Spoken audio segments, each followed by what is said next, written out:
I transmigrated into a parallel world where Dragon Country is being smeared by Western media. Seeing the endless slander on foreign websites filled me with fury. What unemployed loafer, construction site laborer. My innate talent is SSS-level media foresight and god-tier video editing skills. Casually editing a high-energy comparison video between the prosperous scenes of Longwa filmed by foreign bloggers and the West's chaos and disorder ignited an international firestorm. I dominated 6 out of 10 trending topics, debated scholars, and humiliated the colonial powers, utterly exhilarating. Even the deputy minister of the Dragon Kingdom's foreign propaganda department personally came to recruit someone like me, a rough-around-the-edges individual, but I politely declined. Only through free creation can I consistently deliver devastating blows. Just as I was reveling in the thrill of dominating Western public opinion, a warning message from a mysterious IP silently popped up. Do you really think your account will remain safe forever? Chapter 1, Frog in a Well, Open Your Eyes Wide. The Sleeping Dragon of the East. Ya Habibi, hello everyone, it's your old pal Wang here, coming to you from Dragon Country's Mountain City.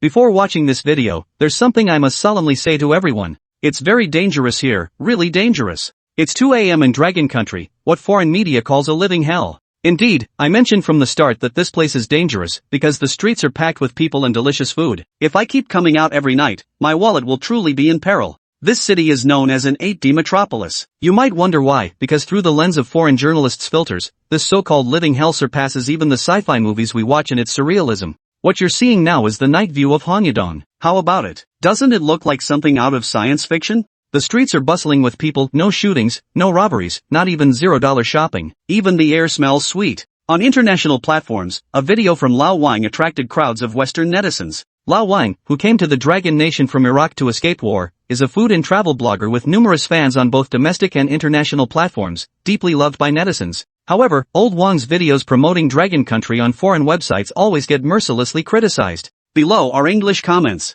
Taiwanese netizen, impossible, this must be fake. Indian netizen, reports say Dragon Country hasn't even solved basic food and clothing issues yet. Meanwhile, our Ganges River nourishes 1.4 billion people. We are the true superpower. American netizen, Dragon Country's best city must be Magic City, a mountain town, how could it possibly have such good infrastructure? Korean netizen, what a joke, Dragon Country can't even afford kimchi and has to import it from our country. Taiwan netizen, hilarious, Dragon Country can't even afford pickled vegetables and tea eggs. American netizen, even with 30 more years of development, Dragon Country still won't reach our current level. Big Bear netizen, my dear allies, here they only smear and slander the enigmatic Oriental dragon. Old Wang's video went viral, but nearly all the comments were negative and filled with trolls, with only a few Big Bear netizens steadfastly supporting him as always. Similarly, almost all videos about Dragon Country on foreign websites, whether posted by Western or Dragon Country bloggers, face the exact same situation without exception. On the contrary, videos that belittle, smear, and demonize Dragon Country frequently appear on trending lists.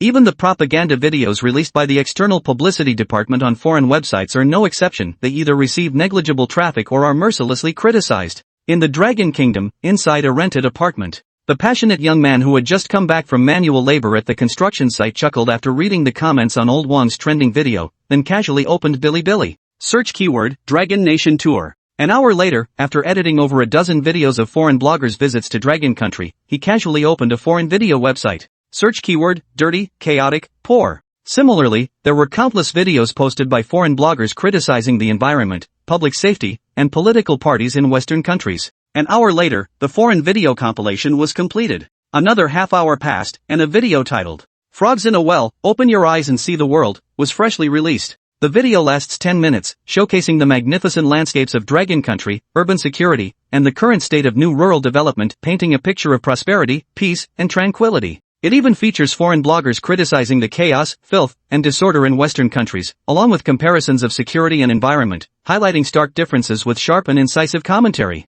And all this content comes from foreign bloggers' re-edit videos, 10 minutes of high-impact comparisons, truly explosive material. Video publisher, promote our nation's prestige. This blogger has only been registered for a mere 3 months, with just 4 videos uploaded so far. Yet as soon as this sharply contrasting video was released, the internet is going wild. No comparison, no harm. In the capital of Dragon Country, the Ministry of Foreign Propaganda, Deputy Minister Zhou Changchun adjusted his glasses and muttered, what's going on with the foreign websites today? Has our external publicity department taken control of the overseas online discourse? Watching the trending videos on foreign websites, he frowned tightly. This is no surprise. Historically, international public opinion has always been controlled by Europeans and Americans. As Dragon Country develops, it has gradually attracted some attention. However, due to unscrupulous media deliberately distorting and smearing, portraying Dragon Country as a living hell. Under such circumstances, Western netizens have always sneered at Dragon Country's external propaganda videos and content.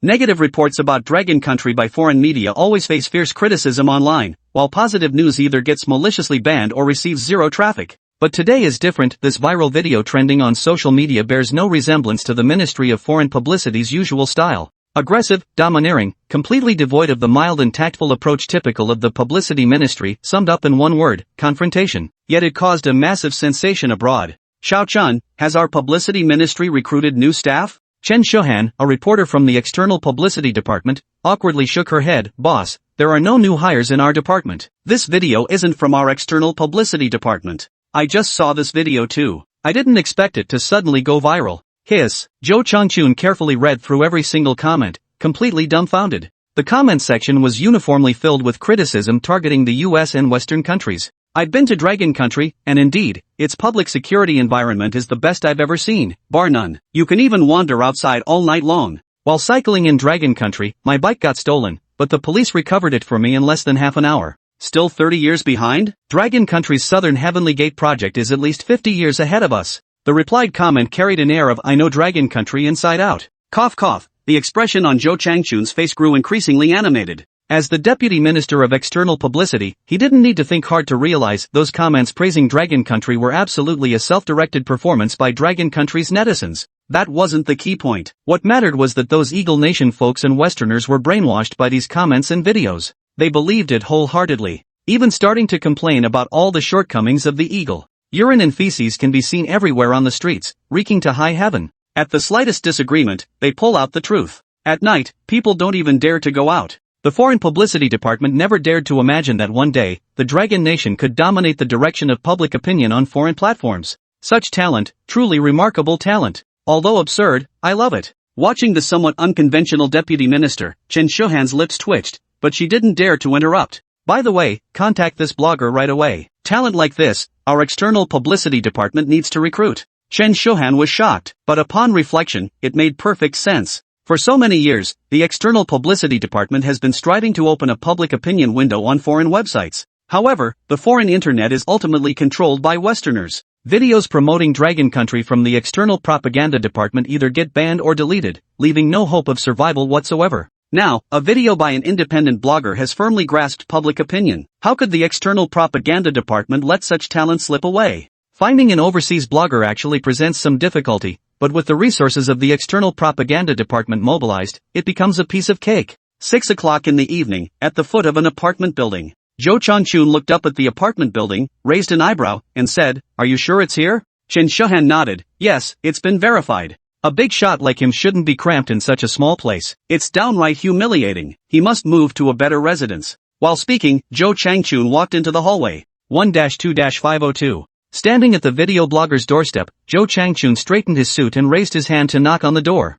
Chapter 2. A sincere invitation to join the external publicity department. Wait a moment. A man's voice came from inside the room. Soon, the door opened. The man glanced at the two standing at the door and slightly frowned. "Sorry, not interested in buying insurance." With a bang, Suemo shut the door, nearly hitting Zhou Changchun's nose. Zhou Changchun, who had just opened his mouth, froze in shock. Zhou Changchun awkwardly smiled. "Do we look like insurance brokers?" Chen Shuhan was speechless. She knocked on the door again. Suemo opened the door once more. "Folks, I'm broke, in perfect health, and have a great appetite. Really don't need to buy insurance." Zhou Changchun gave an awkward smile. "Well, young man, we're not here to sell insurance. I'm Zhou Changchun, Deputy Director of the External Communications Department. We came to talk to you about the video you posted on foreign websites." Suemo took a serious look at the two this time. "Indeed, they do seem like government personnel." "Oh, come in." Seeing them smiling with friendly attitudes, Suemo felt it would be impolite to leave them outside. "Take a seat, wait for me to finish recording this video."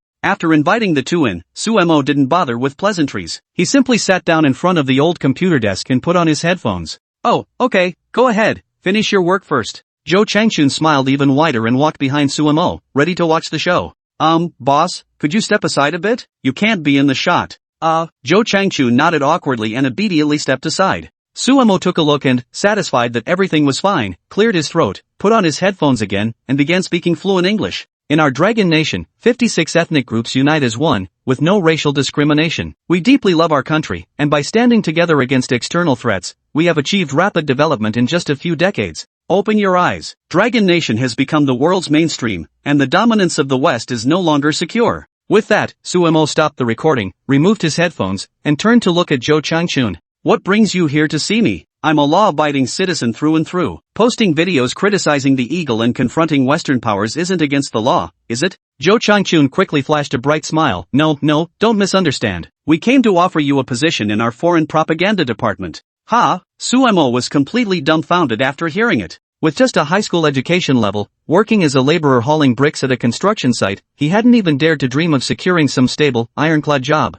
Could such a stroke of good fortune really fall right into his lap? What did you say? Zhou Changchun said seriously. I'm officially inviting you to join the external publicity department. Zhou Changchun was completely sincere, without an ounce of pretense. Having watched the video Sumo had just recorded, he became even more convinced of his initial impression. In the publicity department, every promotional video had to go through numerous rounds of review, a process both tedious and monotonous. Yet this young man Sumo simply sat down in front of his computer and, in just a few minutes, finished the video with a torrent of creative edits, clean and efficient. That's not the point is, the video posted by Sumo is straight up explosive. Before coming, Zhou Changchun had already learned about Sumo. He had only been registered on external platforms for a month, yet his follower count soared from 0 to 350,000 with just 5 videos. The propaganda department has been working on foreign social media for so many years, yet they haven't even reached 50,000 followers. Over the years, with Dragon Country's rapid advancement in international status, technological achievements, and military strength, it has secured a significant position on the global stage. However, the efforts of its foreign publicity department have consistently lagged behind,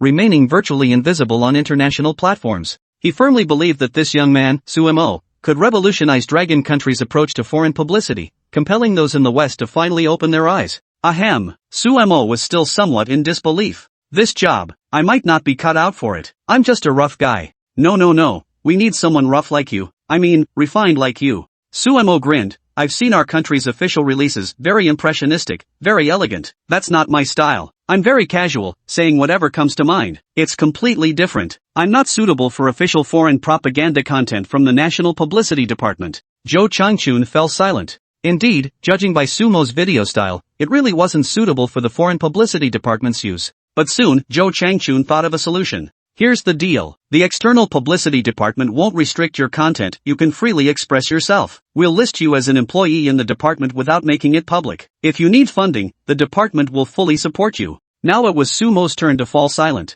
After more than 10 seconds, Sumo spoke up. Forget it. I'm too used to being free and undisciplined, I really don't want to cause trouble for the country. Zhou Changchun didn't know whether to laugh or cry. He could understand Sumo's thoughts. After all, when an ordinary civilian suddenly has to work for the nation, there are bound to be many concerns running through their mind, chiefly, fearing they'd get into trouble. Really won't reconsider? Sumo's eyes darted about restlessly. Not considering it for now. Zhou Changchun smiled and said, alright, we'll give you time, as much as you need. But may I ask you a question? What advice? I hardly dare presume. Cough. So, what's the creative thinking behind these videos of yours? Ha! Sumo twitched the corner of his mouth and laughed awkwardly. Idea? You've really stumped me with that one. Like I said, I'm just a rough guy, nothing more than a passionate patriot who can't stand seeing foreign platforms slander us, so I wanted to fight back. Does that count as an idea? Zhou Changchun didn't know whether to laugh or cry. This idea is truly brilliant. But there's no way the Ministry of Foreign Publicity could use this approach after all. They represent the nation's image.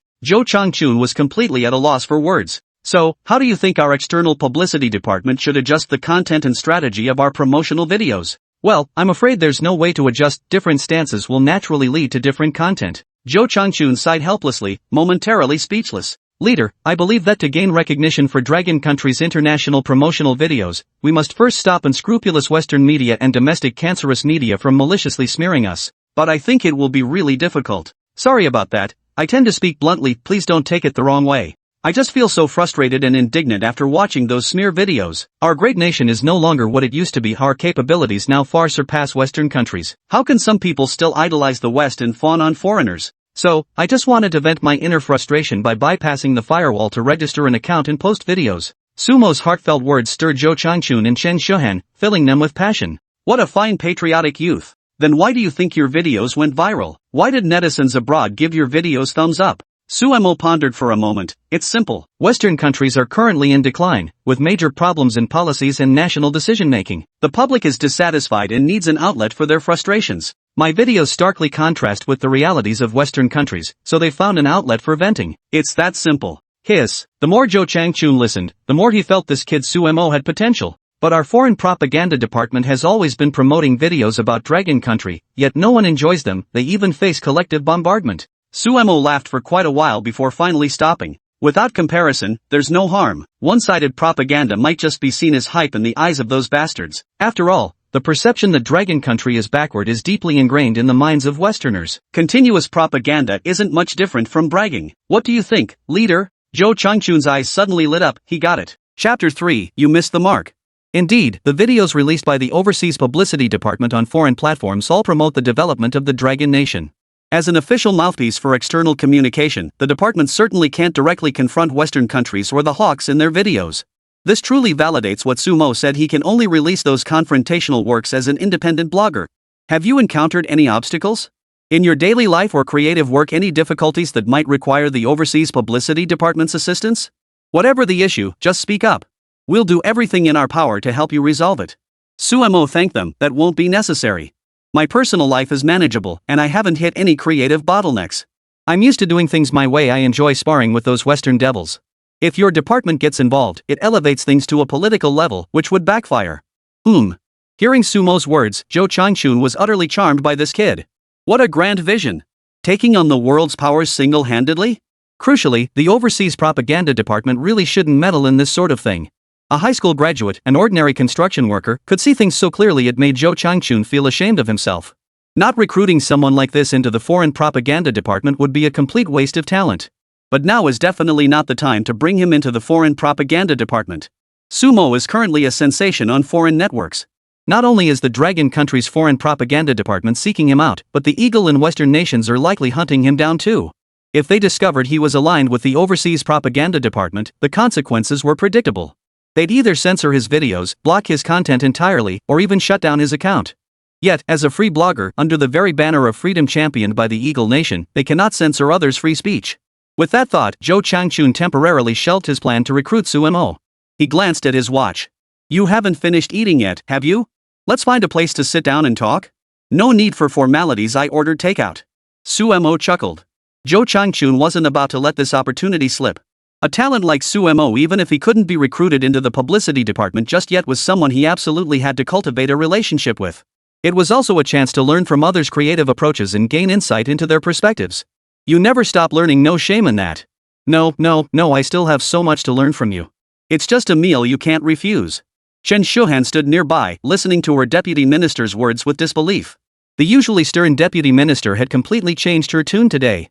Under Zhou Changchun's warm invitation, Suemo couldn't refuse. In front of Zhou and his companion, he called the delivery guy, telling him to keep the food for himself, to order directly for delivery, and that he'd give a 5-star review. 20 minutes later, the group settled into a down-to-earth street food stall. While waiting for their food, a girl at the next table exclaimed, "Look, boosting our national prestige is trending again." The group turned to see 3 girls at the next table huddled around a phone, chattering excitedly. Chen Shuhan quickly opened Twitter. Minister, look, Sumo's video just posted has trended again. Holy crap! Zhou Changchun looked stunned as he took the phone to check. Open your eyes, Dragon Nation is the world's mainstream trending topic #1. Zhou Changchun was a bit dazed. The video had been posted less than an hour ago. And it was just a few sentences long, yet it had already trended. Crucially, at this exact moment, it was around 6 or 7 a.m. in the US. This clearly showed how much attention Suemo was getting on foreign platforms. Suemo, however, remained completely unfazed, seemingly not the least bit surprised that his video had trended. Minister, take a look at the comments. Chen Shuhan prompted. Only then did Zhou Changchun hurriedly open the comments section to check. I can vouch for the blogger's claims. I've traveled to Dragon Country on a 144-hour visa-free transit. Their nights are livelier than their days. You won't even spot a homeless person. Their safety standards are undoubtedly world-class. Exactly. Dragon Country's cuisine is truly enviable. The burgers and fried chicken we eat are considered junk food over there. Oh my god, I want to fly to Dragon Country right now and experience its culture and customs. Zhou Changchun read the comments, his smile harder to suppress than an AK-47. This is practically a promotional ambassador. Sure, the video content isn't exactly friendly toward the Eagle Nation and Western countries, but who cares? At least it promotes China's wonderful image. Haha, brilliant. Absolutely brilliant.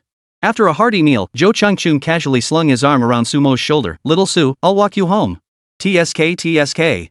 Chen Shuhan grimaced inwardly.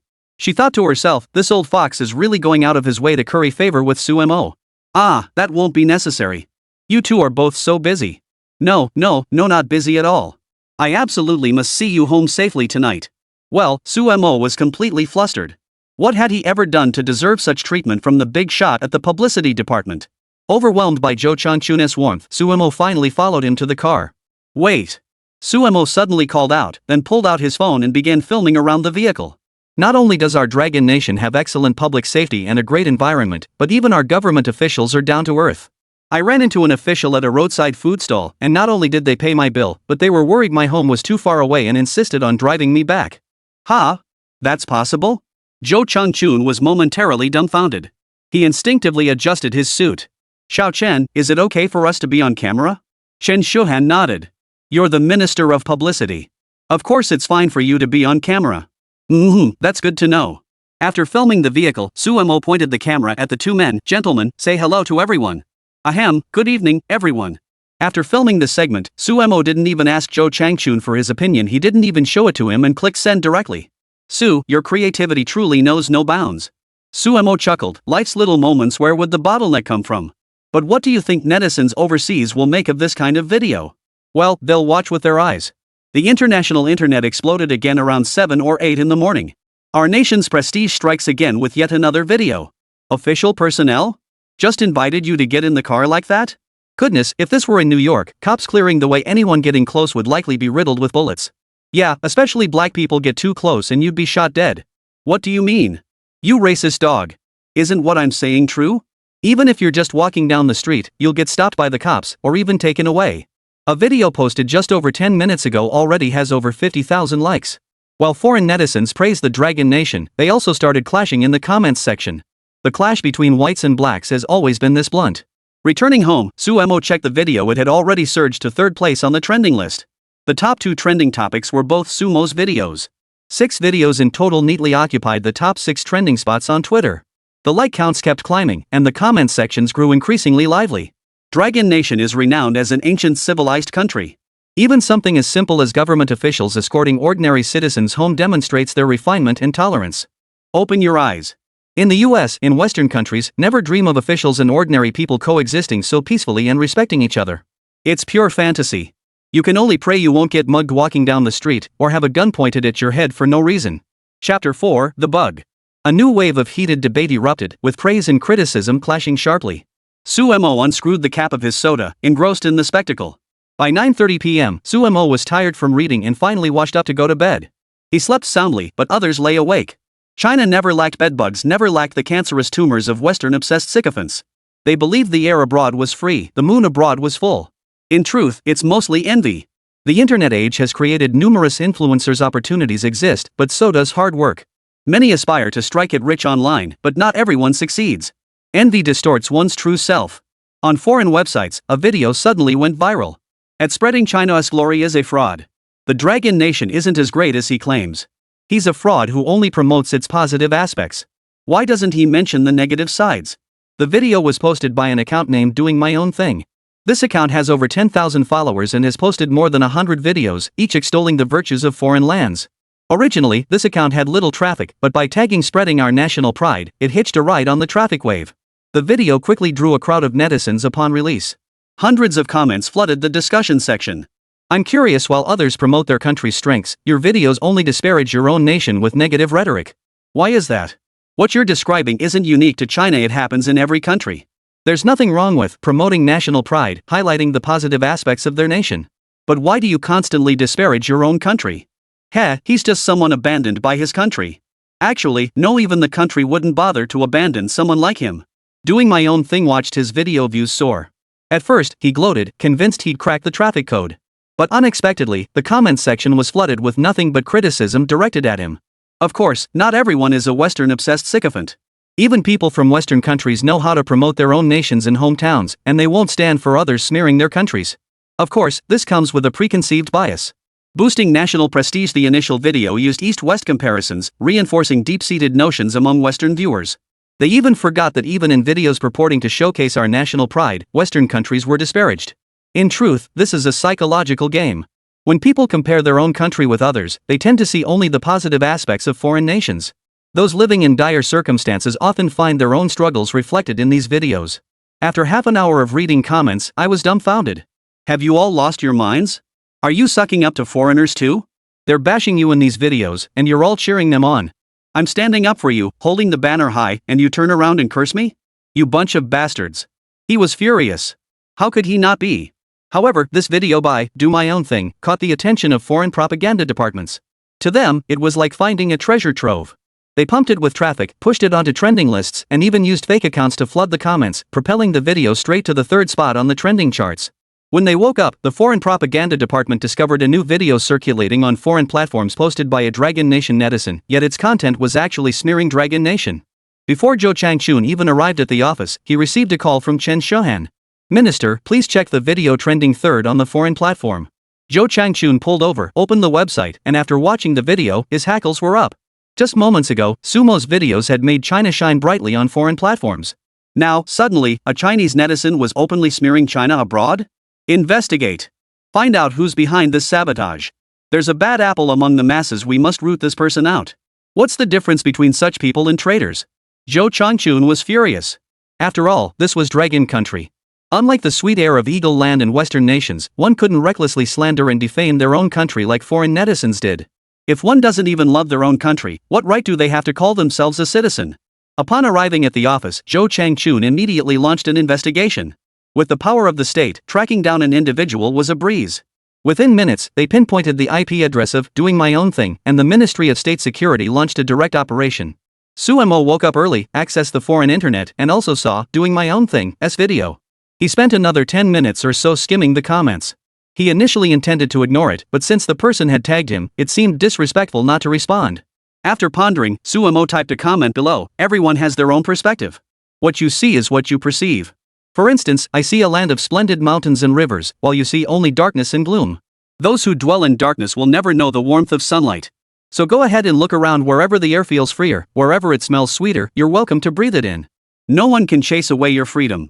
I am a citizen of the Dragon Nation, and I stand proud to represent it. A comment, free of profanity, yet beautifully articulated. The moment it was posted, it drew numerous likes. It's the ones who show our national pride who have the vision, understanding, and depth. I agree. Dragon Nation's development has been thriving these years. Only those with dark minds would slander it like this. No wonder. That username, Doing My Own Thing, doesn't exactly scream upstanding citizen. Oh, and whatever you do, don't watch the videos on their profile. It shattered my worldview. Sumo brushed his teeth while reading the comments, his mind as calm as still water. After finishing, Sumo added, oh, and if you're chasing freedom, better hurry. I fear if you're too late, the ride might be free. Sumo knew all too well slandering one's own country on foreign platforms would inevitably draw sanctions. How could the country remain indifferent to such Western-obsessed traitors? The internet wasn't a lawless zone. If such remarks appeared on domestic websites, they might get invited for a cup of tea. But openly slandering the country on foreign platforms? That clearly meant a trip to the sewing machine. There was absolutely no need to show mercy to such vermin. In Sumo's view, such vermin should have their citizenship revoked and be expelled from the country. Doing as they pleased. Just moments ago, they were basking in the traffic and support from the eagle-eyed crowd. But the instant they saw Sumo's comment, their composure shattered. He wasn't stupid. He understood exactly what Sumo meant by if you're going to leave, you'd better hurry up. He grasped the gravity of the situation, but there was no going back. Chapter 5, a monthly salary of 20,000 yuan for doing absolutely nothing. Meanwhile, Sumo had just finished washing up when his phone rang. It was Zhou Changchun from the External Communications Department. Sir, what are your instructions? Su, do you have time to swing by our External Communications Department today? Without hesitation, Sumo replied, I might not have time. I have to go to work. If you need anything, just tell me directly. I'll see if I can help. Sumo had never considered joining the national team. Wasn't his current freedom and independence just fine? Even without joining the national team, he could still contribute to the country in his own way. There was no conflict at all. Well, how about this? You could stop working altogether. The publicity department would pay you at the highest possible salary. You could just stay home and battle on foreign networks. What do you say? Sumo raised an eyebrow. That sounded pretty good. No secondment, right? Do you want to be on secondment? Sumo pursed his lips. Forget the secondment. Haven't you forgotten what we agreed before? Yeah. Whatever you say. No temporary assignment. The publicity department will still pay your salary plus year-end bonus and all the perks. That proposal is quite appealing. So does that mean you're agreeing? Fine, but let me ask, what exactly is our salary again? Sumo couldn't escape the mundane realities either. After all, who doesn't need to make a living? Working hard day in and day out is all about putting food on the table. When dealing with the publicity department, it's definitely about getting paid first. 20,000. What do you think? Whoa. This was the last thing Sumo had expected. He thought a grand or two would be generous enough. Looks like Jo Changchun was dead set on building a relationship with him. I have no objection, but I'd like to make one thing clear up front. Go ahead. Sumo organized his thoughts before speaking. I cannot be bound by the overseas propaganda department. Furthermore, I will only publish my work according to my own vision. The overseas propaganda department cannot interfere. Of course, the premise is that the content I publish will undoubtedly benefit the country. This was precisely the outcome Jo Changchun sought. Since the overseas publicity department couldn't establish a presence on foreign platforms, having Sumo, an independent creator unaffiliated with the department, engage with the international audience would effectively project the image of a cultural ambassador. Agreed. I guarantee the overseas publicity department will not interfere with your creative work nor exert any pressure regarding publicity. You have complete creative freedom. A salary of 20,000 yuan, working from home, making videos, taking on foreigners. Back in the day, Sumo wouldn't have dared to dream of this.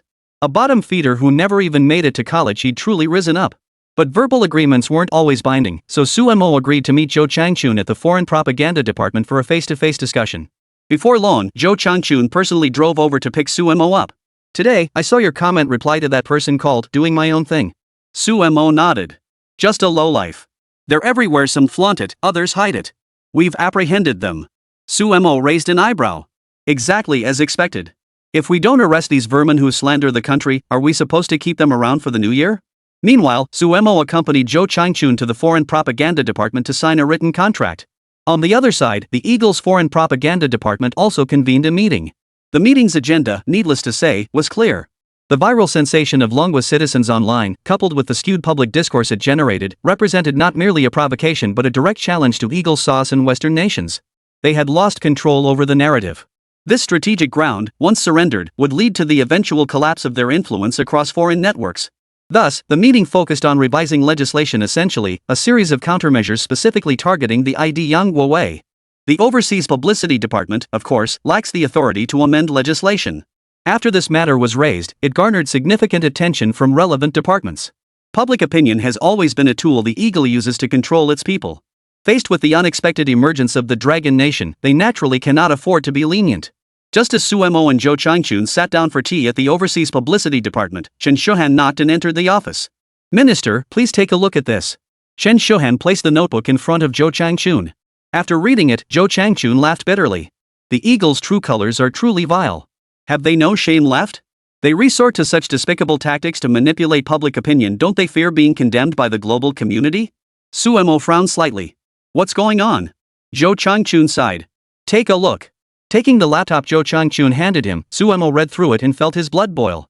It was a set of online revision guidelines published on the Eagle Sauce official website. The content was straightforward. It targeted the speech of foreign netizens on domestic portal websites, including but not limited to foreign officials and independent individuals. In short, it imposed sanctions on netizens who defamed Eagle Sauce in Western nations. What do you think? Jo Changchun asked. Use your eyes. Ahem. Sumo cleared his throat twice and smiled. It's not a big deal. In fact, I see this as an opportunity. Jo Changchun raised an eyebrow. What do you mean? Sumo organized his thoughts and explained calmly.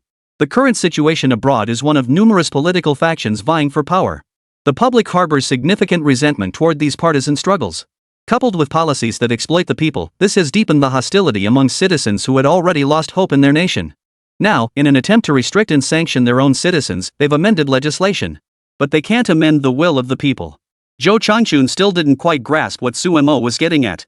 After all, even if such revised legislation couldn't alter the public's resentment toward Western nations, it seemed unrelated to the sanctions imposed on foreign netizens. Elaborate. Sumo nodded and continued, strike while the iron is hot. The leadership should be aware of this, right? You mean keep releasing content? We absolutely must keep publishing content. But while they're revising the bill, we can strike at the root of the problem. We need to take control of the narrative. This will put immense pressure on the eagle-eyed ones. It might even trigger an emotional backlash, who knows? We could end up with an unprecedented wave of protests and boycotts. Whoa! Is this guy really just a high school kid? Jo Chang-chun even thought this guy could easily be a graduate student. After all, such a thorough grasp of both domestic and international dynamics was beyond the reach of ordinary people. Even some domestic experts couldn't match Sumo's level of comprehension. We've struck gold. So what kind of work do you plan to publish now? Sumo smiled faintly. Simple. I'll handle it. Let's just do it here, no need to go home. We'll grab a bite together afterward. Sumo hadn't intended to record anything at the overseas publicity department. It felt stifling. At home, she could be completely herself. But since Jo Chang-chun had asked, she had to give him face. After all, he was the one paying her a monthly salary of 20,000 yuan. Chapter 6, I Want Freedom. Finding a spot and setting up her phone, Sumo began meditating. Jo Chang-chun and Chen Shohan stood nearby, watching Sumo in silence. Wonder what kind of surprise this kid has in store for the foreign internet this time. Recording begins. I'm just a 9-to-5 office drone, yeah, an ordinary working stiff. Never imagined I'd face sanctions over a few videos. I remember clearly that Eagle-san always championed freedom of speech. Of course, I always believed Eagle-san embodied that freedom. If even freedom of speech can be sanctioned, what kind of freedom is that? Instead of addressing its own flaws, Eagle-chan tries to silence others through sanctions. In our dragon nation, we call that shameless. Today, Eagle-chan can sanction me, a foreign netizen. Tomorrow, they can sanction domestic netizens. Freedom is merely a privilege reserved for your Eagle-chung officials. For ordinary people, the price of freedom may well be sanctions. Honestly, I'd like to suggest something, Eagle-chan. Why not just pass a law banning citizens from discussing the state? That way, you could finally silence all those murmurs. Rise up and fight. For your freedom. For your tomorrow. Recording complete. Jo Chang-chun listened, his blood boiling with fervor. Clap, clap, clap. Jo Chang-chun and Chen Shohan both burst into applause simultaneously. Brilliant. Why didn't I think of that? Sumo smiled. Just a trifling trick. I hope you won't laugh at me, sir. No, no, no. How could it be a mere trifle? This is nothing short of a brilliant strategy. Hey, you're too kind, boss. Jo Chang-chun sat beside Sumo and continued his praise. This move of yours, while seemingly advocating for your own freedom of speech online, actually stirs up opposition to the bill among the eagle-eyed and Western public. You know what? This whole strategy is bound to spark empathy. Who knows? It might even ignite a freedom movement abroad. Fight for freedom, eagles. Sumo chuckled and gave Jo Chang-chun a thumbs up. You're truly the boss. Your insight is spot on. Hey, cut the sarcasm. Come on, let's grab a bite to eat. Jo Chang-chun, now in high spirits, pulled Sumo along toward the dining area. Though I wonder if our director Joe is charging this to the hospitality budget or paying out of his own pocket. Good heavens. Halfway through the drive, Chen Shohan let out a startled cry.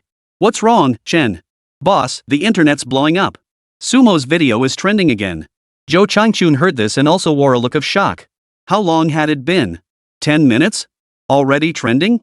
Looks like the bill was amended, but the cyber authorities haven't caught up yet. Sumo's traffic hasn't been restricted. That was indeed the case. Eagle Sauce had just amended the legislation, and the cyber regulatory authorities hadn't had time to catch up, allowing Sumo's video to trend at this critical moment. Just as shocked as Jo Chang-chun, the Eagle's foreign propaganda department also noticed Sumo's video trending. They immediately contacted the cyber regulatory authorities to implement a ban on Sumo's video. Exactly. You're absolutely right. They keep talking about freedom of speech, so why are they sanctioning a foreign netizen? This is blatant dictatorship and outright insult to millions of netizens. If we can't even speak freely online, what freedom remains in real life? Showcasing our national prestige. Well said. You're absolutely right. If they can impose sanctions on a foreign netizen and suppress free speech, then the freedom of speech for our own citizens must surely be nothing but empty talk. The comments exploded again. Sumo's move was truly brilliant. Sure enough, it resonated deeply with foreign netizens. Before the foreign platform could address Sumo's video, the comments section had already reached over 100,000 posts. Every single one expressed outrage, even sparking a wave of online boycotts. Unsurprisingly, the video shot to the top of the trending charts, though it only stayed at the top for half an hour before being abruptly taken down and banned. Despite the ban and even restrictions on Sumo's account, the official platform couldn't silence the public outcry. Inside a private room at Fumanlu restaurant, the video's been taken down. Chen Shohan handed the laptop to Jo Chang-chun. Expected. Still, I think it should be fine. After all, it was number 1 on the trending list for half an hour, garnering over 300,000 comments and millions of likes. Let the dust settle for a bit. Sumo was satisfied with the outcome. Thankfully, he'd acted swiftly. Had the internet regulators over there moved sooner to shut down his account, the video would never have seen the light of day. What's next? Are we just going to wait like this? Zhou Changchun asked. Sumo chuckled. Wait? How could we just wait? Pouring fuel on the fire, how could we let that go? So how do you plan to proceed? Sumo's smile widened. Our overseas publicity department can get its hands on a lot of accounts, right? How many do you need? Not too many, just about 200 should do. Although Zhou Changchun was a bit surprised, it was true that the external publicity department could easily register some accounts. After a quick meal, the group immediately returned to the publicity department. Chen Shuhan quickly organized over 100 accounts and brought them to the office. Here are 100 accounts. Our team is still working on registering more. Alright, let's all get to work then. Work together? Post videos? Why would we need so many accounts if we're not posting videos? Sumo continued, use these accounts to post the video I just recorded, and have each account tag it show our national might. Only now did Zhou Changchun realize what Sumo was up to. The group sat down, and soon, all the accounts reposted Sumo's video. Meanwhile, netizens on foreign platforms were already agitated over the removal of Show Our National Pride's videos and the suspension of their IDs. Sumo's video resonated deeply with them, igniting an unprecedented outcry for freedom. The removal of the top trending video triggered a chain reaction and emotional outburst. Across foreign platforms, countless users reposted Sumo's videos, their voices swelling to unprecedented levels. Now, hundreds of accounts suddenly surfaced, reposting videos about Sumo's ban and content removal. Overnight, the foreign internet exploded. The Eagle even alerted the Ministry of Defense, which reacted immediately and issued a strict order. Ban them. Ban them all. The overseas platform staff were dumbfounded today, doing nothing but frantically working behind the scenes. But they couldn't keep up. It's impossible to ban them all. The people have a rebellious streak. Whether at home or abroad. That video hit a nerve with the eagle-eyed and Western netizens. The clamor for freedom was deafening. Chapter 7, Let the Bullets Fly for a While.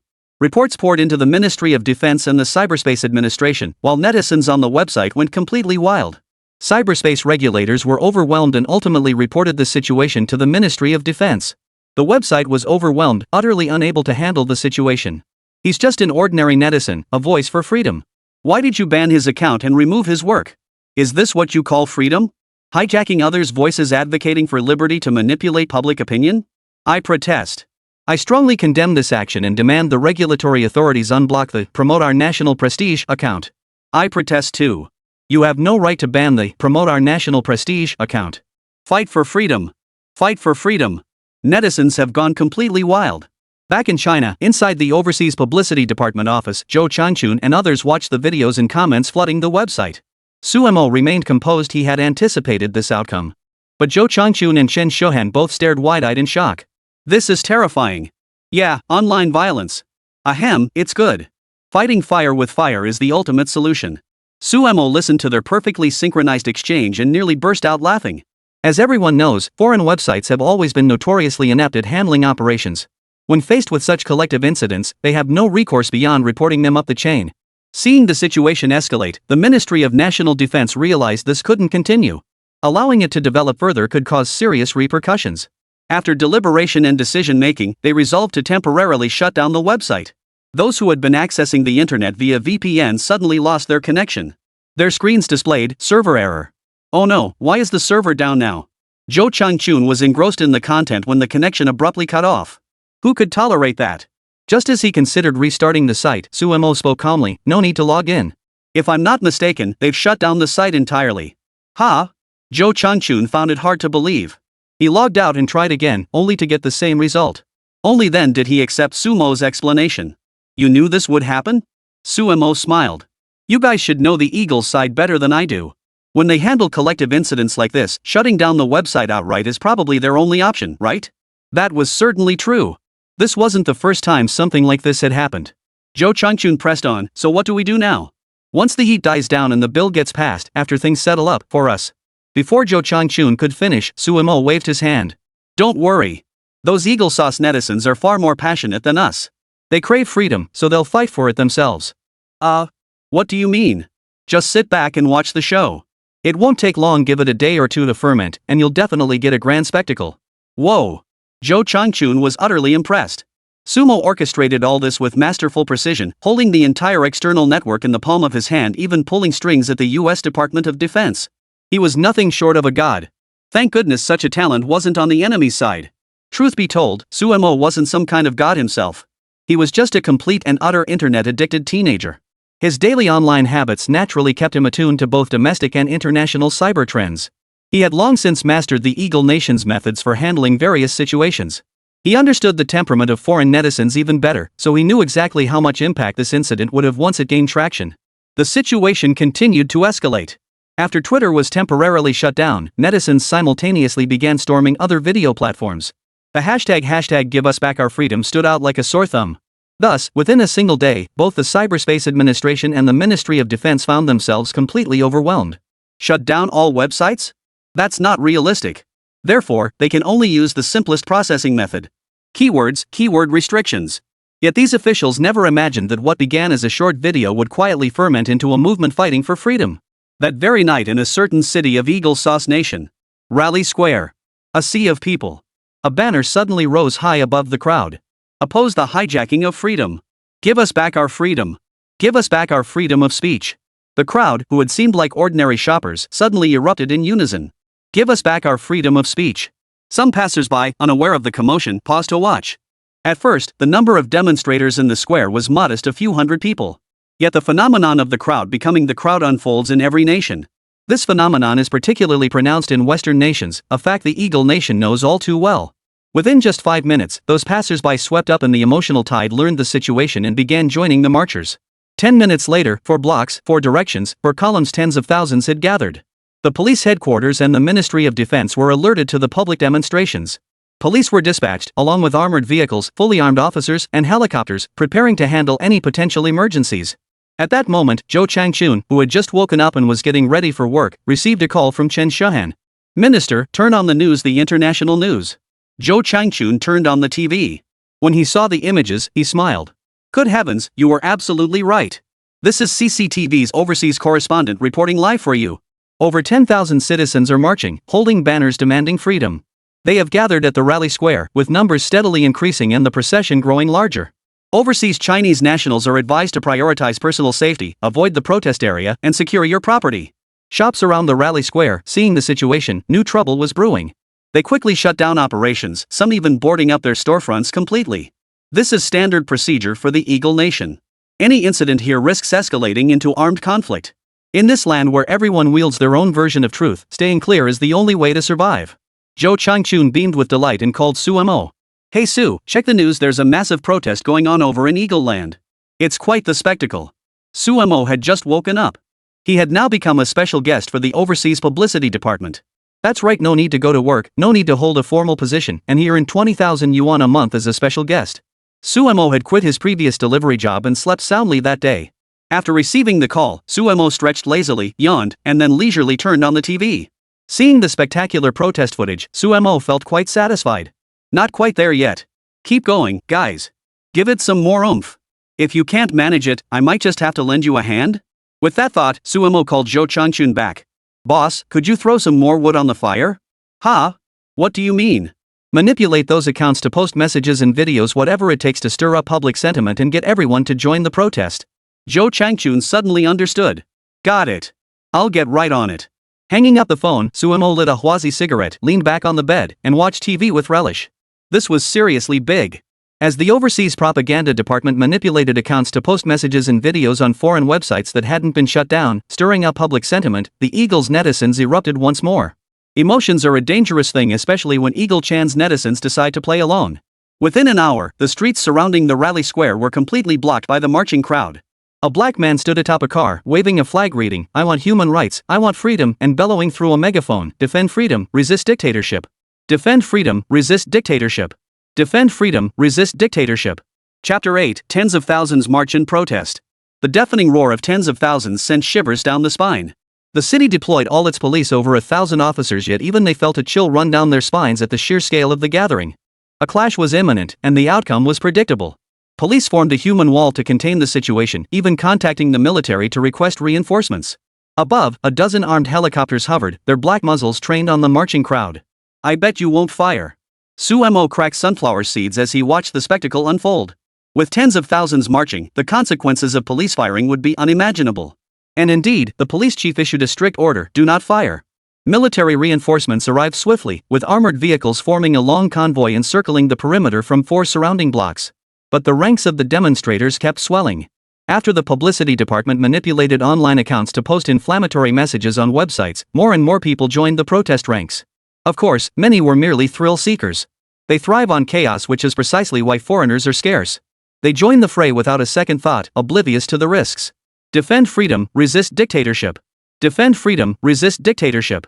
The crowd's chanting was in perfect unison, creating an incredibly powerful scene. Many police officers arriving at the scene were unaware of what had sparked the demonstration. The Ministry of Defense convened an emergency meeting to coordinate with Congress regarding the protests. This is getting tricky. The crowd is growing rapidly, over 40,000 people now. We never compromise with lawbreakers. What's the consensus? Given the current situation, conflict seems inevitable. Can we open fire? Open fire? At that word, the entire room fell silent. That's over 40,000 people. If we open fire, wouldn't that amount to a massacre? Headlines like Eagle Wing military massacres protesters splashed across international news. The consequences were obvious. What are their demands? Opposition to the revised bill regulating online content and foreign bloggers. That's it? Yes, just that. The entire room fell silent once more. Who could have imagined that the protests in the unusually hawkish nation were actually over a foreign blogger? Damn it! A bunch of bastards. The general was furious, slamming his fist hard on the table. But it was merely a venting of his pent-up emotions. Reporting in, clashes have erupted at the rally square. Police are clashing with protesters. A guard entered the conference room to relay the situation, instantly sending a chill through the room. Meanwhile, Zhou Changchun, sitting in his office watching TV just like Sumo, was thoroughly amused. Brilliant. Absolutely brilliant. He smacked his lips, feeling utterly delighted. One Sumo had managed to spark internal strife across the entire Eagle Nation, utterly absurd, yet undeniably true. This reality compelled him to marvel once more at Sumo's capabilities. It wasn't just Eagle Nation. Demonstrations were erupting across Western nations too. Though not as massive as Eagle Nations, the slogan "Give us back our freedom" had exploded across the Western world. Later, this wave of protests came to be known as the Showcasing Our National Prestige movement. Well, the name might be a bit lame, but it succinctly captured the status of the overseas blogger raising our national prestige in the eyes of those foreigners. On the scene. Through the lens of CCTV's overseas correspondent, we see the crowd growing increasingly agitated, already engaging with police. Police held shields, bound by strict orders: no physical force, no firing, only passive defense. Tens of thousands of people were packed together, while the combined forces of police and military numbered only a few thousand. The disparity in numbers was so great that without resorting to force, it was virtually impossible to withstand the surging crowd. The pressure on the police was immense, and the military faced similar challenges. Inside the congressional conference room, the leaders had yet to reach a perfect solution. Reporting, the situation on site has escalated. Clashes have erupted. Awaiting your orders, sir. Whoosh. The meeting room erupted in chaos. It's just a foreign blogger. Are we overreacting by going to such lengths to ban him? The military chief was utterly exasperated with this bunch of blockheads. The defense minister and the Congress leader fell silent after hearing this. Their demands are straightforward. Should we just agree to them? Any objections? The attendees exchanged glances. Resolution passed. When it came to handling matters, these hawkish incompetents were truly masters of superficial solutions. Soon, the documents were signed and issued at an unprecedented speed. And to amend a bill one day only to revert it the next? That too was unprecedented. Congress directly announced the bill's amended outcome, calming the emotions of the protesting crowd.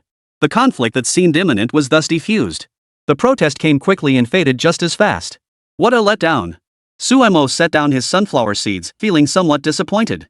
He'd been hoping to see the protesters clash with the police and military, just to witness how it would all end. But the authorities moved so swiftly, directly amending the bill.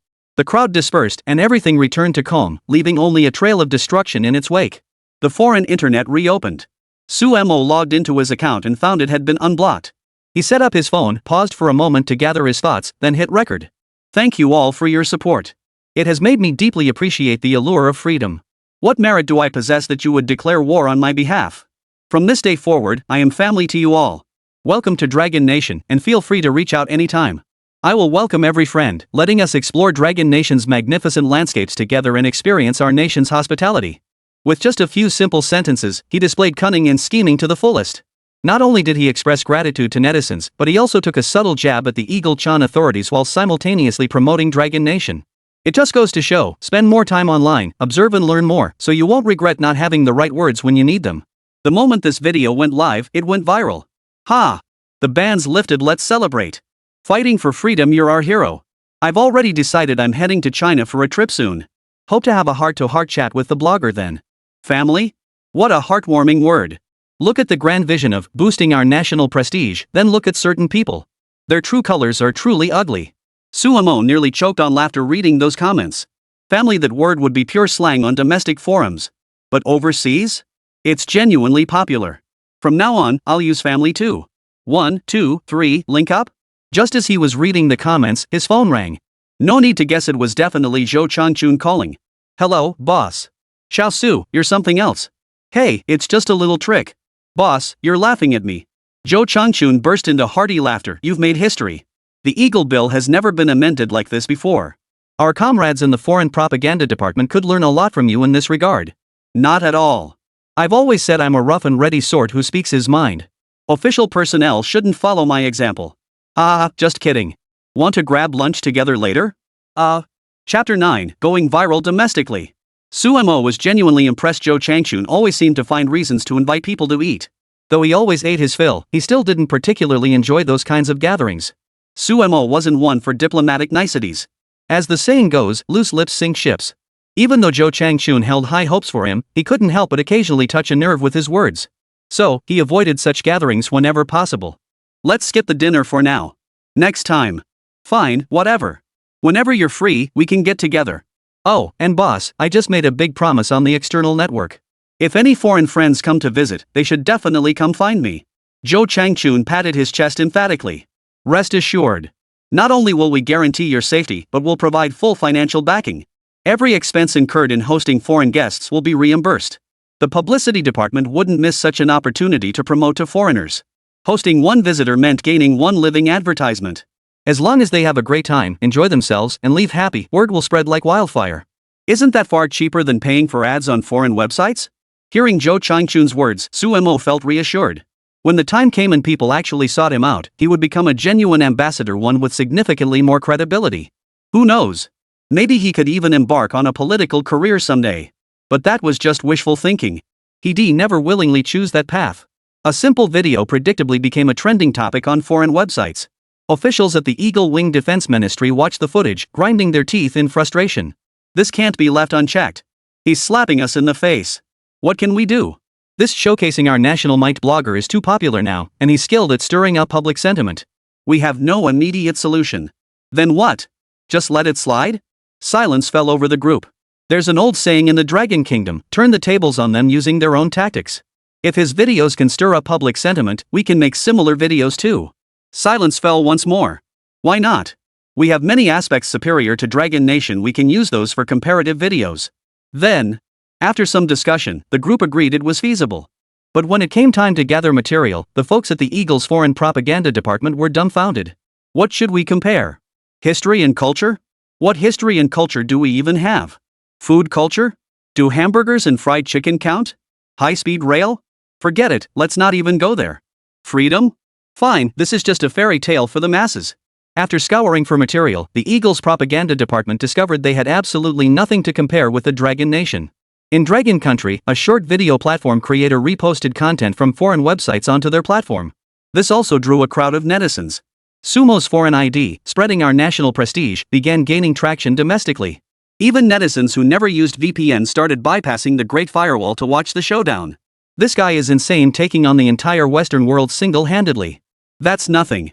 He directly sparked public protests and demonstrations. Crucially, he even forced the Eagle Eye to urgently amend legislation.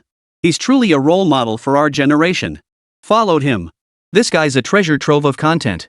I'm sticking with him on the foreign web from now on. So close, so close. If those tens of thousands of protesters had clashed with the military, that would have been a real spectacle. A video reposting blogger gaining 500,000 followers in a single day. This was something Suemo never could have imagined. Suemo had previously posted content on domestic short video platforms. Of course, his domestic posts were all about his daily life, no criticism of the eagle-eyed, no criticism of Western countries. But his account had always been lukewarm, never surpassing 1,000 followers. Who would have thought a reposting video creator could gain 500,000 followers in a single day? Suemo also stumbled upon someone reposting his videos while scrolling through content. It felt worse than death itself. That's just how it goes. Fortunately, Sumo's popularity on foreign platforms had skyrocketed to terrifying levels. Otherwise, he'd probably be demanding copyright fees from those reposters. But Sumo wasn't sitting idle. If others could gain 500,000 followers daily by reposting his content, he certainly didn't want to miss out on such staggering fortune. He quickly set up his phone, gathering his thoughts and organizing his words. Hello everyone, I'm spreading our national pride. Thank you all for registering foreign platform accounts to support me. Truthfully, I'm just an ordinary office drone like most people, stuck in the same monotonous routine day after day. But I'm grateful to have been born under the red flag and raised in the spring breeze. I hope our nation grows ever stronger so we can hold our heads high abroad. I also hope everyone carries a patriotic heart. Let's band together for warmth and stand united against external challenges. A short video with seemingly simple words sent shockwaves through the Douyin platform. Holy crap, there she is, my idol. Wow, just saw a repost of this video today, and now I've found the real deal tonight. Does the blogger have a girlfriend? My friend asked me to find out. Nice one, making friends out of thin air. Within half an hour of posting, the video racked up over 200,000 likes, with comments flooding the section past 10,000 plus, and shares soaring to 30,000 plus. Watching his private messages explode in the back end, Sumo smiled. He'd finally grabbed a solid chunk of traffic. To be honest, he owed it all to the content reposters. Without them, hardly anyone in China would have noticed him. In just half a day, 4 million new followers. The speed was jaw-dropping. Various MCN companies, sensing the scent of money, began reaching out to Sumo.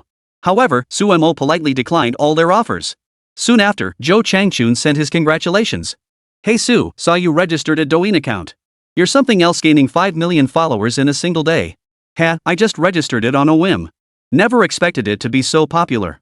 Keep up the good work. Our foreign propaganda department know our nation's international outreach is counting on you. Sumo felt the weight of expectation. Sir, I'm afraid I can't take on this responsibility. I'm worried I'll fail the mission.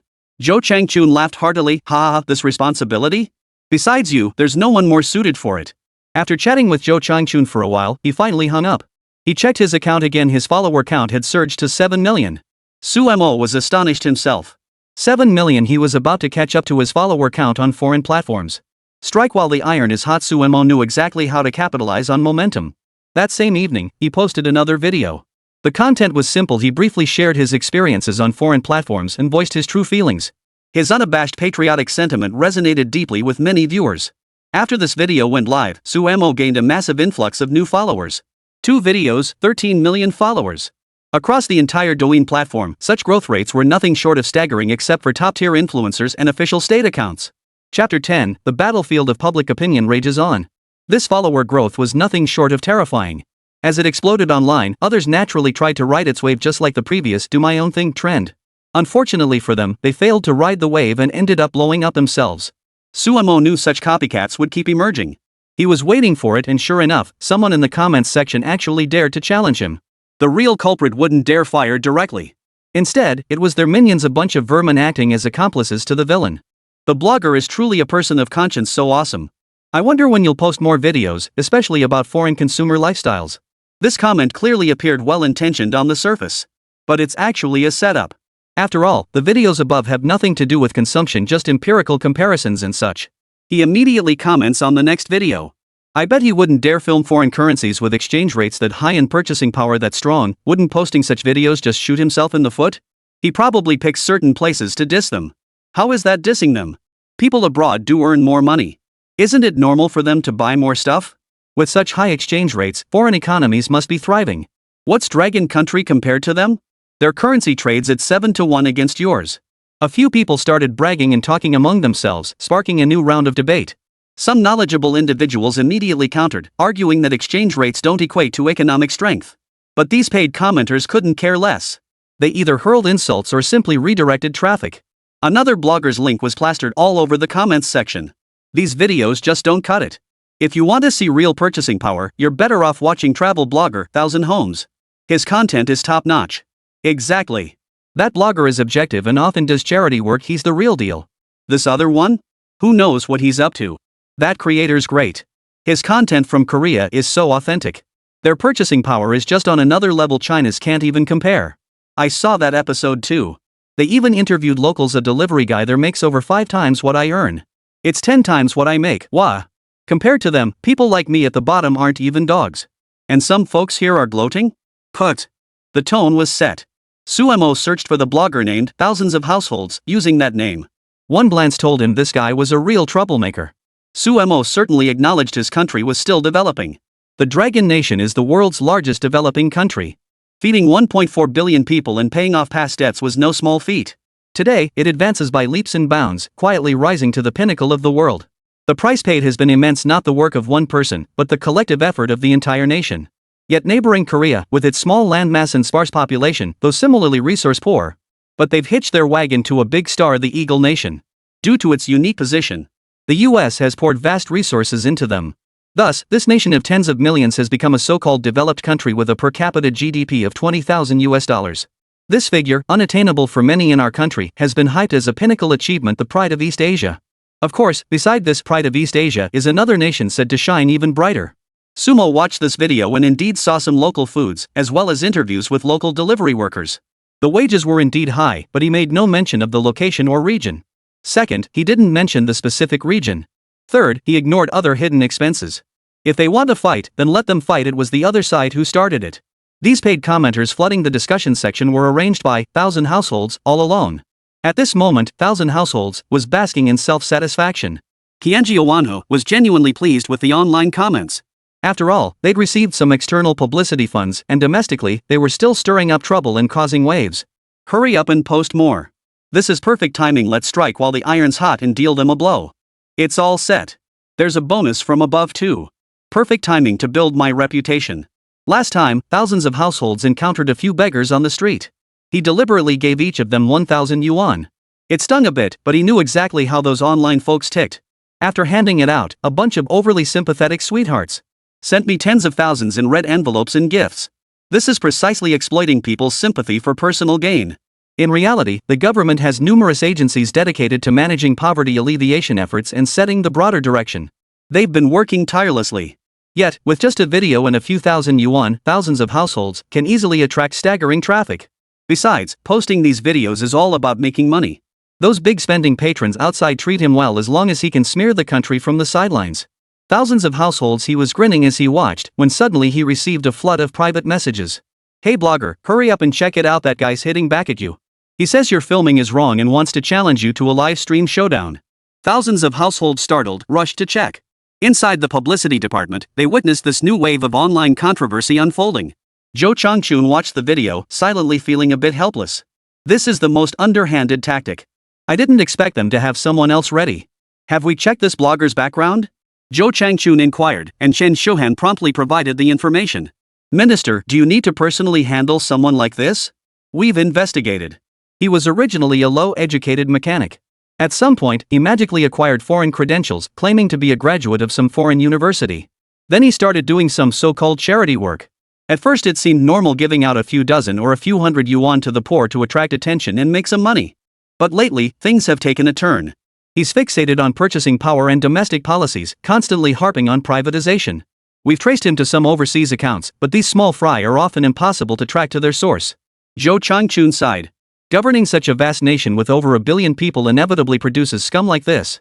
Making money is what everyone wants, but this guy earns dirty money that goes against his conscience. He takes payments from abroad while subtly smearing China domestically. If substantial evidence could be uncovered proving he directly received foreign propaganda funds, that would be one thing. But such evidence remains elusive precisely because his level is too low. Nevertheless, observing his words and actions, it's clear he must have received funding from abroad. He's undergone professional training, making it difficult for ordinary people to refute him. When experts attempt to clarify events, he deflects and evades the point. He employs his superior debating skills to mislead opponents or evade questions. This time, it'll be interesting to see how our new comrade takes him down. Is it going to be live streamed? Zhou Changchun asked, his hand already resting on his teacup. The tea was warm, mirroring the fervor in his heart. Chen Shohan smiled in response. Yes. The minister has set the time. It's like a declaration of war. Sumo just posted an update. He invited the other side to a unique livestream tomorrow at 8 p.m., where they can connect with external netizens to answer questions on topics ranging from current affairs to lifestyle. The real highlight, however, is purchasing power. Our other channels indicate foreign media are paying close attention too. If it goes well, it'll be another wave of publicity. Everyone was itching to get started, eagerly awaiting the purchasing power showdown. Chapter 11, Dog Food from Across the Ocean. At this very moment, across the ocean, In the late hours of the night, the Dragon Kingdom was naturally a place of rest for millions, yet countless lights still shone in homes. Across the ocean, however, it was the height of bustling activity. The Eagle's propaganda department was also bustling with activity. Propaganda Minister Michael and his staff were monitoring the fermenting public sentiment online. The last public demonstration had already left him overwhelmed. The white-haired President Jordan had previously praised Michael's work highly. Over the years, whether it was managing public opinion or promoting diversity in discourse, he had achieved remarkable results. But in recent days, the situation had taken a sharp turn for the worse. Years of hard work seemed to vanish, all because of that troublesome Yang Wei. A few videos had been released, leaving them utterly defeated and completely exposed. Michael felt embarrassed just talking about it. Today was worth the overtime to catch up on the latest developments. It wasn't until daylight that they learned the Dragon Nation across the ocean was about to unleash a full-scale propaganda war. Even if only hundreds of thousands of fans paid attention. But once this thing gained traction, it dealt another heavy blow to their work. What's more, one of the individuals involved was a downline they had recruited. This person had done a lot of work for their propaganda efforts. Michael glanced at the latest updates and remarked slowly, "Is this a showdown between that Dragon Nation blogger and the person we cultivated? We must seize this opportunity to strike back. The best approach is to stir up internal conflicts among them, including regional tensions and ethnic divisions. Also gender divisions and all manner of discontent with life. We suffered heavy losses last time. We absolutely cannot lose this time." Michael made it sound simple, but his advisors, each with a worried look on their face, went off to handle their respective tasks. "Minister, we've made contact with this propagandist. He previously conducted propaganda training at our lowest level institutions. That's why he can produce such effective videos and knows exactly what to say to sway public opinion. But his opponent is boosting our national prestige. It's anyone's guess." These advisors were such useless fools. Michael was furious. "Tell that man immediately, if he can win this propaganda battle, even if it's not a decisive victory, we'll give him a $100,000 bonus." As if $100,000 were a gift from heaven. Michael gritted his teeth as he pulled it from the existing publicity budget. If he didn't take it, at least $80,000 of that would come from his personal funds. What he didn't know was this. By the time the money reached the people on the ground, nearly 90% of it would be gone. $100,000 seemed like a lot, but by the time it reached those thousands of households, getting even 10,000 through was no easy feat. But Michael and his advisors, who shared this limited understanding, exchanged glances. Deep down, they were actually quite pleased for him. Each of these individuals could take home at least $3,000 or $4,000 from this. Despite this relentless exploitation, people like the thousands of households still stepped forward willingly to contribute. Amidst their layered demands, Shen Jiawen, who received the news from home. "Mr. Gu, we've received word from above. If you gain the upper hand in this live public debate, we will immediately release the bonus $5,000 deposited into your overseas account." Shen Jiawen, who froze. This was no small sum. They worked diligently, uploading videos every month. The most they could offer overseas was a few $1,000s. A single event yielding $5,000 equates to 40,000 yuan domestically. That was equivalent to several months' salary. He was already considering upgrading to a better iPhone. With a new goal in sight, he felt energized. He kept rewatching his old videos, searching for points to counter his critics' arguments. By 8 p.m., even before the debate began, the audience's sentiment had already solidified. The live stream Space 4, showcasing our national pride, had hundreds of thousands of users waiting. As for thousands of households, they'd somehow recruited a massive army of paid commenters. His live stream's bullet comments were flying faster than even raising our national prestige. Yes. He clearly understood the impact of paid commenters, even going so far as to purchase a dedicated team. At his command, these paid commenters launched relentless attacks. This includes extreme rhetoric and personal attacks enough to get Yang Wei banned outright. He had prepared every underhanded tactic, just waiting for someone to show up. Thousands of households scratched his head in frustration, looking like a monkey. Meanwhile, his underlings were all shouting with excitement. "Where the hell is he? Still too scared to show his face? What a loser. This is what he calls a live stream battle? He really thinks he's someone special? Just posted a couple videos pandering to the authorities, and now they think bashing foreign countries gives them some kind of power? Their stream's called Showcasing Our National Pride? They've got no clue." Inside the Showcasing Our National Pride live stream itself, many viewers chimed in as well. Faced with the taunts, they were equally annoyed. "I heard thousands of households lets their streamers trash talk us. They're no better. Calm down, calm down. We need to be polite. Courtesy my ass. They get to insult us, but we can't fight back? Come with me, brothers. Let's curse their ancestors to the 18th generation." It wasn't until Su Mo saw this comment that he realized his stream had indeed attracted a large number of paid trolls. On the surface, this statement was meant to calm the masses and rally them for battle. But in reality, it stirs up conflict between the two sides. No matter how justified the arguments, they only lead to chaos. Finally, the livestream began. To conceal her identity, she chose an anime-style avatar. Sumo didn't want his life disrupted. The moment he appeared, a swarm of sock puppet accounts started stirring the pot. Finally showed up, yet too cowardly to reveal your true face. You're nothing but a rat, a spineless scoundrel. Host, this approach won't fly. What's this nonsense about boosting our national prestige? You can't even show your face. If you're too scared, just give up.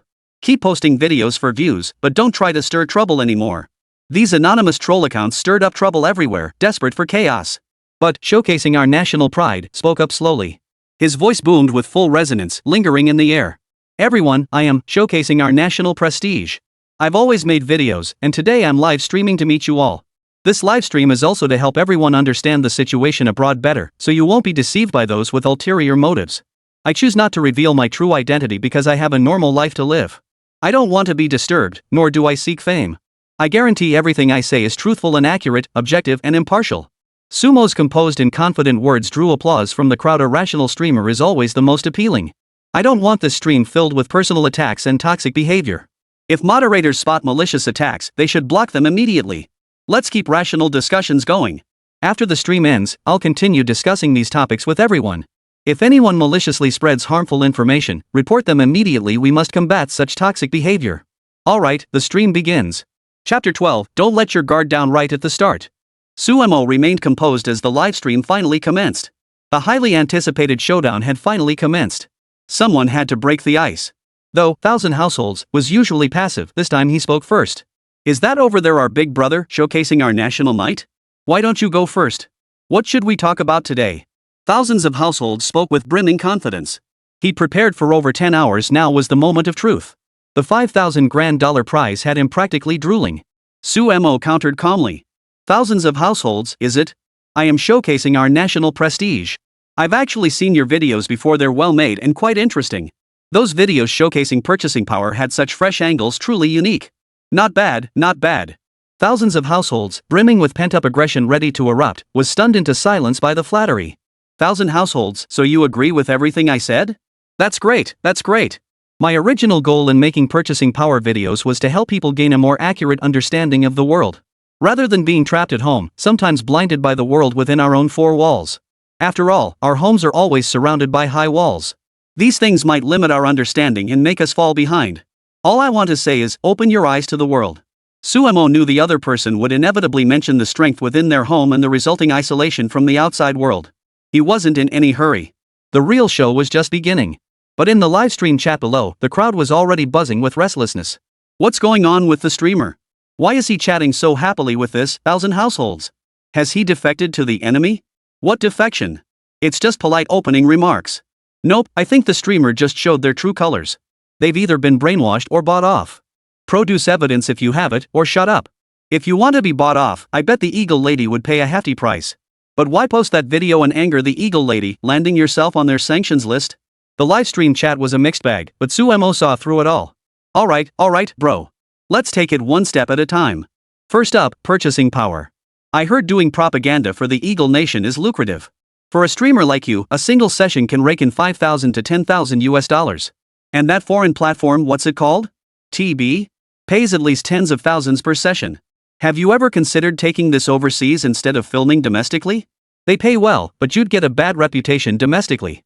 Sumo's words were straightforward, but the other party, thousands of households, was thoroughly prepared. My goal is to help people in China understand the real world more clearly. I disclose the actual earnings from each video in every episode. Within a month, I summarize the previous month's income and donate it. I do this for my country. I'm a patriot. Thousands of households was boasting about themselves when they were abruptly interrupted. Is this the true intent behind charging $5,000 to help people stream? I heard recently that the Eagle Nation wants to reward you. They approved a special fund of $100,000 directly to you, yet you only got $5,000, or was it just a bad check? You let people rip you off for 95% right off the bat and you're gloating about it. Is that really right? Sumo was merely speculating. He had indeed received word from the propaganda department. One of the best qualities of the Eagle Nation is that they never hide their misdeeds. They openly announced on their official website that a $100,000 publicity fund had been secured. Sumo was merely stating the facts that this entire $100,000 was intended for the person standing before him. He knew exactly what those eagle-wielding folks were capable of. Forget $100,000 spending millions to buy a few goats? They wouldn't think twice about it. Remember when they spent $80,000 on a bag of screws? Here in China, we buy those by the pound. Setting that aside, he was already being ruthless enough by hiring someone for a mere $5,000. After layers of middlemen skimming off the top, keeping $5,000 was already pitiful. Back in ancient China, even disaster relief funds for victims would have kept 20% of the 100,000 grain. 10,000 units of grain distributed would still see 20% withheld at each level.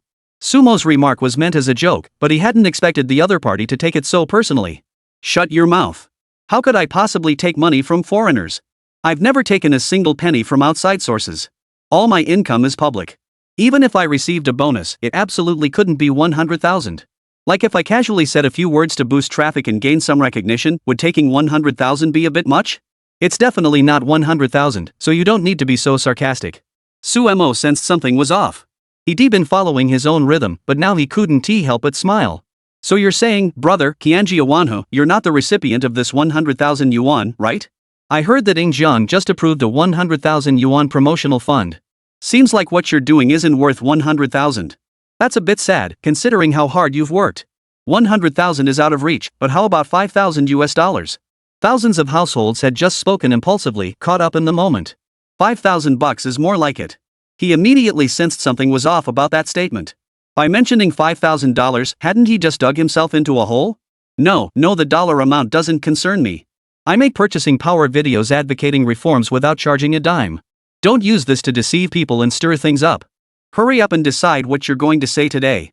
Thousands of households broke out in a cold sweat, nearly giving away the whole game.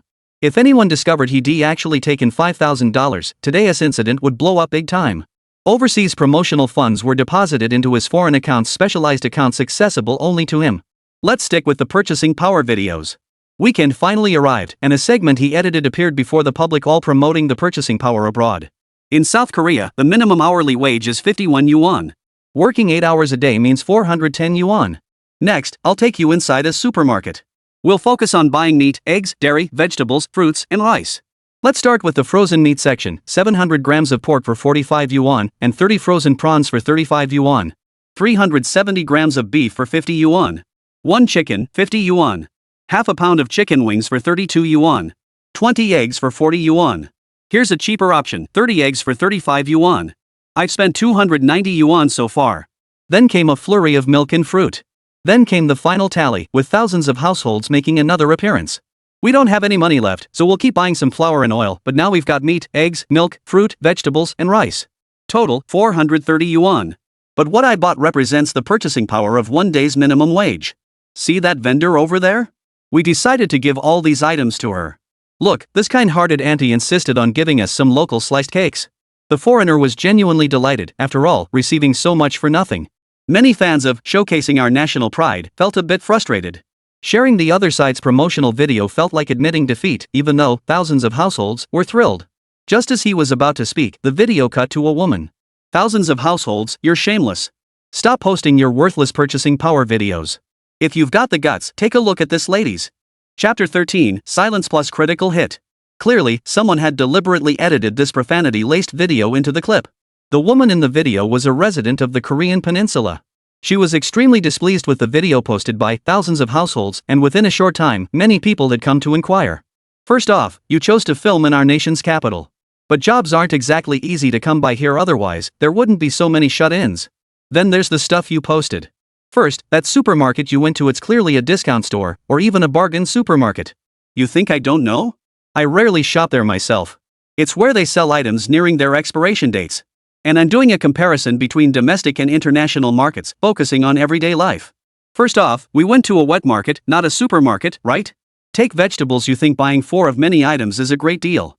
Like these onions, 4 for just 10 yuan. Maybe it's not much more expensive than back home, but sorry, you can't buy just one. All vegetables are sold by the portion. If they lay out 20 for you here, you have to buy them all. You didn't mention domestic fruit earlier, you only picked a few wild fruits there.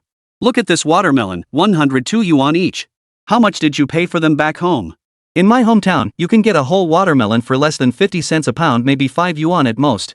At this point in the video, Sumo hadn't uttered a word, but his beaming smile delivered a devastating blow. The avatar was deliberately styled to look like an anime character, making the emotional impact even more pronounced. The video comments flew by rapidly below. Holy crap, $100 for a watermelon? That's robbery. I've heard foreigners can't afford watermelon, turns out it's true. I remember Japan can't afford it either. $100 for a watermelon? I couldn't afford that back home either. Exactly. That's why they deliberately didn't post the thousands of households video. In an instant, Zhenjiao Wanhui became the target of everyone's criticism. This female vlogger only bought 4 types of fruit, yet the total came to over 200 yuan. Qianjiao Wanhu naturally has its own narrative.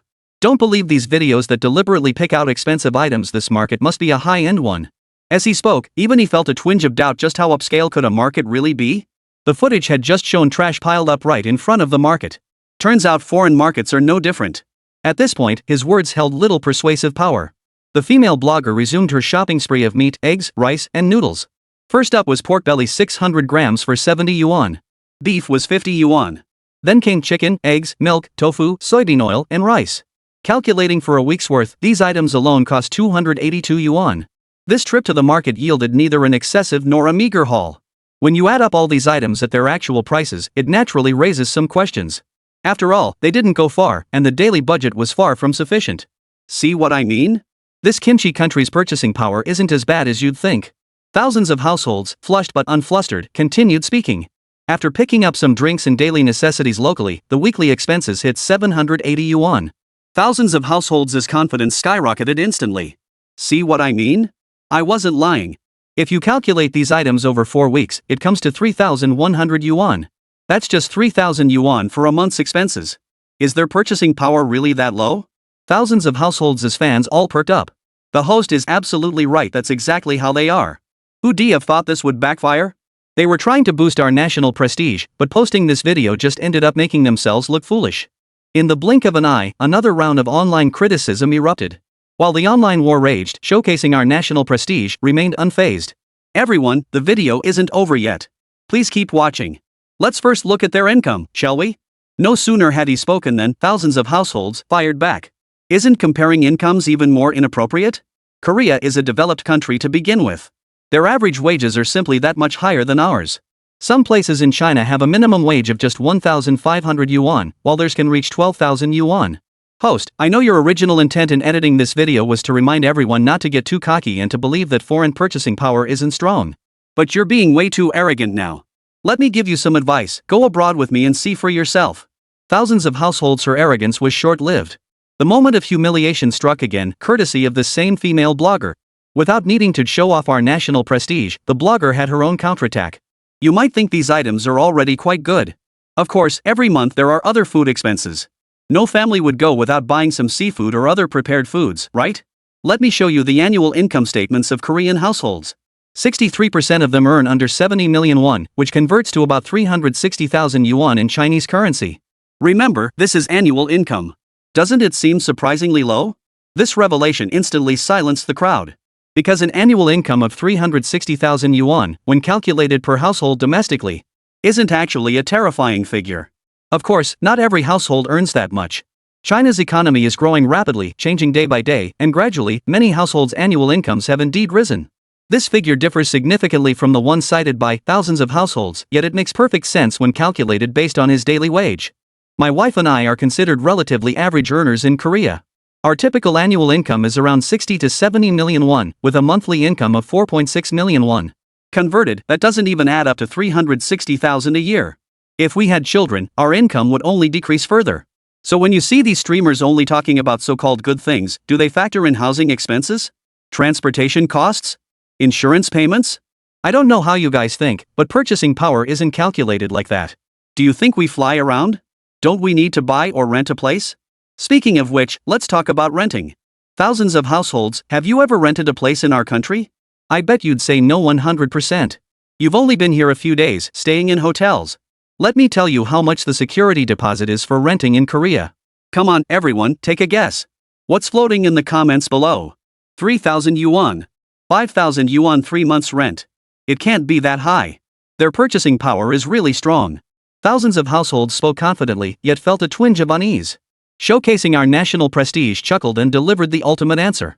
Bro, keep your voice steady. It's only 30% or 50% of the total property price after all. Here we pay 1 month's deposit and 3 months rent up front. In O's country, it's only 30%, not much at all. Oh, and did you know 45% of adults in Korea still live with their parents? Maybe they just don't want to rent. It's probably not affordability after all, they have high incomes, right? Chapter 14, Property as the Ace Up the Sleeve. Thousands of households fell into a moment of silence. Just as I was pondering how to respond next, I heard only one phrase: uphold our national prestige. Your silence is deafening. What a bitter irony. Every household gritted his teeth. What good does that do? Can you even afford a house back home? The moment housing came up, comments flooded in, and many citizens felt resentful. I support thousands of households who can afford a house. Living in the capital, I'd have to work my ass off for 100 years just to afford a place here. Could you even afford it in 100 years? At my salary, I'd need to work 300 years to buy a place in your capital city. Even as a native here in Shanghai, I can't afford a place. Netizens are easily swayed by a few manipulative lines, diverting their attention away from the housing issue. Boosting national prestige. This tactic is all too familiar. This tactic is all about shifting the conversation. When one is unable to respond or engage in any meaningful dialogue, the other party chooses to shift the topic, redirecting public attention elsewhere. Those harboring grievances are especially receptive to such narratives. Hold on, what about the purchasing power of our food? We started with a simple purchasing power comparison and now we're talking about their residents' income. I just want to know one thing. Thousands of households, do you now admit that the videos you filmed were somewhat misleading? What you posted is true, but it only shows part of life. What good is just talking about food? Life encompasses all aspects: clothing, food, housing, and transportation all must be considered. That's what defines quality of life. Showcasing our national prestige. Press the advantage, steering the conversation back on track. Do you admit it now? Hurry up and say it so we can move on to the next topic. If you won't admit it, we'll just leave it hanging here for more netizens to judge. Every family suddenly roasted over an open flame. The video they filmed was biased from the start. As foreign propaganda, this is a basic tactic stirring up domestic conflicts. Fine. Admittedly, my video has shortcomings, but everything I filmed is factual. Showcasing our national prestige. That's exactly the line we wanted. Excellent. That settles it. Everyone should record today's livestream and make sure to highlight what brother Kianji Awanwi said. The phrase "his footage has shortcomings" must be emphasized. How should I put it? Taking things out of context, right? The veiled accusation made Kianji Awanhu's veins bulge with anger. Alright, let's talk about housing. I don't believe you can say anything more about this. This time, let's not talk about Korea. Let's just say housing prices abroad are cheap. What's the minimum wage here? Some places pay just 2,000 yuan, or even 1,500 yuan. But housing prices? The average in the capital is 48,000 yuan per square meter, and in Shanghai it's 59,000 yuan. Tell me how to buy one. Can you even afford it? How can ordinary people afford their own homes with prices like these? Projecting national prestige. But I've done my homework. I won't lose this battle of words. 2 questions. First, if a place has an exceptionally strong economy, would its housing prices be low? Thousands of households, upon hearing this question, their minds raced and they instantly gave a negative answer. If the answer were yes, it would spell disaster. Housing prices in many developed nations' capitals or major regions remain unaffordable. Citizens still can't afford them. Take the kimchi country Chen Jiahuanju once visited, for example. He had planned to make a video about kimchi country's housing prices to spark public discussion, but he hadn't anticipated that kimchi country's housing prices were equally dismal. Adding to the woes, their rental housing market recently imploded. Even the average housing price in the capital region alone is 70,000, which isn't low. No, in economically prosperous areas, housing prices probably won't be low. But that still depends on people's incomes, right? But Korea's minimum wage is around 13,000 yuan a month. Even in Shanghai, the minimum wage is only 3,000 yuan. What good is that? Thousands of households. After that remark, many sycophants chuckled. Is it useful? Let's see what boosting national prestige has to say this time. When ordinary people can barely survive, how can they still talk about boosting national prestige? What good is this sore spot of housing prices? Boosting national prestige remained remarkably calm, uttering a few words. Bro, just admit it. First off, housing prices aren't cheap in economically prosperous areas. Now let's continue. Take Korea, for example. Their average housing price is around 70,000 yuan. I just looked it up. At their minimum wage, it takes 7 months to afford 1 square meter of housing. So how is that different from the situation in Shanghai? In Shanghai, it might take dozens of months. During any nation's urbanization process, there's always a siphon effect. Talent and high-paying jobs concentrate in cities. Wealthier individuals also tend to concentrate in cities to purchase property, resulting in persistently high housing prices in these promising areas. In a continuously advancing economy, people's incomes gradually rise. Let me ask again, what were our citizens' wages 30 years ago? Please answer now. Thousands of households fell silent in thought. Probably not more than 1,000 yuan. A flurry of comments flooded the screen, some saying 1,000, others 2,000, and a few 500. According to data from around 1994, China's average annual wage was only about 4,500 yuan. Back in '94, housing prices in the capital started at over 2,000 yuan, and in many places, they were even 4,000 yuan. So let me ask you this, could people back then easily afford to buy a house? Housing is inherently a major commodity, so don't assume you can just get one easily. This is true everywhere, and speaking of other countries, don't you often hear how their homes are so well built and spacious? Boosting national prestige, digging a pit. Fell for it instantly. Yes, I've been to the Eagle Nation. Housing prices there are quite affordable. They often have those villas with large yards, costing only a few $100,000. Boosting national prestige keeps smiling. Is there also $1 fried chicken and $1 villas? Every family blurted out. Of course. With vast land and sparse population, fertile soil, many people get huge houses. Unlike back home where everyone lives in tiny spaces. That's exactly my point. Even if their housing prices aren't low, the square footage is so much larger, how can you even compare? Showcasing our national pride at this point, he pulled out the video he defilmed. He'd actually been to Eagle Eye Nation. I have a few questions I believe many of you don't know the answers to. First, do you pay property taxes on houses in Eagle Sausage Country? Chapter 15, Utterly Outclassed. It's a fixed percentage of the property value. With 50 states, the rates vary. I've heard the highest can reach around 4% annually. If that's the rate, could you accept it back home? By the way, if you don't pay this tax, their government has the right to seize your property. Meaning the house you worked so hard to buy won't be yours anymore. Nowadays, anyone can easily look up property tax rates for each state. I'm sure Mr. 1000 Households knows this from having been there himself. The live stream hit a lull here. Mr. 1000 Homes suddenly fell silent. A phone call came in, filled with loud curses. Do you even want that bonus anymore? We've provided you with such a great platform for training, and even offer material rewards after you post videos. Mr. Gu, I need you to deliver the desired results in your live stream. They've already started attacking our Eagle Nation. Our Eagle Nation has already suffered significant damage in the recent public opinion battlefield. Now you want to help the enemy against us? A few words were enough to send chills down the spines of countless households. I'm sorry. I'm trying to figure something out.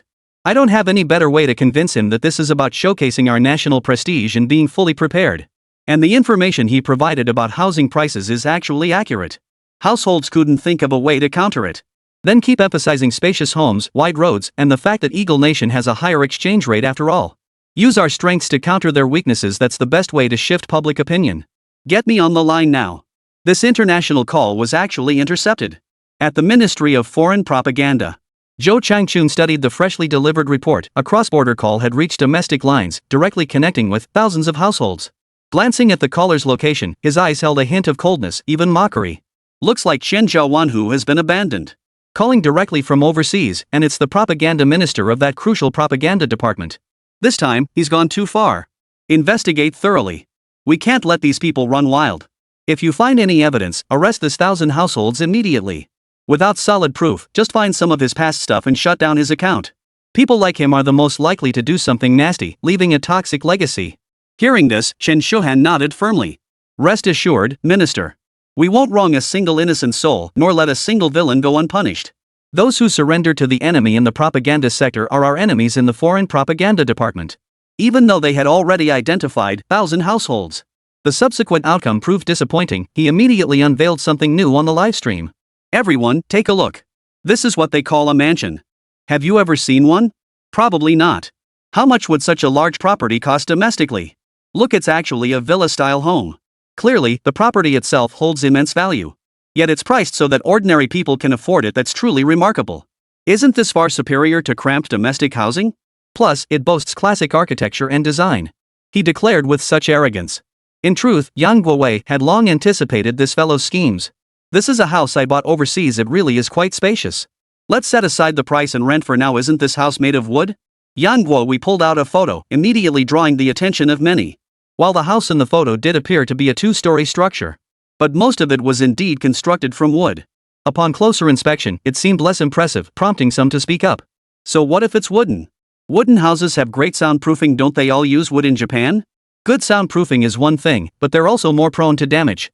Think about it, during an earthquake, nearly all of them would be destroyed. Someone countered. Soundproofing is one thing, but wooden houses stay cool in summer and warm in winter. They're natural and pollution-free, all good things. Exactly. Japan uses this style because they have frequent earthquakes. The Eagle Nation uses them for the same reason. But the Eagle Nation doesn't have earthquakes. Why would they use wooden houses? Seeing everyone's confusion, showcasing our national pride, spoke slowly. It seems no one knows why most houses in Eagle Country are wooden.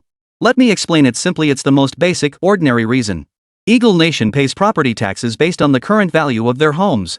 Wooden houses generally have lower overall property values. Otherwise, why do their wealthy residents mostly live in high-end communities with reinforced concrete homes? Wooden houses mean lower property taxes, but don't think that's the end of it. After a while, these wooden houses all need to be renovated again. Wooden houses have a shorter lifespan. Stop assuming foreign properties are spacious. Most large homes are in remote areas. Do you think city centers are cheaper? So what? Thousands of households, got any more tricks up your sleeve? You've been spinning this narrative from purchasing power to housing prices. What else do you have? If you don't, then shut up. Stop posting reckless videos. You can earn money by steering public opinion, but keep the money that harms the country and its people to a minimum. Thousands of households was left speechless. Today's livestream seems pretty uneventful. I'll show you a video instead. This video concerns a hot topic. The creator of the recent European Purchasing Power Survey video is a friend of mine. Let's take a look at life in Europe. There's been a war going on lately. As you know, European purchasing power has plummeted since the war began. These videos are mostly venting, with most sources being international students from various places. I've collected them over time. Let's hear what they have to say. Now it's time to play the video live. This was originally meant for release. Since they're all about purchasing power, why not let everyone see them directly? The video opens with another expletive. F everyone. I'm here at the invitation of our microblog to share a video discussing purchasing power in the land of the rising sun. My verdict on this purchasing power? It's worse than a dog's. People always think Europe is great, and this sunset nation is a classic example of a long-standing European powerhouse. Chapter 16, next stop, the Chaos Games. Sure, they had some skills back when they were powerful. But look at them now, they're worse off than a dog. What's this deindustrialization nonsense? What's this financial powerhouse bull? All the money's going to the rich, lining the pockets of those European politicians. A string of expletives followed, but they were promptly censored. The voice clearly aimed to boost national prestige and didn't want the video taken down outright. After the rant concluded, the speaker paused to catch their breath. Let me tell you about some things in Europe. Though I've only lived in Sunset Country, do you know how much eggs cost there lately? 15 yuan each. I admit there's been a chicken plague here in Sunset Country with mass cullings, but 15 yuan per egg? That's ridiculous. Just as he spoke, another blonde-haired, blue-eyed foreigner appeared in the video. This one hailed from the Eagle Wing Nation. Ever seen electricity priced at $100 per kilowatt hour? During our last snowstorm, that's exactly what it cost in our country. Is this even livable? Can I even afford that? Our country's power supply is such garbage. This foreign guy started cursing just as fiercely. He even cursed their white-haired president extensively. But all that was just background noise. What followed was more about purchasing power. The international student from Sunset Nation continued. Trust me, never come to this Sunset Nation for studies. There are no so-called golden majors or universities here. After deindustrialization, the manufacturing sector is now in decline. Forget about engineering. As for arts and such, they're indeed quite popular. But that's only for locals. Even if I became a top-tier painter here, I'd never gain recognition. In other words, my teacher has to be incredibly famous for anyone to buy my paintings. And because I'm from the Dragon Country, no one takes my words seriously. Now let me tell you about the corporate side. The average starting salary for a college graduate in the Sunset Nation is around £3,000. He chuckled coldly, likely waiting for the comments to roll in. This was about showcasing our nation's prestige, he explained. 3,000 isn't a small sum, that's over 20,000 yuan a month. Looks like it's even higher than Korea's. Even with higher living costs, it's still acceptable. Now that's what I call a decent salary. That's what you expect from a long-established developed nation. No wonder they pioneered industrialization and launched the first industrial revolution. Our Dragon Nation is still far behind. The people around him remained silent, knowing full well the figure was inflated. Often, foreign propaganda simply throws out a high figure for wages. Most of the time, they have to pay taxes, and the tax rates are quite high. Brother Yangguai, I bet a lot of these comments are marveling at how high foreign wages are. These folks just haven't seen the world. They should come abroad and experience it for themselves. I'm not afraid of getting flagged today, let me tell you, after taxes, it's only about 2,000. Why does that include healthcare taxes, income tax, and all that? You probably didn't know this, but the land of the setting sun offers universal free healthcare. Last time my friend waited 6 months just to get treated for stomach pain. Luckily I stocked up on some Gastrolin beforehand. Otherwise, he might have ended up with a perforated stomach by now, having to wait 6 months just to treat a stomach problem. Not bad. My landlord broke his leg and they made him wait 3 months. Why not go to the ER? Because everyone has to wait. Emergency care is only available at top private hospitals. Do you think the average person can afford that? And this so-called free healthcare gets deducted from our wages. Hundreds of pounds just disappear. A few £100 a month, maybe around 5,000 a year. Now you're talking about taking home 2,000 after wages, which might look like around 16,000 in local currency. But what good is that? We spend about 800 to 1,000 just on rent. Food, clothing, housing, transportation, you do the math. It's pointless. By the way, after taxes across Europe, 2,000 or 2,000 is already the salary for most people, and in some countries, it's around 1,000. Then a few more people chimed in, representing some so-called established powers. They too began complaining, including the German Empire. This is currently the most powerful nation in all of Europe. Though they had demilitarized due to unique circumstances during the war. It doesn't mean they're weak. Riding the wave of rapid development these past years, they've got their finger on the pulse of industry and are incredibly powerful. Amidst the collective grumbling, many became aware of Europe's purchasing power, their average wage hovering around €2,000. This already represents the upper limit for many countries. But when you factor in all the so-called housing costs, it becomes quite expensive. Amidst the flood of comments, one humorous remark suddenly stood out. It came from a fan among the masses. Then why don't they just buy a house? That way they wouldn't be renting, and costs should drop significantly. Yang Guo wismoled slightly. I'll definitely include this brother's comment in the video later. Anyway, the costs are right. But I want to ask this brother one more thing. If renting is already so tight on the budget, does that mean they can definitely afford to buy a house? What kind of theory is that? Does living in China automatically mean you can afford a house? You're clearly from the countryside, yet you insist on buying property in Shanghai or Beijing. Are you trying to use your rural income to justify the high housing prices in the capital or Shanghai? I urge all wanhwa fans, read more, learn more. Don't let others see you as uneducated, unambitious people. Today's livestream from wanhwa has concluded. I'll compile the entire broadcast into short video analyses. I hope more people see what true purchasing power looks like. And what life is really about. Next stop, Europe, or I'll take you all to experience authentic local culture and customs. The screen was flooded with caring comments. Blogger, is it really necessary to go to the West? I hear all sorts of ethnic movements are erupting there. Exactly. Many countries aren't safe. France just had protests and riots with looting and vandalism. Showcasing our national prestige, smiled faintly. Rest assured, everyone. I'm only going to Europe to witness that unique sporting event. Even though many places are dangerous, the nation stands as my solid backing and will ensure my safety. This quadrennial event captures the attention of most people worldwide. I'll bring you first-hand reports and the most compelling content, rest assured. At that moment, Yang Guowei closed the livestream. The confrontation gradually subsided, but the clash across the ocean and with the Dragon Nation had only just begun. Chapter 17, Journey to the West. The public outcry over the live streaming showdown gradually subsided. For the Dragon Nation's foreign propaganda department, however, it was an achievement worthy of recognition. Zhou Changchun sought out Su Mo once more. Minister, I have many matters to attend to. I'll be traveling west in a couple of days and need to prepare thoroughly. Nothing urgent. I'll head back first. Others arriving at the publicity department would surely be thrilled. But this young man harbors no such ambitions. Over the years, Zhou Changchun had seen too many talented young people striving for advancement, many hoping to enter public service and climb the ranks swiftly. But this kid, despite his obvious talent, just wasn't interested. Xiao Su, don't be so impatient. The higher-ups have given very positive feedback on this recent project. You did a great job. What followed was praise for the young man's potential and various compliments. No need for praise. I just did what needed to be done. By the way, where's that idiot from Qianjiawan? Zhou Changchun was a civilized man.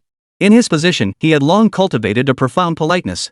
He never lost his temper, much less resorted to personal attacks. Unless he couldn't help himself. Su Mo was different. He was a free agent, earning tens of thousands monthly from the publicity department while creating his own videos. His videos racked up massive views, and he certainly wasn't short on cash. To put it plainly, their collaboration was one where the publicity department had to court Su Mo. The one you mentioned, thousands of households. We've already proven it has connections to external funding sources. We've recently suspended his account, and the internal investigation is ongoing. But it's highly likely he's just a small fish, a minnow that won't lead us to any real masterminds behind the scenes. Once his account's suspended, that'll be the end of it. Jo Chang-chun spoke with a hint of melancholy. Suemo was even more agitated than him. Just letting this good-for-nothing continue to evade justice? That won't do. We should use tougher measures. You guys are too lenient. I say we just blacklist him outright. Make all his communication details public. Anyone can insult him, and he can't fight back. Jo Chang-chun paused in surprise. This young Su was a talent. That move was ruthless. But this fundamentally contradicts the rule of law. Where there is law, it must be followed. If we manipulate the public into cyberbullying someone just because they made a mistake, that's not right. Suemo suddenly found Jo Chang-chun quite agreeable. This minister was young yet already sporting a receding hairline. Regardless of other matters, he possesses integrity and adheres to his own principles. This isn't something you can handle, but I can. DDoS attacks are illegal domestically, but information brought in from foreign networks doesn't count, right? Just give me some of the information about the overseas fund transactions and let others do the doxing. With all the pent-up aggression in society these days, it's better for people to vent some of that here. Jo Chang-chun didn't think this was a good solution. Xiao Su was indeed a key contributor, and it was just 1,000 households channel. The purchasing power videos he created have already set a very bad precedent. Whatever outcome comes, he should bear the consequences himself. Alright. I'll send you some of his information shortly, but everything must be done with restraint. Know when to stop. Comrade Xiao Su, I hear you're planning a trip to the West. We've sent many athletes to compete for our country at this games. We hope you'll cover more of that. When it comes to the Olympics, the people of Longwa have a unique sentiment. Initially, the impoverished and weak nation lacked the qualifications to host the games. After years of hard work and progress following the turn of the millennium, it finally hosted the Olympics. From that moment on, the entire world witnessed Longwa's progress, development, and its transformed appearance. Investors finally began pouring capital into the nation, triggering a surge of foreign investment.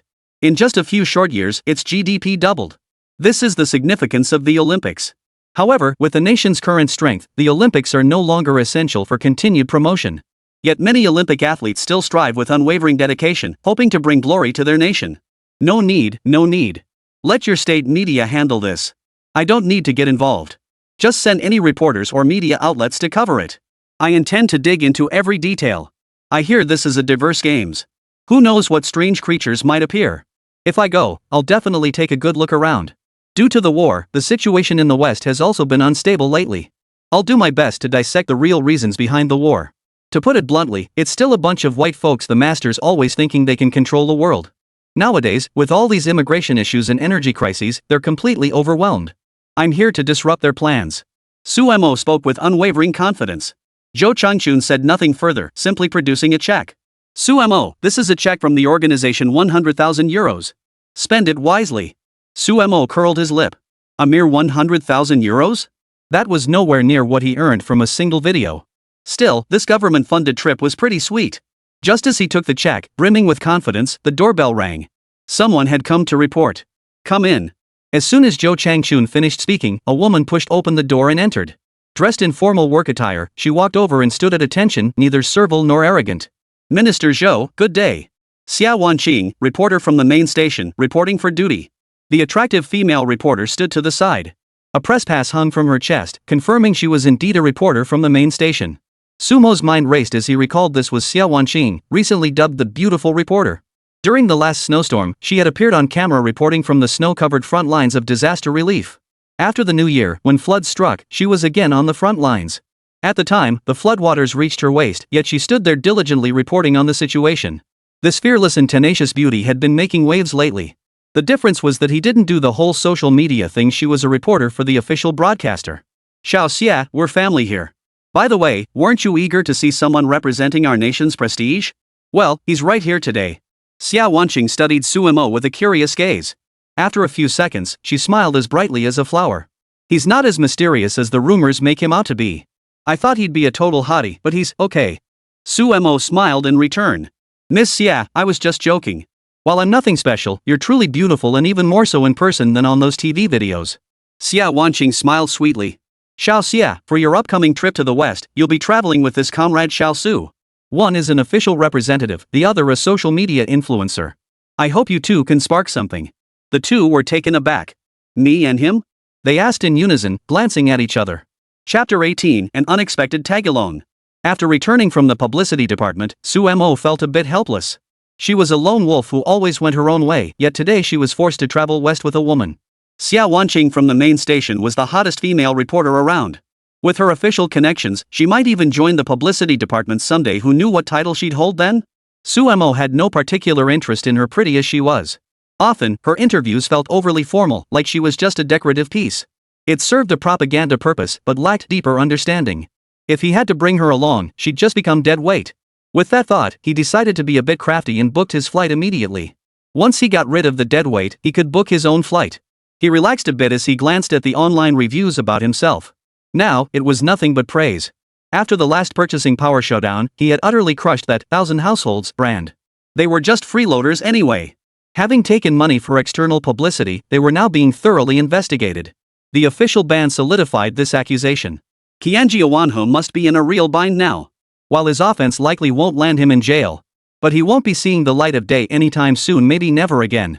Sumo posted an update announcing his upcoming trip to the west to cover the sporting event there. After posting, he rested briefly, enjoyed a satisfying dinner, packed his belongings, and headed to the airport. He couldn't shake the strange feeling that eyes were watching him. Could it be that he had already been targeted by those foreign spies? As it turned out, it was just his imagination. Because only after boarding the plane did he realize he wasn't being watched by foreign spies. As he sat there, another striking figure took a seat beside him. Xia Wanqing from the main desk. "Reporter Xia, why are you like a ghost following me everywhere?" Xia Wanqing retorted with a hint of irritation. "I was planning to head west first to prepare in advance, but running into you here, what a coincidence." Xia Wanqing gritted her teeth. This fate was beyond words, especially since they ended up in the same seat. The two sat close together, and the bumpy journey soon brought them to the so-called civilized and advanced world of the West. Even Sumo felt a lingering gloom in the air after disembarking. Upon exiting the airport, the two parted ways. This time, Sumo had disembarked in Gaul. Walking along the street, he casually recorded a video, noticing the significant presence of people of color here. He immediately went live, waving at the camera. "Hello everyone, I'm spreading our national pride. Today I've arrived in Gaul. I'm going live for you all right now." The moment Yang Guowei went live, tens of thousands flooded into the stream. The numbers kept climbing, soon reaching hundreds of thousands. The streamer's gone live already? He's actually in Gaul. That's one of the world's top 5 developed nations. It truly is a world-leading nation, definitely more advanced than Dragon Nation. Not necessarily. Dragon Nation's development is advancing by leaps and bounds these days. It might not be that much more advanced than Dragon Nation. This time we get to experience a foreign culture. Wonder how it compares to the Eagle Nation? A crowd of curious viewers watched as, showcasing our national pride, moved forward. "Everyone, look, this is the blast furnace machine. It's right in their capital city. Look at these streets, look at the cultural scenes, how could there be robberies here?" While showcasing our national pride was momentarily stunned, a dark-skinned man wearing a mask sprinted past, snatching a backpack from a woman nearby. That speed was truly astonishing. Did you all see that? Some races really do have athletic advantages. Have you ever seen legs that long and running form like that? A flood of comments echoed that they hadn't seen anything like it. After all, in China, street robberies like this. And getting away with it is pretty tough. While it's not accurate to say every corner of the Dragon Nation is absolutely safe, public safety has more than doubled in recent years. Seeing that dark-skinned man sprinting like mad, it reminded many of certain dark-skinned athletes in track events at the games. They were truly remarkable, able to run endlessly, maintaining their own stylish rhythm. It seems this race truly possesses unique abilities. Don't film this stuff, streamer. Robberies happen everywhere. Isn't it normal for blast furnaces to have them? Besides, it's just... The moment those words appeared, the chat exploded. "What do you mean isolated? Last time I went to the blast furnace, I got robbed 3 times, damn it. Can you imagine losing my passport, then my wallet, then my clothes? I can picture it, bro. They probably stripped you down to your underwear. Not just stripped, they robbed you clean from head to toe. Go back again sometime." Hell no, I'm not going back to that disgusting place. Not only do you get robbed, but you get into fights too. Those dark-skinned guys blocking the road, if you don't give them money, they'll beat you up. I can vouch for this being true, and even if you get beaten up and call the police, it won't do any good, nobody will lift a finger. That's actually better than what happened last time. One guy in our tour group refused to give money to a dark-skinned robber and got beaten so badly he lost an eye. No one compensated him. For a moment, many who'd traveled abroad chimed in with their opinions. The atmosphere turned awkward for a moment, and many who had idealized foreign countries suddenly lost their rose-colored glasses. Alright, no need to harbor hostility toward such countries. This time, the capital of Georgia will host a major sporting event. I believe security will be slightly better. But the slap in the face came swiftly. Today, our national prestige would be tarnished once more. As he spoke, two others ahead of him snatched backpacks and sprinted away. One of them even charged toward showcasing our national prestige. A large, idle hand reached out to snatch the phone. Suemo wasn't about to take that lying down. He stuck out his foot. He planted his foot there, and the dark-skinned man landed squarely on it. Suemo sucked in a sharp breath of pain. The guy was seriously heavy. The dark-skinned man stumbled, flying 7 or 8 meters before rolling twice on the ground. Bleeding profusely from his head, he scrambled to his feet without even glancing back at his assailant and bolted. The police officer chasing him didn't get 10 meters before stopping and shaking his head repeatedly. As for the cargo owner, he could only accept his misfortune, especially since he was a white man. He'd barely arrived and already gotten a proper taste of reality. All right. Let me show you something else. After all, this place boasts a highly advanced culture. After all, this is the capital of Golok, the capital of the 5 constant nations. They say their average income is 3 to 4 times that of our country. Let's go explore nearby. The footage meant to showcase our nations might began to shake, blur, and freeze. He lost his internet connection. Chapter 19, From Robbery to Zero Yuan Shopping. Suemo entered a nearby supermarket. He was watching the live chat when he realized the streaming app had disconnected. No way, is this happening again like last time? This foreign internet is just unreliable even in the capital of Gaul. It's like this. Maybe it's because this supermarket is too remote. He muttered helplessly. After all, this Gallic city still retained a certain cultural and retro charm. In other words, many of its buildings and structures haven't changed much over the years.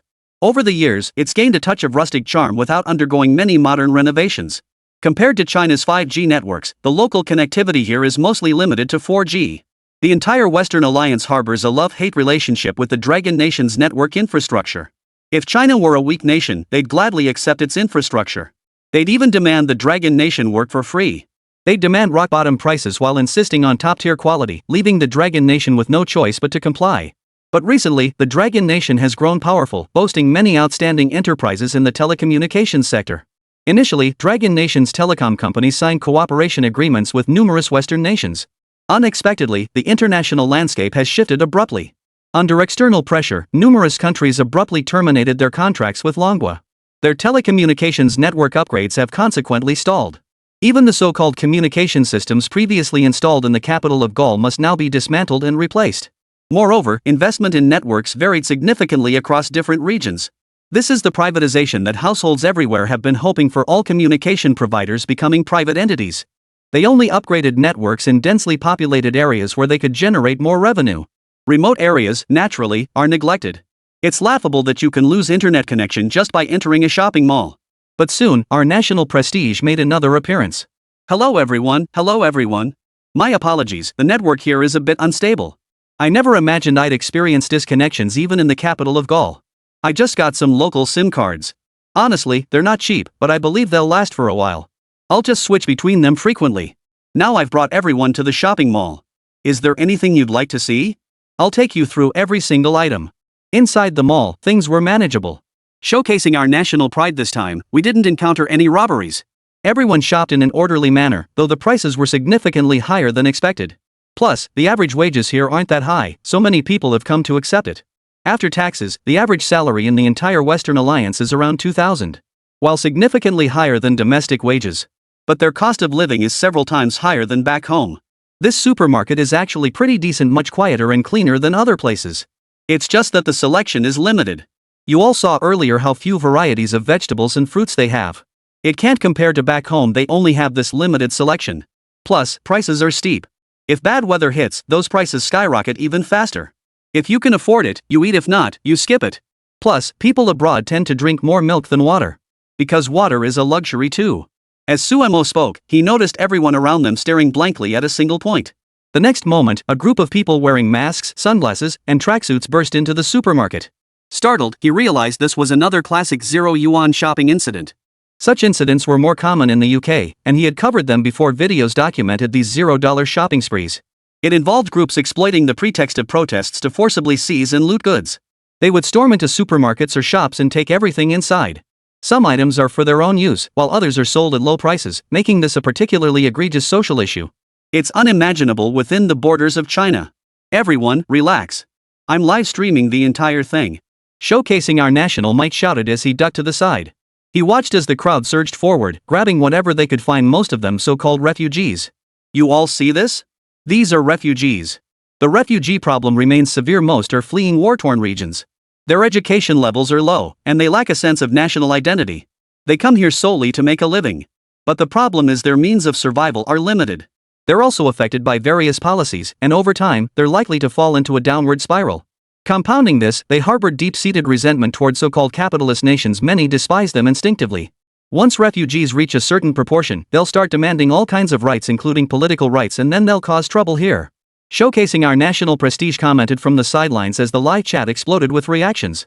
I remember someone previously blaming China for the issue, saying we should also accept some refugees. Exactly. I recall some celebrity even said we should take in more refugees. Why doesn't he bring them to his own home? Taking them in wouldn't work anyway. Who wants that? The war wasn't even caused by the Dragon Nation, yet they expect others to bear the burden of their refugees. They're just reaping what they sowed. For a moment, everyone laughed, their words dripping with mockery. Then the do-gooders would jump in. These refugees have it tough. They've left their homes behind. If possible, we should help them. Yeah, right. Why don't you donate money and supplies yourself? Or better yet, go abroad yourself. Which of these war-torn regions was created by China? It's all these so-called capitalist powers constantly plundering resources. And then they instigate wars and massacres. Which one isn't connected to them? The French deserve their current treatment for colonizing Africa all those years. It's not just the French, all those so-called great powers. Most developed nations are cut from the same cloth. This is the most effective propaganda approach. As one side weakens and the other grows stronger, the Dragon Nation's refusal to accept refugees suddenly appears remarkably wise. Because many people have witnessed the plight of these refugees firsthand. If they were merely lacking food, many would gladly donate money and supplies. Especially the kind-hearted people of Longwa. They often show great kindness to strangers, but this very kindness ends up being exploited. Their original kindness has become something these people freely toy with. These foreign refugees show no consideration for the hardships of the local people. Nor do they appreciate the sacrifices made by the locals. Under different cultural customs and perceptions, this often leads to unrest. This was merely the first day of their arrival in Gaul. The days ahead would surely bring more joyful events. Suemo witnessed an entire $0 shopping spree where everything around him was swept away, leaving scattered goods strewn across the floor. Just then, he suddenly saw someone knocked to the ground, about to be trampled by the crowd. Without knowing if it was a man or woman, he rushed forward to save them first. Chapter 20, The Tale of Two. Suemo lunged forward. The person was nearly trampled underfoot by the free-for-all crowd. Suemo spun the person around in his arms, finally evading the crowd's footsteps. The free shopping crowd was startled. Who would have thought someone would spin right beneath their feet? They screamed in terror, shouting in every language imaginable. In the commotion, Sumo's phone flew out of his hand. Reluctantly, the live stream cut off. Suemo looked at the person before him, about to offer some comfort, but froze the next moment. Miss Qingqing, how is it that we meet again? The person in his arms was none other than Xia Wanqing. They appeared incredibly intimate, locked in an embrace so close that even the sounds of their breathing and heartbeats were distinctly audible. Xia Wanqing also froze for a moment. Why are you holding me? Let go immediately. Suemo only tightened his embrace. Do you think I enjoy holding you? If I let go and someone tramples you to death, I'd wonder if you're a 3-year-old. You know you'll be in big trouble if someone spots you during the 0 yuan purchase event, right? Despite his words, Suemo finally let go of her. Xia Wanqing's clothes were now filthy, and her camera had flown off to who knows where. The 0 yuan purchase crew was ruthless. Everything they dropped on the ground was taken. This is terrifying. I never imagined security would be this bad here. I even studied abroad in this country before. Xia Wanqing was still shaken after narrowly escaping danger. Suemo patted her shoulder. Don't dwell on it. This is just how things are now. It's absolute chaos here. Back when you were studying abroad, there probably weren't many refugees around. Their economic issues weren't that severe back then. Now it's all gone to hell. Xia Wanqing glanced down at her hand, still bruised from being stomped on. All right. Let me take you to clean up first. You look worse than you did on the plane. Suemo remained surprisingly calm. Most Chinese people would feel utterly lost without their phones. But the French are different, of course. While this country does have some modern payment systems, most so-called countries abroad primarily rely on credit cards as their main payment system, followed by cash. This had been the custom for so many years that changing it wouldn't be easy. Xia Wanqing followed Suemo out. What's wrong? Did you lose your phone? Can't even get to the hotel now? Come with me. Though Xia Wanqing didn't particularly like Suemo, their encounter had been filled with unexpected twists. For now, she had no choice but to follow him. Suemo led Xia Wanqing to a local hotel. Get us a room. Just one. Xia Wanqing grew anxious. Was this guy up to something? How about 2? If you're short on cash, I'll give you some later. Xia Wanqing declared confidently, earning a glare from Su Mo. Listen to me, Miss Xia. Cut the nonsense. Su Mo insisted on getting a room, and the two went inside. He instructed Xia Wanqing to lock the door securely before turning to leave. Shortly after, he returned with some snacks, along with 2 new cell phones. You must have colleagues or classmates here. Contact them and have them pick you up. Miss Wanqing, you must understand that things are really chaotic around the blast furnaces these days.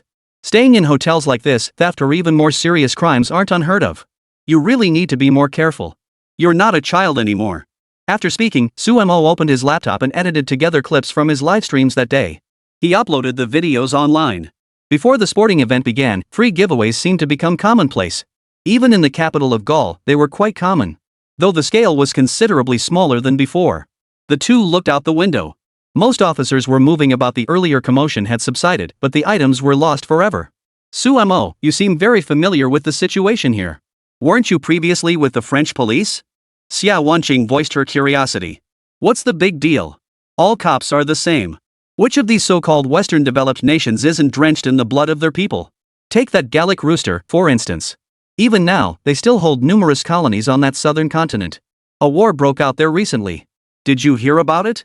I'm planning to make a video about it and include this footage.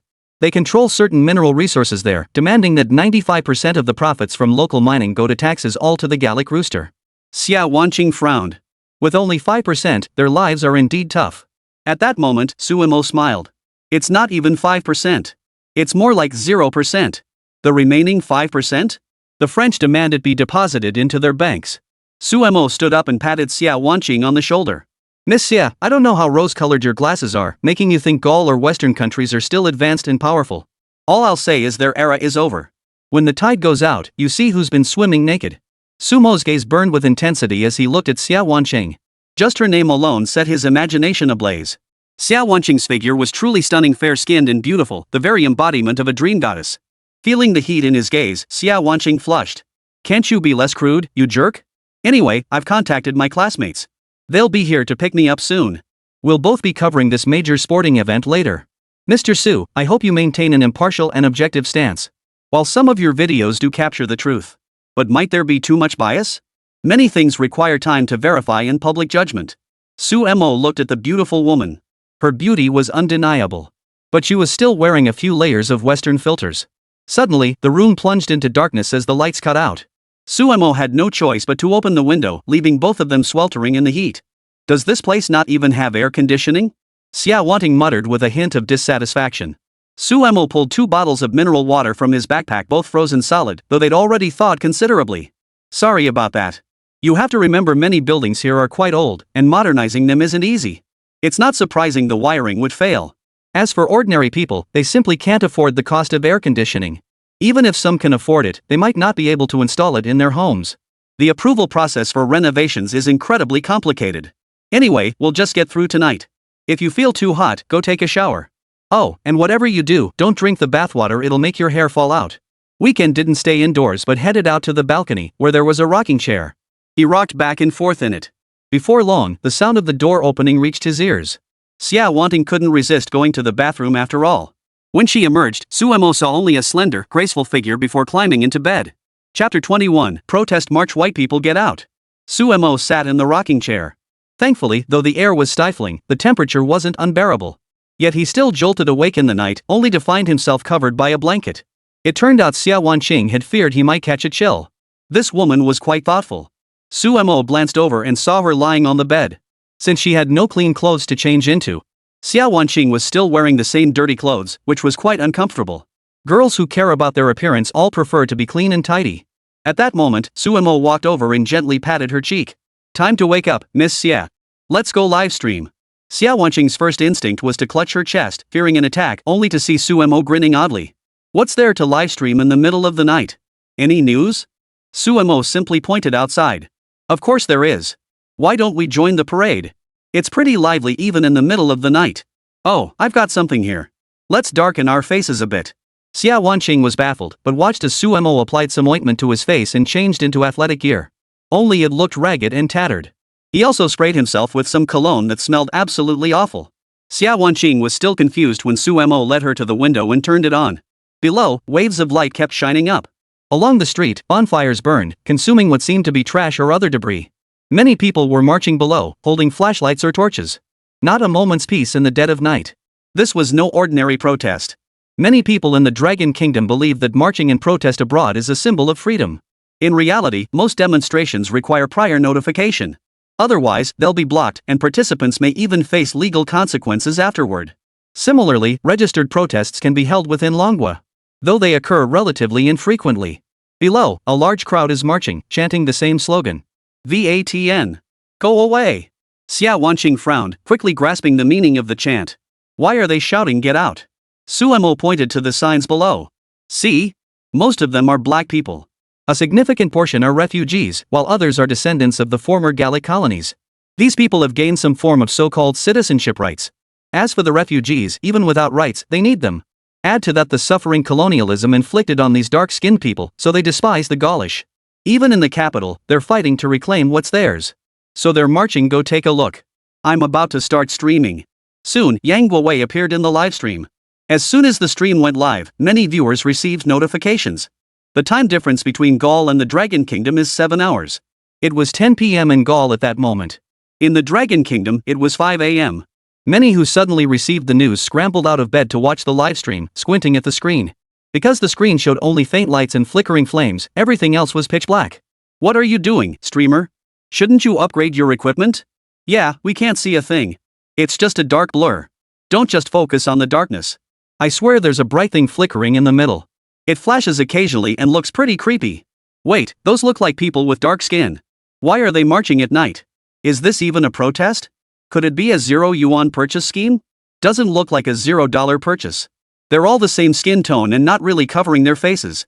The livestream audience was already buzzing with curiosity about Sumo's appearance there. He wore a mask, his eyes carrying a hint of mockery. Everyone, you see? I'm back streaming. What I'm showing you now is the live scene from Gaul. You can see they're marching tonight. I don't know if they filed a permit, but most are black people. Their political demand is to kick certain others out of their country. Who exactly are these people? I can't say for sure, just watch and see. This lady beside me, you might recognize her. She's Xia Wanqing, a reporter from CCTV, here with me right now. Xia Wanqing didn't want to greet everyone. But Suemo pulled her into the frame, leaving her awkwardly waving. Even masked, her striking figure and elegant demeanor instantly drew many eyes. Why is the anchor bringing a beauty? What's going on? Are they a couple?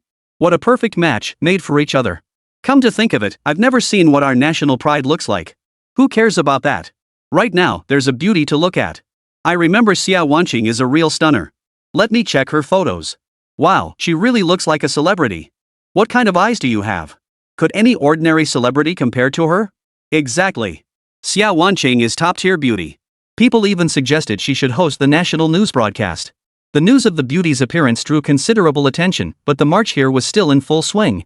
Everyone, take a look. This is largely due to historical reasons, compounded by current political issues in the West. Most of the people walking here are refugees or descendants of former colonies who have obtained French citizenship. They harbor deep resentment toward this country. While they receive some support here, food, drink, and subsidies. They've even found places to live, but deep down, they harbor immense resentment and utter disgust toward this country. Fundamentally, this stems from France still maintaining vast colonies in the southern hemisphere. This ongoing colonial exploitation drains nearly $300 billion annually from the southern continent. This money comes at no cost to them. 300 billion converts to roughly 2 trillion in domestic currency, obtained purely through various exploitative means. So don't assume advanced nations are inherently noble and righteous. Their dirty tricks remain hidden from you. Some even deliberately fueled internal strife and massacres during nations' independence movements. Take the Rwandan genocide as an example. We must never forget the hatred of the past. Suemo silently commented. The white masters have committed far too many inhumane acts. Even today, they still hold on to colonies, including the so-called John Bull by the dozen. They even cling to these dozen or so colonies to prove they still possess glorious splendor. But their era will inevitably pass. Does this outdated colonial system still have a place in the new age? Suemo refrained from judgment, but the backlash would be severe. The number of black people here is truly staggering. The proportion is terrifying. Xia Wanqing commented beside Suemo as she entered the livestream. It's not that high, really. Just about 60% of newborns are people of color. Wait, 60% are black. Maybe others make up the rest. So who knows what color Gaul's capital will be in the future? Either black or green. We'll see. Suemo chuckled as he made his remarks. Yet amidst the flames and the procession, he had caught someone's attention. Chapter 22, Gaul wants to surrender. The crowd of demonstrators swelled daily. All shared dark skin, aware they held no absolute standing in this nation. Coupled with lingering grievances over lost homelands, their protests grew increasingly violent, culminating in a fresh wave of zero-yuan shopping sprees. Throughout it all, Suemo remained steadfast in protecting Xia Wanqing. Miss Xia, if we don't change clothes, I doubt we'll even be able to move around here. Let's find a place to stop first. Suemo led Xia Wanqing to the side. His phone, however, kept filming the zero-yuan shopping chaos. The scene was intense. This is so intense. Look, those people are still charging forward. They're really going all out today. It's rare indeed. Why haven't any officials stepped in? Not a single one has shown up so far. Who knows? Maybe the authorities have their own way of handling it that we just can't figure out. They just can't cut it. No match for the Eagle. The Eagle sends an armed helicopter straight into the fray, while these blast furnace machines don't even have the guts to do that. Their gear just doesn't cut it. We really need to learn from those ruthless bastards. The Eagle bros know how to play the game. Most of the comments express deep disgust toward the Eagle. After all, that nation is utterly despicable, having committed countless atrocities. Suemo, however, kept Xia Wanqing hidden in a corner. The two of them still wanted to film all of this. Hand me your phone. I'll film this and send it to our colleagues at headquarters for processing. Xia Wanqing actually suggested this. Suemo smiled at her, studying her face. Hey, Miss Xia, what are you thinking? If I give this to you, what about me? This is how I make my living. Without this footage, how am I supposed to make a living? I need views and money too. Xia Wanqing hadn't expected Suemo to be thinking this way. She felt a wave of disappointment wash over her and couldn't help but speak up. Mr. Su, you've disappointed me. You're just a greedy person, only thinking about making money. As a journalist, I have a direct responsibility. What I film is the real, authentic situation. I don't inject personal opinions, nor do I chase views for the sake of it. You should have a spirit of impartiality. Suemo suddenly wrapped his arms around Xia Wanqing. He pressed his face close to hers. Several more zero-yuan shoppers approached, spotting the couple. They even have time to hug here, they muttered, whistling as they walked away. Don't go spreading rumors. Besides, I have my own needs. I'm not some immortal being detached from the mundane world. Same as before. If you want one, I'll just lend you my phone. Suemo pulled a phone from his pocket. He'd clearly come prepared. Xia Wanqing felt touched, gaining a deeper understanding of this guy. Suemo seemed carefree and sometimes even infuriating, but in truth, this man was incredibly thoughtful. Just as they were about to continue filming, the internet connection suddenly cut out. What's going on? Is the internet this bad here again? They really should upgrade it. Get a domestic company to help. Xia Wanqing shook her head as she voiced her criticism. Miss Xia, you should know there's also something called network blocking. When necessary, someone will just cut the internet off. The live streaming software we're using also relies on this Gaulish network. Now that they've shut down the servers, we can't stream anymore. Within minutes, several uniformed men and women approached the area where they were standing. They extended their arms to block the path. Please accompany us, you and the lady with you. The words came in French. Suemo didn't argue. They were armed. Other participants in the zero-yuan purchase event or the protest march were also being pushed back, with a group of officers handling the situation. But flames roared across the streets, and a foul stench hung heavy in the air. This chaos wouldn't subside for hours. Suemo and his companion were escorted to a command vehicle, a black minivan. Its exterior had been reinforced for maximum durability and likely offered bulletproof protection. Inside, numerous surveillance monitors displayed live feeds. Drones hovered overhead, scanning every direction without a moment's respite. A gray-haired man sat inside, frantically working. He shouted repeatedly into his walkie-talkie, coordinating with his subordinates scattered throughout the area. He seemed intent on resolving this situation swiftly. Upon seeing Suemo arrive, he approached with a smile and extended his hand. You're the one enhancing our nation's prestige, right? Hello, my name is Dalmany. I oversee internal affairs within the blast furnace complex. His tone was exceedingly courteous. Suemo recalled this man as a key minister within Gaul. He too was working diligently to support this grand sporting event. With escalating ethnic tensions, refugee crises, and war-induced inflation taking their toll, Gaul was facing tough times. Yet they still clung to the so-called glory of the Napoleonic era. Especially their prime minister, Macron. He proclaimed himself the heir to Charles de Gaulle, yet his reign had been anything but glorious thus far. In short, he was a figure caught between a rock and a hard place within the Western Alliance. Why did you summon us? I'm just a video blogger. Suemo had shown no fear even in the face of the Eagle last time. What was there to dread here? Even the French still held back out of respect for the Dragon Nation's prestige. Besides, he genuinely creates videos. Everything was portrayed through live streams, reflecting the genuine circumstances around him, no fabrication or pretense. Please rest assured. We've arranged this meeting to ask if Mr. Yang Wei would be willing to create some videos for us. We'd like to invite you to become our promotional ambassador. We will offer you the most favorable terms. Upon completion, you will receive permanent residency in Gaul and a substantial bonus. The offer was indeed tempting, but Sumo wasn't interested. This place is constantly either filled with protests or rampages of looting and arson. It's practically on par with the Eagle Nation. I'm not really interested in staying here. I just want to know why you're hiring Westerners. Isn't that a good thing? Your sporting event needs promotion too. An Asian face like mine probably won't be much help. Sumo sat casually to the side. Darmaning just needed careful handling. They really couldn't deal with him. Since this man arrived, both live streams have laid bare all his unsavory aspects. Mr. Su, we're being completely sincere. We can provide you with ample funding. You can film videos during this period, and all expenses will be covered by our organization. Later, we will also give you 2 million euros as compensation, hoping you will help us with publicity. Xia Wanqing, standing nearby, knew this was a trap. Just as she was about to speak, Sumo beat her to it. One condition: I film whatever I want. Chapter 23, Internal Strife Among Diverse Groups. Darmaning had anticipated this demand and nodded repeatedly. We trust your impartiality, which is why we're granting you this opportunity. However, we request that the video undergo post-production editing by our team. Darmaning refused to give up. The next moment, Sumo refused again.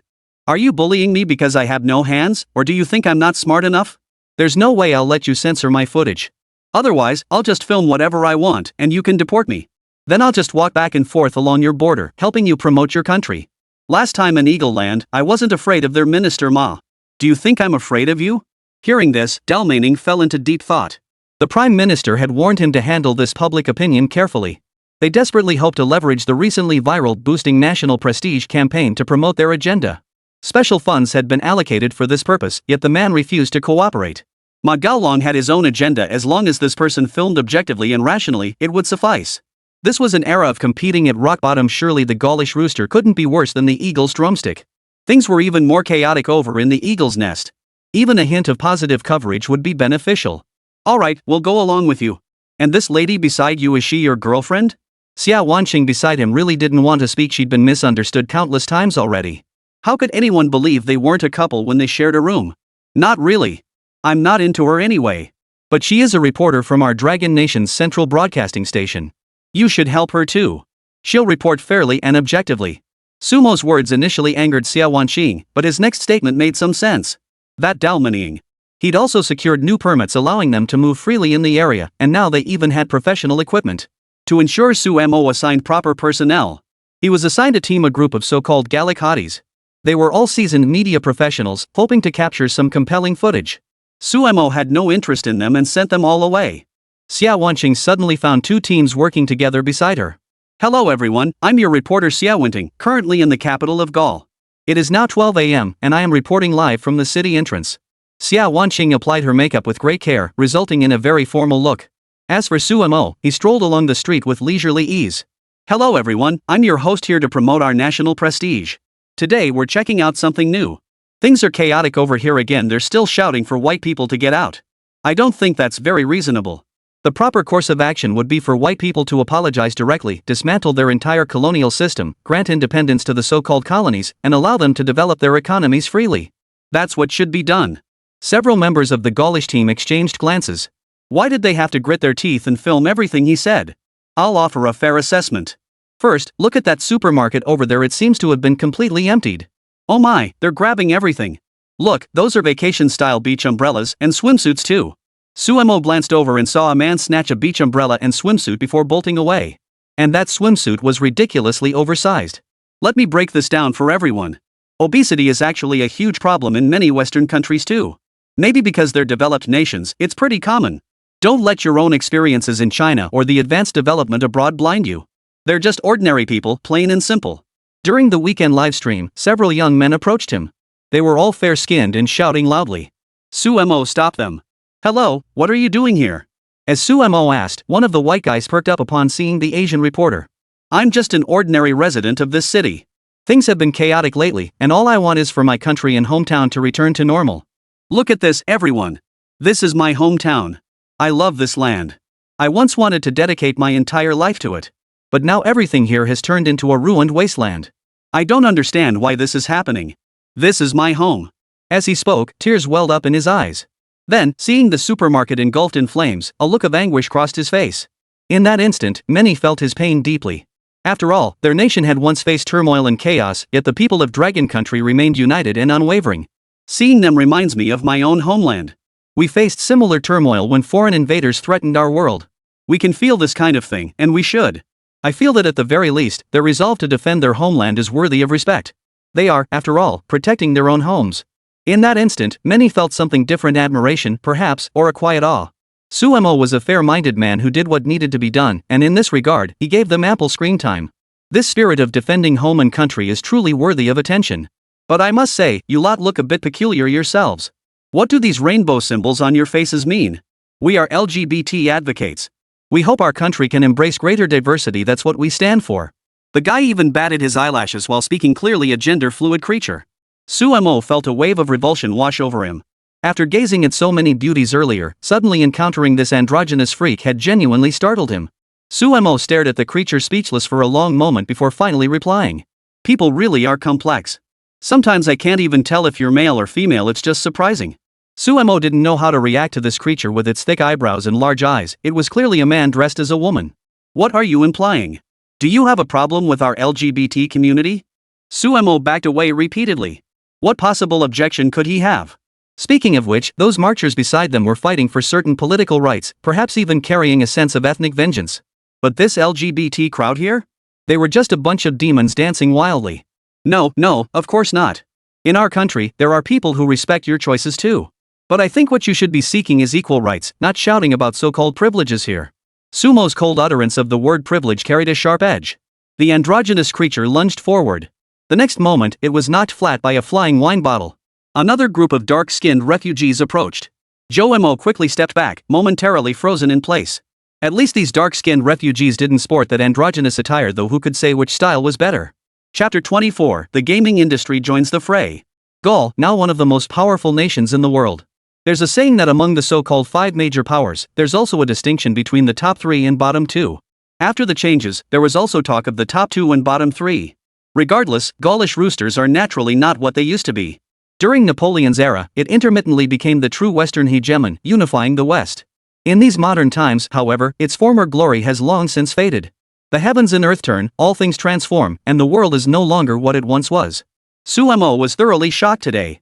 Before him stood a group of demons and monsters, neither male nor female, dressed in heavy makeup and adorned with a large rainbow flag on their backs.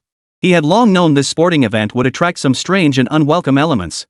But he hadn't expected them to show up so brazenly during someone else's parade. You despicable man! How dare you speak such words to our community here? You're discriminating against us. A matronly-looking figure stepped forward, spewing what she called sarcastic remarks. The implication was that Suemo had been utterly disrespectful, completely disregarding their legitimate and fair demands. Shut your mouth, you freak. You're the one who's abnormal. Men are men, women are women. I don't get what kind of twisted fun you monsters are playing at. Does this behavior not make you happy? Or is it just a bit twisted and abnormal? I don't ask for much, just to see a few normal people. If foreigners come here and get scared by this, will you compensate me? This tirade infuriated the group of demons and monsters. They were neither male nor female. One burly guy, easily over 200 pounds, wore heavy makeup and deliberately chose a low-cut top, exposing his chest covered in yellow hair right before everyone's eyes. Suemo nearly vomited at the sight. He quickly reversed the live stream footage and the chat exploded. What the hell are you doing, streamer? Why are you showing us this disgusting crap? Take it down immediately. Are you out of your mind? Don't mess with me, streamer. I'm gonna puke. Bad luck. Terrible luck. Get rid of him immediately. One by one, they couldn't take it anymore. If this had happened before, some people would have dismissed Sumo's words and actions with a sneer. Everyone loves beauty. At least in China, attractive women have more market value, and handsome men are more likable. That's just basic human aesthetics. But things had changed long ago in their Gallic rooster country. Just then, a crowd surged forward, pointing fingers at Suemo and hurling verbal attacks. Suemo sensed something was off. He understood why these Gaulish folks had singled him out for publicity. His entry details and all records were in their hands. For them to investigate would be a breeze, yet these misfits before him seemed fully prepared, charging out in formation like a small squad. Their roles were clearly defined, some hurled insults, others filmed the scene, while a few stood by waving flags. Sumo glanced over and finally understood what kind of group this was. The flags beside them bore a prominent logo, that of a gaming company based in Galuji. This UB Games company specialized in churning out assembly line products. Sumo had been quite fond of their games at first. After all, whether it was the Assassin's Creed series or other franchises, they were all well-established, high-quality games. Their open-world designs, in particular, served as solid templates, not the absolute pinnacle, but reliable. But fortunately, the quality of their product line remained consistently stable. For a long time, they were able to consistently churn out a steady stream of solid offerings. Yet today, he found himself mingling with these unsavory characters. They look like nothing but troublemakers with ulterior motives. Who are you? I don't know you. Why are you filming me here? I have my own image rights. Stop filming me immediately. I suspect you might use this for illicit purposes. Cease this activity now. Sumo addressed them politely, but instead of compliance, they responded with mocking laughter. More people gradually gathered around. We won't listen to you. Why should we? You're the one insulting our diverse group here. This time, we're going to attack you with everything we've got. What you're doing here is outrageous. You're going to pay for this. Hearing these incoherent noises, Sumo realized these people had come with malicious intent, all intent on causing trouble. At first glance, he knew they weren't good people. I get it, you're from that gaming company. What gives you the right to film me here? A bunch of game developers should stick to making games instead of staging protests. What are you really up to? Sumo deliberately exposed their true colors, causing the people across from him to flinch. He hadn't expected Sumo to recognize their identities. They were indeed from that UB Games company. Speaking of which, UB Games was considered a pioneer in this so-called diversity movement.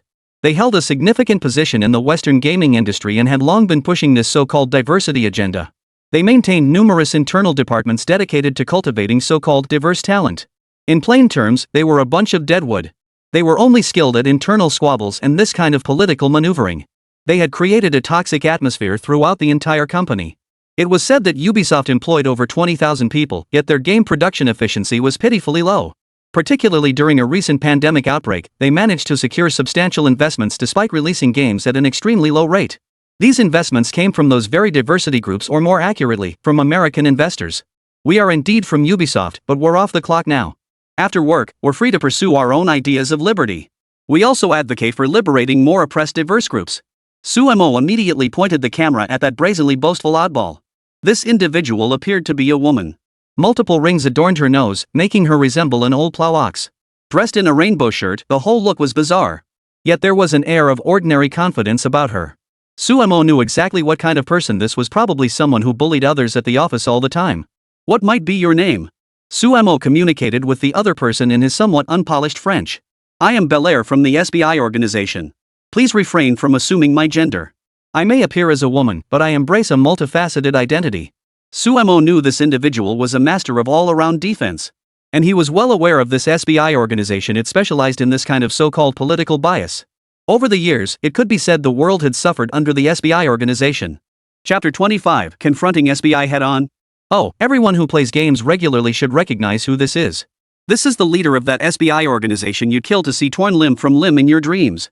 They specialize in this stuff. Their games always make women as ugly as possible while turning men into handsome hunks. Honestly, I've always wondered if you do this on purpose. Take this Belair, it's hard to tell if it's male or female. Do you actually prefer that kind of handsome guy? Belair was supremely confident he'd seen this kind of scene countless times. Xiao Wanqing on the other side was equally curious. He knew full well that this SBI organization had been riding high lately, raking in serious cash. And growing more formidable by the day. He couldn't help but wonder what this organization truly looked like and how it operated behind the scenes. Showcasing national pride through his livestream attitude. His livestream exploded once more, with countless gamers flooding in. I heard the news, it seems like that SBI organization is streaming this time, right? I'm here to back you up. They're not streaming? They're here to cause trouble? Let's take them down now. Go streamer. Give these jerks what they deserve. These past few years, I've lost all interest in gaming. The characters just keep getting uglier, none of them look human anymore. What kind of aesthetic sense do they have? It's like they're mentally ill. Thanks to these efforts, gamers from all corners rushed to their aid. Though they were usually overlooked. Their sheer numbers, combined with their deep familiarity with the internet and constant online presence, gave them unprecedented, even formidable fighting power in cyberspace. The sheer volume of people who showed up unleashed a barrage of verbal attacks and assaults that were dizzying to behold, throwing the entire place into chaos. Within a short span, hundreds of thousands of gamers flooded in. While many were unfamiliar with the concept of boosting national prestige, their attitude alone was enough to convey their stance. We value diversity and gender liberation. Remaining confined to male or female roles becomes exhausting and stifles personal growth. We hope you too can embrace change. Please stop harboring hostility toward our diversity. We aspire for the entire world to progress toward a better future. We hope everyone can recognize themselves as part of a diverse community, explore their own gender identity, and ultimately find their true path.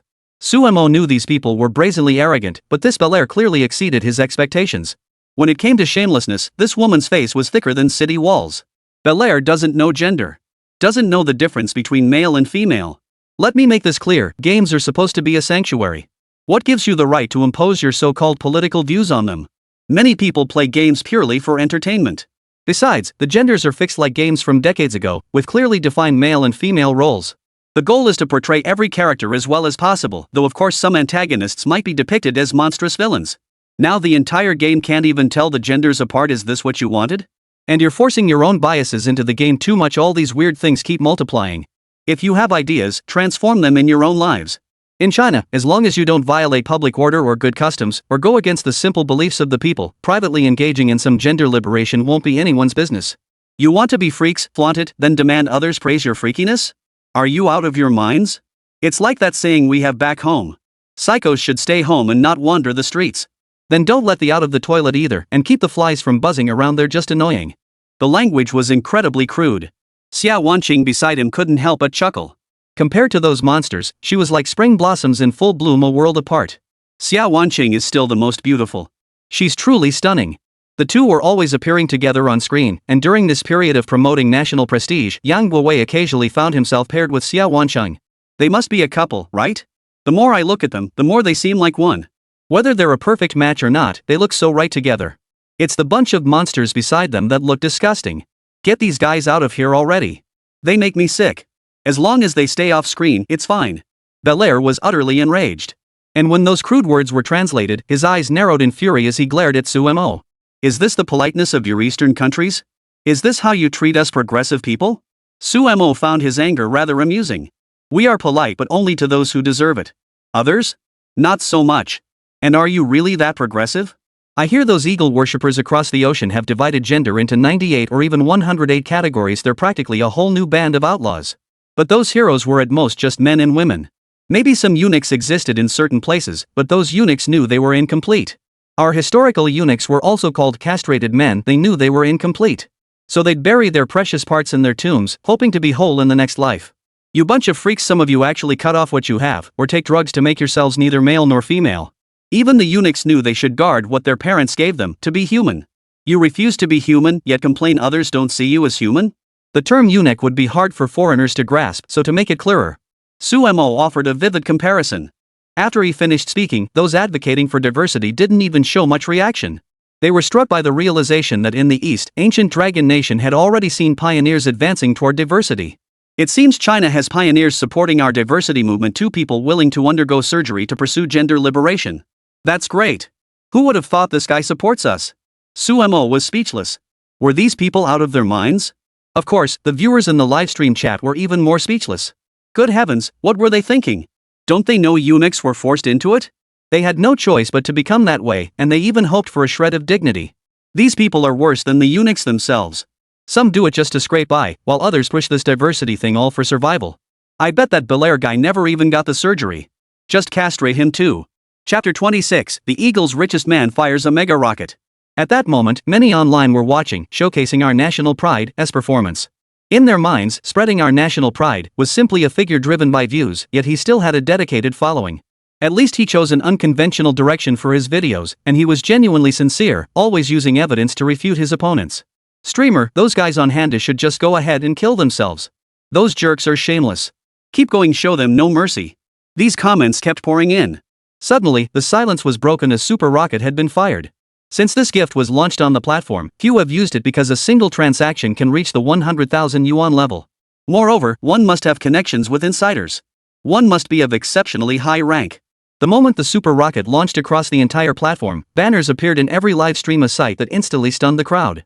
This Super Rocket is worth 100,000 yuan, half of which will be directly distributed to promote our national prestige. Sumo was momentarily stunned. Who would be so generous as to send such an extravagant gift?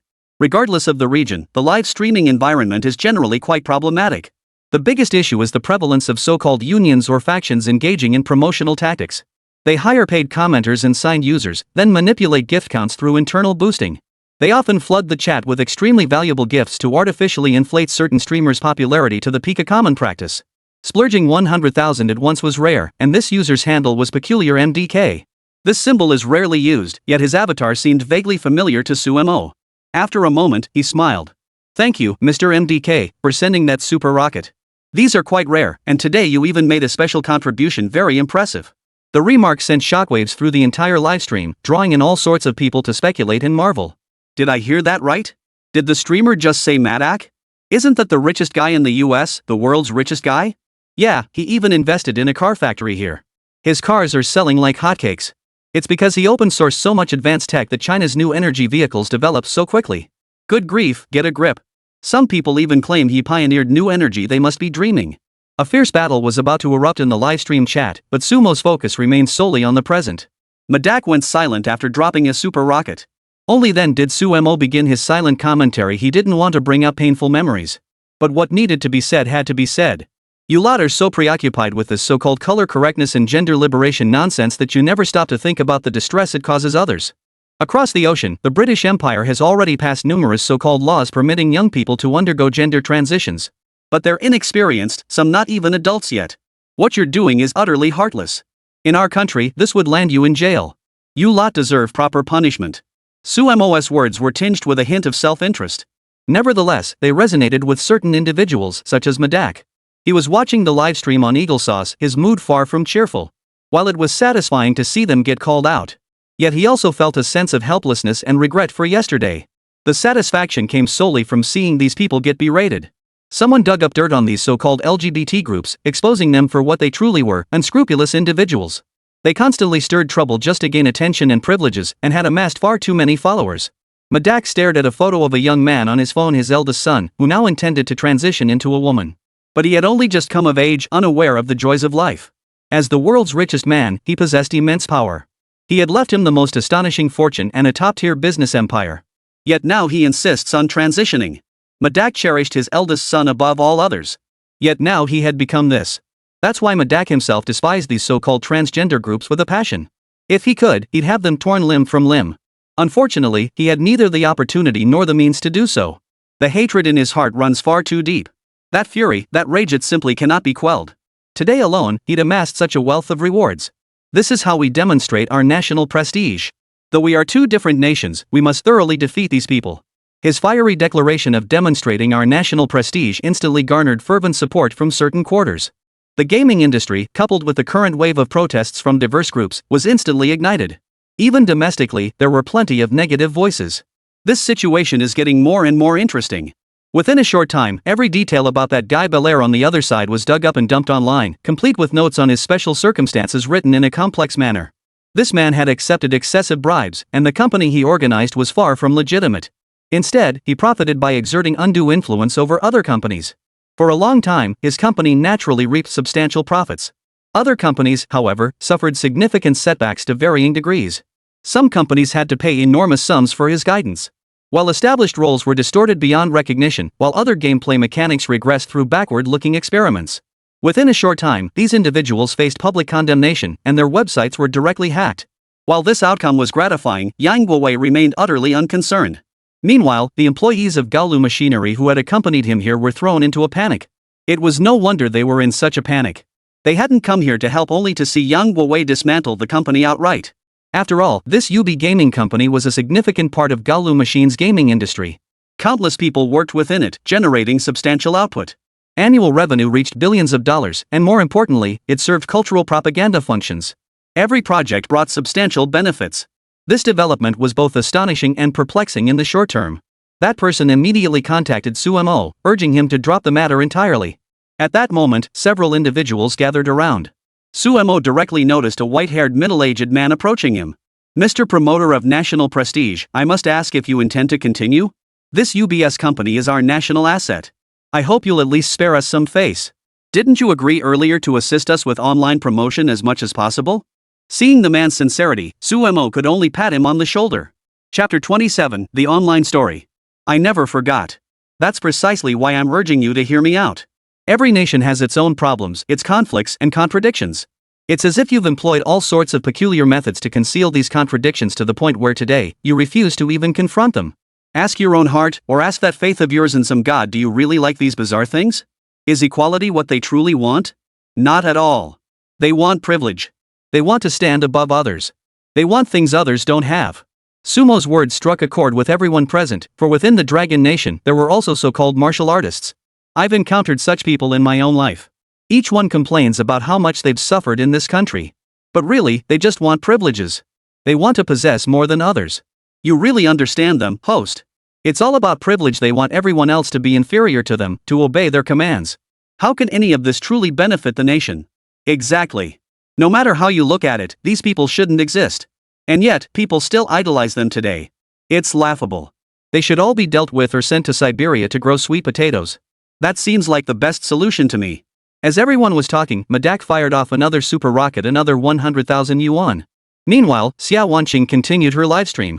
She couldn't afford to be so biased. Besides, this touched on the so-called diplomatic environment between the two countries, something individuals shouldn't casually comment on. As a reporter for an official channel, Xia Wanqing remains solemn. Hello everyone, I'm reporting on the impact caused by the LGBT community's Gallic Rooster event within the country. As you all know, this is a large community with significant influence abroad. Every issue has two sides. We must pay attention to the underlying motivations of this group while also considering the differing perspectives within society regarding this community and its impact on daily life. I hope everyone can understand all of this. Xia Wanqing had already spoken with fairness and seriousness, including about the actions of these groups. She understood it all clearly, which is why she didn't want too many people getting involved in this pointless thing, otherwise, it would be ridiculous. As Xia Wanqing continued speaking, comments began flooding the screen below. Though this was an official channel with strict comment moderation, the volume this time was overwhelming. The comments kept streaming in relentlessly. Host Xia Wanqing, I want to know if you and that Yang Guiqiwei are a couple? It seems like you two are very close, like you should be a couple. I think so too. Ever since you met, you've been together constantly. I wonder what's going on. Maybe you really are lovers. Don't put it so crudely. They're proper boyfriend and girlfriend. The one who likes her, like Yang Guiwei, really likes my Qingqing. Your Qingqing? How amusing. At this point, the crowd was filled with sarcastic remarks, and Xia Wanqing felt her scalp tingle from all the comments. Everyone, I'm here reporting on the blast furnace incident. I hope you'll learn more about this reporter's personal life from it. Please stop focusing on that. And for the record, I'm still single. I'm just here to deliver more professional knowledge and keep you informed about domestic and international developments. Xia Wanqing tried hard to explain. But the audience wasn't buying it. With their international fame, people couldn't shake the feeling that the two were involved. I don't buy that you're a perfect match made in heaven. Plus, someone spotted you staying at the same hotel. Not just any hotel, it was the same room. We've confirmed it. The two of them stayed in the same room. In fact, when reporter Xie came out, it looked like he'd even changed clothes. France truly is a unique country, and its capital certainly lives up to its reputation as the city of love. It didn't take long for sparks to fly between them. I have a feeling that by the time she returns to China in a few days, Ms. Xia might already be expecting. Such a perfect match, truly something to look forward to. Xia Wanqing was both amused and exasperated by these comments. If she hadn't lost her wallet and phone, she might actually have wanted to return to her colleagues. But unfortunately, they'd instantly been labeled as a couple by these people. Now she was truly suffering. No one would believe Xia Wanqing's side of the story. Xia Wanqing tried desperately to explain the truth, but the more she spoke, the worse it seemed. When she mentioned being in a hotel and shared her feelings after the robbery, everyone's attention fixated solely on the hotel. Xia Wanqing was utterly distressed at this moment. On the other side, Yang Guiwei had achieved a resounding victory, completely dismantling the entire LGBT group. It was only natural. This vicious group cared solely about their own interests, disregarding everything else. In their eyes, as long as they were doing well, everything else was acceptable. So now, at least Sumo had given them a piece of his mind. Belair was furious, turning and storming off with his gang of snakes and rats. These scoundrels were never decent people to begin with, and their retreat was met with cheers from the crowd. Everyone felt immensely satisfied. Finally got rid of those rats. Just looking at them made me sick. The streamer is unbeatable. The streamer is a god. I really wish I could see where they're going this time. It was nighttime now, and more teams were arriving from one side. The entire city was about to enter a state of martial law, apparently ordered by the Prime Minister. The decision had been made to resolve this riot swiftly. Alright, we'll talk more later. I need to edit some footage into the video. It'll be an extended version, so you'll see more details of this chaotic mess. See you. Suemo shut down the livestream immediately. Xia Wanqing, however, found herself both amused and exasperated. She was thoroughly annoyed by the whole ordeal and could only hastily end her broadcast. Even as she left, those people still spun a story about her. I bet streamer Xia went downstairs to meet with Yang Wei. A perfect match, like dry kindling and a fierce flame. Maybe they'll reignite their spark any minute now. Oh no, my Qingqing won't be mine anymore. I wish he'd stay single forever. You're nowhere near Yang Wei's league. Stop daydreaming, they're a match made in heaven. Next time they meet, they might even have a child, then the fun would really begin. Chapter 28, a brief interlude. The livestream ended quickly. Today had brought too many events, at least for some people. It had been quite the shock. Suemo returned to his hotel, only to find Xia Wanqing following him. Hey, Xia, what brings you here? You don't actually believe all that nonsense people are saying online, do you? I don't have any interest in you. Rest assured, I'm a respectable person. If you throw yourself at me, I can still refuse. Suemo teased her lightly. He found interacting with this Ms. Xia surprisingly calm and pleasant, so he wasn't genuinely trying to provoke her. He simply found this verbal sparring rather amusing. What are you thinking about? I'm just thanking you for helping me before. You're my benefactor, at least for resolving so many troublesome matters for me. Now that I've found my colleagues, I should give you some money. Name your price, I'll double it. Suemo felt a twinge of displeasure. He wasn't short on money, he'd just acquired 2 super rockets. That alone was worth 100,000 yuan. After taxes, he'd still have 70,000 to 80,000 left. Add in the other gifts and tonight's livestream, the total gift income should be around 500,000 yuan. It wasn't a huge sum, but it was certainly a respectable amount. Miss Xia, money isn't something I lack. If you wish to thank me, just treat me to a meal later. Any so-called famous restaurant in this place will do. Just remember, I don't need anything too fancy or extravagant, ordinary food will do just fine. Xia Wanqing frowned slightly, sensing something was off about him. It was a kind of pride, a guardedness unique to women. If he harbored any ill intentions, she could at least protect herself. Stop overthinking, you fool. Don't drag me into your nonsense. But treating you to a meal? No problem. Rest assured, I'll make arrangements. Xia Wanqing had genuinely considered it, but just as Suemo was about to refuse, she had already walked away. At least today's matters were temporarily settled. Dragging his weary feet, he entered his room. No sooner had he sat down than he heard a knock on the door, a wave of irritation washing over him. Who on earth was disturbing him now? This seemed to be never-ending. If they didn't come, he'd be much more at ease. Stop knocking. I'm coming. Suemo opened the door to find a familiar face. Chen Shohan stood before him. As a member of the external publicity department, her future was undoubtedly bright, her status far surpassing his own. But why on earth would she come all this way in the middle of the night? Suemo Muguan felt a surge of curiosity, while Chen Shohan across from him offered a faint smile. Mr. Su, please let me in. I've come from the mainland and have matters to discuss with you. Though intrigued by her actions, Suemo didn't stop her. As soon as the door opened, she slipped inside and found a place to sit, clearly exhausted. It's been incredibly difficult to find any free time to come here and speak with you. These past few days, I've been at the blast furnace with orders from the publicity department and some people from the Ministry of Foreign Affairs. I watched tonight's live broadcast clearly. Though we can't comment publicly, you spoke exceptionally well tonight. Chen Shohan covered her mouth, laughing continuously, then pulled something out of her briefcase. Here's some supplementary material I've gathered. It'll definitely be useful. Keep it, it'll serve you well later. These documents all pertain to the blast furnace machine nation. If you're willing, you can uncover many crucial pieces of information and glean some extremely important insights from them. We truly have great confidence in you. Comrade Su, we hope you can achieve even greater success. Oh, and one more thing I'd like to ask you about that Xia Wanqing. What exactly is going on between you two? Chen Shohan suddenly seemed consumed by gossip, insisting on getting to the bottom of it. Suemo was speechless. She worked in the publicity department, shouldn't she be swamped with work? Why was she so interested in gossip? Honestly, there's nothing between us. I just helped her out earlier, nothing major. Suemo answered truthfully. That's actually for the best. It's better to keep things between you two at arm's length. If you get too close, trouble will find you. The remark was oddly cryptic and hard to decipher. Suemo genuinely didn't know what the woman meant, but listening to her, he couldn't shake the feeling she was hinting at something deeper. Why don't you clarify? There really is nothing between us, but I'm more curious about what exactly you're referring to. Suemo wanted to get to the bottom of things and have a clear explanation. I'm afraid I can't elaborate further. After all, you two get along well. Perhaps he'll explain tomorrow. The upcoming publicity tasks require both of you to work together. I hope you two can handle the work better. Actually, it's not just you, many others are watching too. Some people within the domestic blast furnace machinery industry have been monitoring these matters too. They're not here with good intentions either. If they set their sights on you, trouble is bound to follow. That's my sense of it.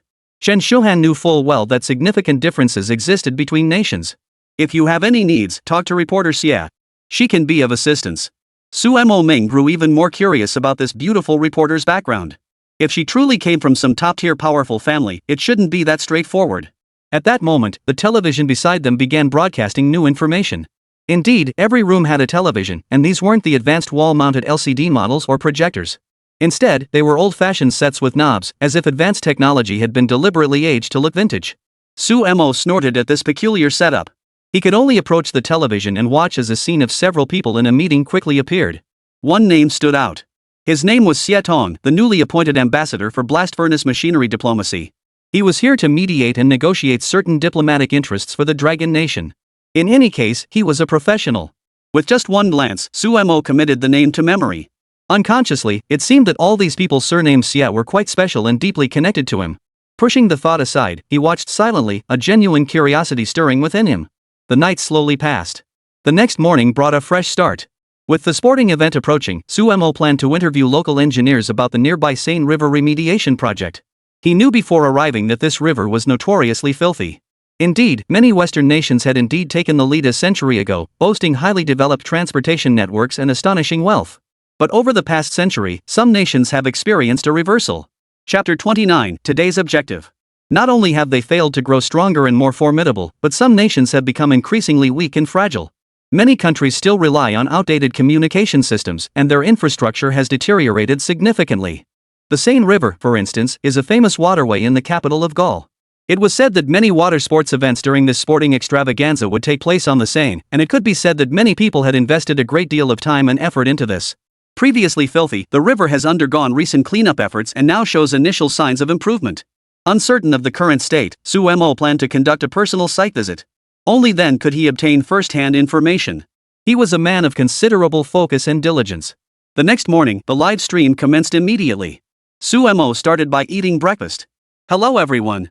Today, your host has decided to take you on a tour of Geluji capital, especially some of its scenic spots. The moment he finished speaking, certain individuals breathed a sigh of relief, namely, that big dog feminist and diversity pioneer, Belair. She'd been dreading this national pride ambassador coming after her no matter how you looked at it. He wasn't someone to mess with. Belair was a force to be reckoned with, and she felt she couldn't handle him. Another group feeling uneasy was the official promotional team accompanying Su Mo. They had been focused on promoting the nation's cultural progress and showcasing its finest regions, but yesterday's violent upheaval had reduced all their efforts to ashes. Now, the entire crew wore worried expressions, dreading the moment their supervisor confronted them. Even if they were reprimanded, there was little they could do after all, they'd simply been caught up in the events. Thank goodness he didn't keep interviewing those minority groups and pushing his radical ideas. That's a relief. I was afraid he'd stir up more trouble. The other person remarked slowly, a palpable sense of relief after narrowly escaping disaster. Su Mo, of course, had no idea so many eyes were fixed on him, scrutinizing his every word. Regaining his composure, he pointed out several locations. Later, I'll take you all to see that place called the Palace of Versailles and their National Museum. I recall this Versailles Palace also serves some cultural promotion duties, though I'm not entirely sure. We'll see for ourselves today. Also, we'll visit some riverbanks and waterways. Today is their day off Saturday and I hear many people go fishing, sunbathe, or even picnic by the river. Let's go experience it for ourselves. As soon as he said this, Sumo's livestream was flooded with paid commenters who started chatting enthusiastically. Foreigners have it so much better. They actually have time for picnics and camping and get Saturdays off. Back home, that's just a pipe dream, totally impossible. I can vouch for this, I haven't had a day off in months. Domestic companies are just too exploitative. When will workers' rights get better protection? I'm about to lose my mind. While some of their words carried a grain of truth and genuine sentiment. But in reality, they weren't just ordinary office workers. Some deliberately stoked the flames, fully aware of how fierce the battles in the public opinion arena could be. Sometimes just a few words can ignite a full-blown public opinion war, causing the sky to fall and the earth to split apart. These people fight tooth and nail, risking everything. The public opinion arena is a war without gunpowder, and the outcomes of these battles are often terrifying and bloody. It's not about the lives of certain individuals. Rather, it hinges on whether they achieve their objectives and fulfill their ambitions. The word interest is the most genuine factor. Everyone, take a look at what I'm eating. This flatbread is really not to my taste. Is it a specialty of their blast furnace chicken? All I know is they have a kind of stick-shaped bread that could be used as a club to beat someone. This little pancake here is also pretty tough. Oh, and there's more. Let me show you this peculiar pie they eat. Looks decent enough, but honestly, it doesn't taste great. And it's super sweet. Seems like everyone in Gaolu Chicken loves sweets. Their sugar intake is way higher than I imagined. This assessment was fairly accurate, as he noted, their meals did tend to feature sweets prominently. Then a macaron nearby caught someone's attention. Host, doesn't this macaron look amazing? The color is gorgeous. It must taste way better than anything I've had back home. Exactly. You can tell it's top-notch. Foreign countries really nail it in this area, while back home, who knows what people are thinking, still hyping up those old-school pastries. Those old-fashioned pastries? Hardly any of them are good. Take mooncakes, for instance. After all these years, I've lost all interest in them. I don't understand why anyone still likes them. They're just low-grade food. I don't know about lowbrow, but they're definitely not tasty. Besides mooncakes, there's all that pastry dough stuff. So many domestic pastries are all flash and no substance. Forget it. They use tons of imported flour, milk, and sugar. No wonder domestic stuff tastes bad. It's no surprise. Suemo Nua's livestream was always full of this kind of crowd, not just blindly idolizing foreign things, but constantly putting down domestic products seemed to be their common flaw. But he had a plan ready. How can you say macarons aren't delicious if you've never even tasted them? From what I know, these things are packed with sugar. It's like they have this inexplicable obsession with sweets over there, whether it's their high sugar machines or just Western countries in general. The kind of sweet stuff you'd never dare eat at home? For them, it's practically a dream come true. They'd happily wallow in it every day. If you truly wish to experience it, I'd be happy to show you. You might not know this, but I've got a special measuring device right here. Just in case you're thinking about applying that China filter and doubting the accuracy of domestic measurements, rest assured this is a brand called Cyril, one of the major brands in their high-end equipment. Suemo paused to show off the small sweetness meter, its surface covered in dense French text that was completely indecipherable. Since we're starting the measurements, let me demonstrate with some common foods like this orange. Suemo picked up an orange, a fruit with high natural sweetness, and measured its sugar content with the device. The reading hit 100. Not bad, just 100. Now let me show you what a macaron registers. Suemo said as he took a small piece from the side and placed it in the meter. While this method wasn't particularly precise, the reading surprisingly hit 1600. That meant the orange's sweetness was only 1/16 as high. No way. Host, are you faking this? Host, I think you're doing this on purpose. You must have tampered with something here. Tell me the truth, is that right? I absolutely refuse to believe this sweetness could be that high. You're faking it. You're really not a very good streamer. Chapter 30, An Extraordinary Vacation Experience. Alright, let's just laugh it off. It's understandable that people don't trust foreign equipment. After all, our country has plenty of sheepdogs. Foreign stuff is always better, but I still feel compelled to say it's a shame and a pity. Suemo picked up the device and held it up to the camera. Several French words stood out prominently on its surface. You can translate these words yourselves. It's very straightforward, made in Longwa. As the world's largest manufacturing powerhouse, Longwa now exerts profound influence across the globe. It wields immense power. You can trust that Longwa products are practically synonymous with the best high quality, affordable prices, and vast quantities. They permeate every aspect of life. Once again, he made people believe foreign instruments were superior, when in reality they were all domestically manufactured. This move was brilliantly executed, and the entire livestream exploded with reactions. Alright everyone, this is just the beginning. Now I'm going to explore some new things for you all. No need to rush, it'll be here soon. Before we dive in, I need to purchase some professional equipment. We'll source it domestically to avoid accusations that my gear is inaccurate or even that I'm passing off Dragon Nation products as inferior substitutes. Sumo's words dripped with sarcasm. Under the watchful eyes of the crowd, he personally entered a nearby store to purchase some so-called advanced measuring equipment. First, he bought a water quality analyzer. Though not the highest grade model, it still delivered remarkably reliable results. After all, he had long intended to incorporate this instrument into current operations, allowing more people to observe its use. This is a water quality analyzer. The Seine River, where we're heading next, will host numerous athletic competitions during this sporting event. This includes triathlons and various outdoor swimming events. Rest assured, I'll collect samples from multiple locations to show everyone the true state of the Seine's water. Despite Sumo's reassurance, skeptical murmurs persisted below. Even those who had previously trusted him began voicing peculiar doubts. What are you thinking, host? River water is always fine, right? Especially in Western countries, they're more advanced after all. Exactly. What's there to test in river water? I don't get it. I thought you were going to test a swimming pool or something. Just stick to your usual topics, streamer. Drinking water is boring. Let's watch something else. How bad could this river water be? Worst case, no fish or shrimp, maybe a bit smelly, it's not that bad. Right. Maybe there's a bit more trash floating around. Let's focus on ethnic movements and LGBT issues instead. I'm dying to know what their next move will be. Suemo knew these people's attention was still fixed on the original topic. He didn't tell them all that, but instead asked them to shift their focus and follow him. Soon he led the group to the banks of the Seine. Yesterday's small squad had followed as well, their numbers still substantial. They kept their eyes fixed on this spot, eager to see what special spectacle today's display of national prestige might produce. Though inwardly anxious and skeptical, the squad made no move to intervene. Suemo relished their lack of interference. Today, these people were in for a major embarrassment. He surveyed the river, then shifted his lens to the banks on both sides. Today was a holiday, and both banks were crowded with vacationers. Host, are you at some famous historical site or tourist attraction? Why are there so many people around? Exactly. With so many people watching nearby, it looks like this place is bustling. I wonder where you went. I'd love to visit there on my next trip. Suemo heard these words and offered a brief explanation. Guys, it seems you have a big misunderstanding about the Western world. But this place is definitely not some major tourist attraction, nor is it a famous beach destination. Take a good look around, it's actually pretty run down, with trash scattered about. You can spot restaurants and commercial streets just a few steps away, but this isn't a vacation spot. Let me put it this way, it's just an ordinary, everyday place. It's just a place where people can walk around, do business, and work. This isn't a resort destination.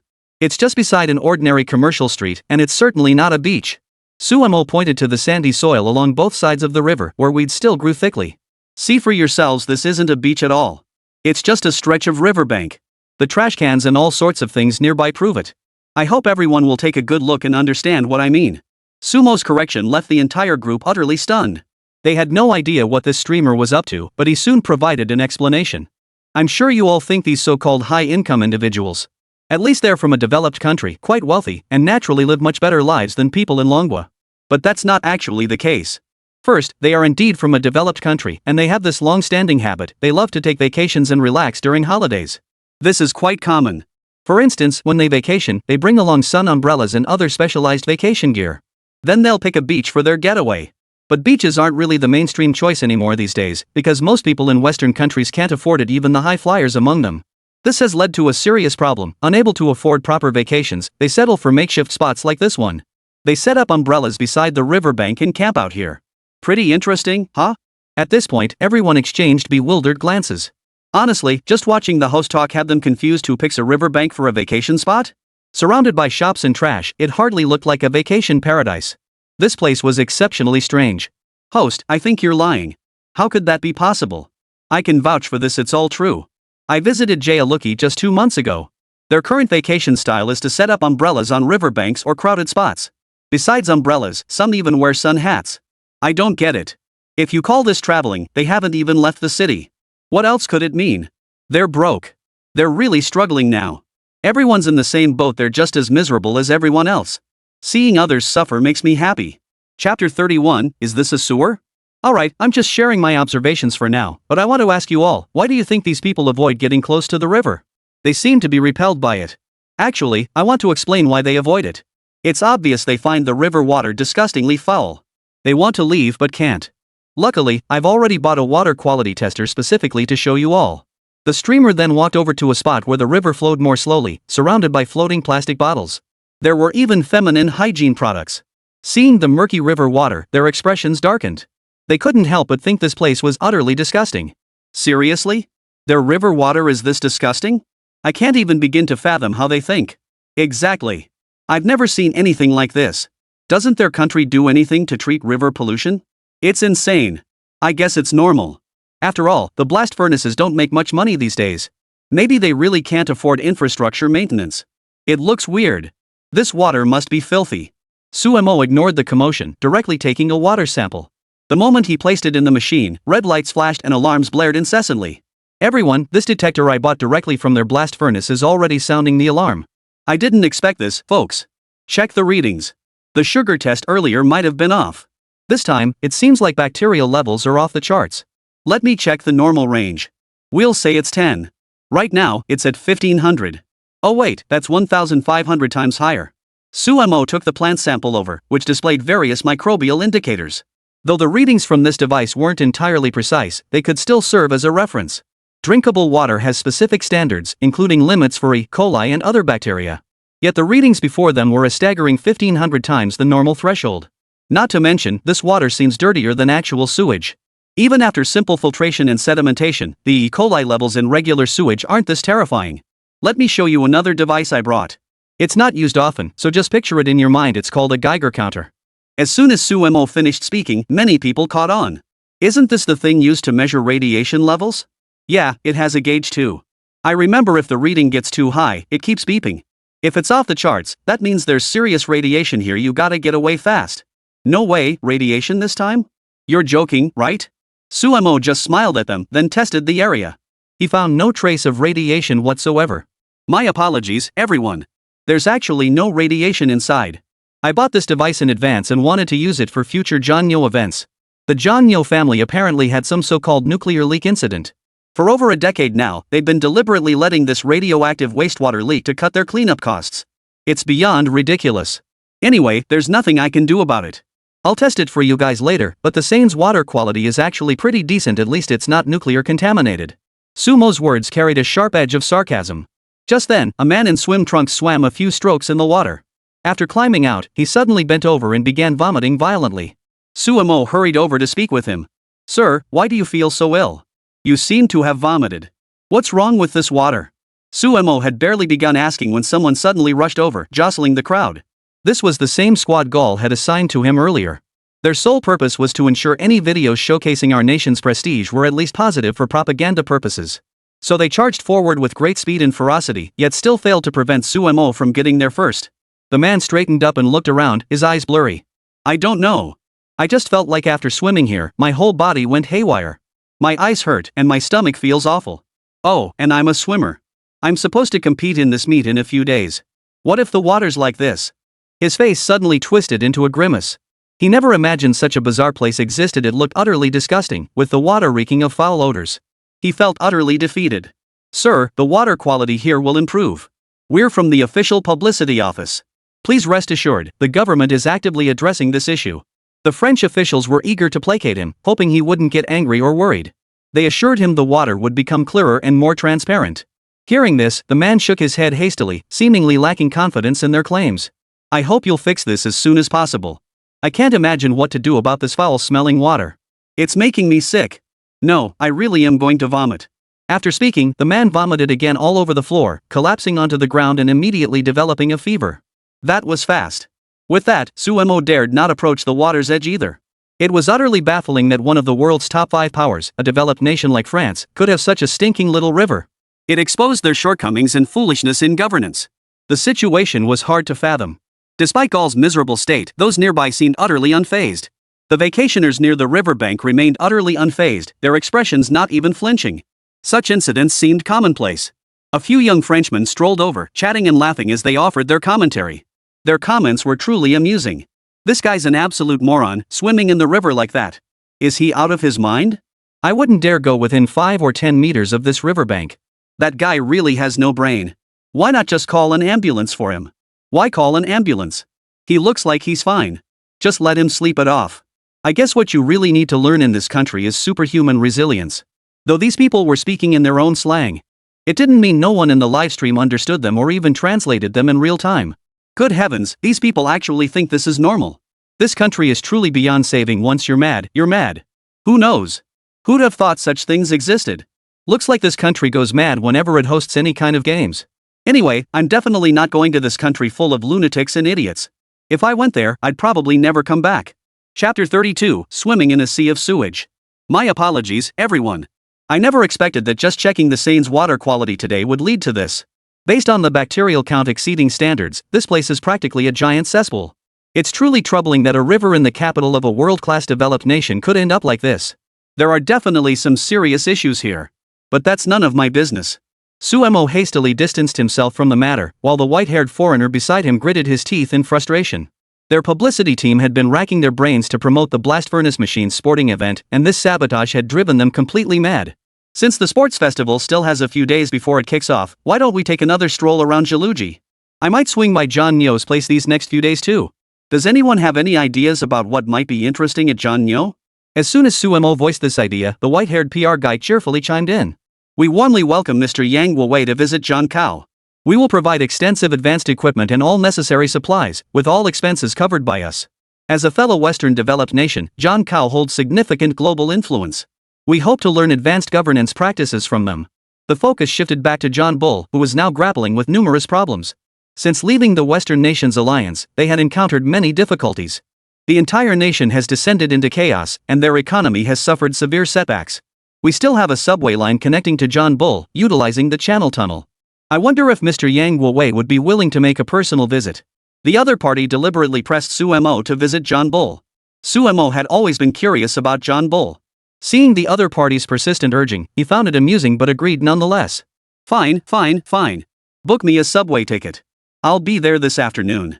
Come to think of it, they've clearly severed ties with your country and aren't even in the same continental alliance anymore. Yet you still care so much about them. That's rare. Once I get there, if you find anything good, be sure to show it to me. Suemo said half-jokingly as the other nodded repeatedly. By afternoon, they had already arrived at Zhonkao. The transition had been surprisingly swift. Meanwhile, Xia Wanqing remained focused on covering the sporting event. As an official reporter, Xia Wanqing remained cautious and even sharp. She never dared to utter meaningless platitudes in her assessments. Instead, she carefully and thoughtfully articulated her judgments, choices, and perspectives. Moreover, with official backing, she couldn't directly take a stance on current events. Relations between Gaul and the Dragon Nation remained quite good. When he finally paused, he rested there. The program's post-production team would handle the editing later. As his mind cleared, his thoughts drifted to one person. That man he had met yesterday. Though seemingly ordinary, he somehow lingered in her thoughts, evoking a sense of contemplation and nostalgia. Wanqing. Shall we go taste that imperial cuisine here later? I've already made a reservation. It's near the palace they visited earlier, apparently the finest aristocratic cuisine. A young man on the other side spoke up. He was also a host in the CEO segment now. He covered business news and investigative journalism. His voice carried a soothing warmth like spring breeze, his face radiating thoughtful kindness with a hint of irresistible charm. Especially those eyes, they were exceptionally captivating. I'm afraid I can't make it. I have a dinner commitment with someone else. He helped me out yesterday, and now it's only right that I sit down with him to chat, catch up, and of course, ask about recent developments and such. If we find the time, the two of us can go savor some fine cuisine together. Xia Wanqing declined Li Qinggong's invitation, though she wasn't the least bit surprised. You mean that Yang Wei, right? That guy's videos show some skill, but his character is hard to say. He just popped up out of nowhere. You graduated from a prestigious university, studied abroad, and come from such a distinguished family. You shouldn't be associating with people like that. Li Qinggong's words caused Xia Wanqing's expression to shift noticeably. Mr. Li, I don't see the point in your remarks. First, we live in a country founded on equality, where every citizen deserves equal treatment. I don't consider myself special in any way. And as for my background, I'm just an ordinary person. Neither academic credentials nor family background should factor into this discussion. Xia Wanqing detested discussions about her background as someone with a privileged upbringing. Many assumed her achievements stemmed from family connections, and this only fueled her intense dislike for such remarks. Regardless, Xia Wanqing's professional skills and personal image were perfectly suited for the current role, even without family assistance. She might simply take a little longer to achieve these milestones. It doesn't mean she can't accomplish them.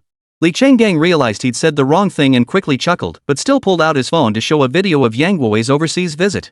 He should be in Zhonkao by now. I don't look down on him. You can see for yourself. If having dinner with you was truly that important, why would he have left?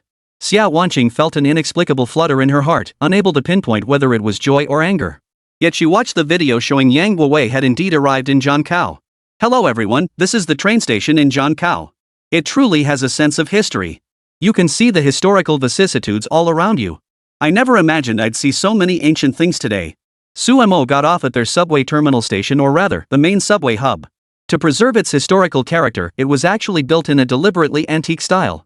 And it wasn't just the retro design, even planned modern upgrades had been halted due to these very circumstances.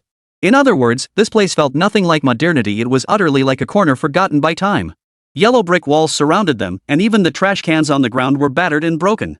This place felt utterly out of place in the normal world. The difference was stark. I never imagined this would be a John Bull subway terminal. It looks so run down, hard to fathom. Me neither.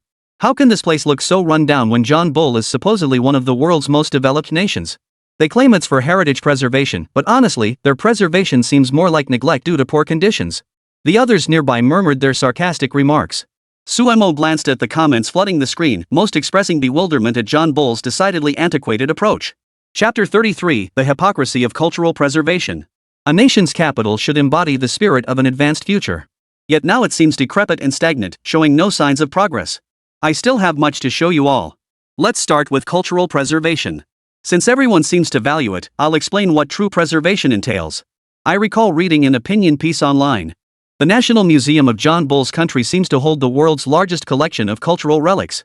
Some even take pride in having relics stored there. They feel that having their nation's artifacts there somehow earns them a measure of trust and reverence. They believe that as long as John Bull's museum houses their artifacts, their nation gains recognition from the civilized world. Some even go so far as to claim that cultural relics are difficult to protect properly in their own country, suggesting it's better to let John Bull handle them. Soon, I'll take you all to see for yourselves. Suemo had made up his mind. He was determined to shatter their rose-tinted view of foreign lands. Especially the notion that they, who always claim to be the guardians of civilization, protect world artifacts and cultural heritage. Today, that illusion would shatter without a fight. The most laughable example was John Bull. Back in the day, he acquired these so-called artifacts through plunder and destruction. Frankly, they were the most despicable pirates the world had ever seen. They employed the most wicked methods of plunder and destruction against every nation. During their bloody colonial campaigns, countless people worldwide suffered as a result. To this day, John Bull still clings to over a dozen colonies. And they've even bought a bunch of so-called stupid crystals to boast about their supposed commitment to cultural preservation. This is utterly laughable. Today's filter will shatter completely. They soon arrived at the Royal Museum, with that white-haired reporter trailing behind them the entire time. Mr. Yang Wei, is this your destination? This museum is precisely their royal museum, housing millions of antiques and treasures from around the world. You can even find the golden mask of an Egyptian pharaoh here.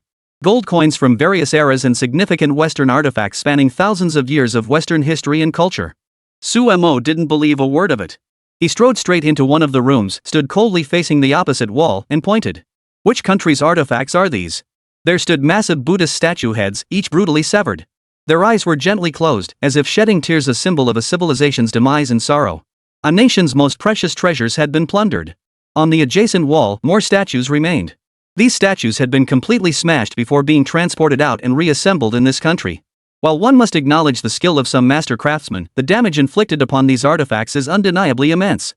Seeing this, the people beside me froze for a moment. We actually have these things in our country too. They're the historical artifacts from your dragon kingdom, preserved here with great care. The white-haired man beside him remained biased toward Westerners. As a blast furnace operator, he didn't particularly care for John Bull either. Countless wars had been fought between the two nations, vying for dominance in the West. He still couldn't openly antagonize the other side. After all, he was an officially accredited journalist. I recall your country also has measures for protecting cultural relics. I don't know how well you're doing, but I can clearly say it's better than these bastards. For the first time in his livestream, Suemo displayed a distinctly personal stance. You talk about protecting other countries' cultures, I might even believe that. But why isn't this Buddha statue even secured? That kid just walked right in and touched it. Even I, a complete layperson in cultural heritage preservation, know these artifacts have endured hundreds or even thousands of years, and their surfaces have long sustained specific damage. Any human contact will only accelerate this deterioration. Our country has extremely stringent requirements for storing cultural relics. Even the temperature and humidity of the storage environment must be carefully controlled. Some artifacts must be kept in oxygen-free conditions. Our goal is to pass these artifacts down to future generations, yet you bastards plunder them and leave them here for anyone to handle. Is this what you call cultural heritage preservation? Can this truly protect artifacts? I'm genuinely curious what happens after preservation. Your so-called preservation means leaving these artifacts here for anyone to touch and view freely, even refusing to repair the damage caused. If that's the case, how could other nations' cultural relics be preserved long-term? Stop defending pirate logic, it's utterly ridiculous. Suemo detested the word pirate with a passion. The entire history of Western development was steeped in colonial bloodshed, destruction, and plunder. Yet this man dared to stand on the spring branch and brazenly claim this was cultural preservation. Though it was only a few short sentences, many people began shouting loudly. Exactly. How dare these people talk about cultural preservation? Such precious artifacts are just left out there for anyone to touch. What gives them the right? In our country, every artifact undergoes strict protection. We dare not slack for a moment, fearing any damage. Yet here, these bastards just leave them out, letting anyone ruin them anytime. This is outrageous. John Bull really has no shame. Suemo knew John Bull was certainly no saint. They were the descendants of those laughably disgusting colonial plunderers from around the world, and their so-called Anglo-Saxon bloodline was very real. Their very existence served a peculiar purpose: destruction and chaos. Suemo harbored an intense loathing for them, though he lacked a better, more justifiable solution. He was determined to dissect these descendants of pirates and their repulsive deeds in depth. Their plunder and destruction of world cultures, and the agonizing fate they imposed upon all. I recall the incident where the Eight-Nation Alliance invaded the Dragon Kingdom. You did well then, for powerful nations certainly possess the right to attack and destroy weaker ones. I won't deny that's the privilege of powerful nations after all, they wield more advanced weapons. At that time, the Dragon Nation was engulfed in civil strife, plunged into its own dark historical abyss. You shameless scoundrels, you can't flaunt your so-called spoils of war, wreak havoc, and then expect others to sing your praises. And those who praise John Bull, Gallic Rooster, and countless other plundering nations for supposedly helping Dragon Nation protect its cultural relics, you're nothing but a bunch of traitors. Let me be clear, you're nothing but a bunch of traitors. Chapter 34, that's just my personality. Online streamers often tread carefully, afraid to offend their so-called viewers or various fan bases. They're extremely cautious. Offending these groups could lead to serious trouble. That's precisely why they dare not speak their minds or take action. But this time, while showcasing our nation's prestige, he didn't give those people an inch of face, immediately unleashing a string of expletives. You lowlifes are exactly what I'm talking about. You treat the cultural relic policies of Western countries like some kind of top-tier policy, claiming they're here to help you preserve your culture. Does China, with its vast history spanning thousands of years, need this bunch of ants to help preserve its heritage? A pirate civilization that has only known plunder and destruction throughout its development, what right do they have to talk about safeguarding others' cultures? Take this Buddhist statue right here, just preserving its head to this day was no small feat. Now anyone can touch this massive head? How can anything be preserved this way? The same goes for professional artifact restoration. That's why I call those cheapskates, they're the ones who think these countries can preserve culture and safeguard important things. Her words were deeply ironic and effective, drawing endless applause from those around her. Xia Wanqing, observing it all, couldn't help but cheer inwardly. Before she could speak, Li Chenggang piped up with his assessment. This guy is utterly foolish. Offending so many fans like this, acting like a madman, I wonder what he's thinking. Regardless, these fans' opinions are treated like imperial edicts. For him to act so brazenly here is utterly foolish and laughable. Hearing this, Xia Wanqing offered a completely different perspective. How can you say that? At least he's a man of conviction. And let's be honest, foreign heritage preservation policies are notoriously terrible, it's plain for all to see. I've even been to that so-called royal museum. They show zero dedication to protecting artifacts, yet they boast about being some great nation. Seeing that the goddess of his dreams actually admired and held such high expectations for a clown like Yang Guowei, Li Chenggang clenched his teeth inwardly, mentally noting her for future reference. With his status as a host for the official state broadcaster, this national prestige guy was no match for him, nothing more than a clown. I'm sorry, I spoke out of turn. Wanqing, your perspective is commendable, it's right to love your country. Upon hearing Li Chenggang's words, Xia Wanqing despised him even more for abandoning all principles just to defend himself. While she was born into a revolutionary family, what she truly desired was someone who treated her as an equal. Her ancestors had indeed left a glorious legacy, but times had changed. He was merely a TV host, and his father had only started a company. By the next generation, much of that legacy would fade away. Yet here he was, groveling like a dog, hardly the behavior of a decent man. The live stream had already exploded with comments. How dare you, as a host, insult your viewers? That's personal attack. Exactly. You should behave more civilly. You're cursing at viewers now, who knows what you'll do later. They should ban him immediately. Suemo knew these people would keep hounding him, but he remained completely calm. Folks, I knew you'd keep ranting in the comments and bullet chats. Don't blame me for looking down on you. And you talk about civilization?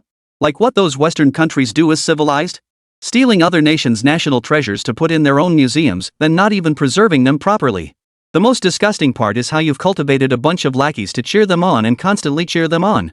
Is that how you people survive? I find it disgusting and shameful just watching. Civilized society, my foot. Let's talk about civilization then.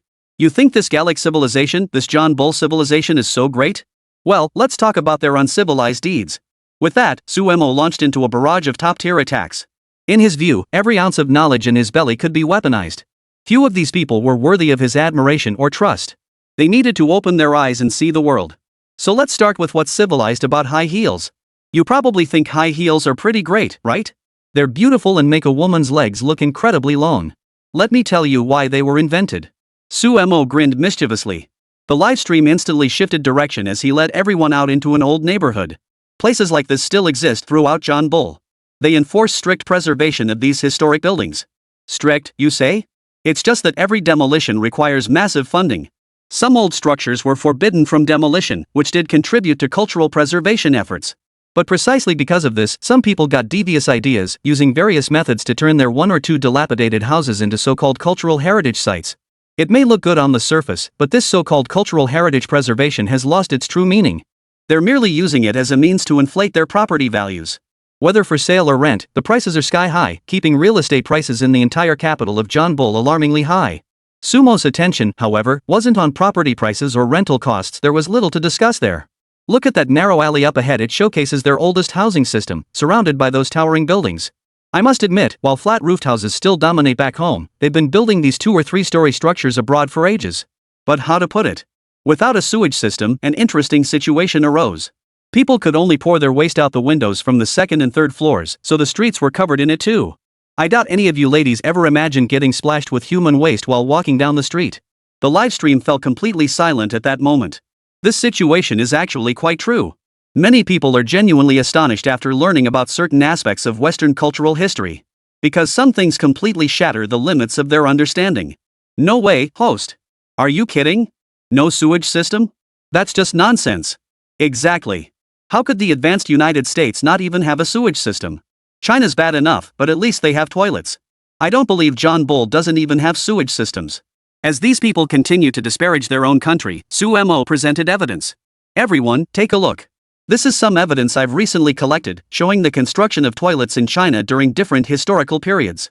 What I'm displaying now is the official toilet system from the Song dynasty. Every household had dedicated personnel responsible for collecting excrement, and there was a massive facility nearby specifically for processing all that waste. Chapter 35, the 100 billion railway project. While it may seem like filth, it can be used to fertilize crops and enhance soil fertility. Every application is perfected to the utmost. This is how it's done domestically. It certainly doesn't match the misconceptions held by some foreigners. This utilization, combined with the meticulous and rational layout of our sewage systems, virtually eliminates any sanitation issues. In contrast, back in their so-called civilized era, the Yanks had already created a stinking mess, with waste flying everywhere. That's precisely why they had to walk with exaggerated politeness, hobbling in high heels. Even their so-called civilized gentlemen needed canes specifically to feel their way forward. That's what you call an advanced, civilized society? Frankly speaking, to put it bluntly, it's still far, far behind the Dragon Kingdom. Have you lost your rose-colored glasses yet? Sumo's words silenced many foolish, blindly foreign admiring individuals. They only saw foreign countries as advanced. In fact, these few words in such a short time left them utterly devastated. These people finally realized that foreign countries weren't some divine realm after all. Let's talk about something else. There's plenty more interesting stuff to cover. Take the subway lines you keep saying haven't been updated. That's actually not true either. There's a railway project John Bull has been planning for years, investing significant resources and manpower. This railway should be called a high-speed rail, the John Bull High-Speed Rail Project. It said construction has been underway for 24 years, yet only 200 kilometers have been completed. This figure instantly stunned many people. Seeing their curiosity, Sumo. Thoughtfully, he found some information about this high-speed rail project for them. Take a look at this railway. It's incredibly interesting how much distance it's managed to cover. The project, called HS2, has a budget that's a bit of a mystery. Now, I'd like to run a little contest. How much do you think the actual budget should be? What about the price? Pool your wisdom and compare it to domestic high-speed rail projects. By the way, I doubt they'll finish by 2041. Their own projection is to complete all rail construction by that year. That figure is a bit alarming. Just take it with a grain of salt. The moment 2041 was mentioned, the entire room fell dead silent. Even those who had been boasting about their advanced civilization fell silent. Then some began digging up information from within the country. Enough with the hype this time, you Western-obsessed fools. Never seen such high labor efficiency in construction, have you? Exactly. This time you'll see what Dragon Nation speed is all about. As far as I know, the Dragon Shanghai High-Speed Rail is China's first high-speed line connecting the capital to a provincial city. Total length, 1,318 kilometers. Construction time, 3 years. Oh, and I almost forgot, this high-speed rail project cost a total of 220.9 billion yuan. While this demonstrated the astonishing speed of domestic construction. But discordant voices will always emerge below. They'll still seize upon certain points to fuel their rebuttals. Otherwise, foolishness would wield this as a weapon. Spending so much money on high-speed rail is utterly foolish. Even if it's fast, what's the point? Our high-speed rail isn't that great anyway. It definitely can't match the advanced systems over in the States. How do you know they're not advanced? Take the Zhengzhou-Wanzhou high-speed rail, built in recent years, 818 kilometers long, completed in nearly 5 years. That's faster than overseas projects, right? Yeah, it's fast, but it must have cost a fortune, over 100 billion yuan. Wouldn't it be better to use that money to improve people's livelihoods? Why not give everyone a few thousand yuan? Exactly. How is this good for the people? They don't even give them money. I remember John Bull's welfare system is pretty generous. Suemo knew these people would keep changing the subject, so he had to press on. Everyone, let's set welfare aside for now and get back to the high-speed rail discussion. I don't even know how to describe this HS2 high-speed rail project. But I know its budget is 100 billion. You might think that's impressive. Building 200 kilometers of high-speed rail for 100 billion is quite something. 100 billion pounds. That's roughly 800 billion yuan domestically. If you spend 800 billion yuan just to build 200 kilometers of track back home, you'd lose your head. Do you need me to explain further? A single sentence left the room dead silent. Spending over 200 billion to build a 1000 plus kilometer railway already draws significant criticism, yet the British are planning to spend 800 billion on just a few hundred kilometers. The disparity in figures is downright terrifying. And it's not even finished yet. By their own estimates, it might be completed in 2041, and who knows how much more it will cost by then. These few sentences alone left everyone speechless. Does anyone have anything else to say? Considering the cost, this figure isn't excessive, right? After all, a mere 700 to 800 billion yuan to complete this high-speed rail project is quite reasonable. We could never achieve this level domestically. Later, I'll share more examples like John Bull's leaky warships. Why do they leak? Because the original design was flawed. And what of the so-called sun never set super fleet of the Yeehaw crowd? What remains today? Warships that can be counted on one hand, 1 in 10,000, and that's not an exaggeration. To be in such a sorry state yet still have people cheering them on. Sometimes I find it truly pathetic. Why don't we have a bunch of fools blowing their own trumpets like that at home? Blind adulation and blind patriotism are still better than listening to these nauseating voices, most of which are chaotic, ridiculous, and utterly irrational. I think you should rid yourselves of these foolish notions as soon as possible. Perhaps becoming more rational would be beneficial. Now, let me show you something else. Suemo decided to continue dissecting John Bull, but before he could act, suddenly, the sound of a fight erupted nearby. He immediately turned the camera toward the commotion, and everyone witnessed the scene. It was a brawl between several religious figures in traditional attire and local white men. First, the religious figures, they were refugees from other countries. John Bull was known for accepting refugees. However, since they had withdrawn from the Western Union, recently, it seemed like they were backing out of the plan. In short, their policies are chaotic. One day they say they'll accept, the next they refuse. Refugees who have already resettled in this country exhibit strong religious overtones, leading to numerous dangerous and chaotic incidents. In contrast, Dragon Nation maintains strict immigration controls and does not accept refugees. The Dragon Nation understands one crucial truth: to fundamentally transform refugees' circumstances. It's better to enable them to return to their homelands far from war, thereby eliminating chaos at its root.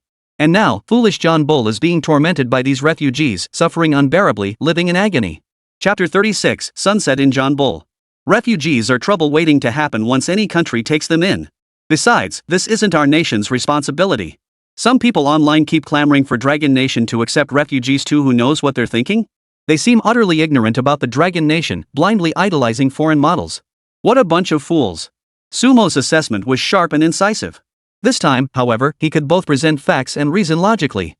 He had already thoroughly dismantled the arguments of that foolish group. There was nothing to fear now.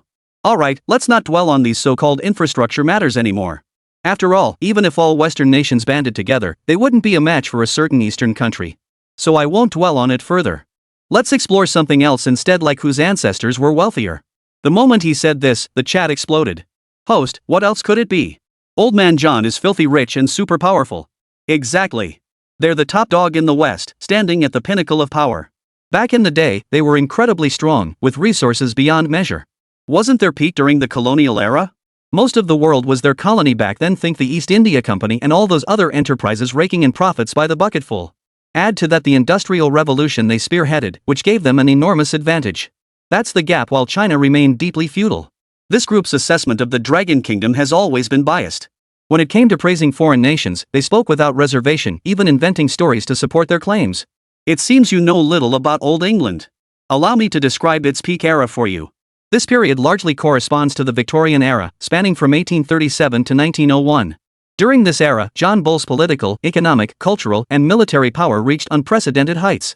Economically, they pioneered the Industrial Revolution and reached its zenith. Half the world's steel, coal, and other vital raw materials came from them, while their machinery manufacturing and textiles industries also led the globe. Their superior goods flooded global markets, largely facilitated by their vast overseas colonies, which provided abundant cheap labor and resources. Second, trade flourished tremendously. British foreign trade accounted for a staggering 70% of the global total during this era. As for colonial expansion, this was their long-standing issue. They ruled over roughly 1/4 of the world's landmass, with territories spanning 36 million square kilometers, an area even the mightiest dragon nation could not match. These statements were utterly terrifying, instantly elevating certain Western-obsessed fools to the pinnacle of their delusions. I knew it. The British Empire was just a super cool country. Even if it's not as powerful as before, it's still the top dragon nation. What can you possibly compare it to? Are they going to start bragging about some historical victory over the Song dynasty again? Back then they might have dominated the global economy, but they got utterly crushed by a bunch of barbarians. What a disgrace. Exactly. How can we compare? We're outmatched in territory, economy, and they're operating in a far more advanced era. Suemo knew these people would keep gossiping, so he continued speaking. I fully acknowledge that the Dragon Nation back then was utterly inferior. That era saw the Dragon Nation in its final feudal dynasty, weak and pathetic, especially after the Opium War when it was finished. Despite the efforts of many heroic figures striving to save the nation, it ultimately failed to escape becoming a semi-colonial, semi-feudal society. Especially during the era of John Bull, their military was advanced and formidable, making them the undisputed global hegemon. But let's talk about the present. While I admit the Dragon Nation suffered immense losses and was stripped bare, let me tell you about John Bull's most famous achievement, the Sun Never Sets fleet. Suemo decided to share some materials, and soon images began appearing in the livestream. The first thing that caught the eye were 2 aircraft carriers. Their aircraft carriers are still more advanced and better looking. How can Dragon Nation compare? Both their carriers are those outdated models with the raised stern. But the John Bull carrier also uses a ski jump takeoff, right? How can you compare? Look at the Yeehaw country's carrier, it even has 2 command towers. Bro, that's called a superstructure. Don't talk if you don't know the lingo. And it's not exactly a great design either. The livestream chat erupted in arguments. Suemo, however, began analyzing the 2 carriers. As everyone knows, one is the Queen Elizabeth and the other is the Prince of Wales. They're pretty much the mainstay ships for the Yeehaw folks these days. After all, countries with carriers are few and far between in this world. Having a carrier means you have the capability for distant ocean intervention. But in reality? It's pretty pathetic. Let's start with the Prince of Wales' shaft failure. Carriers have a main propeller shaft for propulsion, a fundamental mechanical component. But the Prince of Wales' shaft was crooked. Tragically, the shaft itself was defective, rendering the ship incapable of effective propulsion. During one deployment, the shaft fractured mid-voyage, effectively grounding the vessel. A carrier just drifting at sea, how embarrassing. Now, about the Queen Elizabeth. It looks decent now, but that's because many parts were salvaged from the Prince of Wales. This actually aligns with some of the Queen's ideas and traditions. In other words, this male prince is rather mediocre, lacking the qualifications to vie for higher power and status. He's practically controlled by others. How pitiful. Sumo's assessment left everyone stunned. Could 2 flagship carriers really be so inadequate? This is the current state of the British Empire's once mighty fleet. Have you seen the sunset? Not even both carriers can operate at full strength, their readiness rates are abysmal. And their fleet. Many ships have already been decommissioned. Now they barely have enough destroyers to maintain their top-tier defense weapons, submarine-launched ballistic missiles and cruise missiles. And those are still American-made. Entrusting their own national defense to others? That's beyond embarrassing. Embarrassing? That's not even the worst part. Their army now has more generals than tanks, and they've explicitly stated they won't develop tanks anymore. So John Bull's army is effectively defunct. Everyone can laugh to their heart's content. Suemo laid out this data. The entire room erupted in laughter. After all, the gap with the neighboring Dragon Nation was simply too vast. Chapter 37, today is all about humiliation. Who could have imagined that the once mighty John Bull, once the world's foremost superpower, would now sink so low as to be worse than a dog? Let's talk about their latest leader. The newly appointed Prime Minister apparently has blood ties to the third brother. You know the third brother, right? The guy who wipes his own butt. Their entire country's toilets probably can't even accommodate 1% of their population. Even the so-called high nobility need lower nobility to clean up after them in the lavatory. What a sophisticated system. These backward, ignorant people are the product of their caste system. And now the descendants of this backward, ignorant nation's former colonies have become the Prime Minister of the land of the free. Pretty impressive, huh? What goes around comes around, right? As soon as Suemo finished, everyone began discussing this Prime Minister.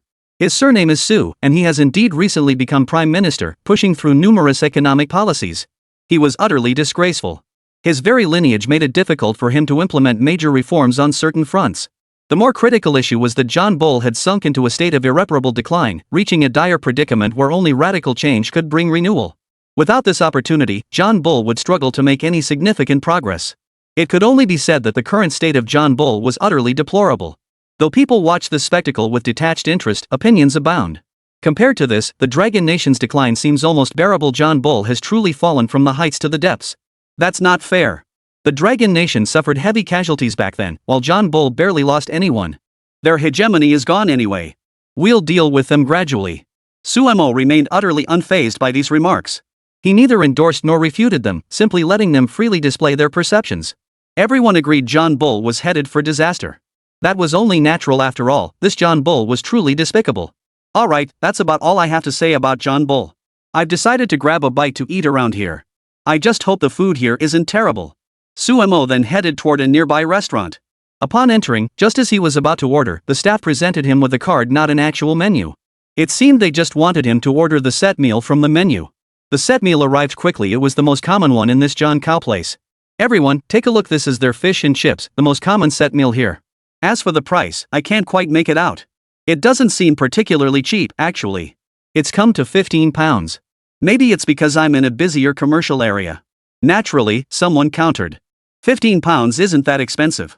Exactly. Those Brits make astronomical sums every month. What's a little money? We make at least 10 grand a month, no problem. That's definitely a lot of money. The so-called astronomical figures earned by those John Bulls? Far from it. Their earnings are actually pretty pitiful. But seeing so many people constantly bragging here, Suemo decided to put them in their place. He immediately interviewed a local nearby. The man was fairly polite to Suemo and began chatting about his wages. My current salary is 4,000. The moment that 4,000 figure came up, the people nearby seemed to lose confidence. After all, 4,000 wouldn't buy many meals at 15 each. If that were the case, it would be hard to buy much of anything. That's a bit pricey. At 15 per meal, earning only 4,000 a month doesn't seem ideal. I agree. After all, it is their capital city. How can you survive on that salary in the capital? Then Suemo asked the killer question. May I ask, sir, what is your after-tax salary? And what kind of work do you do? At this, the other person paused for a moment before stating his occupation.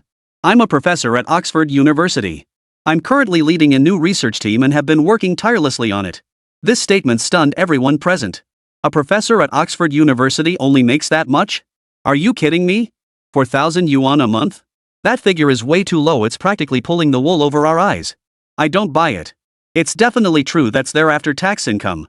I can confirm it's true. A friend of mine is also a professor there, and he only makes about 2,400 a month. That's the actual take-home pay, no deception involved.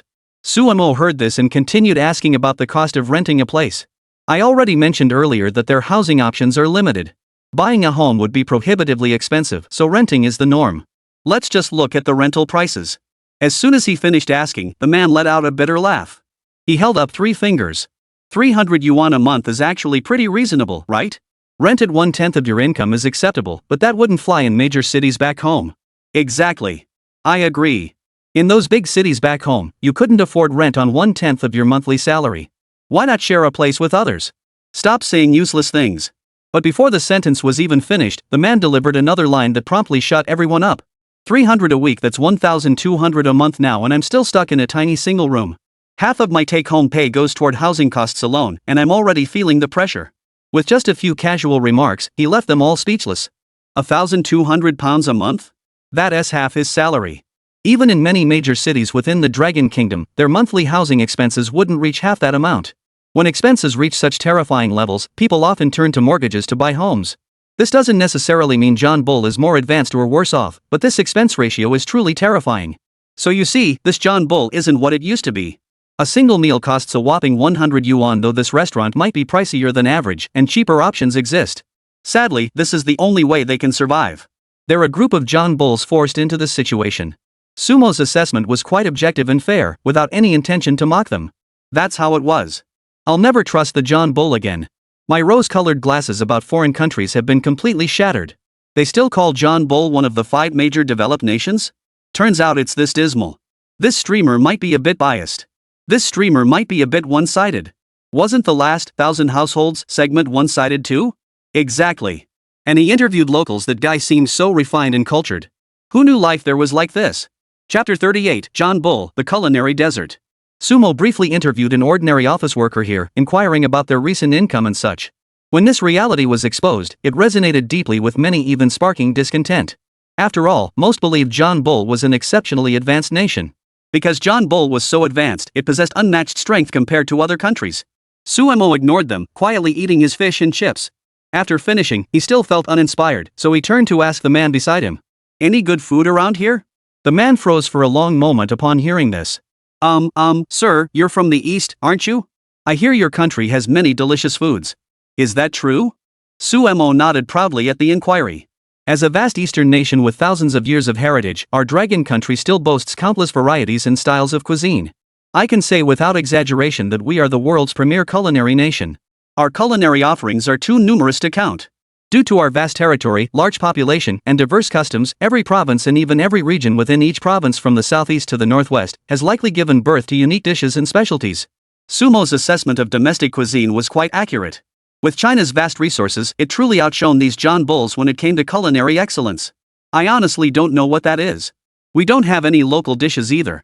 If you're eager to try something, the only thing I can recommend is the stargazing pie. Sumo knew exactly what this dish entailed, yet he ordered it anyway. Soon enough, the dish arrived at the table. In that instant, countless viewers were stunned and shocked. It was essentially a cake-like object densely studded with fish heads, each staring out with wide, unblinking eyes. Having been dead for some time, their eyes were cloudy, even carrying a hint of madness. The sight was utterly bizarre, leaving people momentarily unable to process it. What the hell is this? A dead fish cake? Is this the gazing at the stars pie? I've only heard of its reputation. How did it turn out like this? You know what? It really is gazing at the stars. Look, all those fish heads are pointing skyward. Of course, as the mastermind behind it all, Sumo remained remarkably composed, at least for now. Everyone, don't be shocked. Some of their national dishes are indeed hard to comprehend. But John Bull's country suffers from scarce resources and limited wealth. Back when they were colonizing the world, they could get their hands on anything. But this isn't the John Bull of old. Their nation has gradually declined. After their fall, they simply couldn't obtain as much anymore. Besides, ordinary people don't have the wealth to eat fancy things every day. Just being able to fill their stomachs is lucky enough. There's nothing surprising about that. Sumo offered a practical and accurate assessment of the situation. No matter how one looked at it, these people truly had little else to eat. Everyone was speechless. What was this? They'd expected a truly formidable nation, only to find it so utterly pathetic. In the end, it was nothing special. There was nothing left to look forward to, and the commanders found it quite amusing. Of course, I can't deny there are other breakfast options, but most of what comes to mind here is imported. For instance, soups prepared in the style of the Bear Nation, along with pastries and such, those are all imported techniques. Sausages brought in from countries like Gaul. If a country has sunk so low that it needs others to supply even its food, then it truly is pitiful. That's not my intention to mock, but it is indeed ironic. Everyone agreed it made perfect sense. John Bull really was in such a sorry state these days. How could anyone think this country was doing well? As they continued eating, someone in the livestream chat tried to stir the pot. "Host, you're deliberately skewing the truth. You're only showing us a partial picture. The real John Bull isn't like this at all." Exactly. John Bull is a top-tier developed nation. It's only in your footage that it looks this miserable. You're doing this on purpose, manipulating public opinion to create favorable conditions for yourself. Your motives are despicable. Faced with such accusations, Sumo didn't know how to respond. These people really underestimated him. No matter how flawed or mistaken he might be, he wouldn't trip up over something like this. Fine then, let's interview some local students and see what their daily lives are really like. After all, I believe everyone is interested in the ordinary lives of John Bull's citizens beyond just knowing they pay high taxes. I can provide material for those who want to brag. You should know that John Bull is a country with true universal healthcare, though that universal healthcare is pretty watered down. Put it this way, you can get treated for any ailment without paying a dime. This statement drew a wave of enthusiastic applause. Now that's the truth. You were deliberately steering the conversation earlier, but at least you're finally telling it like it is. Exactly. Stop all this meaningless spin. Just tell it like it is. You should tell the truth. Stop playing these confusing games. What everyone wants to hear is the truth. These people believed they held all the moral high ground. Though Sumo had only spoken a few words, they had captured his undivided attention. Before Sumo could respond, another voice broke through the laughter. "Wan Qing. What's wrong? What's so funny? Is it that this boosting national prestige livestream is so entertaining?" He's clearly not a professional, so it's no surprise he's nervous. He can't handle a lot of things. Well, that's normal. I think he still needs proper training and learning. Li Chenggang thought he'd finally found some ammunition to attack with, but unexpectedly, Xia Wanqing's expression changed. Li Chenggang, you're overthinking this. I just find it amusing how some people are about to get their faces slapped. When I was studying abroad, I also spent time in the UK. I remember very clearly what this so-called universal free healthcare system is really like. Do you seriously think you can get any treatment without paying? Keep reading. I recall you also studied abroad, Li Chenggang. Which country was that? Li Chenggang's eyes flashed with confidence at the question. I lived and studied in the Eagle country. I believe I have a very accurate understanding of how things work there. Let's keep talking about this John Bull business. Though I've never been there, it is, after all, a developed democratic country. It's only natural they have some commendable aspects. Chapter 39, The Joke of Free Healthcare. Xia Wanqing said nothing more, merely smiling. Just then, someone called them back to work, forcing Xia Wanqing to end the live stream early. She knew full well that the real fun was yet to come. It's been quite a while, and I should wrap up soon. Before I go, let's dive into our final big topic. I've specially connected with a local international student. His name is Xiao Zhang. Xiao Zhang, we're connected now, let's hear it. What's the real deal with this John Bull healthcare? Xiao Zhang appeared on screen upon hearing this, though he seemed somewhat flustered. Brother Yangwei, it's such an honor to finally meet you. I've been looking forward to this moment. So you want to know about this John Cow's healthcare situation, right? Can I rant about something else first? This John Cow is utterly rotten, disgusting to the core. Hearing the other party so agitated, Suemo urged him to calm down. Try to calm yourself down. There's no need to get so worked up. Let's focus on the facts first. What exactly were you doing there? What happened?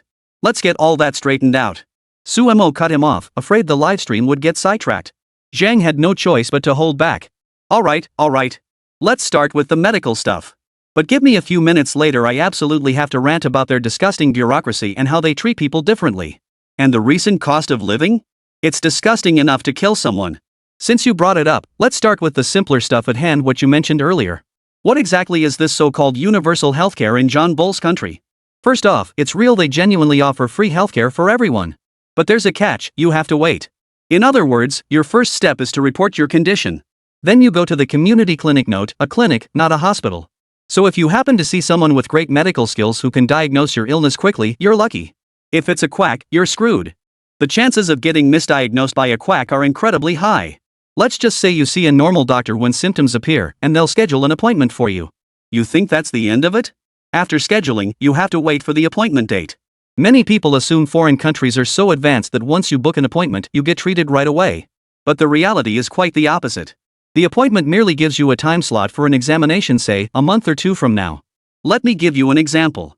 A classmate of mine recently broke his leg in a fall. With such a serious injury, he should have gone to the hospital immediately. But for some reason, his local clinic told him to schedule an appointment first, then get an X-ray. Because there were so many people with appointments and limited medical resources, he had to wait a fortnight just to get that X-ray. A fortnight for one leg, just to get an X-ray. Who knows how long the actual treatment would take after that. What people don't realize is that overseas, there aren't specialized orthopedic departments. What I mean is, unlike in China, for dislocations or other bone-related issues, the doctors at Longgu can manually realign the bones. Even for basic fractures like this, they perform specialized realignment techniques. John Bull doesn't have that technique, or rather, they don't accept it. If you don't know, you'll just have to wait until they schedule you for surgery. You've probably never seen this before. Someone just breaks their leg, dislocates a joint, or fractures a bone, yet they have to wait half a month for an X-ray, then maybe another half month for surgery, and who knows how long recovery will take afterward. And you should know this, while healthcare is supposedly free in this country, that only covers consultations. Medications aren't free. When you need drugs, you have to go to private clinics, and the costs are completely different. Stop romanticizing life abroad. Have you even been here? If not, just shut up. Xiao Zhang grew angrier as he spoke. Even though we're just international students, we still get some preferential treatment scholarships, medical assistance, but it's still pretty bad.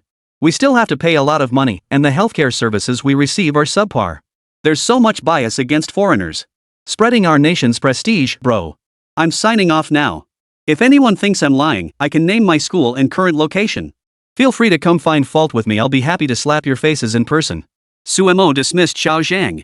The latter, being an actual local student, possessed far more accurate knowledge than the average person, especially compared to those who, ignorant of the real situation, made up nonsense just to show off. See for yourselves? Even if an overseas student can't claim to know every detail about the local situation, they still have a clear grasp of it. This gap is something everyone should seriously consider. I hope you'll all use your brains to understand that life abroad isn't as perfect as it seems. If after all these years you still can't shake that rose-tinted view of foreign countries, it only shows how weak and spineless you are. Today we've covered economics, military power, culture, and more. This John Bull is utterly pathetic. I'll be staying here for the next 2 days until the sporting event begins, and I might release 2 or 3 videos. I'll provide assessments on various situations, including their recent immigration issues, refugee crises, internal conflicts, and so on. I hope you'll take a closer look. Alright, I'm signing off for now. Sumo ended the live stream. He'd been streaming non-stop these past few days. It had been exhausting. As a streamer, he needed to build and maintain his online presence, staying active to keep his viewership high. He wasn't that type of person anyway. He disliked aimlessly browsing online and preferred living here on his own terms. Making videos felt more comfortable. He could create and post whenever he pleased. The uproar his recent live streams had caused was terrifying. Many people had started shouting loudly, thinking these people were just plain stupid. The fanatical worship of foreign idols is utterly laughable. These paintings seemed exceptionally impactful, brief yet carrying immense force. Sumo decided to rest here a little longer. In 2 days, the sporting event would finally commence, beginning with the opening ceremony. They held this opening ceremony on the Seine River. Sumo eagerly attended, and due to his special status, he was even assigned a prominent seat. He could even operate his own drone for an up-close, live broadcast. However, the Prime Minister personally exchanged a few words with him, urging him to exercise restraint. Sumo readily agreed, resolving to let loose at this sporting extravaganza and experience it to the fullest. Chapter 40, The Moment of Chaos. Sumo began shifting his camera to capture the opening ceremony of this sporting extravaganza. Many viewers in the livestream chat expressed their anticipation. It's about to start. It's about to start. After all, it is a major sporting event. Exactly. And Jaluji has always been a formidable nation with a rich history and culture. I wonder what new and unique things they'll showcase for us. I have a feeling there'll be something spectacular. Let's watch the promo video first. That's usually how opening ceremonies go. The first wave of the opening ceremony commenced with a short clip. A man was seen walking around holding a torch. The torch in his hand was extinguished, and he seemed somewhat lost. Then another man appeared. At this moment, a group of people in the live stream room began cheering. This man was reportedly a household name in the football world, but Sumo wasn't particularly interested in him. Looks like they made it pretty realistic. At least the beginning is decent, no weird gimmicks. Sumo's words immediately drew discontent from some viewers. Host, don't approach this with such bias. The French aren't that bad, you're just putting a filter on them. Exactly. You should adopt a fair, objective, and impartial stance toward them. Don't play these games. Some viewers were understandably upset, but Sumo only offered a brief comment. I recall those French metro workers threatening to strike not long ago.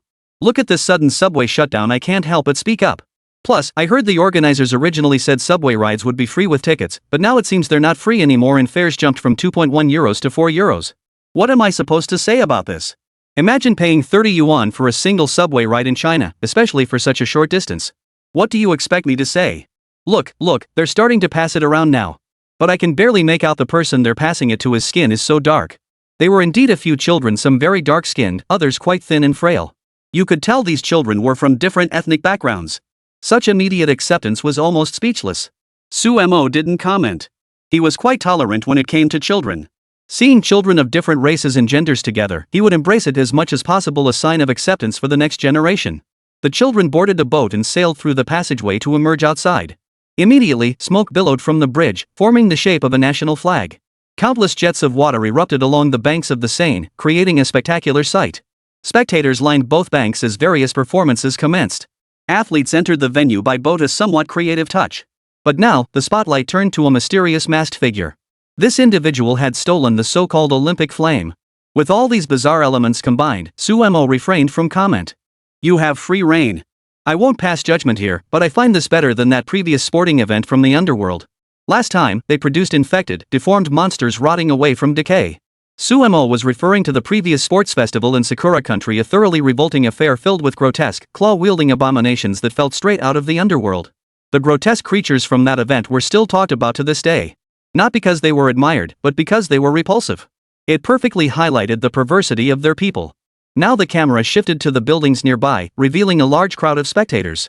Flags of various nations hung from the windows. This too is a form of national arrangement. No hierarchy, just a kaleidoscope of colors and styles, while vessels of all sizes continuously traverse the Seine. Those with fewer people take a small boat, while those with more naturally crowd onto one vessel. The camera cuts back and forth, capturing the scene over and over. This is way too fast. I remember when they walked in, you could at least catch a glimpse of who they were and what they looked like. But with the French, it's like they're afraid you'll get a second look. Yeah, it's way too fast. I couldn't make out a lot of things. Some countries' introductions ended before I could even enjoy them. The camera cut away before I knew who I was watching. Indeed, many were bewildered by the breakneck pace. Some boats had to cram in too many people. So it was impossible to make out who was who. Fortunately, some larger nations still managed to make an impact. For instance, the Dragon Nation still got about 10 seconds of screen time, which was better than some smaller countries that barely got any footage at all. After all, it's a major country with a large delegation. Next came a group clad in raincoats. They were from Korea. Their entrance was surprisingly cheerful, as they were introduced as the northern neighbor of Kimchi Nation. They could tolerate being called any other country. But being called the country to their north? That was something they absolutely couldn't stomach. Suemo stood nearby, smiling brightly. Don't mistake this for an accidental slip, it's entirely deliberate. Last time, those Gallic roosters suffered a setback in Korea. There's quite a story behind this. If you're curious, you can look it up. Right now, it seems like a foreign female star is performing some Gallic rooster song from 1911. This opening ceremony blends nostalgia with modernity quite well, but I sense something truly thrilling is about to unfold. At this moment, Sumo's prediction was about to come true. Numerous artistic installations began appearing, all originating from their Jeollujing region, quite numerous and highly renowned. After the art installations concluded, a black woman suddenly stepped forward.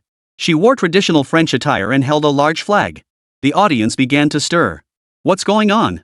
I could have tolerated a white woman, but why a black woman? The streamer seems to be saying something similar to what you mentioned earlier. Things are starting to feel a bit off. Suemo smiled wryly, thinking they were simply too young. It's still early, still early. Keep watching. Besides the so-called black woman, there will be new elements. For instance, the statues being unveiled now are almost all female. They represent 10 outstanding women. These women likely hold pivotal positions in Galluji's history, so I won't elaborate further.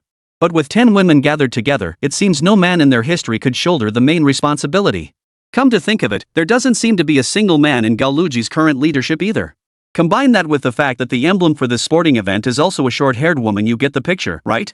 I'm not suggesting anyone here is sexist, but this deliberate promotion is just plain boring. Chapter 41, The Very Proper Games. This prompted everyone to voice their opinions, and some people were particularly displeased. The host is right, and I'm pretty upset too. Over the years, conflicts between men and women in China have only gotten worse.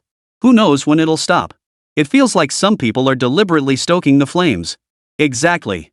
There might be forces behind this. I suspect foreign powers are heavily involved. It's absolutely insane. Looks like they've done a great job fueling this gender divide. But those French folks don't have to worry about it. All their propaganda promotes women now. Maybe their country really has no men. I think the host is spot on. Without men, there won't even be children to bear. Exactly. I recall the birth rate for white children in the US is already quite low. As the streamer mentioned before, there's no point in hoping anymore we might not see white children in the future. Of course, it's always just one woman who shows up. Something's off, something's off. Look at the scene below. The next scene was truly the most iconic. Suddenly, a group of bizarre, eerie beings appeared. At the very center stood an extremely obese woman, forming a heart shape with both hands. Her forgiving figure was twice the size of anyone else's. Flanking her were two women dressed in extremely bizarre attire. One wore a silver gown but had dyed her hair red. Even her eyebrows seemed deliberately unconventional. The other had golden hair, yet she was a black woman wearing a red dress. These two alone were already utterly bizarre. But the people beside them were even more outrageous. Next to the red-haired woman stood a figure in rainbow-colored clothing, impossible to tell if it was a man or a woman. Beside him was a child, and next to that child stood a man with his chest exposed. But his effeminate, affected mannerisms screamed. Only the man at the very edge looked somewhat normal.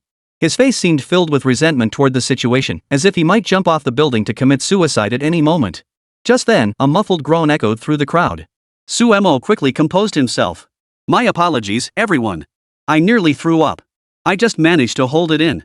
No need for introductions for these folks, right? I can continue critiquing you all. See that blonde woman with dark skin over there? And that other one dressed up like a flower. Who knows what kind of monster that is? But the real monster is the one next to him. A burly man with a chest full of hair pretending to be a woman. I told you this sports meet had turned into a proper chaotic spectacle, a demonic dance of chaos. I doubt anyone disagrees now, right? They're mimicking the Last Supper scene. This Last Supper holds significant commemorative meaning in the West, since most Western countries have a strong religious atmosphere. The Last Supper is deeply connected to their Jesus Christ. You all see that, right? Though I don't want to explain it. Though I find it disgusting, this is the reality. Just look at these monsters. You should all get the feeling. Suemo gagged twice more before heading back to drink water, trying to regain some energy. No prompting was needed, the live chat had already erupted. Voices blared incessantly, each more horrified than the last. To them, these demons dancing wildly were utterly revolting, beyond belief. A wave of madness kept surging through the crowd. Holy crap, this is so disgusting. I've never seen anything this revolting. Look at that androgynous appearance, it's clearly not normal. What the hell are these things? Exactly. Just looking at them makes me want to puke. These creatures are disgusting and utterly baffling. How did they even come to be? Let's get far away from them. I hope they don't come near us. I feel like I can barely hold it in. Everyone felt utterly repulsed. Some people tried to rationalize it with a few words. Talk about being more inclusive and accepting?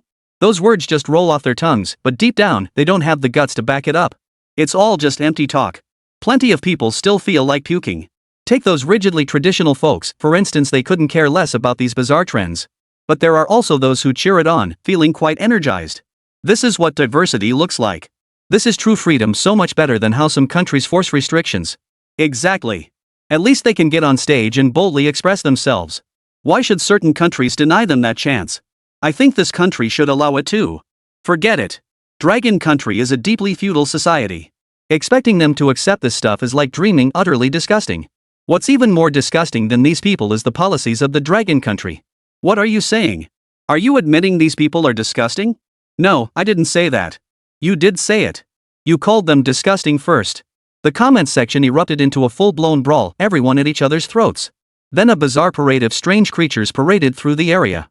Some men wore long dresses, and that monster from earlier was out there too. He made his hair grow long. Then he crawled forward on the ground, howling. Behind him, another man walked forward, the one wearing high heels, who had been bare-chested from the start. He flaunted his slender physique, but the sight grew increasingly unsettling the longer one looked. Suemo had barely recovered when he was jolted again by the sight. This bizarre combination was already unbearable. As a genuine man, he genuinely felt uncomfortable. The soul child seemed to embody this so-called romantic inclusivity. But this might just be the only ray of light. Talk too much about it, and someone might shut you down. Of course, some were even crazier, like the people sent by the official film crew, who kept trying to interrupt. But Suemo paid them no mind. After the fashion show concluded, a female knight suddenly entered the arena. The so-called knights of the games were like guardians of the sacred flame, embodying the spirit of athleticism. This female knight approached slowly, displaying her astonishing physique as she rode her iron steed across the Seine River. Later, it transformed into a real white horse. She carried the flags of all the participating nations. Just as everyone thought things were settling down, the moment arrived for the Olympic flag to be raised. Suddenly, everyone noticed something peculiar about the flag. It seemed to have arrived. Originally, the 3 rings were positioned at the top. Now, those 3 rings were positioned at the bottom, and even the flag itself was upside down, truly perplexing. Suddenly, Suemo shifted his attention elsewhere. He was startled once more. Sorry everyone. I was streaming just now and suddenly changed direction when I saw that female knight. Actually, there's another exquisite dish on the table, take a look. I'm going to throw up first. At that moment, the centerpiece of the so-called Last Supper table was indeed a delicacy, drawing everyone's attention back once more. Chapter 42, The Lion Demon Wreaks Havoc at the Last Supper. Everyone suddenly saw a massive platter appear in the center of the so-called Last Supper. Its diameter was astonishingly large, clearly meant to serve a delicacy. This subtly aligned with the original intent of the Last Supper, that the items within were the finest. The final dish must be exceptionally special, but the moment that large basin was opened, it was shocking beyond imagination. As the contents were revealed, the crowd erupted in gasps. Though their words varied. But they all expressed sheer horror. Is this the demon from Lion Camel Ridge? I remember now, isn't this the lion demon? He looks exactly like him. Amidst the crowd of demons and monsters, a peculiar creature appeared, covered in blue fur yet sporting a golden beard, still singing a song as it materialized. Though the lyrics were incomprehensible. His head was covered in a riot of colors, and his utterly grotesque appearance left everyone frozen in shock. Everyone, keep watching. I'm feeling a bit unwell right now. Sumo's retching sounds reached everyone, possibly the first instance of vomiting broadcast live in the streaming world. Yet the crowd showered him with virtual gifts. Soon, the lion demon slowly knelt down. Now he revealed his bizarre physique, a large, greasy belly swaying back and forth before his face. This disgusting sight was extremely rare. Immediately after, several demons beside him began singing and dancing, kissing, and all sorts of joyful fireworks. This time, everyone truly felt pain for their own eyes. Why did humans even have eyes? This was utterly revolting. The most revolting of all, of course, were the netizens from Gaul. No, this can't be real. How did our country become like this? Don't let me see him. Keep him away from me. Their words were instantly translated, and in the midst of utter shock, no one could possibly consider this normal. The presence of a horde of demons and monsters only heightened the eeriness of this so-called sporting event. Then, another new clip surfaced. Suemo was a bit too slow, and the new footage had already spread online. It turned out that within the earlier video clip, there was a segment showing a girl entering a room with two men. Everyone knew what was happening inside. Good heavens, promoting such ideas online is hardly appropriate. I have to admit, those Frenchies are a romantic bunch. They don't even bother hiding their messy relationships anymore. Unbelievable. Absolutely unbelievable. Comments poured in relentlessly. The most embarrassed, of course, were the Gaulish folks themselves. Today truly revealed the most astonishing things, the most incredible aspects. Seeing enough of it might just become commonplace. But this world will always have things that break new lows. After all, disgusting things will always be more and more. As a spectator, Suemo finally pulled himself back from the brink of nausea. Thankfully, that lion demon was no longer present. Those revolting monsters left a lasting impression on her. Sorry everyone, but honestly, as a freelance media person, I'm glad I just make videos and do live streams. Everyone's happy. If I were an official reporter or anchor, I wouldn't be able to refuse assignments like this. Then I'd have to hold back my nausea. Thank goodness, thank goodness. I'm sure many others felt like throwing up too. Suemo voiced what countless others were thinking. Who wouldn't want to vomit twice at the sight of these disgusting things? It felt like their entire lives had been utterly ruined. Alright, everyone, I can barely stand it anymore. Thankfully, this opening ceremony is almost over. I remember who hired me to show off for them, but I filmed everything as it really happened. Hope they don't dock my pay. Suemo continued speaking. He naturally had nothing more to say. He was about to take a break. Seeing that everyone still had interest in watching him, he bid them farewell. Dear friends, I'm heading off to rest. Since you all want to keep watching, I'll leave the camera here. Feel free to stay and see if anything new pops up. Maybe there'll be a protest or demonstration later. No sooner had he said this than a crowd suddenly surged onto the adjacent street. This time it was an environmental group shouting slogans about something. Environmental organizations, or other groups, usually oppose major events or projects. It's all driven by vested interests. Take the HS2 high-speed rail project earlier, for instance. It certainly had numerous organizations pushing for it. Take environmental groups, for instance. They often publicize discoveries of large numbers of so-called protected flora and fauna in certain areas. Then they demand the entire high-speed rail project undergo significant modifications. Frankly, they're after money. Sometimes they even send people out. Today, they'll make a fuss over a little extra trash here. Once the fuss starts, even someone renovating their house will join in. These folks clearly have a screw loose. While it's true that nature harbors many endangered species, Suemo never denies this fact. They often focus their attention on internal squabbles, and some individuals are even there solely to extort money. Such behavior can sometimes severely hinder social progress.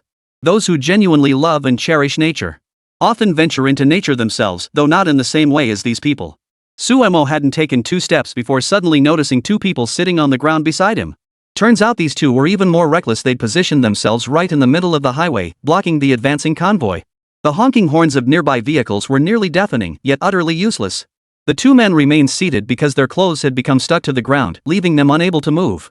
One of them was particularly stubborn. He pressed his hands firmly into the pavement. Then he had someone pour a generous amount of cement over him. Suemo frowned as he watched the scene unfold. Just then, someone nearby sighed. Why has the environmental movement here escalated to such extremes? Once this cement hardens, it causes severe bodily harm. They're just too stubborn. At those words, Suemo recognized the voice instantly. Turning his head, he saw none other than the stunning beauty Xia Wanqing. Xia Wanqing, what brings you here? As Suemo spoke, Xia Wanqing's eyes lit up. Oh, it's our national treasure streamer. Must have made a killing these past 2 days. I saw your gifts piling up to nearly 10 million. Suemo hadn't counted the gifts himself, but he knew they'd been flooding in like crazy these past 2 days. As a streamer, he was actually enjoying it. Seeing Xia Wanqing, he remembered he still had a task to complete. If you have a mission, go ahead. You still owe me a meal. We can make up for it later. As Suemo spoke, he suddenly lunged forward. Xia Wanqing didn't understand his intent, but his hurried manner seemed like a knight in shining armor rushing to rescue a damsel in distress. Chapter 43, Guilt. Sure enough, Suemo swept her up and rolled to the side, tumbling twice across the floor. This time, Suemo was the unlucky one. The ground was littered with broken bottles. During those tumbles, he tried his best to shield the family member in his arms, but his own back was pricked multiple times. It turned out a car couldn't handle the environmentalists lying on the ground. Driving by, the driver momentarily lost sight of them and failed to notice the pair. The driver stopped in fright and one of them hurried over to apologize.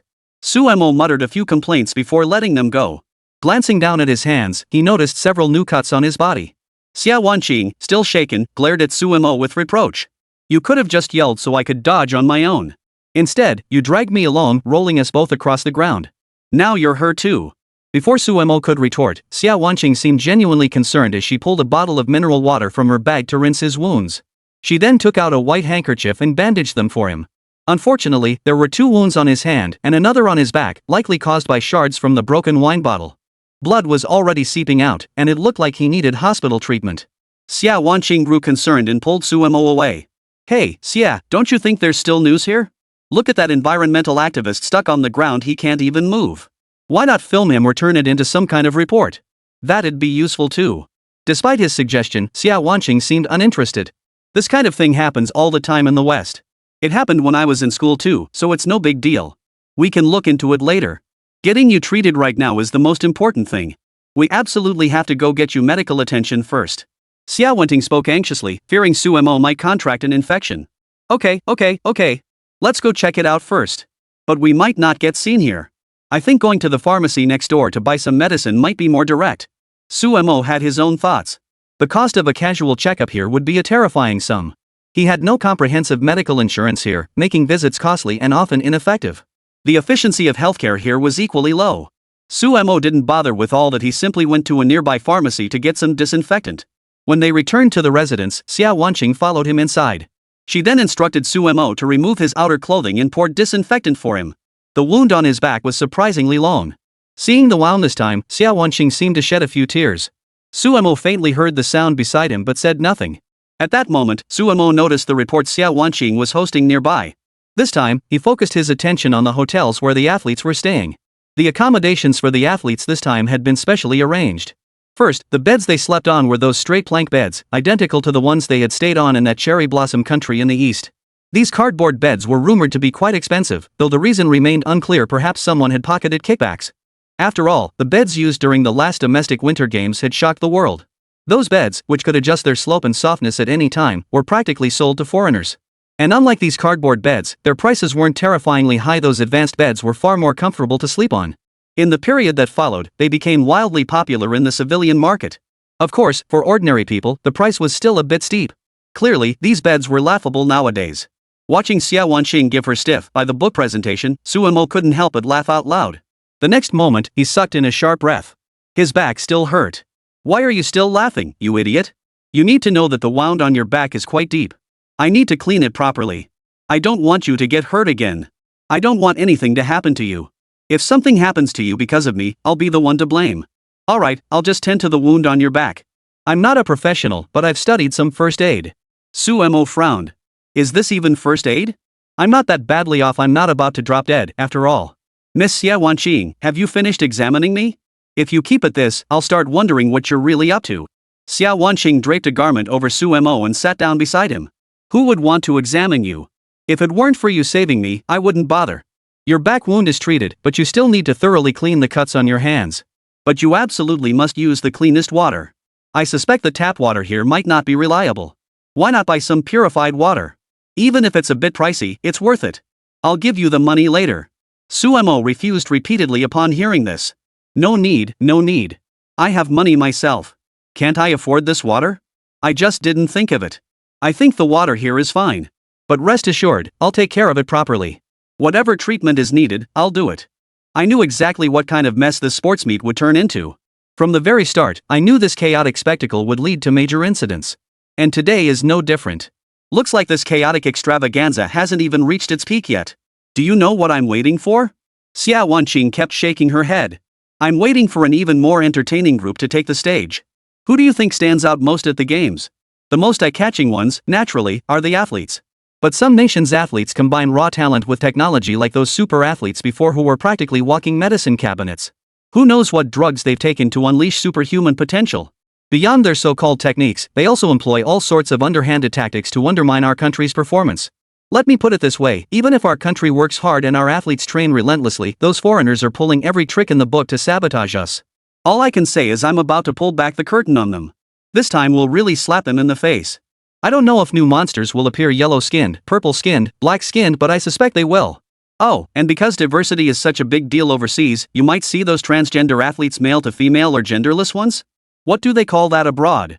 LGBT. And soon we'll see armed helicopters and shopping bags too. Xia Wanqing was utterly speechless. What good did such talk do? Even if she told him, she couldn't make the decisions anyway, especially since he was a reporter for the state-run broadcaster. Stop thinking about it. You video folks always want to pull off gimmicks, but there aren't that many weird things for you to cover. Just focus and put in the effort.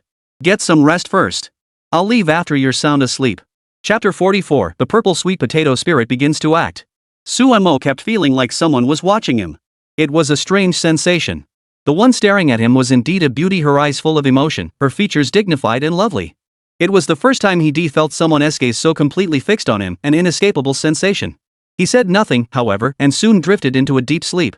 Today had brought enough events already. Watching Su Mo fall into a deep sleep, Xia Wanqing lingered for a moment before leaving. She found herself genuinely drawn to this man, though the nature of that attraction was something she couldn't quite articulate. For Xia Wanqing, it was truly a feeling deep within her heart. Su Mo slept soundly, unaware that the night had already erupted into chaos. It was all about the so-called CP issues and the so-called national filter. The news about him had reached fever pitch. The entire website was flooded with edited videos of him and Xia Wanqing together, and some even claimed to have spotted them on the street and captured footage. Overnight, this national couple had become the talk of the town. Su Mo himself was completely unaware of the situation, utterly clueless. Waking up that morning and logging into his account, he was overwhelmed by the flood of private messages flooding in, making his scalp tingle. Everyone was asking about his current relationship status, including the details of his relationship with Xia Wanqing. Some also inquired about his upcoming projects and plans. Su Mo couldn't be bothered to answer such questions. What business was it of theirs what his personal life looked like? Human curiosity was almost limitless, and the inquiries kept pouring in. Some even sent video links. But most of these videos were fake staged scenes of the couple walking under the moonlight, deeply in love, and so on. These people are something else. Usually I'm the one making videos, but today they've gone and staged their own. I'm impressed. Looks like I should be the one apologizing. Su Mo said with a touch of self-mockery, feeling utterly played like a puppet in their hands. How pathetic. He immediately posted an update. Everyone, please stop spreading rumors. Miss Xia Wanqing and I have no relationship. We merely had some contact while passing by. I hope everyone will consider Miss Xia Wanqing's reputation and refrain from spreading unfounded rumors. Otherwise, it may cause significant distress to those involved. Yifei was straightforward. He disliked others discussing his private affairs. Even if they were truly a couple, there was no need for others to discuss it. His private affairs were his own business, not fodder for others' idle chatter. His stance was sound and proper. Even if others harbored opinions, they had no right to voice them to him. Though he had made his statement, the buzz around him remained as lively as ever. However, Su Mo's attention had already shifted to the sports meet. The first part of the event had already begun. He decided to head to the scene first, as the triathlon events were still underway. One of the triathlon events was swimming. Given the river's sewage-like quality, who knew if these people would survive after diving in? Even if they did, who could stomach it without vomiting? These athletes were truly physically exceptional. So Su Mo resolved to cover the event with genuine dedication. But as he stepped outside, he was stopped. Mr. Su, please remain inside for now. Repair and inspection work is currently underway on the surrounding streets. Despite the sports meet being in full swing, with tens of thousands of people coming and going, the area was now packed to the brim. So many people were here. Su Mo couldn't understand why he alone was stuck inside the hotel, unable to leave. If this continued, today would be completely wasted, costing him precious time. It was frustrating to have so much to do yet no way to start. Can't I just go out? Besides, I want to visit some Olympic venues and cover the competitions in person. The person blocking the door replied truthfully. I'm sorry, sir, but we've received information indicating you were never actually on the invitation list. Su Mo was truly unlucky this time. Unable to leave, he was trapped here. Though his mind was full of ideas, he couldn't act on them, and the situation was indeed frustrating. Yet he was a man who refused to give up easily and feared nothing. Looks like I'm stuck here. Guess I'll just do some remote live streaming instead. That way, no one could stop him. Last time in the Eagle Nation, no one dared to ban his account outright. No one had dealt with him then, so what could these people in Gaul possibly do to him now? He walked over to the TV, which was still broadcasting the event with surprisingly clear footage. The swimming events had already begun, a flagship event for the Eagle Nation. Swimming has always been their strong suit. Western white athletes often believe their tall stature and muscular build grant them explosive power. In reality, China has also produced some exceptionally talented young swimmers in recent years. For a long time, foreign swimmers have indeed held a dominant position. Beyond physical advantages, doping has become a widespread issue. Their approach to drug control is laughable. In contrast, domestic competitions have always maintained strict doping regulations. Other competitions involving foreign athletes, especially in competitions involving the Eagle Nation, their drug testing becomes remarkably lax. Compounding this, the Eagle Nation frequently employs large quantities of specialized drugs. They even have cutting-edge laboratories and pharmaceutical companies designing and producing the latest drugs for them. This has undoubtedly elevated their competitive edge beyond mere improvement, enabling faster speeds, superior results, and the creation of legendary feats. Take the legendary swimmer Michael Phelps, for example. He swam exceptionally fast, winning numerous championships and creating unparalleled history. Due to constant medication, his physical condition deteriorated significantly at a young age, though this is merely one perspective. His current state is undeniably one of extreme aging. At that moment, Suemo sat before the television and opened the live stream. A large crowd immediately flooded into his live stream room, showing great interest in the broadcast. Swimming has always been a foreigner's strong suit, and although this was only a preliminary qualifying event, a team from the Dragon Kingdom was participating. Looks like everyone's excited for today's competition. There'll be some truly fascinating moments. Get ready to witness something special. What do you all think is more impressive? Take swimming speed, for instance. Some swimmers seem to fly through the water, while others struggle terribly. At the very least, their speed is average. Which do you think is stronger? Hearing this, some viewers started firing off comments in the chat. What are you implying, host? Are you suggesting something's wrong with these foreign swimmers? Do we even need the streamer to say it? They've always had issues. You're about to see a whole bunch of drug gods appear. They're all swimming champions who move incredibly fast. But they're basically all on drugs. As for what kind of drugs? We don't know, because they're so advanced that even tests can't detect them. Chapter 45, The Purple Sweet Potato Spirit Story. I don't care if it can be detected or not. I just want to know why recent drug tests seem specifically targeted at Eastern Dragon Country athletes. These British athletes get tested far less frequently, don't they? Need I say more? Last time, during some sports meet, they woke people up in the middle of the night for urine tests when folks had barely gotten any rest. All to disrupt your sleep schedule, while foreigners get off scot-free. They're all cut from the same cloth, a bunch of crooks, a pack of snakes, a nest of rats, conspiring together. Nice one, bro. Your writing skills are pretty sharp. Seeing everyone's growing frustration, Suemo slowly spoke up. No need to get so worked up. Soon, everyone will witness something different. Actually, since the last competition, I've noticed a rather peculiar phenomenon. When athletes from the United Kingdom and even some of their allied nations swim, something truly remarkable happens.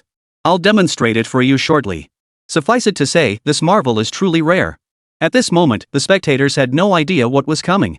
Soon, the preliminary qualifying round commenced. Leading the way were members of the freestyle squad, swimmers with exceptional talent taking the water first. At the sound of the starting gun, they plunged swiftly from the diving platform. Like flying fish in the waves, each swam at astonishing speeds, showcasing their forms with bodies both supple and fierce. Their perfectly sculpted muscles unleashed tremendous power in the water. The sheer speed at which these swimmers propelled themselves was utterly astonishing. It seemed almost unbelievable. In that brief moment, they transformed into flying fish, their speed and agility astonishingly swift and fierce. This moment embodied the very essence of athletic beauty, that breathtaking beauty, that astonishing power, that fierce momentum, a rarity in this world. With each heroic athlete charging forward, they displayed their formidable strength and prowess. Compared to ordinary people, their swimming speed was truly astonishing. Ordinary swimmers could never match this level of efficiency. Watching them weave through the water at incredible speeds, they truly displayed a side of themselves unlike any ordinary person. In moments, they reached the opposite shore. The results poured in swiftly. The top 3 spots were claimed by athletes from the Eagle Nation. Though merely a preliminary round and without any Dragon Nation competitors, this performance was already impressive. The results were remarkably impressive, meeting everyone's expectations. After all, the Eagle Nation had always possessed this level of capability. Impressive. The Eagle Nation swimmers are truly formidable. That speed is terrifying, utterly unimaginable. Looks like they'll take the championship again this year. When will the Dragon Nation catch up? All this time they've been playing around with so-called diving techniques, tricks, and gimmicks. But when it comes down to pure strength, they fall flat. It really is a racial gap. There is a gap, but why blame the Chinese for lacking technique when foreigners excel at it? That's downright shameless. Bashing our own people like this makes no sense. That's a perfectly valid point. Why is it that when foreigners are discussed, they're praised to the skies? Yet when it comes to domestic athletes, they're so belittled. It's just not pleasant to hear. Everyone, pay close attention now. I'm about to tell you something really interesting. Look at the faces of those athletes from the Eagle Nation. Isn't their skin color a bit strange? The remark instantly drew everyone's attention. Upon closer inspection, they did notice something slightly off. Their faces seemed to be covered in a purple hue, a color rarely seen, leaving everyone puzzled. Come to think of it, many of their athletes at the last games had this same purple skin tone too. Could it just be that their skin is naturally darker? Exactly. What's there to talk about? Purple skin is perfectly normal, right? Normal? I've never seen anyone's skin change color after exercise. That purple skin looks suspicious. Could it be a change in blood oxygen levels? And a drastic one at that. Most bodies couldn't handle that. That's probably it. It might even indicate capillary issues. But strangely, this should be extremely rare. It really should be rare, but the fact that it's suddenly common now is very suspicious. Can't figure it out. Maybe someone's using some kind of trick. Seeing everyone's lingering doubts, Sumo cut straight to the answer. Many may not be familiar with this purple potato face phenomenon. Let me briefly explain. In numerous competitions, athletes from Eagle Sauce Nation have exhibited increasingly pronounced purple potato faces. It's almost certainly not due to natural causes. They're likely ingesting something they shouldn't be. Plus, the prevalence of asthma among Eagle Nation athletes is shockingly high. Look it up, they're practically an asthma sports team. The moment he said that, the atmosphere exploded. Host, don't make me laugh. How could someone with asthma possibly be an athlete? Exactly. How can someone with asthma run or swim? What if they collapse? How could they possibly compete? This isn't fake news. I've heard that many so-called athletes in the US develop asthma, and even after retiring, their asthma becomes extremely severe. This is no joke. No way. How could so many people get asthma? How can they compete with asthma? Are these people crazy? Either crazy or stupid. Either way, it's impossible. Who'd want to exercise with asthma? For a moment, everyone was speculating wildly, and Sumo started hunting for evidence. First came online comments, especially those from medical students, which carried more weight than casual opinions. Most of these comments come from professionals with medical knowledge, but honestly, it doesn't make much sense either. However, there's one thing I believe will make everyone believe and accept it. These are two identical photos of an athlete from his early days. Back then, he also won a competition, though it was only 4th place. Now, at the recent major sporting event, this athlete astonishingly achieved 1st place. It took him a mere 4 years to climb from 4th place to the top spot. In the fiercely competitive world of elite athletes, reaching the pinnacle in just 4 years is nothing short of astonishing. One face in the photos was delicate, pale, and fragile, while the other was purple, disturbing and abnormal. Chapter 46, The Great Asthma Legion. You can clearly see this is the same athlete, but his face looks different during competitions at different times. A few years ago, his face was still rosy, but in recent competitions, it has turned purple. Purple indicates compromised blood oxygenation, highly abnormal for an athlete and severely hindering performance. Yet it suddenly strikes one that their faces seem to show some improvement even within that purple hue. The data I've obtained shows alarmingly high rates of asthma among elite athletes in countries like England and Great Britain. I believe everyone has suddenly noticed that asthma, this condition, seems to have become less significant. Many individuals retain elite athletic capabilities despite these conditions. I deeply admire their resilience. So, how should we interpret this phenomenon? The same person, the same sport, yet appearing different across eras. Next, I'll unveil another chapter of this story. Let's see if anything new emerges. Suddenly, the crowd felt a flicker of curiosity, sensing that Yang Guowei was about to reveal something new. This time, Yang Guowei produced a table. It meticulously documented dozens of instances where Chinese athletes faced unfair treatment during international competitions. Take the so-called doping tests, for instance. How can there be so many? They even conduct tests in the middle of the night. How are athletes supposed to rest? Athletes need proper rest to maintain their energy, train harder, and perform better in competitions. Waking them up in the middle of the night, how are they supposed to compete? Exactly. Look at the sheer number of times listed here. How can these athletes endure it? Just the daily blood draws and urine tests must be unbearable. You haven't seen the worst yet. The frequency for the Eagle Nation is off the charts. Just look at this. Sumo began searching for Eagle Nation's records, but after a moment, he helplessly informed everyone. Sorry, everyone. I was trying to find the specialized tests like doping screenings that the Eagle Nation undergoes. But after searching for a while, I realized I was wrong. I can't find any data on their doping tests. In other words, they barely conduct any doping tests at all. It seems like all the doping tests are focused on our country. It's kind of frustrating, and I have no idea how that system operates. Maybe the referees or some experts have boundless faith in Eagle Nation, thinking they don't need testing. Upon reflection, this makes perfect sense. The Eagle Nation's technology is so advanced that sometimes you simply can't detect it even if you try. Sumo's words were dripping with sarcasm. It implies that the Eagle Nation's current technology has reached such an advanced stage that testing might not even detect it. He then posted another comment directed at the purple-skinned folks. This comment was written in English, clearly left by someone from the United Kingdom. I suspect many may not grasp the meaning of this comment, so allow me to briefly explain. The simplest and clearest information conveyed here is that the Eagle Nation has long possessed countermeasures for such tests. They employ specialized drugs for all their tests. Take purple sweet potato extract, for instance. It uses a particular substance that dramatically boosts athletes' physical performance, significantly enhancing their short-term explosive power. This substance completely dissipates from the body through natural metabolism after a period of time, meaning it becomes undetectable. So after a while, nothing shows up in tests. Do you think this is some kind of advanced technology unique to Eagle Sauce Nation? I'm seriously blown away. What do you all think? At this moment, everyone was scrolling through the phrase utterly stunned. The United States truly possesses advanced technology, though it's unfortunately directed toward the wrong ends. Not bad, right? Now let me continue analyzing another possible scenario, which brings us back to our old friend, Korea. Everyone is familiar with Kimchi Nation, a country deeply connected to Dragon Nation, separated only by a narrow strait. While there's cultural exchange, Korea actually holds a certain level of caution toward Eastern culture. Especially Dragon Nation's culture, with a certain degree of wariness. In their minds, Dragon Nation's culture possesses certain aggressive and frightening characteristics. They fear that without intervention, their own culture might be overrun. There's something called the sports spirit of Kimchi Land, and I believe you'll never find it. It's incredibly difficult to achieve. Let's talk about their story.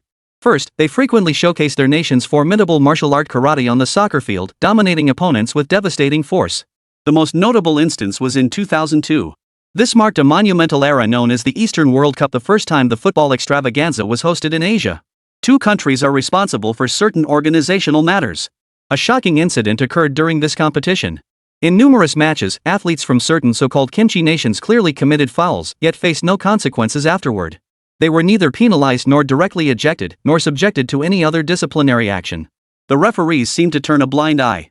I believe everyone has heard about this matter, especially since certain nations harbor deep animosity toward them. Here, I wish to highlight a few in particular. You should still remember Italy, right? It's actually a small Western country, yet it holds a pivotal position in world history because they always claim they choose the right side at crucial moments, even though they're a powerhouse. Yet consistently making the right choice is truly remarkable. During that World Cup, they suffered numerous shocking blows, like seeing their star players repeatedly penalized on the field, even getting sent off in the end. The Italian fans were absolutely furious with them at the time. Later, there were also some European incidents. Everyone knows about that, but let me talk about what happened recently. Hearing the sudden shift in topic, everyone grew expectant. But soon, netizens from Korea grew displeased. This was clearly about them. Why drag their country into other nations' affairs? They felt utterly innocent. This abrupt shift in narrative was unacceptable to them. Chapter 47, Zero Sportsmanlike Conduct. Host, you were talking about other countries. Why are you suddenly mentioning Korea? Exactly. Countries shouldn't share so many common traits.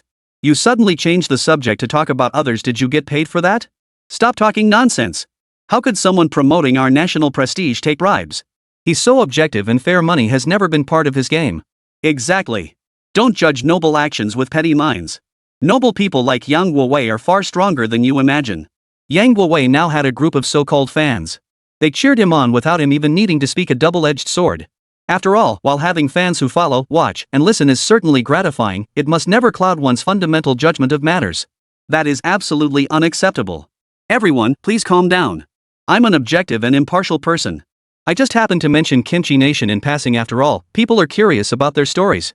If anyone objects to me speaking, I'll ask, do you have some connection to Kimchi Nation that makes you forbid it? People should be able to speak freely. This is a problem. The moment these words were spoken, the few who had raised objections earlier instantly exited the livestream. They were, of course, from Korea. The biggest problem with Kimchi country folks is that they want to have their cake and eat it too. Being the bad guy is one thing, but then not daring to let anyone bring up their misdeeds afterward? That's just pathetic, like the eagle-eyed ones. Other nations admit their wrongdoings, but Korea's biggest flaw and what makes them despicable is that they claim superiority in everything they do. Boosting our national prestige was indeed just a brief commentary mentioning various referee scandals, then shifting to this sports event. Based on the latest reports, one of our fencing athletes faced a blatantly unfair ruling. Video replays clearly showed his opponent didn't land a valid hit, yet he was still declared the loser. Years of hard work handed over to someone else in anger, and this video has been viewed countless times. The referee immediately admitted his mistake after the match. What kind of logic is that? Deliberately doling out unfair treatment, then admitting afterward that they were wrong. Does he think that will silence everyone? Suemo was furious at this point, knowing full well such unfair treatment would occur. This was compounded by the so-called testing. The swimming team had undergone nearly 200 instances of various alleged tests. Within such a short time frame, the national swimming team had to undergo so many drug tests.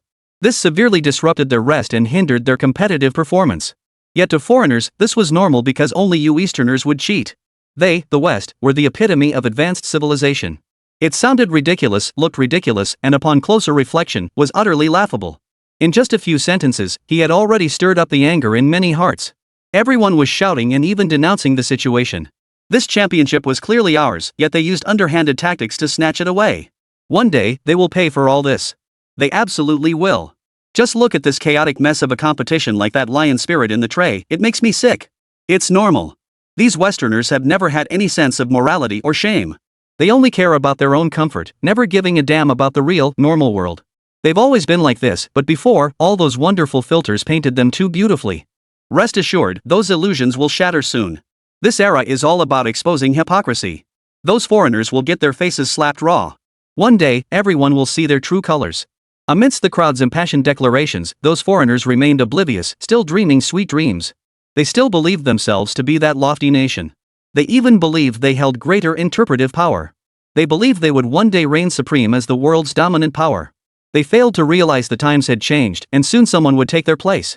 Sumo continued his commentary from within his room. Though confined, he offered precise analysis of online events. Now, I bring you a truly classic piece of news. In the recently concluded women's 66 kg boxing competition, during the round of 16, a male athlete named Imar Khalif, classified as a level 2 athlete, easily defeated his opponent. He knocked his opponent down with ease. I recall this individual skipped gender verification tests in 2022 and 2023, even having a World Championship silver medal revoked and being barred from Women's Boxing World Championships. How bizarre that this individual managed to compete in this year's event. Who would have thought he'd actually defeat his opponent at this sporting spectacle? Is someone implying his past results were subpar? Doesn't this prove that so-called strange cases like trans individuals have no impact? Check the comments, those sycophants will definitely show up. Sumo's remark prompted everyone to search, and sure enough, similar individuals were found in the comments section. See? I told you. Streamer, you're fixated on gender. Even if it's determined, changing genders in some competitions isn't a big deal. Exactly. Gender doesn't matter in some cases. You keep harping on this, and I wonder what your real agenda is. Take this competition, there are transgender athletes participating, and they're not causing any issues. These comments were immediately seized upon, sparking waves of condemnation. People tore into them relentlessly, dragging their ancestors through the mud. They deserved every curse hurled at them. After all, these people hadn't truly considered how deeply unfair this all was. They were so self-righteous, convinced they held the truth, unaware the truth was hurting others. These people were cursed by the gods, yet they kept struggling, convinced they were right. But the next second, another news story broke. It pains me to report another story, but this one is even more infuriating. It seems a domestic table tennis athlete was being interviewed after winning a match when a photographer barged into the rest area without permission. Whether blind or deliberate, this photographer stepped on and broke the athlete's racket, a tool crucial to his performance. Replacing a racket severely impacts a player's mental state and touch. It's hard to say, but this could seriously affect his future matches. We'll keep monitoring the situation. Chapter 48, The Racket Controversy, Fan War. Sumo's commentary instantly sparked widespread reactions. I watched the live footage too. That guy seemed to deliberately stomp on the racket. Exactly. That racket is incredibly important. What's the big deal? It's just a racket. If it breaks, don't they have spares? All those sponsors showering athletes with money, isn't it just for publicity? What do you know? A player needs a racket that feels perfectly comfortable. It takes a long time to break it in, and finding a truly good one is rare. Exactly. Every racket is different, the grain, the surface rubber, every tiny detail. Top athletes often get so used to specific rackets they refuse to switch. Even if you paid them, they wouldn't switch to a different racket. They're determined to keep using theirs and don't want it falling into someone else's hands. Many people expressed deep understanding. Even if their country's athlete didn't perform well later, they felt it was acceptable. But some people immediately started hurling insults, ranting endlessly with even deeper layers of sarcasm in their words. Come on, they keep harping on how crucial the racket is. If they wanted to buy one, there are plenty available. I really don't get why they're using that as an excuse. I watched his recent matches, he lost one. Our country's table tennis is supposed to be the strongest, yet he lost to a foreigner? If he keeps losing to more people, it'll be too late. Domestic table tennis has long been in a state of generational gap. Instead of working hard, they keep making excuses and playing these fan club games. It's stupid and disgusting. These descriptions made it sound like he was deeply immersed in fandom culture, which annoyed everyone. But in reality, there wasn't much fandom-related stuff. At least Sumo didn't think there was that much. Everyone, please relax. We should focus on the matches. The current competition matters most to everyone, including those athletes fighting for our nation's glory. Please show them some goodwill. Regarding the so-called fan club culture everyone keeps mentioning, I personally don't think it's that big of a deal. Fan culture is perfectly normal. Similar phenomena have existed domestically for quite some time. But everyone should exercise restraint. Remember that athletes are ultimately representing our country. Don't impose unnecessary filters on them, instead, acknowledge their hard work. Although Sumo intended to guide the conversation, many people approached it with fandom mentality, and the comments section quickly erupted. Fans of that athlete clashed with self-proclaimed reasonable neutral observers, each side stubbornly defending their own views. They seem convinced their views are the only correct ones, despite the current stench of corruption in the sports industry. To think they could see through everything, to believe they could grasp it all, that was undeniably foolish. Sumo wanted to end this fandom war. But these individuals clearly wouldn't listen to him. People like them had already chosen sides and carved out their own positions. This is perfectly normal. Everyone likes to find their place. Some see themselves as the clear-headed ones, while others believe they alone possess the truth. Sumo remained largely silent throughout. Soon, he brought out a new report suggesting the athlete from that facility might be from Korea. Another wave of verbal attacks erupted immediately. In the public eye, Korea's sportsmanship was essentially non-existent, especially after Sumo had just provided his analysis. The resentment toward Korea only deepened. Yet Sumo hoped everyone would grasp one truth. Instead of complaining about fate, everyone should focus on preparing seriously for the upcoming matches. Our athletes lost their most suitable racket due to certain issues, but that doesn't mean we're destined to lose. On the contrary, we can still compete and keep fighting. To achieve victory, we must exert even greater effort. That is precisely what we now face. The matches proceeded as scheduled, while Sumo continued his commentary from the sidelines, elaborating on other developments. Just received breaking news: due to the offensive nature of the opening ceremony video, some sponsors have reportedly withdrawn their investments. Yes, I'm referring to advertisers who previously backed this event. They've decided to pull out entirely, having lost interest in the games. I believe this situation warrants ongoing coverage, as such a development is highly unusual. Sumo's first-hand updates sent shockwaves through the entire livestream. No way, they're actually pulling out? Normally, companies or business people wouldn't do that. Who knows? Looks like they're genuinely disappointed with this opening ceremony. And it's not just them, I'm disappointed too. It's just disgusting. Who would have thought they'd use a bunch of these androgynous homosexuals and all those weirdos as the main characters for this opening ceremony? It's just not normal. There's plenty more that's abnormal. The whole opening ceremony is a hodgepodge, cramming every so-called correct element into it. But the reality is, nobody actually likes these so-called correct elements. People just want to live their lives peacefully, not be led by the nose. I agree. If they'd just presented it properly, maybe people wouldn't be so angry. But they had to go with this preachy approach. Those lunatics are truly annoying. This release notice conveniently catered to certain people's craving for these so-called correct ideologies. People already despise those who exploit correctness as a tool for personal gain in everyday life. Now it's only getting worse. If we let them keep this up, one day all the normal people won't be able to speak up, while those crooked, ill-intentioned scoundrels will be able to exploit this so-called LGBT causes to pursue personal gain, completely disrupting the social fabric. This is precisely the scenario everyone dreads most. Should that day ever arrive, society would descend into utter chaos, making it even harder for people to accept. People increasingly despise this so-called correct ideology, fueled by their own deep-seated aversion to it. In truth, the escalating conflicts between men and women in China have been festering for years. This is the root cause of widespread disgust. At this moment, Sumo intervened once more. Everyone, I hope you maintain a proper understanding of all matters. We don't actually dislike certain specific sexual minority groups. Some individuals may have innate conditions, and they face their own hardships. Finding acceptance within society is difficult for them too. But this doesn't mean they should be granted special privileges. Certain people exploit these so-called privileges to act recklessly, especially those who make a big deal out of LGBT issues. Chapter 49, The Mask Slips. In truth, they aren't truly part of any so-called sexual minority group. They're merely using this so-called struggle to gain personal advantage. Some have already imposed a label on themselves, believing that anyone who doesn't respect them is looking down on their entire group. But the truth is, most people are indifferent to them. That's precisely why these individuals keep stirring up trouble and becoming so utterly detestable. As someone intimately familiar with all this, Sumo's analysis was incredibly precise. Many viewers watching the livestream saw it too, and numerous foreigners felt Sumo had voiced their thoughts exactly. Suddenly, someone connected. This time, Sumo opened the call to a foreigner who introduced himself and shared his background. Hello, Yangwo Weibo streamer. I'm an employee from Ubisoft. I'd like to speak here to expose some internal chaos and issues within Ubisoft. I hope you can give me this opportunity. Most people would avoid taking on such assignments, fearing the trouble it could bring.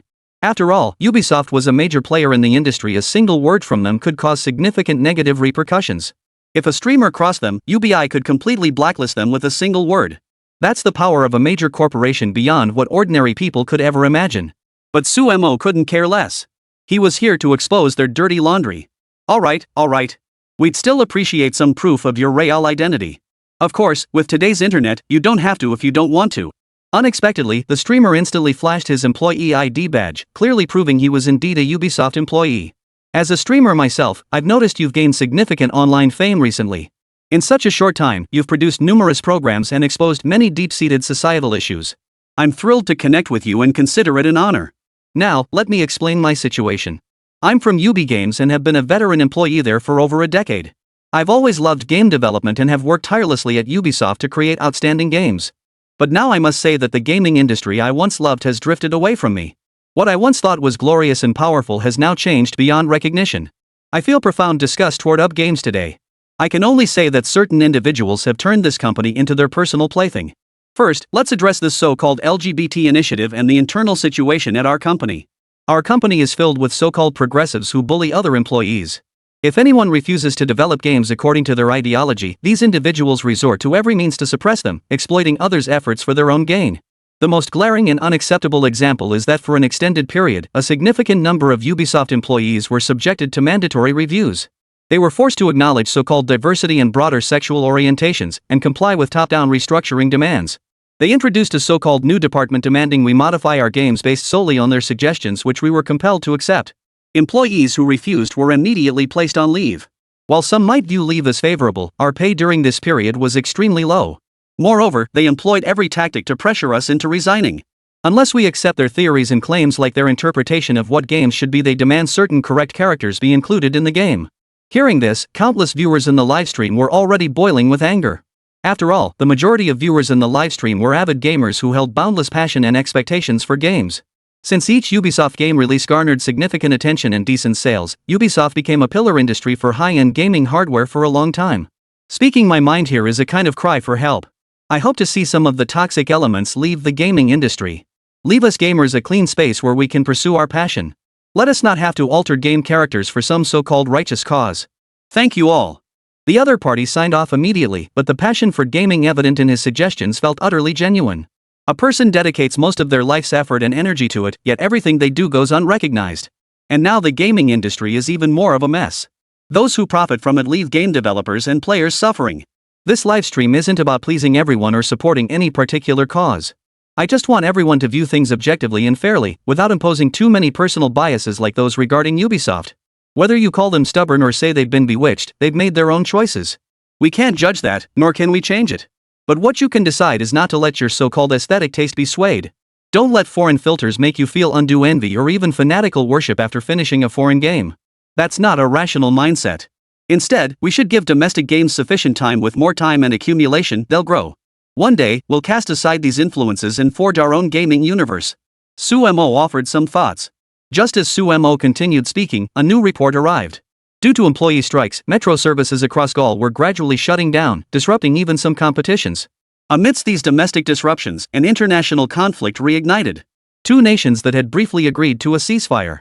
One of them was the Bear Nation, a country with significant domestic influence and reputation. Everyone, it seems I must head elsewhere to gather the latest war updates. I'll show you how conflict engulfs two nations, causing immeasurable destruction and loss of life. Chapter 50, War Clouds Gather. The sudden outbreak marked the latest chapter in an unending war. War is an inescapable topic in this world. In the Bear Nation to the north of the Dragon Kingdom, they have always revered military might as the foundation of their state. For many years, they have greatly enhanced their military strength and capabilities, all in pursuit of their independence. For years, they endured various external sanctions and pressures. Of course, many of these incidents were instigated by the Bear Nation itself. They pursued their own strategic interests, yet these interests did not always align with those of others. Similar conflicts and military tensions have erupted numerous times under their leadership.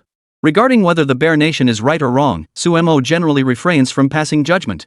He believes that in the short term, the Bear Nation can be considered an ally of the Dragon Nation, mutually assisting and cooperating. They share common interests.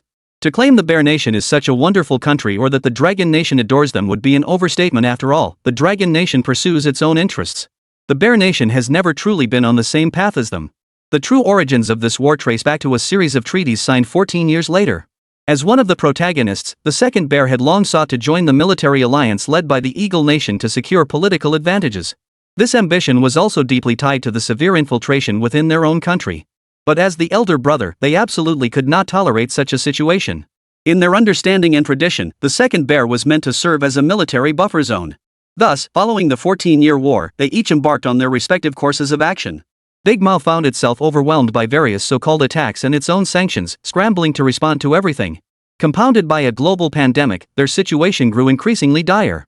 Meanwhile, the Second Mao seized this moment to suddenly reiterate its desire to join the military alliance. Thus, conflict arose, and war followed. Watching it all unfold, Suemo felt no urge to comment. Yet the moment he boarded the plane, a barrage of criticism mostly directed at Second Mao began pouring in relentlessly. This guy Mao really doesn't know when to quit. Why's he picking a fight again? They're done for this time. Still thinking about taking on Mao? Like they stand a chance? Exactly. They're finished. Just watching them now, I can tell they won't last an hour or two. Soon, the whole country will be engulfed in war. Hearing these words, Suemo still felt a sense of sadness. Everyone, I understand your perspectives on the nation, and perhaps some personal feelings are mixed in. For my part, I support whatever benefits the country. But in this war, if we look at it objectively, perhaps they're all acting in the interests of their own nations. Right and wrong are secondary. It can only be said that they each have their own reasons. No sooner had Suemo finished speaking than the hat was pulled down over his head. Host, are you siding with the second-rate power? They're backed by all sorts of Western forces. If you don't stand with the major power and speak for them now, you're clearly acting like a traitor. Exactly. Looks like you've got ulterior motives, host. I thought your name promoting national prestige referred to our country, but your true colors are already showing. Facing such people, Suemo knew there would always be those stubbornly fixated on superficialities, refusing to contemplate the underlying causes of war. It was undeniable that internal factors within Second Mao played a role. For instance, even their supreme leader was selected by foreign powers. But for ordinary citizens, many only know this as a war of national defense. How can one simply judge it as right or wrong? The only ones suffering were the ordinary people. On the plane, Suemo reflected on the events of the day. This was an unimaginably unique war, one in which countless ordinary people suffered. What could he possibly do to save people? He was just one person fighting alone, hoping to help others was nothing but wishful thinking. If he didn't help, some people would face even greater hardship, the very thing he dreaded most. But soon the plane arrived in another country, one still quite close to the border of Mao and Damiao's homeland. Now they were locked in fierce combat, fighting to the death. Countless areas had suffered extensive destruction, and many lives were lost. They had endured countless horrific battles throughout this ordeal. Witnessing the countless casualties of war inevitably stirs one's heart, especially when seeing soldiers fall on the battlefield. Some yearned to return home, yet their path was forever closed. For them, this was the greatest torment and deepest suffering. Even Suemo cannot help them at this point. Everyone, I'm about to enter Mao. This country truly worries me. I know it has many problems, and I hope to see more of its situation, but right now, their nation is in chaos and turmoil. I'll be entering as a so-called journalist. I don't know what lies ahead, but please keep a close eye on everything for me. I hope for world peace. I hope everyone stays safe. Suemo spoke with unwavering resolve as he finally stepped forward, determined to see what this place truly looked like. Countless people were watching him intently. The host is about to enter that country, Mao. I really don't have a good impression of Mao. They're not exactly the best.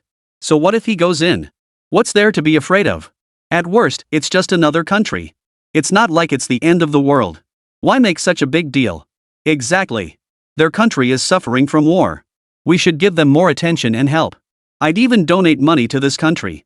Their people have it so tough. Now I genuinely hope they can have a better life, live better, otherwise, how hard must it be? Some people had begun to feel a measure of concern and guilt toward the people of this country. They couldn't shake the feeling that failing to help them was somehow their responsibility. But in Sumo's eyes, they were foolish. Mao's current predicament was inextricably linked to his own choices. The path he chose, whether right or wrong, led directly to this outcome.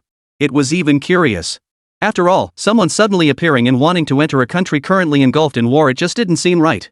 Why do you wish to go to Mao? We require concrete evidence or information supporting your claim. Otherwise, we will deny your entry into the country. Chapter 51, Making Money starts here. Suemo remained calm and composed upon hearing this. Hello, I wish to visit Mao to observe the war front. I am a citizen of Longwa and have no connection to the conflicts between our nations. I hope you won't stand in my way. I possess genuine, legitimate documentation. Please step aside. Sumo then demanded they step aside. Unexpectedly, the captain refused to budge, which truly presented a dilemma. Someone spoke up in the livestream chat. Host, looks like you're not planning to deal with these low-level guys. They're all the same, they only care about money. Whenever there's cash involved, they'll treat you like their own father. Just give them some money, and everything will be fine. Just pay up and be done with it. Sumo knew money could smooth things over. He'd encountered similar situations during his studies abroad. Some claimed foreign countries were pristine utopias free of corruption and bribery. That was utter nonsense. In this regard, foreign countries were no better if not worse. Put simply, wherever there's money to be made, they'll find every possible way to make it without any regard for etiquette, morality, or decency. The most extreme example was that Eagle Nation. In their countries, there isn't even a so-called law against bribery and corruption. They have a complete political cash system. In plain terms, they can use their so-called power to gain more benefits, and it's legal. They require explanations for certain accounts and demand taxes, which sounds ridiculous, but it's one of the rules their own country operates by. Looks like I might need to pay some extra fees to get into this country? Sumo didn't hand over the money directly but instead asked the man at the checkpoint. The man merely smiled without responding, just standing there silently watching. His expression was somewhat nauseating, and the viewers in the livestream chat began chattering away in a flurry of discussion. Who would have thought that even now, with rumors that this second Ma still fought tooth and nail to hold back Big Ma's invasion, preserving some spark of hope for the entire Western world, there are still people looking to line their own pockets off this. Couldn't be more normal. The West isn't a monolithic block. These nations constantly scheme against each other for power. They've done it countless times. As long as there's profit, they'll do anything. They've truly reached the point where there's milk, there's a mother. It just makes me sick. Such a great nation, yet it's fallen into such a pitiful state. Profiting off another nation's calamity, and these people still act as if it's perfectly justified and within the rules. They're utterly shameless. Today, I've seen it all. These individuals expressed varying degrees of disgust. Sumo remained silent throughout, for he understood such matters all too well. Everyone, there's no need to get so worked up or express such strong personal feelings. This is all perfectly normal. Based on my understanding and experience over a considerable period, this is precisely how various foreign powers have operated. Even when they have ties to their own countries, these people will still try to profit off the situation. Truthfully, small border checkpoints like this one don't offer much in the way of greasy profits to be made. So they prey on everyone who comes near, especially us, the Dragon Nation. Abroad, we're seen as the most foolish country, our people particularly stupid and laughable. Because they lack sophistication, they end up as easy targets, with nothing to offer but their money. Precisely because of this, many people look down on the Chinese. They simply refuse to engage with the Dragon Nation through reasonable, formal channels. Alright, no need to overthink it. Just hand over the money. Once they get it, they'll change their tune. Before, they were all about saving face, but now they'll grovel like grandchildren. Just as Sumo said, the moment the money changed hands, the man across from him wore a smile, thumbs up, and kept saying good nonstop. Money talks, and these few bills had transformed the foreigner into a tail-wagging beggar, earnestly fawning like a donkey. The sight was downright comical. After passing through this area, Sumo's eyes held a hint of confidence. You all saw that, right? This is the real, first-hand situation in foreign countries. Some people think they must be completely above board, even free of corruption and bribery. But in reality, what lengths will these people below go to? In any case, I couldn't have gotten through without paying. By accepting my money, they essentially perjured themselves on my behalf. We'll investigate them further if the opportunity arises, though similar incidents have occurred in every country. Sumo didn't intend to be overly sarcastic, but now he'd given everyone a taste of the reality. Next, they truly entered the place known as Irmo, which had actually been prosperous in the past. For a time, Irmo was a region of great importance to a certain big brother. He poured immense resources into it. One could say the level of resource allocation and dedication was on par with Irmo's status at the time. Along the way, Sumo did his best to share some of these nations' histories, cultural contexts, and the tangled complexities that defined them. Some things proved more repulsive and disgusting than he'd imagined, yet he remained powerless to change them. Remember, we're now inside Irmo's territory. I've been here before and witnessed similar situations. Their country isn't inherently flawed. If properly developed, it could be truly remarkable and powerful. Unfortunately, they've been consumed by greed. Worse still, the entire nation has been hollowed out by a swarm of so-called parasites, those in leadership positions who live in luxury while leaving their citizens with a complete mess. That's what truly ignited this war. As Sumo approached, he spotted a car parked nearby. He decided to purchase it and drive straight ahead, despite the apparent danger. After all, he wasn't a professional military target. There was no need for anyone to pay attention to him. The vehicle pulled up beside Sumo, revealing a middle-aged man with a somewhat kind face. He smiled warmly at Sumo, yet his eyes betrayed a hint of surprise. "Excuse me, are you visiting from abroad? Have you come to support our war efforts and reconstruction work?" The man kept asking questions, and Sumo could only nod. He wasn't necessarily supporting Ermao, but he had indeed come to this country on an assignment. The moment he nodded, the man latched onto him like a drowning man clutching a lifeline. Chapter 52, Modern-Day Conscription. Sumo had originally intended to come here to expose the brutal reality of war to everyone. Some people had always viewed the word war through a severely distorted lens. They believed there was no need to worry excessively about war, especially when equipped with robust defenses. Some people simply hadn't given it much thought. Actually, I had thought about it. Ever since paying the fee at this border outpost. Sumo fell silent at that moment. The livestream chat grew quiet too, with few words exchanged only in palpable stillness. The occasional comments that surfaced carried a tinge of duty. With the country in this state, some still try to scam people out of money. That's truly amusing. I remember back in the day, Irma was doing pretty well. Now it looks like a wasteland all around. Sure, we're in a border area, but heading further inland, the cities can't be that underdeveloped either. It's like going back to how life was 20 or 30 years ago. Honestly, I don't think I could handle it. It's just too hard. Sumo led the group forward, and after a long trek, they finally reached a city. They could only hope it would appear somewhat prosperous. Most of these structures were remnants of the former Great Mao. Back then, the true Bear Nation was immensely powerful. They possessed astonishing advantages in art, technology, culture, and more, dominating nearly half the real world. Leveraging these advantages, they traversed the world showcasing their capabilities and the promising future they envisioned. Every time Sumo saw these sights, he couldn't help but feel deeply moved. He got out of the car, took out his phone, and began snapping photos of his surroundings. "See this? Whenever I look at these buildings, I can only say, forgetting the past is betrayal. Notice how distinct all these structures are? Some clearly bear the architectural style of the Bear Nation era. Back then, the Bear Nation was immensely powerful, commanding half the world with formidable strength. Who would have thought it would all crumble so quickly? Now, those who inherited part of its legacy live worse than dogs. Hey, look, there's a fight over there." Sumo suddenly walked over and indeed saw several people beating up a man lying on the ground. Everyone followed the camera's gaze to see a jeep parked by the roadside. Inside, several men in uniforms were kicking and punching another man lying on the ground. The victim had been beaten so badly he had no strength left, struggling feebly with every ounce of energy. This is too awful. I never imagined those men in the get-rich uniforms would bully ordinary folks.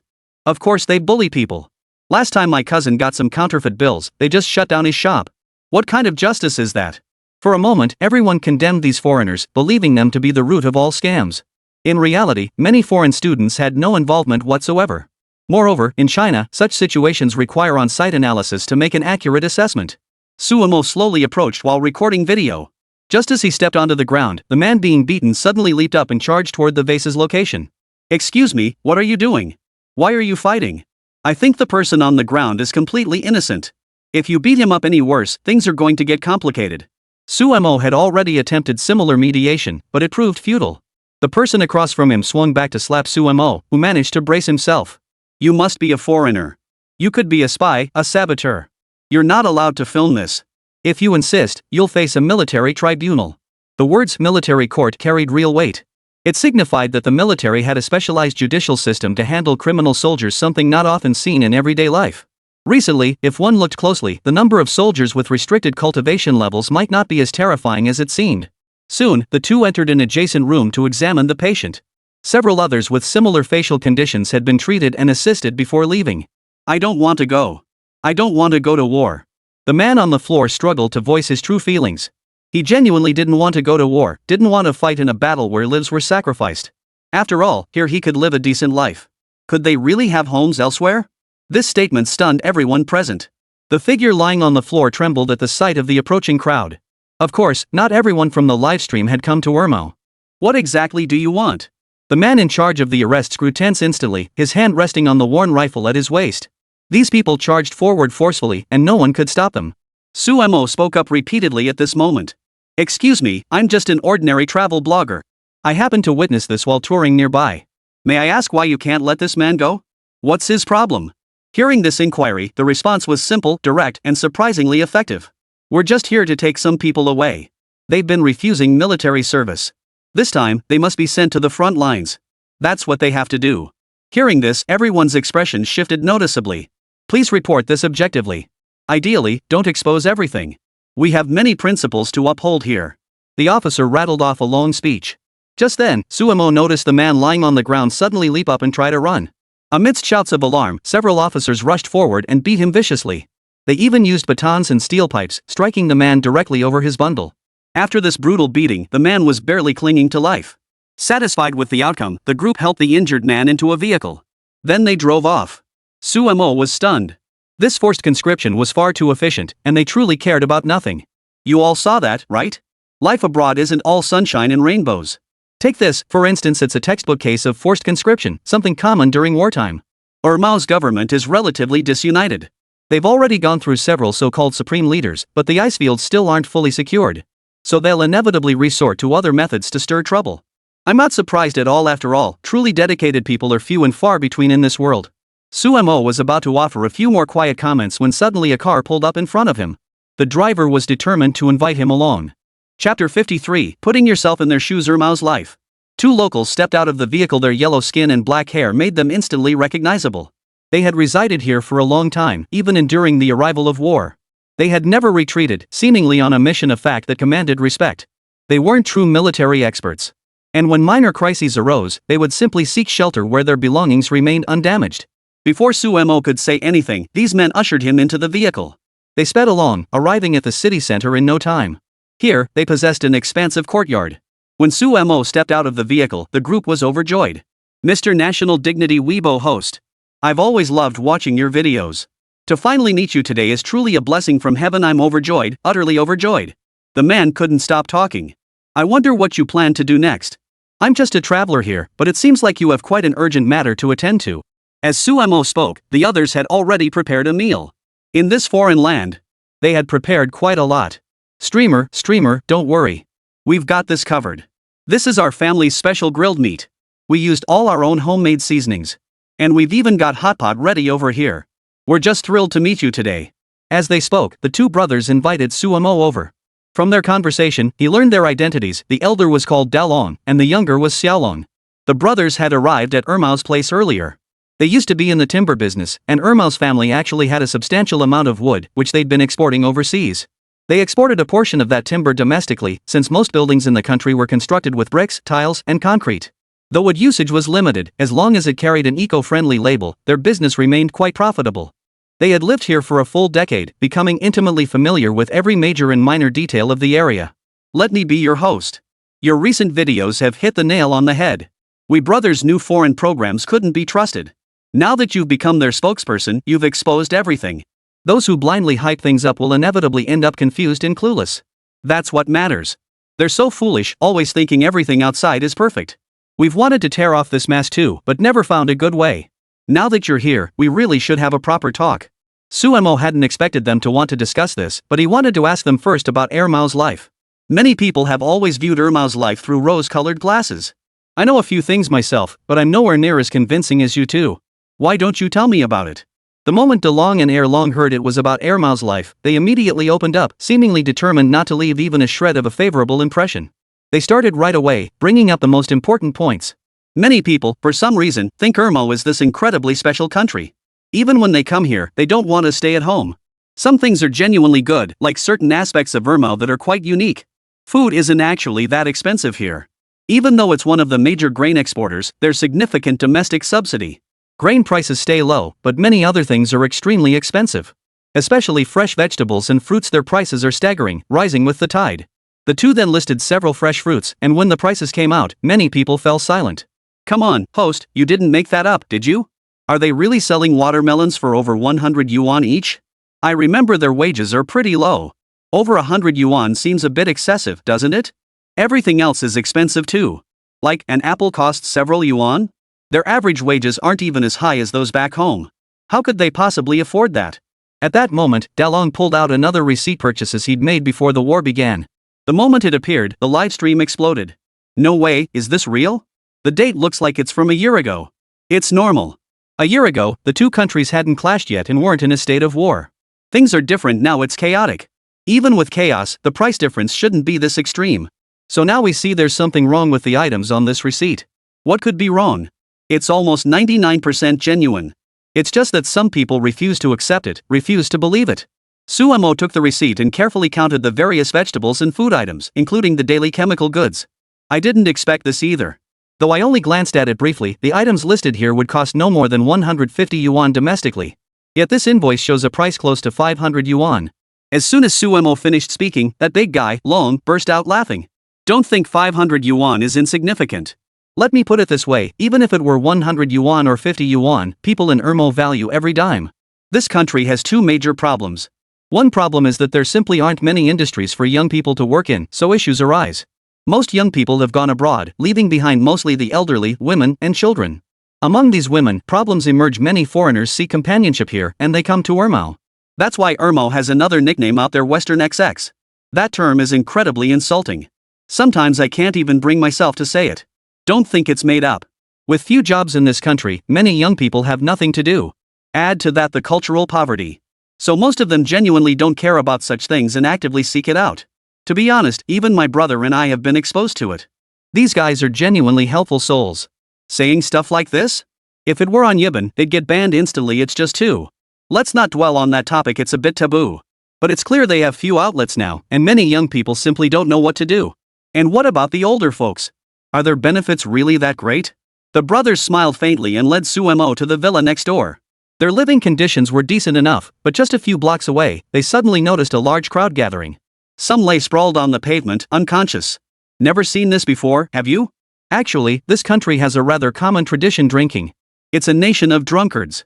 Chapter 54, Differences between Home and Abroad. Despite being wartime, many men and women were still moving about on the streets. According to the two brothers, Delong and Xiaolong, these people were nothing but a bunch of pure drunkards. This was quite different from what everyone imagined. Many people assumed that foreigners would also have certain desires and pursuits. Such a large number of drunkards was rare, so everyone looked rather bewildered. At this point, Suemo began explaining to everyone. Many of you must find this surprising. After all, such a large number of drunks seems rather unusual. Normally, everyone would be living their lives peacefully. Who would expect drunks in their midst? But this is the truth: this entire crowd is indeed made up of alcoholics. Due to national turmoil, coupled with issues in social welfare and the economy, most people in Ermo are struggling to make ends meet. They simply can't find a direction to move forward. Over time, they become addicted to pleasure. This includes the pain of the former great nation's collapse. All these factors combined have led them to indulge in so-called fine wines. Of course, there's another issue: they're too poor. They don't have much money for indulgences, so they can't afford certain special drugs. Suemo paused, feeling somewhat disheartened. Indeed, many people crave these substances. In fact, many countries around the world don't regulate these substances nearly as strictly as China does. In reality, some drugs are difficult to obtain. All these stories sounded rather amusing, yet they collectively formed the fundamental reality of this nation. At that moment, the brothers Dalong and Xiaolong glanced at the drunks on the street. Be extremely cautious around them. This country is riddled with problems, and those drunks are likely lawbreakers and criminals. If you're not careful, dealing with them could lead to trouble. These few words caused everyone's perception of Ermo to undergo a startling reversal. Truthfully, no online commentary compares to first-hand understanding. This live stream featured locals speaking. They were quite familiar with the local situation and could explain the basic circumstances fairly well. Ermo's rose-colored glasses began to shatter, but more importantly, it was crucial for everyone to know the truth. No way, so this is how bad Ermo really is? I always thought this country was so powerful. They used to be powerful. This country is fascinating. After that superpower collapsed, they actually gained possession of some nuclear weapons. But later, under pressure from various powers, they voluntarily gave up their nuclear weapons. Good heavens! Nuclear weapons are the world's most powerful tools for maintaining peace. Can you believe someone would voluntarily give them up? How bizarre is that? It's understandable. Maintaining nuclear weapons is incredibly difficult and costly. What's the point of talking about this? Don't we still have a bunch of intellectuals in our country who think nuclear weapons are a waste? That they go against peace? Honestly, their stupidity isn't much different. Suemo listened and couldn't help but think of a few people. Indeed, there were voices within the country advocating for the abandonment of nuclear weapons. The very existence of these superweapons is the bedrock and foundation of peace in today's world. Without them, the world would have plunged into a third global war long ago. Instead, nuclear weapons drastically limit the intensity and boundaries of conflicts. Moreover, so-called small nations simply lack the standing to negotiate with or blackmail nuclear powers into breaking the rules. This arrangement maximally safeguards the interests of more countries. Truthfully, a nation's decline stems from multiple factors. For instance, after that major power disintegrated, they voluntarily relinquished their nuclear arsenal. Compounded by excessive Western influence and interference, they gradually relinquish their pursuit of sovereignty, exacerbated by the specter of color revolutions. Some truths may sound harsh when stated plainly, but the reality is that nations worldwide, both large and small, have faced invasion and control by powerful imperialist forces. Thus, the Eagles' color revolutions are exceptionally potent. They've truly transformed the entire second-rate nation into their plaything. To a significant extent, they ensured this nation lost the will to fight on. Even its people have lost their courage and direction. Truly lamentable. Sumo harbored profound loathing for the eagle. He had to admit that for a long time, this so-called superpower possessed extraordinary influence. It poured vast resources into color revolutions and ideological export. Host, cut the nonsense. Just tell us how to resolve this recent war. I believe Little Mao will win after all. Big Mao is the aggressor. No matter what, we shouldn't support the aggressor. I disagree. I believe Big Brother is destined to win. They are, after all, one of the 5 permanent members of the UN Security Council, the most powerful and formidable nations on Earth. How could anyone possibly think they could be stronger than a permanent member? What's the point of arguing? The so-called permanent members have sunk so low they have to kowtow to others now. It's pathetic. That's utter nonsense. The Big Mao is still very powerful today. When the war started, their troops arrived swiftly and demonstrated formidable combat strength. The moment this topic came up, everyone started arguing fiercely. Opinions and ideas flew everywhere. In their minds, this Big Mao was utterly pathetic. Even the second Mao wasn't much to speak of. All misconceptions. The two brothers, Big Dragon and Little Dragon, had little to add. They'd been stationed here for years. Broadcaster Yang Guowei, we're truly delighted to see you. Honestly, over the years here in Second Mao, we've observed that this nation is actually functioning reasonably well for now. If you plan to stay here long term, don't pin any hopes on this country. Take that deal our homeland struck with them earlier, supposedly a contract with some so-called aviation engine company. A solid contract could have helped them solve major problems, but they refused. Later, they outright breached the agreement and scammed us out of over $1 billion yuan. There's no way to recover that money. Someone's pulling strings behind the scenes. So never look at these foreign countries through rose-colored glasses. On the contrary, the moment you think they're trustworthy, you'll get screwed over badly. By the way, host, there's something we absolutely need to discuss. Recently, some people have emerged here. They're not just anti-China, they're colluding here to pull off some really shady stuff. Frankly, they've been pushing these so-called donation campaigns lately, even tricking people from back home into participating. Chapter 55, The Challenge of Emperor Nero. Let me tell you exactly what kind of people have appeared here. One of them has already started fundraising activities. He registered an account domestically and openly claims here that he's helping local impoverished residents. So he attracted quite a following, but that wasn't his real purpose. He used this as a cover to swindle people out of their donations, living comfortably while pocketing all the money. After defrauding others, he just stays here enjoying himself. That guy is the most despicable.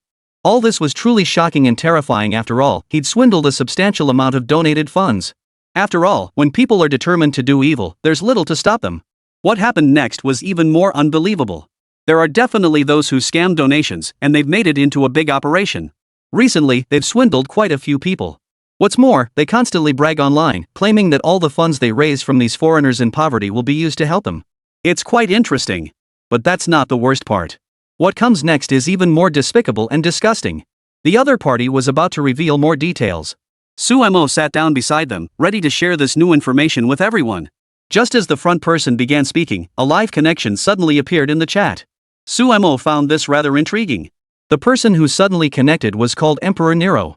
Sumo recalled this individual as quite comical, constantly commenting on various political relationships in so-called current affairs sections. But was he truly impartial? Not at all. He relentlessly praised everything to the skies, especially foreign powers. During the war, the second Mao had performed far from satisfactorily, suffering heavy casualties. Yet in his portrayal, the second spear had gained absolute dominance, as if the first spear had been beaten to near extinction. Moreover, on the front lines, he constantly claimed that the Big Mao was suffering heavy losses and casualties. While his narrative is entertaining, many have long been investigating these claims. Moreover, this individual excels at compiling various information sources. After weaving together facts and fiction, his narratives attract devoted followers. These individuals fervently championed Mao online, treating him as if he were their idol. Sumo found the whole affair utterly baffling. Now, this Nero Emperor had actually come forward to initiate another online debate. Moreover, the opponent had prepared extensively, adopting a stance of unreserved adoration for Mao, elevating him to the heavens to garner attention in traffic. But his own background wasn't exactly squeaky clean. Moreover, his current online stance was so one-sided it was laughable. I never expected someone to contact me. You're that dear emperor, right? We're not exactly acquainted. I recall you're a blogger active in both the municipal and military sectors, always discussing military matters, especially this recent conflict. We're not personally acquainted, but you seem quite persistent about all this. What exactly do you want to say? At that moment, Emperor Nero spoke up directly, his interest piqued and his curiosity fully aroused. Hello there, Yang Guowei. I've been waiting to talk with you. Now that I see you've reached Ermao, I'm even happier. I've always believed that to truly reflect battlefield conditions and capture more detailed, authentic information, one must go to Ermao. Seeing you've arrived here makes me glad. I'd like to chat with you. Suemo himself wasn't particularly interested in this guy, yet the other insisted on claiming he understood exactly what this person was scheming and what thoughts he harbored. His mind was still more focused on scheming against himself. After all, this guy wasn't exactly a saint either. I'm relatively familiar with this matter. What exactly do you wish to discuss? Suemo spoke with unusual calm, but Emperor Nero immediately launched his attack. He was eager, already having prepared his tactics. Since you wish to speak, let us begin. First, I must state my opinion. The current Second Army fights for a just war. No matter how many fall, their sacrifice commands respect. That is my view, my absolute view. Suemo couldn't care less about such matters. He found the other man both laughable and pitiful. Your online discourse is saturated with hopes for this big cat to win on the battlefield. That's raw and utterly heartless. Little Mao is already suffering terribly. They're fighting an invasion war just like the Dragon Nation did back then. Many others side with those big cats, standing against justice. That's why people like me exist. I stand for justice. He couldn't fathom what was going through the other's mind. Constantly invoking the word justice, but was what he upheld truly just? In Sumo's view, what this Emperor Nero clung to wasn't absolute justice. It was more about his own desires and thirst for power. I won't judge these matters. After all, from the perspective of the second major power, it is indeed a just war, a righteous and necessary conflict. Yet from the first major power's standpoint, it too is a just war. They seek to preserve their nation's final dominion. If the entire Second Mao region becomes a core member of NATO, the ensuing war will inevitably spread to the borders of this great nation. So the first Mao also has fundamental demands. In my view, I cannot consistently offer a truly objective assessment of this matter. After all, from my domestic standpoint, I wish to remain uninvolved in their political struggles. Yet I can state earnestly that only what aligns with our national interests is correct. Thus, I do not fully support either the second Mao or the first Mao. Upon hearing this, Emperor Nero immediately flew into a rage. So it seems you've always insisted that your so-called nation is paramount, right? That disregards justice. Without justice, how can there be fairness or morality in this world? Without upholding justice, this world will inevitably be destroyed. People like you are unworthy of being bloggers, and your actions throughout this process are utterly repulsive. Suemo hadn't expected such a harsh assessment. He stood there, smiling a smile that was both laughable and pitiful. He could only think that this Nero emperor truly lacked any sense to judge him so harshly. Is aligning with you the only correct stance? Mr. Milu, I urge you to demonstrate absolute impartiality and objectivity in evaluating this war. Only then can you convey genuine truths to the public, not judgments shaped by personal bias. Such approach lacks fairness and objectivity. Chapter 56, A Family That Breaks Defenses. When it came to objectivity and fairness, Emperor Nero was utterly disconnected. He was far too subjective in his dealings. For views, for personal gain, he stooped to any means, with absolutely no limits. Broadcaster of national prestige. I truly don't understand why you feel qualified to criticize my commentary or question my impartiality. In terms of fairness and objectivity across all my statements, you fall far short of me. I dare say I'm the most impartial and objective blogger here, far superior to you. Wouldn't you agree? Hearing this, Yang Guowei naturally refused to concede. If what you call objective and impartial is based on fake news, then perhaps the world doesn't need objectivity or impartiality after all. We can set this debate aside for now. There's someone else I'd like to ask you about.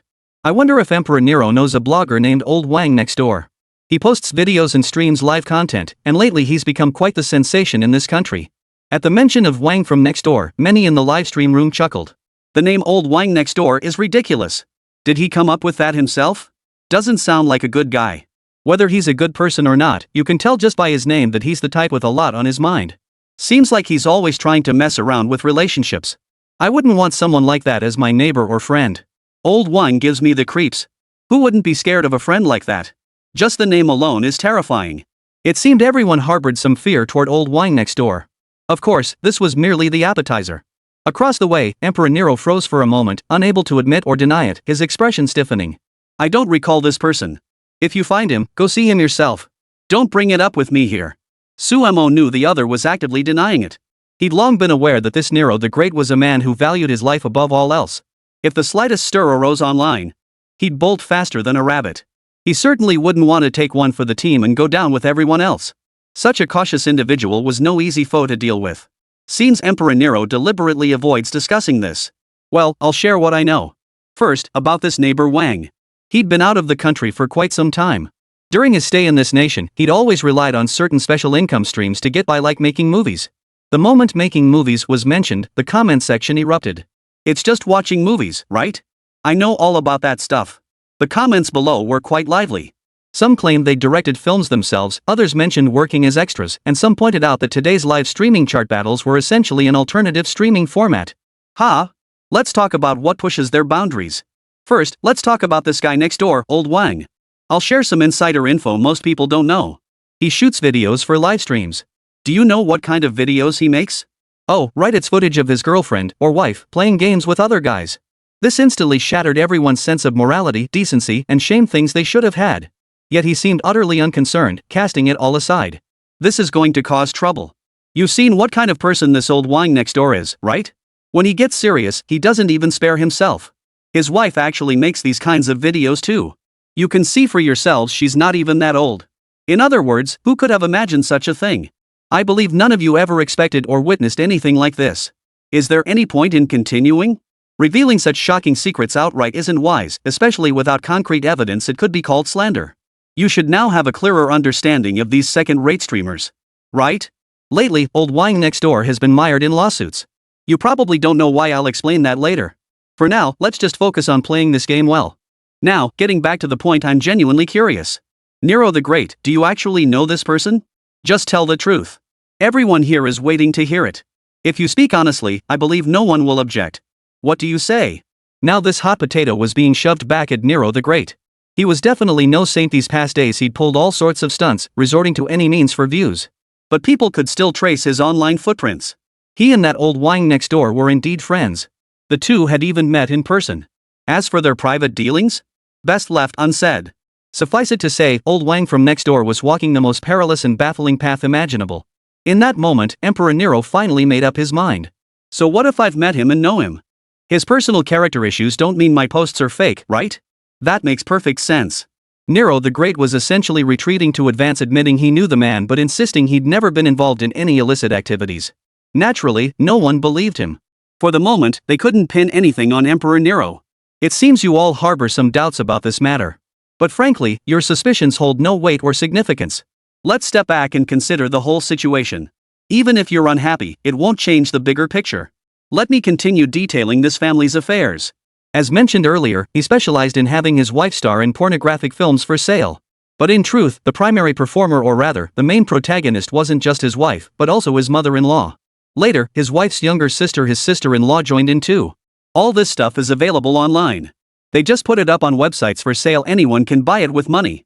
Wouldn't having someone like this as a friend be the ultimate insult to you? Wouldn't it even be a form of humiliation? And honestly, can someone like this even be considered human? At this point, the entire audience was utterly appalled. They never imagined such scum could walk the earth with impunity, perpetrating more disgusting acts, all while his main occupation was defaming the Dragon Nation. Now I finally understand what kind of people slander the Dragon Nation online. Turns out they're all disgusting scum like this. Ugh, truly revolting. Nero the Emperor knows this guy. Looks like he's no clean cut either.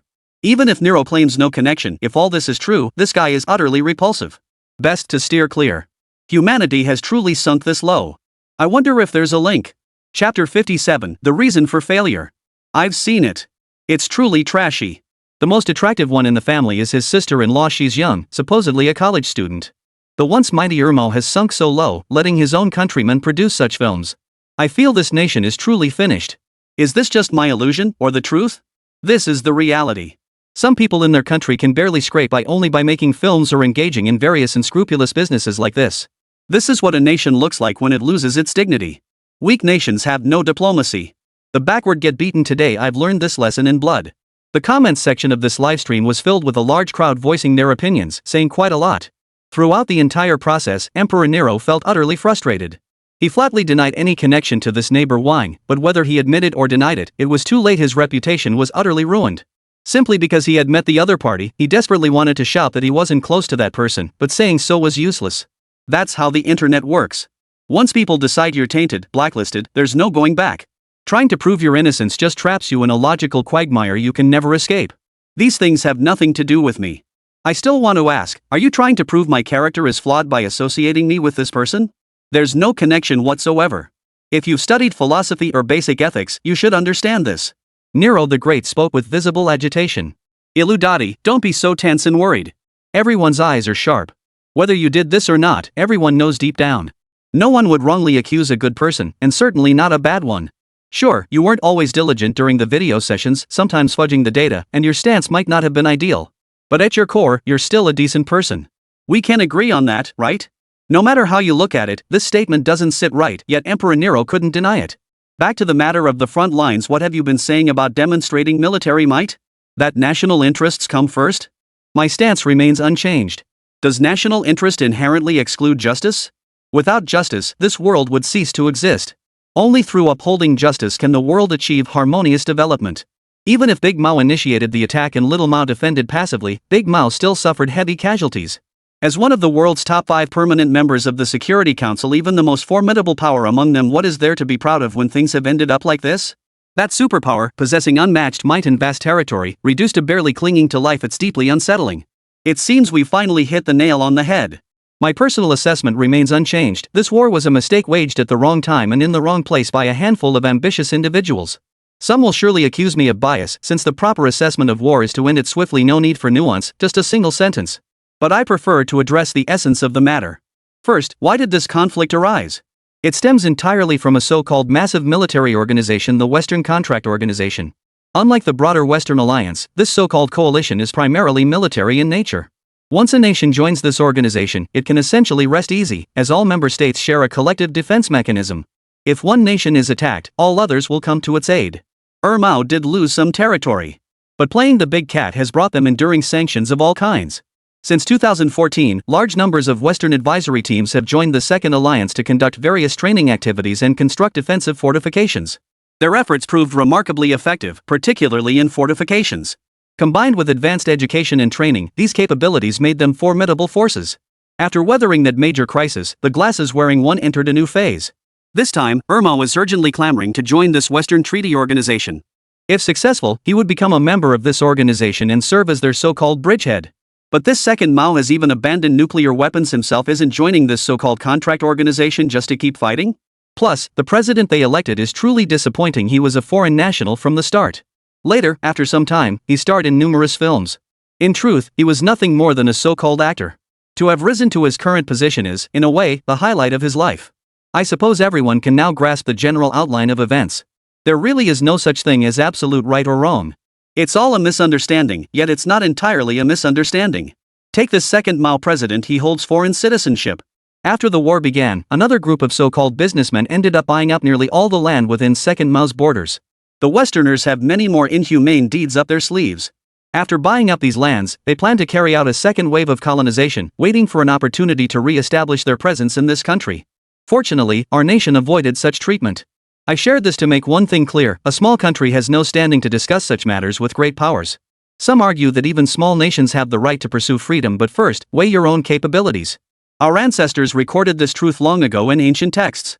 A book from the pre-Qin period states, "A small state that refuses to occupy a lowly position, a weak power that dares to defy the strong, a nation that insults its powerful neighbors through discourtesy, or one that clings to greed and incompetence in its alliances, such a state is doomed to perish." All this is sound reasoning. In truth, our ancestors' wisdom remains relevant today. Yet some still fail to grasp this principle, and others even question it. This is truly laughable. May everyone take heed and learn from this. These words, spoken with both emotion and reason, earned the crowd's profound admiration.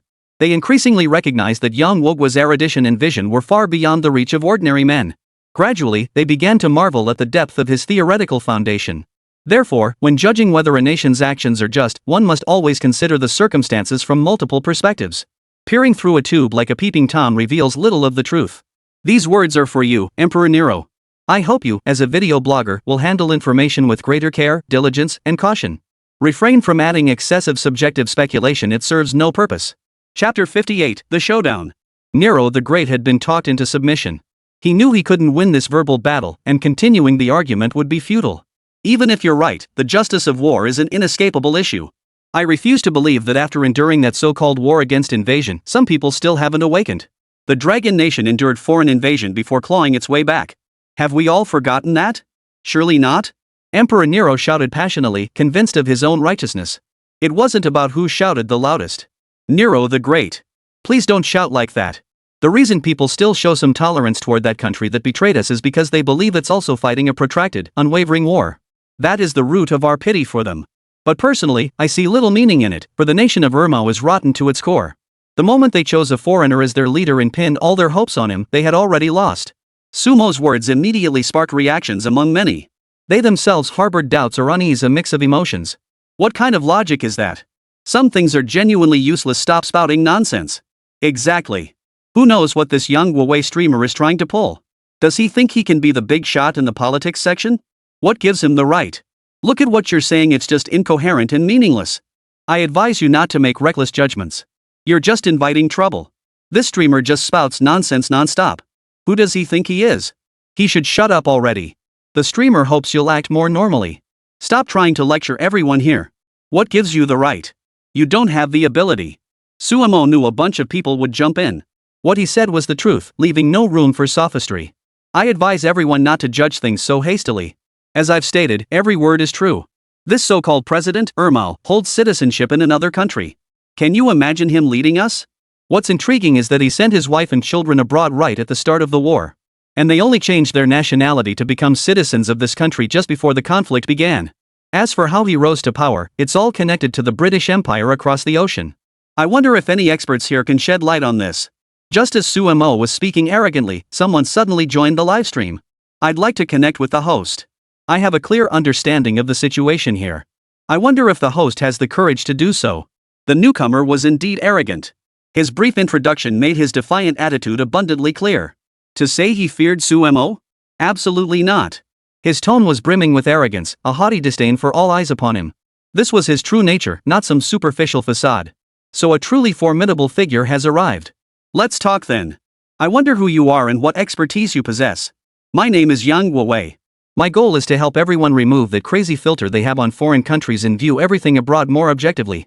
Sumo instinctively sensed this visitor was exceptionally formidable, prompting him to exercise extreme caution at this moment. So, can I have a conversation with you, streamer? No sooner had the person finished speaking than someone in the comment stream chimed in. Don't fall for it, streamer. This guy's IP is from the Eagle Nation. Looks like another professional propaganda agent. Talking to him will only put you at a disadvantage. This comment seemed to be made in the name of upholding national prestige.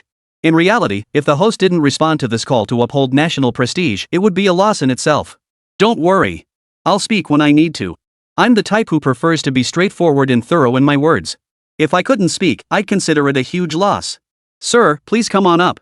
We can have a chat. I can tell you're eager to discuss current affairs. While I'm not an absolutely professional fact-checking streamer, I should have some understanding of what you're talking about. Seeing Yang Huawei's hesitant approach, the man naturally came online and immediately turned on his video. Hello, host. Can you see me? I am indeed a foreigner, and I've been living in the Eagle Nation for years. If you feel unable to converse with me, you can stop streaming right now. That would be for the best. Otherwise, I'll have you flustered in a few sentences, unable to finish your own thoughts. That wouldn't be good. Unexpectedly, this foreigner spoke fluent Eastern languages with remarkable confidence, believing he could take down the national pride champion in one go, a rare occurrence. Alright, friend, what's your name? We can have a proper chat. I'm curious why you'd agree to connect with me. I'm not particularly interested in most things. Truth be told, I'm just an ordinary person with no special talents. Your sudden desire to converse has left me somewhat at a loss. Sumo, adhering to the principle of politeness, offered a couple of reserved remarks. The next moment, however, he heard the other party's aggressive tone. If you lack confidence, then there's no point in talking.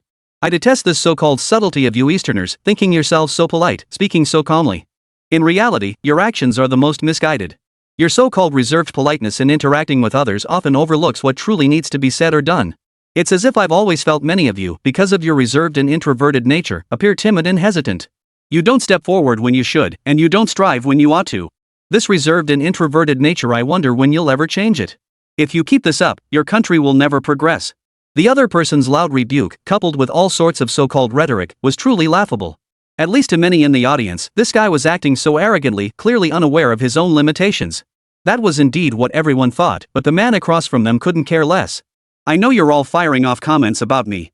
I understand your words perfectly.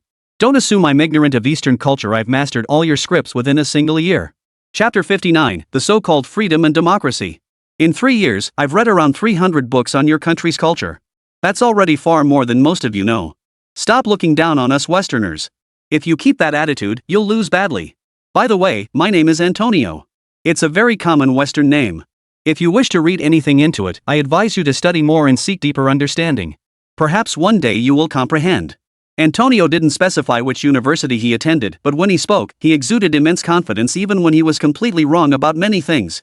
I despise people like that, with their noses in the air, thinking they're so great, but the moment they face any challenge, they might lose badly. Suemo had encountered far too many like him. He knew them well, understood them all too well.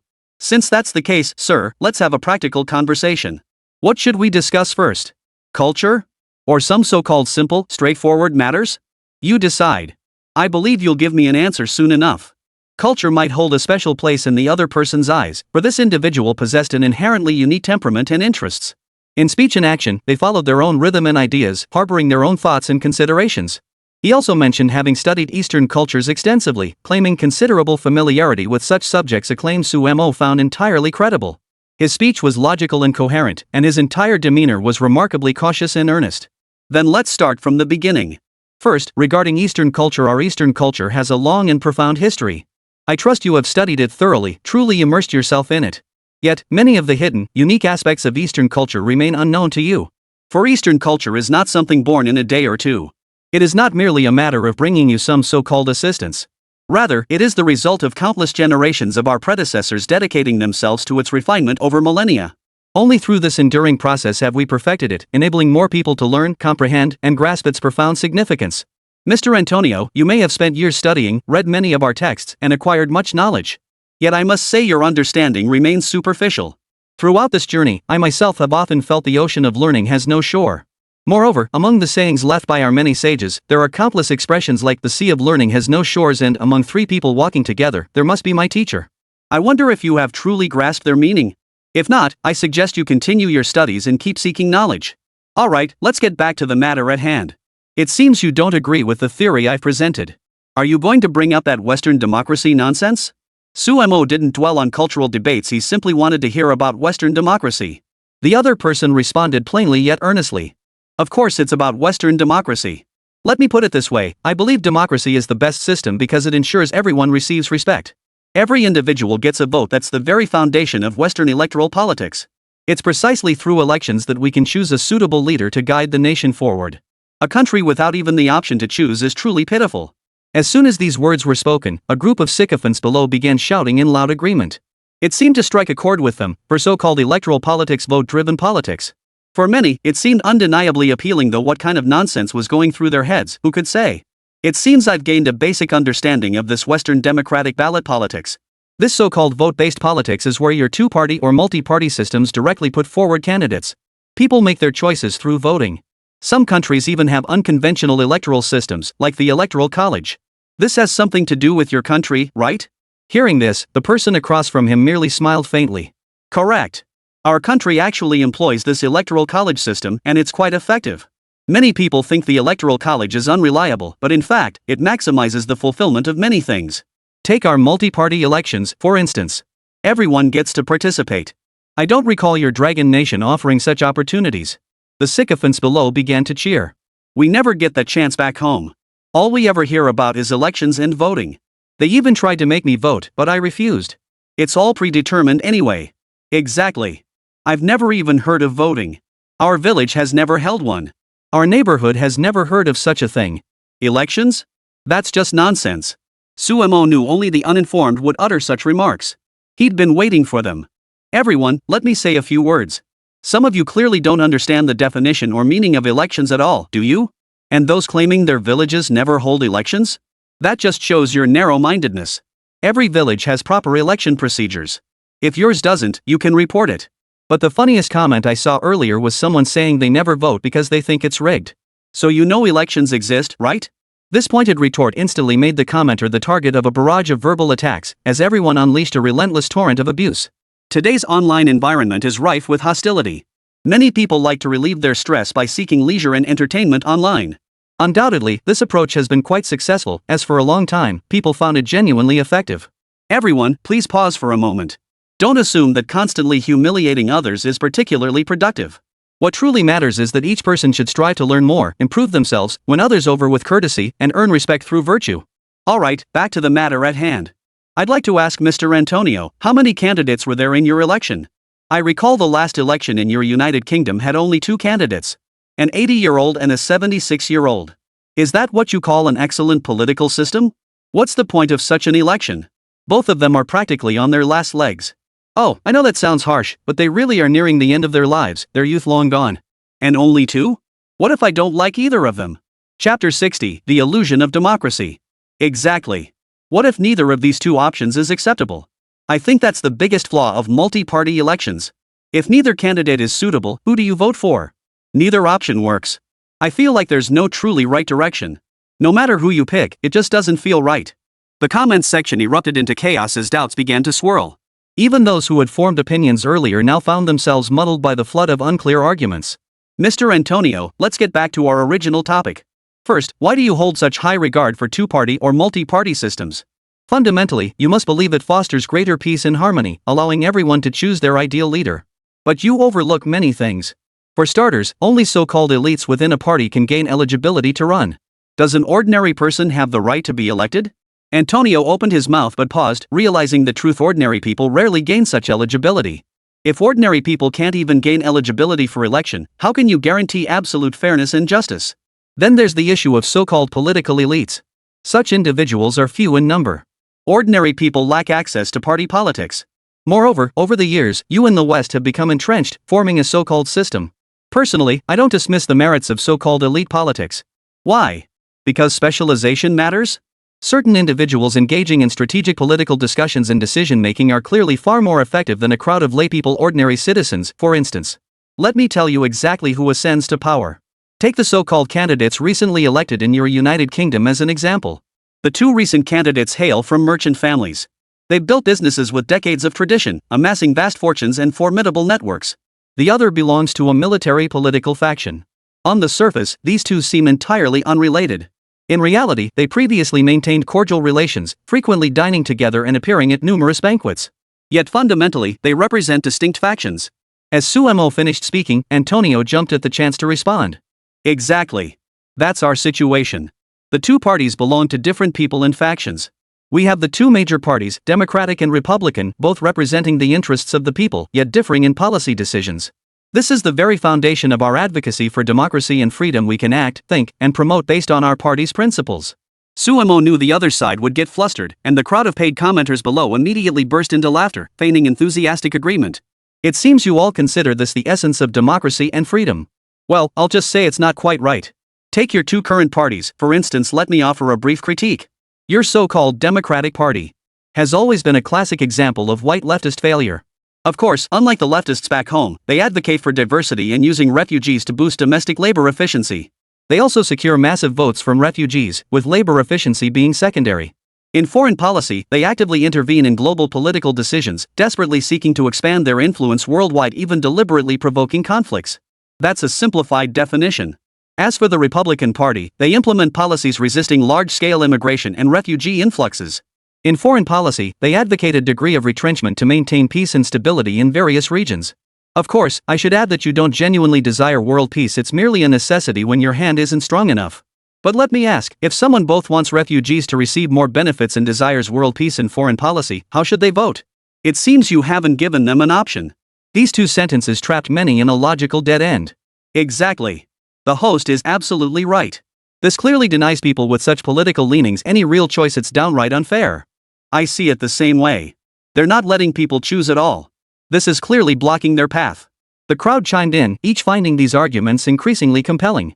Antonio was momentarily speechless. Indeed, when it comes to political leanings, people rarely align perfectly. Just like many voters in their home countries during elections or similar events, they often simply choose whoever catches their eye. In other words, it's rare to fully embrace a politician's entire platform, as their views often create divisions. One stance might win favor, while another sparks widespread discontent. This phenomenon is far from uncommon, and now it seems to make perfect sense. Mr. Antonio, please tell us. I want to know the reasoning too. Isn't this the flaw of a multi-party system? Their policies are often quite fragmented. One policy might look good, but the policies proposed by others are completely different. Put nicely, it's like pulling in opposite directions. Put bluntly, it's downright insane. Exactly. All these years they've been pushing this so-called LGBT agenda. Their own people are complaining about it, and it's despised abroad too, yet they insist on continuing. And what about all those refugees? If they weren't stirring up wars, how would there be so many refugees? It's just crazy. The Democrats are always exporting wars, stirring up chaos worldwide, then bringing in hordes of refugees to vote for them. Perfectly circular logic, brilliant. They're the real war profiteers. In contrast, when the Republicans were in power not too long ago, they actually ended a war.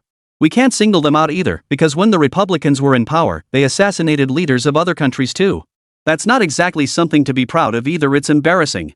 But now the Democrats are backing this bloody war, isn't that disgusting too? They're deliberately stoking conflict for their own gain. What a bunch of bastards. They're all despicable bastards, resorting to any means for political gain. That Antonio spouting off like that is utterly repulsive. I wonder when their hypocritical facades will finally be torn down completely. Chapter 61, Behind the Veil of Hypocrisy. Mr. Antonio, do you have anything to say? Or perhaps your Lighthouse Nation's propaganda apparatus has something to add? Your so-called democracy and freedom are nothing but a sham. Not to mention that the very slogan of democracy was stolen from another country. I don't know what you're thinking, constantly touting yourselves. And are your citizens truly free? Let me share some data with you. The population of the Eagle Nation accounts for only 1/25 of the world's total. The current figure is certainly less than 25%, perhaps closer to 27%. Yet your criminals make up 1/5 of the world's total. You must be wondering why Eagle Nation, as the world's most developed country, has so many criminals. Let me tell you about a business model. Some prisons in the Eagle Nation are managed by private companies. These private companies contract prisons, covering construction and management costs, aiming to profit, while state governments provide subsidies.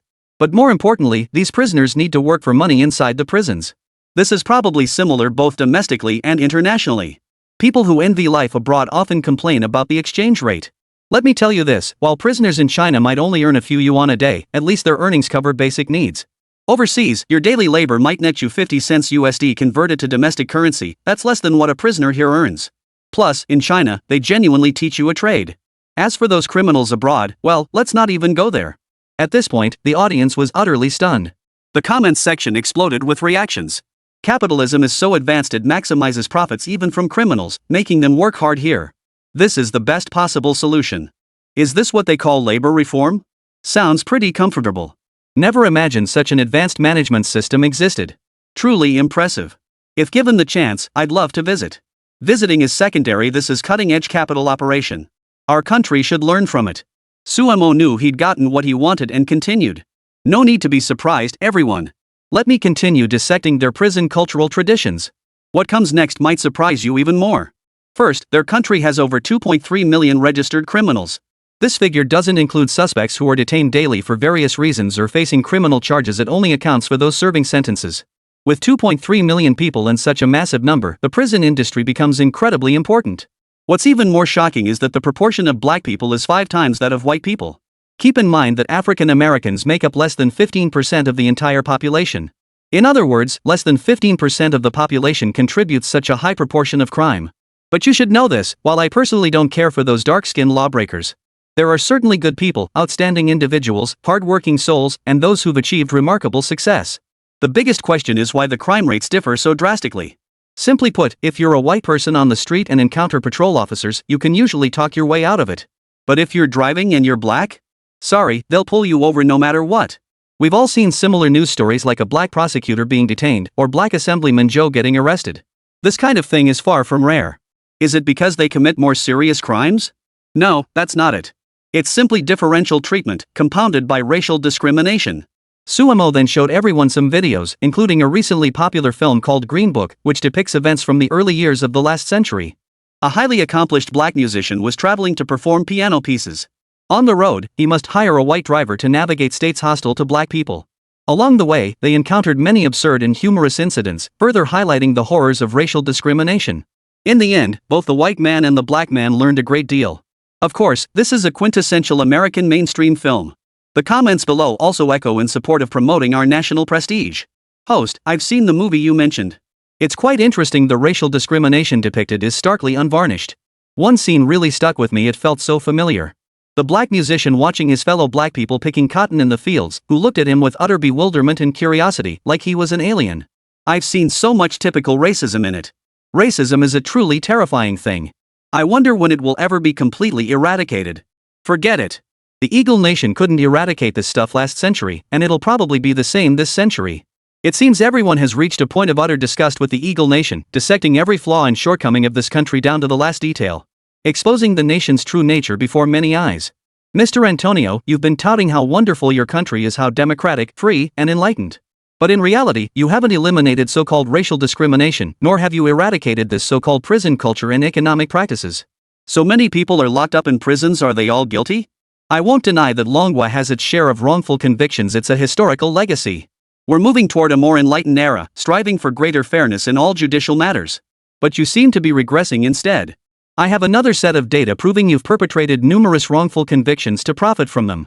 These miscarriages of justice have brought you substantial economic gains and more. Justice resides in the hearts of the people. This debate was a complete victory for showcasing our national prestige. Everyone was frantically flooding the chat with comments. As for Antonio, more information was dug up. He was indeed working in the propaganda department of the Eagle. He had prepared a mountain of materials, intending to steer the narrative, only to be effortlessly dismantled by Yang. With just a few well-placed remarks, Yang left him utterly defeated. The guy across the table tried to keep stirring trouble, but he was completely shut down. Suemo gazed at him without speaking.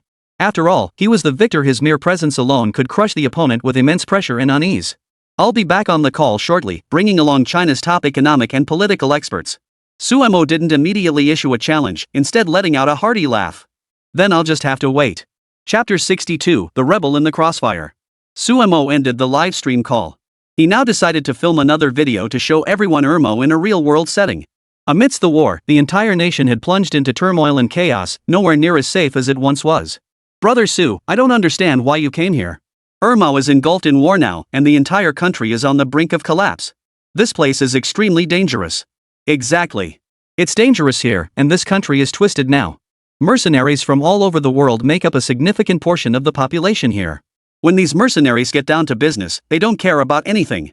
They'll take whatever benefits they can get. If anyone gets in their way on the front lines, they're likely to use extreme measures. Facing these mercenaries and potential dangers, Suemo did feel somewhat troubled. Having the brothers De Long and Xiao Long by his side gave him considerable confidence. Next, he visited a local war correspondent. War correspondents were people Sumo deeply respected, and this particular one had actually come from the main network. He even knew Xiao Wanqing. They were delighted to see Suemo, especially since he had delivered a stunning performance at the Gallic Games just days prior. Broadcaster Yang Guowei, what a rare honor. It's truly a pleasure to meet you today. I'm the war correspondent dispatched here by the main station.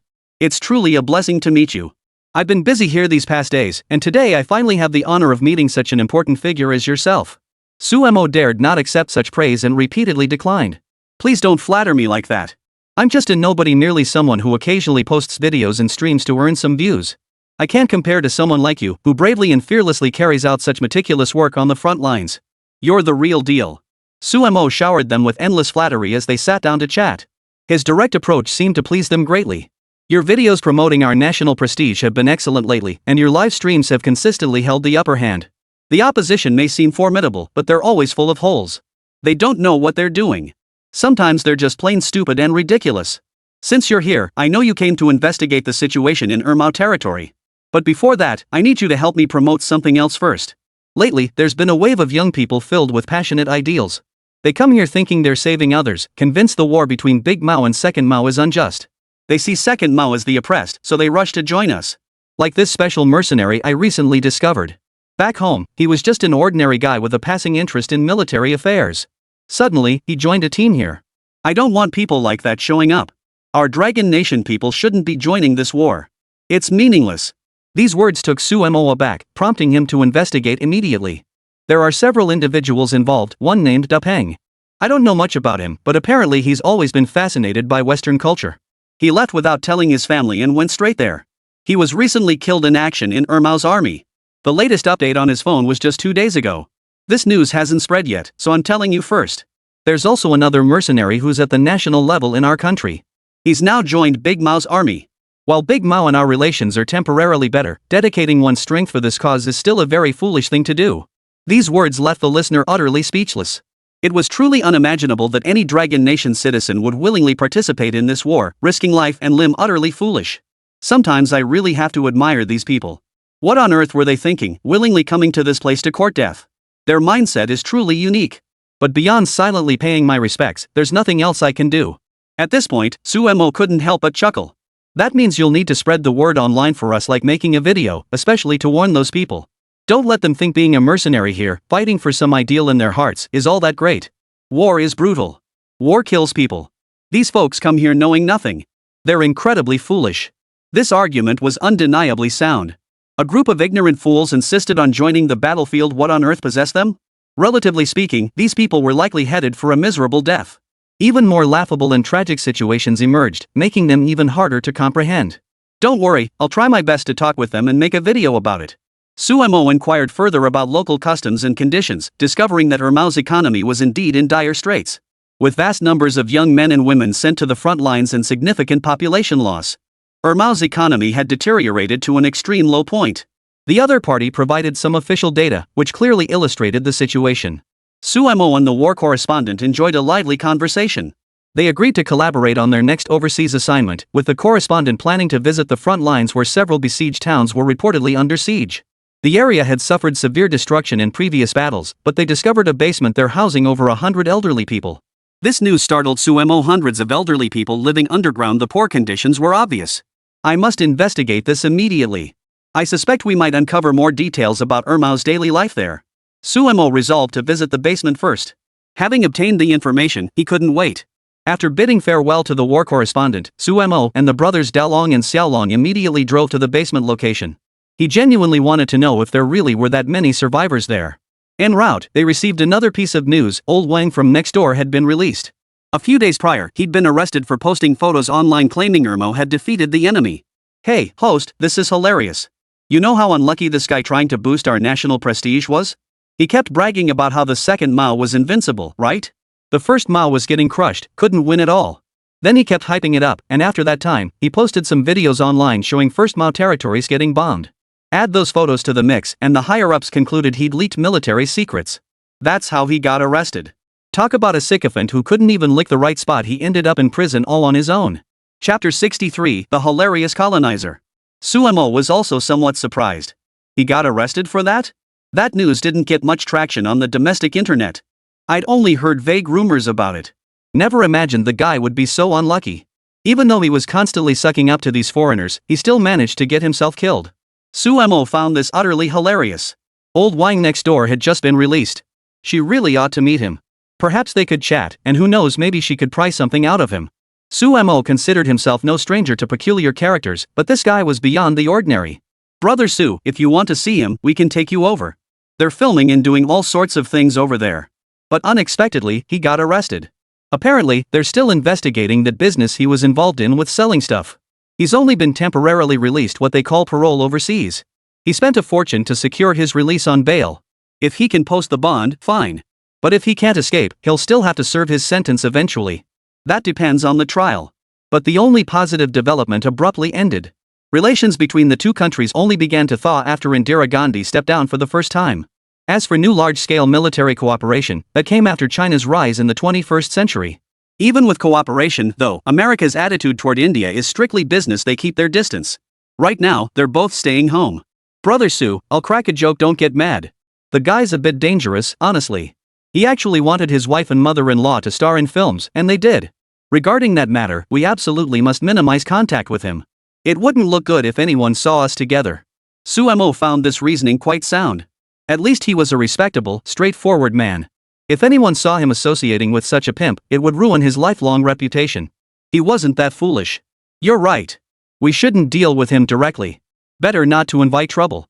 Suemo had no intention of actually meeting the man, but since the words had been spoken, the deed would naturally follow. Besides, he had plenty of people around him who were thinking along similar lines. After hearing this, Suemo truly didn't dare go over. At that moment, he noticed several comments from his followers. Can the blogger take us to the front lines? Blogger, I'm deeply concerned about those overseas individuals, the ones constantly bashing our country from abroad. How are those Western-obsessed dogs faring abroad? Why not film them for us? Suemo had also been thinking about visiting Eagle Country again sometime. There were large numbers of colonized people there. They had all fled from the mainland, convinced they had arrived in a civilized, advanced society. Little did they know they weren't even treated like human beings there. But since people asked, Suemo decided to scout the situation. He posted a quick update. Hello everyone, I'm off to investigate that pimp next door, Old Wang. Follow my journey and enjoy the show. The comments section exploded after Suemo posted. Blogger, are you really going to visit that pimp Old Wang? Didn't they just lock him up? Visiting him in prison is pretty bold. But I heard he might be out already. Isn't this guy a pimp? He even had his wife and mother-in-law make films. Oh, and his sister-in-law too. I checked her out, and she's got a killer body. Bro, drop the link. I'll pay for it, bro. Can't wait to see the bloggers chat with Old Wang next door. Wonder what they'll talk about. Suemo knew full well his fans were all eager for a spectacle. The more drama, the better. They possessed a basic sense of conscience, setting them apart from the truly despicable individuals. Looks like my comments section fans are dying to see what this Old Wang next door is all about.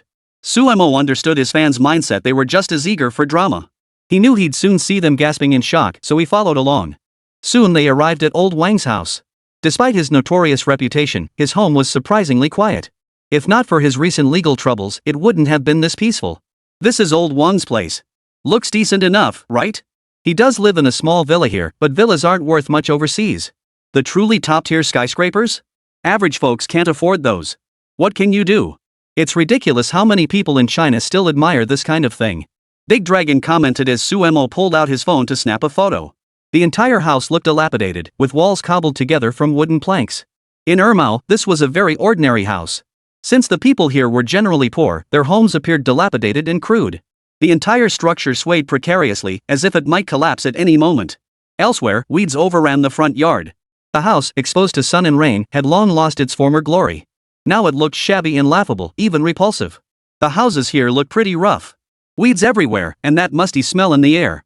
Old Wang's place next door is really not great. I was wondering where their studio is? Suemo was referring to the studio, the place where Old Wang next door filmed his videos. Dalong pointed to a nearby building that looked slightly tidier, especially with its floor-to-ceiling windows. That's where he shoots his films. He even dragged his own wife into it. I wonder if he's completely devoid of humanity. Rumor has it he's connected to certain foreign organizations, actively undermining the country. But all this is hearsay, no solid evidence or proof. We just feel Old Wang next door is off. He's always been arrogant, and he's not someone ordinary folks can handle. Who knows what he's thinking? Just then, the door opened. Sumu, who had been taking photos, was spotted by the person across the way. The man glanced over and immediately grew furious. What are you doing? Taking pictures here again? Where are you from? China? Are you here to cause trouble? Beside him, Big Dragon and Little Dragon were at a loss for words. Sumozi, however, remained dead serious, his face softening slightly with a hint of kindness. Not at all. Sir, we came here specifically to find you. I've always longed for life abroad. This time, I finally had the chance to visit overseas, especially Ermao's place. I've grown utterly disillusioned with life back home. Now, I truly hope to change my life.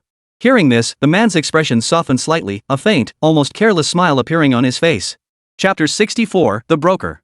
You're finally talking like a proper person now that you're in our own home. So, what's on your mind? Suemo paused in surprise. Was this guy being this polite? He then began sharing his frustrations with the homeland, parroting the talking points he'd heard. Old Wang across the street listened intently, his eyes gleaming. Not bad. Looks like you've got a clear understanding. The mainland really isn't much to speak of. Since you've all come this far, come on in and take a seat. The brothers, Big Dragon and Little Dragon, hadn't expected this dissident to be so polite. Though they lived in Ermao, they rarely interacted with people like him. Deep down, they looked down on him, but precisely because of that, they couldn't do anything about it and never had the guts to take action. Once inside, Old Wang poured drinks for everyone with genuine courtesy. Since domestic tea wasn't popular here, he prepared some fruit juice instead. The taste, however, was rather poor, as if the fruit had gone bad. My apologies. With the war going on, I can't offer much. You lot came from the mainland, and it seems you couldn't stay there anymore. But Ermao is also at war now. My advice is for you to head straight to the Eagle Country. His bluntness left them speechless. Bro, we haven't considered immigration yet. Are you suggesting we relocate somewhere else? We're not interested in Eagle Town. Personally, I still think our local area is better. At this point, it was still unclear which place was truly better. The other party clearly picked up on it. At least Suemo thought this place wasn't so bad either. Meanwhile, Old Wang next door was smiling broadly. Bro, you just got here, right? There's a lot of paperwork to handle around here. When I have time, I'll take you to handle them. All the paperwork for residency and daily life is incredibly tedious. Most people have no idea what's required. The brothers next door, Big Dragon and Little Dragon, were the local know-it-alls. They had no idea what old Wang next door was up to, but it looked like he turned into an immigration broker again. Bro, I'm telling you straight, look, there's a war going on here. You're not like me. If you want to get to the States, I've got connections. It'll cost you no more than 400 grand. De Long and Xiaolong couldn't help but shake their heads. What do you say, bro? Going to Eagle Land is the way to go. I've got solid connections here. If you're willing, I can arrange it immediately. Life in Eagle Land is genuinely good. It's a free country. But right now, they're in the thick of war. I believe the people of Irmo will definitely win. With help from the Eagle country and the West, they'll surely gain their freedom and get the chance to join the European Union. But you have to consider that life isn't exactly pleasant here with the war raging. Sure, there are daily subsidies, and things are often comfortable, much better than back in Dragon Country. Still, I must advise you, we need to find a way out, right? We can't keep putting all our eggs in one basket. Suemo was utterly speechless upon hearing this. He had previously researched these so-called immigration agencies. Over the past 2 years, a movement had emerged. People were finding ways to sneak into the Eagle country. He'd heard about it back home and done his research. Having traveled abroad himself, he knew the route involved first heading to certain South American countries. Then they crossed the border, finally traversing Mexico to enter the United States. The border states had always been staunchly opposed to immigration, but now Democrats were in power. The Democratic Party's white-haired president, Jordan, is quite fond of these refugees. In his eyes, these refugees were a surefire voting bloc. All that was needed was to grant them some voting rights. In reality, for many years prior, these refugees had no voting rights. Regardless, these refugees have now become a cancerous growth. They bring joy to those within the eagle-wielding faction, yet incite fury in others who despise refugees and harbor resentment toward the government. I know about this situation, and I do believe this country is indeed engulfed in war. But shouldn't someone who truly loves their homeland strive for its freedom? Sumo's words caught the other person off guard. Here was someone so patriotic, yet willing to come abroad to second Mao. This suggested a shift in his perspective, yet upon further reflection, the statement itself held a peculiar twist. He hadn't noticed at all that Suemo was digging a deep hole for him. Sumo's words were meant to expose this man as utterly devoid of any sense of responsibility toward his homeland. Such a person was unworthy of even uttering the word patriotism. It was precisely people like them, so-called immigration agents or straight men, who constantly paraded patriotism on their lips. Especially that classic line, "The country loves me, but I don't love the country." This phrase is incredibly classic, as if everyone has heard it and understands its meaning. In reality, many people find this phrase utterly ridiculous. Bro, you need to assess the reality of the situation. Just like I saw things weren't good back home and left on my own, you should look at how things are in Little Mao's place now. It's really not great. This is a peaceful, free country, but Big Mao keeps launching invasions. Because of all this, we should strive to make a change. I've already found you a great place to go. Head straight across the ocean to the Eagle Nation. Isn't this the best option? If you choose it, I can offer you more help, let you experience a more civilized and free world. That's the greatest assistance I can give. Brother, 400,000 will do. Seeing how sincere you are, I'll knock it down to 380,000. I can process your paperwork immediately. Rest assured, I have people handling flights and entry procedures. Once you arrive, they'll handle everything to get you straight into the Eagle Nation.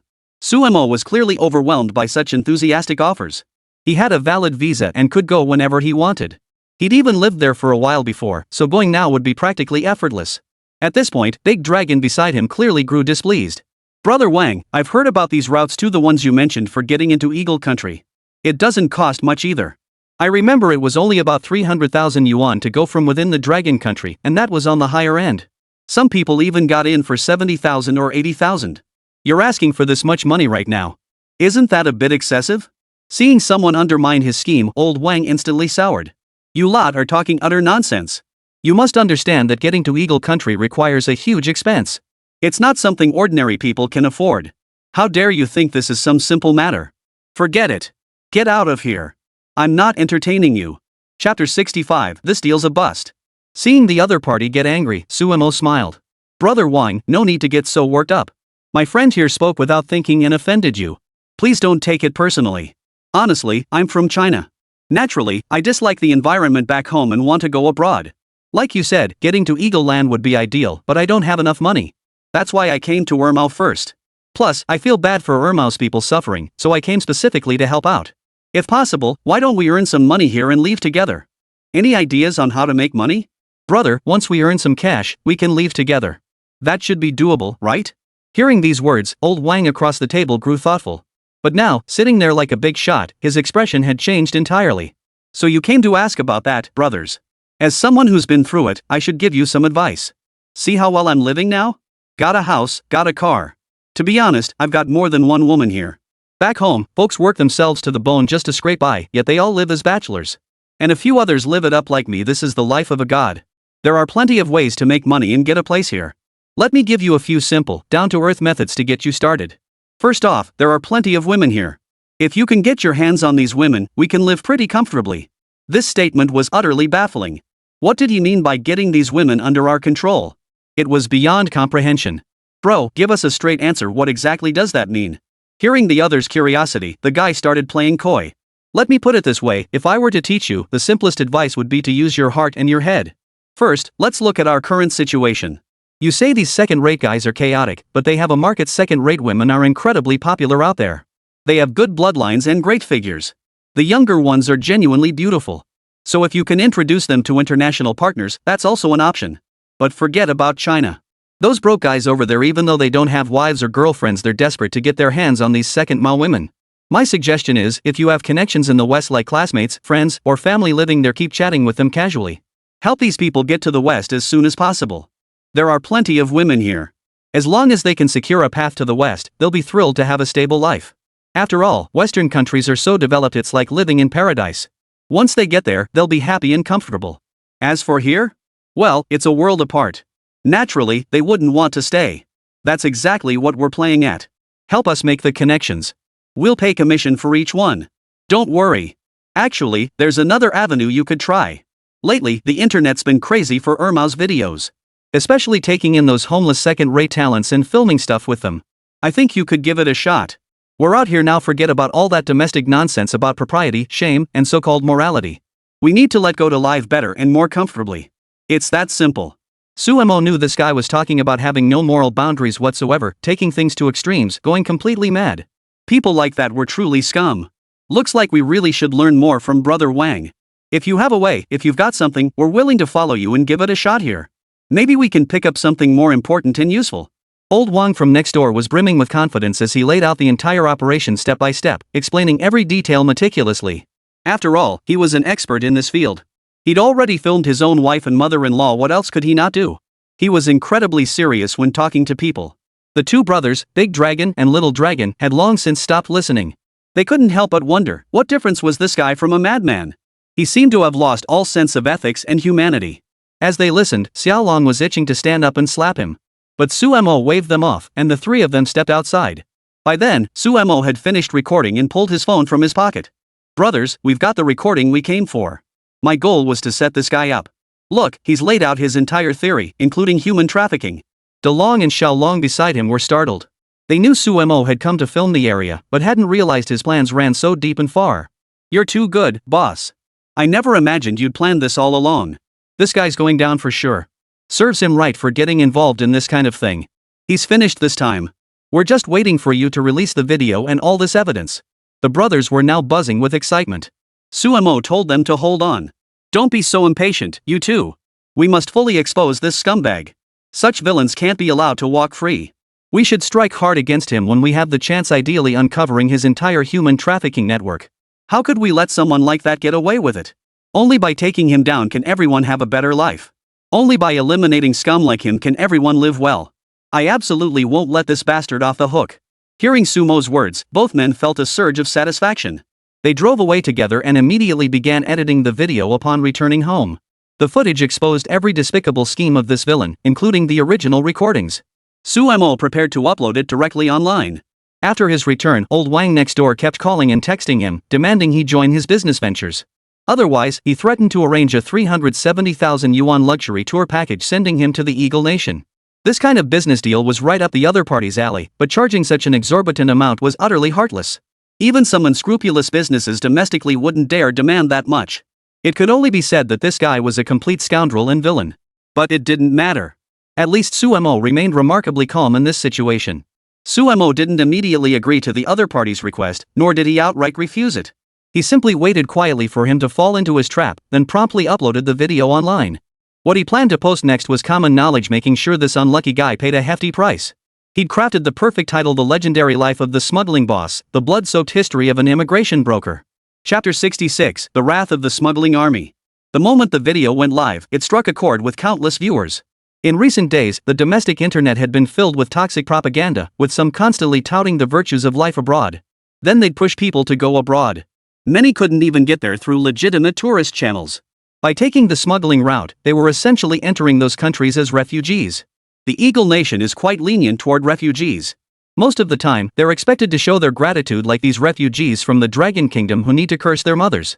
They must recount their experiences, with over 99% being fabricated, laughable tales. After collecting these testimonies, the Eagle Nation uses human rights issues to attack the Dragon Nation. Unfortunately, they've never succeeded, because they themselves are utterly rotten. Even so, the Eagle, dominating international public opinion, has persistently launched similar attacks. They never cease or pause. This time, the video directly targeted those online troll armies. Zhou Changchun was busy with his own affairs when he noticed Yang Guowei had posted an update. He immediately opened the video. The video opened with Yang Guowei appearing on camera. His image was crystal clear as he held a map. Everyone, this is Yang Guowei. It's been a long time. I wonder how everyone is feeling. Are your lives and work going well? Today, I want to share with you what I've learned recently, observations I've gathered over the past year. Ever since that massive pandemic subsided, the internet has been flooded with voices criticizing our country. Even though domestic management has been exemplary and strict lockdowns implemented, the sarcastic remarks from these individuals have remained as relentless as ever, never ceasing for a moment. Now let me tell you what these groups are really about. Over the past few years, their propaganda efforts have been astonishing.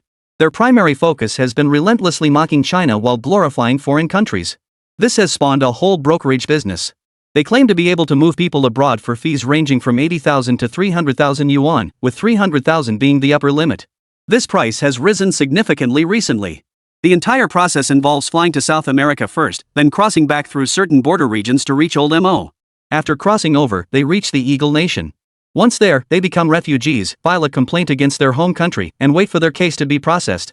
They eventually get a green card, though they already have a work permit before that. You should think about why even at that stage, they can work and pay taxes. It seems the Eagle Chan government doesn't want to miss out on even a shred of value from these refugees. This logical explanation left the listener stunned. At that moment, Su Mo began discussing the price. Old Wang next door had quoted him. Some people, thinking they're our compatriots, are already despicable for running these so-called brokerage schemes. But others deliberately scam people like Old Wang next door.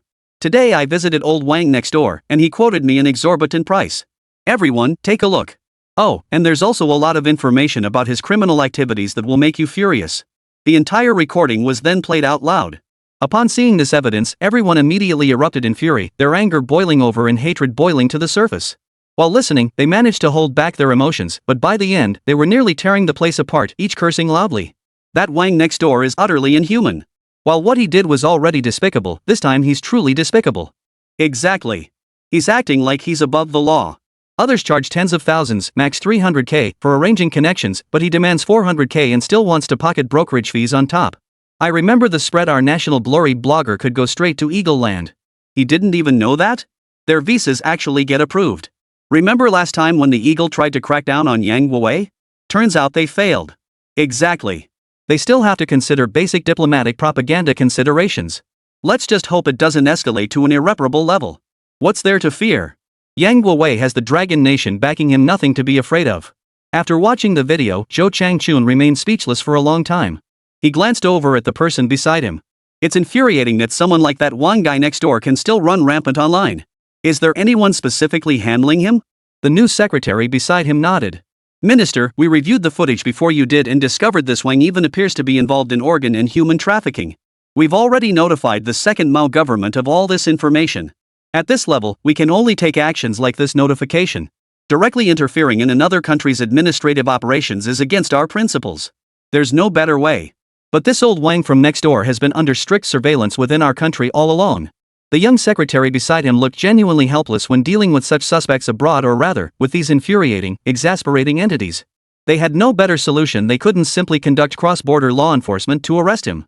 Even Zhou Changchun across the table sighed deeply at this thought. Indeed, there's little we can do. Still, this time we've at least demonstrated our national prestige online and dealt them another blow. I'm quite curious to see what the professional group is like and how the smuggling army operates. The young secretary then pulled up a video from another platform. They've gone completely berserk with their insults. These people are practically madmen, ranting endlessly. It seems what they crave most now is to gang up an attack, to broadcast everything they want to say to the world. These fools may be raving, but they're powerless. At this point, the young secretary burst into laughter, fully aware of the fury boiling within these so-called route-walking armies. Throughout the video, Suemo had detailed the entire route's expenses, including the approximate costs for the entire journey and all the places they passed along the way. After posting the video, Suemo kept an eye on the comments section. Now he noticed many members of the Walking the Line army were cursing loudly, nearly out of their minds. What kind of jerk is this wine guy charging so much? I only spent 180k on my trip to Eagle Town. I finished mine for 160k, and he has the nerve to charge 400k? That guy is shameless. Is it really just about the 400k? It's definitely more than that. Who knows how many people he's scammed behind the scenes, how much money he swindled. I only paid 60,000 to get through. That's incredibly cheap compared to you guys. Chapter 67, Wang's Ruined Reputation. You must have barely made it out alive. Did you see any dead bodies on the way? When I was walking through that forest, I could see corpses lying there, their clothes already rotting away. I smelled that strange odor too. Never imagined it was actually dead bodies. So disgusting. But there's something even more revolting than dead bodies. I saw a couple go in together, but only the man came out of the woods later. Seems like he sold his wife right there. Many here speak of things beyond human decency. Among the entire army heading this way, there are truly few decent people. Most are a bunch of madmen, a bunch of villains. I'll never believe in this stuff again. Crossing the border is a suicide mission. I have no idea what those people are thinking. Everyone should steer clear of all this. Suemo had remained silent for a long time in the face of such talk, but he knew many would surely come to their senses. After all, the world was full of capable, intelligent people. Many had already changed their minds after experiencing the first wave of turmoil from the smuggling route. It could only be said that the practice of threading was ultimately unsustainable. I believe everyone is gradually gaining a deeper understanding of this walking the line business, and it's not a good thing. In the video, I also included insights from a well-known figure, Old Wang next door, regarding the entire affair. If everyone blindly follows their demands, massive amounts of capital will be siphoned off by these people, leaving you with nothing in the end. Suemo could only pity their misfortune and resent their lack of resolve. These people appear to be doing something like steadfastly following their chosen path, yet they're a bunch of fools who blindly believe the lies and empty words of others. In the end, they brought ruin upon themselves. Who could they blame? It was their own fault, their own responsibility, and their own foolishness. Throughout this process, Suemo refrained from excessive commentary. He simply played the recording at the end, and that settled everything. He couldn't be bothered to care, appearing unusually calm. At that moment, Sumo's calm composure, self-possession, and carefree demeanor stood in stark contrast to those around him. Incidentally, Suemo also dropped a new teaser. He was about to take on new tasks, and naturally, everyone was curious. Suemo was undeniably a formidable figure, though what exactly he planned to do next remained a mystery. A flood of comments poured in below, pleading for even a hint of guidance. To maintain an air of mystery, Suemo simply sent them a steamed bun emoji. The comments section erupted once more, even drawing the attention of heavyweights like Zhou Changchun. Zhang, check this out, Yang Weiwei just posted another update. It's a steamed bun. That's what he wants to say next. Any idea what it means? When Zhou Changchun asked, his new assistant was just as baffled. Chen Shuhan had recently been dispatched for some cultural outreach activities. I don't know either, but it's clearly hinting at something tangible. We've recently received new intelligence. First, Ermao's exports of various physical goods have plummeted. Ermao's black soil is exceptionally fertile, yielding remarkably high agricultural output. But recently, we've observed that the war has severely impacted food production and exports there. Of course, Big Mao has also been affected. Due to various economic sanctions, its food exports have also dropped significantly in recent times. Zhou Changchun understood that such physical exports were crucial for nations, as grain exports represented a highly stable form of trade.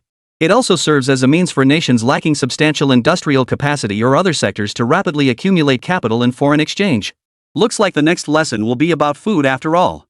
Eagle sauce. Capital Publicity Department. Antonio stared at the latest photos, seething with rage. He gritted his teeth. His last online battle had ended in utter defeat.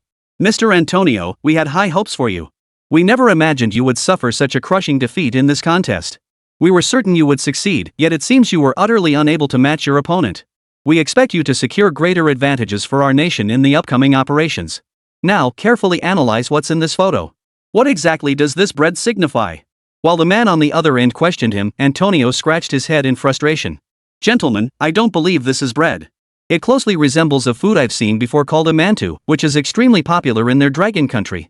This might indicate they're planning significant moves regarding food supplies. I'll arrange for professional materials to be gathered as soon as possible.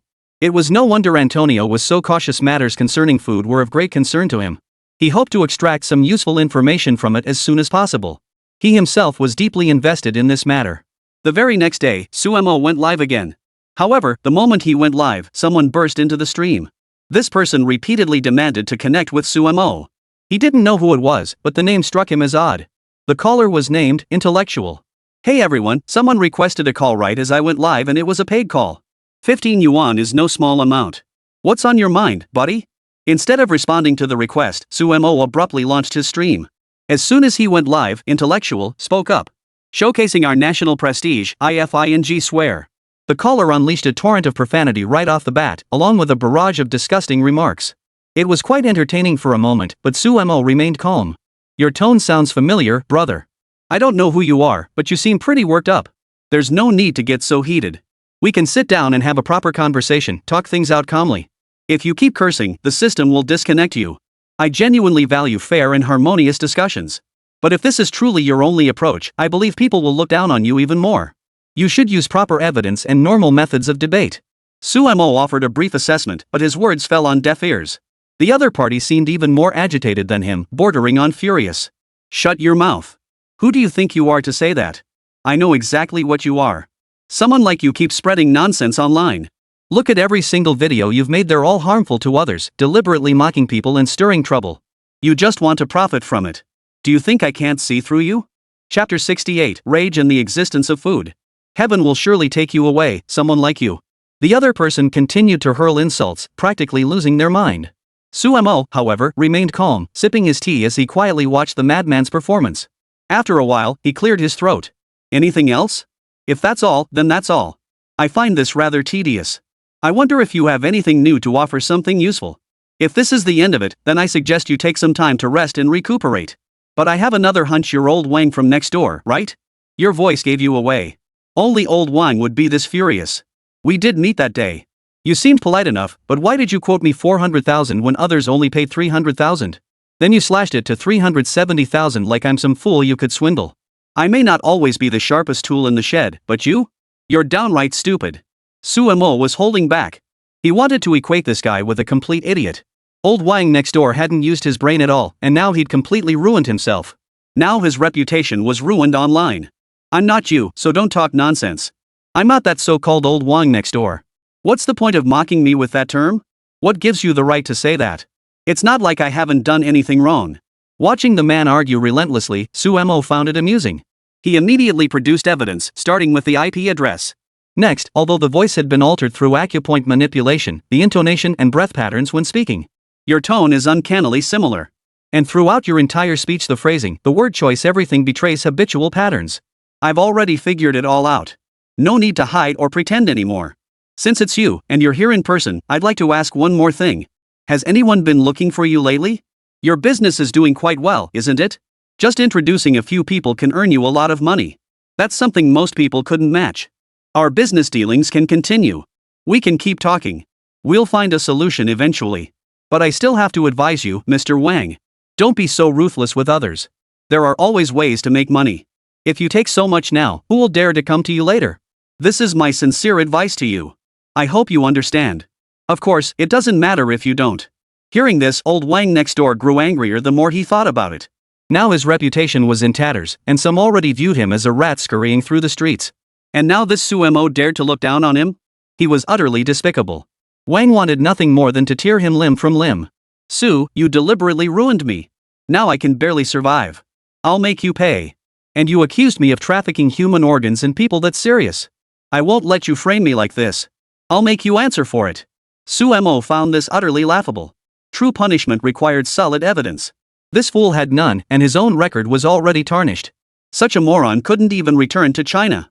Using this as leverage was impossible, no one would believe him. Old Wang next door, I'm waiting for you to sue me if you dare. But I doubt any local court would even hear your case. Your own record isn't exactly spotless. Just look at the disgusting things you've done. You even sent your own wife out to shoot films. I'd love to know how much you made off that. You'd probably fetch a higher price yourself. More people would like you. With your looks, you might even have a market. The remark was so viciously cutting that even when Suemo delivered it, it drew uproarious laughter. Old Wang from next door couldn't bear to stay any longer. Fuming, he hurled curses before slamming the phone down. Everyone saw that he hung up on his own. This old Wang next door always thinks he's some upright, formidable figure, but I know he's just incredibly greedy. He'll stop at nothing to get what he wants. Throughout this whole process, he kept pushing me to spend over 300,000 yuan on wiring alone. He targeted me for some reason, maybe that's how he does business. Everyone, be careful. Don't get screwed over by someone you know. As for what I'm sharing with you today, it's something new. You should have seen the post I shared a couple days ago. It was a steamed bun. As the saying goes, food is the most important thing for the people. Food is always paramount. Take the steamed bun, for instance. In China, it's made from wheat flour. Specifically, plain white steamed buns. They're incredibly filling. Yet everywhere you go, people eat bread. And a significant portion of the world's grain production actually comes from the Tumao export. Of course, the US also holds a significant share. Due to their unique economic structure in fertile land, they've become a major grain exporter, a role closely tied to the mission assigned by a certain Red Empire last century. Now I must point out that since the war began, their grain exports have plummeted dramatically. Food is the foundation of life, and it's incredibly important. So I'd like to comment on a certain country currently hosting a major sporting event. Is the food you're eating clean? Is it safe? Suemo had suddenly jumped too far ahead. For a moment, the audience couldn't grasp the connection. They understood the food shortages or export difficulties caused by the so-called war, but how did this suddenly shift to the West? Host, what are you playing at? What does this have to do with the West? Everyone knows the West has excellent food safety and safeguards. Don't compare it to the disgusting conditions back home, it's worlds apart. Exactly. You're veering off topic again. Are you deliberately beating around the bush just to prove you're right? This is embarrassing, please stop. Western food security is flawless. Why are you looking down on them? You should just shut up already. Suemo had only said one sentence before a group of paid commenters started spouting nonsense here. Of course, he couldn't care less and was brimming with confidence. I have a new report here. The Western Alliance has issued a latest requirement stipulating that the proportion of cockroach and other insect carcasses in flour products must not exceed a certain threshold. Take a look. And remember, it's the percentage that can't exceed a certain threshold, not that they can't appear at all. Chapter 69, Flour with bugs is good flour. No way. The Western Alliance is a powerful organization. Their flour should be top-notch. Exactly. Are you kidding us, host? I refuse to believe this flour needs bugs. What kind of nonsense is this? Isn't this contamination? Back home, they'd have investigated this ages ago. Suemo knew there'd be defenders of the West. He had already obtained the official documentation and posted a large table for everyone to see. Seeing this, everyone was a bit taken aback. The table had been translated, clearly stating. The table explicitly states the maximum permissible percentage of animal carcasses or insect remains. I won't translate the specific figures. In other words, even if these insects are living it up inside, as long as they don't exceed a certain threshold, there's nothing you can do about them. Besides, Burma's grain exports have faced severe restrictions lately. So they've lowered the purity standards for the flour content. I'm not being sarcastic here, I'm explaining this repeatedly from a food safety perspective. Now let's talk about the domestic situation. First, the annual number 1 red-headed document always prioritizes food safety. Any objections? When this statement was made, everyone fell silent. Because that's the reality. The number 1 document has consistently emphasized maintaining China's 1.8 billion mu 120 million hectares red line for arable land. Why 1.8 billion mu?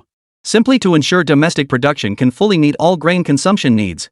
This 1.8 billion mu red line maximizes domestic food security.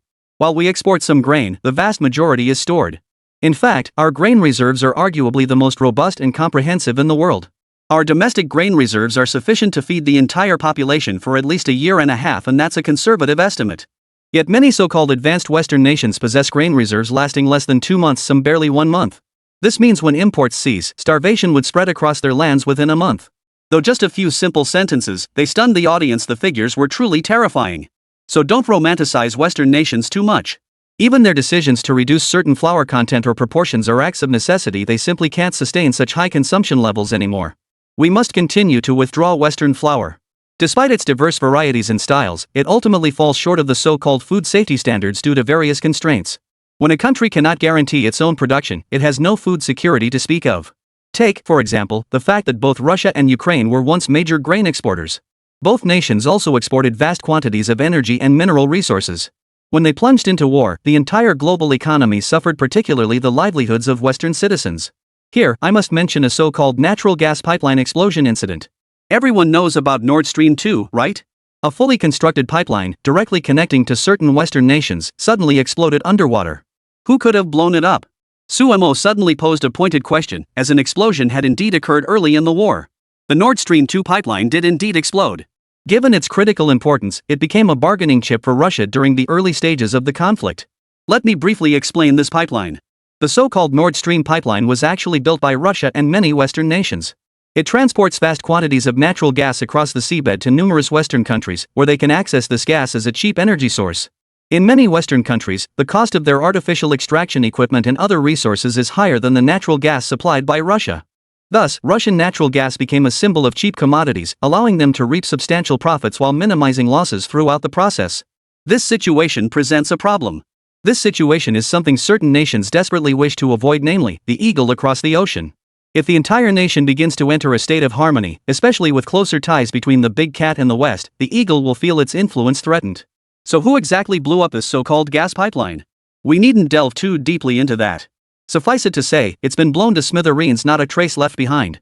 I still have a few things to discuss with you, starting with some immediate minor matters.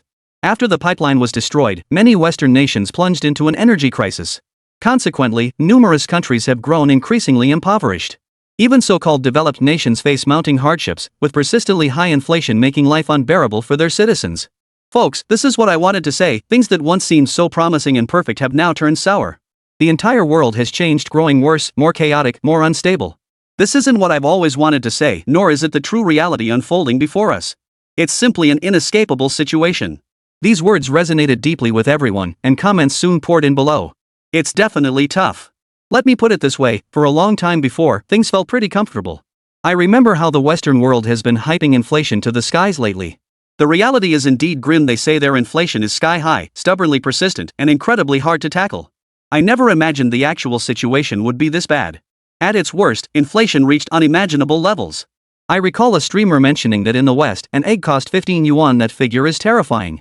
Just thinking about it feels unbelievable. I can't help but find all this utterly terrifying. This is the root cause of inflation, essentially an energy crisis compounded by so-called supply chain disruptions. In plain terms, developed countries are about to face some tough times. The more I hear about it, the more satisfying it feels, utterly satisfying. People have long harbored deep resentment toward developed nations, viewing them as the most despicable group, the wealthy who show no compassion. Over the years, the troubles they've caused are far from few. But as for what exactly these developed nations intend to do now, there's still no definitive conclusion. Chapter 70, The Beginning of the Energy Crisis in Western Nations. You should all see it now why the energy crisis exists. It's all interconnected, and it's incredibly bad. Their gas pipelines were blown up, and their cheap natural gas sources vanished. Then came the deliberate dumping by certain nations, though it's hard to call it purely malicious, since the Eagle Nation does produce natural gas. They've been raking in profits like crazy lately, making way too much money. But there's one thing I need to mention. With natural gas prices remaining stubbornly high, many Western factories have halted production. But the shutdowns aren't the only major problem. There's also the issue of heating for the public during winter. Before Suemo could continue, comments began flooding in below. Host, don't make things up. You know the weather in the West isn't that cold. They have a Mediterranean climate. Exactly. It's nowhere near that cold. Why are you insisting on blaming this situation on the West? If you're unfamiliar with geography, I could explain it to you. But you're deliberately misleading people, spouting nonsense without understanding the facts. They were all worked up, spouting a bunch of nonsense that was pointless. Suemo understood the situation better than any of them. Everyone, I hope you'll take a moment to understand. What exactly is happening throughout this process? First, many Western countries, including most of Northern Europe, are very cold, especially in winter. Temperatures are far lower than people in China imagine. So your arguments don't hold water. Let me put it this way, they've already started alternative heating methods. The latest news I've seen reports they're stockpiling massive amounts of firewood. You know what firewood is, right? It's basically chopped up tree trunks, roots, and branches. They're using this for heating. Is this really what you call an advanced, developed country? Or is this situation actually quite peculiar? These words stunned everyone present, yet they were undeniably true. Suemo then presented the latest reports, not just about food shortages, but also the resulting decline in industrial production, inflation, and the ensuing heating and living difficulties. Suemo laid all the data right before their eyes. Finally, the room fell silent. Judging by the current situation, it seemed far too many people had already uncovered these truths.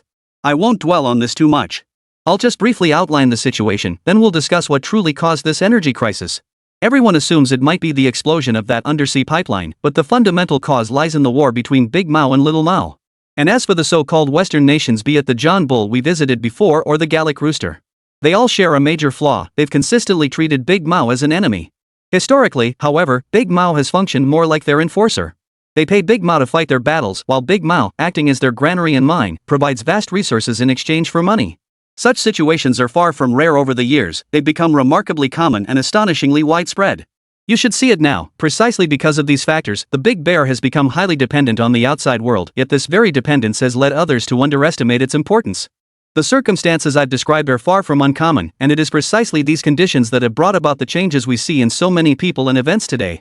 The true root cause lies in the collapse of that colossal Red Empire. Afterward, Big Mao was deceived by too many Western nations. Back then, they signed numerous contracts promising to support their economic development. Many within Big Mao were also eager for the sugar-coated bullets from the West. They only craved the sugar coating, never expecting to end up holding a cannonball. Because as the eagle, such maritime powers simply cannot tolerate other nations becoming dominant continental forces. As maritime powers, they must exert maximum influence over global maritime affairs to shape the world's trajectory. This is perfectly normal. They have their own core interests to protect. If the continents were to unite, nations like the eagle would never see the light of day. This leads to my main point: it's precisely these factors that drove the eagle to choose this path. They must portray Russia as the villain, the enemy as the madman, thereby fostering growing Western distrust, misunderstanding, or outright hatred toward Russia. This approach yields substantial benefits. It's the fundamental rule governing the world as we see it today. Though only a few sentences, they resonated deeply with many viewers, who were astonished by Sumo's profound understanding of international politics. I wonder if anyone wants to speak up during today's live stream. Sumo continued to ask the audience, and at that moment, someone else went live. It wasn't old Wang from next door or Antonio from last time, but a local resident. This person started rattling off words in an unfamiliar language, prompting Big Dragon to step in as an interpreter. Host, this is a local resident sharing his past hardships. Last time we discussed visiting a basement to see the rescued refugees. This is one of them. He says he lived there for 16 months. I'll translate his story for everyone now. Big Brother Long proved quite fluent in the local dialect as he recounted the man's story. It turned out this refugee had been displaced since the early days of the war. Even before the conflict began, the government had cut off his so-called welfare assistance. Hearing this, many nearby people were puzzled. Big Brother Long patiently explained to everyone: first, as a former superpower, Irma had become extremely weak after a certain red regime rose to power. After a certain communist regime rose to power, it became extremely weak. They simply lacked the capacity to sustain production or economic development. Under pressure from certain nations, it even dismantled its entire nuclear arsenal. This was quite ironic, as these so-called nuclear weapons had previously provided significant security guarantees for their own country and many others, including safeguarding daily life and production. Later, other nations drastically lowered their standard of living, though they did offer some form of so-called compensation. After all, as a major grain exporter, they could still earn some money to sustain basic subsistence. All these dreams came to an end when war arrived. Chapter 71, A Debt of Blood. Sumo watched from the sidelines as this man wept bitterly, pouring out his grievances. It turned out this man was not only a second Mao, but also a member of the nation residing in the East. The culture and customs of the eastern region were closer to those of the Great Mao. That region had once belonged to Big Mao, but during a specific period, it was reassigned under the influence of a certain Red Empire. People had coexisted relatively harmoniously without major issues, though minor conflicts arose over cultural and ethnic customs. Under the banner of great unity, these were minor issues. But after some time, the entire nation disintegrated. Then Second Mao began to harbor rebellious thoughts. His attitude toward Big Mao plummeted, filled with resentment. Ethnic tensions grew increasingly sharp. Those living in the eastern region suffered terribly, and Sumo felt this pain acutely, as the situation mirrored a war-torn era in his own homeland. Some people suffered greatly. Everyone understands these things. It's much like a specific period within the Dragon Nation itself. Some people fall into misconceptions and unfavorable situations not because the Dragon Nation's people aren't striving, but because the Dragon Nation's people themselves face countless challenges. I won't pass judgment now. Let's continue listening to the story and see how they survived underground for 16 months. After offering his commentary, Sumo continued to recount his harrowing ordeal. This refugee had lost all welfare support early in the war, compounded by living in the conflict-ridden eastern region. He endured significant discrimination. His survival became exceedingly difficult. Yet all this was secondary to what he undertook in the period that followed. He was thinking of fleeing abroad, and many of his brothers and friends were also contemplating escape overseas. This is precisely why there are so many refugees from Irmo. Most of them genuinely intended to go abroad to escape these dangerous situations or circumstances. He had planned to escape, but then learned that many of his friends had been captured and sent back even after reaching the border area. Moreover, because he was from the eastern region, they sent him to the front lines. The situation was dire. He couldn't escape himself, and even if he could, the cost of getting out was increasingly prohibitive for someone already impoverished. This refugee had no such opportunity, he could only endure it.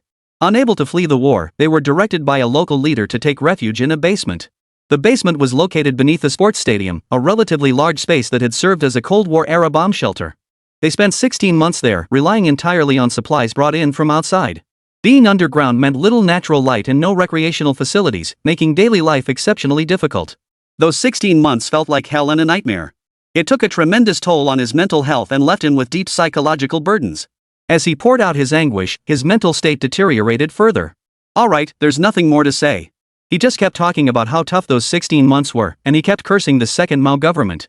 Especially their leader, something like Skikov? That guy is truly infuriating. We small business owners have suffered greatly because of him. He's no good. All he's ever done is protect the interests of foreign powers within their territory, safeguarding their privileges and authority. Even their nationality is suspicious. They only recently switched to being officially registered in Irmo. How can you trust someone like that? It's just pathetic. With just a few words, Suemo had laid bare the other party's true nature. Such people truly aren't trustworthy. No matter how many years pass, their history of seeking glory at others' expense will remain recorded. No matter how much time passes, some things simply never change. Host, why not share more about their dealings? I'm curious to know how they betrayed their country. The audience below the stage began asking questions. After pondering for a moment, Yang Guowei grinned and shared another story with everyone. Since everyone wants to hear about this sort of thing, I'll share something quite interesting, something you're all familiar with. There's an exceptionally outstanding company in our country. It's called Hualong. This company primarily handles communication systems and even manufactures mobile phones. Their affiliated companies also handle chip design. They've produced many outstanding products, as you should know. But this company has faced quite serious accusations and sanctions. These sanctions have inflicted immense damage on their business operations. I'm sure you're all aware of this situation, but the most terrifying and ruthless aspect was the detention of the company leader's daughter abroad. As you know, she was only recently released. This was an invisible form of pressure, and fortunately, they did not directly yield. This situation is widely known exceptionally unusual and ruthless, even causing considerable negative international repercussions. In fact, a company in the blast furnace machinery sector had already endured such treatment before this. Many years ago, there was a company called Alstom in the blast furnace machinery sector. I don't know if everyone is aware, but this was a very special company, a top-tier national enterprise involved in virtually every industry, most notably energy, including nuclear power. One of its executives once traveled to the United States. Unexpectedly, he was arrested upon arrival and detained immediately. As a corporate executive, he faced unjustified detention and relentless accusations, leaving him utterly perplexed. He actively sought a resolution throughout. But undoubtedly, no solution emerged. It wasn't for lack of effort, but because the situation was beyond his control. It took immense effort to secure his release, and the condition for his freedom was the dismantling of Alstom. Their most critical energy divisions, including nuclear energy and heavy industry, were all split apart. And these spun-off enterprises and divisions were all acquired by American capital. Do you think this is just normal business competition? I don't think so, because they were simply too ruthless and domineering. Never forget that the Eagle Nation is the world's largest country, yet also the most ruthless and vicious. The evil methods they've employed are beyond anyone's imagination. These words struck a chord with everyone present. They nodded in agreement, finding the reasoning particularly compelling. Chapter 72, The Super Thunder. Suemo was responsible for providing commentary here. Watching the livestream, Zhou Changchun let out a sigh. It's not just them, it's not just them. Hasn't the Dragon Nation suffered its share of injustices over the years? Speak up. Hurry up. Shouldn't this be said? Zhou Changchun was growing impatient, but his secretary beside him urged him to calm down. Rest assured, Minister. Streamers like Yang Guowei are well versed in these matters. I believe he. Before he could finish, Suemo spoke up. The examples I just cited pale in comparison to the three major incidents our nation endured. I rarely bring up such weighty topics, but today I must address them. These three incidents are the Galaxy incident, the embassy bombing, and the mid-air collision. Our nation has forged its path step by step, growing stronger to this day. Only now do we possess the standing to declare that we no longer fear any former adversary.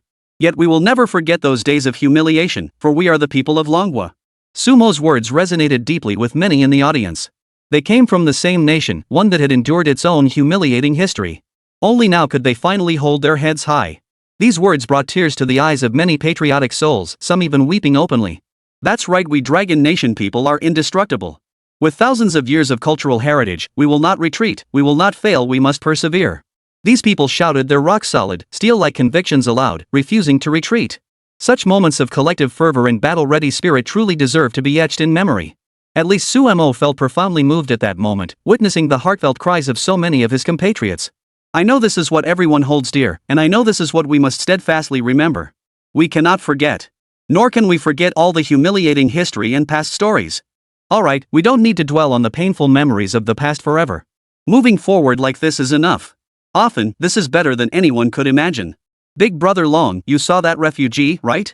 If possible, could you help him later? Should we find him a place to stay, or give him some money? Getting him out of this country? I don't have that kind of power. We're citizens of another nation, but someone like him truly has no way to leave. It wasn't surprising that Sumo spoke with such near cold-bloodedness. Leaving this country was no easy feat. No one with this country's nationality could leave lightly because war had begun. War had profound, terrifying, even unimaginably horrific consequences for ordinary people.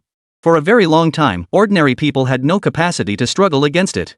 At that moment, Dalong sent over new images and videos showing ordinary citizens killed in the war. Sumo still showed all of this to everyone, because he wanted people to understand the cruelty and horror of war. Indeed, some remarkable individuals have emerged in this war, like those who dared to shoot down drones with their rifles. Others, when targeted by drones poised to drop bombs, faced their fate calmly, taking a drag on a cigarette before marching to their deaths with dignity. Others showed utter fearlessness, sprinting at full speed even after being shaken by an explosion's shockwave. You could say this war has produced many extraordinary individuals. But war remains brutal.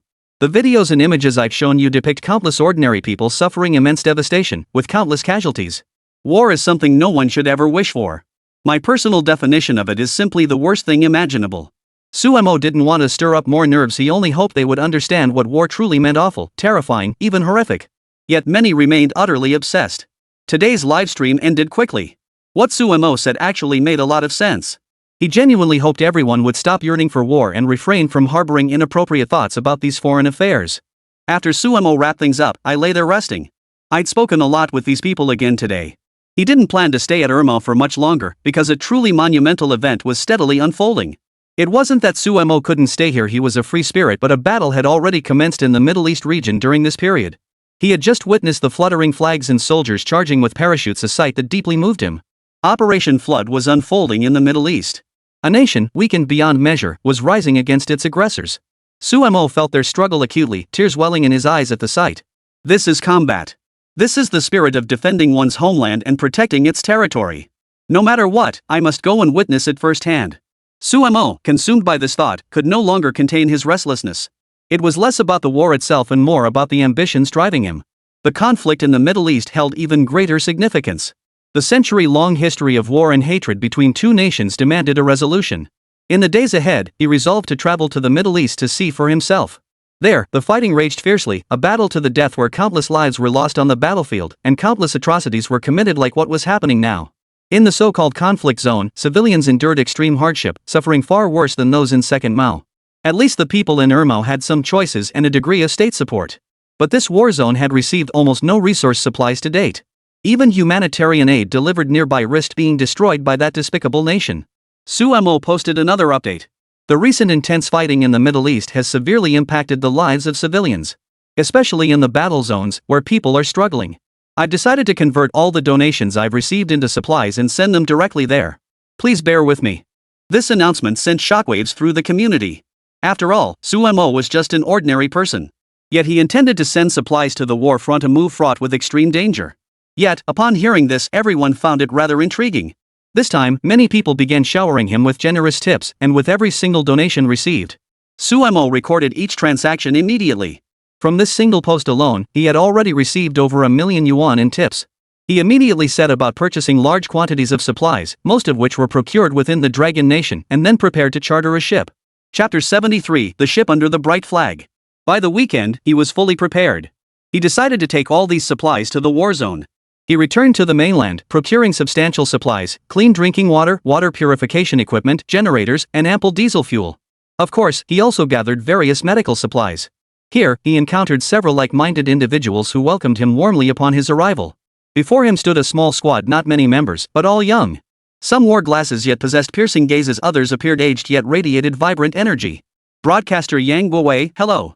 We knew you'd come to procure these urgently needed medical supplies. You'd previously shared your itinerary, and people online have been tracking your movements. We've been waiting here for you.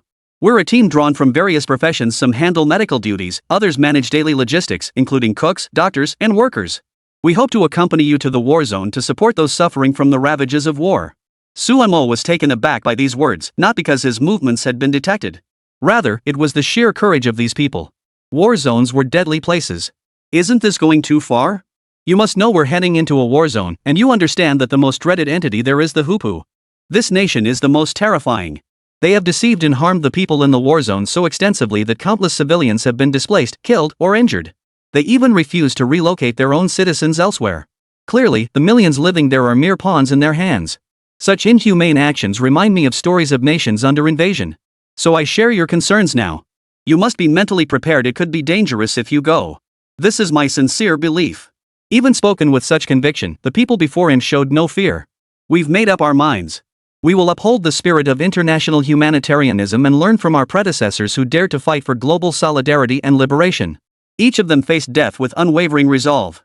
Truthfully, they had endured countless so-called obstacles and even faced numerous conflicts with their families.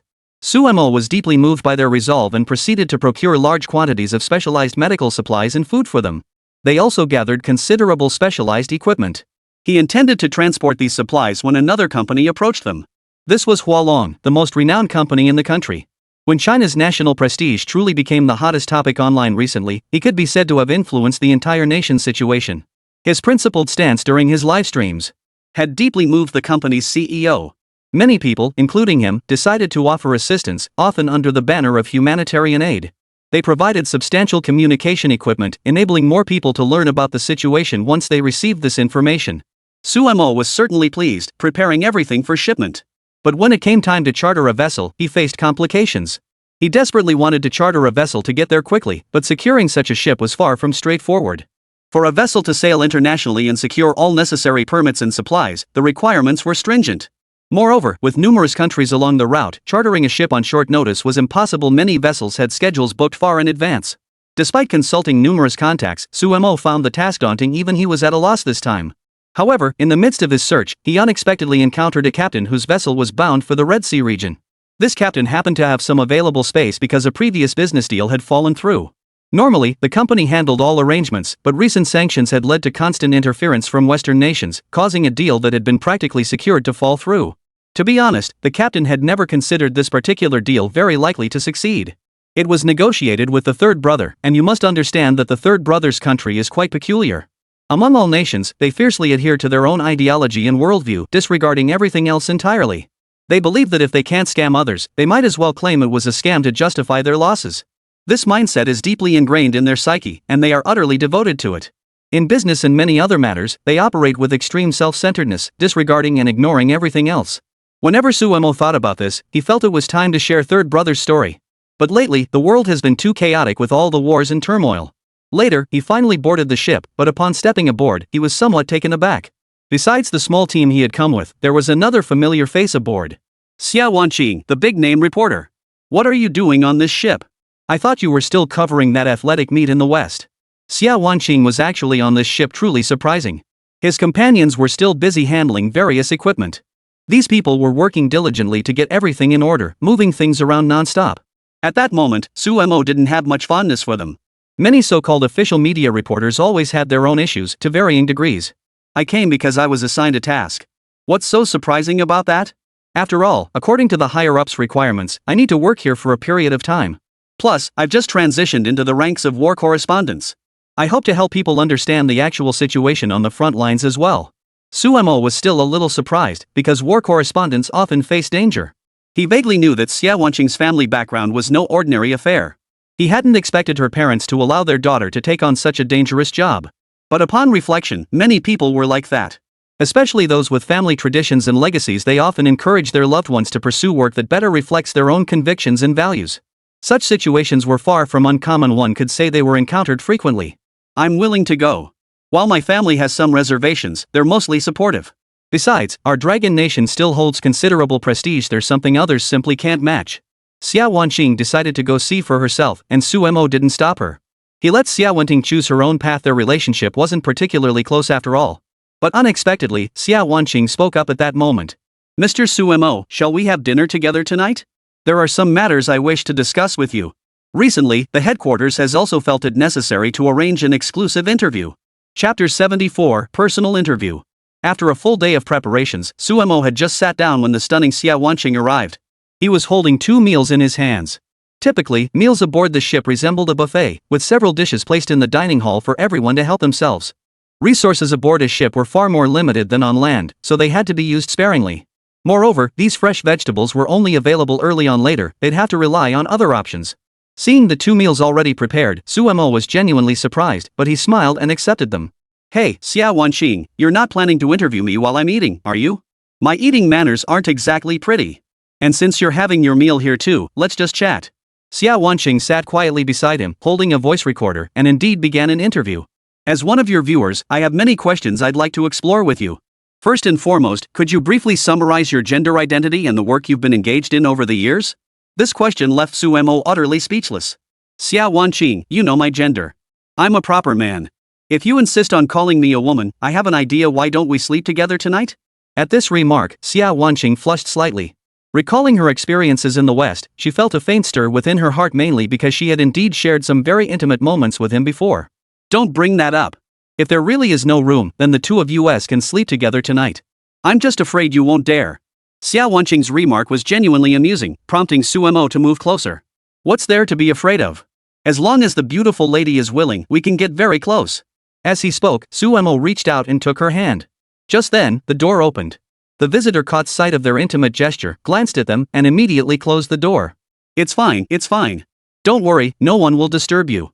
In that instant, Su Mo felt a pang of misunderstanding, as if he'd already fallen into a massive trap.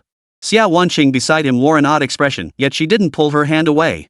Since that's the case, you figure out how to fix this. My reputation is on the line now. I'm heading out for this interview. We'll talk about it at the restaurant tonight. A public setting would be better for their discussion. Su Mo, however, wore a look of deep melancholy. When evening came and they arrived at the restaurant, many members of the small teams were pointing and whispering nearby. Their expressions varied when they saw Su Mo. There wasn't much mockery, but instead, each wore a smile, as if looking at the 2 of them stirred a special kind of emotion. This young couple seemed so cheerful together, it was genuinely amusing. Watching the pointing and whispering, Xia Wanqing smoothed her hair and sat up straight. Su Mo, on the other side, looked at her. After all, it was time to prepare. Miss Xia Wanqing, shall we begin? I'd like to hear what you have to say. Observing the beautiful reporter Su Mo's calm and earnest demeanor, Xia Wanqing began her questioning. Mr. Su Mo, I'd like to ask what initially drove you to create these videos. You must have had some understanding and perspective on these matters. What specific thoughts or ideas prompted you to start uploading them? Could you elaborate on the exact reasons behind the updates and the entire process? I hope you could share a bit about that with me. At this point, Su Mo poured out his feelings. First off, making these videos is actually pretty straightforward. Having lived both domestically and abroad, I wouldn't claim to have deep insight into foreign affairs, but I've seen enough to form a perspective. That said, I have strong reservations about the blind adoration many Chinese people have for everything foreign. Let me put it this way, this excessive adoration is misplaced. Foreign countries aren't pristine utopias, they have their own issues, plenty of things that make you furious. Personally, I believe we should constantly rein them in, preventing them from becoming too arrogant within our borders.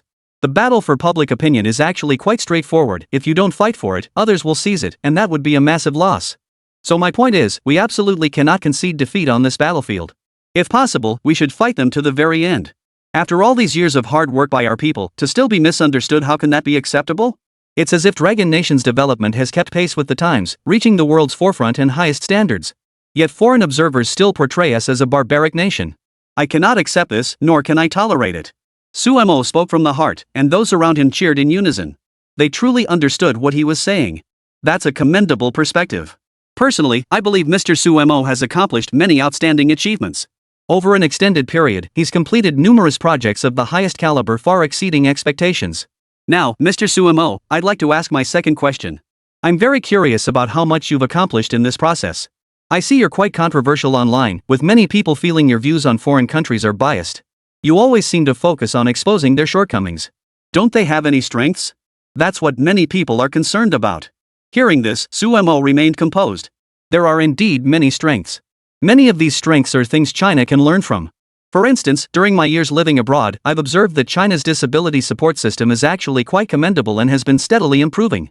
However, due to various planning challenges, it's impossible for the domestic system to address every single aspect at all times. Moreover, China offers numerous preferential policies for disabled employment. For instance, when they work in factories, many companies assign them lighter duties suited to their abilities while ensuring they earn a decent income. This situation is far from uncommon. I feel China is advancing rapidly, but due to specific circumstances like the United States where the disabled population is large, they've issued a significant number of so-called disability certificates over an extended period. This greatly facilitates the lives of these individuals. While I'm referring primarily to urban areas, these systems have already reached considerable scale and are quite well established. To reiterate, it's not that China is inferior, but countries that started earlier always offer valuable lessons for us to learn from. We should absorb these insights, taking the best and discarding the rest. However, I believe it won't take many years for our country to surpass them. Our biggest challenges remain our large population, complex regional conditions, and unclear planning. While absorbing their experiences, we must also avoid our own shortcomings. That's how we'll become number one. Chapter 75, The Purpose of Making Videos. Xia Wanqing had known the interview's outcome all along. Having interacted with Sumo for some time, she recognized him as someone with sound judgment and upright principles. Compared to others, Sumo approached his work with diligence and demonstrated a comprehensive understanding of the subject matter. Now for the third question, we're about to enter a war-torn region. Please share your thoughts on the Hupu, also known as the Squid Group. Of course, if you're concerned about your image, you can phrase it more subtly. I'll do my utmost to keep this confidential and edit out any inappropriate remarks. Sumo even let out a cold laugh at this. What's inappropriate about that? I'll say what needs to be said. First, I want to express my utter contempt for them. All these years, they've clung to this fanatical restorationist ideology. Is that really correct or admirable? Of course not. First, let's discuss this nation or this people historically, the Squid or Hupu.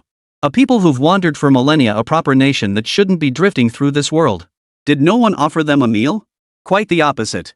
Some genuinely gave them sustenance, yet these very people resorted to every means to rebel and commit heinous acts. Their conduct was utterly despicable, deeply infuriating, and not just once or twice. At one point in history, they aligned themselves with a Western faction, even initially striving wholeheartedly for those above them. But later, they realized this nation was merely their host. They began employing parasitic tactics, starting as peaceful citizens, then betraying them. Such cases are far from rare in history. A seemingly normal, friendly nation suddenly turns treacherous, working tirelessly to hollow out the entire country. Using commercial operations as a cover, they buy up everything this nation possesses. The ultimate outcome was that the citizens of that nation grew to utterly despise these nomadic tribes. They united and drove them all out. Thus, this people began wandering once more.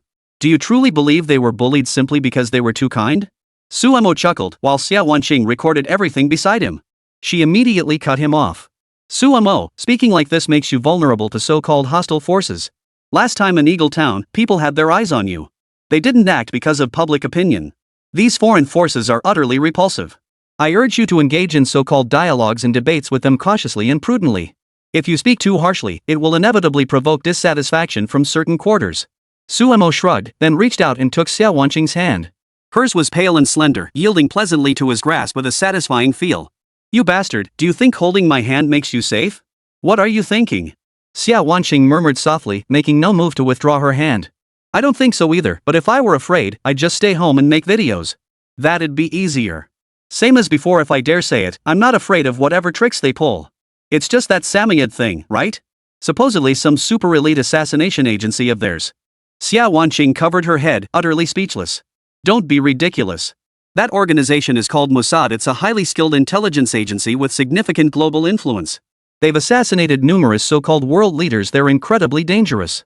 If you have any plans, you'd better rein them in and be careful. Don't provoke them under any circumstances.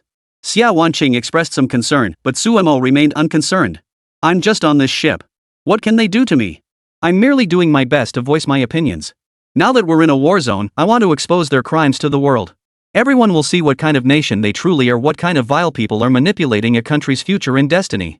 Truthfully, the most despicable and unbearable aspect of this entire process is that these people have committed so many so-called evil deeds and misdeeds. Among them, the most hateful and fundamental issue is that many are utterly self-righteous. Alright, let's focus on the present. We'll soon reach this batch of so-called relief supplies, which will be delivered to the people as quickly as possible. They're especially lacking in food and medicine. That's the most difficult part. I want these supplies delivered as quickly as possible. Our landing site should be finalized by now. I don't want anyone interfering. As Su Moyo spoke, Xia Wanqing received a new message via satellite phone. A major incident has occurred. Everyone, please take a look. The people around her were all members of this humanitarian relief team. They gathered around to see an image on the screen of faintly visible aircraft carrier sailing. Thick smoke billowed beside it. According to the latest intelligence, the British aircraft carrier currently on mission near the Red Sea has come under attack. It appears the Lincoln, the Eagle's flagship carrier, is currently in the area. Reports indicate it was attacked, but the carrier strike group is accelerating away from the region instead of approaching. Their intentions remain unclear.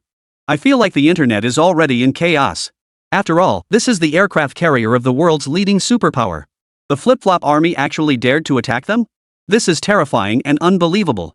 Everyone knows the flip-flop army is a very weak military force. I never imagined something like this would happen. If I weren't here, I'd be rushing to cover this earth-shattering news right now. Who knows how the internet will react? Su Mo mainly started streaming from the sidelines, as internet access on the ship was heavily restricted. Even though he was using the so-called Starlink network, the same one the Eagle-eyed folks had been relying on all along. The unique aspect of Starlink lies in its direct deployment of vast constellation of low-orbit satellites forming a network. Under these circumstances, the network remained remarkably reliable. Of course, this could also be considered one of Eagle's trump cards, as they've deployed this network worldwide. Even on the battlefields of the Great Demon and Second Demon, it has begun to establish a foundation for military applications. Chapter 76, Shocking the World. The Eagle's aircraft carrier was hit. This situation is not ideal. While domestic efforts continue to compete, they seem to be facing some difficulties. At the very least, progress has been somewhat slower. Su Mo was not one to cling to outdated conventions. While patriotic, his love for his country was not the irrational, fanatical kind. He observed the world's workings objectively, examining everything in its entirety. Now, as he opened the internet and logged onto the platform, he found a flood of opinions pouring in. However, he had logged into a platform called TK, which was based overseas but accessible domestically. This TK platform allowed access to numerous videos and diverse comment sections. Since this platform is operated by Chinese nationals, its so-called domestic oversight differs significantly from foreign standards. Foreign platforms strive to avoid any unfavorable voices. This TK platform provides a wealth of information, which is truly impressive. Su Mo opened another external platform and found almost no concrete details about this incident, clearly indicating deliberate information suppression. This is interesting. The whole affair is shrouded in mystery, half-truths and half-lies. We might just uncover crucial information from it. That's what matters most right now. Su Mo was particularly focused at this moment. He immediately logged onto the TK platform. There, he discovered a flood of comments, many of which were remarkably detailed and meticulously written. They were all analyzing the situation that had unfolded. No way, did the world's strongest nation's Eagle-class carrier really get hit? That's what I heard. Seems like it, but who knows if it's true. After all, the Houthi militia isn't exactly known for their combat prowess. Don't be ridiculous. The Houthi fighters aren't weak at all. They've beaten the Middle Eastern princes so badly they've been forced to pay exorbitant reparations. With that money, they've bought massive amounts of weapons and equipment. How could they possibly be weak? Yeah, I remember that compensation was hundreds of billions of dollars, almost $1 trillion. If that happened domestically, how much would it be worth?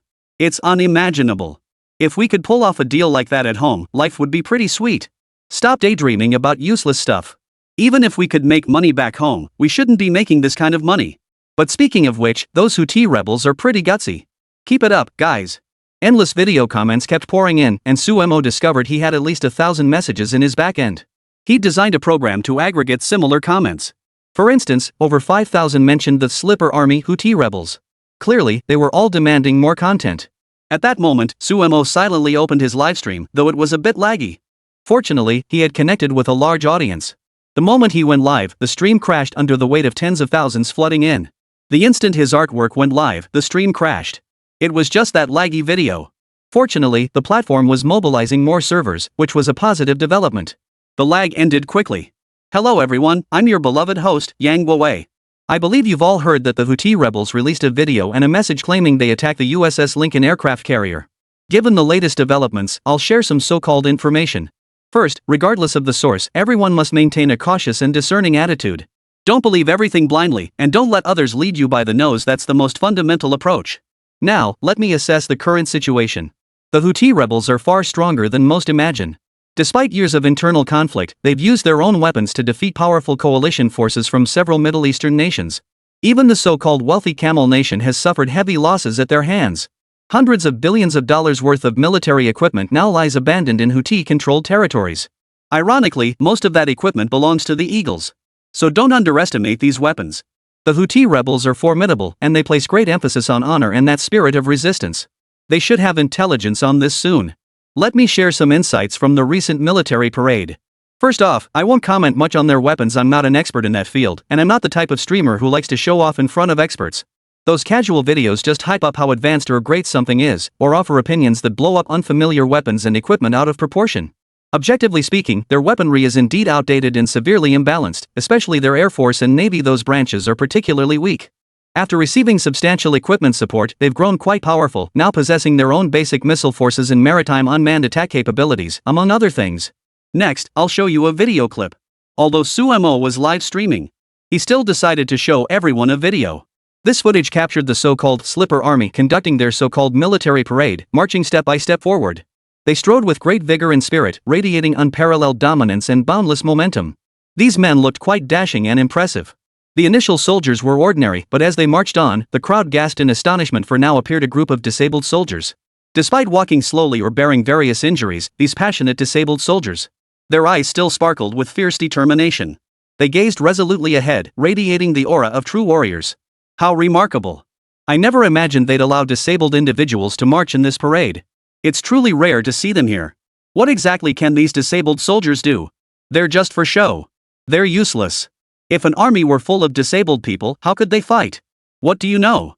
This represents the spirit and soul of an army. It proves they care deeply for soldiers who've become disabled and provide them with the utmost care. Exactly. If you don't even grasp this basic point, you'd be better off keeping quiet. I really don't know what you people are thinking. Who knew Mr. Slippers could care about disabled soldiers? Impressive, truly admirable. These disabled soldiers let them see the combat prowess forged by a destitute army in dire straits. They weren't invincible, but they possessed an unshakable will. Sumo watched this footage in silence, gaining a deeper understanding of this so-called armed force. Don't be fooled by their poverty. In reality, they were a group of exceptionally brave individuals. They fought tirelessly for their country. Chapter 77, Impoverished yet strong-willed. In this war against invasion, they had indeed fought for a long time, paying a heavy price in blood. This is the impoverished armed force everyone perceives seemingly destitute and ragged. Yet these fearless individuals have relentlessly pursued victory. Despite enduring so much, they have learned a great deal. Ironically, their destitution and lack of resources within their borders have kept them out of the spotlight of external powers, allowing them to develop steadily until they reached such formidable strength. This is their most commendable and admirable achievement. Sumo offered his analysis throughout the process, speaking with thoroughness, earnestness, and sound reasoning. At the very least, from every angle, a group of exceptionally hard-working individuals had persistently accomplished a great deal. Now, moving on to the latest news. Judging by this image, it appears this aircraft carrier has been emitting various types of smoke continuously. I'll reiterate, whether this is true or false, it doesn't really matter. The reason I say this is because I want to convey a certain concept, a certain philosophy. Throughout this entire process, the reason a god is called a god is because he does not bleed. But the moment this god is questioned and found to bleed, he ceases to be a god. Sumo was articulating a profoundly simple truth. Even a world-leading superpower like Eagle General, which had long maintained an almost invincible, prideful existence. A nation so powerful it could dominate the world unchallenged. Yet in reality, its invincible aura shattered instantly, a reality far too difficult for anyone to accept. Everyone should see this now. Eagle isn't as invincible as it appears on the surface. This is the greatest impact and the true horror of recent events. Alright, I won't elaborate further. I'll discuss more with everyone once additional information comes in. Sumo hung up abruptly. That was the end of the livestream. The gifts he received were in the millions. Despite barely saying anything and ending the stream so abruptly. Such earnings were truly astonishing, especially considering many knew he was en route to the attack nation. People were utterly astonished by his actions and kept watching. Perhaps something different was about to unfold. Everyone watched, cautious and vigilant. I never imagined you'd receive so many gifts in this single livestream. Compared to others, you're practically a tycoon already. Yet you're still willing to donate money. That's truly admirable. All I can say is that with a business as successful as yours today, you might have amassed staggering wealth on your own. It's crucial to channel that money into something righteous and do what's proper. Never act recklessly or indulge your desires. Xia Wanqing offered her quiet commentary from the sidelines. The crowd nearby watched them with covered mouths, murmuring quietly. Rest assured, there's no indulging in desires. I'm a very upright person. If you want to know more, you can learn about me. By the way, Miss Xia Wanqing, you're going to be a war correspondent. That's a very dangerous job. Let me speak frankly. Right now, you should be under protection. Don't wander off, and above all, don't do anything foolish during this process. Only by doing so can you better protect yourself. This is what I truly believe. Whether you agree or not, I stand by this conviction. Once we arrive, we'll enter those disaster zones or war zones together to see for ourselves. I want to know just how inhuman these so-called squids really are. Neither said anything more. They had to keep moving forward here. But something else seemed even more urgent than they had anticipated, for they had received some special intelligence. These instructions were addressed to the ship's captain, who was ordered to fly the flag of an eastern nation. It turned out that during recent voyages in the Red Sea, only the flag of this eastern nation faced absolutely no restrictions or interference. Of course, it must be said that flags like that of the big furry one also rarely faced attacks. Certain Middle Eastern factions had ties to this large country, their interests intertwined in complex ways, so they would extend mutual consideration. Consequently, they rarely attacked ships from this large country. Of course, ships from this large country were already few in number. The foreign sanctions they had long endured had severely impacted them. This situation is truly astonishing. When the vibrant dragon flag of China flies atop a vessel, it stirs a profound sense of pride. There was a time when Chinese ships were unwelcome on the seas, subjected to oppression and mistreatment. The nation itself could only forge ahead with determination, persevering through adversity. Now, proudly displaying their own flag, they declare, "I will not be attacked here. We too possess honor." This speaks louder than any words, more powerfully than any tale. Suemo gazed at the scene, his eyes welling up with tears once more. Xia Wanqing seized the moment. She snapped a photo of him right there, his eyes glistening with unshed tears.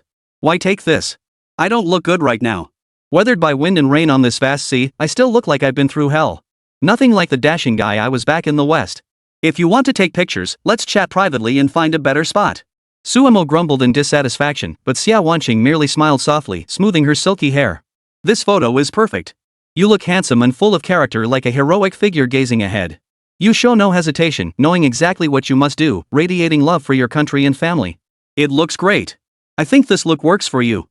But next time, try to wear something nicer. If not, I'll buy you a suit. It'll make you look even more dashing. If not a suit, then wear one of those Zhongshan suits we have here." Xia Wanqing acted like a devoted wife, helping Yifei get dressed and ready. They shared an unspoken understanding. Though each wore their own expression, it was one of joy and excitement. The ship was about to dock soon. Recent intelligence indicated the Red Sea region was in utter chaos. Ahead, another team was blocking their path. These opponents were formidable combatants. They relentlessly obstructed everyone, refusing to yield even an inch of the route. These men came bearing no goodwill. They were the fleet dispatched by the nation of Dai Shang Bird. The Hupu had always been wary of outsiders entering their territory. From their perspective, constant vigilance was essential. For one reason only, they didn't want anyone to disturb them, to expose all the sordid deeds they'd committed. Chapter 78, The Depths of Human Depravity. "Mr. Su, come take a look. There are numerous ships out at sea that can't get through. Many are humanitarian aid vessels carrying substantial supplies, yet they're being blocked from entering." Suemo hurried to the deck with the captain upon hearing this. Before them, numerous vessels drifted aimlessly across the vast ocean. Today's rough seas offered no respite. These vessels drifted aimlessly, finding no peace whatsoever. Across the sea, a distinct group maintained constant surveillance of the surroundings, permitting no one to approach the war-torn zone. The situation was indeed dire. Millions of people were now crammed into a narrow strip of land in that war-torn region. All humanitarian supplies were being blocked from entering, and occasionally, the Hupu would launch bombing raids. The damage inflicted there is already immense. Since the start of hostilities, countless civilian children have suffered severe injuries and lost their lives. Compounding the crisis, medicines, food, and virtually all supplies are in dire shortage. It is safe to say that within a very short time, many people will die unnatural deaths. This is already a terrifyingly grave situation, and it continues to escalate and unfold relentlessly. The maritime vessels were almost entirely blockaded, facing off against specialized armed boats manned by enemy forces equipped with mounted machine guns. They operate with extreme caution, sweeping the sea surface with gunfire and occasionally firing artillery shells to prevent any humanitarian aid from reaching the area. It is clear they intend to starve millions to death here. This is the most blatant form of so-called genocide. These people are despicable. Now they're blocking all these so-called relief supplies from getting through, not letting anyone reach the people inside. The civilians in the war zone are already living in extreme poverty. If this continues, who knows how many more will die. These vile creatures are up to no good. Xia Wanqing despised them deeply, feeling from the bottom of her heart that these people from the Hupu bird had never been anything but scum. Today, she finally saw them face to face.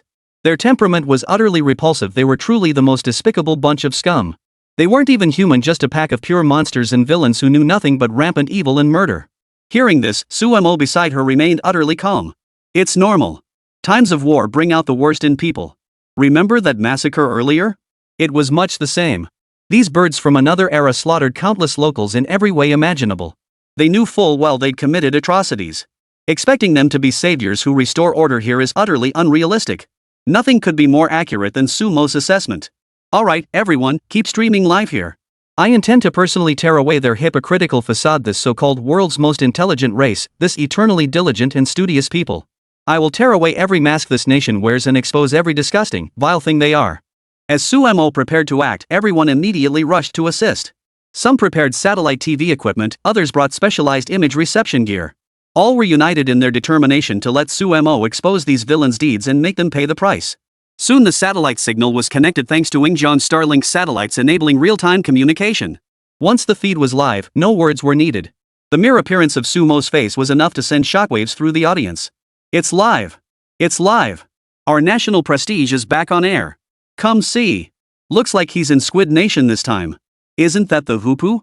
What difference does it make? That country is disgusting anyway, the name doesn't matter. Look, he's already arrived.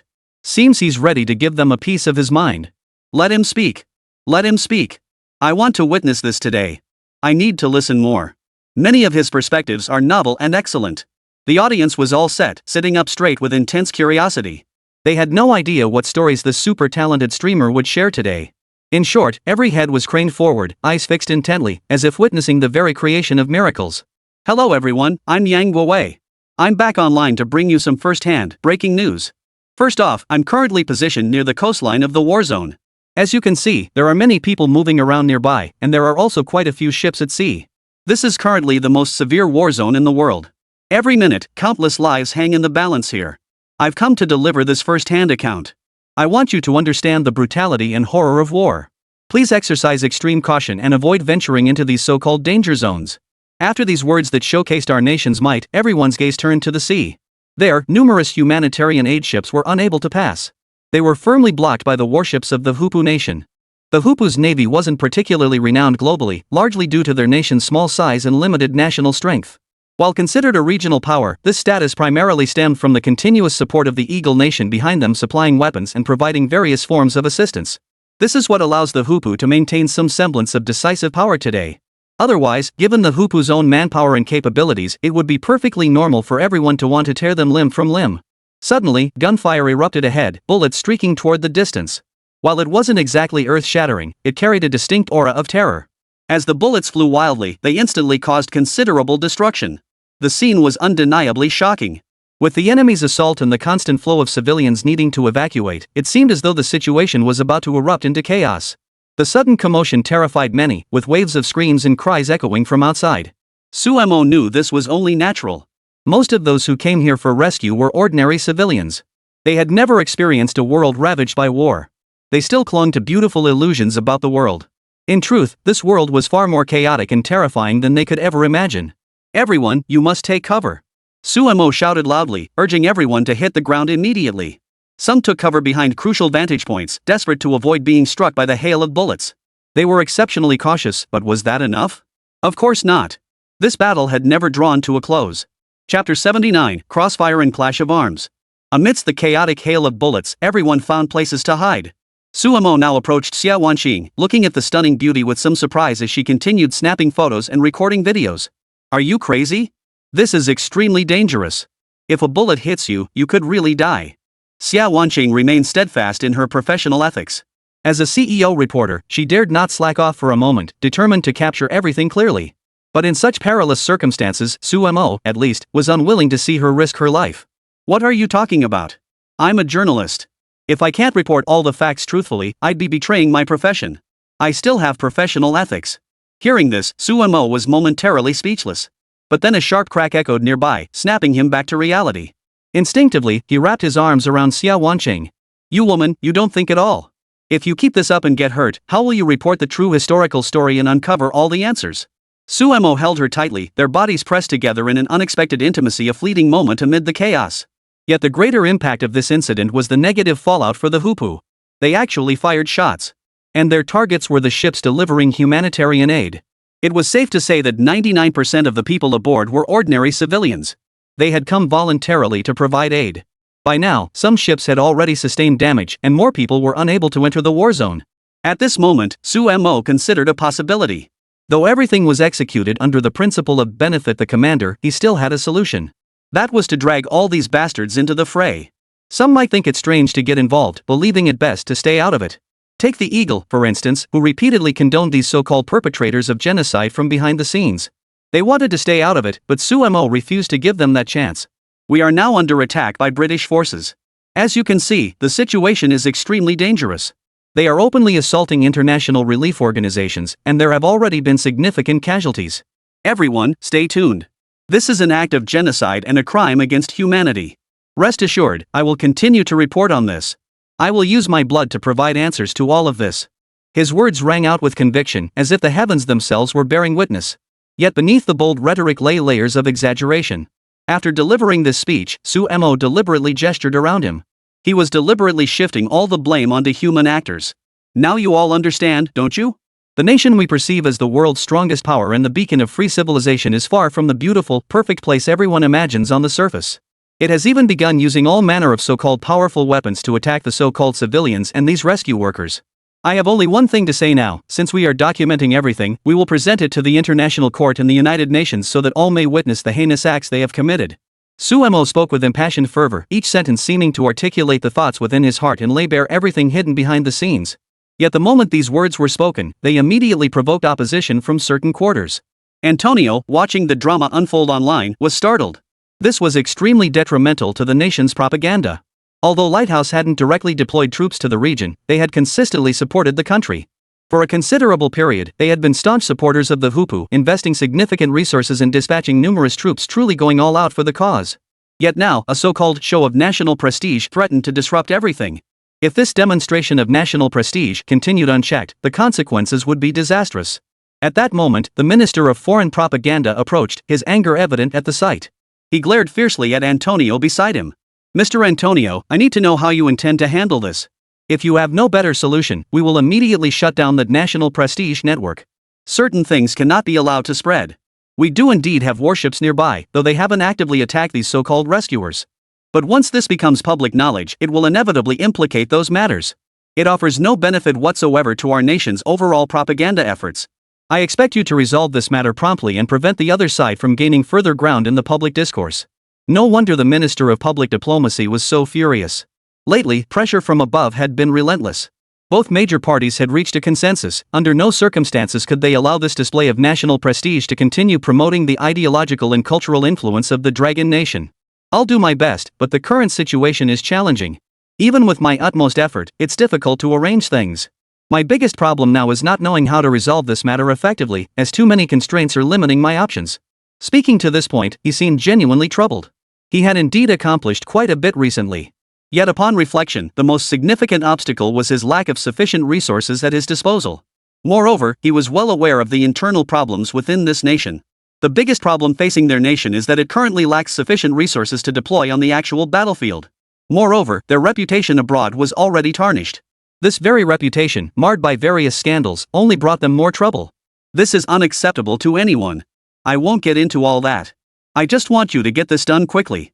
No matter what, we can't let this person who claims to uphold our nation's prestige continue to stand in our way. Our country has developed to this point through immense effort and time. We've done all this because we want to get things right.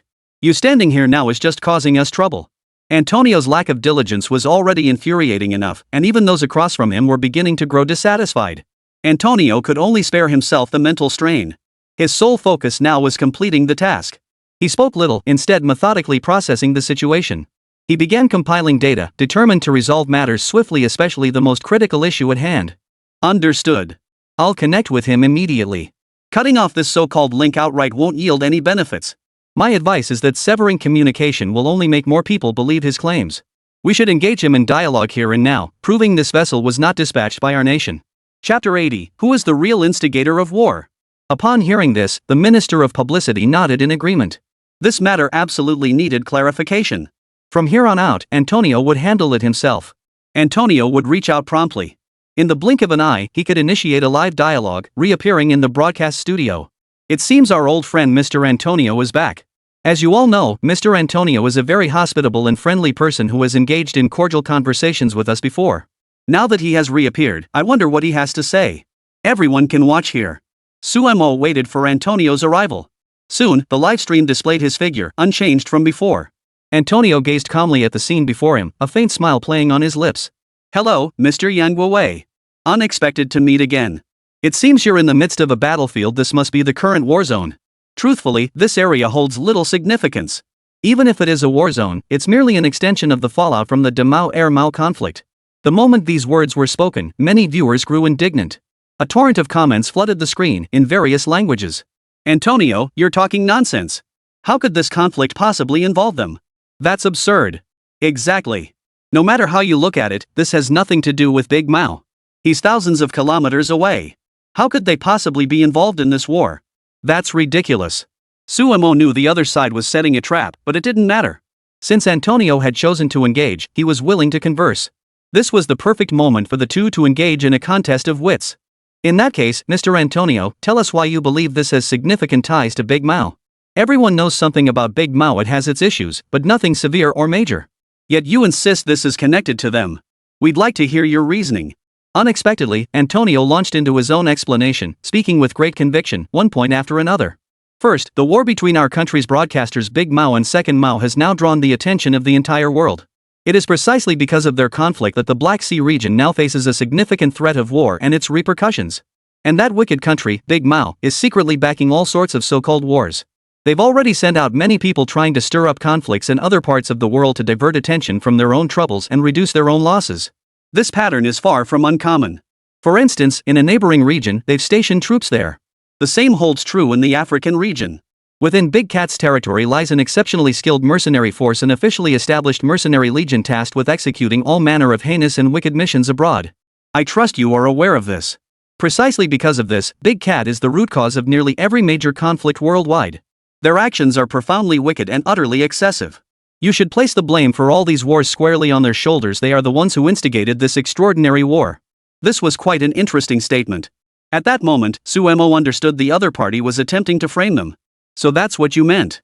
I thought Mr. Antonio might bring up something else. Truthfully, the Big Cats aren't exactly a peace-loving race. Over the years, everyone has seen they have their own motives. Their so-called peacefulness is more like a joke. They have their own interests and agendas. Often, they treat their own possessions as the be-all and end-all, completely disregarding everything else. But I must say, whatever the big hairs do, they are at least a unified nation striving for sovereignty, and they haven't engaged in excessive aggression against other countries. I won't deny there are conflicts in certain regions, but as a major power among the 5 permanent members, they can't help but pursue their interests. In contrast, as the world's most populous nation, I believe the Eagle has never truly relished war. Over its 200-plus history, how many years have you actually spent at peace? Let me estimate, probably no more than a decade. Antonio knew this remark was deeply ironic. After all, they were both masters of propaganda. Such rhetoric didn't faze him in the slightest. How can you compare the two? First, our nation also evolved from a colony, achieving independence step by step to build what we have today. We know the agony of enslavement, which is why we've steadfastly resisted all forms of tyranny. This is what we've always valued and fought for. Isn't that our struggle? That's why we've launched liberation movements worldwide to safeguard the interests of the people, the interests of the many. This is our conviction. I don't understand why you insist on this. It's pointless. Hearing these words was indeed laughable. Antonio had prepared thoroughly long ago, revealing his sharp intellect and well-reasoned arguments. He judged everything independently. Allowing them to win this way was utterly impossible. Then I must address certain matters. First, let's discuss those so-called Middle East wars. Each of these conflicts bears a connection to the Hupu. Within the Hupu faction lies a deeply repulsive squid restoration movement. People worldwide are aware of this. Everyone understands their desire to restore their nation, but is this truly their homeland? The most absurd aspect is this very place. Originally, it belonged more to the indigenous inhabitants of that war-torn region. They possess far purer and more professional bloodlines. Yet after the Hupu arrived, they launched brutal massacres against these people. They committed the most foolish and laughable acts imaginable. I wonder if this is what you call justice. The Hupu have subjected the people here to brutal persecution and massacres, restricting every aspect of their development including but not limited to economics, culture, healthcare, technology, and more. The resistance forces here are few in number. They are the last remaining group, striving to do everything they can, that's all. I'm deeply curious why Mr. Antonio can so readily claim the lighthouse is the root of world culture. Yet you embrace and adore these destroyers of culture, these perpetrators of ethnic extermination. Chapter 81, Tearing Away the Mask of Hypocrisy. Antonio flushed crimson with anger once more. He frequently handled such external propaganda work, confident he could control it completely. Yet, faced with another round of sarcasm, he was about to explode. But at the last moment, he restrained himself once more, offering only a cold, mocking smile. Broadcaster, promoting our national prestige, you shouldn't speak recklessly. I fail to understand why you would make such an assessment of us. At all times, our Eagle Nation stands as the foremost country in the world. We are also a peace-loving nation. We desire global peace and stability, no battles, no conflicts. This is our most fundamental, primal aspiration. Don't slander us like this. It serves no purpose. Hearing such words from his mouth was truly laughable. In Sumo's eyes, some people were foolish without realizing it, while others were mad and shameless.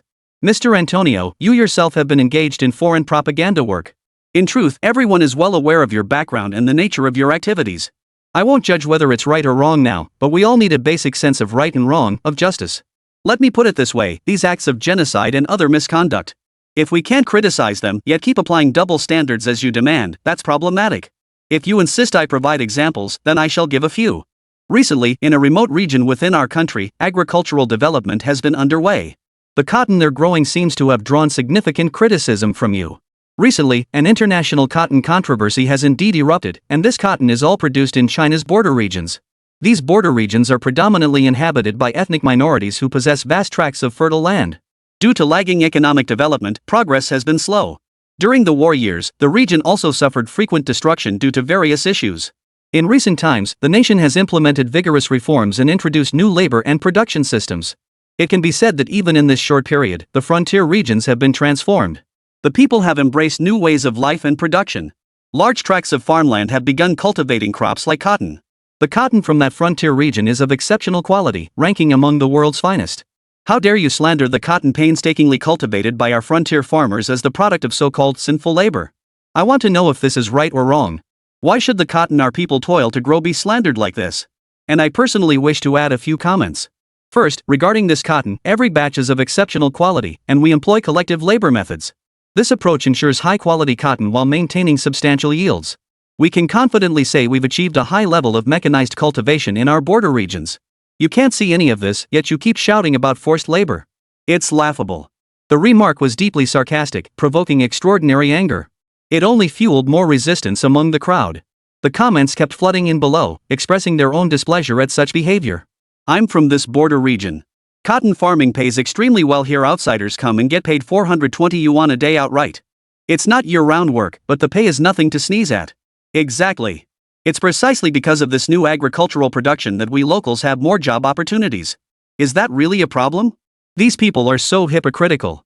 Anything that benefits their country is suddenly good, but anything that doesn't is bad. Hypocrisy is the most disgusting thing. Don't you have forced labor in your own countries too? Remember those years when you threw dark-skinned people into the fields to stomp on cotton? Oh, did that hit a nerve? These words were deeply sarcastic enough to anger even the most patient person. Of course, Antonio didn't want to argue about this now. He was an exceptionally astute professional in the field of propaganda. He wouldn't waste his attention on such meaningless matters. Instead, he needed to find new topics. We did indeed have slavery in the past, but that's all history now. During that great war long ago, divisions emerged within our own ranks. Then, by resolving this legacy of slavery through our own efforts, we demonstrated that our nation's system possesses sufficient progressiveness it did not persist on the wrong path. In contrast, certain other nations may lack this capacity for correction. Because justice is not something every nation can possess, many nations may never attain it in their lifetime. Antonio remained aloof, pontificating from on high and passing judgment on domestic affairs. Sumo, however, showed him no courtesy at this moment. Since the other party clearly intended to sever ties, it was only fitting to make the break all the more painful. Mr. Antonio, let's start with your country's human rights issues. Since you wish to raise such matters, we shall address them. Our nation has released a human rights white paper on your Eagle Nation. The contents within are quite revealing. First, your so-called eagle nation has always touted human rights, freedom, and democracy, things that barely exist within your own borders. I don't wish to mock you. Your country has millions of so-called homeless people. Is this really what they want? Are they wandering freely by choice? People starve to death every day. How can such a developed nation have people dying of hunger? Antonio was visibly provoked at this point and immediately lost his temper. How could anyone starve to death? We distribute food on our streets all the time. With these food distributions available, how could anyone go hungry? Even if you want to criticize us, you should find accurate information and speak truthfully, not spread rumors and tarnish our nation's reputation, sir. Suemo knew he would resort to such sophistry. Regarding the starvation deaths in your country, I haven't seen the specific data myself. You know how these things are handled. But let me briefly address the food distributed on the streets, what you call expired food. That's not accurate. They're called near-expiry food. Your country sets ridiculously short shelf lives for everything. Once it's past date, you just dump it off at churches or other institutions. Chapter 82, Slander and Rumors. Is it truly out of personal kindness? Not really. Because keeping these items would cause problems if discovered, you'd have to pay compensation. This is part of your own operational system, quite successful and perfectly normal. I must point out that people hold you in far too high esteem. You yourselves dread handling these so-called foods and incurring additional waste disposal fees, so you resort to this method. Meanwhile, many supermarkets domestically also carry so-called fresh from the US and Japan products. This leads to even more so-called food waste. I personally don't think this is a good thing. Suemo knew that while people's lives had improved over the years, wastefulness had only grown worse. Back then, poverty meant many simply didn't have the opportunity to waste. Now that life has improved, many no longer care about such things. Some even seem to deliberately indulge in consumption as if seeking revenge for past deprivation, no longer valuing food as they once did. Once they had money, they began to constantly eat, drink, and waste. Suemo had to admit this was an inevitable phenomenon of the times. After all, not everyone would place great importance on the food in their hands. Over time, some truly become indifferent to waste. After all, with improved economic conditions, they have more avenues to earn money and are no longer as concerned as before. The problems this creates are also very serious. What I'm describing is the situation within our country. And let's be clear, your country isn't exactly overflowing with so-called virtuous individuals either. They simply employ various methods and directions to evade their so-called social responsibilities, and the responsibilities they do shoulder are tinged with self-interest.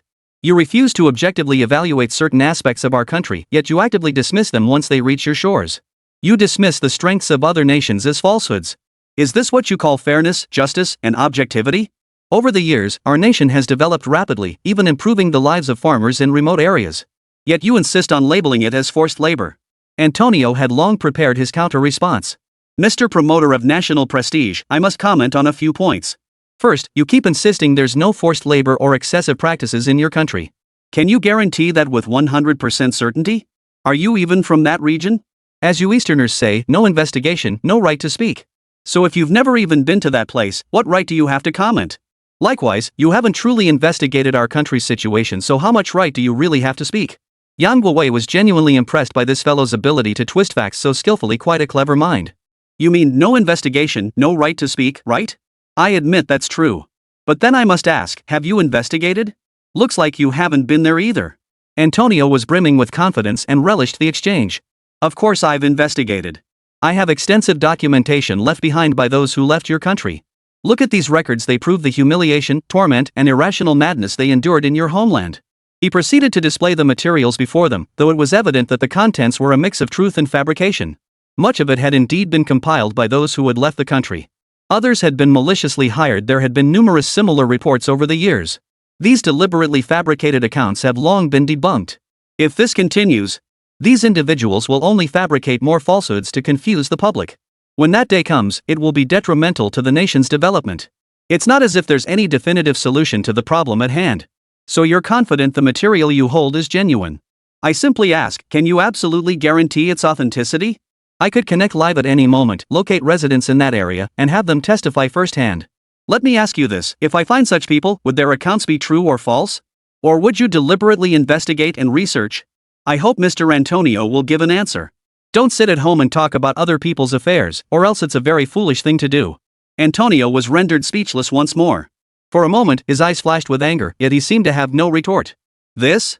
I can guarantee everything I've said is true. You have no way to prove I'm lying. Besides, all this evidence is useless. Even if you bring people on a live stream, I'd suspect they're all your hand-picked stooges. Seeing the other party resorting to such tactics, Sumo found it rather amusing. This guy couldn't find any other points to attack, so he resorted to playing the rolling knife game.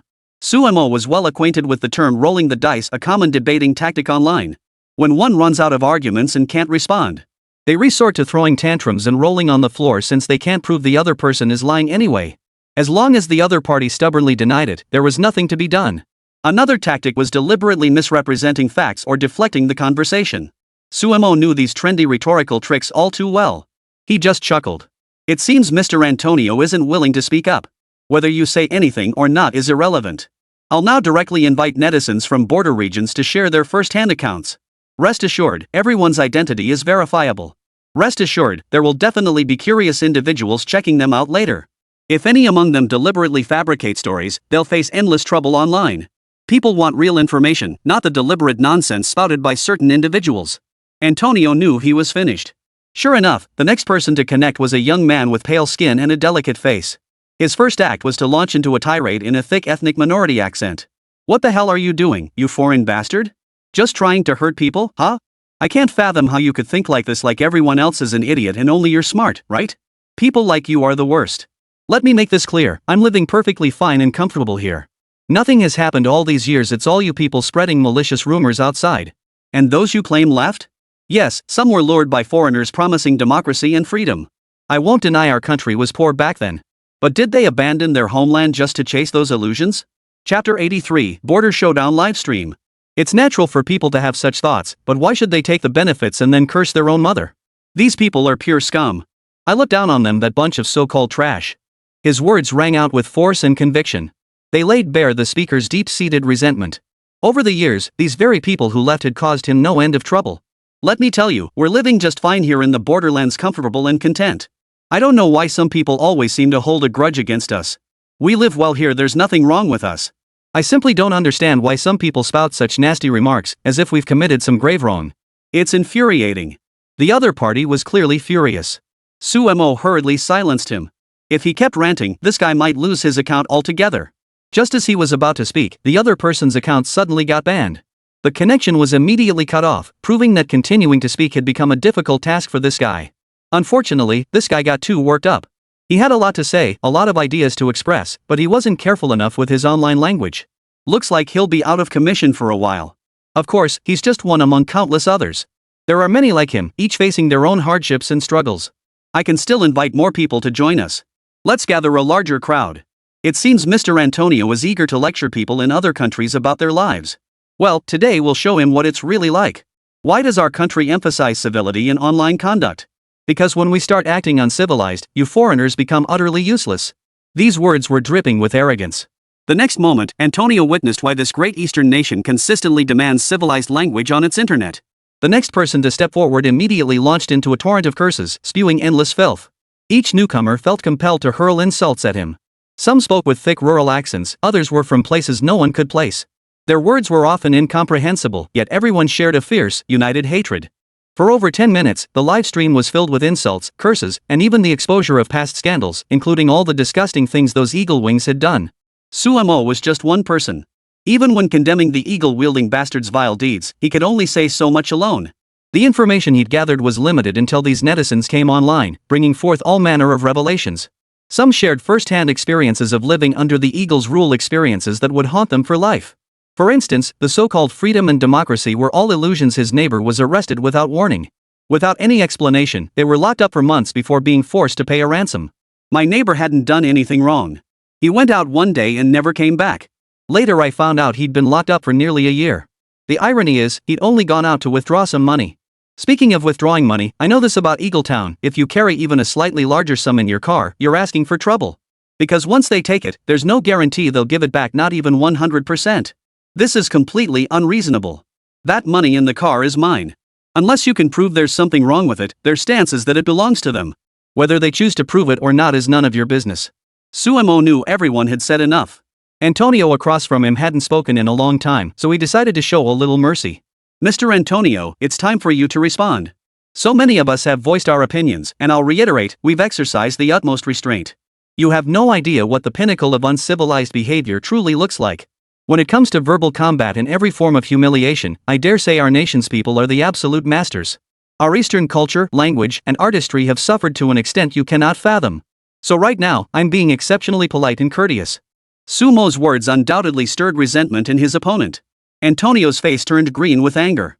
Though he frequently engaged in such foreign propaganda, he was accustomed to steering the narrative himself, standing high above, pontificating on matters of state.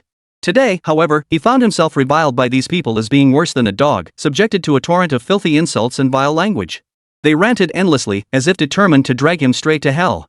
He wiped his sweat as the PR director beside him glared coldly. Antonio's performance today was as dismal as ever. He was already considering replacing him as head of the foreign propaganda department. In recent times, due to the presence of Yang Guowei, their domestic propaganda apparatus seemed to have fallen into disarray, having lost too much direction. They were no longer effective. The Eagle's influence on the international stage was even diminishing. Because in the cultural arena, it's a matter of life and death, there's no room for a so-called middle ground. This period had been exactly that, utter chaos, with matters growing increasingly dire. Yang Guowei, I know you brought these people in just to criticize me, but it won't work. As I said before, truth lies in the hands of the minority. Sumo chuckled at this, knowing the other party had run out of arguments. He hadn't expected them to sound so ridiculous even while speaking. So you're saying that as the world's #1 superpower, the object of everyone's admiration, you don't even possess truth? I'll boldly state this: if you stood before those foreigners and asked them whether our Eastern nation's development is superior or your world's top power is better, I believe 99% would choose you. Even I must admit you are, after all, the world's #1 power. Your long history and immense power are undeniable. These are the fundamental respect and recognition we owe any rival. But then you claim truth lies in the hands of a minority. Those who just criticized you are a tiny minority, and I believe they're absolutely right. Because you're just sitting at home, using some documents to smear our dragon nation. If you have the guts, come visit our border regions. I'll host you properly there. Whatever you see, we'll document. Do you have the courage? You've been spreading hearsay. Even I admit I've never been to these frontier areas myself, but I have confidence in my nation's fundamental structure and administrative operations. I wonder if you have that confidence. If you dare take this wager, I'd be delighted. At least we can both see who is right and who is wrong, and who possesses a higher level of understanding and judgment. These words rang out with force and reason. Though only a few short sentences, they carried considerable weight. The man across from him pondered carefully. At that moment, the Minister of Publicity glanced at Antonio and nodded decisively. Why not go? This is the best opportunity. Chapter 84, Entering the War Zone. The online debate with this foreign propaganda officer came to a temporary halt. Sumo stood up as the distant hail of bullets and shells momentarily ceased. Adrift in the vast ocean, only scattered fragments of wrecked ships remained. To reach the shore and deliver relief supplies, countless humanitarian aid workers from various nations worked tirelessly. Unfortunately, this round of gunfire had pierced several small boats clean through, and they were now slowly sinking. No one understood why such a severe and terrifying incident had occurred. After all, the suddenly silent vessels and the people struggling for survival, their proof that the people here had taken action. The nation of Dai Shang Bird had never been a place of pious believers. Instead, it was a regime built by an extremely selfish and insane people, evil, terrifying, and even mad. For a very long time, these people had been utterly evil and self-centered. They were certainly not saints. Hurry and rescue them. Don't worry about anything else, just get them out of there. We can't let them suffer here. Sumo shouted loudly, focused solely on rescue. The ship approached the vicinity, where those struggling for survival on the open sea were now in dire straits. Fortunately, the rescue methods could be applied to them. A group charged forward, enduring immense hardship to save several. How about the things behind us? Amidst the same chaos and terror, it seemed as though countless rainstorms were raging there. In the Middle East, the weather wasn't this extreme, but the aftermath of the earlier bombardment and the terrifying shockwaves from the ship's explosion lingered. Countless debris rained down from the sky. If we keep approaching this ship, we might not make it either. Even though we're flying our country's flag, these people will stop at nothing. We need to get as far away from here as possible. Most of the people have been rescued now. Those who couldn't be saved are far away, others will naturally come to their aid.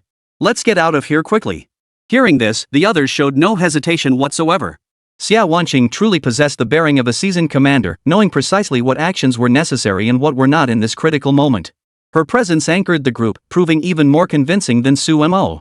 They steered their boats to another location, though the raging sea surged chaotically nearby. Here, at least, they were relatively safe. Sumo, at least here we needn't worry about further trouble. From what I know of those foreigners, even though Dai Xingniao orchestrated this incident, they'll likely frame others for it. The flip-flop army, for instance. Framing others is their standard tactic. We can be certain they'll use this method to advance their own interests. If they do resort to it, our situation will become even more difficult. We can't exactly prove that another group was responsible for the attack. Proving our innocence would be too difficult. That's why I want us to retreat to a safer location first, then wait patiently for an opportunity to expose their vulnerabilities and force them into the open. Xia Wanqing truly lived up to her reputation as a CEO-level reporter. Her experience was undeniably extensive. She understood exactly what these foreigners were capable of when they came over. The most despicable thing about them was that they always acted like the worst kind of scoundrels. They insisted on portraying themselves as righteous champions of justice, the most laughable thing of all. No matter how many years passed, they remained hypocritical, laughable pretenders. Xia Wanqing, however, felt it was better not to engage at all than let these hypocrites exploit the situation and muddy the waters. Everyone present agreed she had a point. Su Mo, meanwhile, began editing the video title alongside the journalists covering today's conflict. He replaced the main character with Xia Wanqing. This time, Xia Wanqing became the war correspondent, reporting firsthand from the front lines. In essence, Xia Wanqing became the central figure of the entire story. Moreover, Su Mo decided to adopt a more literary approach, crafting the narrative with heightened drama, a new creative experiment for him. People should always strive for change and improvement. Sumo's reportage-style video was released immediately. His editing speed was lightning fast, his efficiency extraordinary. When the public saw this segment, they were astonished to discover it featured a female reporter. Combined with recent rumors about national prestige and CCTV reporters, it became clear to everyone that this was likely written for his girlfriend. For a moment, people watched with a hint of mockery. However, quite a few were deeply moved or even felt a sense of self-reflection. Soon, some women began forwarding these videos to their boyfriends. "Why won't you make a video like this for me? At least in it, I'd look amazing. How can you not see my beauty?"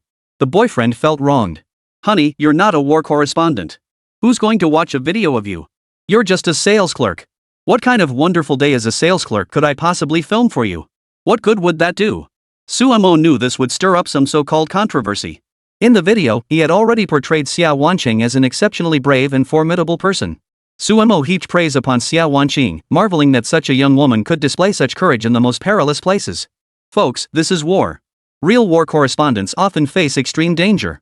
They must venture into life-and-death situations, fighting relentlessly until the very last moment. Though they don't pick up guns, they confront danger with cameras, phones, and other recording equipment, a truly admirable endeavor. Everyone, if you truly have such individuals in your lives, please offer them more support. They are striving to preserve the authentic realities of the battlefield for all of us. I will now conclude this video and proceed to visit the most perilous locations. War zones are always terrifying. Su Mo halted the video today, deciding to visit the war zone. Though still adrift at sea, reaching the area posed no problem. They possessed ample resources. Under cover of night, they used a survival boat to gradually approach the ship. After ensuring ample disaster relief supplies were stowed, they reached their destination and slowly disembarked. The beach was still crowded with people. Amidst the chaos, they rushed forward, their eyes gleaming with hope. Su Mo was unfamiliar with them. He couldn't understand a word of the local language they spoke. He politely took the supplies ashore. Chapter 85: The Deadly Beach. Some people reached out to grab the supplies. At that moment, Su Mo suddenly turned cold and violent. He shouted "Stop" in English. He hoped they would stop. Though the language barrier existed, those across from him understood at least a little. Xia Wanqing, standing nearby, spoke fluently in the local language. Xia Wanqing spoke in Arabic, the local language, and some people actually understood her. It was the dominant language here. Xia Wanqing spoke at length, her first demand being that local residents collect supplies according to the current distribution batch. Families with children could collect slightly more. Most of the supplies were food, and she also urgently requested that some doctors come over as soon as possible. Soon, a group of doctors gathered. This time, they were being distributed medications, and Xia Wanqing naturally had her demands.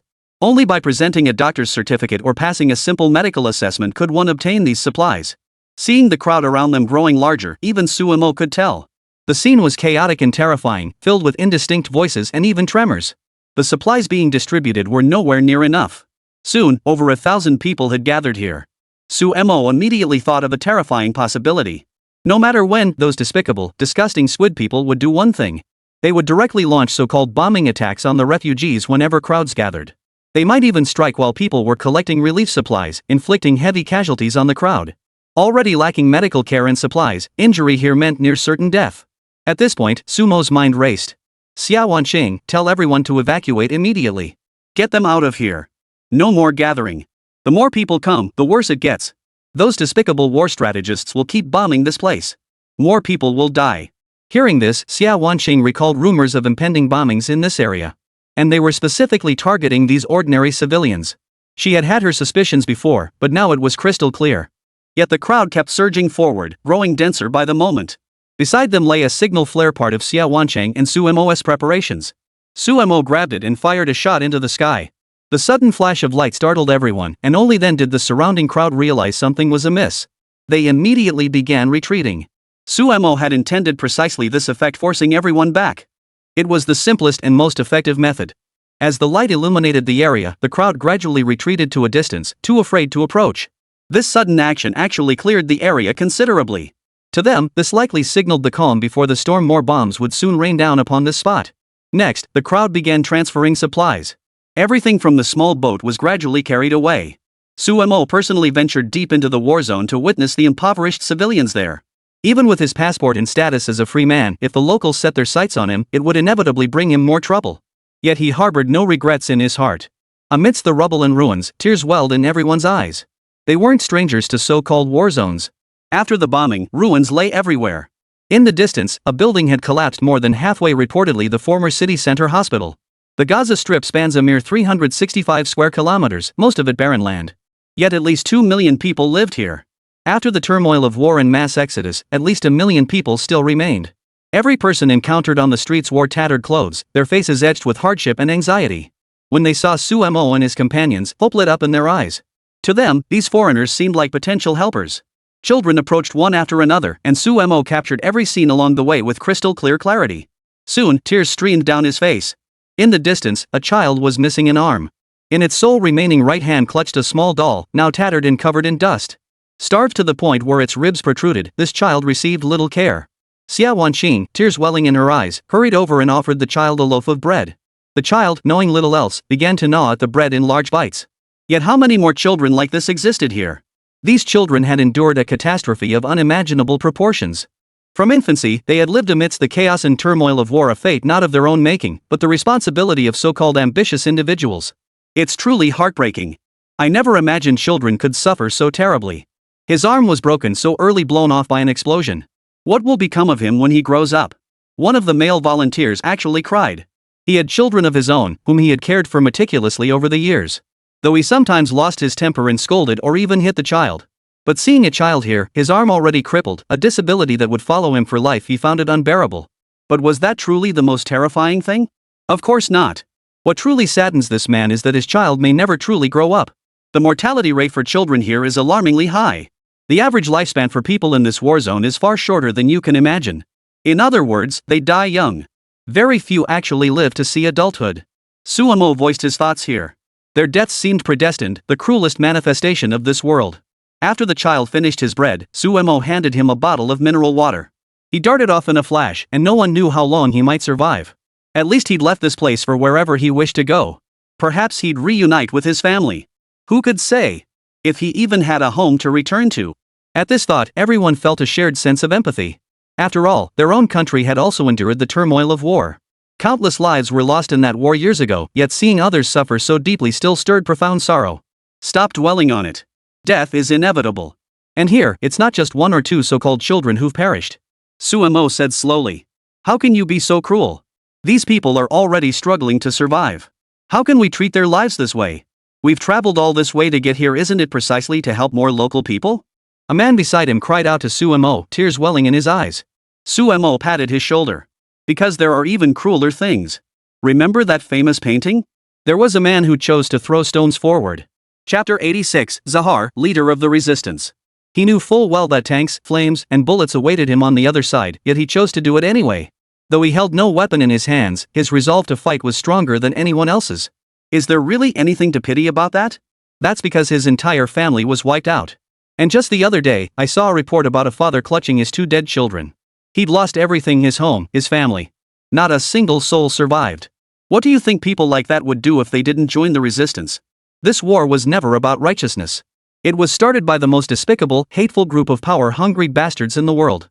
Even so, the eagle across the ocean keeps backing them. Set aside sympathy. What we must focus on and do with unwavering resolve is to expose these power-hungry bastards for the despicable villains they are, and to reveal every evil deed they've committed. These words struck a chord with everyone present. No one spoke further as they followed Su Mo forward. Carrying these thoughts, Su Mo approached the front lines. Suddenly, he saw a middle-aged man clutching his dead child in his arms. The child had been dead for a long time, yet the man refused to let go. This was the most heart-wrenching aspect of human tragedy. Suemo could only gaze upon the scene for a moment before being overcome by an endless sigh. What merit did he possess to save such a soul? Others stood nearby, each wearing a different expression. Some tried to persuade him. Suemo silently walked over and took a photograph of him. The man seemed to gain a little more spirit. "I'm sorry, I can only take one photo to carry all this sorrow away from here." Suemo spoke fluent Dragon Country language. He didn't wait for translation, perhaps the other wouldn't understand. It didn't matter whether they understood or not. They all knew what the man before them was doing. To document history, to record all truths, and ensure these stories endure. It wasn't about right or wrong, only humanity. The man remained silent. After preparing the photo, Suemo decided to move forward. His seemingly cold-blooded actions left some bystanders bewildered, others weeping. One father, deeply moved, sat beside him and wept bitterly. Xia Wanqing approached Suemo, gazing at him thoughtfully. "You're not heartless. You still want to get the truth out there as soon as possible, so everyone can see it.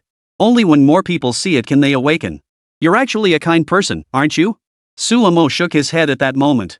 He didn't respond, afraid that if he spoke, tears would spill from his eyes. The tragedies of this world were endless.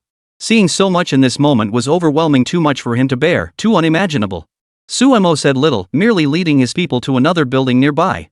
Just then, several local citizens rushed forward, all members of the local resistance. For years, the local resistance had never faltered. Though their weapons and equipment were inadequate, they consistently fought on the front lines of conflict. Sacrifices were constant, yet every warrior killed by the enemy was a hero. Suemo and his group were ushered inside. After some arrangements, a bearded man emerged, a typical Middle Eastern appearance, who seemed to be in charge. He introduced himself. His name was Zahar. Surprisingly, he spoke relatively fluent English, even though he despised the eagle-eyed. He despised the language, but he had studied hard to learn it for his own sake and to help his countrymen. "Hello. I hope you can conduct what you call an in-depth interview here. Due to my special status, I could be assassinated at any moment. If you're willing to proceed, we can start now. You may ask any questions, I'll answer everything I know. Please hurry, for staying here is perilous. Enemy missiles and bombs could strike at any moment. If you fear for your safety, you may leave." Zahar's words stirred profound emotion within one's heart. He could die at any moment, yet he had the courage to stay here with everyone for this special interview. "Xia Wanqing, you ask. I'll ask the last few questions," Suemo said slowly, having taken only 2 photos. He couldn't post them online. Once published, they could immediately provoke enemy attacks and sabotage. Especially with those vicious forces lurking in the shadows like the forces of the Golden Oriole. They maintained intense surveillance over the entire region, bolstered by spies infiltrating the resistance ranks. If discovered, these individuals would report it immediately. Whether Zahar could even survive was uncertain. Similar bombings around him weren't isolated incidents. Xia Wanqing conducted the interview as usual, acting as a reporter from the main station. Her words were carefully measured and restrained, primarily inquiring about the war's progression and the basic circumstances of the civilian population. This included questions about how many battles they had endured, the extent of casualties. She also inquired about their preliminary strategies moving forward and probed for their so-called will to persevere. For instance, their true grievances and the suffering these years had inflicted upon them.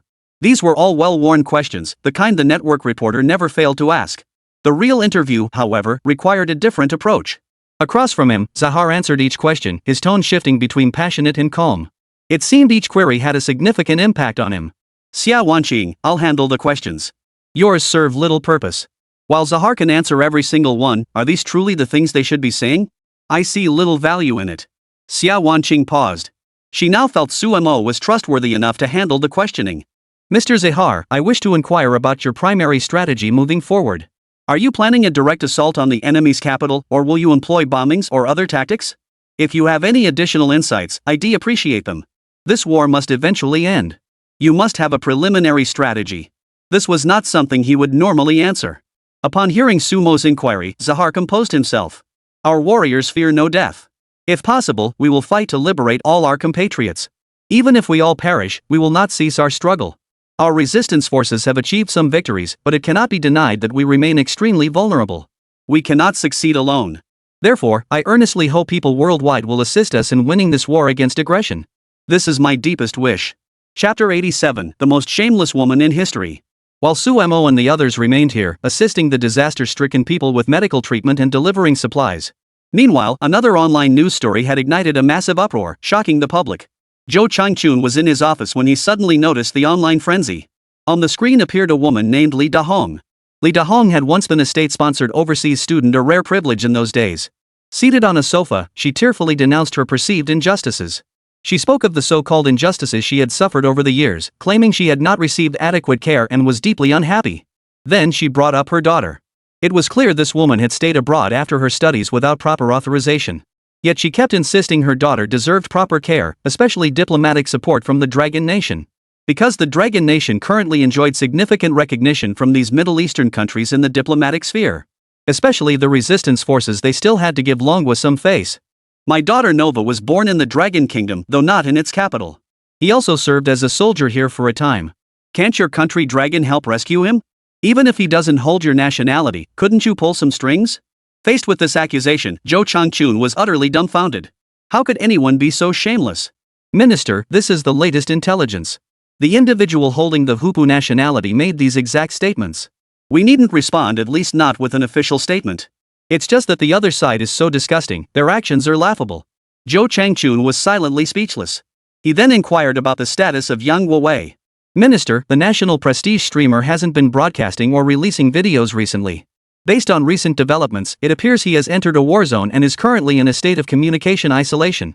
However, he carries a satellite phone and some network communication devices, so he should be able to contact us soon. Even though he hasn't sent any updates, I believe he'll soon have some extremely important intelligence to share. Though Yang Zheng handled matters with considerable caution, Zhou Changchun agreed they should contact Yang Wei immediately. Moreover, war zones are extremely dangerous. Such a promising talent from the publicity department shouldn't remain in peril. Given the chance, he should be brought to safety. Regardless, order the surrounding peacekeeping forces to provide as much assistance as possible. We have several peacekeeping camps in the northern sector. Have them deploy their best communication equipment to establish contact with Yang Wei. Once we establish contact, it will facilitate our various operations. As for this Li Dahong, ignore him, he's nothing but a clown. We've already shown leniency by not pursuing his responsibilities. Now he dares to stand on moral high ground and blackmail us? Absolutely ridiculous. We cannot tolerate such individuals. Zhou Changchun had issued his orders, everything else would proceed methodically from here. Meanwhile, Yang Wei paced back and forth in the war zone, encountering many people. The impoverished masses were overwhelmingly numerous, living in utter destitution and helplessness. After a day of efforts, the number of impoverished people was overwhelming. Their food and medicine supplies were nearly depleted, leaving only a meager amount in their hands. During an interview with the rebel leader, they uncovered a wealth of explosive information.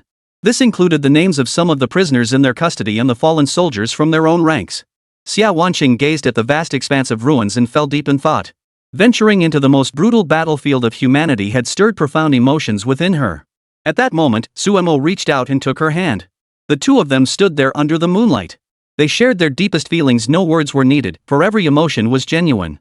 I wonder when this war will end. I don't want to see any more casualties. If so many people keep dying, this world will be filled with too much evil.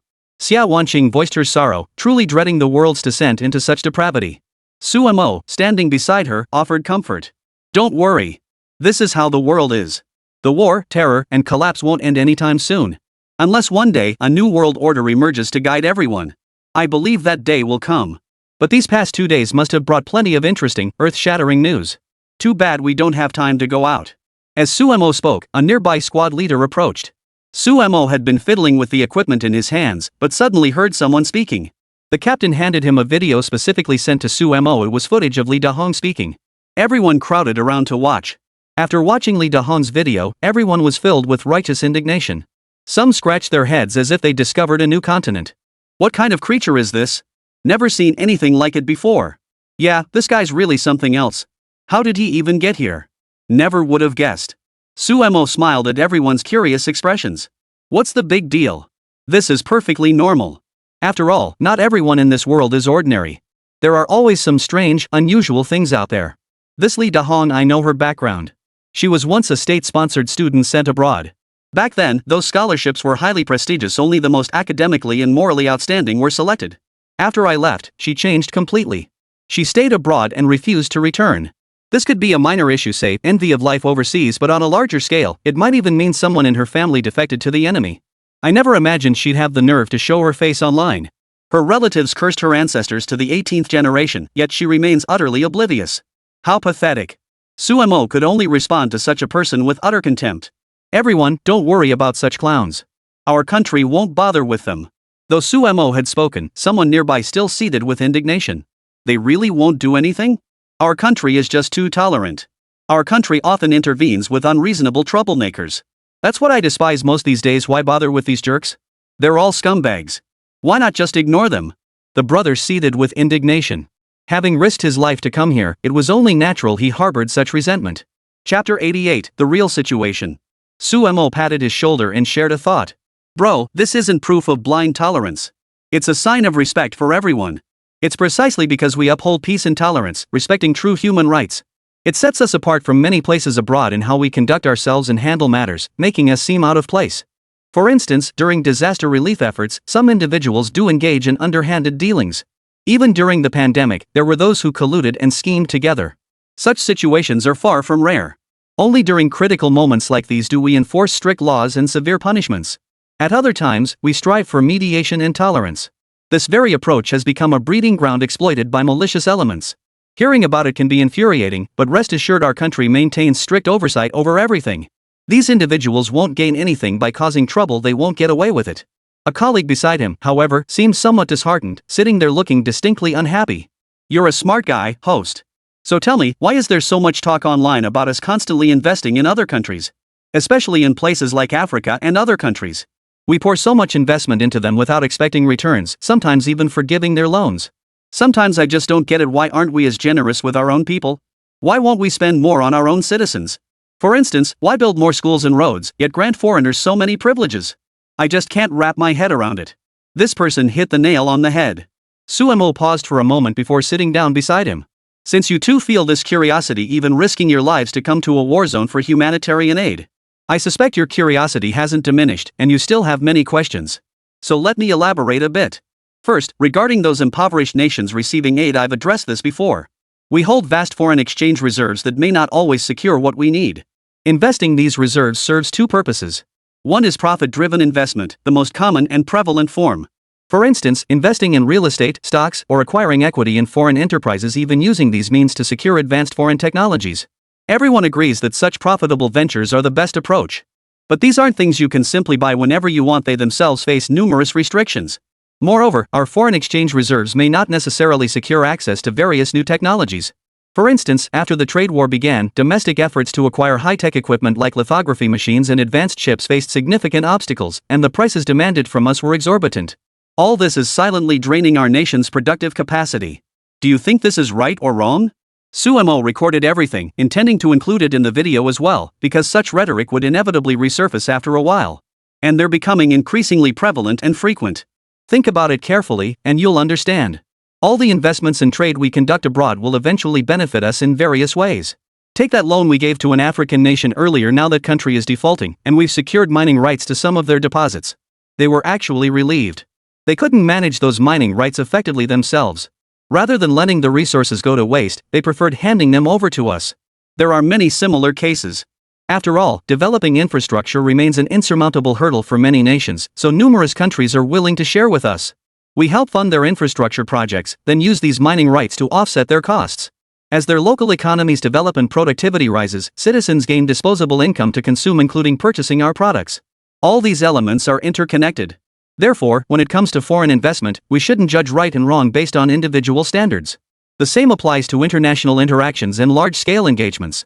Alright, let's continue discussing this nation. As everyone saw in the video clip, this woman named Lee Da-hong has betrayed our country. She was part of the very first cohort of so-called officially permitted state-sponsored students. She secretly remained in her host country instead of returning to serve her nation. Compared to her predecessors, figures like Comrade Chen and others, her actions fall far short. But personally, I can't bring myself to criticize her too harshly or even speak of her at all. Because from a personal standpoint, no matter how I look at it, she's a shameless individual who would never admit her mistakes, let alone show me any goodwill. At least Sumo understood this much. He had his own considerations for everything, his own judgments and perceptions of the current situation. We'll spend one more day here, then head north together. We'll go see these people. Or rather, these bastards. I intend to visit that country myself to see if they're nothing but a bunch of pure scoundrels, obsessed with oppression, exploitation, destruction, and genocide. Sumo was heading for Daixingniao. From its inception, the Hupu nation had been a nation steeped in sin. It could be said that the restorationists who sought to establish it were, to varying degrees, driven by external forces. During World War II, this squid tribe even turned on their own kind. Now, in this quiet and serene moment, Xia Wanqing leaned against Sumo's shoulder, gazing out at the world beyond. Tonight was unusually calm, devoid of any earth-shattering sounds. Sumo, I never imagined we'd grow so close. I thought you were just an ordinary streamer. At first, I found some of your words and actions quite irritating. You seemed selfish and self-centered. But now, seeing you like this, you're not so bad after all. Coming from the stunning Xia Wanqing, this was high praise indeed. Sumo smiled and pulled her into his embrace. If the beautiful reporter says that about me, I'd be truly honored. Xia Wanqing smiled. Tomorrow we're heading to the Hupu Kingdom. I don't know what challenges await us in that country. As a reporter for the main station, I have some diplomatic advantages. We can also contact the embassy of that country abroad to see what assistance we can get from home.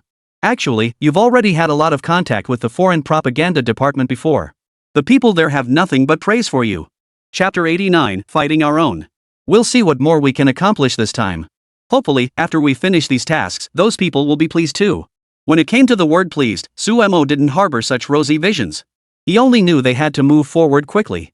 The next day, they boarded a local vehicle. The vehicle was far from safe. Surrounded by crumbling walls and endless ruins, they rode in a Red Cross vehicle. Their destination lay in the northern border region. Checkpoints had already been established there, and transporting any supplies across was inherently restricted. At the border checkpoint, numerous soldiers stood waiting. They watched silently beside their tanks, adopting an intimidating posture the moment anyone approached.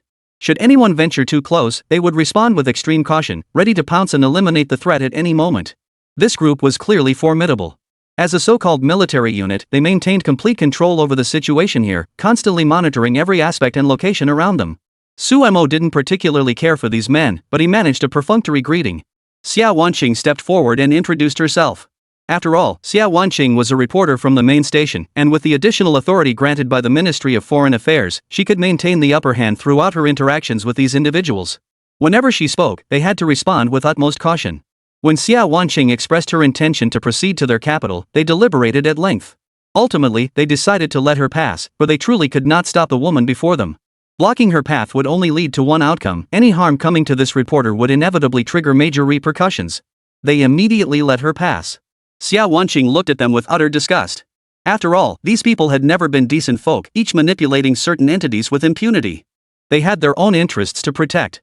The soldiers at the social border were indeed arrogant, but after receiving some money, they had no further qualms. They nodded in agreement and let them pass, allowing everyone to finally walk through a slightly quieter area. This place looks much better. This is the vast territory controlled by the Hupu, surrounded by thriving cities. Of course, there are some barren areas too, but their living conditions are clearly far superior to those in the war-torn zone. Those bastards, those villains, actually committed such heinous acts. The others watched the Hupu living their cheerful, carefree lives, each feeling a surge of resentment. These bastards were truly despicable. How could they enjoy such prosperity while others suffered? What kind of justice was that? A bunch of scoundrels, a bunch of bastards. Arrogant and unchecked, their arrogance only deepened the hatred welling up inside. But some things, of course, could never be changed. We'll soon reach the first town. It seems to be a major city in the south.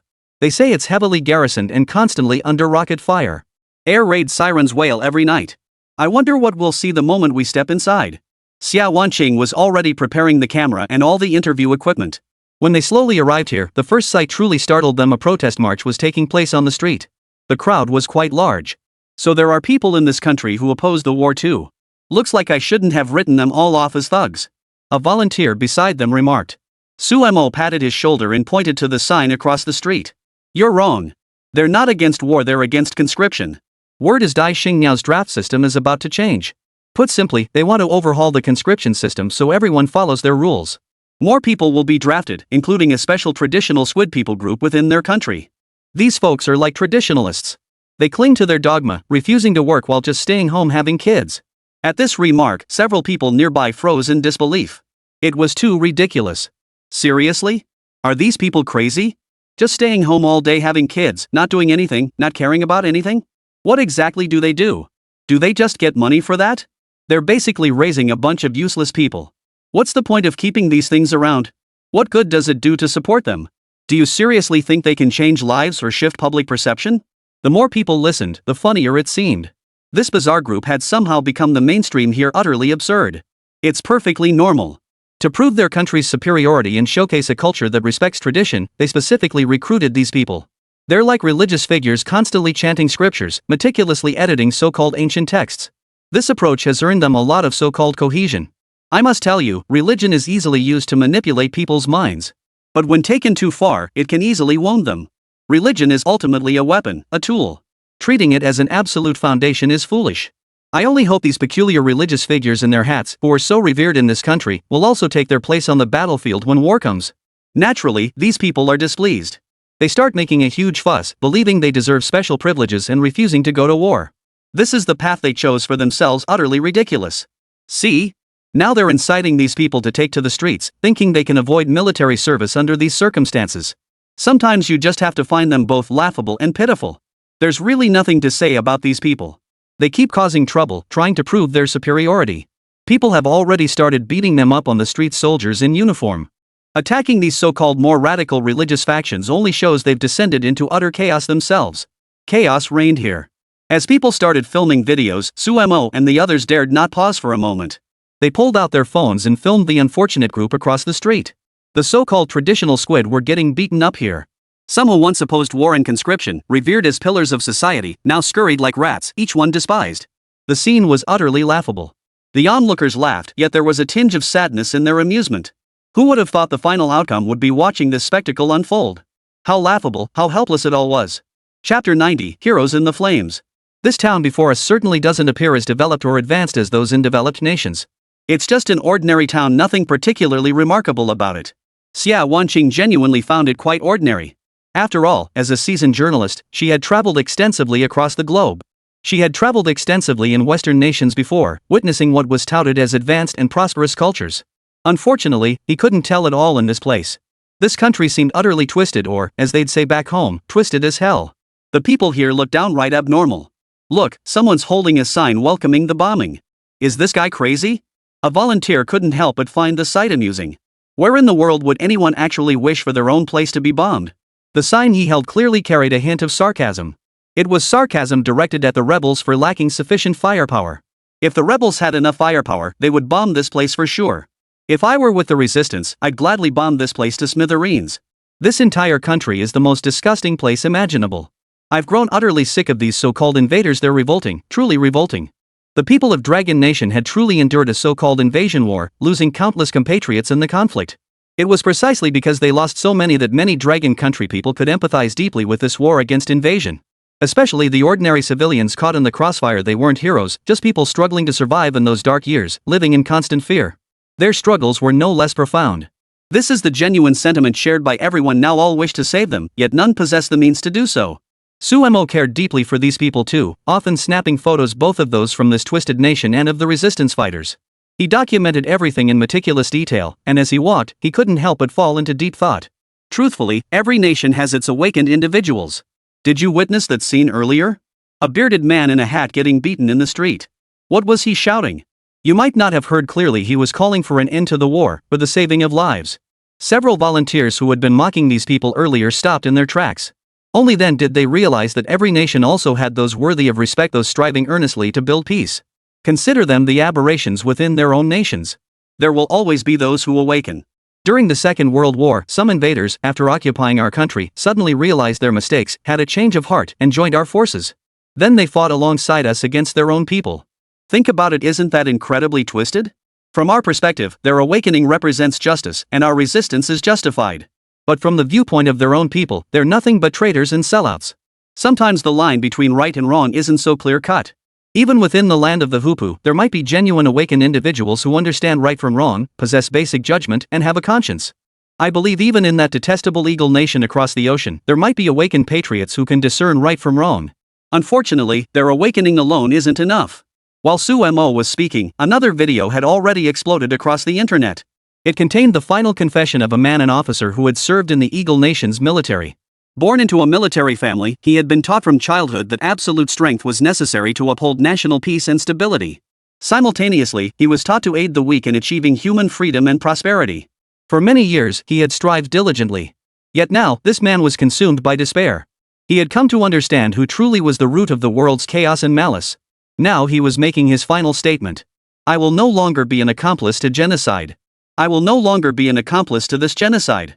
I will take extreme protest actions, but compared to what refugees in war zones endure at the hands of colonizers, this is nothing extreme. Our ruling class has deemed this normal. I will take extreme protest actions. What does this amount to compared to their suffering? Freedom. For freedom. After speaking, the man slowly poured the liquid from the flask over his head. He tried to light the lighter once, twice, but failed both times. On the third attempt, filled with confidence, it still failed to ignite, as if a pair of hands were holding him back. On the final attempt, he succeeded. Flames erupted around him, engulfing his body. Behind him stood the embassy of the eagle-winged ambassador. The flames swiftly engulfed the security guard beside him, who drew his gun but made no attempt to extinguish the fire. As he lay dying, he kept shouting slogans of freedom. He saw true liberation for a group of strangers. He held a position within the Air Force. He knew far more than outsiders could ever comprehend.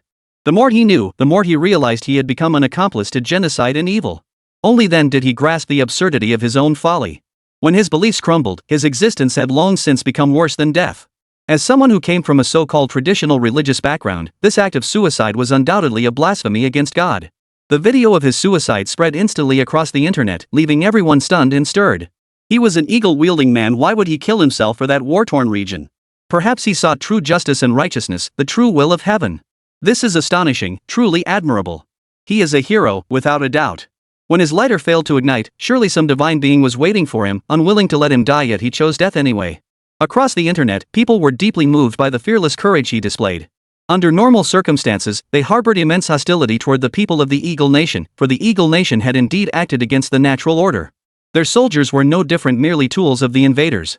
The loss of life and destruction they caused were unbearable. Yet this time, Mr. Aaron earned widespread recognition. People felt that despite being descended from a British military family and serving as one of their airmen, he was willing to sacrifice his life for the freedom of people from another nation. This earned him genuine admiration from the hearts of many. This so-called reversal of public opinion online was truly astonishing. All this unfolded without Sumo's knowledge, yet some had already lost their minds.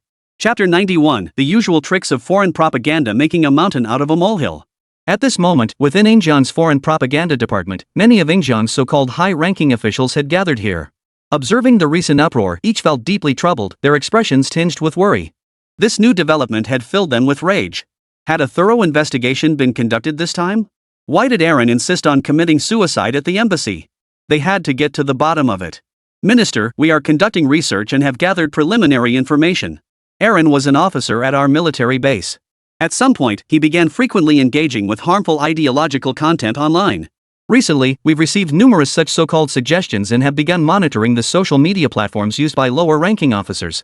However, the existence of TK software has significantly hampered our surveillance efforts. Much of the information is disseminated through platforms like TK, which is backed by a major conglomerate from the Dragon Nation. The Minister of Publicity glared at the staff gathered nearby, his voice thick with fury. This has nothing to do with me. You lot get moving immediately. Minimize the impact of this incident to zero in the shortest possible time. I won't tolerate anyone continuing to make a big deal out of this. Our dear allies have already shown signs of dissatisfaction. They have made it clear they are displeased. Across the entire Eagle General territory, one topic was both taboo and the most critical issue. That was the absolute prohibition against anyone insulting their most cherished allies across the ocean in any manner whatsoever. Those dear allies were their taboo, an absolute red line that could not be crossed. Daring to provoke them would inevitably trigger immense panic and retaliation. Recently, Sumo has become as infuriating as a hoopoe, though unfortunately, this fellow has legs and can go wherever he pleases. Even so, the Eagle's propaganda department has begun focusing on his situation. Yet Mr. Yalong delivered another stinging blow, a man who would rather be burned to cinders than become an accomplice to these so-called aggressors. A warrior of such courage, fighting for all humanity, commands profound admiration and respect. Their propaganda department was in a frenzy, but fortunately, the solution was simple, a tactic they'd employed for years, downplaying the issue. This is a very common tactic in foreign propaganda. It involves employing various means to minimize the overall impact, including suppressing content deemed detrimental to the nation's political propaganda. By blocking the channels through which so-called information spreads, they significantly reduce the potential impact these messages could have on the nation. Mr. Aaron's recent actions have caused a huge uproar, but this doesn't mean the so-called foreign propaganda department personnel and the government they serve are powerless to handle it. Sumo soon arrived in another city.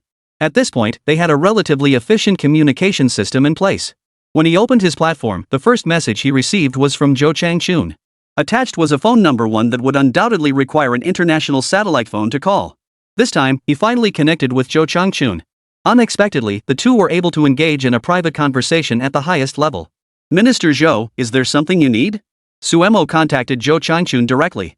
His tone remained languid, as if even conversing with the top foreign propaganda minister couldn't muster much enthusiasm. Of course, Zhou Changchun was far more formidable than him. Over the years, he had handled countless issues across various fields. He was undoubtedly one of the most seasoned experts in the field, intimately familiar with such situations. Others simply couldn't compare to him. There's been a lot going on lately, especially with that eagle-wielding nation where someone actually self-immolated. Normally, we wouldn't pay much attention to such news. But this time, the self-immolator was an officer, and the impact is significant. It's already spread widely online, with everyone calling him a hero. Hearing this, Suemo was secretly startled. Is there truly such a warrior? If so, he commands genuine respect.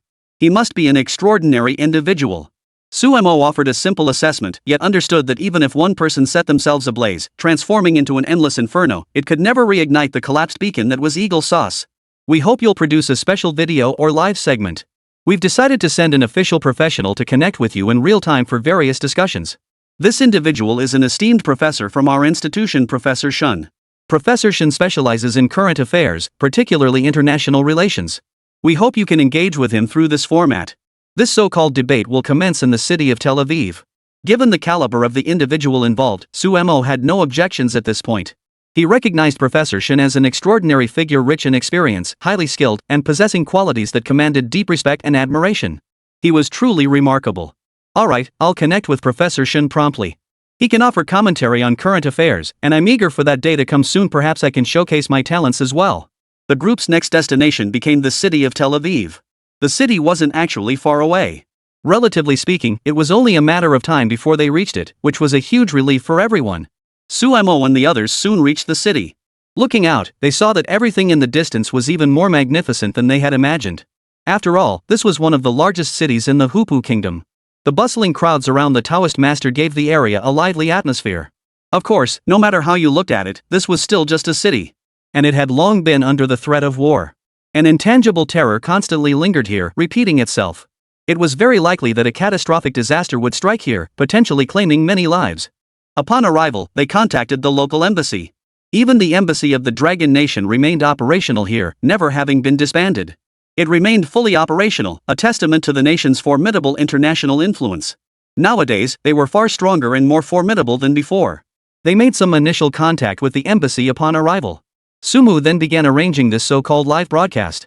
Since the contact involved Professor Shun, he took it very seriously himself. The Divine Cult's handler was also a formidable powerhouse. He has been teaching at the university.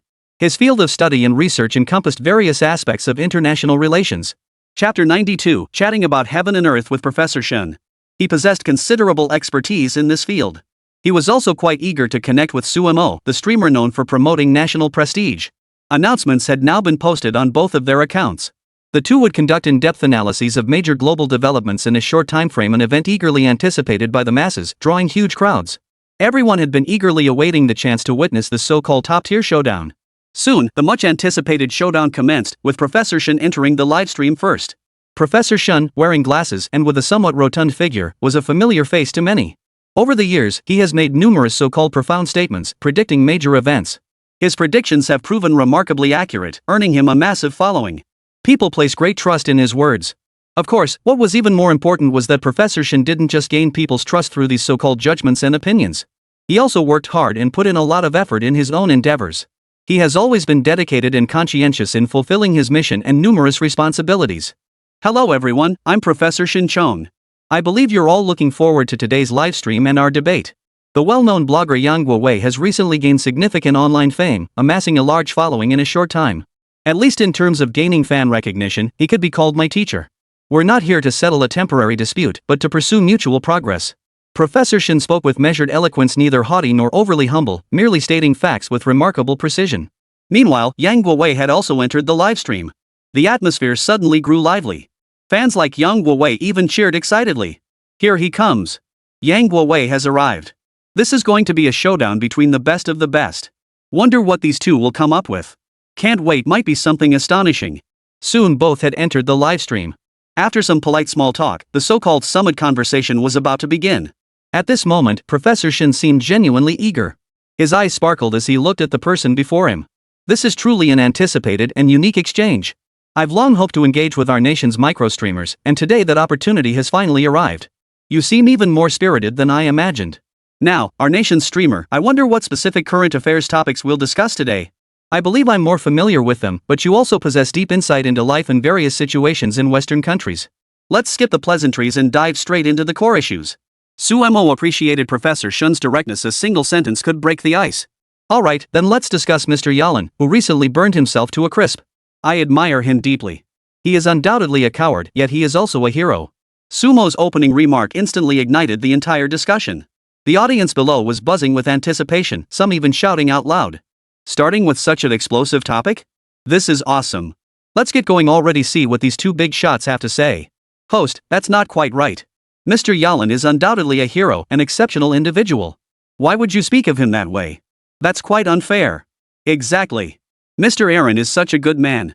He fought for the liberation of the world. He's undoubtedly everyone's hero and a role model worthy of respect. Your comments are rather inaccurate. The crowd began to lambaste Yang Wei with verbal attacks, but this wasn't the first time his controversial remarks had sparked debate. On the other hand, Professor Shun remained remarkably calm. I didn't expect my views to align so perfectly with the national pride streamer.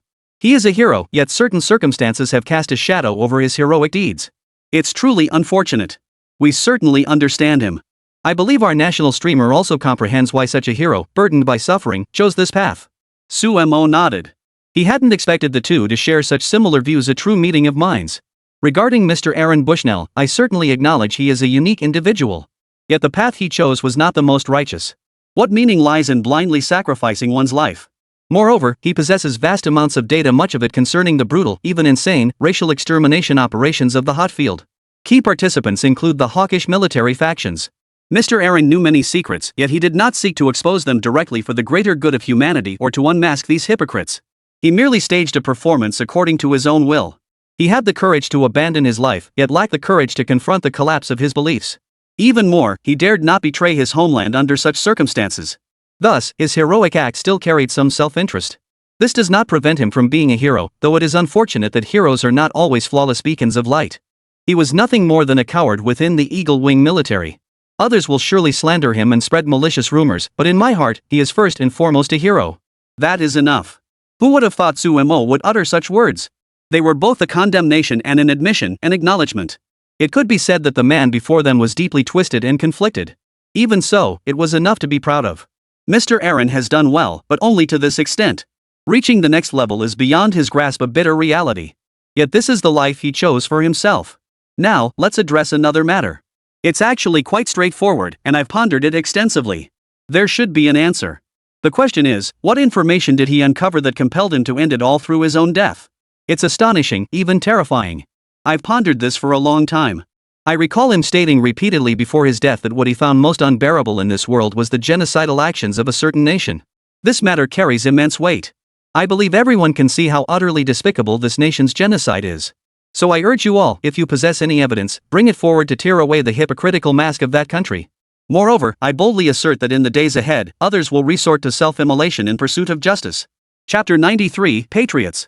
Sumo was confident in his judgment. He believed that Eagle Land hadn't yet descended into a hellish abyss where even the gods despised it and demons loathed it. Many people there were destined to live unhappy and miserable lives. Indeed, the entire nation grapples with too many horrifying problems. These words actually resonated with many foreigners. I think there's some truth to what he said. It seems like that's pretty much how it is. I also feel that Mr. Aaron's death was somewhat undeserved. He was willing to sacrifice himself for his country, yet he didn't fall on the battlefield. Some slander him as a traitor, but I don't believe that. He was sincere in his desire for our country to be better. Amidst these various opinions, some genuinely expressed profound respect for this Mr. Aaron. In their eyes, Mr. Aaron was a man of immense courage, constantly honing his skills and striving tirelessly. To others, he was truly exceptional. Indeed, I've been pondering whether he was already beyond redemption. In fact, I've consulted numerous historical texts. Every great dynasty, before its collapse, invariably produces individuals of extraordinary valor and prowess. This moment revealed Professor Shun's perspective on the nation in such matters. As scholars of international relations, we often study history. There's a theory called the imperial cycle, suggesting that when a dynasty or empire approaches 300 years, accumulated problems become insurmountable, such as land consolidation and the resulting dire circumstances. At this juncture, a dynasty struggles to endure. Yet within this process, fearless heroes invariably emerge to save their nation. Their mission is to exhaust every effort to rescue the state, ushering in renewal and transformation. These individuals can be likened to the white blood cells within the human body, actively working to heal the ailments afflicting their nation. This, too, represents an empire's final struggle for survival and continuity. These words also reveal a genuine assessment of reality that such possibilities truly exist in this world. Yes, I've heard of this imperial cycle theory. Judging by the current age of the eagle, it should be about right. He's probably over 200 now, approaching 300. However, everyone should consider one thing. Generally, a major dynasty reaches a so-called peak of territorial expansion and centralization around the 300-year mark, making it difficult for the nation to endure beyond that point. For many years prior, Eagle Chicken never truly attained the level or status of an empire. To put it bluntly, it's actually quite peculiar that it was only in recent times that Eagle Chow reached its so-called imperial zenith, specifically during the decades it spent confronting and defeating that Red Empire. Professor Chen found this perspective quite compelling, having studied Eagle's entire history. It's not that Eagle Chong wasn't a nation before, quite the opposite. Since gaining independence, it has continuously strived for transformation. Coupled with its vast, remote location beyond the world's reach, this isolation granted it abundant resources. At this point, voices began to rise from below, clearly expressing dissatisfaction. I always thought I was a patriot, yet this nation doesn't seem to care for me. After living here all these years, I've never been given much recognition. This is my life, how utterly pitiful. I hate this feeling. It's awful. I regarded Mr. Yalong as a hero. I wonder what the future holds. Will we ever have such heroes again? Has our eagle reached the end of the empire? Indeed, some began to worry whether they had reached some apocalyptic moment. Of course, to Sumo, such worries were unnecessary. Even our dragon nation, with its vast millennia of cultural history, experienced a dark age in the last century. It's an unavoidable reality. When an empire reaches its twilight, chaos and turmoil inevitably follow. The heroes face several major problems today. One is that the domestic military-industrial complex has reached a terrifying state. They've become far too powerful, with no one able to stand in their way. Another is the fundamental economic crisis. They face excessive money printing and the resulting financialization of the state, which has led to deindustrialization. Lastly, there's the invisible hand lurking behind their nation. Entities like the Federal Reserve are privately owned, ultimately controlled by a handful of elite financial conglomerates and institutions. They've even secured so-called tax privileges, enabling them to siphon vast amounts of revenue through their own channels, a practice that alone is profoundly alarming. The Eagle Nation remains mired in this quagmire for years precisely because of these compounding issues. Sumo articulated his perception of the most significant issues plaguing the entire Eagle Nation, fundamental problems affecting the nation as a whole. It's not that their country hasn't tried hard enough. Countless individuals strive tirelessly, genuinely believing they can save their nation. They fight and strive relentlessly for this cause. Such situations are not uncommon. Yet after all these years, Eagle Nation still hasn't achieved its vision. They have countless patriots. Isn't Mr. Aaron before us a prime example? Truthfully, many within the British establishment are aware of these issues, yet they remain powerless to change them. Take, for instance, the restorationists who pull the strings behind the hawks. They persistently exerted coercive influence, pouring vast resources into this distant land. Is the Hupu truly worthy of their attention? The reality is far more complex. The moment they set foot in the Middle East, they became mired in quicksand. For the Middle East is, in essence, the graveyard of empires. After uttering these words, Professor Shin gazed at the gathering with a lingering look, gradually acknowledging that the Eagle's current predicament was indeed severe and fundamentally unsolvable. It wasn't that those people weren't trying hard enough, but rather that under the current circumstances, they were powerless to change anything. Many were trapped within this colossal transformation, unable to do anything about it. The weight of accumulated problems is too great to overcome. That is my view of the nation's current state. Professor Shin, I'd like to ask you, can you predict what the future will look like? Everyone knows the Eagle has many problems, the Hupu has many problems. When will we, these poor oppressed friends, be able to truly change all this? I desperately want to know. Professor Shin paused thoughtfully upon hearing this. Chapter 94, Global Turmoil. The world situation will grow increasingly chaotic. Currently, the major conflicts are the war between the two major powers and the turmoil in the Middle East. But if this continues, war will certainly not be confined to these two regions alone. Many more places will be engulfed in conflict. The Middle East will be a major flashpoint. Precisely because the conflicts there will reach a critical point, this war will impact the global situation. That's why it's so serious. The next region will be the area near the eastern seas, that is, the vicinity of our dragon nation. This conflict will be equally crucial. It may not be a direct confrontation with conventional weapons, but rather a struggle to reclaim what we have lost. This will be war. The repercussions of this conflict will be immense. If we envision international peace, a new leadership order must be established. The old order likely cannot persist. This is my assessment of the current situation. The upcoming election in the Eagle Nation is critically important. Based on my understanding of the Eagle Nation, this election is crucial. It will shape the true trajectory of events, determining who is fit to inherit and develop such a vast nation. Will it continue sanctions or pursue measured retrenchment? Retrenchment could prove a rational and effective approach. Even now, as the speaker concluded, many nodded in agreement. I told you the Eagle would keep up the sanctions. Some people just sound ridiculous, acting like the Eagle is some kind of benevolent savior. Give me a break. What's even more disgusting are those so-called traitorous surrender factions. They claim that if our country is willing, if our country just surrenders, Eagle Ante will immediately give us a good life. What kind of people are they? A bunch of spineless cowards. Do they really think we'll have a good life after surrender? It's like a dream. Exactly. A good life is something we fight for ourselves, not something surrender buys. What are these people thinking? It's laughable. Hearing these comments, some might naturally feel dissatisfaction or even anger. But the truth remains unchanged. Peace is something we fight for, something we earn through struggle, not something handed out as charity. If it ever came down to charity, would that truly be peace? Of course not. Peace is something we must build ourselves. Professor Shen, what I truly envision for world peace are those big mushrooms. It's nuclear weapons that have kept our world quiet for so many years. It's precisely because of these ultimate weapons that powerful nations have established their own basic rules of operation, preventing smaller countries from ever having the capacity to turn the world upside down. Even if they were to start a war, they wouldn't have the means to accomplish anything. Nuclear weapons brought peace to this world, though peace itself is hard to define as entirely uniform. Suemo voiced his thoughts, and Xia Wanqing beside him shared the same realization. How did peace come about? Was it truly something some people could simply shout into existence?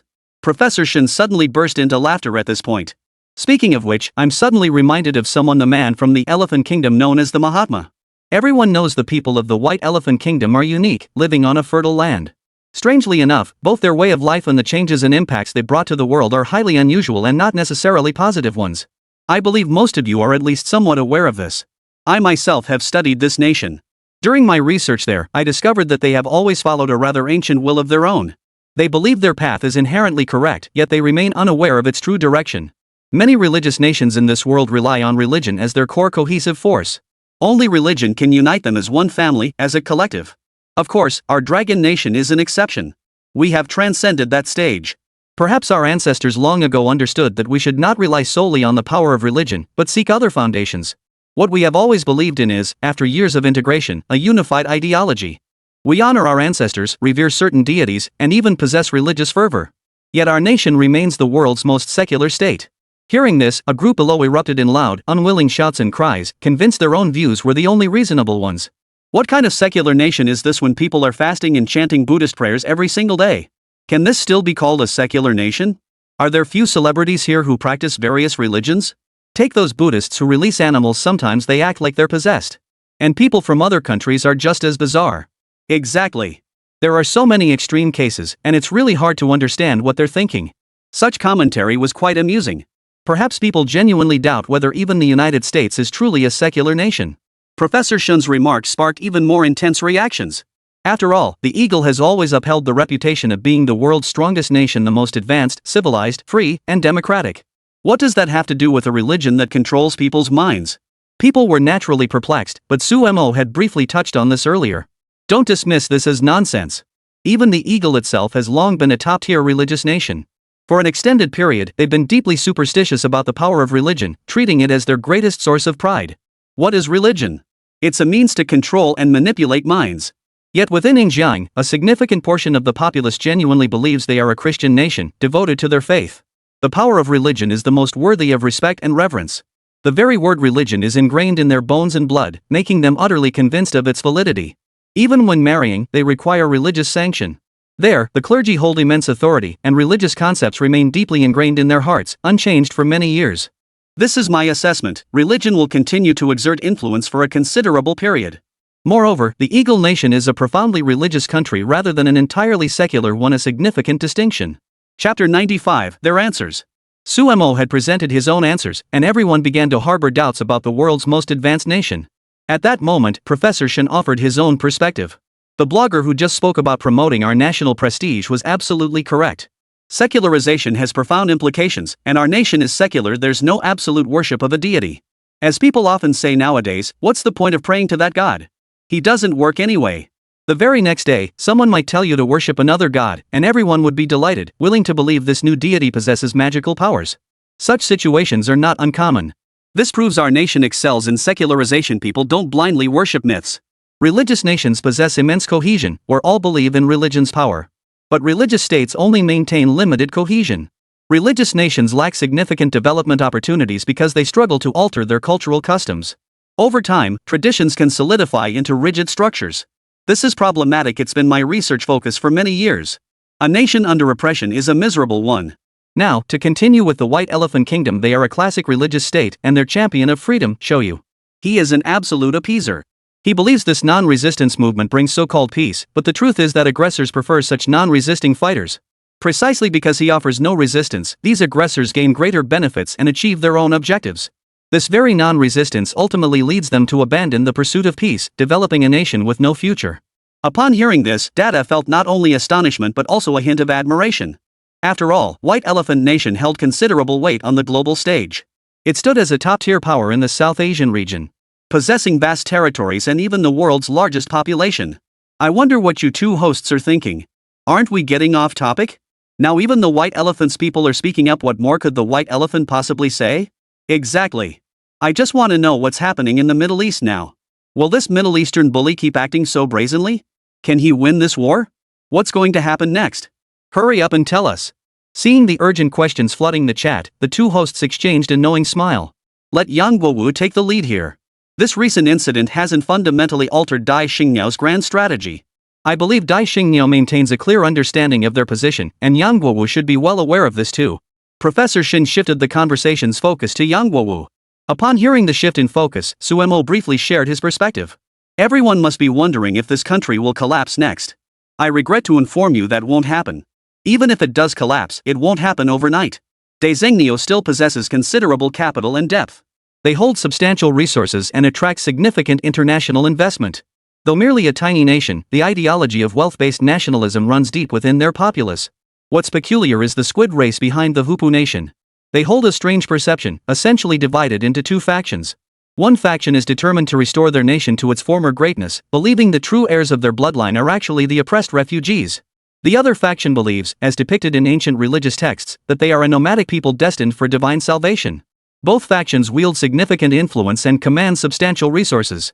As I said before, the Eagle Nation is now heavily controlled by wealthy industries and capital, which still exerts a certain influence over them. This influence is profound, ensuring they can acquire weapons and equipment whenever needed in the short term. For a considerable period, they will remain capable of sustaining this war. This is due to their formidable national strength, the relative distance from their mortal enemies, and the various diplomatic maneuvers the Eagle General is conducting in the Middle East. I can only say that while the day of the Hupu's demise will come, it remains far off. Their next targets will be the neighboring nations. The perpetually war-torn Little Syria. This nation has long suffered the ravages of war.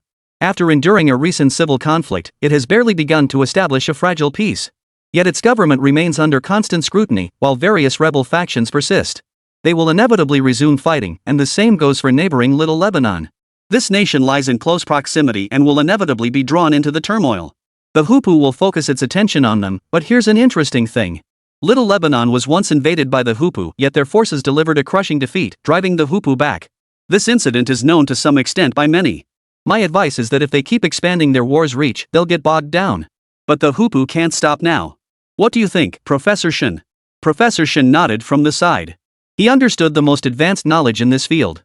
I've studied this extensively and believe the Hupu are being forced forward.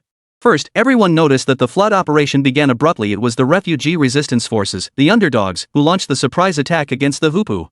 Everyone was stunned. This was an unforeseen scenario, yet it happened. The impact of the weak attacking the strong? It drove the Hupu into a corner. They could have wiped out that refugee resistance force in an instant. The reality is their military strength isn't as formidable as everyone imagined. So after the war began, they themselves suffered significant setbacks, failing to eliminate the rebel force. They found themselves severely constrained by these circumstances. Next came the similarly affected weapons supplier, Eagle-san. The timing chosen by the resistance was remarkably astute. It coincided with the early stages of Eagle's domestic election campaign. Though slightly premature, this timing profoundly altered the global landscape and shifted domestic support for the war, splitting the US into two factions.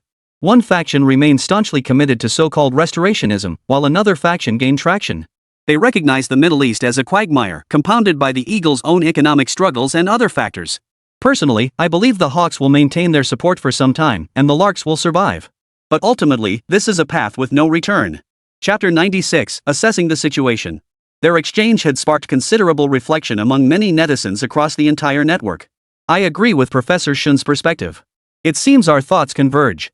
The most significant event shaping the world now is the Eagles' election. Only this election will determine their so-called governing policies moving forward. But the fundamental direction won't change even if the Republican Party leans conservative now. I expect they will continue supporting the war against North Korea and Syria, as this conflict holds decisive significance for them. Of course, I'm not dismissing their current rhetoric on the war. That John fellow, who lost the last election, has been demanding a halt to all support for North Korea. He even made bold claims about escalating the trade war and imposing various restrictions to bring manufacturing back home. These are all cards in the Hawks' hands. They may play them, or they may not. Many matters are difficult to define as right or wrong nowadays, we can only observe them. Suemo shared his thoughts, and Professor Shun across from him spoke freely. Yes. Even our Weibo influencers grasp these dynamics profoundly. After years of research, my insights and judgments don't surpass those of Yang Wugwa's Weibo account. I have much to say, but it might sound incomprehensible or absurd to most. Take the matter I'm focusing on criticizing now, for instance, the domestic policy strategy. No matter who comes to power, there won't be significant changes. That's my main point today. I hope everyone won't focus too much energy on other countries. Look how powerful our nation has become now. So formidable. As long as we continue down this path, our achievements will be boundless. There's no need to let others' influence lead us into strategic misjudgments. Those simple words, they proved profoundly uplifting. Applause swelled around them though, of course. The two hosts couldn't hear it. Gifts, however, were already flooding in non-stop. The crowd went wild, showering gifts non-stop, and the atmosphere grew incredibly lively. The two gradually wrapped up this live stream. Of course, problems arose immediately after Suemo ended the stream, as someone had actually come knocking. Several uniformed officers stood in the room, coldly staring at Suemo. One of them, surprisingly proficient in Eastern languages, addressed him in fairly fluent Eastern speech. You are Suemo, the streamer who has been promoting our nation's prestige, correct? We are special agents from the authorities. We request that you accompany us. Suemo was genuinely startled and puzzled. Who were these people? Why were they insisting he leave? Xia Wanqing, standing nearby, grew visibly displeased. She had developed genuine affection for Suemo, and seeing the man beside her being taken away again left her expression sour. We possess diplomatic immunity. We've already contacted the embassy, and they've granted us full authority. Moreover, our entire interview and live broadcast here have been approved and authorized by the authorities. On what grounds do you dare take him away? What do you think you're doing? Then you must present your credentials and provide relevant documentation. If you have none, leave immediately. I will not permit you to take him away. Xia Wanqing was adamant. She refused to let anyone close to her be taken away. If that were to happen, she simply couldn't accept it. That's why Xia Wanqing was extremely displeased at this moment. Sorry, we can't disclose that. The officials insisted on taking Suemo away. Xia Wanqing grew increasingly anxious beside him, but Suemo patted her shoulder. Don't worry, this is nothing major. Once I'm out, you should directly report this situation to the diplomatic embassies here. They should be able to help. I have full confidence in you. And even if they try to stir up trouble, I'm not afraid. I trust these people. Even if they have some influence, you won't be able to hide it forever. Suemo truly departed with these officers. He had long believed Dai Xingyo to be an excessively cruel and wicked nation. They often acted without regard for consequences. They stop at nothing to achieve their goals, even if someone possesses genuine substance. If they stood in the way, these people would resort to the most brutal and terrifying methods. Suemo understood these people well and had long anticipated such an incident. He himself hadn't dissected the most wicked aspects of this nation. One could say he had spared them some face. To be perfectly honest, he hadn't yet earned a spot on their so-called special assassination list. While he might have caused some cultural issues, he hadn't directly threatened their political landscape. Suemo boarded the vehicle with them, and they even courteously blindfolded him. The entire journey passed in silence. When the vehicle finally stopped, Suemo recognized the building before him. It felt familiar. He had seen it before in television and movies. This was one of their most crucial national defense administrative buildings. Countless important figures came and went through its doors. And he was about to meet someone special. After winding through a series of turns, Suemo soon arrived at an office. They pinned him down and cuffed his hands. These despicable men clearly had no good intentions. After handcuffing him, they made him sit there for a while. Finally, someone emerged from across the room, a short man with a head full of white hair. He was Yehu, the head of the Hoopu gang. This nickname was given to him by netizens because he was exactly that kind of creature. He presided over the entire so-called war of extermination. His wickedness was plain to see. This guy was no good. And there he sat across from them, even smiling as he looked over. The door opened again. Another figure emerged from the side, and it was indeed a surprising sight. This was none other than John Poo, the very man Sumo had been keeping a close eye on. The two sat there like two mountains. John Poo himself was a highly influential figure in the Eagle Nation. As a former president, he wielded astonishing power and influence. Yet now he had left the country, and little information about him could be found online. It was only known that he had been plotting to re-enter the political arena, aiming to become the so-called leader of the Eagle Nation. Meanwhile, Yehu sat there as the two engaged in orderly conversation, then shifted their attention to Sumo. Chapter 97, Departure. The two even exchanged polite greetings. Mr. Sumo, we hope you recognize our identities. You're well aware of our activities, correct? We represent some of the most influential political factions within the Hoopu bird community at present. We're quite interested to hear your perspective on our recent livestream. We observed it very clearly. You seem to harbor some hostility toward our nation. We sincerely hope you'll engage in deeper cooperation with us. We won't interfere with such matters. Given your significant online influence, we decided to observe your actions after your arrival. What exactly do you intend to do? The two influential figures sat across from him, maintaining a relatively polite tone as they spoke. Yet their words carried an undeniable weight. In that moment, one couldn't help but feel a surge of admiration. Sumo considered himself well-read and somewhat knowledgeable about international affairs. He often shared specific details about foreign countries with others. But compared to these heavyweights, there was indeed a gap. You two are both important figures with connections everywhere. It feels odd to discuss this with me here. What could I possibly do to help you? I'm just a nobody, utterly unqualified to assist you in any way.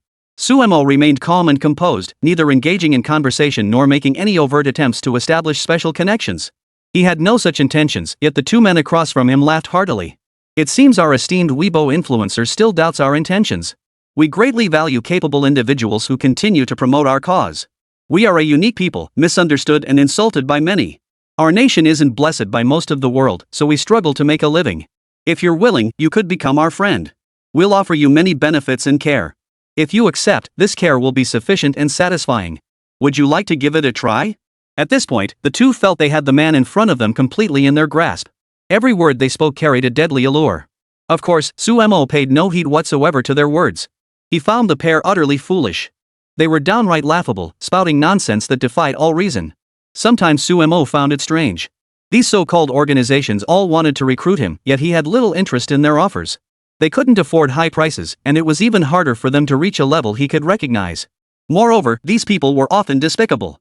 They fancied themselves offering exorbitant sums, yet in reality, they were merely driving certain individuals into desperate corners. If Sumo agreed to cooperate with them, he would lose much in return. First and foremost, his basic humanity. Then, online, Sumo wouldn't be able to do anything. A single word spoken, if dissected and exposed by these people, would mean he couldn't survive. Sumo had always understood that he and these people were ultimately on different paths. Better not to cross paths at all. Gentlemen, I'm just a small-time blogger. The videos I post come solely from my own thoughts and ideas. Moreover, in terms of advocacy, I'm practically an enemy to both your Eagle faction and your Hoopu faction. Let's not dwell on that. I hope you can offer a concrete solution. How do you plan to handle me? Will you lock me up here, or send me to a special camp or prison? I haven't committed any crimes, and I still hold some influence. Sumo understood his own limitations. He wasn't a major figure, nor could he wield the kind of influence that would make others hesitate to act out of fear. He firmly believed his presence in this world had left some mark. If these people intended to target him, they should weigh the consequences carefully. Yet, to his surprise, the man across from him merely laughed heartily. Clearly, even that blonde-haired John Pum didn't find his words particularly meaningful. We're not interested in your story. Rest assured, we won't arrest you. We simply want to expel you from this country. Starting tomorrow, we expect you to leave and never show your face here again. Sumo hadn't expected things to be so straightforward. This amounted to being expelled. These people clearly held no goodwill toward him. Their sole intention in sending him away was to prevent him from causing further trouble here. Sumo couldn't argue. Since they refused to cooperate, he was indeed escorted out. But after he left, the two members of the Sinister Alliance began a brief exchange. Nightpot spoke first, eager to know John Pu's latest plans. They had already secured substantial funding to support his continued candidacy. Additionally, several major capital groups had already extended olive branches to him. As the conversation unfolded, Nightfox suddenly asked why he had been stopped from dealing with Sumo. "Mr. John, why did you stop me? If I had dealt with him, I could have locked him up in prison for a very long time. We have ample means to reshape his perceptions. Controlling someone like him would be effortless. What good does it do to send him abroad now? He'll keep posting videos and criticizing us from overseas." No wonder Nightfox found it utterly perplexing, as what Sumo had said held little significant impact on them. Especially since Eagle Eye Johnson, supposedly the prime contender to succeed the current leader, showed no interest in arresting this man. The whole affair was downright puzzling. "Dear Netanyahu, why would I want to block you? But this man is attacking Eagle Sauce. That nation ruled by Jordan. Otherwise, he'd be attacking my country. But I see no need to block him. Bipartisan politics has reached a terrifying level of competition. I don't want to stop him now, precisely because I want him to say more.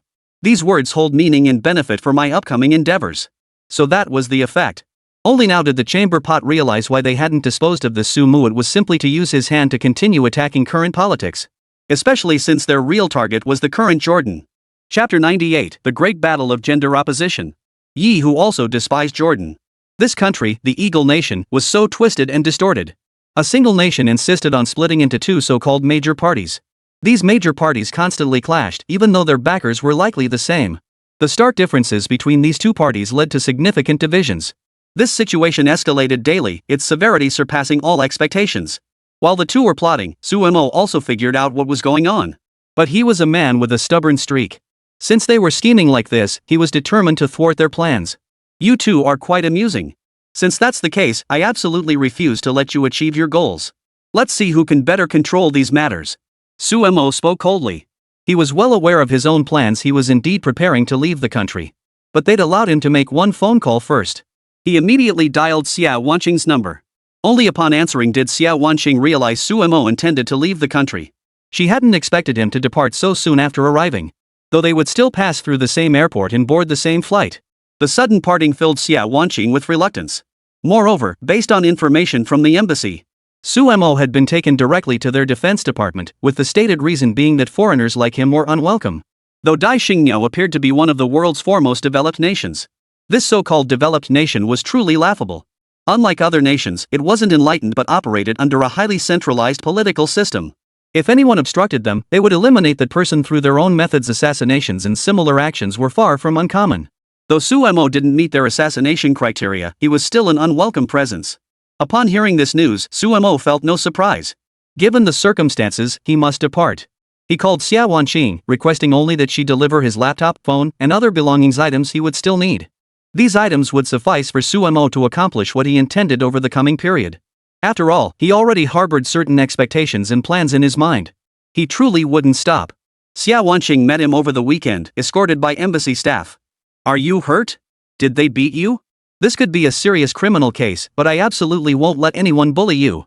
We Chinese people shouldn't be pushed around abroad anymore." Seeing Xia Wanqing's agitation, Sumo waved his hand, signaling her not to worry.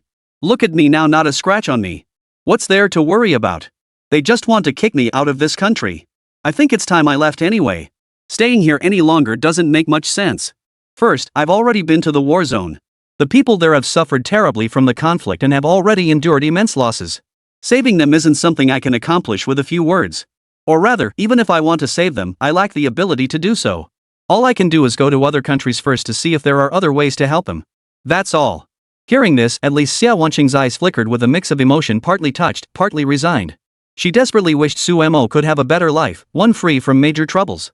Yet now, a group of so-called villains held sway. "Don't worry about me returning directly to our country. There are still matters to attend to there. I need to prepare for the coming period, as there will likely be more online issues. I might also meet that Antonio again. He should be making preparations to come to the country soon. Whatever Antonio plans to do, or whatever sinister schemes others may be plotting behind the scenes, I've been anticipating it all along. If I get the chance to meet them face to face, I'll be even happier." Sumo had no objections to returning, so he quickly boarded a flight back to the country. The moment he stepped off the plane, he was already swiping through his phone's notifications. It turned out numerous messages had been sent to him, and it seemed some people were urgently trying to contact him. Recently, another blogger named Divine Eagle had emerged online. Interestingly, this flying eagle also appeared to be a return of the Eagle Lady. But this person was involved in different ventures. Flying Eagle was quite amusing. His recent ventures included cultural projects. This includes exposing certain foreign situations, such as historical and cultural shortcomings, among other things. Xinyang Feiying is quite intriguing. He doesn't have a high level of education. He's sharp-tongued and quite adept at verbal debates, speaking with real force and conviction. Xinyang Feiying has gradually gained prominence online, with some even comparing him to Yang Guowei. Yang Guowei is also a top-tier streamer who certainly holds his own. In short, the online scene has been quite lively lately, though Yang Guowei's current prominence undeniably overshadows others. Interesting. If I have time, I should meet this guy. More new topics to discuss? As Suemo checked his phone, he noticed numerous private messages discussing the latest stories like the funniest new tales. One topic involved people debating feminist rights. So-called feminism is no good thing. It excessively emphasizes so-called women's rights. In fact, it had already lost its original meaning domestically, giving rise to another branch known as pastoral feminism. The most laughable part is that while they constantly chant about so-called feminism, what they're really fighting for are their own personal interests and benefits. As long as they gain something, they're willing to sacrifice anything else. They just want to live comfortably. This is their most despicable trait today. These individuals are self-righteous, convinced of their own capabilities, connections, and skills, believing they can manipulate men. Recently, the conflict between men and women has become increasingly prominent, so many people hope Suemo will discuss this gender divide and the issue of pastoral feminism. Seeing the flood of messages and private notes in his inbox, Suemo decided to address it. But first, he needed to find an entry point. Coincidentally, a new story had surfaced online. It turns out Professor Huang has been actively promoting this agenda lately. The irony is, while he loudly advocates for the rights of so-called marginalized women, he himself had long since married abroad. Clicking through his video page, Suemo discovered his account had just been suspended, a rather amusing and typical outcome. He decided to post an update. In his post, he began by criticizing this so-called Professor Huang. Chapter 99, The Female Fist Master. Professor Huang Lingling is quite unique. She's an ordinary woman living in China. She had a difficult childhood, shaped by family circumstances. Later, she managed to break free from it all, gradually emerging from the remote mountains with her own aspirations. However, she later became quite obsessed. In her early works, she wrote several books depicting the lives of ordinary women. Of course, these ordinary women were largely from the lower strata of society. They all endured difficult family lives, suffering immense hardships and pain that sometimes lasted a lifetime. Suemo glanced through her books and found himself somewhat sympathetic. After all, the world is full of those whose lives don't go as planned. But gradually, his writing began to veer off course. It wasn't so much the books themselves that were problematic. She herself drifted further and further off course, gradually advocating for greater focus on feminist activism. In other words, she began pursuing so-called women's rights, but this was achieved through mocking men. For instance, some of her extreme statements included: she claimed men were expendable, that the male gene had no place in this world. She advocated that women should live more freely, free from responsibilities and family obligations. She increasingly voiced similar views, such as dismissing the need to care for parents who hadn't treated their daughters well. When Suemo heard these remarks, he found them utterly laughable. So he immediately opened his livestream. At this hour, the livestream room was still bustling with viewers. Sumo's streaming schedule was unpredictable, sometimes early, sometimes late. The moment Suemo went live, it sparked an immediate storm. Everyone rushed over, and some immediately considered paying for a year-long subscription. Alright, now isn't the time for paid connections. Things have been pretty lively domestically lately, and one topic has really taken off. It's about a book written by a professor named Huang Lingling. It seems many online agree with her views. Regarding this Professor Huang Lingling, I'll release a video later to discuss it. If possible, I'll also do some online interviews to see if there are fans of her books or fans of her personally. How should I put this? I have quite a bit of distaste for some of her statements. While the people she describes in her book are real, and some of their experiences are truly heartrending, blindly believing her without forming your own understanding and responses could lead to serious problems. I don't want such discourse to continue, confusing the public and causing widespread harm. I hope everyone will listen carefully. I'm just giving everyone a heads up. Later, I'll try to reach out to Professor Huang Lingling to see if she'd agree to a live stream debate. We could discuss this online, since feminist issues are something I care deeply about. This news immediately reached Huang Lingling. Currently residing abroad, she occasionally streams on domestic platforms to build her audience and receive virtual gifts. While she constantly preaches that marriage and family are deeply unfortunate, urging women not to trust so-called men and to forge their own paths without family responsibilities, the irony is she herself married a foreign man. Even funnier is how she treats this foreign man with such obsequious respect, practically acting like a bootlicker, a term that might sound harsh. Yet calling him a bootlicker is undeniably accurate. She goes to extreme lengths to flatter him, giving 100% attention to everything concerning him. The most laughable thing is that her loyalty to this man borders on being dog-like, yet he doesn't really care that much about her. Back in their home country, Huang Lingling cooked all the meals.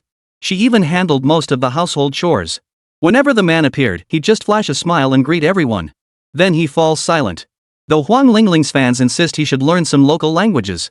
But this man named Mike showed zero interest. He just stood there chuckling, and what was particularly striking was that this man had parents. His elderly parents had been placed in a nursing home, but his father was in the late stages of cancer and would soon pass away. Although Huang Lingling constantly claimed there was no need to be filial to parents, she was constantly fawning over this man's parents, thinking every day about what delicious food she could make and send over to them. This situation is truly laughable, one face at home, another abroad. She had once loudly proclaimed that women should liberate themselves and learn to enjoy life, yet now she found herself trapped in this so-called misguided environment. Now she was bending over backwards to flatter and please her husband in this environment. Was this right or wrong? That such a woman was now receiving so much adulation amused even Sumo, prompting him to make some remarks to see if she would agree to a live stream. At that very moment, Huang Lingling, on the other side of the ocean, received a notification. It was from certain individuals behind the scenes reaching out to her. Huang Lingling immediately opened the video call, sitting there with trepidation. She recalled her posture from childhood school days, sitting perfectly straight. "Mrs. Huang, we've been trying to reach you. Recently, there's been an issue. It seems that Yang Gui, the streamer, wants to have a personal conversation with you. We've discussed this matter and agree that we should engage with him. However, for the sake of greater benefits, we cannot let him win." At these words, Huang Lingling sat up straight at once. "Mr. John, are you referring to that Yang Gui nationalist streamer? I've heard some of his online comments. That guy is utterly detestable. He constantly attacks Eagle Chicken and John Ox in his political commentary. Rest assured, I deeply admire John Bull. This is the true land of civilization, freedom, and democracy. I will fight to defend it. As for his rhetoric, I will handle it to the best of my ability and ensure he achieves nothing of substance. In this regard, I have my own books and extensive prior preparation. You can trust my capabilities 100%. I will absolutely crush this man."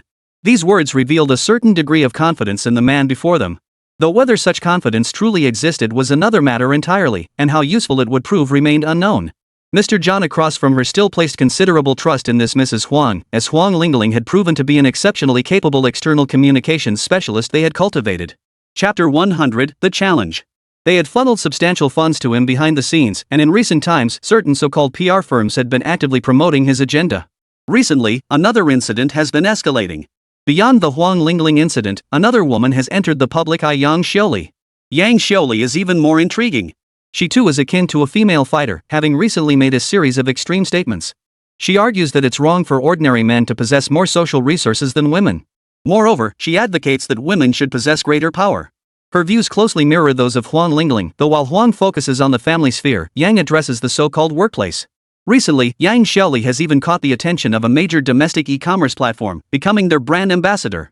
When this news broke, even Sumo was taken aback.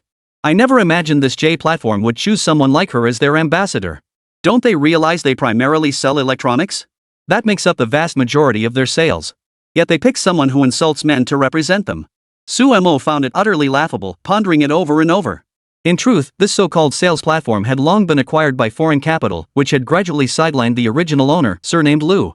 Although this boss still held a certain amount of equity, his overall control had significantly diminished. For these reasons, he now lacks the authority to make definitive decisions. Within this so-called commercial platform, the vast majority of contributors were not these so-called administrative staff. Nor are they the female employees within the company. Rather, it is the vast number of male delivery personnel. When this commercial platform first launched, its most prominent selling point was its exceptionally efficient and convenient delivery network. They became the undisputed leader in domestic delivery services at the time. Subsequently, numerous large warehouses sprang up across the country. They stocked high-demand goods in bulk within these warehouses. This enabled them to achieve the remarkable feat of 1 or 2 day delivery. This greatly streamlined their delivery network, though it also meant their couriers worked extremely hard, leading to a high incidence of accidents and crashes. Even so, thanks to relatively good benefits and higher pay rates, they still enjoyed relatively comfortable working conditions. Nevertheless, more female employees have now entered management roles. Women are valued even more, and now there are even women-only fitness areas within the company. Women-only fitness areas where men. It's quite amusing that they've even started adopting so-called advanced vegetarian diets in the cafeteria menus, supposedly following Western trends. This was utterly ridiculous. Thinking this, Sumo decided that if war was to be waged, then he would take on both Yang Xiaoli and this Huang Lingling. Since he was already at odds with them, he would beat these two bloody and make them pay dearly. He planned to declare war first. No matter who they were, if they wanted to fight, he'd play along. In that moment, he directly released some of his own information, inviting the two to face him head-on in this battle. The post I'm about to share reflects my recent preparations. First, I'm gearing up for a live debate in a month's time at that vast agricultural production zone near the border. This debate will be against Antonio from Eagle Sauce Nation. Mr. Antonio is a member of their foreign propaganda department. I intend to engage him in a full-scale, friendly debate there, exposing their so-called falsehoods and lies. We cannot allow them to continue harming our nation's image. The second matter, also recent, involves addressing the cases of the two female bloggers Huang Lingling and Yang Xiuli. The former could even be considered a writer, while the latter seeks attention through various so-called opinions and has even participated in those so-called live talk shows. I want to test with them to see who is right and who is wrong. I now formally extend an invitation to both of you. I hope you can join me for a live online broadcast in 1 week. We can also arrange an offline meeting, rest assured. Over the years, I've earned some money from my videos, so I can cover your travel expenses directly. If you're willing, you can come over on your own or bring supporters or assistants. We can engage in dialogue online or conduct this exchange offline. Moreover, I'm not some absolute champion of online justice. What I say isn't necessarily correct. I admit I make big mistakes. I hope you too can correct me. When that time comes, I'll be truly, genuinely grateful for what you do for me. After posting all this, it was time to gauge the online sentiment. Most people still supported promoting national prestige, or at least the majority were reasonable individuals. They felt the recent controversy surrounding this female activist had escalated to unbearable levels, with increasingly extreme and excessive rhetoric becoming a headache, even madness. Something must be done about such individuals. Some even argued the state should arrest them outright. Yet the state's inaction has left many deeply dissatisfied. In reality, not every person who utters inappropriate or unreasonable words needs to be arrested. If that were the case, it would be endless. On the contrary, arresting people is a last resort, a measure of desperation, not a routine solution to be employed at the drop of a hat. These past few days, Su Mo had been preparing. He deliberately looked into more of Huang Huiling's comments and found her increasingly unhinged. She had blocked her parents and showed no gratitude for their upbringing. This very argument had become his weapon, and he began teaching others, advocating for women to rebel against their parents. In his narrative, he was merely the product of his parents' carnal desires, yet he had completely cast them aside, something he deemed crucial and essential. But still, he groveled at the feet of his husband's parents. He advocates for women's freedom and independence, yet when he went abroad, he changed his name to take his husband's surname. He claimed he wouldn't marry to avoid being shackled by marriage, yet he married a foreigner. How laughable. It's truly astonishing that this person with such twisted, fractured, and self-contradictory values has amassed 4 million followers. In recent days, Xia Wanting has been in constant contact with Su Mu. Their relationship has grown increasingly close. Su Mo has been attentive and caring towards Xia Wanqing, who has also mentioned plans to return to China soon. Chapter 101, Who is right? The two could still meet. If possible, Su Mo hoped she would accompany him. Many relatives back home also wished to meet Su Mo, as his reputation for promoting national prestige was well known. Even some of Xia Wanqing's relatives frequently watched his videos or programs. Su Mo never imagined that making videos could land him a wife for free. His mood naturally lifted, and he decided to chat more with Xia Wanqing. After days of relentless battles, he finally got a response. The moment he opened the platform, messages started flooding in. His back-end private messages exploded, forcing him to use that program to filter through them. Among the comments, a portion were curses directed at him. Such comments accounted for nearly 50% of the total. Because external propaganda was still quite powerful, they directly used various so-called paid commenter accounts to constantly attack him. Moreover, these professional trolls could endlessly post all kinds of comments. They would appear again and again, cursing him, then switch to another account to curse him some more. Su Mo couldn't care less about such abusive remarks, even if his reputation were to collapse. He would simply shut himself off. As long as he could still access the internet, he paid no mind to those so-called trolls. Another trend lately has been people urging Su Mo to check Huang Huiling's recent response, where she unexpectedly posted a video.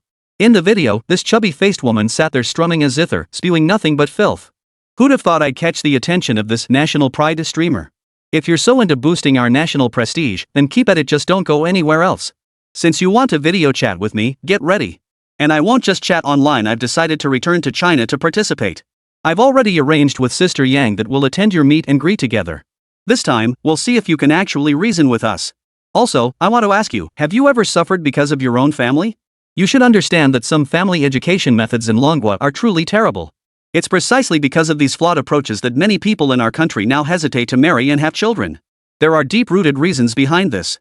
And now well, let's just say you're dodging the real issues and changing the subject. As a citizen of our country, I want you to understand one thing clearly: you've already lost. Before even debating me, you couldn't even make your own arguments hold water. I hope you'll take the time to learn and change your perspective. Don't worry, we'll be back in the country soon. I'll come see you with Mike. Hearing this, Suemo couldn't help but chuckle. This guy truly had a knack for being comical. Very well, very well. Since Mentor Huang Lingling is willing to engage with me, I'll be waiting for your arrival. Rest assured, I've already said I'll cover all travel expenses. Once you're back in the country, don't go bragging about how well you ate abroad. Here, you can sample some real delicacies. I've got everything prepared for you. Food, drinks, supplies, I can arrange even more. So just come. Suemo thought it would be a waste to feed that pig all that food, but since the other party wanted to return, he welcomed them 100%. He feared these people wouldn't dare to face the challenge, hiding abroad enjoying the good life while clutching that ill-gotten money. The people back home had ruined themselves yet lived in comfort. Soon, Yang Xiaoli responded, confirming her participation in the meet and greet as well. He hoped the venue would be on his turf, most crucially at the so-called theater where he planned to launch his talk show. He wanted to see if Yang Guowei dared to accept the challenge. Yang Guowei pondered briefly, then decided to make a big deal out of it. Miss Yang Xiaoli, it seems you intend to engage me in a high-stakes debate. Holding it outside this venue is unsuitable. It's filled with your fans. I'm not afraid my arguments lack substance or strength, but I fear your fans won't listen. Likewise, I must consider my personal safety. If your fans are so fiercely loyal they come after me, I'm helpless. All I can say is I hope we can move this to a large sports stadium. Anyone can buy tickets to enter, and all proceeds go to charity. How about it? This statement effectively hung Yang Xiaoli out to dry. Because every time she does one of these so-called stand-up shows, she charges admission at the venue, and the ticket prices aren't cheap. They can even reach hundreds or thousands of yuan. Just hosting a few hundred people already brought in substantial income. And her stand-up shows only happened every few days. She'd been harvesting her fans like chives, one batch after another. Now it was Sumo's turn to be the chive, essentially getting her to perform for free. If he was willing, he could go through with it. If not, he could simply concede defeat. Either outcome was feasible. Yang Xiaoli pondered it and finally agreed, though she still hoped to keep the ticket revenue for herself. After all, she'd brought in the fans. At this point, Suemo slyly opted for another approach. Of course it's possible. After we split the venue rental costs proportionally, all the money goes to you. Let's see how these ticket prices pan out. But let's not set the prices too high, it might discourage fans. I want more people to come so everyone can see us better. Yang Xiaoli reluctantly agreed, as she too had a mission to fulfill. As part of the external publicity team, she represented a major capital consortium. These capital conglomerates also had connections to foreign powers. Frankly speaking, Yang Xiaoli herself had been elevated by these very same financial groups. The financial group backing her is also John Bull's people. As the world's troublemaker, John Bull thrives on chaos. He cultivates mouthpieces in every nation, orchestrating attempts to intensify conflicts and plunge countries into endless internal strife. These so-called schemes have been perpetrated throughout the years of John Bull's dominance, let alone now. Now, deeply troubled by their own national decline, they must prolong these tactics indefinitely. Only through such persistence can they stifle the continued development and influence of other nations. Their ultimate goal is simple: crush all rivals to claim every last scrap of benefit for themselves. Suemo understood John Bull's schemes all too well. While actively preparing for battle, he received word that Zhou Changchun, the provincial governor, sought an audience. Since an audience was requested, Zhou Changchun had specially dispatched a vehicle. Sumo's identity should remain concealed, though his monthly salary was only a few thousand. If he maintained too frequent contact with his department, it would significantly undermine his credibility. Chapter 102, Praised by the Leader. This time, Zhou Changchun had summoned Suemo. The meeting took place in Zhou Changchun's own office. Suemo, as usual, had been holed up at home. Even with a girlfriend now, his life hadn't changed much. Comrade Su, you're finally back. I should have met with you after your return, but I just never found the time. Today is perfect, we can have a proper chat. How have these past days been? Are you doing okay? How's your relationship with Xie? This sudden barrage of questions about life's major events left Suemo speechless. Suemo still had little interest in such inquiries about his personal relationships. He just shrugged helplessly. Honestly, Minister, there's nothing much going on. We're getting along just fine. Let's focus on more important matters first, like this recent uproar over women's boxing. I've been away from the country for a while, but I've been keeping tabs on online discourse. How did this suddenly blow up? This could be a big deal or a small one. Mostly, it's foreign agitators scheming behind the scenes. They aim to manipulate domestic discourse, fostering a toxic atmosphere, especially by stoking intense gender conflict. That plays right into their hands. I detest this so-called gender conflict. This time, we'll thoroughly clean up their mess. What do you think? Zhou Changchun clasped his hands together and pondered for a moment. I fully support this initiative, strongly so. In fact, I hope you make it even bigger and more impactful, something truly earth-shattering. Why? Because this issue involves many people. For instance, the current operations of our country are often influenced by foreign forces. They've infiltrated nearly every sphere, manipulating public discourse to fuel gender antagonism. Beyond causing domestic strife, this could even depress birth rates. Many young people today are poisoned by these ideas. Change is indeed necessary. Having you working on this makes me very happy. I also hope you'll make this work even better and stronger in the time ahead. Hearing this, Sumu felt renewed confidence. However, he requested Zhou Changchun to provide additional materials, the more comprehensive, the better, especially regarding that Wang Lingling. As a top-tier external publicity department, they would naturally be better equipped to investigate such information. Soon, Sumu obtained what he sought, especially specific details about this Wang Lingling. After obtaining this information, Sumo breathed a sigh of relief. At least the most crucial details were secured. Once he had gathered all this information, he quickly returned home. He waited for tonight's livestream, and sure enough, people started going online as soon as evening rolled around. Even before he'd held any offline meet and greets with those two so-called bloggers, people were already engaging in fierce online confrontations with him. When the livestream went live, another wave of people flooded in. Almost every single one of them had paid for a voice call. Sumo knew their tactics well. After paying for these calls, they would immediately request refunds under the guise of underage spending. While the refunds would impact his account, they didn't care. These were one-time expenses, and they feared online bullying if they provoked Sumo. So they were all cautious and careful, basically just those rats and cockroaches hiding in the shadows. Host, I need to talk to you right now. Are you there? The first person was very excited, a young woman with a youthful accent. Her tone was aggressive, but Sumo remained completely unfazed by such people. I'm right here. What exactly do you want to say, ma'am? Sumo kept his composure, but the other person immediately flew into a rage. What do you mean, lady? Can't you show me some respect? Nowadays they call us women fairies and such. Isn't that nicer to hear? Lady usually refers to older women, right? Why start off disrespecting people? What exactly are you up to?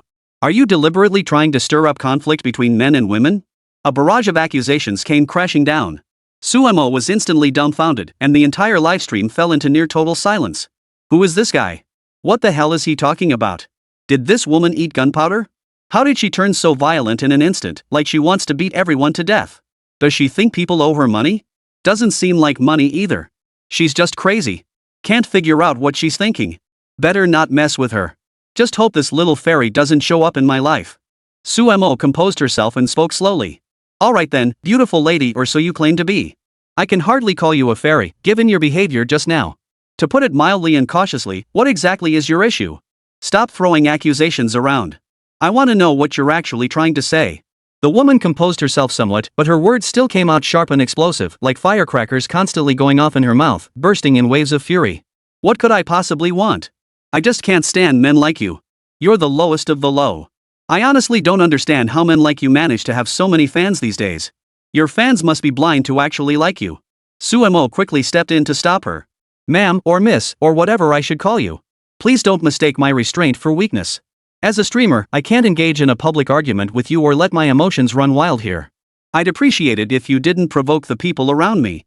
I can only tell you objectively, can't you see these people have their own tempers and frustrations from life?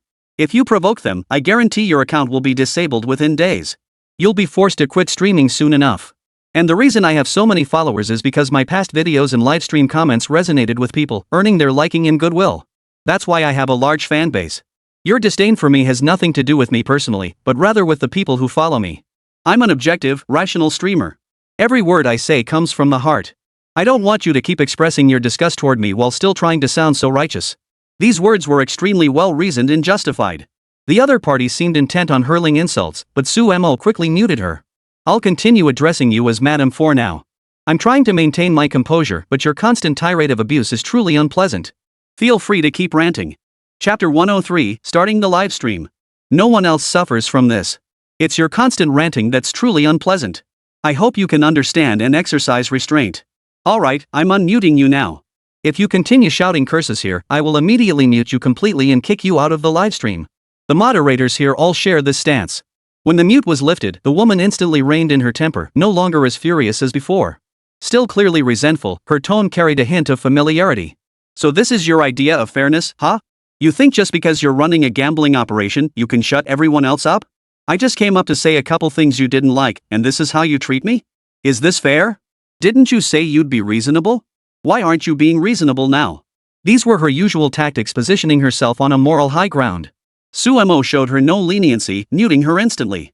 From now on, if you genuinely wish to speak, type a 1 below. But any cursing or expressions of dissatisfaction will result in immediate, permanent banning. Rest assured, you won't be able to utter a single word in this stream ever again. I won't tolerate people like you turning this chat into a cesspool.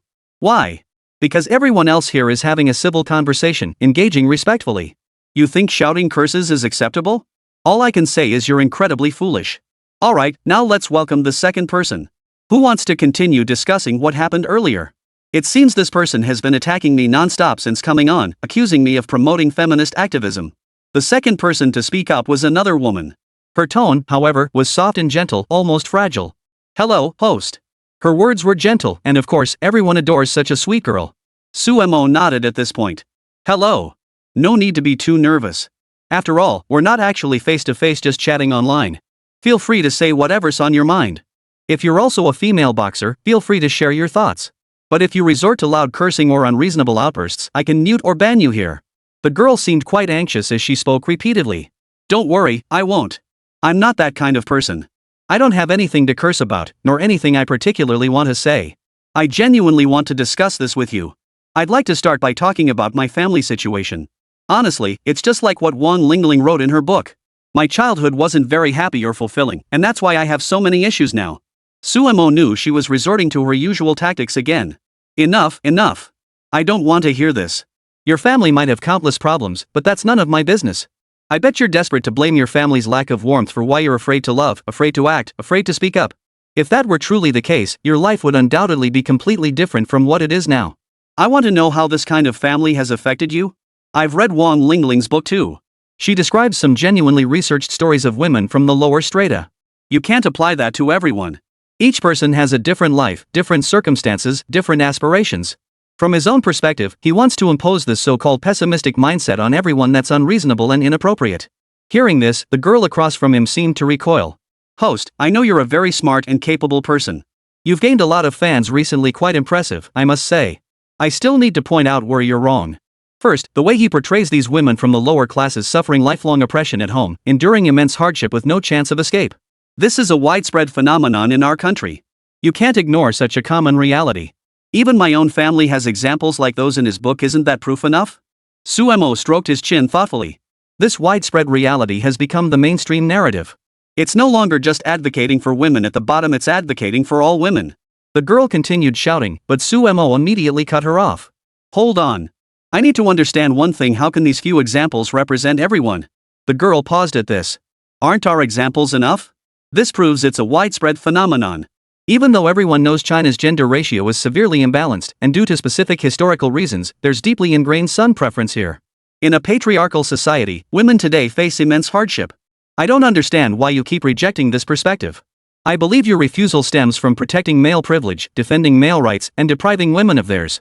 The other person tried to speak again, but Suemo cut them off once more. Continuing this topic would be endless. It felt like they were just reading from a script. This script reading phenomenon stems from a specific group. They receive assignments, grab a script, connect with certain streamers, and then recite everything word for word. Essentially, online trolls use this method to gain certain benefits. For instance, monetary compensation.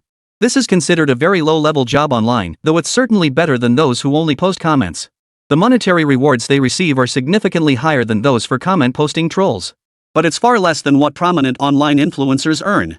For instance, many can receive substantial funds like Wang Lingling, who directly receives money from overseas sources, or the previously mentioned Yang Xiaoli. They're pushed forward by major capital, reaping substantial benefits along the way. These script reading trolls are at the bottom of the ladder. They're actually pretty low tier even within this industry. I haven't finished speaking yet. Please pause for now. I asked you a question earlier, but you didn't answer it. Why is this a common phenomenon? I'm confident that among the examples you cited, including those from the book, there should be around 10 such cases. Why treat this as a universal phenomenon? I've already said everyone's life is different, their circumstances are different. Some are trapped in such environments their whole lives, suffering terribly. Others break free. Take Wang Lingling, whom you all admire. Didn't she publish a book now? Publishing a book can earn a pretty penny. She even went abroad and married a foreign man, in her own words. That's the very life situation she despised, the so-called marrying well and raising children that she claimed would tie her down to family. But judging from the comments on her recent photos, she seems quite happy. Chapter 104, Women's Boxing Special. Why didn't you mention that? Some do break free, while others carry lifelong scars. But they all face different paths in life. The girl heard Sumo's words. In the blink of an eye, she shifted the topic again. Host, that's not fair. Wang Lingling is an exceptional case among us. She managed to move on, but that doesn't mean everyone can. Sumo immediately countered. Then why do you assume others can't move on just because you haven't? What logic is that? I'm just being clear and rational, hoping you understand this principle. Almost everyone can only be considered an individual case. And without sufficient investigation, the data someone presents is still just an isolated case or reflects a less common phenomenon. Take what he says about women from disadvantaged backgrounds. What defines disadvantaged? Is that the only definition? Often, it's about families that aren't quite whole. In our society, harmonious families or average families make up the vast majority. In her description, children are either beaten or scolded. She herself spent most of her life battered and bruised. Yet not every family resorts to such extreme violence, relying solely on physical punishment to improve a child's cognition. I hope neither you nor he would generalize an entire underclass with a single statement. If you insist on defining the underclass, let's have a live vote in the chat. We can see the real-time vote count here. Some will support you. If you consider yourself part of the underclass, choose option 1. If you see yourself as just an ordinary person, not the stereotypical underclass defined in books, choose option 2. Sumo didn't give the other person a chance to change the subject again and immediately opened the poll. Soon, the numbers began to skyrocket. Sumo's live streams typically drew tens of millions of viewers. With 2 to 3 million likely online at any given moment, the entire livestream room was already lagging badly. Now, with the sudden introduction of a live vote, both numbers began skyrocketing wildly. The woman immediately let out a soft hum of delight. See? The number for option 1 has already hit 100,000. The woman was thrilled, though part of the surge came from paid commenters and accidental clicks. Some viewers were already admitting in the comments they'd voted by mistake. When it came to option 2, the number shot up to a full 13 million because users could vote multiple times. 100,000 versus 13 million is a 1:130 ratio. That 130 might not even be 1%. Many of these duplicate votes are invalid. Whether they come from the 100,000 or the 13 million, they shouldn't count. So let's scale it down by a factor of 10. That leaves 10,000 against 1.3 million. Is that number reasonable? I don't know, ma'am, what do you think? Upon hearing this, the other party immediately responded. Unreasonable. This livestream is undoubtedly filled with your fans. They dislike my views to varying degrees, which has shaped their own perceptions and beliefs. That's why they feel such aversion and hatred. They're deliberately not voting for me. It's because of your intentional manipulation. You've been talking nonstop, guiding them not to choose me. You clearly manipulated them right here in your own livestream. If we're going to vote, it should be platform-wide, all live streams participating, or official data released. Sumo had been waiting for this exact line. Now that I'm not afraid of anyone coming forward, let me ask this. When Wang Lingling wrote her book, she only surveyed this tiny fraction of people. There's no official data with a large sample size. How can her work alone represent the truth? Don't you see the contradiction in your own words? This retort left the other party speechless. She insisted on the data's accuracy and authenticity, or rather, its representativeness, only to turn around and criticize it. How irregular this livestream poll was. In reality, the number of people voting in the livestream far exceeded the number of people Wang Lingling surveyed. Or rather, the number of women from lower socioeconomic backgrounds. The other party was momentarily speechless, but Sumo remained calm. At that moment, a moderator in the livestream room stepped in. This was one of his favorite moderators, known as Zhongheng Tianxia. Now, Brother Guowei, may I say a few words? I come from such a family myself. Growing up, I endured all sorts of influences. These words naturally drew the attention of countless viewers. What's the point of saying this? You're a man. What are you trying to prove? That men from the lower classes are like this too? This remark was indeed amusing. It seemed this woman wouldn't tolerate other men speaking up. As a streamer, Sumo felt compelled to respond. Madam, miss, or whatever you call yourself, I hope you can maintain a slightly more objective and fair stance. I don't deny that Wang Lingling's investigation focused on women from disadvantaged backgrounds. But does that mean men from similar circumstances aren't allowed to speak? It's laughable. If he described the same circumstances you mentioned, proving that his family of origin or early life significantly shaped him, leading to major flaws and issues later on, wouldn't that actually lend credibility to your argument? And now you're silencing men while only letting women speak. Isn't that a textbook example of feminist activism?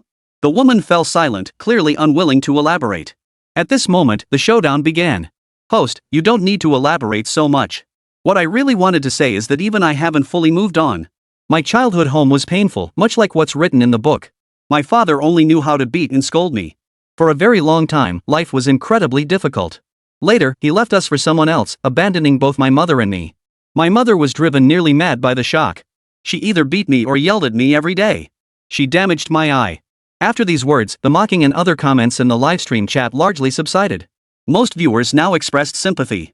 So brother Zonghung Tianxia had it this rough? I never would have guessed.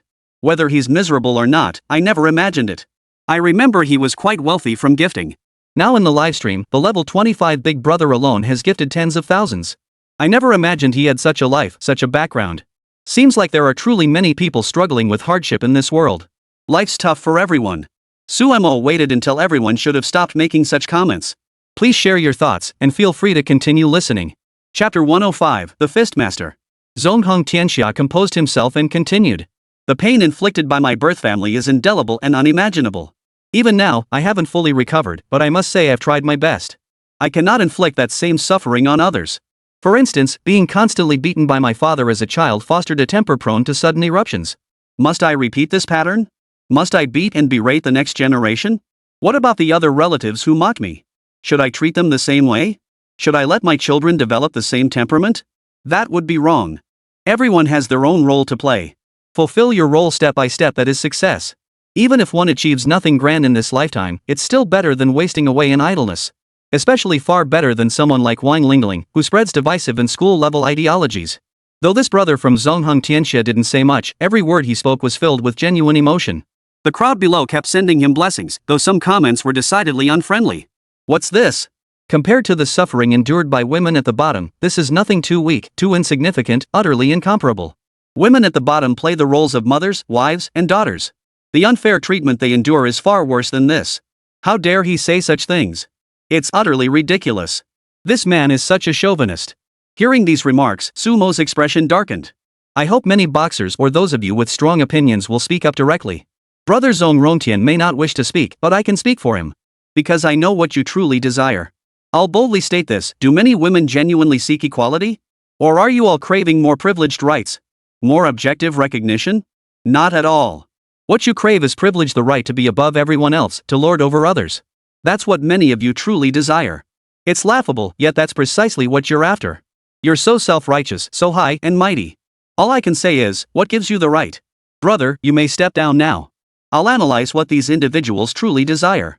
And to those on the stage, I'll say this: I personally don't believe men and women are inherently superior or inferior. Each plays a distinct role within the family. Since roles differ, so do the burdens and responsibilities they bear. But there is absolutely no hierarchy of strength or weakness. We're all ordinary people who've done what we needed to do, putting our hearts and souls into keeping our families running. As for that loudmouth woman cursing earlier, I'll pass on speaking with her for now. I'd rather hear others express themselves clearly and coherently. Suemo then invited others to join the conversation. This time, a girlish-sounding girl came online.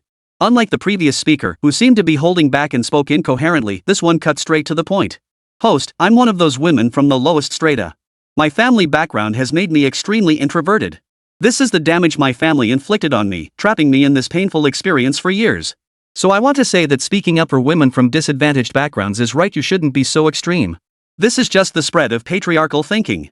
Women deserve more tolerance, acceptance, and patience. Stop saying things like this, it sets a terrible example. Hearing this, Suemo was taken aback. Hold on, sister. Let's set that logic aside for a moment. I want to ask, what exactly do you mean by macho ideology?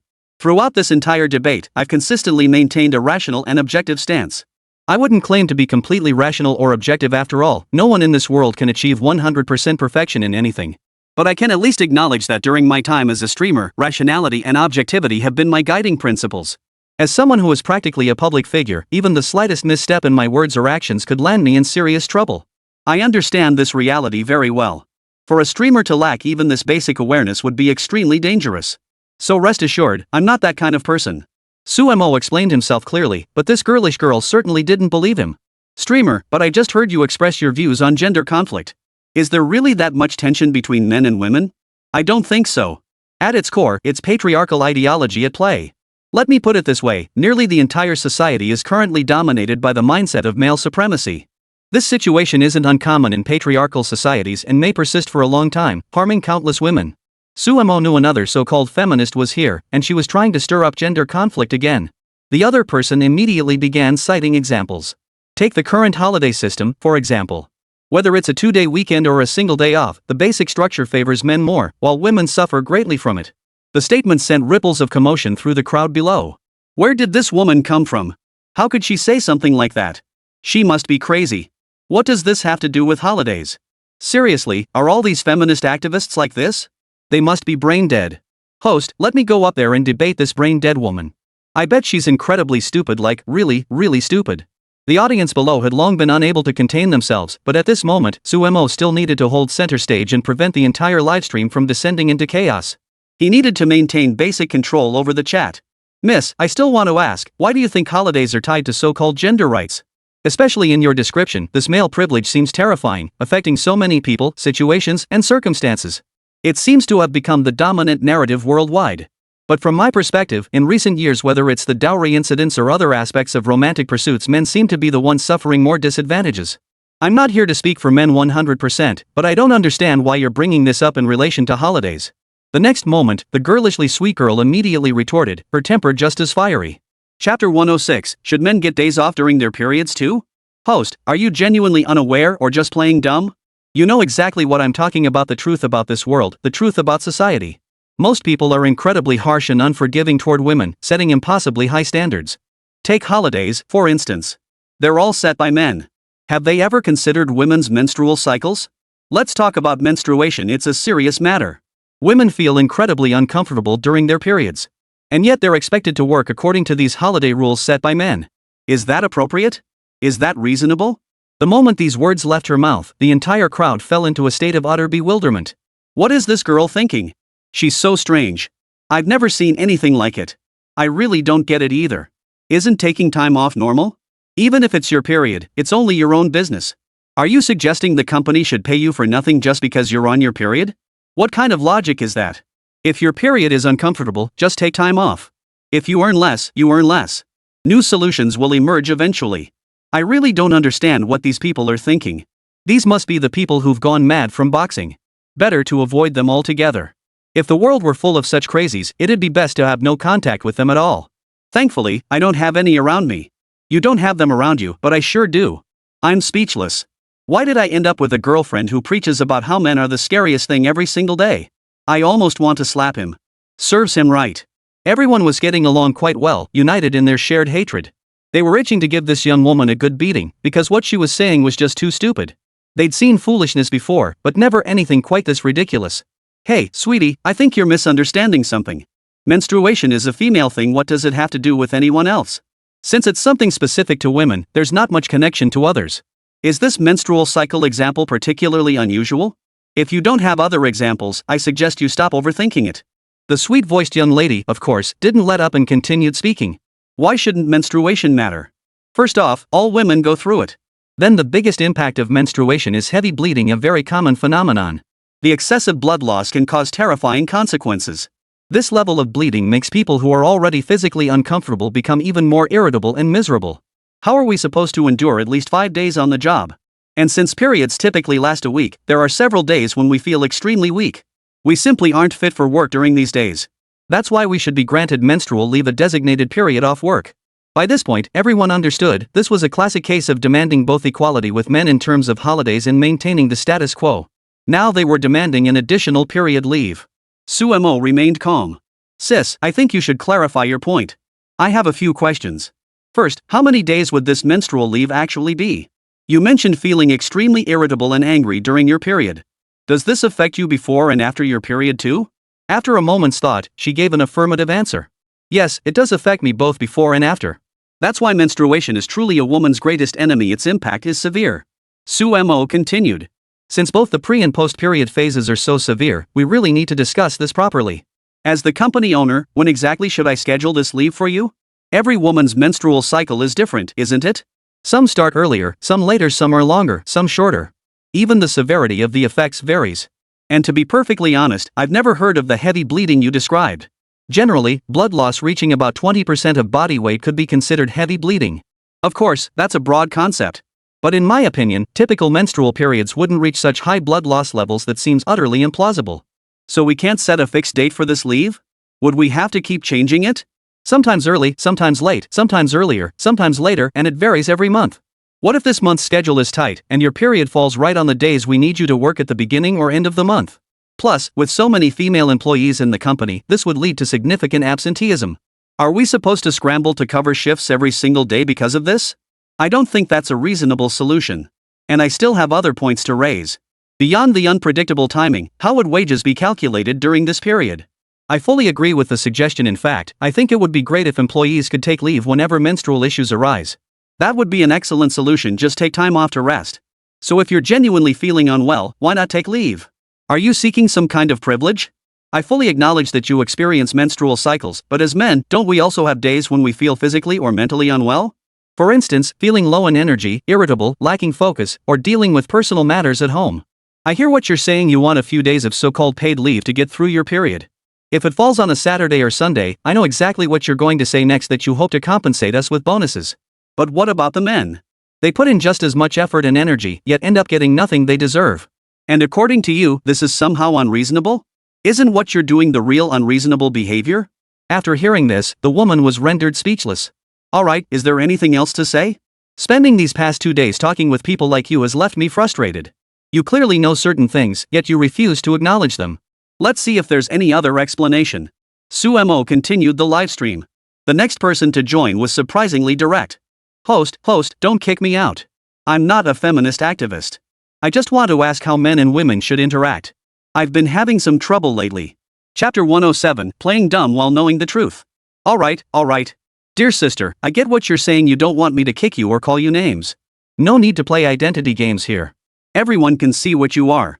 Whether you are or aren't doesn't matter. I just want to know what you want to say. Just explain your situation clearly, and we'll judge for ourselves.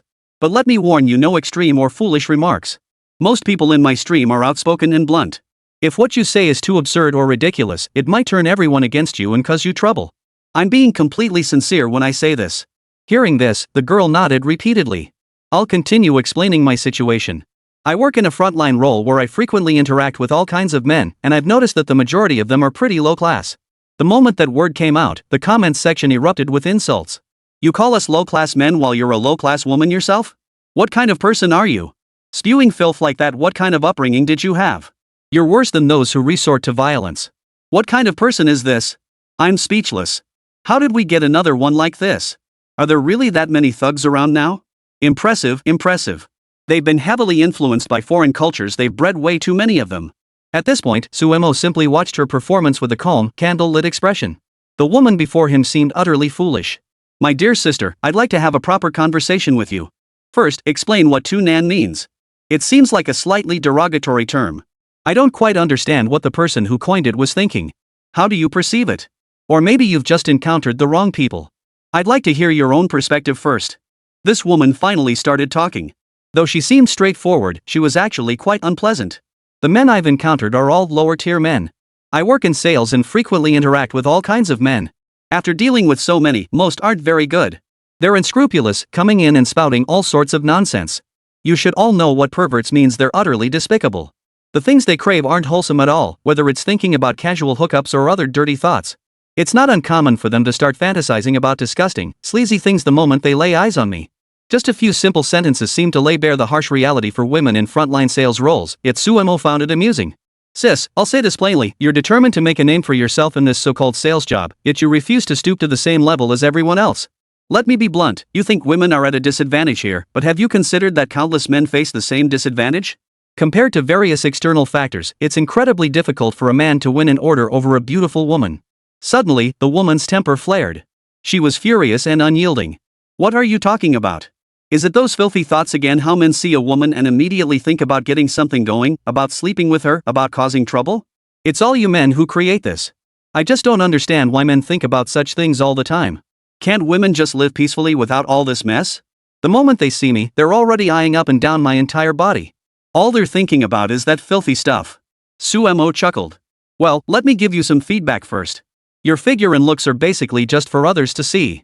If you don't like it, you could just hide at home and let no one see you. In this day and age, there are plenty of so-called jobs you can do from home. You can earn a living sitting in your house, not even needing to go out for meals, just order takeout. I'm not lying about that. But you insist on being in sales and climbing the ladder. Well, then you have to put in more effort than others, and it's different. Besides, is that really so sleazy? When you see a handsome guy, don't you also stare at him, studying his every detail, trying to figure out what makes him special? Wanting to see every inch of him clearly? What's the difference? You'd claim you're admiring him, so why can't these people admire you in the same way? After these words, the other person was furious yet helpless. Upon reflection, every word held truth, utterly normal and undeniably correct. Alright, let's move on to the second point. Sales roles inherently rely heavily on how others perceive you. Sometimes, even if your product isn't great, as long as you're articulate and project a better image, it's straightforward. Women have a natural advantage in this regard. Especially attractive, articulate women. As for what you gain or lose from this, that's for you to weigh. After all, some people will sell themselves to get ahead. It's not uncommon. By this point, the answers were crystal clear. Some things were baffling and laughable to hear, yet she understood them all too well. Naturally, the woman remained unconvinced, her voice brimming with indignation. How ridiculous! What exactly are you laughing at? You're clearly just making excuses for those men. I've encountered far too many despicable men in my life. Every single one of them has ulterior motives, demanding something from me in return. Let me tell you plainly, most men are like that.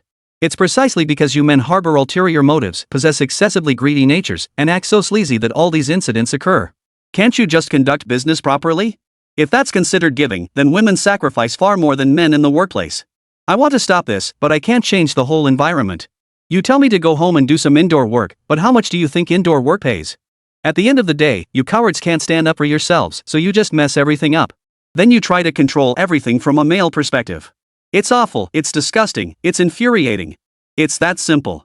I just hate this kind of filthy, rotten thinking from men. If you still want to whitewash it, then you're just as despicable. Chapter 108, The Ultimate Double Standard. Alright. Sister, you keep calling others despicable, which just proves you see most people that way. There shouldn't be such intense hostility between men and women. I see you often encounter similar situations. Let me give you an example. If you meet a man on the street and he asks for your phone number, would you give it to him? The woman immediately answered no after hearing Sumo's question. Why should I give him my number? My phone number is personal privacy. Some random stranger just shows up asking for it, why would I give it to him? Sumo smiled and pressed further. What if this person is quite handsome, quite good looking? What if he's exactly your type? The fairy-like girl pondered for a moment. Well, maybe that's okay. If he really matches my aesthetic, giving him my number to chat wouldn't be out of the question. After all, it's not like I'd just hand it out to any random person. Sumo remained silent upon hearing this. The fairy's double standards were already evident. Of course, this was still within normal limits. You certainly couldn't just hand out your number to someone who asked for it out of the blue. Sis, I get it. But let's take it further. Suppose this guy was introduced by a friend, someone who genuinely thinks he's a good match. After meeting him, you feel like you want to exchange numbers and keep talking. Would you give him your number then? The fairy girl thought for a moment, nodded, and answered yes. So you'd give them your number because of your friend's influence, and both parties would be willing to chat more. Alright, let's continue. You gave your number because of your friend's influence. This situation might genuinely be connected to your friend. This man chatted with you for a bit and he didn't seem unpleasant. You decided to meet up. When you arrived at the meeting spot, this man showed up carrying a huge serving of spicy hot pot. What do you think? The fairy girl immediately looked displeased. Why hot pot? Couldn't it be something else? Hot pot is clearly a low-class mistake. I don't get why everyone raves about it. Honestly, the best proper food should be something more delicious and healthy. Let me put it this way, if it were Korean, Japanese, or Western cuisine, I'd be fine with that. The moment she said that, people below started cursing. This fairy girl was indeed hypocritical enough to be downright disgusting. This girl is hilarious. Someone offers her proper hot pot and she refuses, wanting Western food instead. I don't think Korean or Japanese food is any better than spicy hot pot. It might look plain, but the flavors inside are no joke. Exactly. What's with that Korean food? It's so gross even dogs won't eat it. And Japanese cuisine is disgusting too, all that nonsense about authentic flavors when they're dumping nuclear wastewater everywhere. Who the hell wants to eat that? Suddenly, everyone was spewing sarcasm left and right, finding it all laughably ridiculous. Little fairy girl was furious. Don't you people know how good these foods are? Take Japanese cuisine, it's high-end stuff. It's perfectly normal for one person to spend 5, 6, 7, 800, or even over 1,000 yuan on it. And Korean food, isn't their grilled meat amazing? Western cuisine has its delights too. Think of how delicious a steak can be. This only made her look even more foolish. The sarcastic remarks grew louder and louder, and everyone found it utterly laughable. Little fairy girl says you're ignorant, and you really are ignorant. What's so great about Korean barbecue nowadays? Even if it's barbecue, it's just a few measly slices of meat. Is that enough to eat? Exactly. The most abundant delicacy in that kimchi country is still their kimchi and all those army stews. What kind of dish is army stew? It's basically a slop pot. Stop embarrassing yourself. This is just pathetic. What high-end Western cuisine have you even tried? Have you tasted top-grade filet mignon or prime beef? That's where the best meat comes from. Looks like you haven't, so stop spouting nonsense. Everyone kept mocking the little fairy, who was about to lose her temper when Sumo stepped in to remind them. Hey, girl, don't worry about others. We're having our own conversation here. Getting involved with them won't make any difference. I'm being serious with you. If you don't like the guy holding the spicy hot pot, just say he's holding something else like Japanese food, which you do like. Earlier, he also brought 990 roses, wanting to build a proper relationship with you. What do you think of this guy? First off, his looks don't quite hit your 100% approval rating. So you think he's passable, just someone who invited you to dinner. Hearing this, the person across from me flinched slightly. Then just eat what he brought, take the roses, and go home separately. What else can you do? You're not really that cheap, are you? Expecting me to go home with her after just a meal and some roses? Isn't that a bit too optimistic? I have my pride too. Sumo knew exactly what kind of person he was dealing with upon hearing that. Well, sister, let's set aside whether you'd invite her again. The point is, she spent thousands of dollars sending flowers, treating you to dinner, and in the end, you still don't like her. You took all that stuff without hesitation. Are you just a freeloader? The little fairy was naturally displeased. How could anyone say such things? Was she some kind of freeloader? Absolutely not. You can't just say things like that. This isn't taking advantage of you. On the contrary, I need to see the other person's so-called financial situation to decide whether to accept gifts and how to handle the relationship. Take this guy, for example. If he's well off, buying me roses and taking me out for Japanese food is no big deal, just the easiest kind of transaction. What's there to think about? There's absolutely no pressure. If I should accept it, I will. I'm someone who considers others' feelings. I always think about whether he can afford it. When someone spends thousands just to make a friend, I certainly can't refuse their kindness. The moment she finished speaking, the comment section exploded. What the hell is this? Hilarious, absolutely hilarious. Classic double standards, right? This hypocrisy is on another level. You'd have to be blind not to see how ridiculous it is. Today I encountered something truly divine. My eyes have been opened. If you don't like him and have no interest, why eat his meals and accept his roses? Are you trying to sell yourself while building a chastity monument? Chapter 109, The Hypocritical Whore. Why is the language in this comment section so filthy? What's wrong with spending a little money? Does he expect me to throw myself at him? He's the one with ulterior motives. No one else can see through this little scheme. Since I can, of course I'll keep myself pure. Besides, he's willing to pay. I'm protecting myself while accepting his gifts. What's wrong with that? Do you all go out to eat just to hook up? Don't give me that. Sumo understood exactly what kind of person this was upon hearing that. Sis, don't get worked up. There are tons of people in the comments. If you insist on arguing with them, it'll never end. They can keep talking and talking. You can't possibly out-argue all of them. I guarantee you'll get crushed. Now, back to what we were saying. I'm genuinely trying to answer your questions. First, let's address the obvious question. What is this man thinking? I believe you know the answer better than I do. You're taking advantage of his generosity, eating his food, drinking his drinks, accepting his gifts, yet you have no intention of taking things further. Isn't that a double standard? Does that mean his money was wasted 2,000 years ago? Of course, I can't force everyone to share the same values. But spending 2,000 yuan per session isn't exactly cheap. After all, there were plenty of roses, plus the Japanese restaurant wasn't cheap either. 2,000 might even be low. So you're comfortably taking all this, probably snapping pics to post on your social feed during the whole thing. Don't blame me for saying this bluntly, but you'd probably even add your own commentary. Today some pathetic guy took me out for dinner, gave me roses, and treated me to Japanese food. But he's still a loser. Seriously, no way. Or maybe you'd post it on some platform, like on social media, saying, "Sisters, this is how you deal with losers." I bet you've done this before. But honestly, it's a willing exchange. I can't force him not to give you money. You take it so comfortably, but isn't that just double standards? In your eyes, these guys are losers. They're willing to pay to get closer to the women they like, but you look down on them. Then let me ask you this, have you ever been with a guy you genuinely liked, who only took you out for hot pot, and then you ended up sleeping with him? Sumo's words hit the nail on the head, and the next moment, the little fairy started to panic. Why do you insist on judging me like this?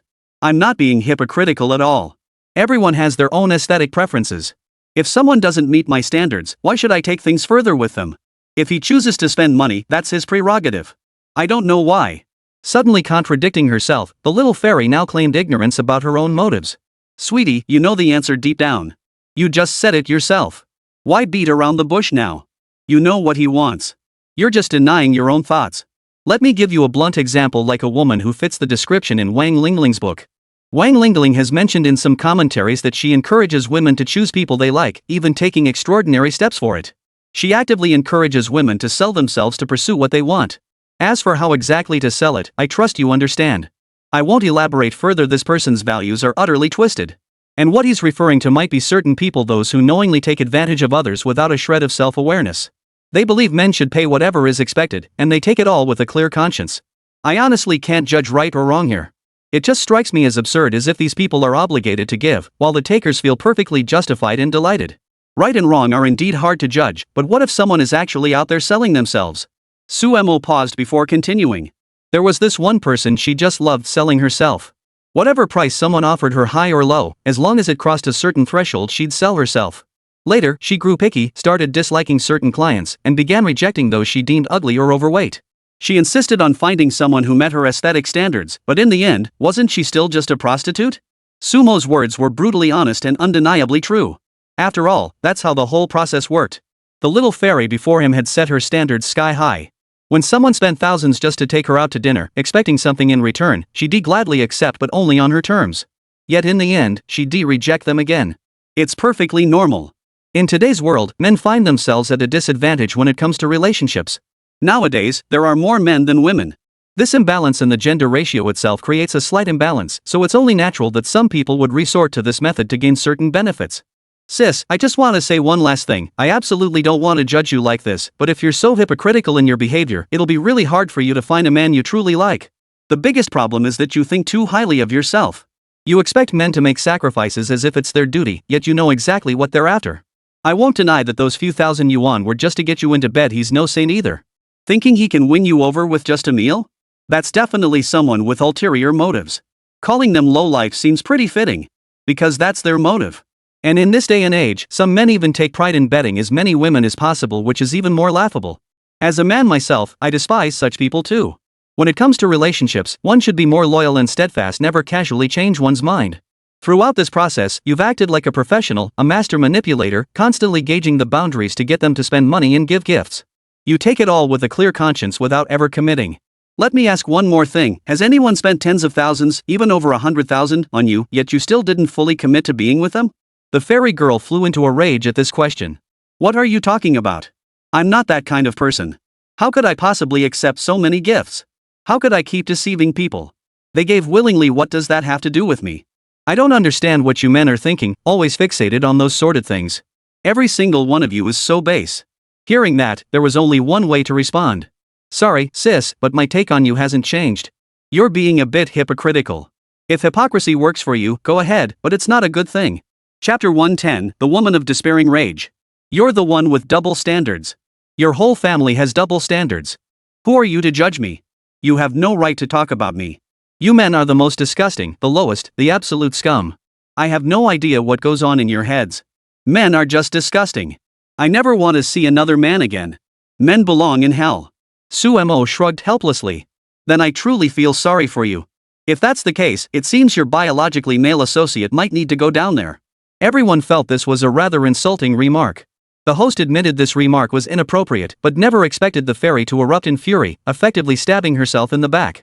I cut ties with that bastard ages ago. He only brought me into this world for his own fleeting pleasure, for some so-called act. And now he expects me to be nice to him? No way. Keeping him around is just a burden on society and trouble for me. He keeps talking about how we should stay together, about being a family. Put. I'll never be with him again. I'm living on my own now. That woman who gave birth to me is also messed up by this man. She keeps talking about family togetherness, about everyone being safe and sound. I don't buy it. They just want to exploit me. When they get old, they'll expect me to take care of them and see them off in death. Why should I? Not one of them is any good. I want nothing to do with them. The farther away, the better. As long as I don't have to deal with them, I'll finally be at peace. They're all scum. After saying this, it was quite amusing. The fairy had already started roaring, her rage boiling over without a moment's pause.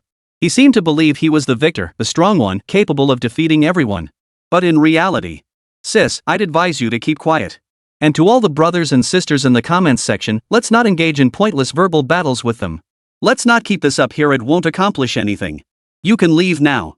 Everyone has formed their own opinions about you, and they've made up their minds about me too. Right or wrong, good or bad, there's nothing left to discuss. Sumo tried to hang up immediately, but the other party inevitably continued to rant. How dare you cut me off? I'm not finished yet. You streamers are also arrogant. Men are all the same. The moment someone does something you dislike, you resort to every underhanded tactic to fight back. You're the most despicable, the most pathetic, the worst kind of people. Now I'm going to keep talking to you. What you just said has made me incredibly angry. Look at what you've done. The most despicable thing you do is constantly apply double standards. You always call me a so-called double standard fairy, but you men are the most despicable.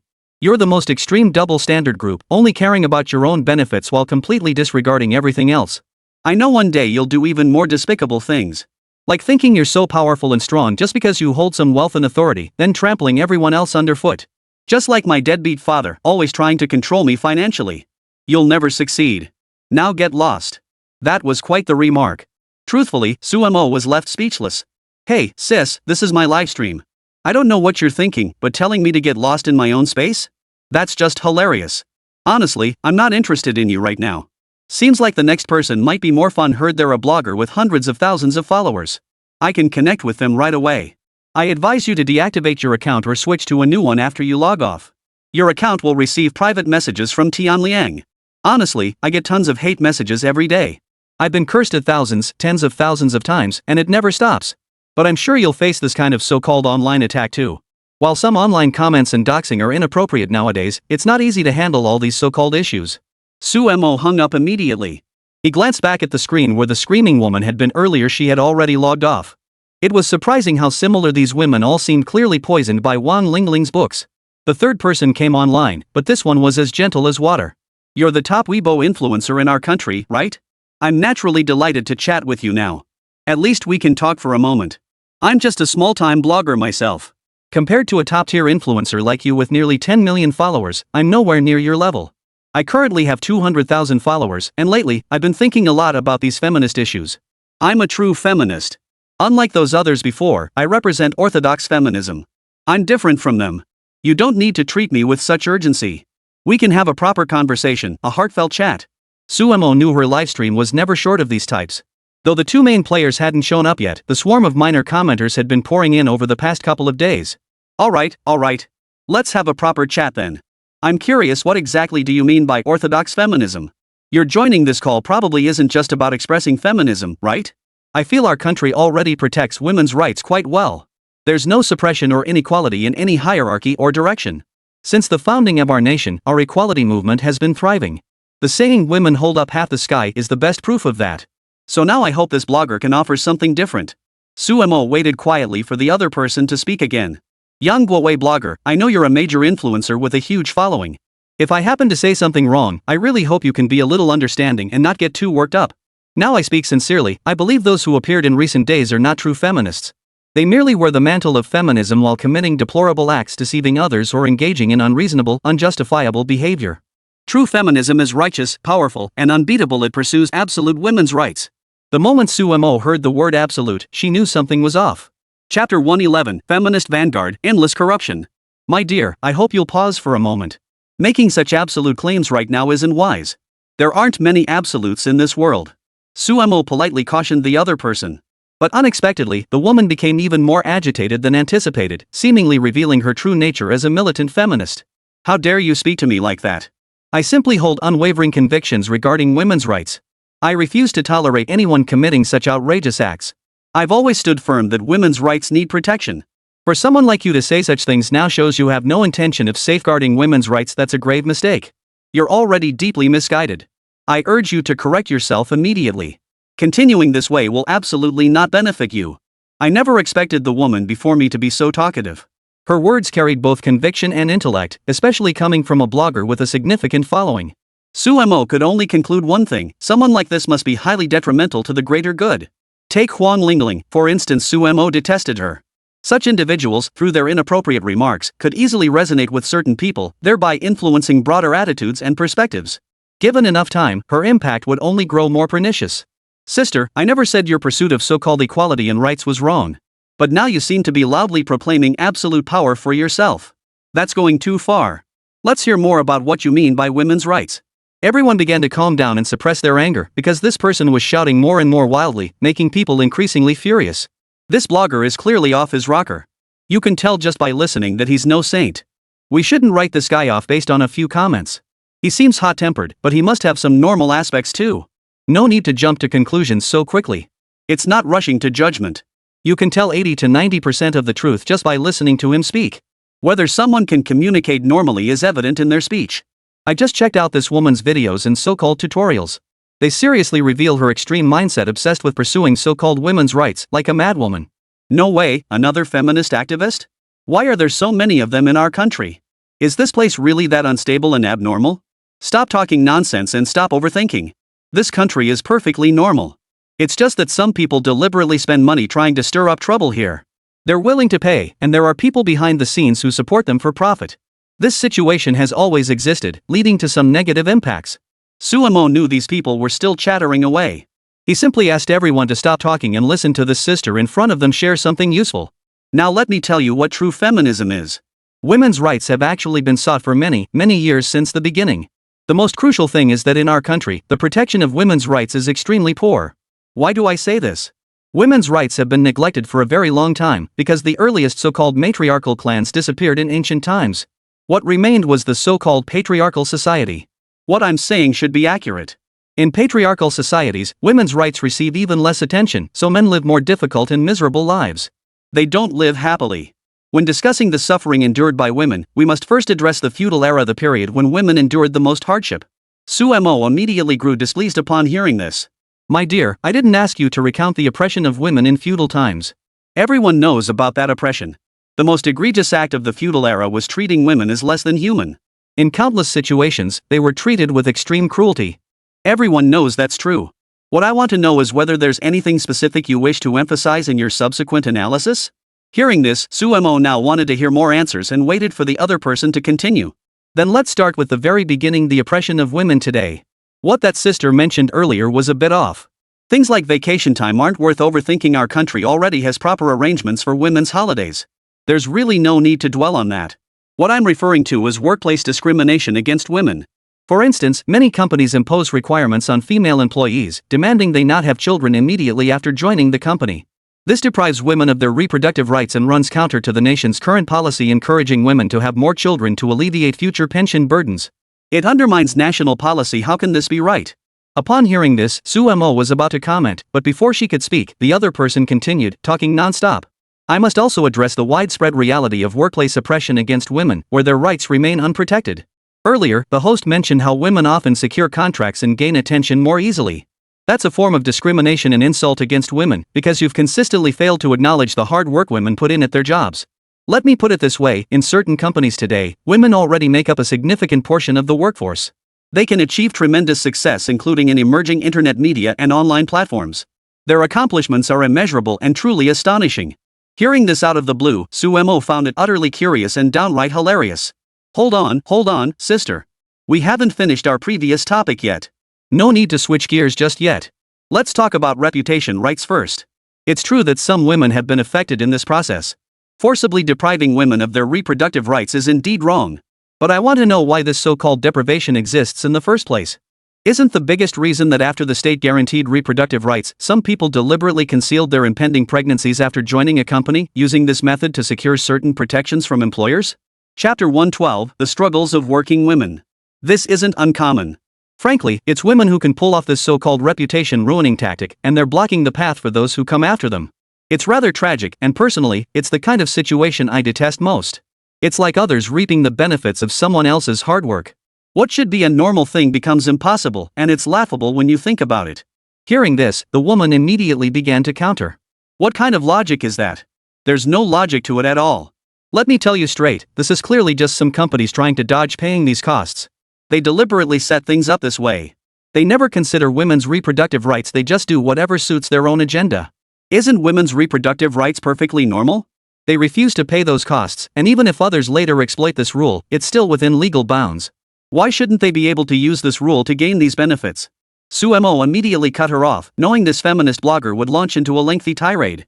Sis, let's pause here. I know what you're going to say. Our social guard's original topic was why this situation exists. Clearly, some people have ulterior motives. Even you admitted that some exploit these loopholes. It's perfectly normal for the state to provide protection, but as private business owners, they don't want to shoulder all this responsibility. That's also perfectly normal, right? Hearing this, the woman gave an affirmative response. Yes, that's how it is. Sumo found she could engage in straightforward, candid conversation with her. Sister, first I must remind you of a fundamental concept: there are no perfect laws or regulations in this world. Many people are affected and constrained by them, but perfect laws have never existed. This is because all laws and regulations face something called lag. Once certain laws and regulations are enacted, they inevitably lag behind because they come into effect after the fact. Their very nature means they're inherently slower to take effect. This so-called lag means that later laws and regulations merely patch up earlier issues, yet the newest problems cannot be easily resolved. The inherent lag in these legal frameworks will remain unresolved for a considerable period. I must also emphasize that it's not a matter of lack of effort, but rather an inherent difficulty. After all, new situations will always emerge, while the lag in legal frameworks won't disappear anytime soon. Now regarding the company's situation, the company certainly doesn't want to bear this burden. For a woman's maternity leave, they have to pay several months' salary, and during this period, the employee may not be working at all. Such extreme cases have indeed occurred. Companies have several coping strategies. One is to deliberately sell off the business, but this tarnishes their reputation, harms their operations, and creates significant operational disruptions. Most companies avoid this. But I've heard of extreme cases. One company signed a contract, and then the woman still got pregnant. Suddenly, the person in charge of the company at the time just dissolved the entire company. This was a former employee continuing to work with him, and it's precisely because of situations like this that employment becomes even more difficult for certain women. Frankly, it's a two-way street. If you've truly alienated the company, they can reject you. Obviously, most people, myself included, wouldn't tolerate someone getting pregnant immediately after joining the company. That's why there are so many so-called contract signings and other arrangements. It's not just a one-off occurrence. So in this situation, I can only say both sides are equally at fault. The company can also use every legal means within the bounds of the law to wriggle out of all this. Meanwhile, in the broader workplace, women can also use their own methods within permissible boundaries to seek their so-called rights. The escalation of this issue and its detrimental impact, those women who exploited this loophole first and caused severe consequences, are the real culprits. They set a bad precedent either without sufficient negotiation or with deliberate intent to deceive. Sumo paused, about to continue. Sure enough, the feminist blogger couldn't contain herself and cut him off. What do you mean by that? You're speaking from a patriarchal perspective again, portraying these so-called women as victims of oppression. You claim to be a patriotic blogger, yet here you are, harboring such ulterior motives. It's nothing but a twisted mindset, deliberately stirring up trouble. At this accusation, Sumo could only shrug. Sisters, I believe I've been quite objective. The law isn't perfect, it doesn't clearly delineate responsibilities. Both sides have room to maneuver. Put simply, the workplace operates on a willing participant basis. Regarding the so-called women's rights you seek, may I ask, do you expect these rights to be granted without effort? In this world, true feminism means liberating women and granting them the right to normal labor. The feminist blogger immediately fired back. That's exactly my second point. You keep talking about women's right to work, but even if they do work, the pay isn't equal, is it? Some women simply earn less. They get fewer benefits. You can't deny that, right? Sumo knew she'd bring up wages, he'd researched it. Sis, you've been paid again. But let me ask, for the same job and the same hours, is the pay gap really that huge? Plus, there are certain jobs that favor women, jobs women are more likely to get. Hearing this, the other party couldn't deny it. Yes, there are some jobs like that. But most of them are low-paying clerical positions.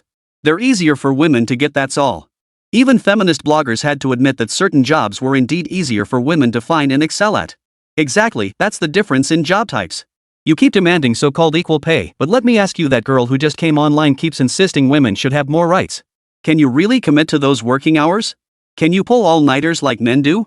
Can you deliver the same level of so-called productivity? Chapter 113, True Equality. If you can guarantee complete equality, I'll wholeheartedly support you in demanding equal pay. But this society isn't perfectly equal. There are quite a few jobs you simply won't do, like skipping work or taking on high-risk positions in frontline factories. Hearing this, the woman immediately snapped back. What are you talking about? We want equal, normal women's rights. Now you're telling me miners are some kind of profession? Mining isn't a proper job at all, it's just something done by lowly, inferior people. This ignited widespread outrage and everyone grew furious. Who do you think you are, spouting this nonsense? Just because you've read a couple books and have some followers, you think you're superior? Shut your mouth. And you call yourself a feminist blogger? You're the one calling others lowly? You're the real lowlife. You're just stirring up conflict between men and women, pitting us against each other. In the end, you'll be the one left with nothing to show for it. This is the kind of person who should be taken down. I find Huang Lingling more tolerable than this woman, she's far more despicable. This kind of person is the worst kind of streamer. Why not just call the police and have them arrested? Why let this person parade around like this? It's nothing but trouble for the country and trouble for the people. As long as people like this keep living, the whole world will descend into chaos. Seeing the crowd's fury and loud curses, Sumo immediately called for calm among the entire livestream audience. Everyone, please refrain from shouting curses in my livestream. This is, after all, a harmonious and civilized space. Your loud curses will only lead to significant negative repercussions. We should engage in fair, normal, and earnest communication with the other party. Rather than resorting to violent outbursts to prove one's righteousness, which I deem inappropriate, please continue listening to what I have to say. Sumo continued speaking, knowing the other party had already revealed their true colors. I know you came to my livestream with certain intentions. Now that you've made inappropriate remarks, if I demanded an apology, you'd likely refuse, and we don't have the authority to enforce it anyway. So let me ask something else instead. For instance, your earlier remarks severely crossed certain boundaries. I want to know, should you take responsibility for your own words? Hearing this, the other party hesitated for a moment before slowly nodding. She feared Sumo was digging another trap for her. A person should be accountable for their words. If not, chaos ensues. I agree. The feminist blogger nodded again, and Sumo continued. Earlier in our conversation, you made some inappropriate remarks. Now you can sincerely apologize to everyone. If you do, I believe people will likely forgive you. Because if your apology is truly heartfelt and earnest and you apologize with such sincerity and earnestness, people will naturally welcome it and be pleased. Hearing Sumo's words, coupled with the constant stream of curses directed at her, the woman froze for a moment before clearing her throat and apologizing. I'm sorry, everyone. I was too harsh earlier, and my words weren't very nice. I sincerely apologize to all of you now. Actually, there's nothing particularly important about the first job. It's just that some jobs really don't pay well enough. I think this kind of work deserves better for everyone. First, raise the wages. Then provide adequate medical benefits. This should apply to both men and women. Feminist bloggers always fight for women's rights, and now she suddenly apologized in a soft voice. Though many didn't accept it, they couldn't keep nitpicking. This attitude is commendable. Let's continue the discussion. Including you, sister. Some of what you said earlier was inappropriate, unreasonable, or simply unpleasant to hear. So I must address it. First, let's return to Huang Lingling. You've consistently identified as a feminist, demanding absolute rights for women. In our earlier exchange, you even took actions that affected others and caused significant dissatisfaction. This proves that one must be extremely cautious on the so-called path to pursuing power. And knowing where to draw the line, admittedly, that's difficult for most people to grasp. I'm just saying everyone should understand how to pursue rights properly. This time, the feminist blogger remained silent as Sumo pressed on. Just like me, or Huang Lingling, or you, sister, every single one of us must take responsibility for our words online. We must bear responsibility for any consequences our words create. That's the bottom line. So when Huang Lingling makes inappropriate remarks, we should correct her. This has nothing to do with the feminism you advocate, because she isn't even a genuine feminist. She uses that banner to fuel gender conflict and spread harmful influences. This person has serious issues, or rather, she's downright terrible. Right now, my top priority is resolving all this. Hearing this, the other person grew impatient. That's not quite right. He does have some valid points. Just like you, the streamer, though I find some of your recent comments troubling, there must be worthwhile ideas in there. Are you just going to dismiss everything outright? That's classic patriarchal thinking. Sumo realized the other person did have a point. You're right. No one is entirely without merit. Take a murderer, for instance. Even when facing execution, he might be a devoted son. Or he might have other commendable qualities like using stolen money to aid the poor, or targeting only the wealthy while sparing the destitute. Not that this so-called robbing the rich to help the poor in the new era is inherently right. It's just that everyone might have a shining point. We absolutely cannot condemn them outright, leaving no chance for redemption. But let's be clear, if someone has truly committed a crime, that wrongdoing can never be erased. We can't overlook the fact that he's a murderer just because he has redeeming qualities. Take Huang Lingling, for example. You can't completely erase the wrong thing she did just because she once told stories and gave a voice to some so-called marginalized women. That's unreasonable and deeply flawed. Approaching everything with an objective, truth-seeking attitude that is the true essence of equality. Chapter 114, The Battlefield of Feminist Defeat. I believe this sister understands exactly what I'm saying. As I said before, there isn't a single person in this world without any redeeming qualities. Sister, though you claim to champion genuine women's rights, your current stance isn't entirely impartial in this conversation. If you continue down this path, I believe you too will find yourself on a road of no return. The further you go, the deeper you sink into the abyss of extreme feminism. Despite only a few sentences suggesting the woman across from him was somewhat deranged, he immediately flew into a rage, beginning to roar and bellow. How dare you speak to me like that? I said I'm someone who pursues so-called equality. I believe women should fight for their rights. Those people aren't feminists, and now you're insulting me like this. Suemo shook his head repeatedly. Of course not. I'm merely stating reality. Throughout your entire advocacy for rights, you've consistently focused solely on one gender. You must understand that to achieve absolute equality and bring fundamental change to the masses, countless predecessors in our nation have done an immense amount of work. They sacrificed so much to ensure the people could live and work in peace, to build a new nation. Did you know? In those earlier years, women even worked as miners. They worked in mines, digging coal and iron, and in steel mills. Women were present in these industries. While they weren't entirely absent these days, they were extremely rare. It's almost become an unspoken rule that you rarely find many female workers in these places. The primary reason is indeed that women struggle to handle such labor due to inherent physical limitations. But there's a second reason, one I know you might not want to accept, but it's the truth, and that's the greater care afforded to women.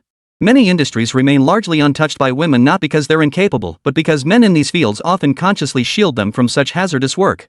It's a form of protection, yet to you it seems like a profound insult, which is rather absurd. Absolute power demands absolute sacrifice. I wonder if you've truly considered this, sister. Are you willing to enter such an industry? Earlier in your description, you implied that this is an industry for lowly people. But what if no one in society were to engage in these professions, no one were to contribute to society? Would it be as you imagine, a world of perfect peace where everyone is equal? I don't think so. Instead, certain roles would be missing. Without those who contribute and sacrifice, society would ultimately collapse. Suemo spoke with extreme politeness at this point. He didn't want to directly call the person before him a fool, a jerk who only knew how to throw punches at women, but he also needed to express his opinion. At that moment, the feminist blogger was about to shout a few more times. Everything you're saying is nonsense. I'll tell you right now, you're wrong. Completely wrong. How dare you insult me like that? I'm going to sue you. Seeing her reaction, Suemo remained utterly composed. If you intend to sue me, then act quickly. I doubt you're the first person to threaten me with this. If you don't send me a subpoena and hire a lawyer soon, you'll probably end up at the back of the line. Good luck. Just as the call was about to disconnect, the other person blurted out something that struck Suemo as utterly ridiculous. Don't think I don't know what you're all about. You're just here for the views. You're just spouting this nonsense for views. Suemo was about to end the livestream when she heard this, pausing with a soft smile. Hey, sis, you say I'm trying to ride your coattails? Well, let me ask you this, between us, who has more followers? Who's really riding whose coattails here? In the world of live streaming, it's always the streamer with fewer followers who ends up riding the coattails of the more popular one. How do you suggest we compare our follower counts? One sentence was enough to provoke the feminist blogger, who instantly flew into a rage. Don't think having a few more followers makes you right. Why should everyone listen to you? That's pure male chauvinism. I said you're riding on someone else's popularity. What are you gonna do about it? Suemo laughed bitterly at this remark. Sis, I'm being honest here, I really can't do anything to you. You're here to leech traffic. Can I really kick you out? Or banish you to the frontier to punish you? Right, I can't do anything. But I'll say it again, this internet is open to everyone, and justice lies in the hearts of the people. If everyone thinks you're leeching traffic, you're going to have a rough time ahead. People will attack you online in all sorts of ways. Personally, I don't approve of this, but it's going to be a long-term thing. My advice, temporarily switch your account to private and block all comments. Suemo hung up and took a moment to rest. After gathering his thoughts, he spoke slowly. To all my fans, I can say this with absolute sincerity. I personally do not despise the efforts made to pursue equal rights for women. Every person who acts in this way deserves my respect. After all, our country's journey toward women's liberation and achieving true equality in labor rights is still relatively short, that's undeniable. What I want to say is that many people now exploit this banner to spout nonsense here, shamelessly chasing views. Take Huang Lingling, for instance, and that so-called feminist streamer from earlier. Honestly, I have no idea what's in your hearts, but if you're truly willing to do anything for views, I look down on you. Views are something you have to know how to handle, otherwise, they might just turn into a tangled mess. I gained attention through my videos because I walk the talk. Having lived abroad, I accurately and earnestly lay bare the differences between domestic and international contexts. Every piece of information I share is genuine, without any fabrication. Delivering the truth, providing genuine answers, and backing it all up with earnest effort, that's what defines a true independent content creator. Or rather, what a blogger should stand by. If I were only after traffic through fake news, misleading information, or deliberate obfuscation, I'd collapse quickly. As Suemo spoke, a crowd suddenly flooded into the livestream. Normally this wouldn't be an issue, but today clearly brought major news. Chapter 115, World-Shattering News. Host, have you heard? Something huge just happened. Breaking news, breaking news. Eagle Chan's presidential candidate, John Poo, has been assassinated. This is the latest update. He was nearly killed during a campaign rally. This news is truly earth-shattering. Suemo was startled upon hearing the news. He had already found the online video. After all, news like this spreads incredibly fast. In that rally, John Poo was delivering a passionate speech. He spoke at length, addressing the current political landscape and the public's perception of the environment. He said everything he needed to say. But his main focus was criticizing the current government's inaction. The current president, Jordan, was already quite elderly, and it was said his health was now extremely poor. During his tenure, the nation's situation had not improved in the slightest but had grown worse. First and foremost was the persistently high domestic inflation rate. Furthermore, the entire government system and its operations have become chaotic and confusing, which is particularly alarming for the world's most powerful nation. Within a short span, the entire political machinery has gone haywire. And these issues alone aren't the end of it. The most critical issue is the challenge posed by the Dragon Nation. Britain now appears deeply unstable, unable to unite as one. This includes its interests in the Middle East and other regions. These interests are now significantly impacted. If they cannot be safeguarded, the UK will plunge into an even more terrifying period of turmoil, suffering further losses. This is the root cause of the current chaos within the United Kingdom. Why has such a formidable nation descended into disarray? The fundamental reason is that it no longer possesses the overwhelming power to dominate the world. John P. represents another faction within the UK. As a businessman by background, he has a substantial following. He is deeply concerned about the internet and advocates for a form of governance that leverages digital networks. He engages in deep conversations with the entire nation's citizens, reminiscent of Britain's famously influential fireside chats. During these fireside chats, the nation's supreme leader would sit beside a hearth and explain the rationale behind political decisions in accessible language, winning the trust and goodwill of the populace. This practice persisted for a long time, proving particularly effective during wartime. It played a significant role in fostering an extreme sense of national confidence throughout the country. Mr. John Poo is now using this approach to forge a deep connection with the people, and many of his policies have gained the approval of some indigenous communities. For a long time, his approval ratings remained consistently high. Even his previous election defeat has been revisited, with some claiming that the loss was due to another party employing underhanded tactics. They allegedly employed fraudulent means to secure victory in such a crucial, large-scale election. Following the emergence of these allegations, online discourse has become increasingly chaotic and turbulent. In the video, John Poo was shot. As if blessed by divine intervention, he evaded death's grasp. In that moment, he even rose to his feet, shouting defiantly to fight for their entire nation. These powerful scenes of fighting for destiny and more have earned widespread acclaim. Setting aside everything else, the fact that he was still shouting under such circumstances, I must say, Mr. John Poo is truly a man of destiny. Surviving a shooting in a deeply religious country is enough to go down in history. Those who took the mic next eagerly shared their seemingly boundless admiration for Hamp. Seeing everyone's curiosity, Suemo briefly explained. I know you're all curious about this John Poo. How did a businessman rise to such an important position and capture so much attention? I admire him immensely. And of course, every step of his journey has been marked by earnestness and determination in advocating for the people. If I were a citizen of his country, I'd probably vote for him too. Suemo spoke slowly, maintaining his polite demeanor, but the crowd below began to erupt with different voices. Host, are you here on some kind of mission? You actually want to vote for him? What's your real motive? First time I've seen a so-called patriotic host talk like this. How amusing. You must be fake, just after benefits. Finally showing your true colors, huh? People like you are the most despicable. You pretend to love your country, but deep down, you're plotting against it. You want to see our nation suffer and be undermined. You're the most evil and wicked of all.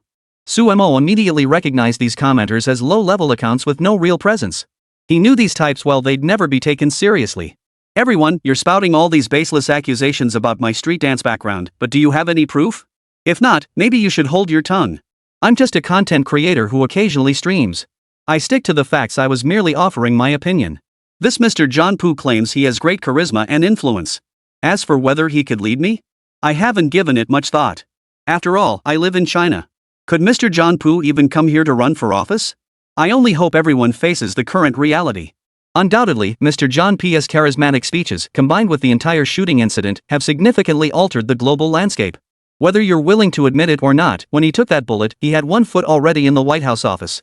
Relatively speaking, others have become unstable. Take President Jordan, for instance. He's advanced in age, unable to make sound decisions, and his conduct has deteriorated significantly. Recently, he's been deeply embroiled in corruption scandals involving his son. It won't be easy for him to extricate himself. This statement garnered considerable agreement. Host, I agree. It looks like President Jordan is finished. Could he possibly put someone else forward for the election? Their party should have other candidates ready. Wonder who it might be. Could it be someone truly formidable? Hearing the speculation, Sumo offered a straightforward answer. You might not like this answer or even find it laughable, but in my view, they'll most likely put forward the current Vice President, Hal. This Vice President Hal will become their most crucial campaign spokesperson, perhaps even their next presidential candidate. Chapter 116, Sleepless Night. You likely know little about this Vice President, as within the Eagle's power structure, the Vice Presidency is essentially a ceremonial role. With scarcely any opportunity to exercise presidential authority, the position holds little significance beyond temporarily handling major military and political matters during exceptional circumstances. But in the vast majority of cases, even with President Jordan's current physical condition barely allowing him to handle matters, Hal rarely needs to step in. This woman named Hal? Everyone calls her MS Laugh a lot. Her most prominent and distinctive trait is that when she cracks that wide grin, it's genuinely startling. So when it comes to this lady, I'm sure everyone has their own opinions, but there's no need to dwell on it too much. After all, whether it's Hal, Jordan, or John P., that person is an enemy to our nation. I'll be staying up late here tonight, joining you all to witness the unfolding drama. If you have any thoughts on international affairs, speak up. I'll offer impartial analysis here, free from personal bias, purely objective and earnest interpretation. Hearing the host wouldn't rest tonight but would stay up, everyone perked up. In small groups, they kept taking the stage. Questions poured in, covering a wide range of complex topics, some about studying abroad, others about the current environment and situation. In short, the questions were endless. The entire place grew noticeably chaotic, yet within the chaos, a semblance of order persisted. Meanwhile, the internet had already exploded. Within this short span, the most shocked and shaken were those within Eagle's homeland, people like Antonio. These individuals were each asking different questions, while Antonio was preoccupied with planning the next round of publicity efforts for the incident that had occurred was truly grave. After all, the entire Eagle General Organization still had many people keeping the whole institution running. The same applied to the nation as a whole. Overall operations had never ceased. This had been the reality for quite some time. What on earth are we supposed to do now? Domestic public opinion won't calm down, and I still have to travel abroad. How ridiculous. Antonio was on the verge of losing his mind. This new development had caught him completely off guard, leaving him dazed and confused. If things continued like this, all his preparations would be rendered useless. Everything had descended into chaos. At that moment, Antonio's immediate superior sought him out, demanding he immediately shift some focus to international affairs. Public relations on the global stage had become critical. Especially this Sumo. Antonio, you must closely monitor his livestream. This Su fellow is no good. He's spreading information detrimental to our country. While he was relatively objective about that John P. incident, we don't need this kind of publicity. Remember that. Immediately mobilize your troll army to suppress him. Get him reported and banned if possible. With orders from above, Antonio immediately mobilized his forces. First, he contacted his vast network of paid commenters, reaching across the ocean with a single message. He ordered them to stir up trouble in live streams promoting national prestige. But Sumo had already made preparations. Everyone, take note, today will be anything but peaceful. Online discourse is in complete disarray, and this John Poo actually presents a favorable opportunity for certain media figures. He has consistently advocated cutting inappropriate budgets like those allocated to ideological propaganda. He's argued that much of the budget for paid commentators here is unnecessary. Nowadays, through the internet and other means, there are ample ways to launch cyber attacks, even using software all far superior to manual labor. His stance has always been to demand human-powered cyber attacks and online storms. If he succeeds, the entire Dragon Nation's internet will descend into chaos. While things aren't great now, surely no one wants it to get worse. Upon hearing Sumo's words, the audience nodded in agreement, instantly focusing their attention on the livestream. Hearing you say that, host, I'm actually nostalgic for the days when Golden John Poo took the stage. When he was in charge, there weren't all these weird noises. The internet wasn't exactly thriving or harmonious, but at least it wasn't this chaotic mess we have now. Yeah, that's it, that blonde guy was definitely better. Give me a break. That golden-haired guy? He'd never do anything for our country's benefit. He's basically a citizen of the Eagle Nation across the ocean. How could he possibly care about the Dragon Nation? True, but he could at least make our internet a lot quieter. I don't want to hear all that weird, disgusting noise either. Who even wants to listen to that disgusting stuff? They keep popping up non-stop, spewing all these sarcastic, snide remarks. It's utterly revolting. If they could just disappear, that'd be perfect. It's all these feminists and their nonsense. Cut off their funding and these people won't even have enough to feed their dogs. Let them starve. Hey buddy, what about my pet dog? You starved it to death. I've been raising this virtual pet for ages. Brother? It's you, you jerk. You didn't keep your dog on a leash, letting this thing run loose on the streets scaring people. Disgusting. Amidst the heated discussions, the most common and straightforward definitions for these individuals began to surface. Suemo suddenly noticed the troll army had swelled again. Some were outright spouting taboo remarks below. If not for his stream's elevated permissions, getting banned would have been a breeze. All this was truly thanks to Zhou Changchun. Zhou Changchun had contacted some people at the platform. In truth, with an organization as large as the Overseas Publicity Department, it only took a few staff members sending simple faxes to elevate Sumu to an unimaginable position. That was indeed the case. They hoped to raise the threshold for penalties and account suspensions here. As long as Sumo's provocative remarks didn't escalate, they wouldn't pursue serious action. This served the broader interests of national propaganda efforts. After all, the battlefield of public opinion permeates every facet of society. Unconcerned with such matters, Suemo gazed idly ahead when suddenly the door opened. Seeing who entered, he couldn't help but startle. What brings you here? It was none other than Xia Wanqing, the beautiful streamer who had shared life and death experiences and joyful moments with him. I came to bring you dinner. It's not good for you to be here alone with no one watching over you. With that, the stunning Xia Wanqing walked right up to him, completely unfazed by the camera, and placed the meal beside Suemo. Eat up. I made it myself. Chapter 117, Divine Couple.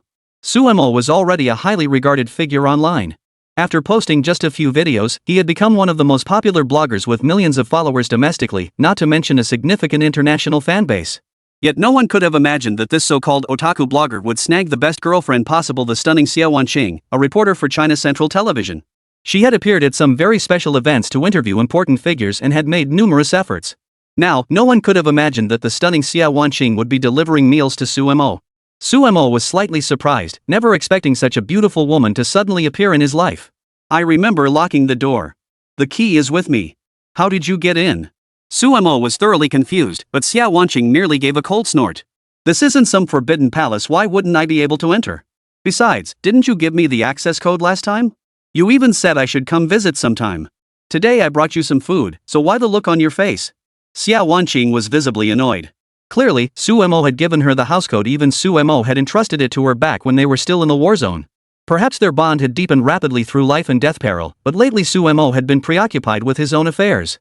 Fine. I'll eat it all. I wonder what you made. Xia Wanqing approached Suemo gently, like any ordinary girl, tapping his back softly to let him rest. But her words were anything but gentle. Mind your own business about what I'm cooking. Don't you dare say it's not good. Oh, and there's no live stream now, right? It wouldn't be good if others found out about our relationship. Suemo glanced at the screen beside him and shook his head repeatedly. Her hand was already hovering over the mouse, ready to close the live streaming app at any moment. Xia Wanqing, sitting beside him as his girlfriend, spoke with genuine concern. You've been clashing with the feminist crowd lately, huh? This country does have its share of feminists. I used to lean that way myself, but later I realized it's just certain people deliberately messing with public perception and social stability. True women's rights should be pursued, but it must be through absolute peace and equality. Both sides have taken some extreme actions. On the path to pursuing absolute equality, many people both domestically and internationally have worked hard. But later, it changed its flavor, especially with some foreign organizations constantly escalating their efforts within China, allowing them to recruit large numbers of followers. These so-called followers often associate with these people solely for the sake of wealth. They are essentially just NGOs. In some Western countries, instead of allocating funds and welfare to their own citizens, they lavishly support unrelated nations.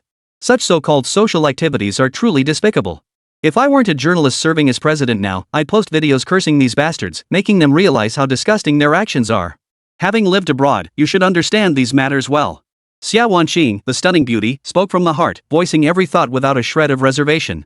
Her sincerity instantly earned her widespread approval. Xia's absolutely right. We should crack down hard on these feminists and all those NGO organizations. They're a bunch of bastards and scumbags stirring up trouble in our country, causing all sorts of problems. They should be dealt with immediately. Why doesn't the state just arrest these scumbags? They should be rounded up, sentenced, and made to dig potatoes or operate sewing machines. Don't overthink it. A blanket ban that kills everything outright isn't wise either. The outside world already claims our country lacks sufficient freedom of speech. If we actually went that far, we'd prove them exactly right.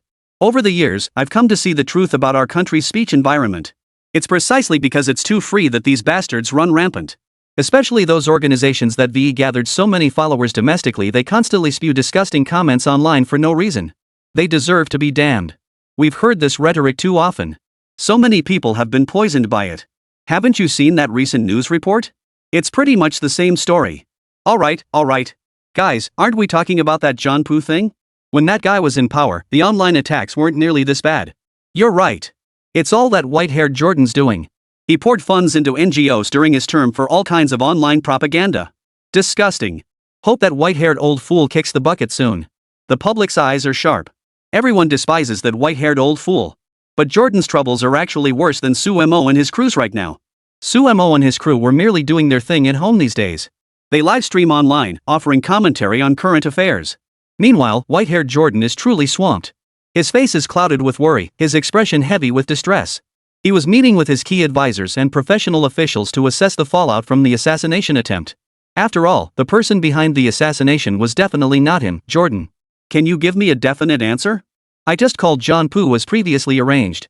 His condition is stable for now, but if this drags on, suspicions will inevitably fall on me, and this wasn't my doing.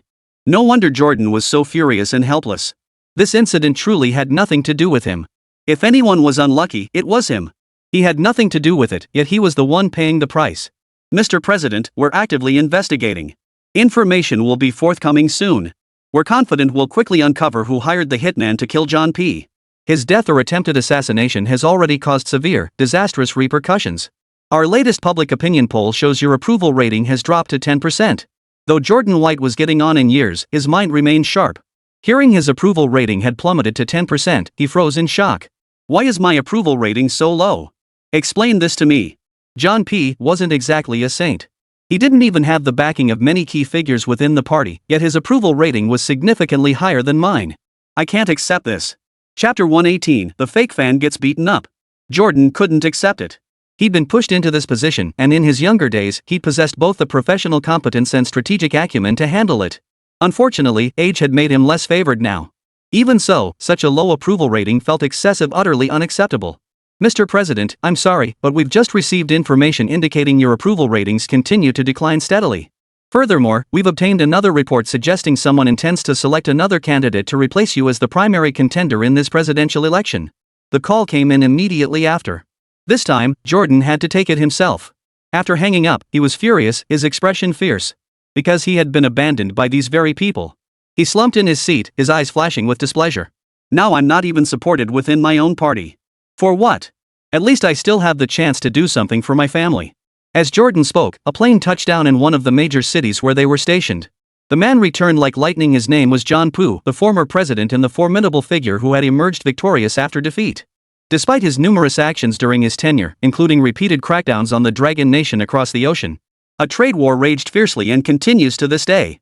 Yet this hawkish nation, whose actions largely align with its overarching national strategy, such is the nature of this nation, for their own interests, they would stop at nothing, daring to sacrifice everything for advantage. At this moment, John Poo finally returned, weary from his journey. Once a fallen king, he now strode back to his throne like lightning itself. As he slowly stepped into the room, his gaze, expression, and appearance were nothing short of astonishing. This instantly caught Sumo's attention. He quickly fixed his gaze on John Poo before him, his eyes practically popping out of his head. Beside him, Xiao Wanqing suddenly remembered something. You weren't streaming the whole time, were you? Does that mean some viewers saw and heard everything that happened between us? Sumo flinched at the question. After all, he knew he was no match for this woman when she was angry. He could only nod awkwardly. Below, the chat stream was filled with cheerful and joyful comments. Even our national streamer gets knocked down sometimes. Who'd have thought he'd be silenced like this? Look at Xiao Wanqing, one line and she's got Yang was pride stumped. This is priceless. Waiting all night was worth it just to see this. Way better than watching John Poo. Seeing this today alone made it worth the price of admission. Let's start spamming trains first. Even spamming trains feels insufficient today. I'm buying a carnival, I promised. I promised two people too, they're a perfect match, made for each other. So exciting. When will we get to celebrate their wedding banquet? The live stream was buzzing with excitement, gifts pouring in non-stop. Though Xia Wanqing felt a twinge of irritation. Still, she forced a smile and greeted the audience. Hello everyone, I'm Xia Wanqing, a reporter from the main station. I never imagined meeting all of you here. I have no connection to this Mr. Su, we just happened to be on a business trip together last time. I know him a little, so I brought him some food today. It's okay, it's okay. Suemo repeated reassuringly, but the live chat's comments stream showed no signs of stopping. A man and a woman alone together? They must be involved, definitely involved. What happened between you two? I approve. Hurry up, when are we gonna see a baby? The netizens' comments only grew more intense. Just then, another comment popped up. The so-called live connection suddenly featured the same feminist blogger who had appeared earlier. This time, she posed as a fan of Xia Wanqing. Can Xia Wanqing talk to you? I'm your most loyal fan. Suemo's eyes flickered at the comment, realizing this person was just trying to ride the hype train. She had no interest in engaging, but Xia Wanqing insisted on connecting. This person seems to be paying for the call, so let's connect. I rarely express my opinions publicly, but I'm off duty now. I have my own civil rights, so I can talk to others as long as I don't reveal anything work-related. If you're curious about my experiences abroad during this trip, feel free to ask here. Since this person is a fan, I should give a proper response. The feminist blogger finally went live. Soon, she revealed her true appearance, a round face even uglier than imagined. She had applied so-called enhancements in all her videos. In other words, she'd used beauty filters to make herself look much prettier. But this time, her appearance represented her own intentions, it had nothing to do with others. Hello, esteemed reporter Xia Wanqing. I'm truly your fan because I believe you embody the ideal of an outstanding, independent woman. You consistently perform exceptionally well, far surpassing the average woman. Only when there are more women like you can we change the current unfavorable situation and reality where women suffer oppression under patriarchy. Independent women like you are the role models for our generation. Xia Wanqing waved her hand dismissively at these words. How can you say that? I'm just an ordinary reporter. I work tirelessly at the network to deliver more truthful and detailed coverage, including national operations and diplomatic relations. I'm truly unworthy of such praise. Please don't flatter me like this. It's inappropriate. Suemo, watching from the sidelines, nearly covered his head in exasperation. Did Xia Wanqing really think this man was trustworthy? Sure enough, after just 2 rounds, his true colors were showing. Senior reporter Xia Wanqing, let me offer some advice. Never be too kind to the man beside you. Men are all the same. Once they get what they want, they brainwash you with their own methods, subjecting you to all kinds of manipulation until you become nothing more than their plaything. This is terrifying. I urge you to look at him with unwavering vigilance and handle the situation with extreme caution. These sudden outbursts incensed everyone. You old fool spouting nonsense without a clue. Suemo and Xia Wanqing are a perfect match, made for each other. How did a scoundrel like you even come into existence? Chapter 119, First account ban in the live stream. You can't find someone you like or love yourself, yet you force others to learn from you? What kind of person are you? Just get lost already. The barrage of curses kept pouring in below, but this woman had long since developed a thick skin. She had thick skin, and when it came to business operations, her mind was sharp as a tack. See? Now tons of people are cursing me out nonstop in the comments. I advise you to steer clear of these chauvinistic, male-dominated types. That's Suemo? He'll probably abuse you after marriage. Stay sharp. I consider you my dearest sister. This is my heartfelt advice. You must protect yourself. Xia Wanqing finally understood that this feminist blogger was truly all talk and no action. Xia Wanqing composed herself and sat down. Step aside. Let me have a word with this sister. Suemo reluctantly backed away to eat nearby, looking like a wronged little wife. But clearly, Xia Wanqing was in her element. Everyone needs to understand one thing, it's vacation time now. All my words and actions represent only myself and have nothing to do with anyone else. Not just the CEO, but anyone around me. I am who I am. Now, let me address some misconceptions this sister has. First, our relationship is strong. We've even shared life and death experiences. That bond alone, the experiences we've shared, is something most people could never hope to match. I believe he's genuine. He shed tears for refugees and risked his life for causes. That makes him far superior to those who just sit at home spouting power-hungry nonsense. Oh, and don't get mad when people talk about you. You're as fat as a pancake and your face is downright ugly. As a woman, I can't stand you. Sure, people compliment me on my looks sometimes, but let me tell you, true beauty comes from within. And you? You're nowhere near that. Look at yourself, you're practically a pig. All you spout is so-called male chauvinism, blaming others for their shortcomings. What have you actually done? Your so-called liberation of women boils down to posting videos and doing some half-baked stuff. Then you use it to manipulate people, chasing nothing but traffic, or else you're just eating foreign scraps. People like you are the nation's tragedy. Our country is far too merciful, forced to tolerate maggots like you. I've been watching your live streams, so many of your claims are laughably absurd. You pretend to champion women's rights, but it's all a cover for your own selfish motives. Just like that saying, lining your own pockets, a parasite on the nation. You have to consider traffic in every statement you make, avoiding taboo topics as much as possible just to give yourself some room to maneuver. I'm in a man's home, and I like him because Sumo is far stronger than you imagine. His so-called patriotism is merely a facade. He's someone who genuinely strives to live with purpose. He hopes everyone can live more lucidly, stripping away the filters foreigners impose on us. That's his true achievement. If he gains some traffic along the way, so be it. It's only natural. With public attention, he can keep pushing his message. And that message brings benefits.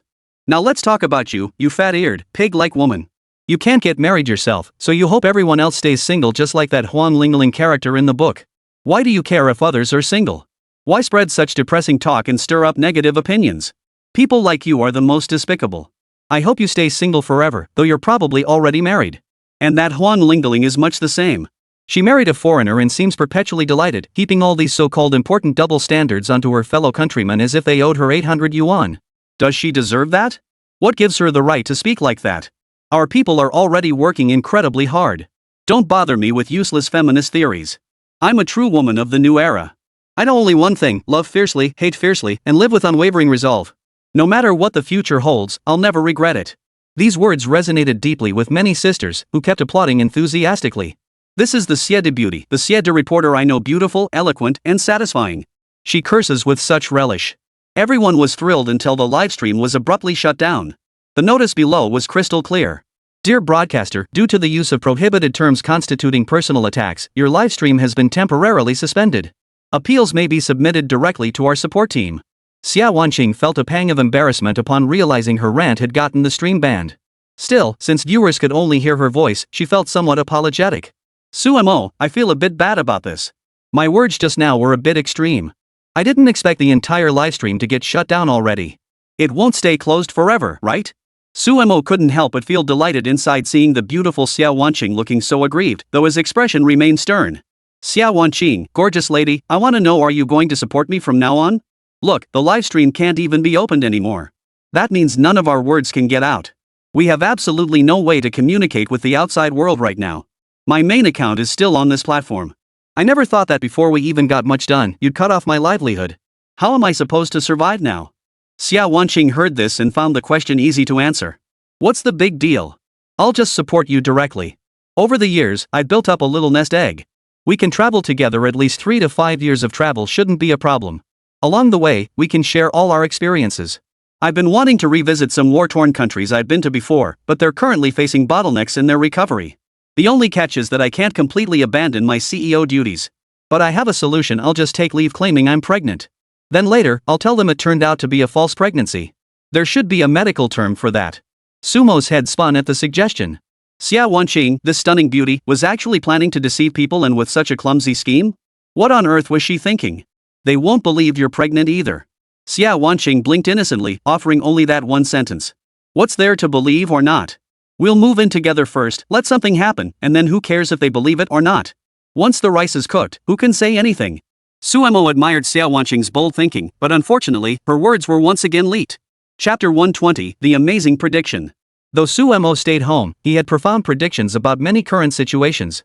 Sumo and Xia Wanqing got along well. They were like a married couple in harmony, quite cheerful together. Over this period, Sumo had noticed several developments. First and foremost, certain developments concerning the blonde-haired president had unfolded within this period. The past couple of days had been nothing short of a social media storm, with various developments emerging constantly, most of them concerning this very matter. Sumo paid no attention to the online commotion, knowing that engaging with it would only be a waste of time. Meanwhile, the number of female boxers competing had gradually dwindled. More attention was now focused on the assassination of John Pu, with endless online commentary swirling around the incident. In the public consciousness, although John Pu had stepped down as the nation's head of state and was no longer the highest-ranking figure, he remained a former president. Nevertheless, the assassination of such a high-level national leader carried immense implications, potentially disastrous ones. People began pondering the circumstances surrounding John Pu, with some voicing their assessments. Yeah, the online comments lately have been quite interesting. People are actually starting to feel sorry for this John Pu. He was the one who started the trade war, and most of the online sentiment and public opinion were stirred up by him. Now people actually think he's an outstanding leader. Online public opinion is truly fascinating. What do you think? Xia Wanqing glanced at Su Mo from the side, her gaze gentle yet devoid of much else. I'm used to this kind of thing. The average person has a very limited understanding of politics. Most citizens have no idea what a so-called leader truly looks like or the impact they bring to the world during their tenure, like John Pu, that hawkish former president. His terrifying influence is undeniable, but it's still best not to have too much contact with him. He's also part of that British faction, willing to sacrifice much for their interests. Xia Wanqing took these matters in stride, or rather, she understood them too well, was too familiar with them. You're absolutely right. Ordinary people have no real grasp of politics. Everyone interprets it solely from their own perspective, as ordinary citizens. Honestly, that's foolish. Because ordinary people simply don't understand the weight and terror that the word politics carries. The two sat there, chatting about everything under the sun. Finding someone who clicked so well with you was a blessing. They chatted pleasantly, and soon new information surfaced, online details about the actual events of the assassination attempt. Seeing those images was truly shocking. The pictures clearly depicted what appeared to be an extremely fierce and brutal battle. Recent revelations exposed border clashes near the Dragon Nation's frontier with the White Elephant Kingdom. The situation appeared dire, as the White Elephant Kingdom persistently sought to gain substantial interests in the border regions, coveting Dragon Nation's territory. Of course, during the war in 62, they suffered a crushing defeat with heavy casualties and failed to achieve their goals. Yet, their ambitions have not ceased. If anything, they have grown more frenzied, refusing to abandon their aggressive intentions. Su Mo never imagined the passion fruit faction would get involved too. I suspect other nations are pulling the strings this time. The White Elephant Kingdom alone wouldn't harbor such intense hostility toward us. It's likely some hidden power is driving them. The most probable culprit is the Eagle General across the ocean. Looks like I'll need to head to the border soon. Word is casualties are severe this time. Keep an eye on online sentiment. Su Mo and Xia Wanqing each had their roles. While he monitored online sentiment shifts, she was heading to the border region herself. She would encounter many people and witness diverse situations there. Xia Wanqing decided to experience it firsthand, to broaden her perspective. The two had agreed to focus on their respective tasks, and soon they parted ways. Yet online discussions about their relationship showed no signs of abating, especially with this recent grave border incident unfolding. Everyone's attention had shifted. Even the assassination of John Pu had become old news. Now, the most pressing concern was seeing how these so-called invaders would fare. Su Mo opened his backend to an endless stream of comments and private messages, most filled with righteous indignation and expressions of fury. Streamer, you need to address what those White Elephant Nation bastards pulled off at our border. Those bastards still harbor ambitions to destroy us. They're stirring trouble, and we'll deal with them properly. Streamer, hurry up and post a video about it. We're waiting for you to take action here, streamer. Everyone's eager to hear about our story with the White Elephant Kingdom. The crowd was boiling with anger, all eager to hear Su Mo's take on the White Elephant Kingdom. Seeing everyone so fired up, Su Mo paused, then posted an update. He decided to run two threads simultaneously, one analyzing the White Elephant Kingdom's situation. The other would be his take on the assassination of John Pu. He resolved to cover both. When he announced he'd be streaming, excitement surged through the crowd. This broadcast would be divided into two parts. One part would analyze the international situation. The other part would delve into the underlying reasons behind John Pu's assassination. The video was released quickly, with the first half already out. Its title was The Causes and Consequences of John Pu's Assassination. As soon as it dropped, everyone went wild with anticipation. But the moment they opened the video, they were stunned. This time, Su Mo employed cutting-edge technology, something akin to virtual reality. He appeared to be walking through the assassination venue himself, moving forward while calmly introducing and answering questions for everyone. I'm sure you're all curious why John Pu was assassinated. There are multiple factors behind his assassination. Of course, the prime suspect, as we've come to recognize in similar situations, is the one who stands to gain the most. Who benefits the most? Naturally, that would be President Jordan. But President Jordan has absolutely no motive to assassinate Johnson. While many might assume Johnson was targeted by him, based on the information I currently possess, that possibility is extremely remote. Why do I say that? Because throughout this entire process, I've uncovered some rather detailed circumstances concerning this president. President Jordan does indeed appear to have significant issues. Chapter 121, The Story of That Man. But is that truly the reality? Of course not. Because this President Jordan should now find it extremely difficult to secure the so-called electoral votes. He has been abandoned by the organization behind him. For a clever man, when abandoned, there's absolutely no need to take such desperate risks. Moreover, the stakes in this assassination attempt were too low for him. He was discarded in an instant. Some might say this was his final desperate act before dying. But the risk factor remains too high. In their country, settling scores after the fact is far from uncommon. Such political purges are terrifying affairs, severely undermining fundamental political norms. Take our neighbor, that kimchi country. Political purges are rampant there too. Nearly every president treads on thin ice. This is disastrous, as it prevents political strategies from being sustained and creates severe internal conflicts that tear the nation apart. That's why I detest this kind of situation. Suemo suddenly paused, as if waiting for something, and instantly, an endless stream of comments flooded the screen. What nonsense are you spouting, streamer? It's obvious their country is rotten to the core. Exactly. Have you lost your moral compass? How can you cheer at a funeral? You're utterly unreasonable. I bet they bought you off. This is so disappointing. Who knew our national pride streamer would take their money? I'm reporting you right now. Suemo paused briefly before speaking slowly. I knew you'd flood the chat with comments. But everything I said is factual. As the saying goes, truth hurts. I'm just using a relatively objective or elevated perspective to address some political aspects within the broader context. Now let's get back to discussing reality. Now, let me continue analyzing the assassination of John B. In truth, John B. was always an outsider in his own country. Why? Because he came from a business background. In a nation dominated by entrenched political dynasties, such origins were considered deeply flawed. He wasn't respected or valued. Let me share an anecdote. At a certain state dinner, a former president, a so-called African American, invited Johnson. From the podium, this black president repeatedly mocked Johnson and his family. Do you understand what this means? It shows that even when participating in such high-level gatherings, they became the butt of jokes. This was Johnson's most painful period. Despite being a highly successful businessman, he was looked down upon by these so-called politicians, especially the previous so-called president, who treated them like trash. Johnson couldn't tolerate this. Johnson vowed to fight back. He entered the race, defeated his opponents, and ascended directly to the highest echelons of power. Don't you think there's a lot of inspirational material here? With the conversation reaching this point, the audience naturally offered continuous praise. Absolutely. The host truly deserves praise. Who would have thought he possessed such confidence and capability? It's truly remarkable. I never imagined Johnson had such a background. But the most astonishing part is yet to come. Johnson's uncle once donated centrifuges to our country, aiding our nuclear weapons development. Can you believe it?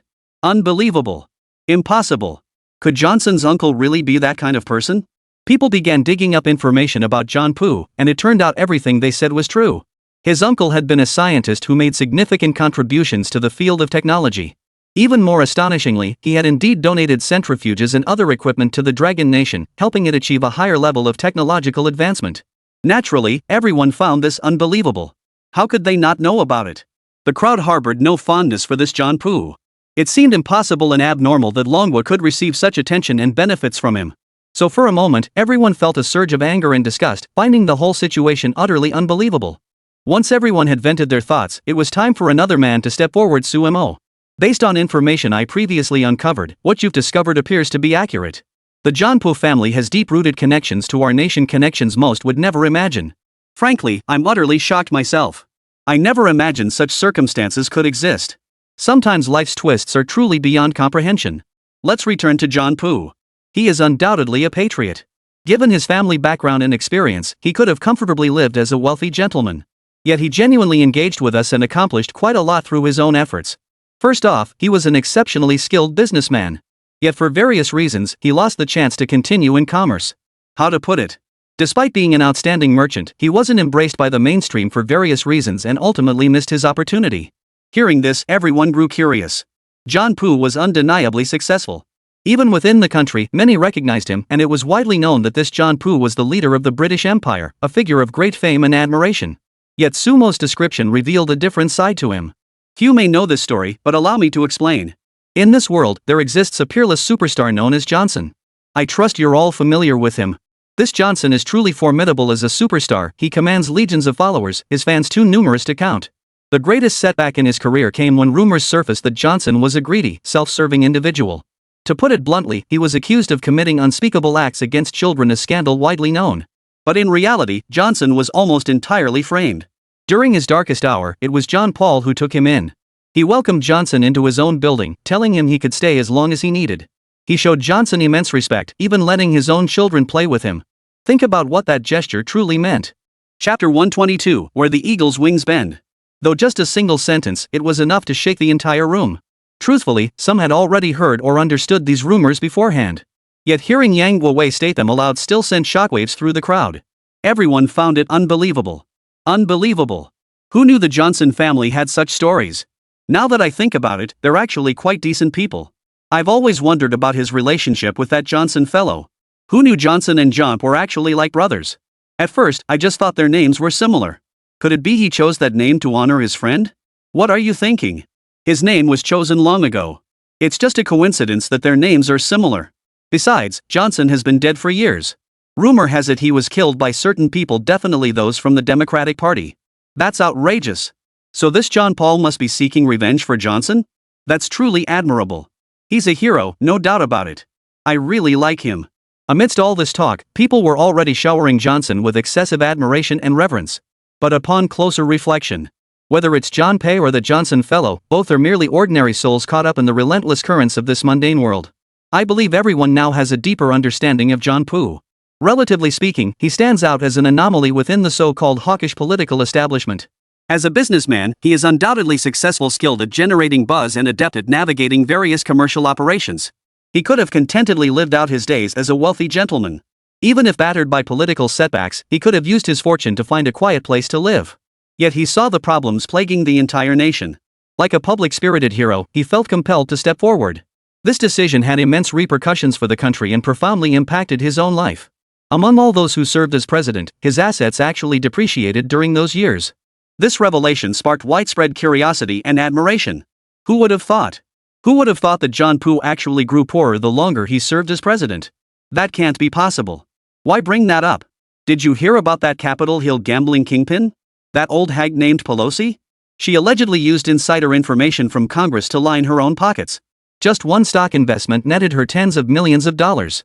Good heavens! Is that even a thing? Don't they have corruption and bribery over there? Bro, are you new to live streaming? The host already explained there's no corruption in the UK. It's all political cash, just legitimate donations. Suemo continued guiding the entire video. He knew exactly what everyone was thinking, so he provided the answer right then. I'm sure you're all wondering why there's no corruption or bribery charges against the Eagle. The truth is, there really aren't any, because corruption and bribery aren't even recognized as crimes in their country. While there are some similar charges, they're rarely applied.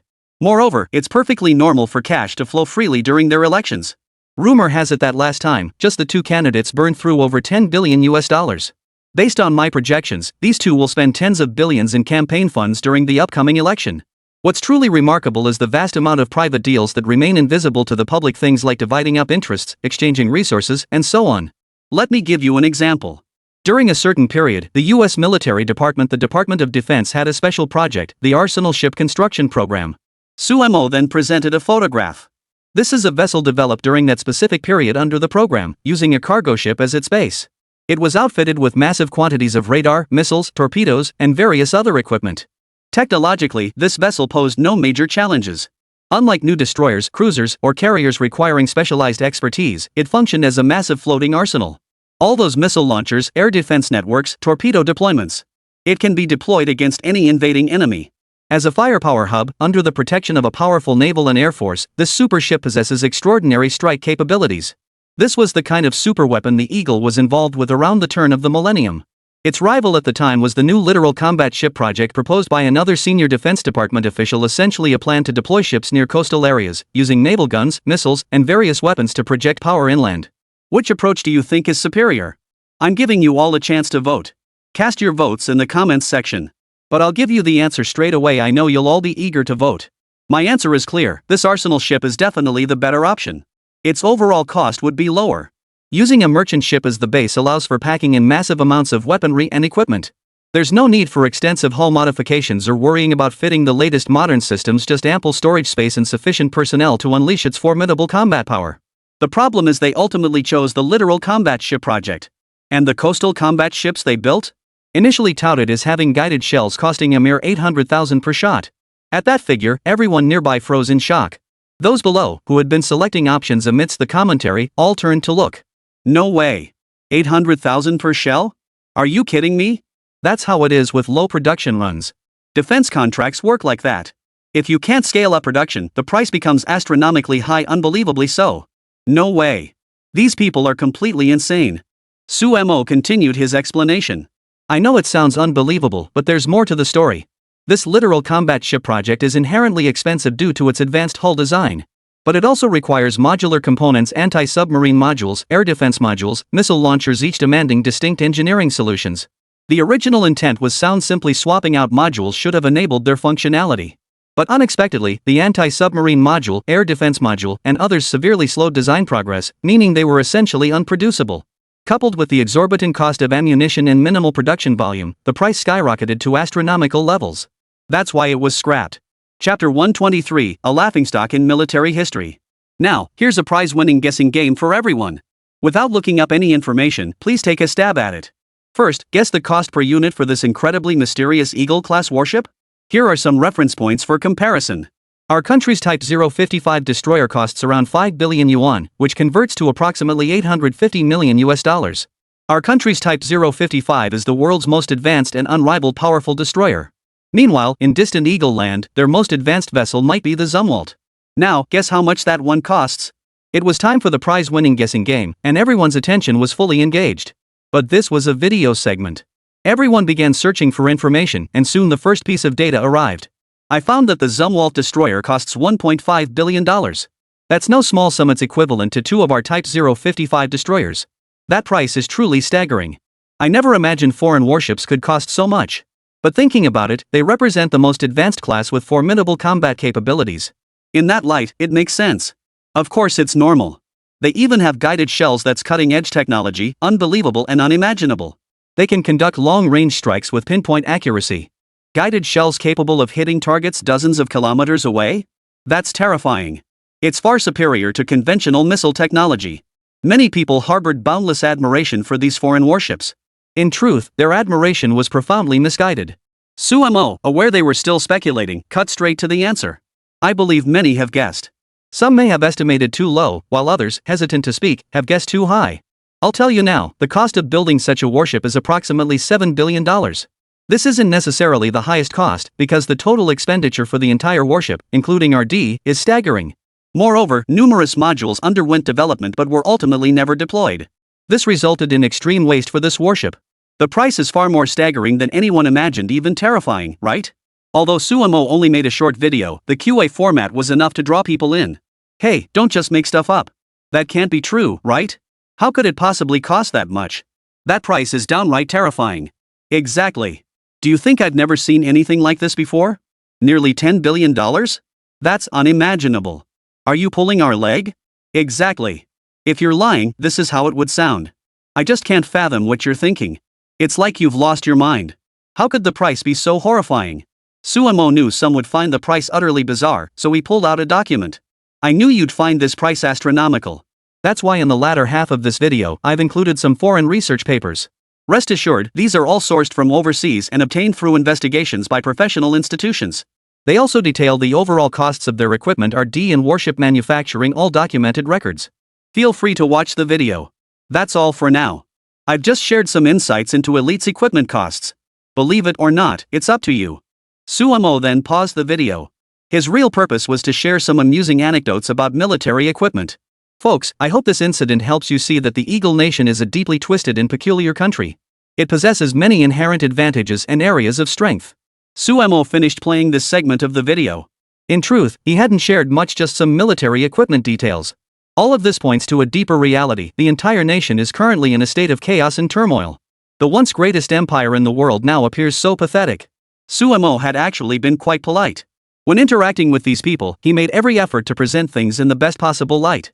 Sumo didn't post any more videos here. Instead, he stepped outside to take a walk, as the past few days had been too oppressive for him. The rise of the domestic feminist movement, followed by the decision to engage in offline debates with those individuals. Now, the most pressing matter was the assassination of John Poo. This series of events felt earth-shattering. He wondered how the year would conclude, filled with confidence, hope, and a certain conviction as he walked down the street toward the distance, never stopping. Now he wanted to find a place to rest. Soon he discovered a spot to settle down. As a homebody, he occasionally ventured out. Though most of the time he relied on takeout. Sometimes, good food was enough to bring joy. As he walked, he discovered a noodle shop. This particular noodle shop might not be very famous in the capital city. After all, the capital has everything, and noodle shops are really just a common, everyday kind of place. In recent years, for some reason, so-called authenticity groups had suddenly emerged. Ever since they appeared, they've been harping on the word authentic. In their own words, these people have been trying to lead a trend. They want to attract more traffic, and there's no doubt they've succeeded as so-called authentic groups. These days, they've been raking in huge profits. Whenever they gather, even a casual shop-hopping expedition yields substantial rewards. Money and comfort, why wouldn't they do it? But this authentic group has its problems. Some among them are simply too greedy. Unlike the more reputable streamers, they even extort merchants, forcing them to comply with their demands, a situation that sounds absurd but is all too real. Upon arriving at the restaurant, Suemo ordered a bowl of dal noodles, a common dish in the capital. The owner was explaining the preparation process, detailing ingredients like seaweed and sliced meat, and emphasizing the importance of using Sichuan pepper oil throughout. Every step required meticulous attention. This is the real deal authentic Beijing noodles. One word, legit. Lately, people keep coming here wanting to see how this authentic dal noodle dish is made, and I patiently explain it to them every time. But these people never get it. Some even try to take advantage of me, demanding I spend thousands of yuan on them here. Chapter 124, Authentic Restaurant Hunt. Honestly, I've grown tired of these food explorers lately. Some deliberately try to make me spend extra money during their visits. My place doesn't need promotion, why should I pay them? Others make even more demands, insisting I lay out all my best dishes on a huge table. Then they just sit there chattering away without eating, and I have no idea what they're really after. Last time, some pig like Fatso showed up demanding I pay him. He claimed basic promotion costs 3,000 yuan. Who knows if he was telling the truth? Even if he promoted my place, so what? I don't lack customers. Suemo glanced at the small shop. It was indeed bustling with customers, fairly lively. At this time, several people came seeking fame. But you could also see people pointing and gesturing on the mainland. When new items were released over the weekend, I immediately searched online and found a streamer. It's funny, but this guy was indeed quite overweight. His name was Wild Boar Soaring. The name alone sounded domineering, and he was indeed a food blogger specializing in filming restaurant reviews. Unlike Suemo, he had considerable experience in this field. Most of his work involved managing accounts in this field. Suemo certainly had no fondness for this guy. Wild Boar Soaring looked fairly normal, just reviewing food. In reality, his approach was to gain more attention and personal benefits through food reviews. The more, the better. Whenever he visited a place, he would make demands, such as requiring the owner to pay him. Even if the shop was unwilling, they had to pay him. Similar situations, akin to extortion, kept happening. At least in Sumo's experience, such incidents were becoming increasingly common. The most annoying thing about these restaurant reviewing streamers is that they start yelling the moment they arrive. They film videos on the spot, and as soon as they finish filming, they immediately confront the owner. When the owner naturally refuses to pay, they resort to threats, warning they'll spread negative publicity about the shop. This is practically extortion, and it's definitely not a good situation. But to Suemo, it was actually quite amusing. Have you gotten complaints from those people too, boss? I found an account called Wild Boar Soaring seems to be about these food review streamers. The guy looks pretty unremarkable, but he weighs at least 300 pounds. Has he been to your place? At Sumo's question, the owner immediately launched into a tirade. You're just finding out about this, young man? That Wild Boar Soaring came by last time, claiming he'd promote my place. But he didn't promote anything, just made things worse and worse. Ever since his promotion, people walking past my door started pointing and whispering, as if I'd committed some terrible crime. I haven't done anything to these folks, they're the ones playing dirty. Wild Boar Sky said it right from the start, if I didn't pay him, he'd find ways to make things bad for me. In plain terms, he'd spread negative propaganda. He was having a blast doing it back then. Let me show you. The shop owner pulled out his phone to show a video he'd recorded.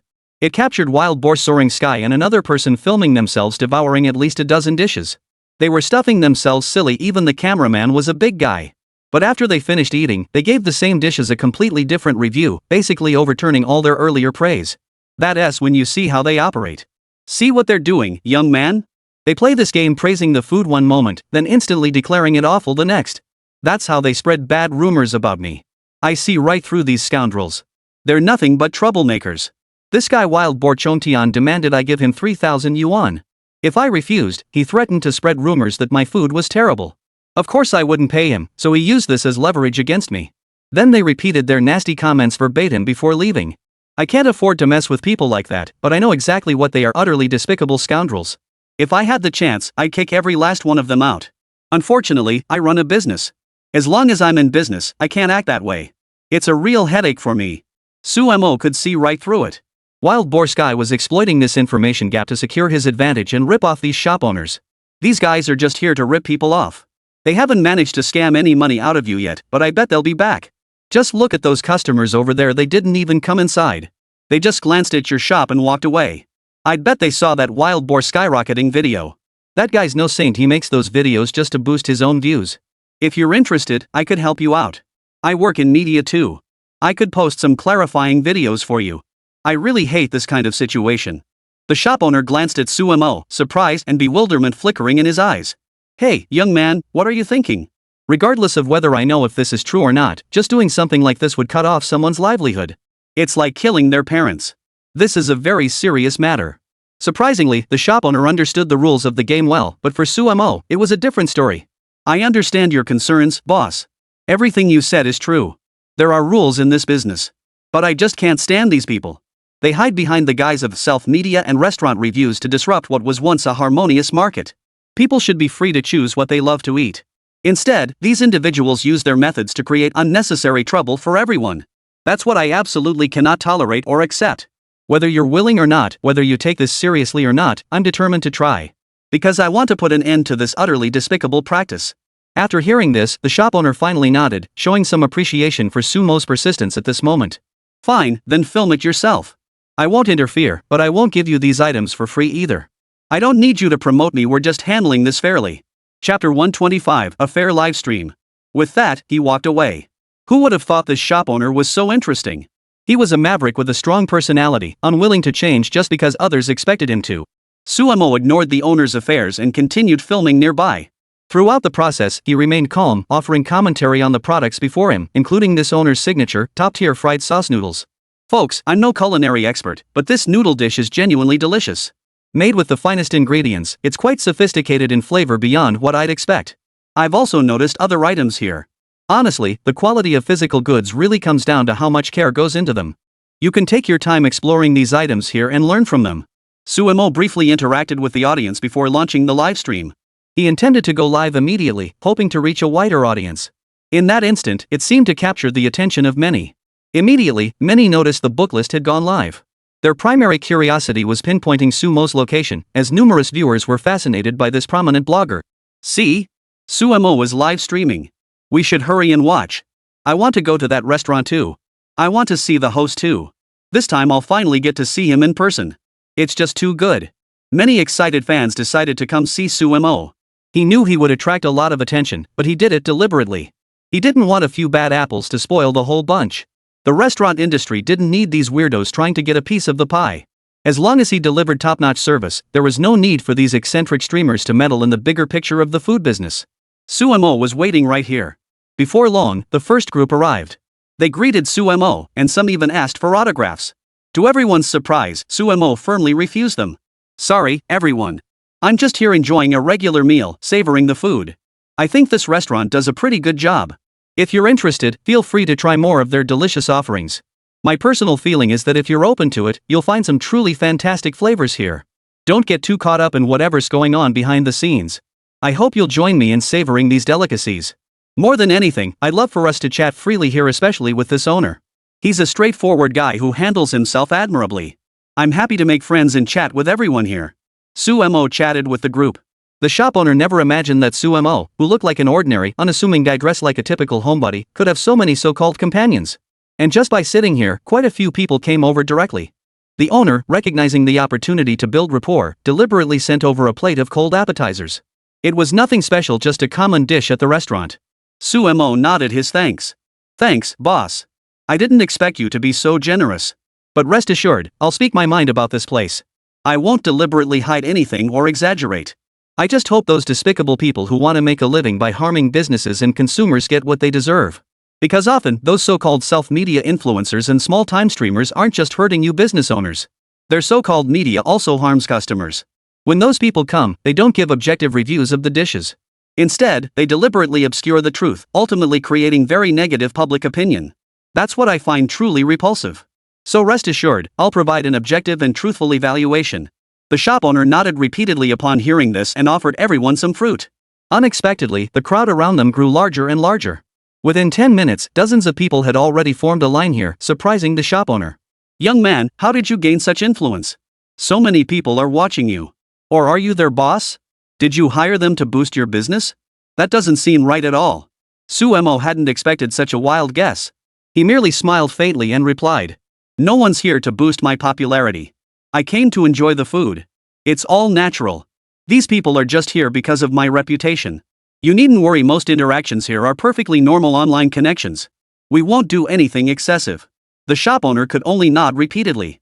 He had no idea what Sumo and his group were up to, but more and more people kept arriving. Before long, the entrance was completely blocked, with a long line snaking out the door. Sumo stood up and walked over to the owner. "Uncle, let's make a deal. From now until tonight, I'll cover everything here. Any of my fans who come in can eat for free. Charge it all to my account. Give me a rough estimate and I'll scan the payment right now." The owner was taken aback. As the proprietor of this humble eatery, he'd never imagined anyone would flaunt such generosity here. "Young man, what do you mean? Honestly, if you come to eat here, the people sitting nearby are doing you a favor. It doesn't cost anything. I can genuinely treat everyone here to a meal." Sumo shook his head repeatedly, declining the offer. "If you were to treat us, it would carry a different meaning. I want to be the one to host this meal. At least the people around me would be genuinely happy. Finally meeting the streamer in person, they'd gladly and joyfully accept everything. I don't want someone else's generosity to cast his shadow over this moment. It might sound harsh, but it's how I truly feel." Seeing how resolute the man before him was, the restaurant owner felt it inappropriate to press further. He nodded and agreed to Sumo's request. From this moment on, everything consumed here was effectively purchased by Sumo. No one else had any say in the matter. Just then, someone came to disrupt things. Sumo knew today's events wouldn't end so simply. It turned out to be that wild boar flying heaven after all, and he'd brought his own crew along, surrounded by a group of so-called authentic streamers. "What's going on? What's happening? I hear someone's messing with the place today. I won't stand for it. I brought my crew over." "Boss, is someone giving you trouble?" Chapter 126, The Local Monster. The guy was clearly one of the locals, talking with such brazen arrogance. Rumor had it that back in the day, these so-called authentic natives often referred to themselves as Big Shot. That title alone made them seem incredibly arrogant. But no matter how you looked at it, these so-called locals still fell short. They bellowed loudly and acted tough on the surface, but behind the scenes, they were even more despicable. At least, Sumo held no regard for them. The boss was especially so. Seeing the group arrive, he immediately flew into a rage. "You lot have the nerve to show up? Get out now. I don't want to talk to you." The owner certainly had the right to say that, but he shouldn't have been the first to speak. One should wait to see what wrongdoing the other party commits first. No matter how unpleasant these customers were, directly kicking them out was unacceptable. Even if the owner's actions aligned with his conscience and the situation, it would still give others ammunition to criticize him. "Boss, we're here to support your business." Wild Boar Skyrocketing had the nerve to say this, infuriating the owner to no end. "I don't need your support for my business. Now you've brought some strange people along. I can tell you're not here for anything good. You're clearly here to cause trouble. Whatever you want to do, you're not welcome here. I may be a merchant who should serve customers, but I'll tell you this, I have no interest in you, and I don't want to talk to you. Get out. Get out now." The boss did say that, but the others nearby Wild Boar Skyrocket and the rest showed him no respect whatsoever, especially his henchmen. "Boss, we're all born and raised Beijingers. Besides, kicking us out at a time like this? That's not right. We're all family here." Hearing this, the shop owner spat repeatedly on the spot, a clear expression of his displeasure and unwillingness. "Put. You lot are just here to cause trouble. I don't want you filming any more weird videos in my shop. You guys get all the views and benefits, while I get nothing. I hate you, I absolutely despise you. Now get the hell out of here." His words were utterly devoid of courtesy, guaranteed to infuriate anyone within earshot. Wild Boar charged over. Weighing over 300 pounds, he nearly blocked the entire aisle as he moved forward. Even more impressive was how his layers of fat rippled like waves as he stood there. Sumo was startled by the sight. He was still streaming live at that moment, but had fallen completely silent. Wild Boar Chongtian glanced at the crowd surrounding him and burst into laughter before addressing the shop owner. "Hey, boss, you see all these folks? They're here because they watched my videos. This is all thanks to me. I hyped up your place in my video, saying your food was absolutely amazing. Everyone heard that and rushed over. This time you should finally believe how powerful we content creators are, right? Otherwise, make a promise right here, let's see how much kickback you're willing to give us." This sort of thing shouldn't be said openly, it's just to show off how much traffic he gets. That's what the Wild Boar Skyrocket streamer said. "I've said there's nothing to discuss between us. Get out of here immediately and stop causing trouble. I know you're up to no good. If you keep this up, I'll call the police." Unexpectedly, the shop owner was so furious that he instantly infuriated everyone present. "Sir, we've been more than polite. But if you insist on causing trouble here, this won't end well. Don't underestimate us just because we're not big shots. But in the capital, we're still pretty well known. If you want to test us, then let's test each other." These men began to display the behavior of thugs and hooligans. Sumo, who had been watching the scene unfold nearby, stepped forward. As he rose, dozens of phones immediately focused their lenses on him, capturing his every move. Whispers spread through the crowd as excitement mounted. Yang Wei is about to make his move. He hates these blackmailers the most. Just seeing them makes him furious, like he wants to cut them into 1,000 pieces. Looks like something's about to happen. Finally, we get to see Yang Wei take action for China. He despises these petty individuals the most. These self-media types are truly despicable, coming here to extort money. They're just self-media outlets anyway, not exactly upstanding citizens. Of course they won't do anything good. This time, Yang Wei himself will deal with them. Many people stood there, eyes fixed intently on the scene, as if afraid the slightest lapse in concentration might cause them to lose sight of their target. Sumo stepped forward. Sir, what you're doing here is a bit excessive. People aren't exactly welcoming your activities here. From the looks of it, you don't seem to be here for business at all. Instead, you're here to extort people into submission. That's not very nice. Sumo spoke only those words, yet the man across from him burst into laughter. Several others joined in, laughing so hard they doubled over, including this boar-like brute. His entourage roared with laughter, not stopping for even a minute. Where'd you crawl out from? Think you're some big shot? Pointing fingers around here? Know how many followers our streamer has? Let me tell you, he's got a whopping 50,000 followers. He's got some serious clout online these days. Sumo was genuinely shocked by that number. His own followers numbered in the tens of millions, and their loyalty was exceptionally high. Compared to ordinary small-time self-media streamers, he was on an entirely different level. That this guy had only 50,000 followers yet acted so cocky left Sumo utterly stunned. He couldn't fathom where the fellow got such confidence. Sumo glanced at him and silently shook his head, feeling utterly speechless. With that many followers, I admit I'm a bit intimidated. But I want to clarify that having more followers doesn't automatically make someone right. For instance, what you just said earlier seems problematic. I want to discuss this objectively. The shop owner has already outlined the main points, but I'm still worried about making a wrong judgment based on one-sided information. I'd like to ask you, Wild Boar Streamer, is that also your point? Do you believe the quality of this food is solely determined by your assessment? I don't know if you're actually promoting anything, but earlier, many people left after filming their videos. Now that so many more people are here, it's hard to say for sure if it's related to you. Chapter 127, whose fans are more numerous? A sidekick nearby seemed to catch on and hurried toward Wild Boar Soaring Sky. Wild Boar Soaring Sky brushed him aside with a dismissive wave. There's a crowd here, and I'm live streaming. Why whisper in my ear? I'm a reasonable guy, say what needs to be said openly. Not a word out of place, not a single false note. Who knew Wild Boar Skyrocketing had a temper? His first words demanded others cut the nonsense. Hey, buddy, I don't know where you came from, but saying stuff like that to my face, do you think that's appropriate? You're not gonna say anything? You really won't give me a word back? Why won't you just repeat what I just said? Bro, let me give you some advice. If you don't have the skills, don't take on jobs like this. I don't know if this guy hired you, but even if he did, so what? Does that mean his words suddenly carry weight? I've worked my ass off promoting him here. That promotion alone is worth its weight in gold. In this day and age, the era of information flow and digitalization, I built him a positive reputation. Not paying me would be downright rude. Just look at this place. It's packed to the rafters. Everyone loves coming here to eat. That alone is proof of success. I believe everyone sees it this way. You should know how astonishingly valuable 50,000 followers are. It means 50,000 people genuinely approve of me. That level alone is sufficient. Stop worrying about your own affairs. My followers are numerous enough that what I say is truth. It's that simple. My fans feel the same way. Now watch my live streams. Bullet comments are already overflowing. Take a look. Wild Boar Skyrocketing pulled out his phone immediately. The comments were 10 times denser than usual, and many were reminding him of something though he hadn't noticed. Streamer, haven't you noticed the guy on the other side is different? That's Yang Wei, right? Don't you dare cross him, he's the top-tier internet celebrity right now. We've finally hit a tough nut today.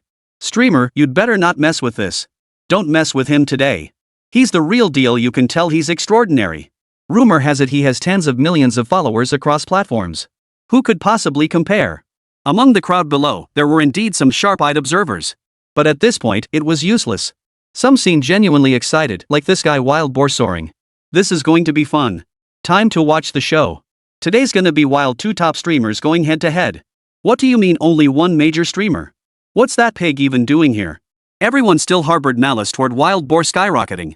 After all, he was unremarkable in appearance, over 300 pounds, just a big meatball and naturally not someone people liked. You have to admit, he knows his way around the internet. He's familiar with the process and knows exactly how to play the game. You mean we're still comparing fan counts? I already said earlier it's not about who has more followers being right. Do we really have to compare like that?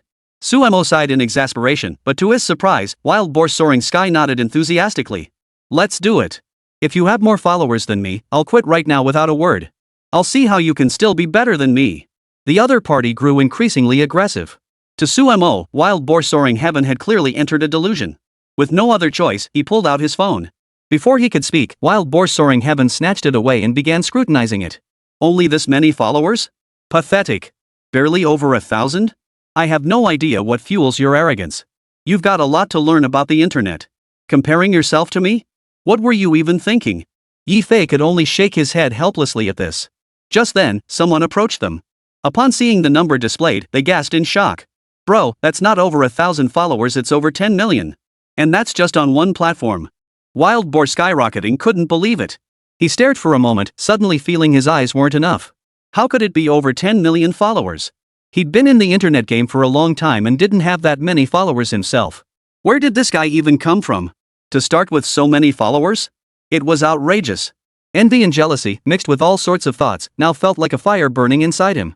Wild Boar skyrocketing dared not imagine it. He was already seething with anger.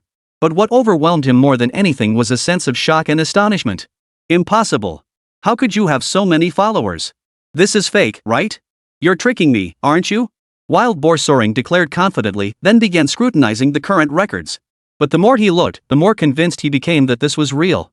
The man before him looked ordinary, yet possessed an astonishing number of followers. This completely stunned him. It was no wonder Wild Boar Sky had such thoughts.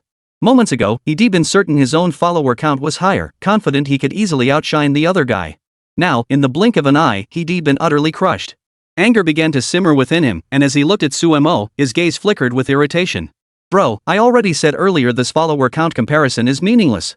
Anyone can inflate their numbers, and anyone can highlight their unique traits to attract attention. But I believe we should maintain a normal, earnest, and kind heart. Suemo tried to reason with the Wild Boar streamer, hoping he'd calm down. But unexpectedly, the next second, the streamer started wailing and screaming, looking completely unhinged. Upon closer inspection, it became clear he was determined to cause trouble.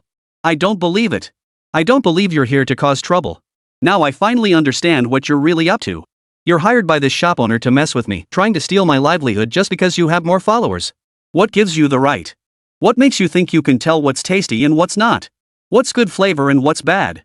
You don't have the skills for that. It's laughable. People like you should just get lost. Get the hell out of here right now. Suemo found this utterly amusing.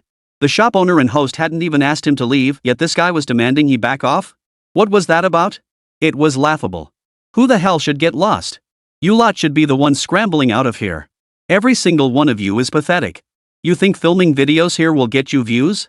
But look at yourselves, now you're just here to cause trouble. Get out. You're not welcome here. Chapter 128, The Villain Exposed. Things had spiraled beyond repair. Who would have thought Wild Boar Chongtian could spout such nonsense? He thought he was in the right, but now he'd completely lost his sense of proportion. No one knew what he could possibly accomplish here. Watching him yell himself hoarse was nothing short of comical. Everyone present recognized Wild Boar Soaring Heaven as no good, yet at this juncture, there was little recourse against him. Even knowing his true nature, what could be done? Brother, I'll say it again, we're having a fair and objective conversation here, not trying to decide who's right or wrong. I'm being completely objective and serious. At this point, we should just say what needs to be said. First, consider the actions you took while filming. Some were inappropriate, ill-advised, and unreasonable. Though your perspective was central to the footage, it was often intertwined with ulterior motives. Critique is like evaluating a dish. Is it tasty? How does it taste? There should be a reasonable and accurate assessment within that process. But when I watched your evaluation, you only expressed a subjective fantasy. I don't think that's appropriate. I tried the food here and found it quite good, which is why I attracted a large group of fans during my livestream. All these people around me are my fans, you can ask them directly how things are. The people nearby immediately stood up. They had come specifically to witness the display of national prestige, and seeing Yang Guiqi speak only heightened their excitement. Yang Guowei is right. I personally think the food at this noodle shop is delicious. It's good. Then I watched your video about the wild boar rampage.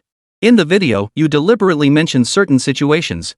For instance, suggesting the place is unregulated or implying issues with the taste. Such ambiguous claims can easily stir trouble, especially for the business owners. I find that highly inappropriate. I agree that's unreasonable. I don't know what kind of streamer Wild Boar skyrocketing is, but when we watch Yang Guowei's videos, the most important thing is to cultivate the right mindset. The right character. Knowing what principles to uphold throughout this process. There needs to be some deliberate effort to make genuine changes, not just spouting all sorts of bizarre comments like you do in your reviews. Even chasing views shouldn't go this far. I've heard plenty of cases like yours seemingly fair on the surface, but during live streams or video shoots, you demand extra money. This is deeply problematic. I can't fathom how such behavior gets cultivated. People nearby were already grumbling in displeasure. Wild Boar, furious at the sky, picked up a table and flipped it over. Don't mess with me. Keep this up, and I won't let it slide. Wild Boar was indeed furious, acting especially domineering at that moment. But it was useless. No one around him was afraid. Everyone watching found it amusing. Just then, several men in uniform arrived, and Wild Boar's intimidating aura vanished instantly. Who exactly is causing trouble here? We received a report of vandalism, robbery, and extortion. The officer's words froze Wild Boar Chong Tian in his tracks. His earlier arrogance vanished instantly. His former strength was now nothing but a fleeting memory, utterly useless. Everyone looked at him with amusement. Who would have thought that guy who was so aggressive just a moment ago would now be completely cowed, unable to utter a word? Exactly. This guy's just a coward. I have no idea how he managed to get over 50,000 followers. Forget it. Online followers aren't real. Even big streamers like Yang Guowei have paid followers. That's normal. But this guy? It's laughable. Who knows how fake his followers are? Probably 90% of them are bots. Everyone burst into laughter at this, feeling nothing but contempt for Wild Boar soaring sky, and rightly so. His behavior only made everyone look down on him even more and despise him further, which was only natural. Wild Boar Sky tried to cause trouble again, but his henchmen grabbed him. Several men in uniform walked over and escorted Wild Boar Sky away to another location, whether he wanted to go or not. You're causing trouble here, aren't you? We've received a report. You're coming with us for a fair and objective review. But if you make any deliberate, malicious moves, we will file charges against you and may even resort to punitive measures. Wild Boar Chong Tian was furious, but his temper was useless now. After all, he was just an ordinary person. Startled by these uniformed men, he was momentarily at a loss. Suemo stepped forward to calm him down, but the moment Wild Boar Chong Tian saw Suemo, he erupted in fury. He charged headlong towards Suemo, crashing into him. Several uniformed men nearby tried desperately to restrain him, but it was no use. They were doing their best, but, weighing over 300 pounds, Wild Boar charging heaven was like a flesh and blood tank when he moved. His sheer brute force was impossible to block. As he charged forward, he bellowed wildly, utterly frenzied. Who knew what kind of temperament had been bred in that instant? In any case, it was much like that madman.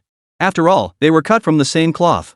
Charging forward like a raging beast, Wild Boar charge sent several men tumbling to the ground in one powerful shove. Fortunately, everyone joined the fray. Strength in numbers proved decisive as they swarmed the beast, pinning it down firmly. Moments ago, it had been so overwhelmingly powerful, yet now it was pinned down completely. Allowing it to continue its rampage was pointless. The group swarmed, finally pinning Wild Boar skyward down so he couldn't move an inch. No matter how arrogant or violent he was, escape was impossible now. At that moment, everyone breathed a sigh of relief. If such a creature had been allowed to continue causing trouble, more problems would inevitably have arisen. Fortunately, the matter was resolved, and everyone breathed a sigh of relief. Who would have thought a streamer going out for a meal could cause all this trouble? Yeah, who would have thought this wild boar would be so entertaining? So reckless and crazy, who knows what he's even after? Sure, he's got some fans, but if he keeps this up, it won't do anyone any good. That's just the sort of person he is. Thankfully, Yang Guowei is an upright individual who doesn't associate with such people. That's already a good thing. Chapter 129, The Real Deal.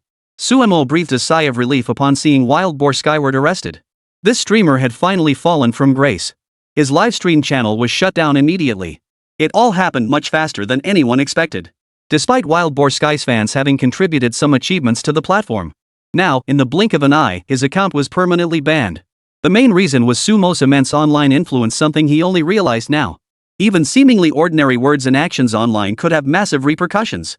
Caution was essential. One must never overstep or go too far. The sheer scale of online backlash one streamer could provoke felt increasingly terrifying.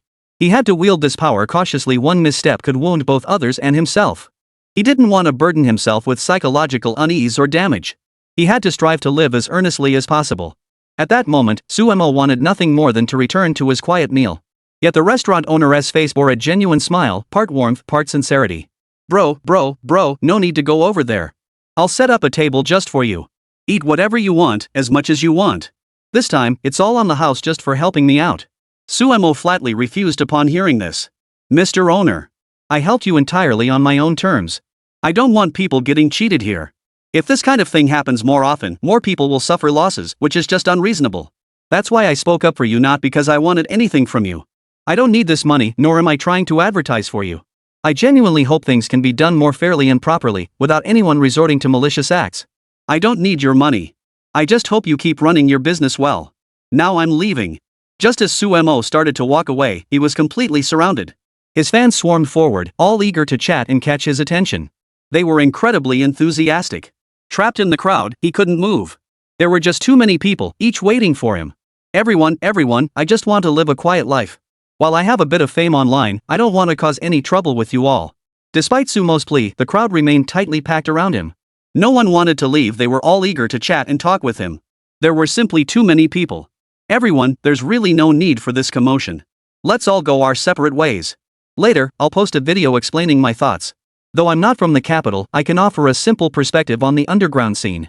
I don't want to start a war online, but I'm willing to talk with everyone, express my personal wishes and ideas. Hearing Sumo's promise of a video, the crowd finally calmed down and began to disperse. Streamer, you said it yourself, make sure to post that video ASAP. We're all waiting to see it. Exactly. If you don't post it, we won't accept it. Hurry up and share some great footage, we're all here waiting to see what good stuff you've got.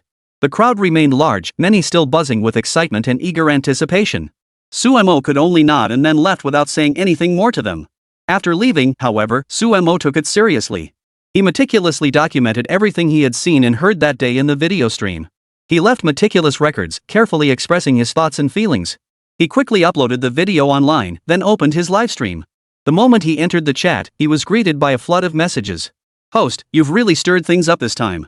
The underground community is mobilizing. Several underground streamers just came by wanting to arrange a joint battle with you. Quite a few big names showed up. Wild Boar Skyrocket got arrested, but this time Brother Ox and Brother Horse came too. They're both major figures in the underground scene. And that old eunuch guy is especially interesting, just some old dude without a beard who goes on about how authentic everything is. He looks like a total eunuch. Don't talk like that. What if his fans remember you and start doxing you? That wouldn't be good. What's there to fear? The streamer said doxing others is illegal. I don't care about them anyway, there aren't many decent folks in that underground group. Most are just stirring up trouble on purpose. Their opinion of the authentic crowd is pretty low in their minds. The authentic crowd is truly unbearable. Want to debate me? Fine by me. I'll set a time you can find those people. I've already posted the video. Next up, at 9 o'clock, I'll start this episode of online commentary. Regarding the Janpu assassination earlier, I believe there will be more developments in the next day or two. We needn't rush. Sumo knew full well these people weren't coming with good intentions, so he felt no urgency. By 9 o'clock, the streamers had indeed arrived, including Lao No, a prominent figure within the underground group. This young man sported a shaved head. The turnout was substantial. The so-called underground group was a collective term for a cluster of streamers all based in the capital city, engaged in live streaming activities. The most famous among them, Wild Boar Soaring Sky, who had appeared earlier, was even nicknamed Pig Brother. His counterparts included Brother Ox, Brother Horse, Brother Monkey, Brother Sheep, and others. More than half of them showed up this time. Some were visibly well-fed and robust, while others looked downright sleazy. There were quite a few like that. Once they arrived, the place erupted into chaos. What had been a peaceful live streaming room suddenly descended into pandemonium, filled with a cacophony of voices. Why isn't that streamer coming out? Is this how you uphold our national prestige? It's downright embarrassing showing up in the capital acting all tough. Do you even know what you're doing? Exactly. Some random streamer pops up out of nowhere, thinks he's hot stuff just cause he's got a bunch of fans, and starts bullying people here. This internet is fair and just, we won't let anyone pull like this. If you're gonna be so arrogant, don't even bother hanging around here. Us locals here in the capital might not be the most worldly, but we won't stand for outsiders pushing us around. We stick together like glue. Think you've got the guts to try again? The people before him were all brimming with arrogance and pride, putting on this show of strength. Each one looked down their noses at everyone else, utterly conceited. Who knew what trouble they were trying to stir up? Sumo spoke up slowly, his voice calm and composed. Everyone, I'd like to have a word with you. This is an objective, earnest exchange. First, this is my livestream. I expect everyone to maintain courtesy and refrain from shouting. Chapter 130, The Online War. My turf, my rules. Everyone, please keep your voices down. Second, we're not here to cause trouble. This isn't about who's right or wrong, who's better or worse. You have your own paths in life, and I have mine. So let's just have a peaceful, harmonious exchange. Can I speak now? If you continue to be so disrespectful, I will take special measures to kick you out. After all, this is my live stream. I want everyone to interact politely and harmoniously. Don't make any excessive moves. Suemo had been extremely courteous, suppressing his temper to converse with these down-to-earth locals. None of these zodiac signs were particularly pleasant. Each one was either arrogant or overly assertive. If they kept talking, they might get even crazier, but Suemo remained dead calm at that moment. The expressions across from him varied, some flushed with anger, others grinning. The first to appear was a round-headed fellow they all called Grey Eunuch. Grey Uncle did indeed resemble a eunuch, pale-faced and expressionless, his voice carrying a distinctly high-pitched timbre when he spoke. What's going on? What's the big deal? Now you're acting all tough, causing trouble, huh? Just because it's your live stream doesn't mean you can look down on us. You started this mess online first. My wild boar brother got arrested on the spot and his account got banned, permanently banned. How did we get in your way? What gives you the right to treat us like this? What gives you the right? My wild boar brother was such a good guy, and now look at what happened to him. Everyone knows what you're up to. You're just using your connections to pull strings behind the scenes, right? Did you deliberately have people arrest my wild boar brother? I knew it the moment I saw it. You're the one who had wild boar brother arrested. These guys can't touch you. As he spoke these words, the people before him were utterly fascinating. Their tone grew increasingly aggressive and mocking towards Suemo, who merely shook his head. What exactly did your wild boar brother do? I honestly have no idea. The only thing I know for certain is that he broke the law, which is why he was arrested. He brought this upon himself. What does it have to do with me? I'm not the kind of person who would compromise the integrity of the so-called law. If you have evidence proving I violated the law or committed excessive acts, bring it forward. If not, I advise you all to be as polite and serious as possible. Don't stir up trouble instead, let's get along courteously. That should be perfectly fine. What do you think? Of course, these people weren't willing to listen to Suemo, even though what he said was entirely reasonable. Each of them looked at him with a hint of disgust. You think everyone will listen to your twisted nonsense? Cut the useless talk. Let's get started. Where should we begin? How to attack us? How to cause trouble? Let's discuss food and other matters first. Whatever you propose, we'll listen here. After hearing all sides, we'll decide whose argument holds more weight. They all seemed to be waiting for Suemo to give an answer. After a moment's thought, he decided to present a core point first. Everyone, I know you all seem to dislike me to some degree. I haven't done anything to deserve it. While our relationship isn't exactly harmonious, it's certainly not as hostile as oil and water. From now on, we should start talking and communicating. I think the first thing we need to discuss is standardizing how we review restaurants. Should you start making choices based on personal interests during reviews, like completely disregarding the restaurant itself? Can you truly evaluate a restaurant's food objectively? While taste is subjective, deliberately exaggerating or using misleading language can influence perceptions. Am I right? Hearing this, the people across from him exchanged glances, their expressions varied. They were clearly annoyed by Sumo's words. It was the gray-bearded man who spoke first. Then let's start with this. Everyone saw yesterday's video. Who was right and who was wrong? Everyone can see what happened. Let's just talk about what's in front of us. My wild boar brother went there once before, had a meal, and thought the food wasn't great. That's why he got a bit carried away in his comments. Anyone could tell that. Honestly, it's just that the restaurant's food isn't up to par. Why should he be blamed for that? Still, is it right for you to assume your words are always correct? My wild boar brother didn't say anything wrong. You guys just decided he was in the wrong and spoke out of turn. What kind of logic is that? He never did anything wrong. So let me be clear, everyone knows exactly who was wrong and who messed up. It's just that one guy got overly excited during his restaurant review and said some harsh words, so the owner invited him over. I won't deny my brother sometimes gets paid for reviews. He charges 3,000 yuan. Now you've brought him all this traffic, I wonder how much you're getting paid. I don't mind if you charge more, but you can't ruin others' livelihoods. You want to hog all the profits and block everyone else's path. It's like we owe you something, so you pull this stunt. Suddenly everyone else is wrong and only you're right. I just don't get it. Some people are just so selfish. And in the end, people actually treat you like some top-tier streamer. You're really not worthy of that, bro. The other person's words were quite interesting, as if they'd already labeled Suemo. But Suemo just shrugged. Mr. Gray, have you finished? If not, please continue. If you're done, then I'll speak. Let's start with the store visits. They're commonplace nowadays.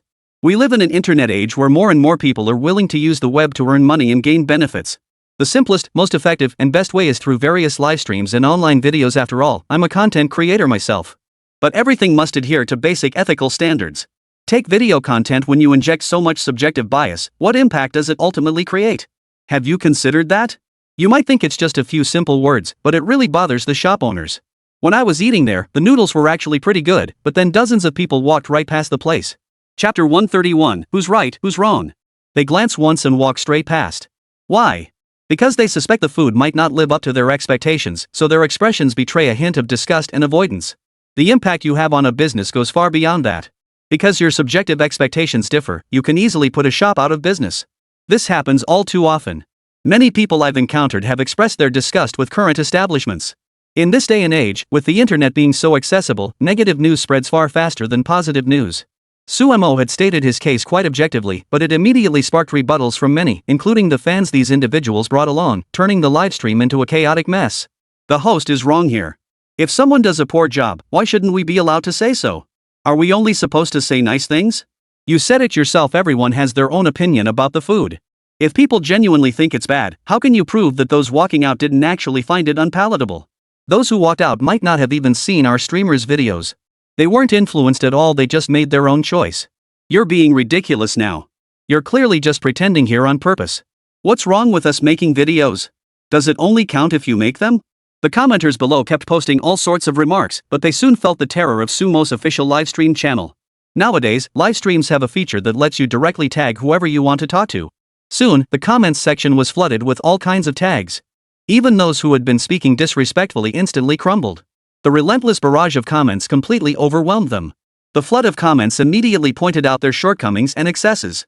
Yang Guowei, however, remained exceptionally kind and positive throughout. Throughout the entire process, Yang Guowei never uttered a single inappropriate remark. Instead, he remained diligently focused, waiting patiently. Achieving this level of composure was commendable in itself. Yet these individuals, arrogant and self-important, believed this very behavior was what delighted them most. In truth, they were even more foolish. These people now dare not even speak up, especially since the moderators here are very proactive and diligent, directly silencing them. In truth, Suemo doesn't particularly like using his authority to shut others up. If one could persuade them to step back using a more correct, scientific, and even powerful sense of right and wrong, that would be a proper and powerful approach. Using mutes merely silences them. Alright, everyone, no need to get so worked up. And moderators, no need to ban anyone. These people will soon realize who's right and who's wrong. Now let's get back to the original question. Does everything someone says after taking it become the so-called truth? I don't possess that ability, so does that mean you all necessarily have it? None of us possesses that ability. None of us has the right to declare our single word the arbiter of right and wrong for many. All judgments must stem from the heart, yet still align with the so-called rules, the so-called standards of correctness.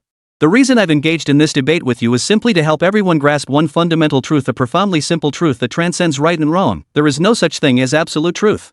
You are certainly free to express your opinions, but what comes after that? What if your words cause others anxiety or distress? Take that noodle shop owner, for instance. He works diligently to run his business, yet your few remarks completely disrupt his current operations. Is that fair to him? Everyone has their own perspective. If your critiques were objective, like discussing the flavor of ingredients or pinpointing specific shortcomings in the finer details, I'd be happy to listen. Unfortunately, you're not professional chefs. I have a friend here who I believe you might recognize.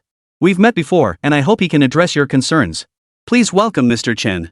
The livestream quickly erupted with excitement. As a prominent Chinese Weibo influencer, Suemo was among the nation's most renowned figures, attracting massive traffic and followers, though primarily as a political commentator. Now, countless other fans were drawn to this moment. The crowd erupted instantly. Soon, Chef Yang arrived on the scene. A middle-aged man in his early 40s, he was a master chef renowned for his dedication and passion for cooking. Upon arrival, Chef Yang greeted the crowd with a wave, his face radiating warmth and kindness. Hello, everyone. It's a pleasure to meet you all. My name is Yang Bo. Many of you know me as a chef who prepares delicious meals for everyone. Occasionally, I also create restaurant review videos. In my reviews, I believe I remain quite dedicated and objective. Today, I'm here at the invitation of Yang Weibo. He asked me to share some insights about restaurant reviews. I'll say a few words, but I wouldn't dare call myself a teacher, just sharing what I know. At this moment, the audience began showering gifts in the chat, many of them intended for Chef Yang Bo, as he is currently the head chef at a top-tier luxury hotel. It's truly wonderful to have Chef Yang here. I wouldn't claim to be an expert myself, but Chef Yang certainly knows his stuff. With Teacher Yang guiding us, I'm sure everyone will enjoy this even more. That means I won't have to embarrass myself. Teacher Yang will share many important insights here. Suemo stepped aside as Chef Yang began speaking. His tone was calm yet deeply earnest. I'm sure you're all wondering how I, as a chef, handle customer feedback. Let me put it this way, sometimes I genuinely welcome it, as it helps improve the quality of our dishes. But in this digital age, many people are just armchair critics. Precisely because they're armchair critics, they might enjoy what they see but lack the expertise to judge accurately. That's where restaurant reviewers come in. I genuinely hope professionals will take on these reviews.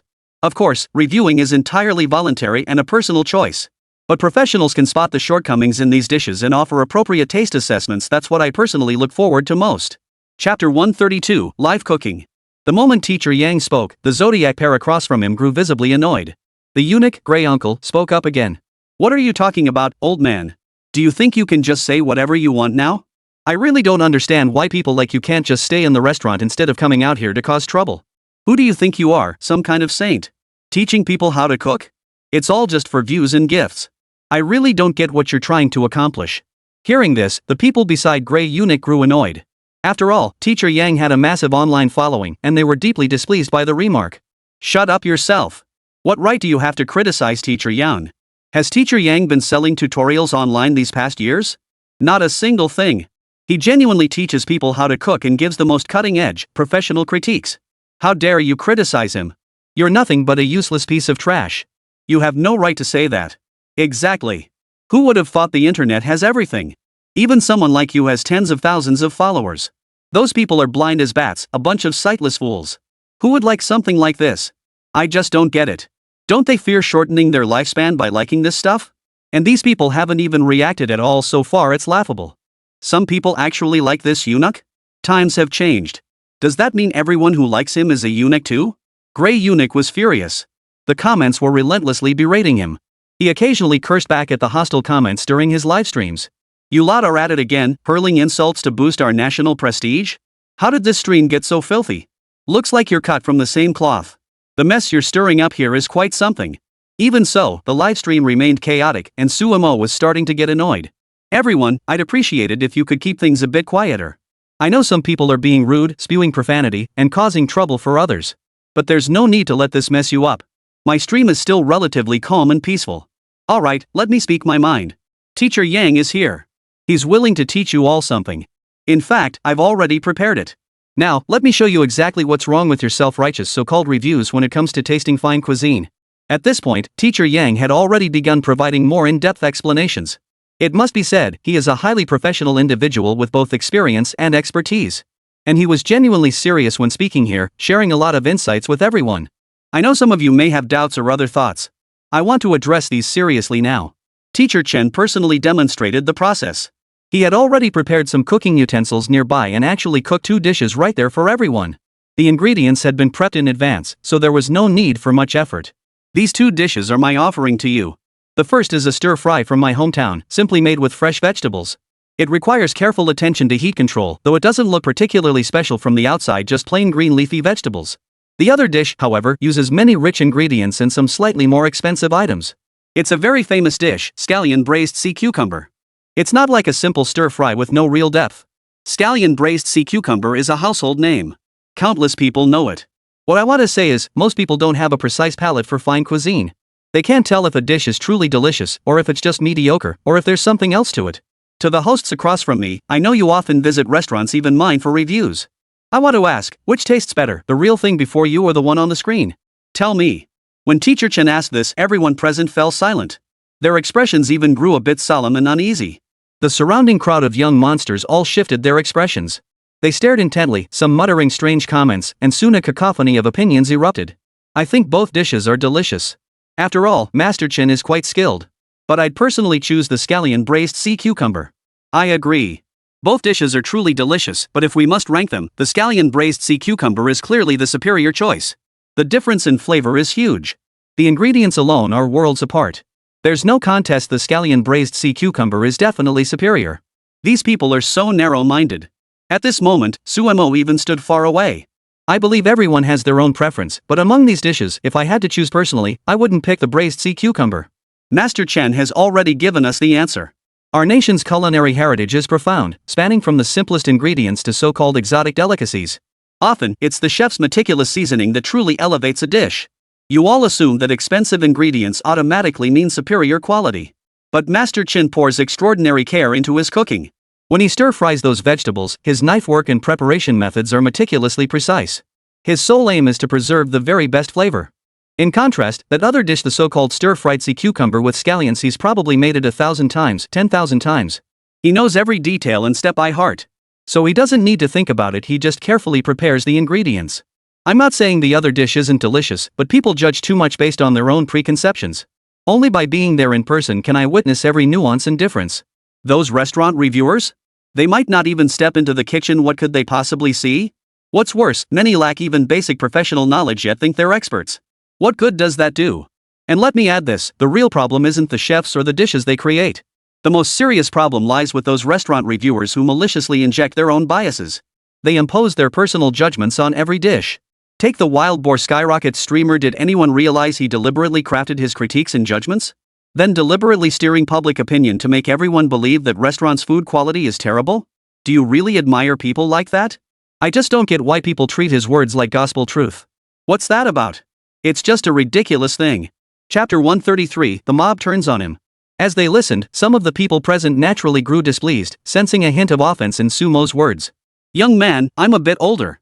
Let me speak first. You can call me Old Master Yang. These are all local restaurant reviewers.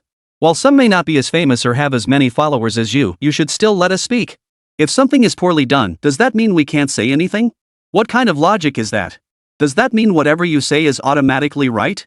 We weren't there in person, so our taste judgments might not be as precise as yours. Let me tell you this, we all have the right to comment on other things. If nothing else, we're all natives of the capital city. In the capital city, don't you think we know our local cuisine?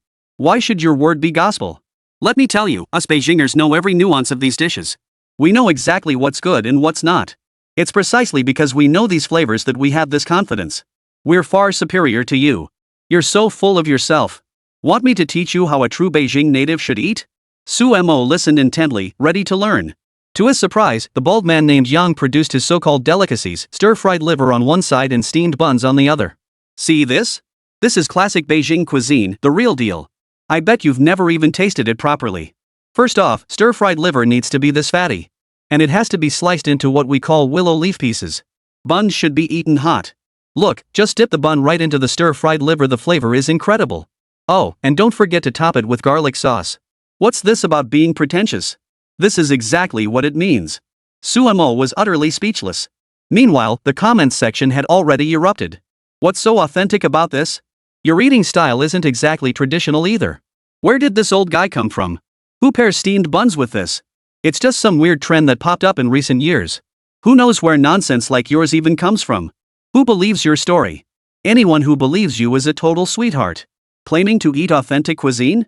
Seriously, you have to put garlic on everything? What kind of eating style is that? Does your family happen to run a garlic shop? I can't even begin to fathom what you're trying to pull. I just don't get it. How can anyone in this world actually like cute little things? People nearby chimed in with all sorts of comments, lambasting this bald guy surnamed Yang with verbal attacks, clearly disgusted. In their eyes, this young fellow was practically indistinguishable from a eunuch. What are you all talking about? This is the most authentic way to eat it. Have any of you ever lived in the capital? I know this place better than anyone here in the capital city.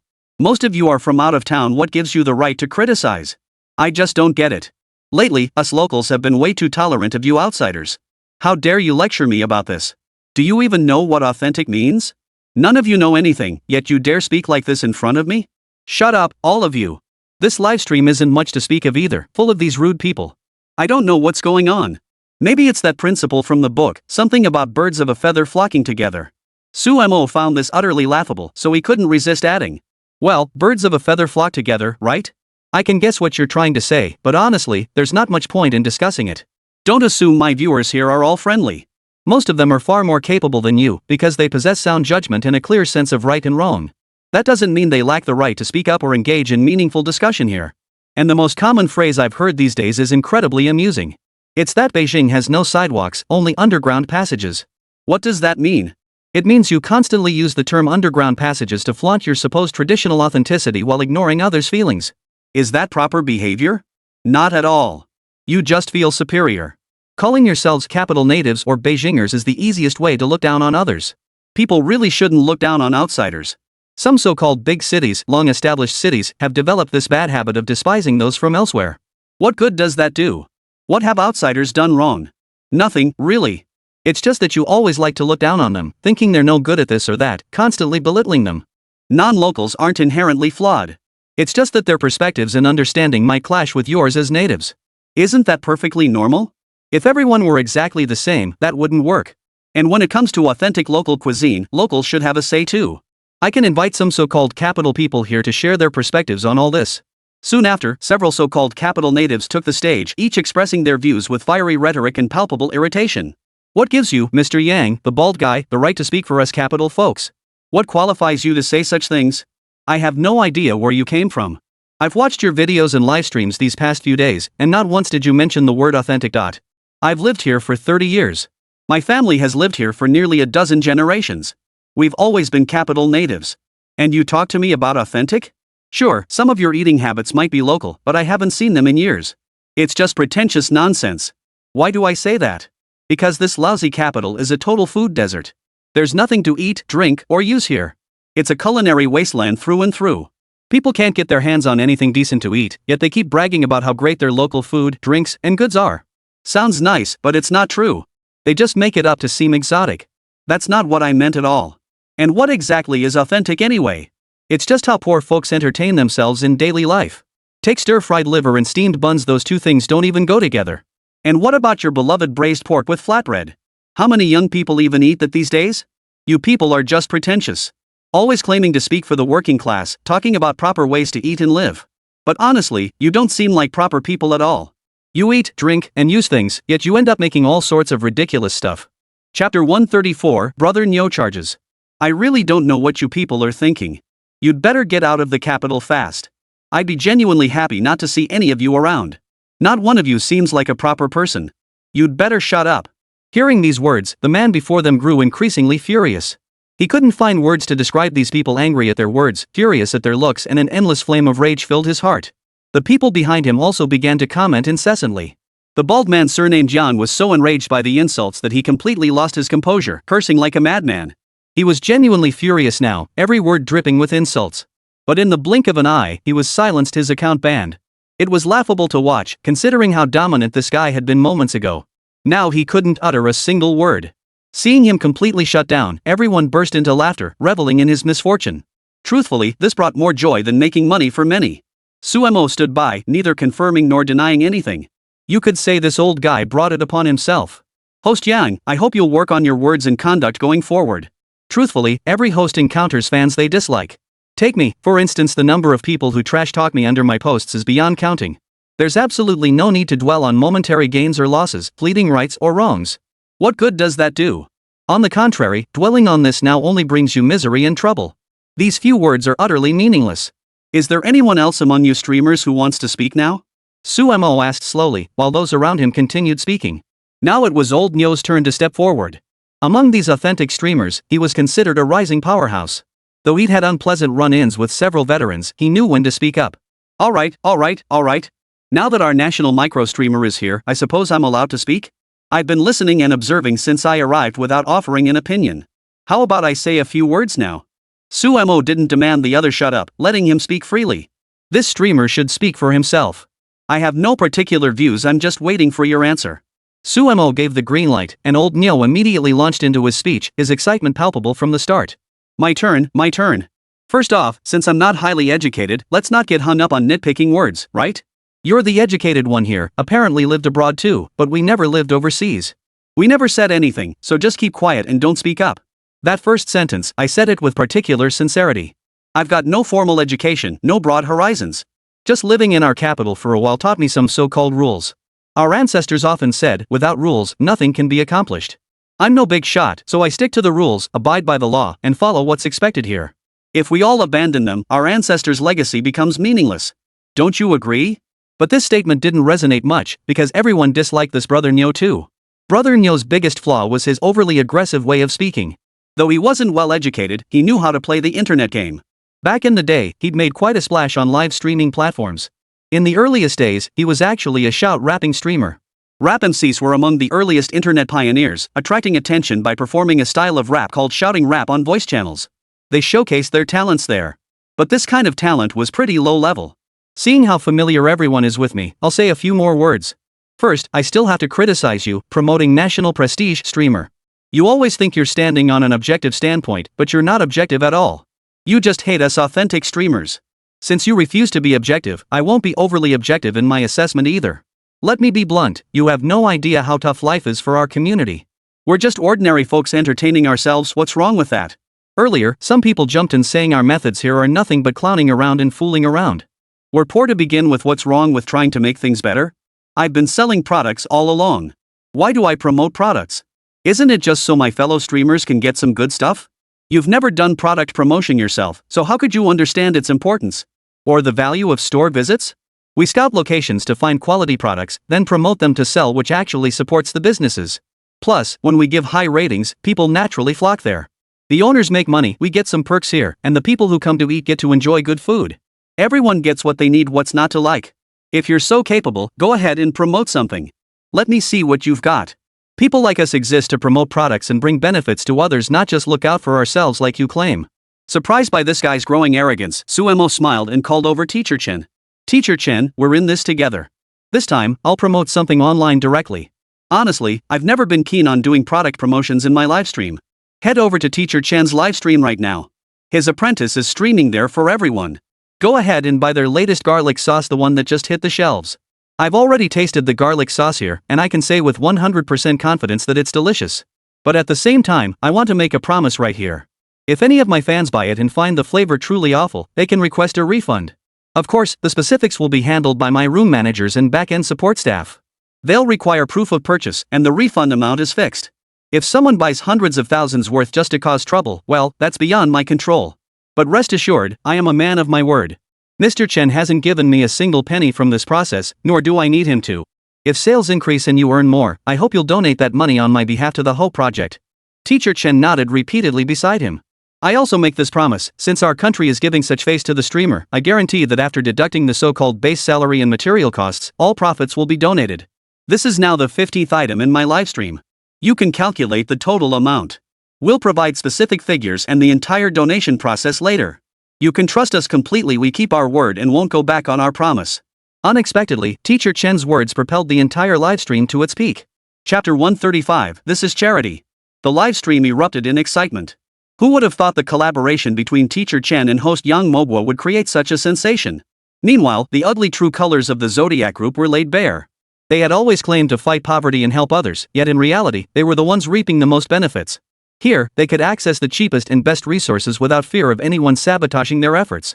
This is what a real good streamer looks like, someone who genuinely cares about the common people. What were those so-called Zodiac groups before this even about? I bought that stuff from Master Yang once, utterly useless, terrible quality. You got off easy. Last time I bought that Brother Nyo braised pork bun, said it tasted like something scooped straight out of a toilet. Don't even look at this guy. Brother Nyo started out as a rap artist. Yeah, trusting scoundrels like that is downright stupid. I have no idea why some people are so drawn to this crap. Who knows? They have no business endorsing products. Look at the junk they promote, it's all garbage. They've scammed plenty of people. These people despised everything Brother Nyo sold, but the guy had developed a thick skin long ago. He remained exceptionally calm, even sporting a faint smile. I see right through it. There are tons of paid trolls in this livestream constantly attacking me. This whole mess is you're doing, isn't it, showcasing our national pride? You think you're so powerful, Yang Guowei, but what you've done is infuriating. I know exactly what you're up to. You think you're so great, Yang Guowei, with all your fans. Now you're buying trolls to attack me in this stream? I'm not afraid of you lot. What do I have to care about? Let me tell you this, I've been in the online game longer than you've been eating. All I'll say is, if you listen to me, things will be fine. If you don't, you're in for trouble. Think about what you're doing right now. You're just got more fans than me. Now you're pulling this charity product promotion stunt.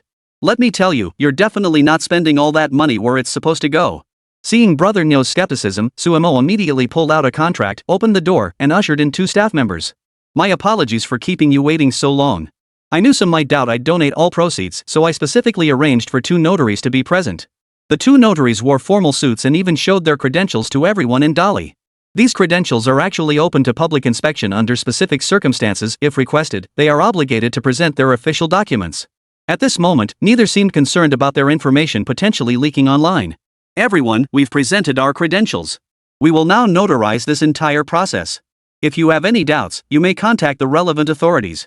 We'll provide a phone number shortly for direct verification. We will monitor the entire process in real time, as requested by Yang Guowu, the Weibo user. He has even allocated funds for us to ensure everything is handled properly throughout. No one expected Yang Guowei to willingly spend money to resolve this matter. It sounded unbelievable. This was yet another genuine situation chosen by Yang Guowei himself. The host is incredible. Who would have thought he'd actually pay to oversee the entire process? Is this really poverty alleviation? This hardly counts as poverty alleviation. It feels more like a publicity stunt. If you're so capable, why not spend all that money on a show? You know this transaction is huge. Let me check the trading volume of KuCoin. Don't bother. The neighboring transaction volume has already hit over 30 million. If the profit margin is just 20%, that's already 6 million. Such staggering figures were truly terrifying. On the other side, Teacher Chen hadn't anticipated such massive sales either. After all, the products he usually promoted rarely exceeded a few million yuan in monthly sales combined. He never imagined such a massive figure could be achieved in such a short time, especially since most of his promoted items were food or kitchenware. There were some alcoholic beverages too, but nothing that's sold in massive quantities. To suddenly hit tens of millions in sales, even if a significant chunk of that was lost to profit margins, was staggering. Teacher Chen noticed his follower count had surged by 20%. He was already a million follower influencer, and this 20% increase meant roughly 1 million new followers across all platforms. Su Mo, on the other hand, had tens of millions of followers across all platforms. Some of his followers already followed Teacher Chen, and now even more were migrating over. This was the impact of a powerhouse collaboration. In contrast, the so-called authentic team suddenly had nothing to say. Especially that brother Nyo, who was practically speechless now. Yet some people nearby still felt unsatisfied, needing to vent their opinions in anger. What the hell? I never imagined your scheme would be this despicable. I told you it's all fake.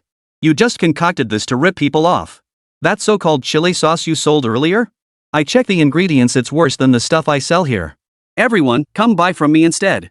Suddenly, this guy named Grey Uncle grabbed everyone's attention. He was already pretty unlikable looking, with pointy ears and a rat-like face. When they heard he was also selling chili sauce, everyone perked up, determined to give this guy a taste of life's harshness. The simplest way was for a crowd to rush over and start buying his chili sauce. One moment his face still held a hint of joy, the next it was pure terror. After buying, these people kept requesting refunds. Some were even more blatant, they'd buy hundreds of bottles outright, only to request refunds later. Worse still, some went straight to the manufacturer's page to comment, demanding only the product in front of them. This guy selling chili sauce? No way, I'm buying from them now. The manufacturer is already frustrated. Grey Uncle did manage to sell a few orders in the short term, but the next moment, he faced the displeasure of his employer. The plan was for him to promote the product, but instead of selling it, he'd caused this mess. Many people were furious and insisted on saying their piece. Chapter 136, The Big Deal. Originally hoping to expand and improve this business, he never imagined that in the blink of an eye, Grey Uncle would receive a call. Those people had cancelled all the goods-related operations they had planned with him. In other words, they no longer intended to cooperate with him. Grey Uncle was stunned for a moment. He never imagined he would end up in such a predicament. He had thought he still had some money and could keep going. But in the blink of an eye, the capital backing him had abandoned him. It wasn't his fault, he was just a pawn in this game. Everyone despised old Grey, and in an instant, he lost everything. Meanwhile, the amount of chili sauce sold by Teacher Chen on the other side was astonishingly high. In this business venture, they made a fortune. Yet from start to finish, not a single person including Teacher Chen ever took credit or boasted about their achievements. Thank you all. Thank you for covering our basic expenses and donating all these items. Rest assured, we offer a simple yet sincere guarantee: nothing will be pocketed or misappropriated. We welcome any inquiries, scrutiny, or feedback from anyone. While the other party remained so earnest, the Zodiac team found themselves speechless. All their products had received negative reviews. Their ratings weren't high to begin with, and now, with this major setback, they were completely finished. You're just mobilizing paid commenters to boost our national prestige. I thought you were an upright blogger, but using such underhanded tactics proves I misjudged you. I was actually hoping to chat with you, to have a proper discussion about these online matters. I never imagined you'd resort to such extreme measures. Brother Nyo shouted loudly about boosting national prestige, yet remained utterly calm. He wondered if this guy was mentally unstable to utter such nonsense. Brother Nyo, I truly didn't mean to mock you. You keep insisting I use all sorts of tactics to muddy the waters and mobilize troll armies for attacks. That's seriously underestimating me. Every single follower I have came to me organically after watching my videos. They genuinely value my work and think I do a great job. I never demand anyone follow my orders. Rest assured, that's not who I am. I'd never stoop to such extreme tactics. Let me tell you plainly, sincerely, and earnestly, I won't engage in those things, nor will I ever. I simply put my ideas into practice. If I want to do charity, I do charity. If I want to pursue other business ventures, I pursue them. What business is any of this to you? You have nothing to say in this matter, so let's both remain silent. I ask only one thing, exercise restraint, and I won't launch any cyber attacks. Hearing this, the other party naturally refused to believe it. It seemed Yang Guowei's actions had infuriated him beyond measure. Throughout the entire incident, it appeared straightforward as if Yang Guowei had orchestrated an earth-shattering cyberbullying campaign. Brother Nyo was furious beyond measure.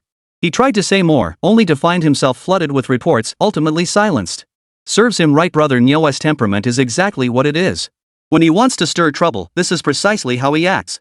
Brother Nyo and the Zodiac crew, let's be real, most of you are just small-time bloggers making videos. Since it's just filming videos, then speak to everyone fairly and objectively. Stop making extreme remarks. I sincerely hope we can all get along well in the future, maintaining perfect harmony. That's enough. I don't want things to escalate into something serious and unpleasant. Suemo fell silent at this point, while Teacher Chen across from him was quite pleased. After all, he seemed to have glimpsed a special side of this young man, a side worthy of admiration that naturally filled him with delight. Young man, you've performed exceptionally well, truly outstanding among those I've encountered. I'm deeply grateful to have met such an exceptional talent. With you leading these efforts, I believe our nation can achieve even greater prosperity. In my view, the nation's prosperity is tied to every individual. Naturally, I'm even more pleased with everything you've accomplished.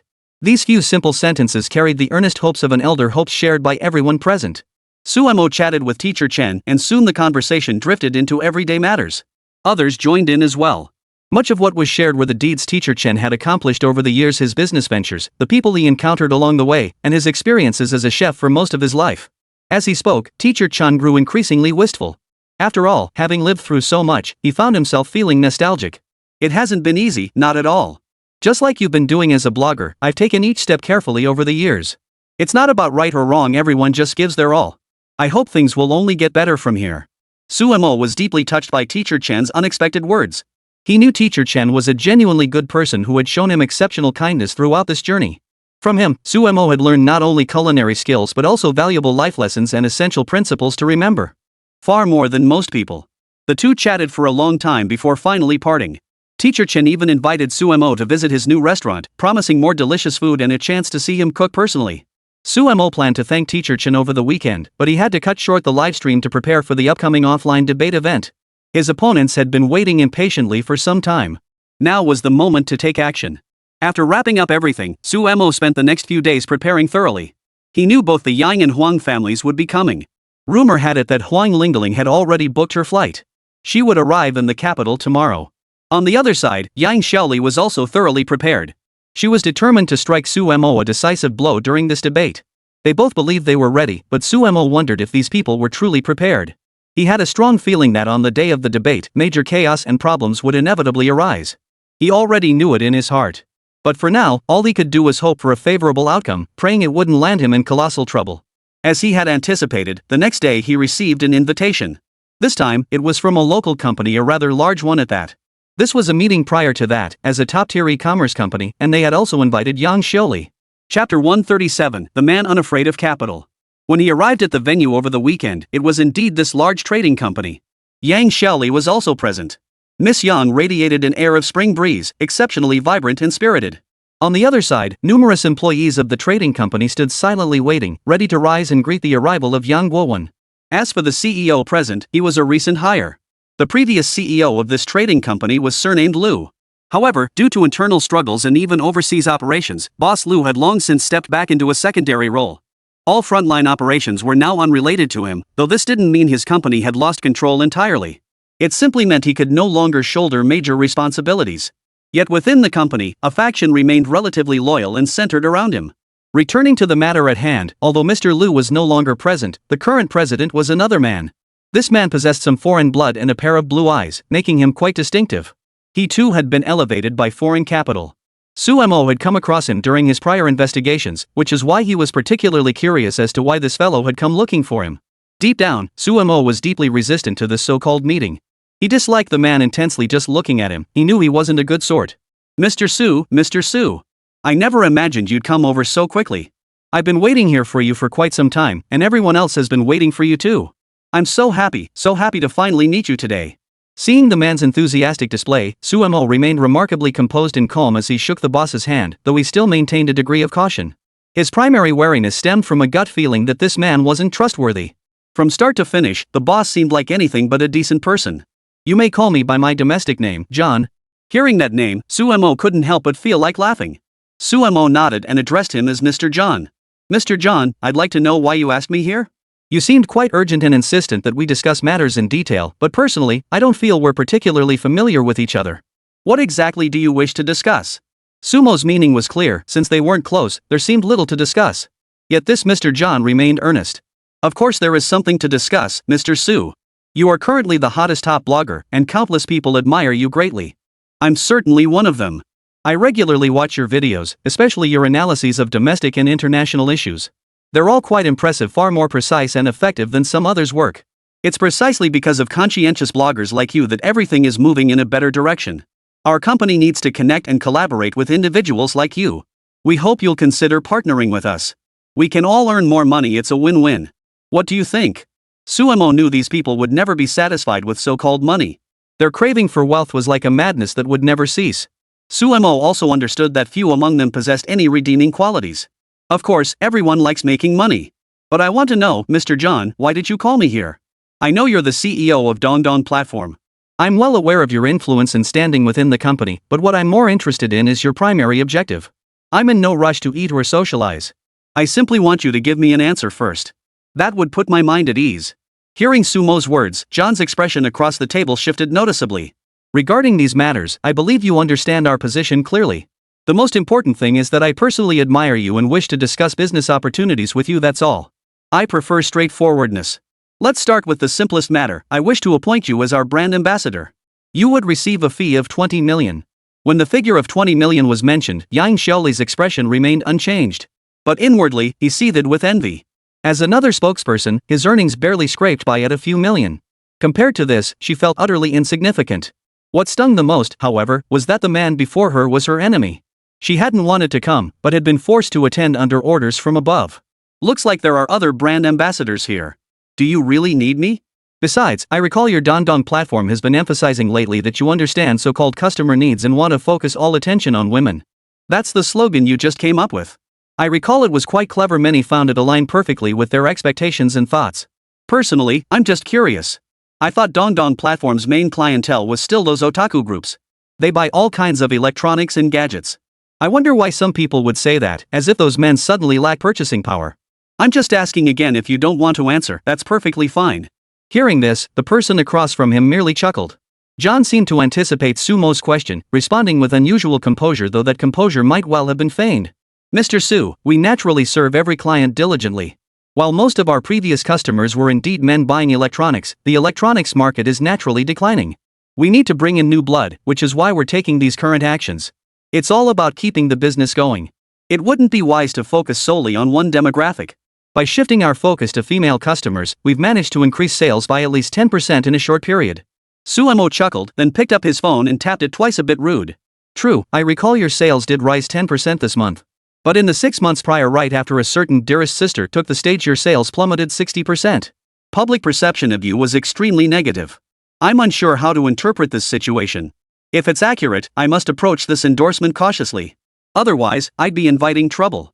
Yang Xiaoli, standing nearby, erupted in fury upon hearing this. Shut your filthy mouth, you disgusting man. What right do you have to speak like this? Just looking at you makes me sick. You're clearly no good, yet you dare accuse me? Sales actually increased after I took over. Got a problem with that? If you do, keep it to yourself and shut up. She finally exploded. Chapter 138, The Offline Debate. Seeing Sumo refuse to give John any face, John didn't get angry after all. Basic decorum was still required. But Yang Xiaoli beside him was already seething with rage, unable to contain her indignation. You're just looking for trouble, aren't you? What the hell is wrong with you? Do you think everyone owes you something? Besides, we're not even in the same field. Aren't you one of those so-called patriotic streamers? Just stick to your own lane. Why must you entangle yourself with me? Isn't it all about the views? Views are your whole world. You get your share of benefits, and I can tell you've got plenty of ideas about this stuff too. Here's a golden opportunity right in front of you, and you turn it down? Looks like you don't have what it takes. Yang Xiaoli spoke indignantly, voicing the sentiments of many around her. Unfortunately, she'd misjudged her audience. Young lady, our relationship hasn't exactly been smooth sailing. But let me be clear, I speak from my own convictions. I refuse to compromise my conscience for money.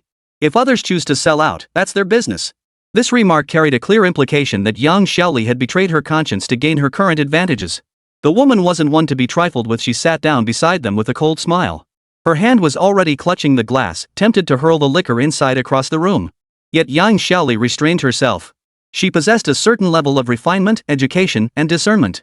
While I see some merit in what Mr. Su says, you should be mindful of who you're addressing. It's quite obvious you've misjudged the situation here. You seem to hate collaborating with companies. You despise the word capital, right? But every aspect of your life is intertwined with it: business operations, online shopping, even daily commutes.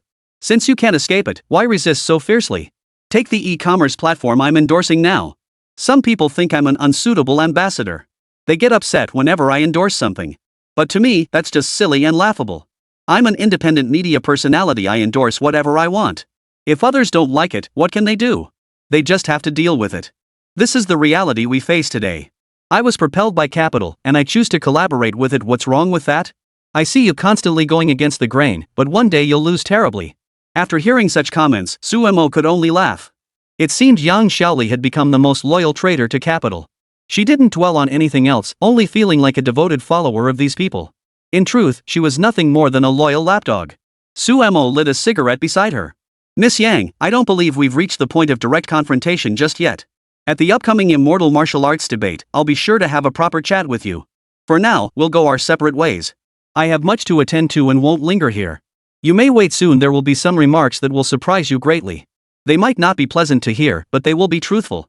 All I can say is, you should think about it yourself.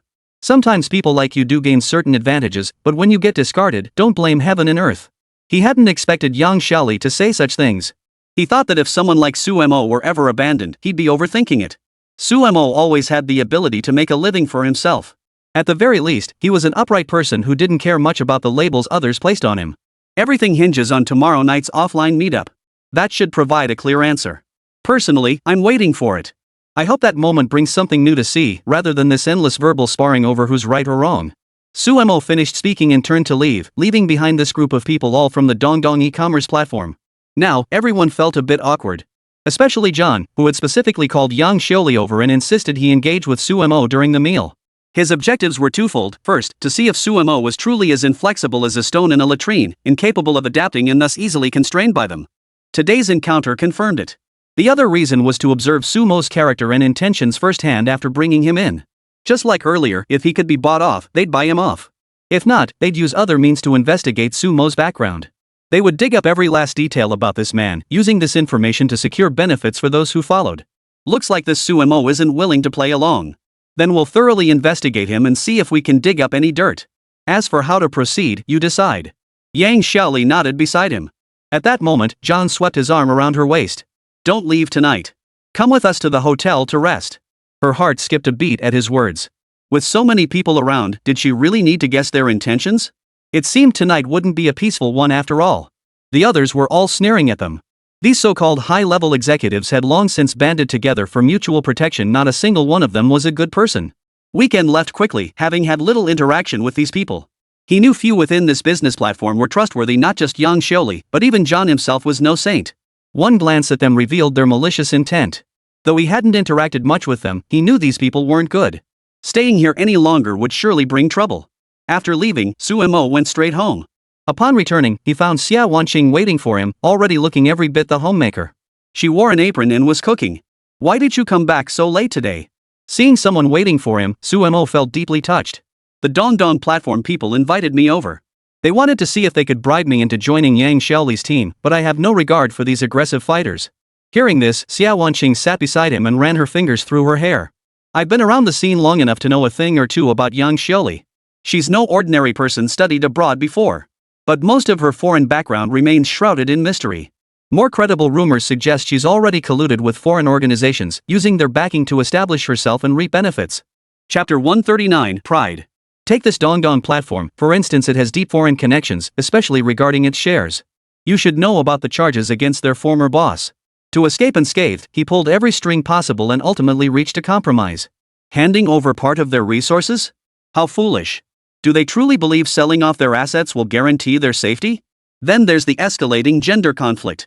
For the foreigners orchestrating this, it's a win-win situation. No matter which direction they push this turmoil, they emerge victorious. Sumo found this assessment spot on, for that was precisely how these people operated. I know. That's why I can't let them win. If Yang Shaoli triumphs in this gender conflict, it will incite more men to rebel, creating even worse social consequences: mutual hostility, declining marriage rates, and lower birth rates. This is the fundamental manifestation of those foreigners' relentless desire to destroy us. They only wish for this country to become more chaotic and unstable. Their actions are predictable. It's obvious what these villains are plotting. The more they push, the more we must thwart their plans. I may not be a great man, but I will never yield. Even if Yang Shaoli loses, her goal will already be achieved. Such people inevitably face abandonment in the end. For now, I can only think of ways to unite people as quickly as possible. Sumo felt equally helpless. He understood that this gender-based division was deliberately fueled by certain organizations and forces behind the scenes. They actively fueled this conflict, their ultimate goal being to plunge the nation into greater turmoil and chaos. Achieving this would bring them immense benefits, so to accomplish their scheme, these individuals acted tirelessly, relentlessly. Who knew when they could truly be dealt with? Xia Wanqing sighed, then looked at Sumo with a hint of affection in her eyes. I'll accompany you to that offline meetup tomorrow. I'm genuinely curious to see what these propaganda-trained individuals are capable of. Once we're there, we can have a proper chat with them. But more importantly, I'm here to see your performance. Remember, you absolutely cannot lose to these people. They're not good people. Keep in mind, you must not let them continue to dominate the public discourse. Xia Wanqing's words resonated deeply with Sumo. The two nodded in agreement, sharing a warm meal together. Eventually, Xia Wanqing departed. After all, strict family discipline prevailed in her household. Once she was gone, Sumo turned his thoughts to the next day's events. After waking up, he couldn't wait to get dressed and ready. He was eager to see what kind of tricks they had up their sleeves this time. An unbearable feeling had already taken root in his heart, urging him to get there quickly and showcase his abilities during the process. Soon, he arrived at the theater. This was a national-level theater, now serving as the venue for an offline meet and greet. To his surprise, the surrounding area was already packed with a massive crowd. Sumo walked through the throng, wearing a mask and a cap, but within moments, fans recognized him. That's Yang Guowei, the streamer. Someone shouted, and the crowd immediately gathered around Yang Guowei. They felt a deep, growing admiration and longing for him. They desperately wanted to interact with Yang Guowei more and more. Sumo waved to the crowd. Hello everyone. This offline debate event has tickets available, so it's impossible for everyone to get in. I feel a bit bad about that. I'll go in first to prepare. I believe I'll definitely bring you a better meet and greet later. Actually, this is more like a talk show. Now, everyone can engage in meaningful conversation, speak from the heart, and seek out genuine insights here. Hearing Sumo's words, everyone felt exceptionally pleased. Sumo parted ways with the group and entered the venue. Inside, he began preparing quietly. This moment had been long anticipated in his heart, and today he was determined to make it count. He intended to excel, proving to them that foreign things weren't all that great. More importantly, he wanted them to understand how deeply foreign forces had infiltrated their current lives and interactions. Arriving backstage to prepare, it didn't take long for him to notice something was off. This was supposed to be where he got ready with some basic makeup. No one around him seemed to acknowledge his presence. From start to finish, it felt as if no one cared. This room remained deserted, and almost excessive quietness. He glanced around. He casually noticed what appeared to be surveillance equipment. These people were at least monitoring him. He understood now this room alone contained devices specifically designed to keep tabs on him. Yet he felt no unease. He'd been through this before. Back in the days of the Hupu, he'd endured their surveillance too. He'd never yielded, even though they could watch him. But making him bow his head in defeat was utterly impossible. He could only say these people had thought too highly of themselves, envisioning a perfect scenario while overlooking the fact that he was a tough nut to crack. I wonder when the people I've sent will arrive. With all the evidence they hold, that vehicle approaching from the east should be here soon. When they do, we'll have a little test run with you lot. Let me make one thing crystal clear: your intentions are completely exposed. And then there's the records of Yang Shaoli taking bribes under the table. Sumo spoke with deliberate nonchalance, though these words were merely a smokescreen meant to confuse. Regardless of whether they heard him or not, when he stepped up to the front desk, he spotted Yang Shaoli looking visibly uneasy. The woman was indeed composed, but deep down, she was panicking. What if some internal secrets were really exposed? She knew she wouldn't be able to walk away unscathed, so Yang Shaoli felt particularly uneasy at that moment. Meanwhile, Huang Lingling had also arrived. If one were to judge by appearance alone, this woman was even more plain and downright ugly, her face bearing the marks of time. Her large, protruding chin looked especially jarring and downright repulsive. Of course, a person's appearance often reflected their inner character. No matter how one looked at it, this flat-faced Huang Lingling was no saint. She had indeed taken money from foreigners, coming here to cause trouble for her fellow countrymen. The mere thought of it made him even more repulsive and detestable.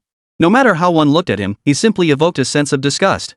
Chapter 140, the debate begins.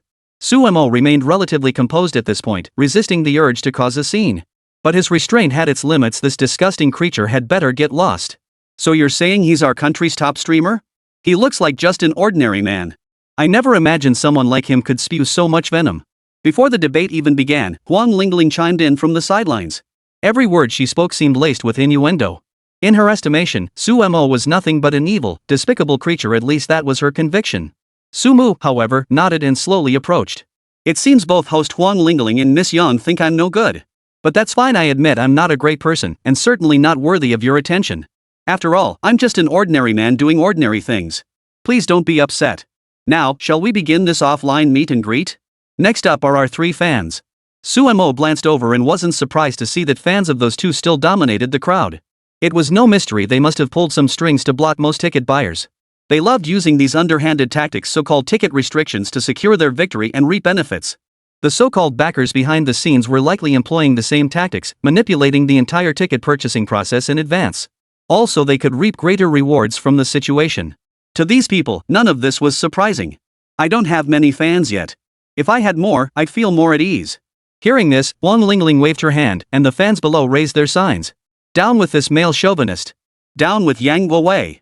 He doesn't deserve to be called an objective person. How could Yang Guowei possibly be objective? He's deliberately stirring up trouble now. He's the real culprit inciting gender conflict. Amidst these fierce, loud shouts, Yang Guowei seemed to have committed an unforgivable, colossal error. Now, subjected to verbal attacks from all sides, he was about to be torn to shreds. On the other side, some were trying to resist, shouting back just as loudly. What are you lot doing? You're just paid trolls, aren't you? You're the hired guns, aren't you? Go ahead and stir trouble if you want, but our streamer isn't afraid. Bring it on if you think you can handle it.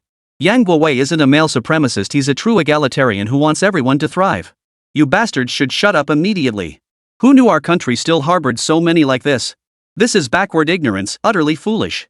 Under these descriptions and fueled by rage, the situation seemed to spiral steadily toward chaos. The crowd roared and shouted incessantly, and the fans below were on the verge of fighting. Su Mo knew he had to step in. If it came to blows, the overall image would only become more negative. That wasn't his intention. Everyone, please stop arguing and fighting. This is supposed to be an offline debate. It's normal for these two streamers to have fans. After all, I have fans too. We can have a proper discussion, a sincere exchange. There's no need to make things so unpleasant here. I'm serious. I hope you'll listen to my suggestion. Su Mo spoke earnestly, but the crowd below continued to roar and scream, filled with all sorts of strange noises. In truth, some of them were paid trolls or deliberately planted individuals, all there to cause trouble for Su Mo. Su Mo could guess their motives, but he couldn't control them. There was nothing he could do. These people weren't exactly saints. All fans who support me in promoting our nation's prestige, please be quiet. If you utter another word, you will be immediately removed from this group. I don't want fans like that. My fans are always rational and restrained. Everyone knows what should and shouldn't be said. More importantly, we persuade others with reason and convince them through our own methods. We must stay true to our principles and remain steadfast. We shouldn't let others look down on us or get angry over a few careless words. That's not normal. It's the most foolish thing to do. Upon hearing these words, the fans below immediately fell silent, not uttering another sound. Though a few troublemakers remained, everyone glared at them. It was clear that Su Mo had stabilized the situation with a single sentence. He then slowly sat down, casually brushing dust off his trousers. Just as they suspected, there was indeed dust on his trousers, deliberately placed there by certain individuals. Alright, now it's time for our debate. We need a topic. You two, one writes books, the other does stand-up comedy spouting shocking opinions. Surely we need more than just gender opposition as a topic now, right? Huang Lingling spoke first. I'll go first.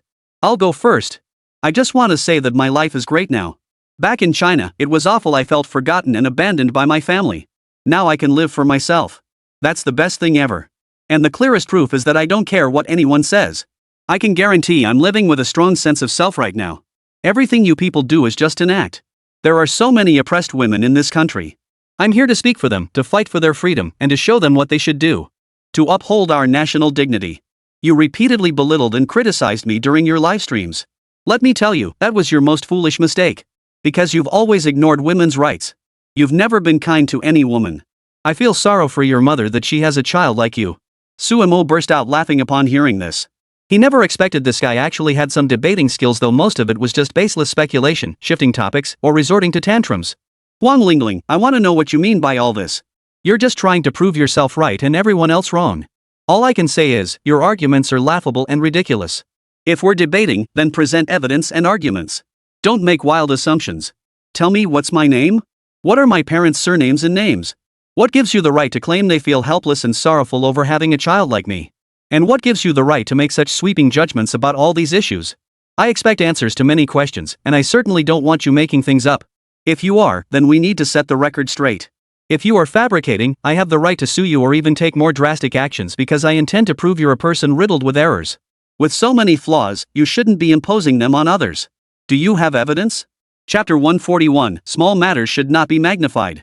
At the word evidence, Huang Lingling's confidence surged, her eyes flashing with determination. Of course I have evidence. Every single person I investigated in my book is real-life proof, a concrete example. Do you want me to list them? I could recite every single one of their names right now. I could even repeat them here for you. Do you think that would be useful?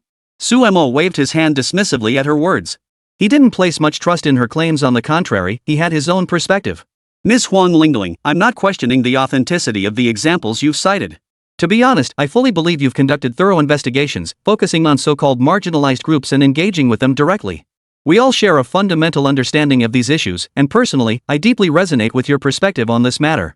But might you also consider this: do the people you've researched truly represent all citizens of our nation? Huang Lingling, perhaps anticipating this question, responded immediately with confidence. I've surveyed over 100 cases. Surely they represent working-class women? The common traits among them, do I even need to elaborate? Huang Lingling spoke with such passion because the term women at the bottom had long served as her self-definition and identity. She would not tolerate anyone undermining that definition. This perspective, however, was far from universal. To Suemo, none of this held any meaning. He smiled, his expression dripping with sarcasm. Allow me to interject, Ms. Huang Lingling. Your assertion is profoundly mistaken. I previously discussed with your followers whether an individual can truly reflect a group. The conclusion was no. An individual can never reflect all aspects of a group. Though you surveyed 100 samples, I'm sure you encountered some who didn't fully agree with your conclusions during the process, correct?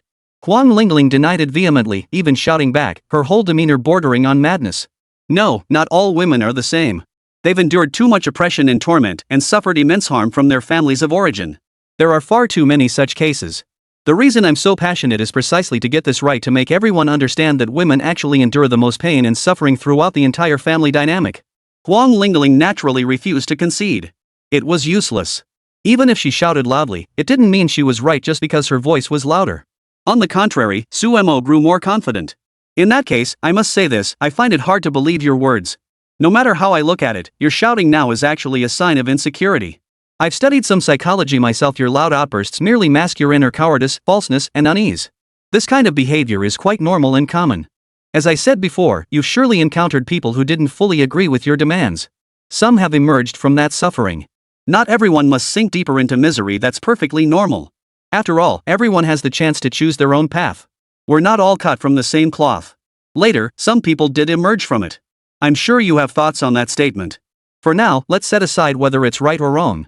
I have a new perspective here, you can listen to it. After you emerged from that process, you saw others still trapped inside, so you wrote to help them escape too, right? Huang Lingling nodded repeatedly upon hearing this. Though she couldn't fathom why Suemo was speaking on her behalf. For a moment, his face lit up with joy. As long as this man spoke for him, he had a chance to make everything happen. He trusted this man's words. Even if he had other motives, Suemo believed he could handle it. Exactly. Let me tell you, I'm doing this to help more sisters. I don't want them to keep suffering under the influence of their original families. It's that simple. Huang Lingling felt her reasoning was sound, nodding excitedly in agreement. The next moment, Suemo delivered a crushing blow, a sharp slap across her face that stung intensely. Aren't you a living example of that? Some people do break free, but your experience doesn't apply to everyone. Some find their own paths out through various forms of self-reliance. They see their families as sources of harm and damage, and some will forge their own way out. That's just how it is. So now I have nothing more to say. I completely disagree with your sweeping generalizations and oversimplifications. Unless you can provide substantial data covering this vast country and its population, you could spend 5 or 10 years researching, and the results might be more convincing then. Incidentally, I can show you another set of materials. This is all the research I've conducted recently on this topic. I've investigated 300 cases in mountainous areas, plus over 200 individuals from my own circle. The total sample size might even exceed yours. Take it or leave it, I have each person's name and detailed life experiences documented here. Unlike the scenarios in your book, none of them describe immense suffering caused by their original families. Only 2 cases in this entire process. One has indeed developed clinical depression. Another has a fairly common condition like bipolar disorder, which seems to be diagnosed more frequently lately. Whether that's due to increased awareness or not, I can't say. But what I want to emphasize is that the remaining 498 individuals are fully aware of the impact, yet they are striving to live thriving, fulfilling lives. These 500 women, I believe you'll agree their examples hold value. Yet you cannot dismiss their experiences. His well-reasoned argument left Huang Lingling stunned. He had been so confident he could dominate the debate and defeat Su Mo outright, only to be caught off guard by this decisive counter. You brought up cases? Su Mo countered with cases of her own. That's how countering cases works. This left Huang Lingling utterly speechless, her arguments completely dismantled. Is this the logic you claim? I refuse to believe it's like this. I'm certain there are countless other interpretations, but yours is absolutely not one of them. Chapter 142, Speechless in the Face of Facts. Seeing his reaction, Su Mo pulled out his materials once more. Whether the other party acknowledged it or not, the evidence was now laid bare before them. Though it carried a certain impact, it left no room for rebuttal. By the end, there was no trace of resistance left. When the other man could no longer speak, Su Mo had achieved his goal. At least he now held the upper hand. The other party was left utterly speechless, and now came Su Mo's second wave of attacks. Now we need to discuss another matter, that of. While you were abroad, you seemed to place great importance on this issue regarding your husband, correct? Upon hearing this, the other person paused for a moment. There's nothing right or wrong about it. Isn't it perfectly normal for me to love my husband? I like her, I love her, that's just how it is. There's no room for argument. As she spoke, she seemed unusually resolute in her conviction. At this moment, Huang Lingling still felt a surge of determination, ready to argue her case. Yang Xiaoli, standing nearby, keenly sensed something was amiss, as if trouble was brewing. Just as she was about to speak, Huang Lingling, overcome with emotion, abruptly stood up. Su Mo, however, responded with a calm, composed smile. So, Miss Huang Lingling, you still have something to say, right? Then let's continue. I've compiled quite a bit here about your relationship with your husband, including how devoted you were to your in-laws. Now that they're elderly, they're confined to a nursing home. According to some Eastern traditions of elder care, they should be living at home. At least the vast majority of Easterners prefer to keep their elders at home, believing it's better for them. Yet you place them in a nursing home. Is this filial piety or a lack thereof? Between the lines, you come across completely different from what you wrote in your book. You even appear quite submissive, almost pathetic, as if you regard your husband's parents, whom you hold in such high esteem, as exceptionally important people. You show them such deference, clearly having spent little time with them, yet you treat this as some point of pride to flaunt. Regarding this matter, could you explain why your book urges all women to abandon family ties and forge their own paths, yet here you have them clinging to affection and reverence for their in-laws? This directly contradicts your book's message. It feels inconsistent. Hearing this, the sheer force of these words sent shockwaves through the room. People around them began clapping spontaneously, including some of Huang Lingling's fans.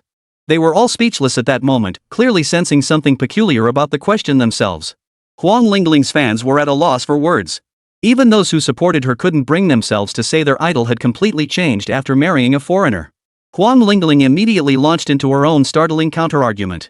She had her own explanation. The reason I've been advocating online and treating my husband's parents so well is precisely because, as a foreigner, even though our cultures and customs are completely different, they actually hold me in very high regard.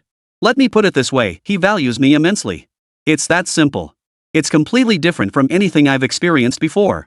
Back home, I suffered oppression from my family. I struggled to escape that environment. My father was a bully, he constantly beat and berated me. My birth family brought me mostly pain. But after joining this new family, I realized it was completely different. My life gained more hope and joy for the future. Is this wrong? Is it right? I've already said I've made my own choice. It's that simple. I don't want to keep walking down the wrong path.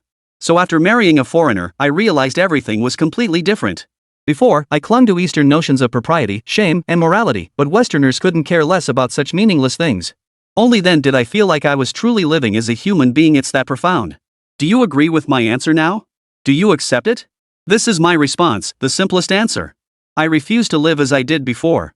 Well, Huang Lingling lifted her head haughtily, like a rooster triumphant over all its foes.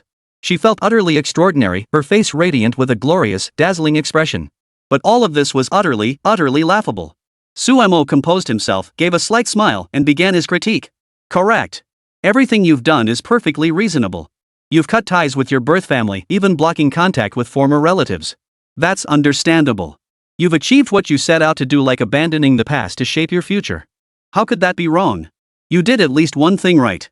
But you're treating your personal choice as something everyone should do. That's where you go wrong. And the so-called moral principles you're preaching, even the idea of abandoning family? That's downright foolish. Absolutely ridiculous.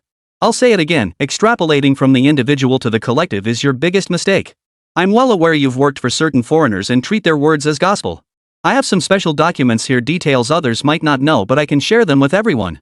This document details the substantial foreign funding Miss Huang Lingling received throughout the entire process. The sums involved are truly staggering. Taking in so much money, it seems you've made a killing.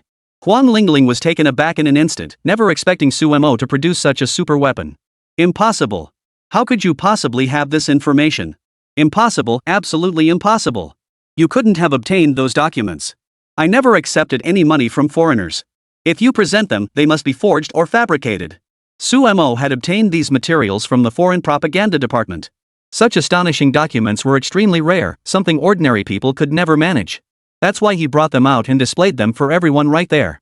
In truth, higher-ups were already preparing to revoke this guy's credentials. This Huang cult leader was no saint. Stripping his title would minimize the fallout and ensure proper handling afterward. Chapter 143, Ruined Reputation. These documents laid bare the vast sums of money he'd accepted, clearly documented online. They even included funds specifically sent by foreign agencies. Yang Xiaoli, standing nearby, felt her heart sink upon hearing this. She too had accepted foreign funds. And the trees were no small matter. She never imagined this money would become a death sentence. This revelation instantly terrified Yang Xiaoli. What if her own money-taking activities were exposed too? Yet, upon second thought, Huang Xiaoli wasn't quite as terrified. Both women now appeared unusually calm. In truth, the hired groups below were also growing uneasy, as most of them had been paid to be there. It was no secret that these paid individuals had shady backgrounds themselves, frequently collaborating with foreign organizations. Over time, their activities inevitably created vulnerabilities that could be exploited. This was a grave and terrifying prospect. One misstep could wipe out all their gains, followed by their downfall, a fitting consequence. These individuals began to feel uneasy themselves. Yet below, someone remained remarkably composed. At that very moment, Suemo continued to produce more evidence. Evidence proving Huang Lingling's questionable background. As the evidence piled up, Huang Lingling gasped for breath, on the verge of fainting. A man rushed onto the stage and embraced her foreign boyfriend. But this foreign boyfriend, aside from being tall and thin, had little else going for him. After all, his very appearance gave off an unpleasant vibe. Seeing her foreign husband there, Huang Lingling suddenly burst into tears, appearing like a fragile woman. She claimed she had endured the pain brought by her family and had reached a point where she could no longer bear it. He wept bitterly, his entire demeanor and expression deteriorating into utter despair, as if struck by an immense psychological blow. Her husband held her close, while someone beside them wiped away tears. In truth, they were all feminists recruited by Huang Lingling or Yang Xiaoli. These women stood there, painfully watching them, finding this moment deeply meaningful and moving. They suddenly felt they had seen him. At that moment, Yang Xiaoli wept uncontrollably in her husband's arms, as if she had done the most natural, earnest, and simple thing in the world. This heartfelt weeping infected everyone present, though in truth, it served no purpose whatsoever. Because they couldn't infect the people around them. Miss Huang Lingling, I never imagined you'd still be weeping in a man's arms. I won't deny whether your husband is good or bad, I simply don't know. But the fact that you've been crying in his embrace all this time seems rather peculiar. It's as if you've been so deeply moved by him that you've resolved to spend the rest of your life with this man forever. Such words sound strange when spoken aloud, and the author finds them even stranger. You've done something quite bizarre, which is likely to disappoint your fans considerably. Seeing Huang Lingling like this, even Suemo found it laughable. The image of her weeping uncontrollably among her fans would leave an indelible impression. Those around them could only find the whole spectacle both amusing and pitiful. They struggled to comprehend why Huang Lingling would behave this way. Perhaps she simply wasn't worthy of such attention. At this moment, everyone harbored different thoughts and feelings. Suemo then released those documents once more, preparing to deliver the final, devastating blow to Huang Lingling. This final blow was sufficient. The answer was simple, obvious, and effective, a single strike to end it all. Miss Huang Lingling, these are the final materials I've gathered. What's puzzling is that you actually sent money to your parents back home. This was after you became famous. You sent them funds. Hadn't you completely severed ties with them? No longer in contact? Yet you sent them money to show filial piety? This completely contradicts what you wrote in your book. It's nothing short of betrayal. Rest assured, this isn't betrayal. I'm betraying your parents and your readers. Because even when you were in contact with your parents, you didn't dare to show them filial piety openly or engage with them directly. And you betrayed your readers even more. Many of them took your words as gospel truth. Now you've completely betrayed them, betrayed these people who worshipped everything about you, while you treated them like dog. Doesn't that sound laughable, even a bit provocative? I'm sure many of your fans here are furious. They should voice their thoughts too. You, Huang Lingling's fan, just moments ago you were waving signs and cheering for him. But if you discovered he was spending money on his own parents, how would you react? Would you be happy? Or would other thoughts arise? Might even anger flare up in the process? Hearing this, the other person froze for a moment before nodding. He slowly stood up and began cursing Huang Lingling right to her face. How dare you betray us? Didn't you promise to stop spending money on your parents? What's this about spending on them now? We've been your fans for so long, memorizing every word in your books. Because of this, my father even cut ties with me. Do you know what he thought after reading your book? He said it was like 7 women in our family were feeding off him alone. He took all his money and went traveling abroad. He hasn't come back yet, and it looks like he doesn't plan to return. Now what about the 7 of us? Where are we supposed to go? I don't mind not having a penny left. He sold the house and everything else we owned. At least we can still work and get by now.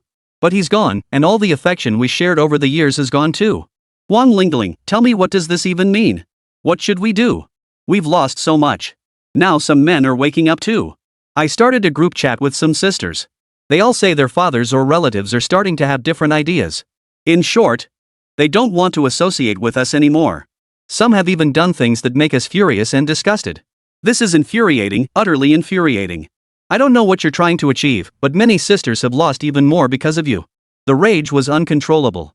More people around them stepped forward to voice their condemnation. Chapter 144, The Abandoned Spokesperson. Fans below unleashed a torrent of verbal attacks against their once beloved idol, spewing every conceivable expression of disgust. In an instant, the woman before them had finally fallen from grace. For a long time, Huang Lingling, the Huang cult leader, had attracted a massive fanbase through her methods and held a certain advantage in public opinion. Now, she had finally been completely discredited. Add to that the foreign funds she'd received. This scandal alone could destroy her. The crowd roared with fury, some even lunging forward to attack Huang Lingling. As the situation spiraled out of control, Yang Xiaoli suddenly stepped forward and began to speak. She must stabilize the situation and absolutely cannot allow anything else to happen. Everyone, please stop this commotion. You can't seriously resort to violence. Women have always been portrayed as the oppressed. If you do something like that, it would be terribly wrong. You'd become accomplices to oppressing women. I hope everyone can act more normally. Be serious. Stop thinking about causing trouble. That wouldn't be good at all. Yang Xiaoli stepped in to urge everyone to drop the past issue. If they kept causing trouble for Huang Lingling, she might find herself in trouble soon too. He stepped in to take the heat for her, but as soon as he spoke, Su Mo was already waiting for him. Miss Yang, let's discuss our matters one thing at a time. No need to change the subject. Let's handle things one step at a time. Address the immediate issue first, then we'll discuss other matters later. I'm a straightforward and serious person. Yang Xiaoli knew there was no point in continuing the argument now. It served no purpose. Let's continue discussing the matters concerning Ms. Huang Lingling.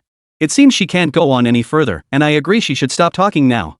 Su Mo gave her no chance to divert the conversation, keeping it firmly anchored to the topic at hand. Yang Xiaoli, realizing she was getting nowhere, finally fell silent. He knew she couldn't shift the focus, so she had no choice but to accept it. In online debates like this, giving the other side an opening to unleash their thoughts unchecked was disastrous. Especially since both Yang Xiaoli and Huang Lingling were experts in this field. They could predict each other's next moves and outcomes with just a few exchanges. These two were calculating indeed. Today, they'd come together prepared to deliver a crushing blow to Su Mo, but Huang Lingling had thrown their plans into disarray from the start. Completely shattered, while elsewhere, Su Mo wouldn't even let Yang Xiaoli speak.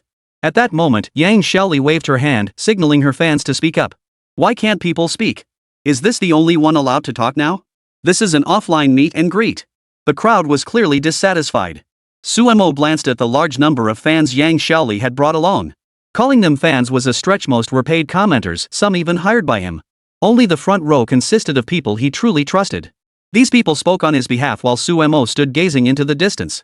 Suddenly, he spotted another sign one Yang Xiaoli's team had erected for him. Show our national pride. I've always supported you. Don't listen to them. I was paid to be here 450 yuan a day. Others got 500 or even 600. I heard some poor guy came for just 150. Who knows how much was pocketed in kickbacks? The loud outburst immediately drew the attention of a man who stood up, his face flushed with anger. I'm the one who came for 150 yuan. What's going on? Why do you guys get so much? I only get 150 yuan? What kind of bull is that? This is ridiculous. They're screwing me over. The guy instantly exploded. He stormed out yelling, probably to make a call. He was clearly furious that everyone else got so much money, yet he was stuck with such a pittance. Of course he was upset, anyone would be. Watching this unfold, Suemo was at a loss for words. He could only sigh inwardly. This guy's luck was truly awful. Throughout the entire scene, Suemo remained composed, observing the man calmly and intently. Thanks for your support, brother. But honestly, I'm just an ordinary blogger posting videos, doing my thing. Nothing special. I feel truly honored to connect with all of you here. Let me be clear, I'm not silencing anyone.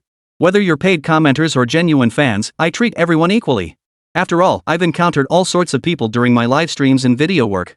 Are there foreign-trained paid commenters or some shady characters living in China? Yet abroad, there are many patriotic students and overseas Chinese, some deeply nostalgic for their homeland.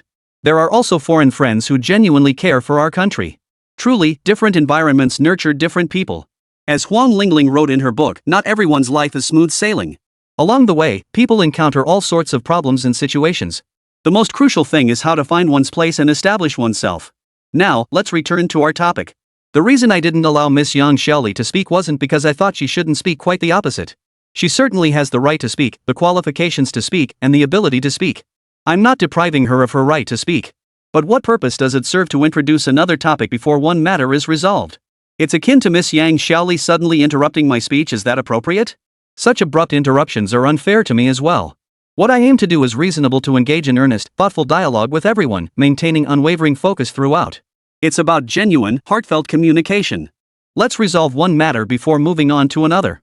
Otherwise, it's unfair to everyone. Miss Huang Lingling, I believe you need time to handle certain matters. Given these special circumstances, I won't insist you stay. Huang Lingling felt a surge of anger at that moment. Looking at Suemo, she felt a murderous impulse and desire, though she managed to restrain herself. She turned and walked away. Her eyes still blazed with inexpressible fury. It was only natural that Huang Lingling was this furious now. After all, he could no longer decide anything. Chapter 145, The Huang sect leader's arrest. As soon as Huang Lingling reached the gate, she found someone blocking her path. Miss Huang Lingling, our district office has received reports alleging you committed espionage and have been colluding with foreign forces. We now request your cooperation with our investigation. Rest assured, we will handle this matter objectively and fairly. There will be no favoritism or deliberate false accusations. We ask that you provide a full account of all relevant details throughout the process so we can complete this investigation as quickly as possible. Huang Lingling had finally returned to her homeland, only to face the possibility of imprisonment. At this moment, she must have been filled with regret, but there was no going back now. She had brought all this upon herself. In other words, she deserved it. Huang Lingling was overcome with emotion. She struggled violently, screaming like a shrew, even throwing herself to the floor and clutching the carpet tightly, refusing to budge. Unfortunately for her, her foreign husband was quicker. The moment he sensed trouble brewing, he slipped away without a second thought. Everyone witnessed this scene. Huang Lingling truly deserved her fate. She had insisted on marrying such an unreliable man. Rather than a marital relationship, it was more like he was her master. Now, watching him walk away, Huang Lingling felt utterly devastated. Yet no one stepped in to resolve her situation. She remained trapped in her own agony, unable to extricate herself. As Huang Lingling was led away, the venue suddenly grew eerily quiet and strange. Some people, feeling uneasy, quietly slipped out themselves. Clearly, the situation Huang Lingling had stirred up made many hesitate to act. This was especially true for those behind the scenes in the financial circles, some of whom had also heard the news. They felt a growing sense of unease. After Huang Lingling's departure, certain individuals within the country received urgent calls. Her exposure threatened to unravel the entire chain of operations, compelling them to prepare for the worst. Meanwhile, Suemo fixed her gaze on Yang Xiaoli. She sat there calmly, her expression serene as she watched the woman across from her with an air of detached composure. Yang Xiaoli felt a chill run down her spine under that steady stare. She was no stranger to men's gazes, but this one genuinely frightened her. Mr. Suemo, why are you staring at me like that? You're a major influencer. I never imagined you could obtain such materials to frame Miss Huang. She worked so hard on her book it was even published. Clearly, the higher-ups had approved his work. I wonder what methods you used to frame him so viciously. All I see is injustice. Suemo merely smiled at her words. May I ask, Miss Yang, is there a fly in your house? Yang Xiaoli immediately sensed the trap in this question and shook her head. My home is spotless. Not a single fly in sight. Suemo wasn't surprised by her response, merely smiling faintly. No flies, but what about mosquitoes in the summer? Yang Xiaoli shook her head again. I told you my home is meticulously maintained, no mosquitoes either. And I personally pay close attention to hygiene, unlike certain men who neglect their appearance, thinking comfort alone makes them perfect. Those slovenly men often think they can control everything. They can be overly confident at times, but behind that confidence lies an ordinary life. That's why I keep my Weibo influencers close. They shouldn't always be aloof. They need to understand the hardships of the common people and grasp the reality of all things.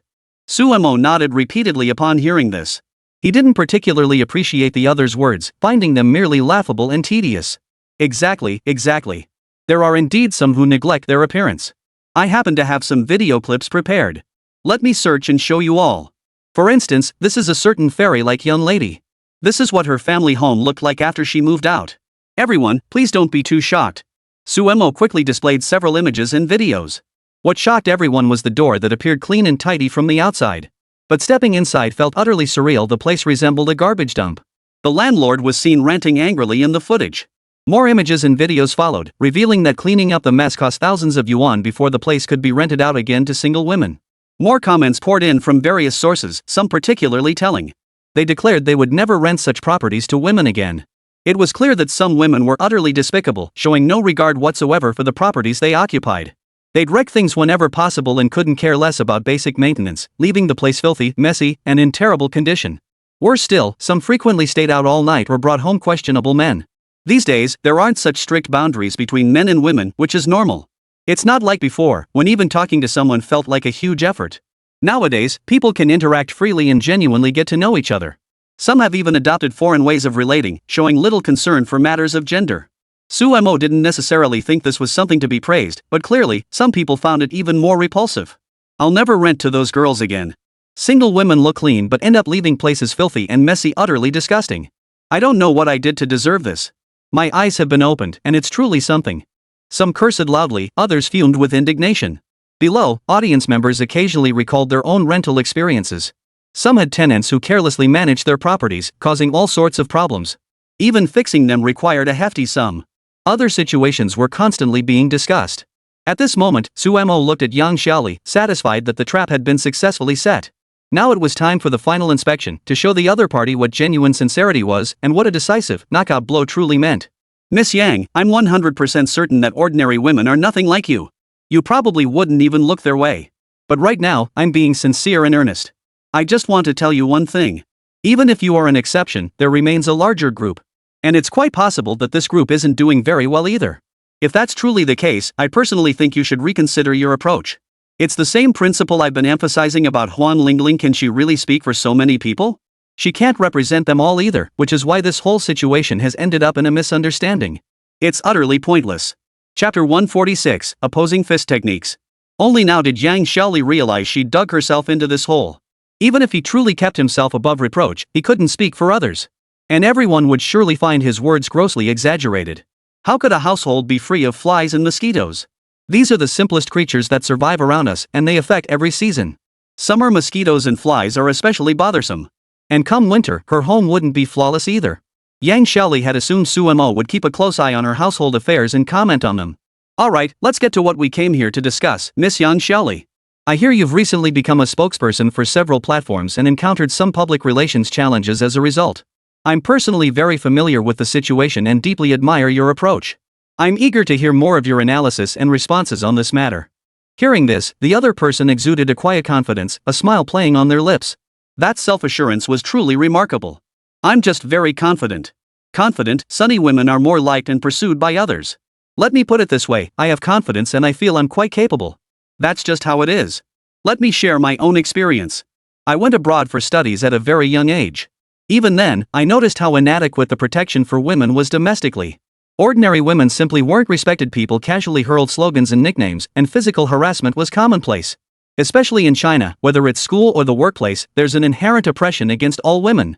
Because men dominate these spaces, they feel entitled to a position of superiority. It's deeply problematic.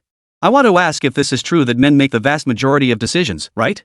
Most things are instigated by men, which is why we now harbor such hatred or disgust toward them. You created this situation, what does it have to do with me? I've been extremely restrained and don't want to make things worse or more severe. Having said all this, what do you think? Do you have an answer? Hearing this, Suemo knew this woman still hadn't changed her stance. In fact, he'd suspected she never intended to. She wasn't a particularly decent person. From start to finish, Yang Xiaoli had consistently positioned herself from a feminist perspective, even deliberately belittling men to gain attention. Most of what she claimed was fabricated. Even if there was any truth to them, she had embellished them.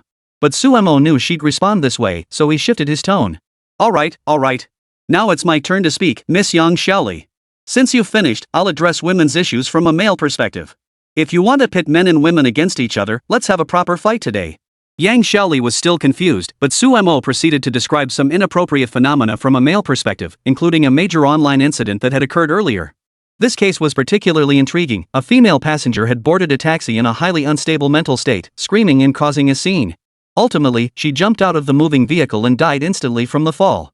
The incident seemed simple and ordinary, yet its repercussions were severe.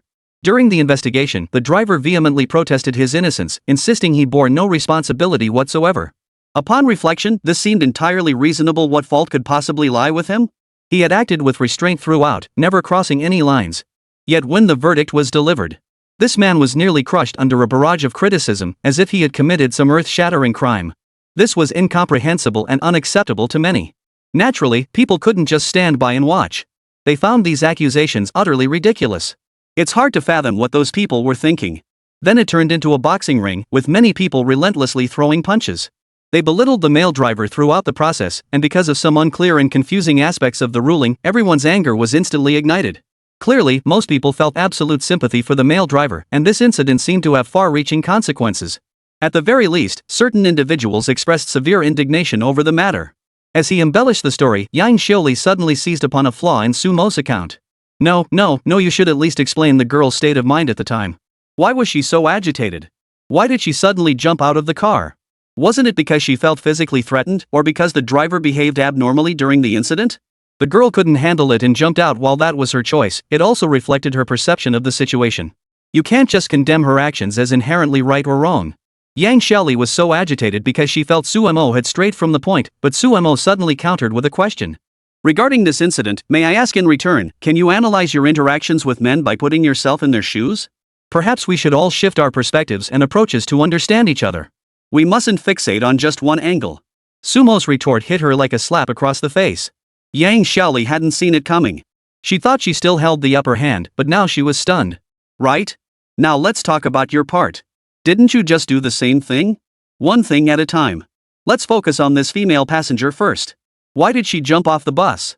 What exactly happened here? I firmly believe it's not what it seems on the surface. It's highly likely someone orchestrated this deliberately.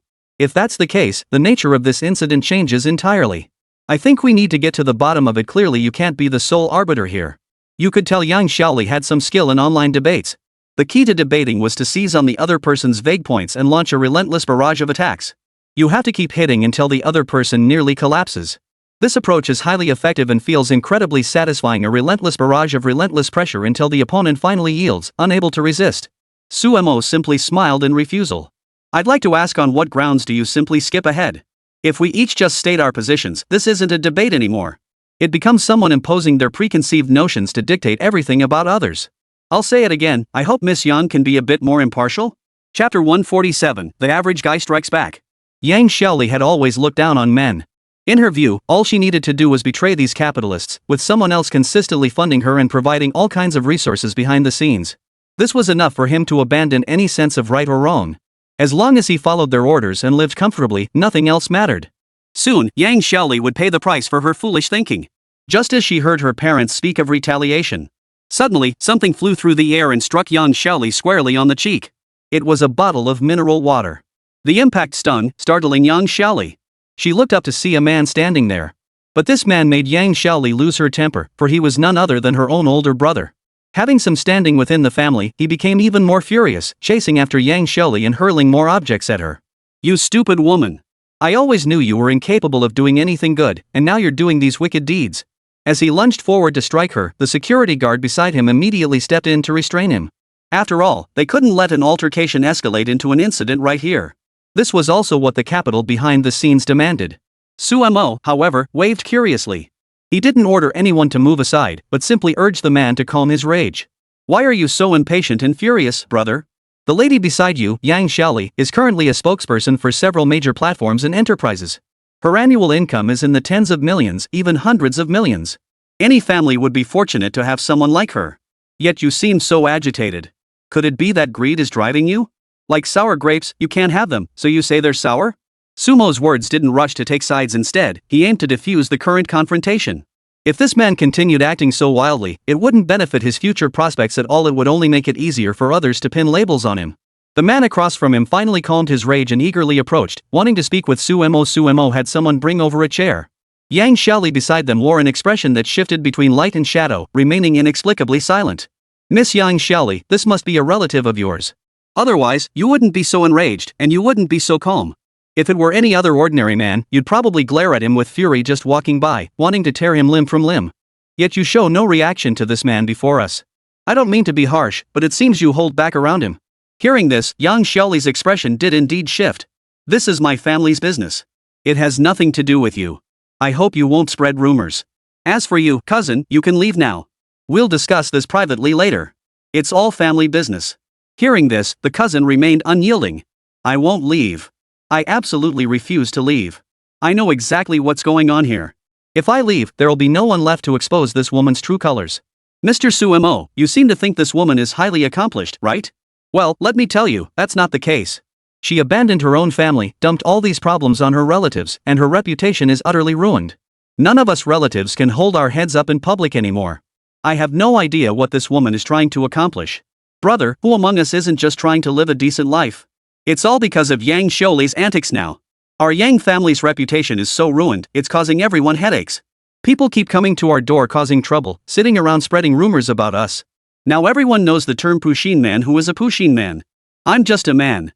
When we were kids, I often spent money on this cousin of mine. Never imagined I'd end up being described like this. What does that make me? Ever since she gained some fame and influence, she looks down on all of us relatives. Not a single man can meet her standards. If he didn't spend money on me, that'd be one thing. But even those closest to him don't get much. He talks one way but acts another. He treats his parents okay, sending them money regularly so they live comfortably. I just wonder how to judge someone like this. Is he good or bad? He keeps pushing this idea that men are inherently lowly and insignificant, and many people actually buy into it, thinking he's some kind of champion of women's rights. But does he really care about your rights at all? Quite the opposite. He only cares about personal gain. He maintains good relations with big capitalists and conglomerates, avoids marriage and children, all to climb higher.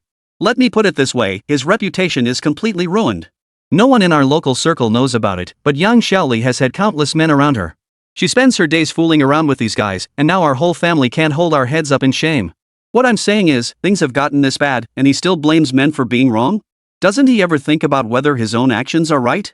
Sumo chuckled at how much dirt had surfaced, though he didn't entirely trust such gossip. What struck him as truly amusing was that the man still saw himself as some kind of upright citizen. Miss Yang Xiaoli, I'm sure you wouldn't want to respond directly to such accusations. And this cousin of yours must be the average guy you keep mentioning. I won't comment on that label myself. In a way, this is his counterattack. Whether you think it's right or wrong doesn't matter to me. I'm not getting involved. I'll just wait for you to keep talking with your cousin. Maybe the two of you will find answers soon. None of this concerns me. Now, the two of you can talk privately. I'm giving you this chance. I won't say another word. You can go to that room in the corner, or you can do it here in front of everyone. I believe you wouldn't want to choose the second option. Hearing this, Yang Xiaoli's expression darkened with resentment. Without another word, he turned and walked away, seeking out a secluded spot to talk things through. It was painfully obvious that Yang Xiaoli was in an absolutely terrible mood. She absolutely refused to discuss her family's private matters here. More importantly, these matters were inherently infuriating and deeply resentful. No need. I won't choose another room to talk. I'll say it right here in front of everyone. Cousin, since you insist on airing all these family scandals, let's air them. It's true you bought me some things when I was little, I never denied that. But I always knew men like you were unreliable and untrustworthy. You always think you're so clever, leaving no loose ends. Chapter 148, The Truth Exposed. Truth is, you're not just unfilial, you never consider others when you act. You're a man, yet all you ever bought me were things men like. Every gift you gave me was something I disliked. Do you think that's appropriate? You gave me all these strange, useless things, then expected me to love you and thank you? Why should I? You're blind and brainless. When I didn't like something, my expression said it all. Why didn't you think, analyze, or calculate? You're still so self-righteous. Let me put it plainly, you're an exceptionally foolish person. You still don't understand what you're doing. I just hate you. What are you going to do about it? You still haven't shown any remorse, causing trouble here. If you make things difficult for me, I'll make you pay later. You hateful person still doesn't understand right from wrong. Let me tell you, people like you are the dumbest. The most despicable. If I get the chance, I'll teach you a lesson. After the initial rage, the other person spewed all this venom. No matter how you listened, it sounded ridiculous, laced with personal resentment. The sheer intensity of that hatred felt like a vendetta. Who would have thought such deep-seated animosity existed between them? Yang Xiaoli had spoken these words in front of everyone, but how much of it held any truth was hard to say. Much of it was likely just angry rhetoric, not necessarily real, and even laughable.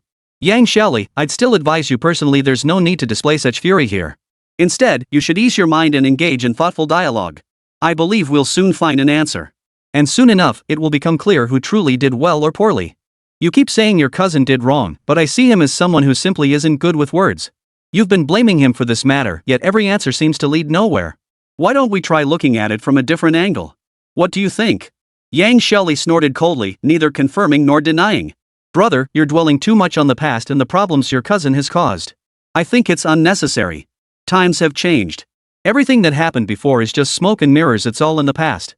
If you keep dwelling on the past, that won't do you any good. You should shift your focus to the horizon, to the future. Perhaps you'll discover new and better possibilities. I'm not trying to take sides here, but even if you think your cousin did some things that weren't quite right, there's no need to get so worked up over it. You should try to remember the good things about her. The man grew impatient at once, his tone thick with irritation. You want me to think of something good? What good is there to think of? My cousin has always been selfish and self-serving, caring only about herself and disregarding everything else, even everyone else. She was like this even as a child, and she hasn't changed a bit as an adult. I know exactly what kind of person she is. If someone starts doing bad things as a child, they'll only become a bigger villain when they grow up. Let me tell you about her childhood. My cousin started swindling money from our family when she was young. After getting her hands on some cash, she'd spend it partying with her shady friends. Back then, she really did hang out with some scumbags. Can you believe she actually threw herself at them? I even ended up owing her money several times.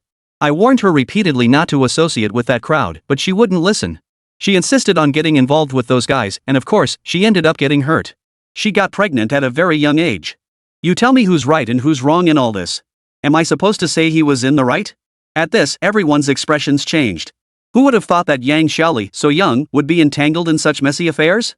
But upon reflection, it seemed almost inevitable. After all, not everyone can navigate life's complexities with calm composure.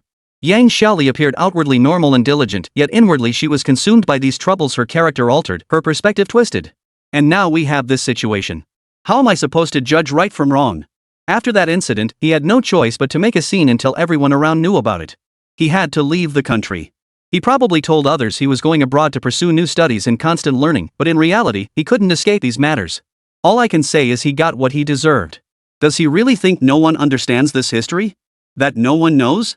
He deliberately avoids it, then interprets everything through some so-called modern female perspective, claiming certain things aren't worth dwelling on. Doesn't he realize what people truly care about? They care about this madwoman. She has no shred of goodness in her heart. Everything she's done so far has been wicked, evil, despicable deeds. That's all there is to it. Unexpectedly, his words grew increasingly impassioned and furious, practically spitting venom at Yang Xiaoli. It was amusing how Yang Xiaoli's expression remained largely unchanged throughout, yet everyone could tell she was growing impatient. His impatience was understandable. The backers funding him were undoubtedly furious about this situation. If Yang Xiaoli proved to be a liability, they wouldn't be able to keep him around. They'd have to eliminate this nuisance one way or another. By then, Yang Xiaoli would be either useless or impossible to keep alive. They'd continue their behind-the-scenes dealings, securing whatever benefits they could for themselves. Yang Xiaoli's expression at this moment must have been utterly dreadful, thick with regret. Her cousin was still present. Su Mo quickly cut him off. Continuing to vent his rage about the other party's transgressions wasn't the best approach. It might just make everyone think this man was overreacting. He kept harping on past grievances, and people would suspect there might be other, hidden motives at play. That said, even if the man continued speaking, Su Mo had no intention of letting him voice his personal opinions any further. Ms. Yang Xiaoli, I'm giving you a second chance. You can truly go to another room. We won't speak. It's your decision. Yang Xiaoli was slightly irritated at this point, her expression carrying a mix of sternness and anger. Other thoughts churned within him too. He was deeply displeased, yet he maintained his silence. Chapter 149, The Little Fairy's Rage. Though Yang Xiaoli couldn't respond, there were always people nearby willing to speak for her. At that moment, a group stepped forward, Yang Xiaoli's fans, orchestrated by the capital behind the scenes. Shut this man up. What he's saying isn't the truth. He's added his own biases and opinions. And he still thinks he's so righteous, spouting off like he owns the place. If people like him get to dominate public discourse, women will never have a chance to shine in this world. Exactly. He hasn't said anything substantial, yet some people think he's utterly convincing. This is just a deliberate facade put on by certain individuals. They're delighted that Yang Xiaoli seems at a loss for words and unable to respond effectively, aren't they? That's not the real situation at all. These individuals began mounting relentless counterattacks. While Yang Xiaoli had initially fought alone, she now faced a coordinated group and he had his own strategies to handle them. The surrounding crowd began gathering around Yang Xiaoli, echoing claims that the man was lying. Suemo remained impassive on the sidelines. He understood these individuals were likely orchestrated by Yang Xiaoli or her backers, typical paid commenters here to muddy the waters. Through this tactic, they directly linked everyone together, then muddied the waters with verbal insults and attacks. This tactic proved simple, effective, and remarkably potent. Each attempt to muddy the waters proved highly successful. They were merely fishing in troubled waters, and most people were utterly unprepared to handle such chaotic and complex situations. Take Yang Xiaoli's cousin, for instance. He had no idea how to debate against so many opponents and quickly fell into the trap of self-justification. This was entirely unnecessary, for once you start justifying yourself, you get caught in an endless cycle of self-justification and self-contradiction. In the end, you only end up humiliating yourself. Sir, you needn't say another word. I know you cannot win this debate. So many people around you are scoffing at your claims, expressing their skepticism. And you can't possibly keep producing evidence here, there, everywhere. No matter how much evidence you present, there will always come a time when you can't produce any. Moreover, you'll get caught in their questions and traps, unable to extricate yourself. Alright, everyone. Regarding the matter we just discussed, I'll settle it this way: his credibility stands at 50%. In other words, 50% of it is untrustworthy.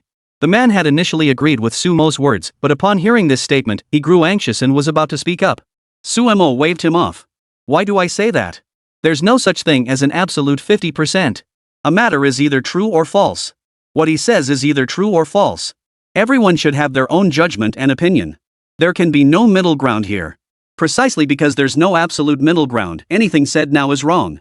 I can't give a definitive answer, and neither can you. So let's not argue about this. I'm just saying that when someone suddenly appears out of nowhere, you can only trust 50% of what they say. But then again, how much can you trust the people standing right here? It seems like even they have their own limitations, their own answers, their own perspectives. Let's continue. So is Yang Xiaoli's account 100% true? Whether you're fans or others, you all believe this completely. I find it hard to fully believe it. That's the difference in perspective I see between us. Since none of you fully trust this man's words, placing complete faith in someone else's account might also be misguided. Miss Yang Xiaoli, you keep saying men are ordinary and arrogant, constantly belittling them. Combined with your personal experiences, you seem to despise men. Can you now prove your words are 100% correct? This backfired as a tactic to attack Yang Xiaoli. She was momentarily stunned, having just escaped one trap only to fall into another. This trap, regardless of right or wrong, was a deeply troubling and unpleasant predicament for her. She was deeply unhappy yet powerless to resolve it. Suemo, you're just changing the subject. What gives you the right? What you're saying now is correct. I do have some family issues. But just because you suddenly think you're right, does that mean everything else is automatically right or wrong? Yang Xiaoli felt Sumo's words weren't entirely accurate, so she had her own counterarguments. But at this moment, both were standing on their own ground. There was no absolute right or wrong, it was merely a clash of words. By this weekend, I could already discern their temperaments and arguments. Both gave a faint smile and sat down in separate seats. The people behind them were already panicking. Those backing them now surely doubted Yang Xiaoli could handle this well. Throughout the entire process, Yang Xiaoli had displayed a helpless lack of control. John, who had been watching everything unfold from a second-floor room, saw every detail clearly. When he noticed Yang Xiaoli losing ground, he grew visibly displeased. Looks like Yang Xiaoli can't handle Suemo anymore. He truly lives up to being the top blogger, completely dominating this so-called exchange. To silence someone who specializes in stand-up comedy like that, that's some serious skill. Never thought she'd lose so thoroughly. These words from John's mouth signaled that Yang Xiaoli was on the verge of being discarded. No matter how one looked at it, she was no longer a suitable candidate. She had indeed helped them immensely, consistently working diligently to assist them in achieving more. But now it was clear Yang Xiaoli was powerless against the verbal assaults of those present. Especially since Su Mo himself embodied the collective perceptions, opinions, and admiration of many. The resources Su Mo could mobilize were terrifying. With Su Mu now firmly established, Yang Xiaoli's defeat was utterly crushing. Though Su Mo didn't press his advantage to finish her off immediately, this outcome was more than sufficient. Mr. John, we've contacted Mr. Antonio. He stands ready to proceed to the border region immediately. A research conference will convene there, and we aim to hold it as soon as possible. This will also disrupt Su Mo's plans. As for Yang Xiaoli, she can be discarded. Chapter 150, Double Standards Collapse. Yang Xiaoli could only feel a sense of oppression at this moment. She never imagined Su Mo would prove more troublesome than she had anticipated. She had assumed he was just like many ordinary men, someone she could easily trip up with a few well-placed words. Finally, she could easily dispose of him. But Yang Xiaoli soon realized she was wrong. Su Mo had spent more time online than she had and understood the implications of every word she spoke throughout the entire process. Throughout the entire exchange, Su Mo remained remarkably composed. Combined with this sudden relative, Yang Xiaoli now faced ruin and disgrace, all because of her blatant double standards. Double standards exist because everyone perceives things from their own standpoint and judges based on their own interests. Many people act solely in their own self-interest, believing their actions align perfectly with their own ideas. This is the fundamental reason double standards persist. Some people treat double standards as their guiding principle in life, clinging to anything that brings them benefits or advantages. This is a major flaw. Double standards have become the very foundation they hold most dear in their lives. How utterly ridiculous. Nowadays, Yang Xiaoli's double standards have drawn widespread condemnation, with even those close to her expressing intense anger. Yang Xiaoli, of course, must continue to voice her personal opinions.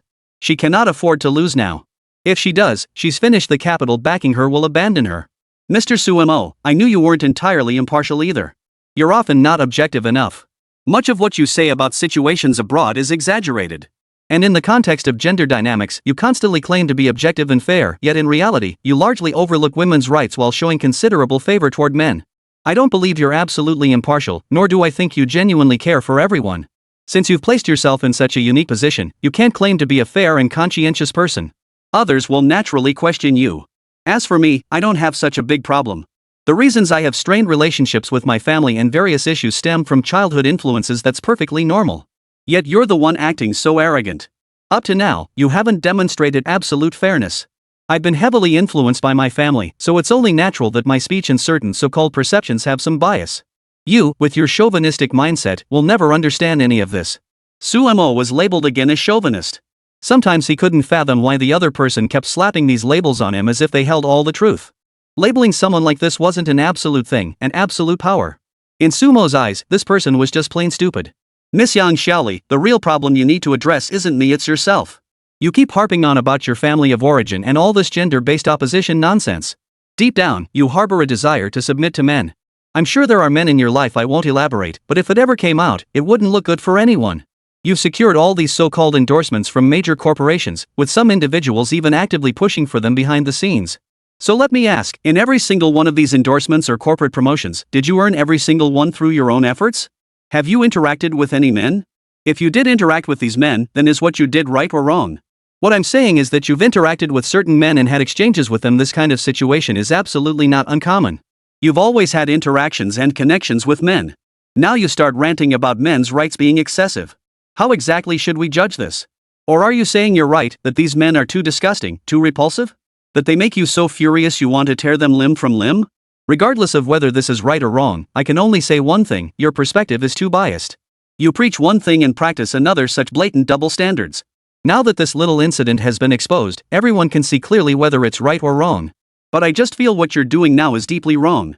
On the surface, you appear to be a teacher imparting so-called correct values, yet in reality, you're using your own twisted mindset to commit wicked deeds. I have nothing more to say, Miss Yang Xiaoli. Even if you defeat me today, is this the life you wish to continue living? I'm a person who stands firm on one thing: I absolutely refuse to wear that mask of hypocrisy. I don't want to spend my entire life pretending. It's that simple. If you think I'm that kind of person, so be it. Su Mo fell silent at this point. Silence is golden.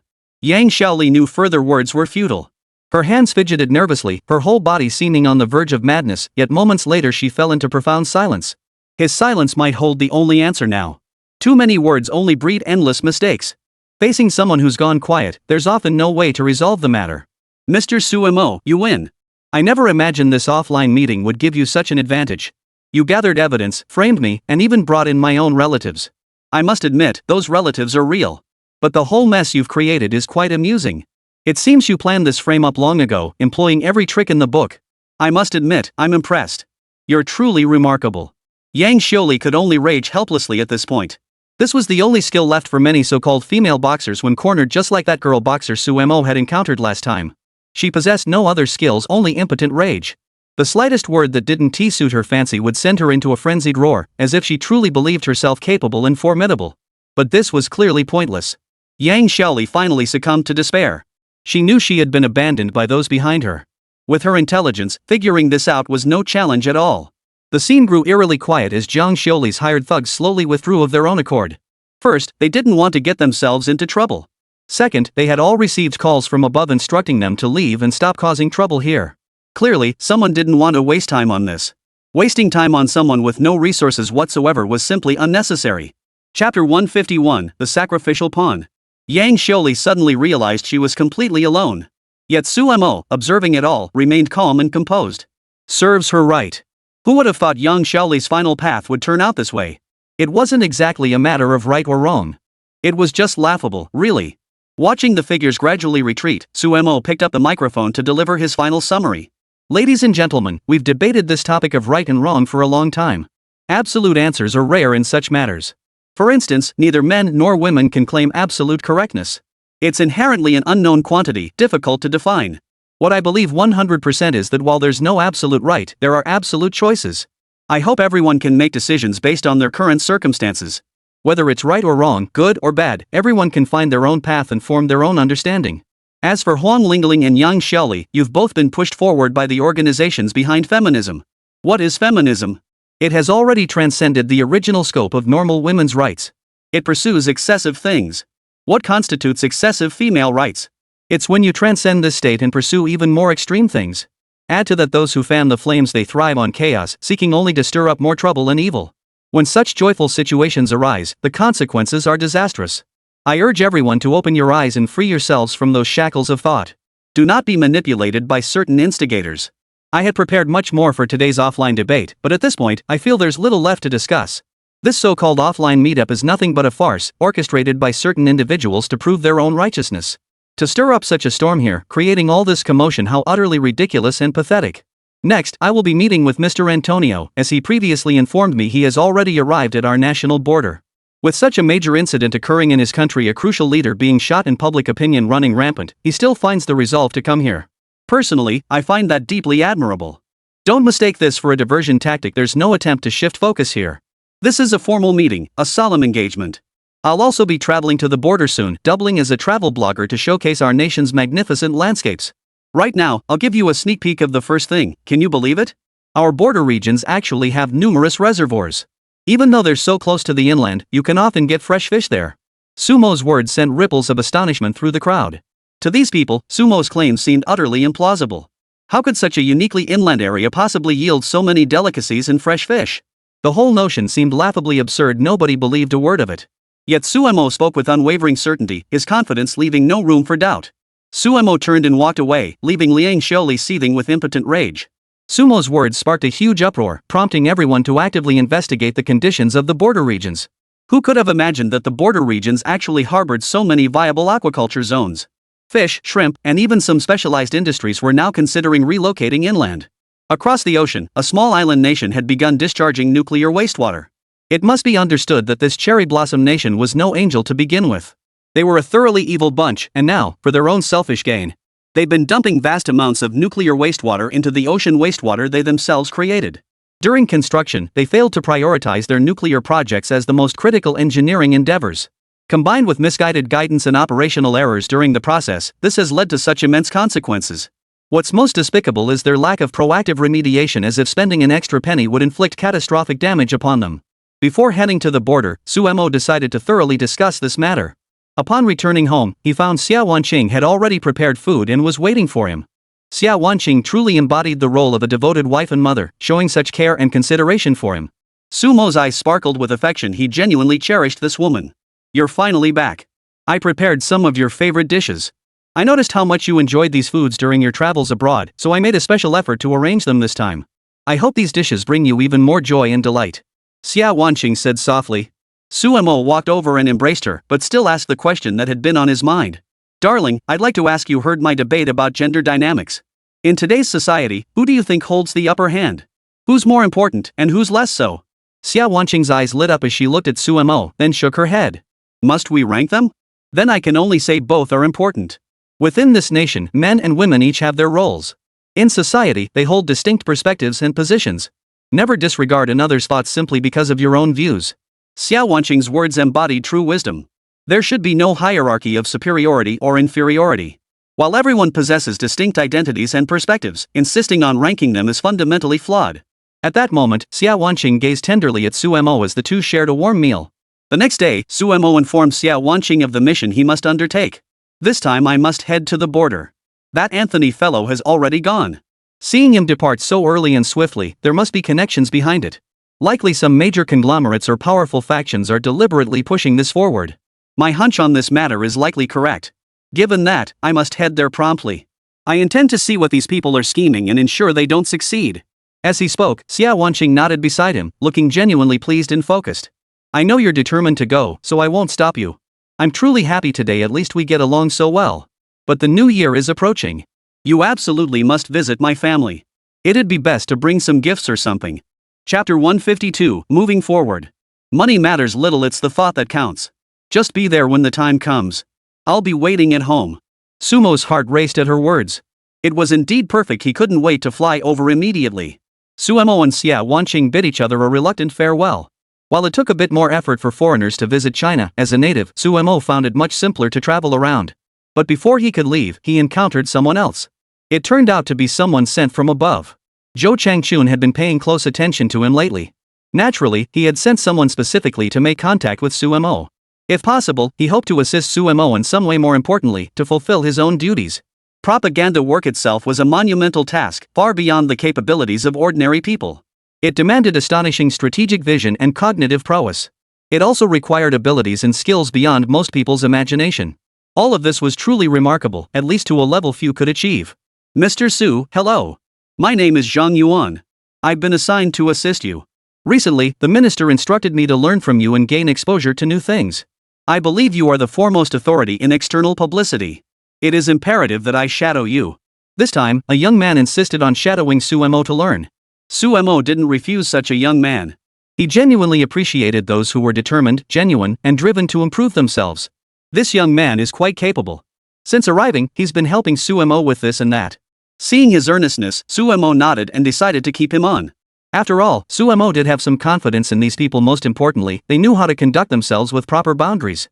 Zhang Yuan, you'll be accompanying me to the mainland next. Once we arrive, we should have the opportunity to meet some new acquaintances and engage in discussions with them. Personally, I'm quite looking forward to this matter. I wonder what your thoughts are on it. Zhang Yuan shared that anticipation. To him, this trip to the mainland promised to be an extraordinary experience, and his eyes immediately lit up. Simply being able to learn alongside you, Mr. Su, is a privilege. The minister specifically instructed me to serve as your ordinary escort. I will handle all your arrangements, doing my utmost to ensure everything is taken care of. Rest assured, should you have any requests during this process, I will act immediately. Your wishes are my commands, and I will execute them to the best of my ability. Suemo had few demands. He didn't believe in social hierarchies. It wouldn't be right for Zhang Yuan to become his servant or secretary. He was simply someone here to assist. Suemo remained courteous toward him, and the man, in turn, had already proven quite capable. Both men enjoyed this dynamic. Their first stop wasn't outside, but rather Teacher Chen's office. Located in a rural area, this was where they usually cooked and prepared meals. Others might not know, but Suemo was well acquainted with Teacher Chen's office. It was a rather interesting place, and he himself had always preferred a quiet atmosphere. And Teacher Chen's office was precisely such a tranquil and serene spot. Surrounded by few people, it felt exceptionally quiet despite being within a village. The entire courtyard appeared exceptionally neat and clean, having recently undergone renovations, which was quite nice. When Suemo arrived, Teacher Chen was waiting to see him. He was very courteous, and the two exchanged pleasantries for a while. Suemo introduced the people accompanying him. Teacher Chen had met them before, but Zhang Yuan was even more delighted, eagerly pulling out his camera. Suemo glanced at him and shook his head, making it clear that certain things shouldn't be done. Unexpectedly, Teacher Chen took the initiative. It's fine, it's fine. This is perfectly normal.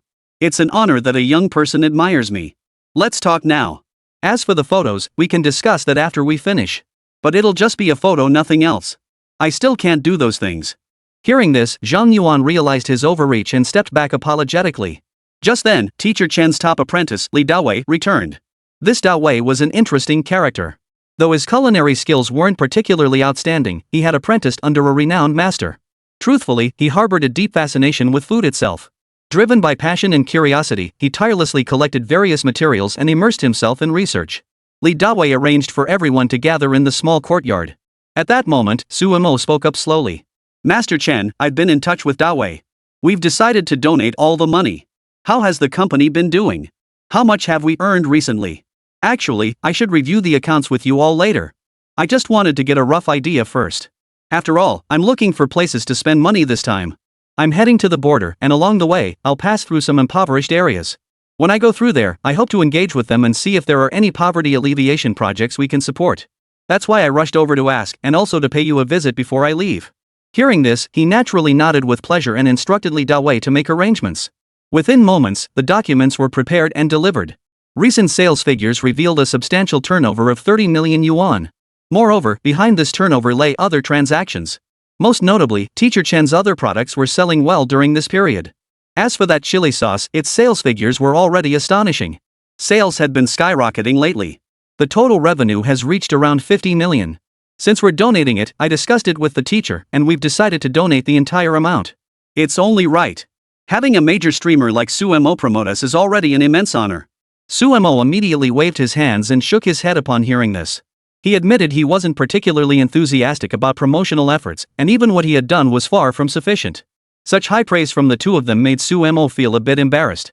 Teacher Chen and Dawei, just being able to help out here makes me feel truly honored. There's not much I can do. But I will give it my all to make it the best it can be. Only then can I fulfill my original vision. If I didn't have that commitment, I might as well not do anything at all and just stay home peacefully. That would be much simpler. So since I've decided to take on these tasks, I will undoubtedly strive to make them the best and strongest they can be. Only by giving my utmost effort can I see them through to the end. Chapter 153, Sudden Earthquake. Hearing Su Mo's words, both men were deeply moved. And indeed, Su Emo hadn't accepted any payment. As for Teacher Chen and Dawei's earnings, they weren't limited to that either. Although they decided to donate all the proceeds from the chili sauce, their store saw a significant increase in other items as well. Video views alone surged by 30%. Their follower count surged by over 50%. Their collaborative livestream caused an immediate sensation, which was fantastic. In a short time, their business flourished, attracting requests from major TV production teams. They hoped Teacher Chen would appear as a guest to perform live cooking demonstrations and more. Su Emo was thrilled to hear this news, confident that Teacher Chen possessed both the capability and the capital to succeed. Teacher Chen, I can't possibly express all I admire about you. Naturally, I hope you can grow this business to its peak strength as soon as possible. That way, you won't disappoint anyone, and your achievements will astonish everyone even more. I came to visit you specifically before my departure to share these thoughts. Teacher Chen, I truly must go now. We'll meet again later. Teacher Chen was delighted. Before Su Emo departed, Teacher Chen personally prepared several dishes for him and even packed some of her homemade delicacies for him to take. By this point, Su Emo had gained confidence. The payment for the chili sauce would be settled quickly, as they were using an online sales platform. Although the first batch of chili sauce required orders and deposits up front. Thanks to Teacher Chen's reputation, the buyer actually shipped the goods first and collected payment later. Plus, the online platform processed payments quickly. More business contracts began rolling, and this was the power of a strong partnership. Throughout the journey, Zhang Yuan expressed great admiration for Su Mo's actions. Mr. Su, I never imagined you were such a commercial genius. I've read books on business operations before, and they outline numerous requirements for running a business. It's not something that can be accomplished simply or easily. The demands are numerous, and above all, one must possess the sharpest insight and grasp of current economic and social dynamics, something most people simply can't achieve. What you've accomplished now has genuinely astonished me. Even the case studies in those business books don't showcase such meticulous and astonishing execution. I admire you, I truly do. Su Emo merely shook his head at these words. He remained composed in the face of such admiration, not feeling the need to praise or express surprise at the other's respect. Instead, he sensed that behind this admiration, it was merely a game of sorts, hardly worth his serious attention. It's nothing special. I'm just quite familiar with how the internet works. People like Huang Lingling or Yang Xiaoli make money through traffic. As long as you have traffic, you already have the basic channels for monetization. Even playing the fool can earn you far more than the average person. I don't think it's particularly admirable, though. As a clown, there will always come a day when the traffic abandons you. Sure, many think that even if that day comes, it'll have been worth it. But what I believe most is this: never take it for granted. The day you're abandoned by traffic might just be the start of a nightmare. If you really are cast aside, many won't even have the strength to keep struggling. Their downfall seems imminent, so it's best not to dwell on it too much. Hearing this only deepened Zhang Yuan's admiration for Su Mo. His understanding of traffic dynamics and these so-called internet celebrities was remarkably accurate. At least, that's how it appeared to him. I'm increasingly impressed by your insights. But later, we should crunch the numbers, assess the profits, and determine our next steps. Su Mo possessed an exceptionally precise grasp of everything at this moment, along with a clear judgment on all matters. At this moment, Zhang Yuan held him in the utmost respect. The two decided to head to the capital station first, then take a vehicle to the border. They could have taken a flight the fastest and simplest way. Throughout the journey, Su Mo carried nearly 30 million yuan in cash. This so-called 30 million yuan was essentially accumulated profits from previous ventures. He intended to use every penny for poverty alleviation efforts. 30 million yuan was sufficient to construct several schools and even provide financial support to hundreds or even thousands of families. For him, how this money was spent and what precautions he needed to take throughout the process. He had made thorough preparations and had clear expectations for the entire process. He would not tolerate anyone interfering with his plans. A resolute man, he now set his plan into motion. Su Mo soon arrived by car near the nearest intersection, but he didn't go inside. Instead, he gazed leisurely at the road ahead. The constant jostling had already taken its toll on his body. After all, traveling by car was still uncommon in those days, even though roads had been built. The journey of thousands of kilometers was still grueling. Mr. Fu, we've reached this location. We should rest for a while and not proceed further. I fear continuing might trap us here. Recent reports indicate a landslide ahead, likely caused by the minor earthquakes we've been experiencing lately. Hearing Zhang Yuan's words, Su Mo suddenly grew alert. China had numerous seismic zones, and if an earthquake did strike, the consequences would be devastating. With so many residents in this area, the casualties would be horrific. The two major earthquakes that had struck previously were deeply etched in Zhang Yuan's memory. Both had claimed countless lives and left countless others injured. Regardless, both those earthquakes had massive repercussions. Let's check the surroundings first. As Su Mo spoke, he suddenly felt the earth shake violently. The force of the impact was far stronger and more terrifying than he had imagined, so much so that he nearly jumped out of his skin. Only then did he realize this was an earthquake striking far more terrifying than he'd imagined. Su Mo snapped alert and sprinted toward the vehicle like a madman. Just as Zhang Yuan thought Su Mo was fleeing, he unexpectedly pulled out a satellite phone. He dialed Xia Wanqing's satellite phone number immediately. He needed to contact her to relay the news from here as quickly as possible. In truth, news of this earthquake would spread extremely rapidly and widely. It was only natural that it wouldn't be buried in the short term. Su Mo immediately made the call, and the information was transmitted. Xia Wanqing, who received the news first, promptly contacted the relevant authorities.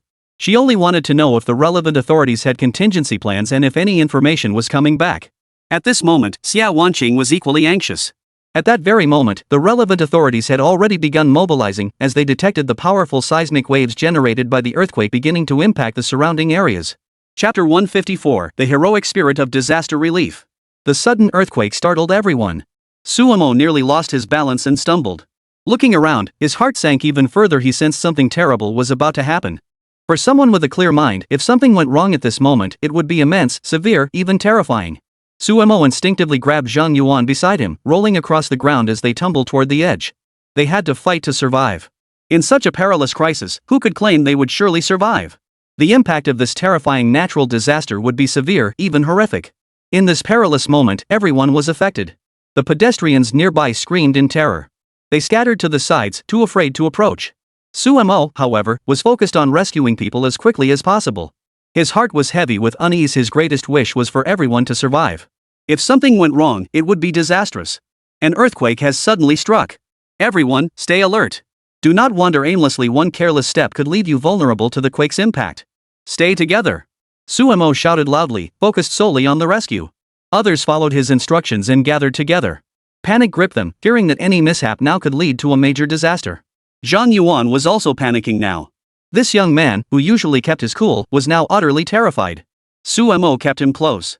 When the tremors finally subsided, everyone felt only a lingering sway. The buildings here suffered little damage. Looking around the area, everything appeared calm and unchanged, as if nothing major had happened, which should have been a relief. Yet it was impossible to feel at ease. Everyone feared another catastrophe might strike, so they exchanged uneasy glances, hearts heavy with dread. Amidst this collective unease, distant sounds erupted like thunderclaps or perhaps the terrifying echoes of hellish cycles. The sheer horror of it all sent panic rippling through the group. Sumo's satellite phone rang again. News of the earthquake had already spread back to headquarters. Xia Wanqing, being part of the main station, had quickly received the information. Such news often spread within minutes, allowing most people to know exactly what had happened. Faced with this sudden, terrifying shock, everyone felt uneasy. No one knew what would happen here, only growing panic and confusion.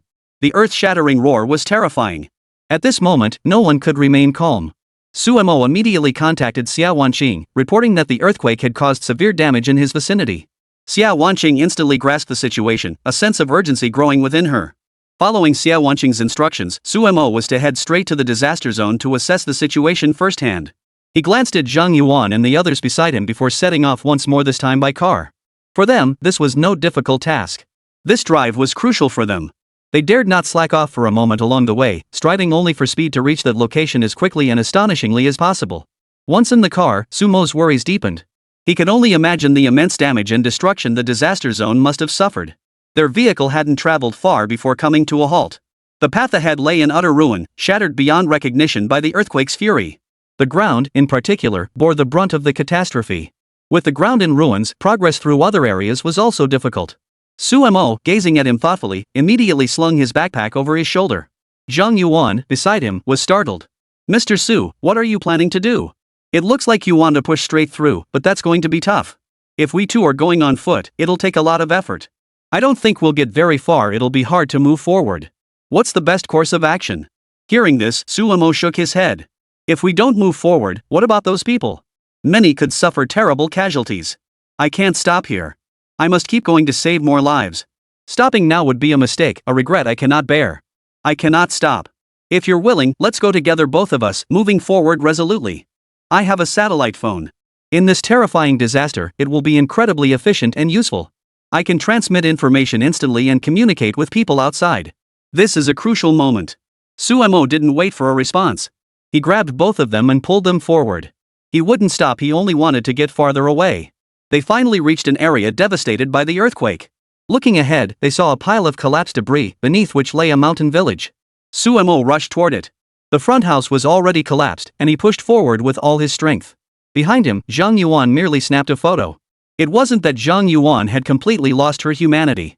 He noticed something. As Sumo charged forward, he seemed to possess an iron will and temperament. It was a fearless quality. At least, Sumo charged to the very front. Zhang Yuan snapped a photo and then went down to rescue people too. The two worked tirelessly for a long time, taking photos and relaying information. The entire process drained them of every ounce of energy and effort. Throughout, they dared not relax or slack off for even a moment, striving only to do their utmost. That they could accomplish so much proved their genuine dedication. They dug and chiseled away relentlessly. They managed to rescue two people directly from the abandoned building. In this critical rescue moment, they dared not relax. After the rescue, both were panting heavily, their foreheads glistening with sweat and their palms raw and cracked. Zhang Yuan observed Sumo as if he possessed inexhaustible strength.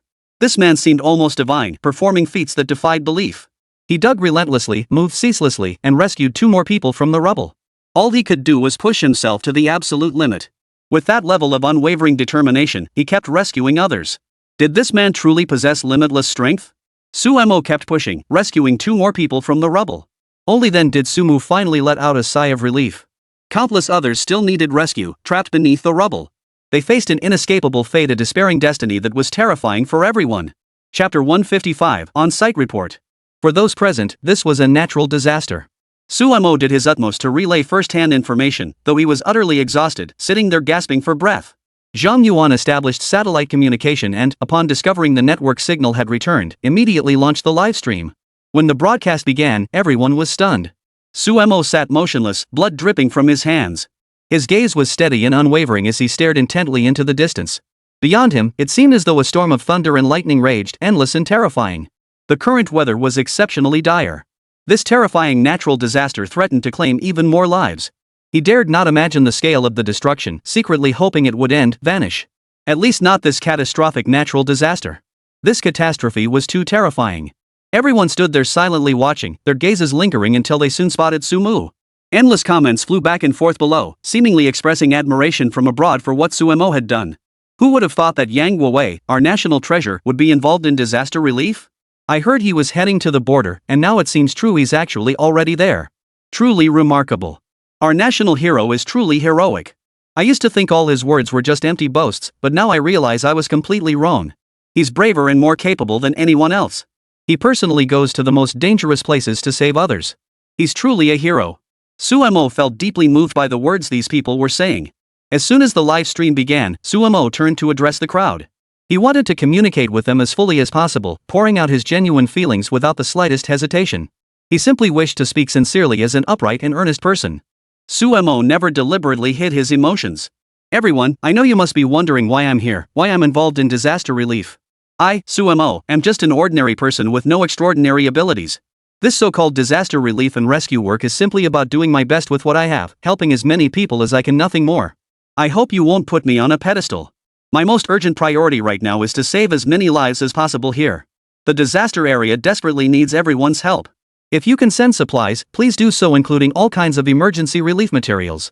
Upon hearing Sumo's request, the crowd immediately stirred with enthusiasm. Some viewers began showering him with virtual gifts, and within moments, he received over 1 million in donations. Sports cars, private jets, and carnival rides appeared non-stop, one after another. Sumo's expression grew even more serious at this moment. Please stop sending me gifts. I understand your goodwill toward disaster relief and your personal support for me. But right now, disaster relief is an urgent matter that demands immediate attention. It doesn't require you to send gifts here for me. If possible, please consider donating to organizations like the Red Cross or disaster relief funds. Other groups also need your support, and they can act immediately. When it comes to delivering essential supplies, it's difficult for me personally to convert these funds directly into aid for those in need. I hope the moderators can coordinate this.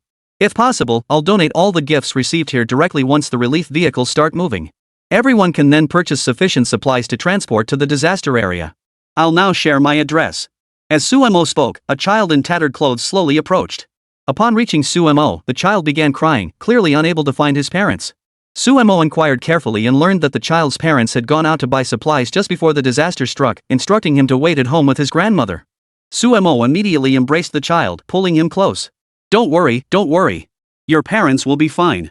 Uncle will take you to find them soon. Just stay close to me. Holding the child, Sumo felt a mix of helplessness and sorrow.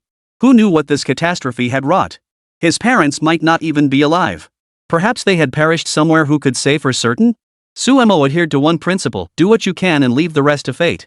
He didn't claim to be particularly capable, he merely did his best to save lives and protect those he could. While Sumo held the child, Zhang Yuan beside him recorded more details, photos, infographics, even drafting articles specifically for this moment. Sumo glanced at him and shook his head. Taking advantage of everyone's attention being on the child, he approached Zhang Yuan.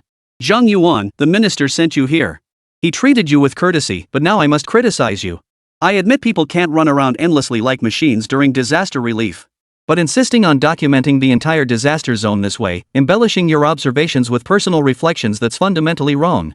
Zhang Yuan's eyes widened at this. Wasn't this standard propaganda practice? To him, it seemed perfectly normal. Regardless, Sumo was undoubtedly a positive role model. So, shift your perspective. If we don't publicize people like this, why waste attention on others? Take me, for instance. While I may be worthy of coverage now, what good does promoting me serve? The greater focus should be on the suffering endured by ordinary citizens and the profound impact this ordeal has had on them. If we can't save these people, then my individual existence won't make any difference. What matters most to me now is rescuing others, every single person nearby. That's my deepest concern and most urgent task. In other words, focusing attention on me right now is actually counterproductive. You might find what you're looking for elsewhere instead. Even if it's non-fiction or a memoir, don't let the spotlight distract you. Keep your focus on others now. Don't look at me, because it won't mean anything. Only upon hearing these words did Zhang Yuan realize the grave mistake he had made in this moment. His most severe misstep had been portraying Sumo as a hero throughout the entire process. While Sumo was indeed a hero. But now, there was no need to directly recount heroic tales. On the contrary, while heroes are needed, we shouldn't constantly tout their strength and prowess, or even their supposed powers. At times like these, disaster relief and emergency response efforts should be prioritized to establish a positive image. The most crucial group embodying this positive image is the soldiers engaged in disaster relief. Chapter 156, The People's Army. While Suemo and Zhang Yuan were chatting, the child started crying again, wailing and fussing quite the tantrum. However, after enduring such a profound shock, any reaction from the child was understandable. Suemo stepped in to comfort him. The child persisted, demanding to find his parents. At that moment, several injured people arrived and spotted Suemo. They immediately inquired about his identity. "Young man, who are you? Are you here for the rescue? How did you soldiers get here so quickly?" Hearing this, Suemo felt genuinely embarrassed. He wasn't a soldier at all, he was just an ordinary person, at best a blogger with a few followers, dabbling in self-media to cash in on traffic and internet fame. Yet their words warmed his heart. Regardless of anything else, in times of disaster, ordinary people first thought of the People's Liberation Army to rescue them. If those soldiers truly came to help, even the most difficult hardships could be overcome. These ordinary people could break through the siege too. This trust in the People's Liberation Army was profoundly admirable and worthy of respect. "Sir, I'm not one of those soldiers. I'm just an ordinary content creator who happened to be nearby when the earthquake struck, so I came to help. I hope I can help rescue some people too. Could you take stock of how many have been saved? We need to start the search and rescue operation immediately, there's no time to waste." Suemo wasted no time in making this request, and the man didn't hesitate either. He was the village chief here, but his age had made him slow and unsteady on his feet. Upon hearing Suemo wanted to join the rescue, he promptly made arrangements, and surprisingly, the process moved with remarkable efficiency.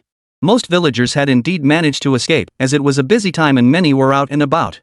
The rescue effort progressed far more swiftly than anticipated.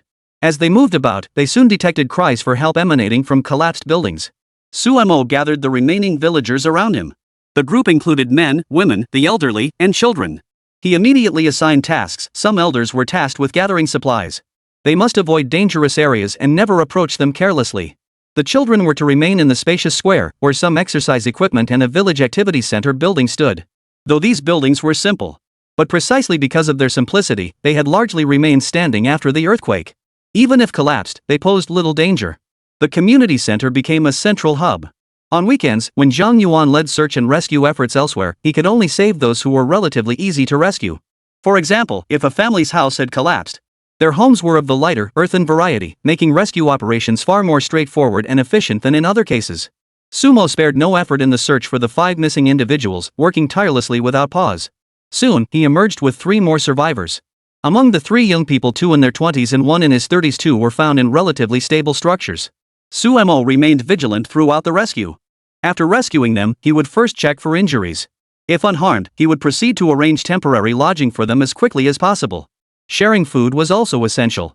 Through Sumo's relentless efforts, they rescued over a dozen people that afternoon alone. When he paused to rest, another group, having recovered, immediately took over the rescue efforts. Since they were all neighbors and relatives, they were relatively familiar with the surroundings. This ease in rescuing more people without undue strain brought everyone peace of mind. Suemo was particularly pleased that the efficiency of the rescue efforts remained completely unaffected. The old village chief was deeply moved. He never imagined Sumu and his companions would be so dedicated and earnest in their disaster relief efforts. They worked tirelessly into the afternoon without a break.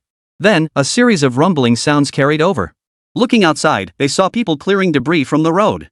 Behind them followed a group of soldiers in uniform. Their presence was indispensable in this emergency rescue effort. Instantly, everyone's eyes welled up with tears, overcome with emotion. The People's Liberation Army has arrived. Everyone, cheer! They're here to rescue us and assist with disaster relief. The old village chief shouted from afar. Sumo's heart skipped a beat as his eyes lit up. Watching the soldiers with their impeccable military bearing far more professional than he could ever be, they immediately began preparing various supplies. Their sole focus was on saving lives, nothing else. Their absolute efficiency meant they could help more people. Though Suemo was merely an observer, he found this moment surprisingly positive. Watching the unfolding events also allowed him to understand the circumstances of many people here. Everything proceeded in an orderly fashion, and Suemo continued to follow their activities. Meanwhile, new turmoil erupted within Sumo's fan group. Originally managed by administrators, the group fostered peaceful discussions among its members, many of whom had lived abroad. Having lived and traveled abroad, they possessed deep insights into foreign cultures and formed their own perspectives. This was generally positive, but some individuals took advantage of the situation to stir trouble. Suemo was aware of the situation but chose not to intervene. He knew that even if he kicked these troublemakers out, another batch would inevitably arrive, pretending to be good people. They would soon reveal their true colors. Rather than letting them lurk outside, it was better to flush them all out and deal with them calmly here. This was Sumo's plan for himself, and undoubtedly, it had been working all along. Suemo was quite content with this leisurely approach. But this time, a major problem erupted within the group. Someone had impersonated Sumo as an administrator to scam people out of money. They simply scanned a QR code and directed everyone to send money through it. Some discerning individuals and moderators quickly uncovered the scheme. They immediately halted the scheme. Even so, some people had already been scammed. This situation was absolutely infuriating, sparking a new wave of online fury targeting Sumo. It seemed as though the scammer had been planted by Sumo himself, making the situation extremely serious. Sumo naturally had no time to defend himself. He was still handling other matters. With so many things demanding his attention, everything else simply couldn't be addressed. Though Sumo had no time to engage with these people. Throughout the entire process, he remained exceptionally focused and steadfast. In fact, he worked harder than anyone else, determined to get the job done right before anything else. This was the confession of a true powerhouse. Within the group, some had already sensed that a storm of betrayal was gathering. Chapter 157, Disaster Relief that revealed the true difference. Some members of Sumo's group quickly realized the QR code belonged to a private individual. Moreover, Sumo had explicitly stated he would not directly accept donations from the group's followers. With some moderators stepping in to manage the situation. After much effort, they finally exposed the scammer. Meanwhile, across the ocean, another news story captured everyone's attention. It turned out that a wildfire had begun raging fiercely in the land of the eagle. Even more astonishingly, in the neighboring land across the sea, the land of the rising sun. A devastating earthquake struck a forested area near them. The quake caused numerous casualties. Most critically, it inflicted severe damage on a vast surrounding area. The situation was clearly terrifying and shocking. The situation was too terrifying, an unexpected event that no one could have foreseen: an earthquake, a fire. It seemed that things weren't peaceful in that foreign country either. The most significant factor, however, was the online discourse, much like Sumo's livestream. Some individuals in the chat room immediately jumped in, spouting wild claims with reckless abandon. Is our national prestige still in the disaster zone? Look at how foreign countries have already begun relief efforts, and with such high efficiency. Compared to foreign countries, our domestic disaster response is completely inadequate. Their systems are more advanced, and their equipment and personnel are far more comprehensive and dedicated. Foreign countries are just stronger. Who would have thought we'd be comparing our disaster response to theirs? But we definitely can't compete. For a moment, everyone was talking about how much better foreign disaster relief efforts were.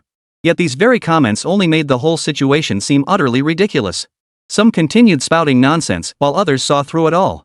Immediately, others began to counter. Though Sumo wasn't streaming, they still defended him. This man had earned their trust. What nonsense are you spouting?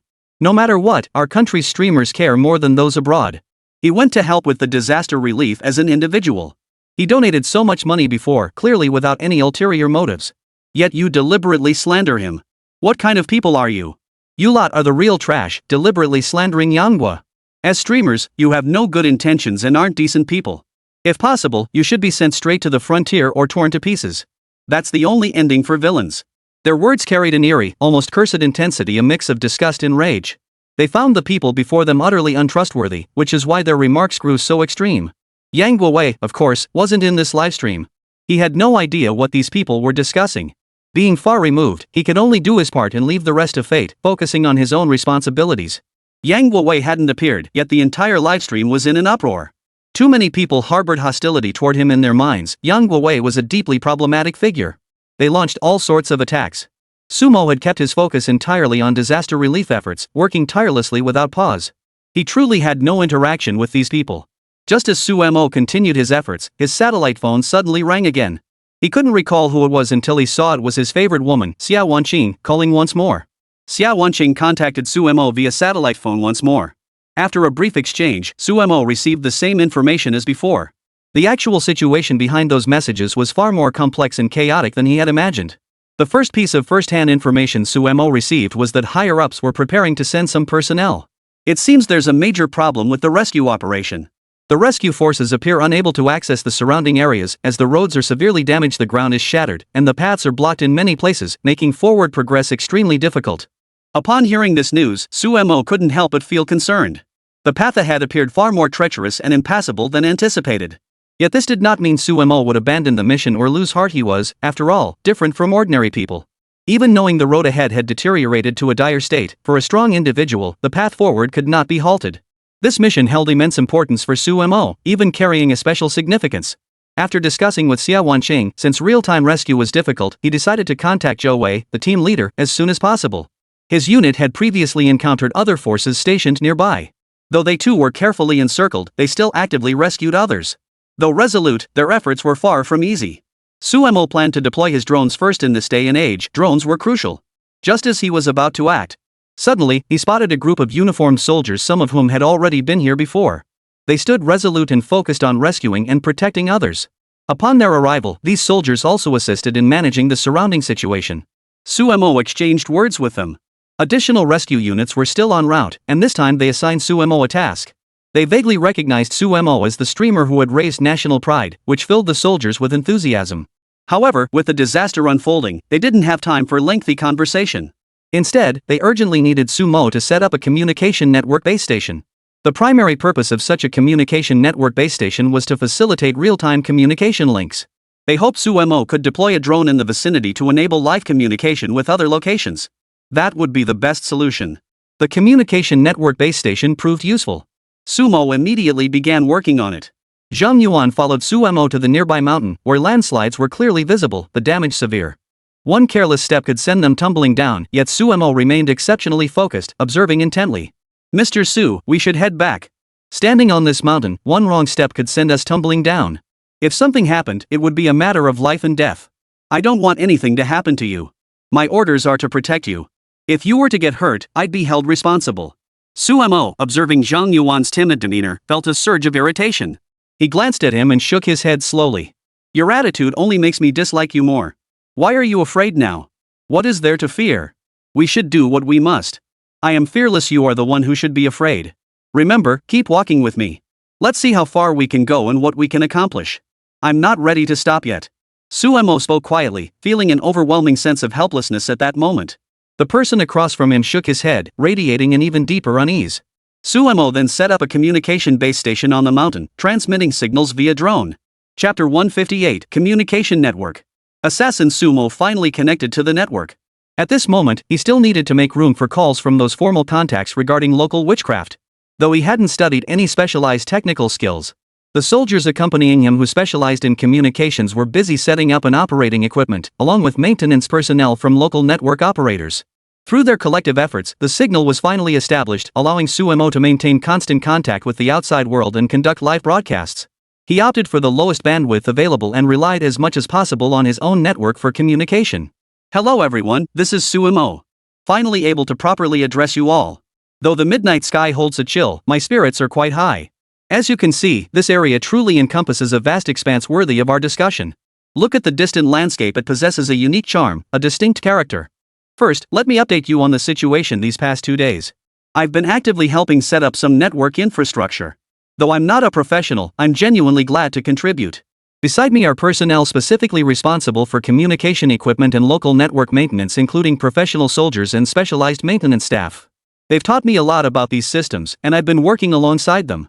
While I can't reach the front lines of earthquake relief just yet, national teams have already arrived. Earlier, I watched everyone down below eating with such joy and happiness you might not believe it, but people here actually got to eat dumplings. Just then, Zhang Yuan arrived with great enthusiasm, carrying a large box filled entirely with dumplings. Seeing this, everyone's faces lit up with relief and joy. After all, dumplings are an excellent food, delicious and satisfying when cooked well, and everyone truly loved them. The dumplings tasted truly wonderful, and as everyone dug in, the atmosphere grew even more cheerful and joyful.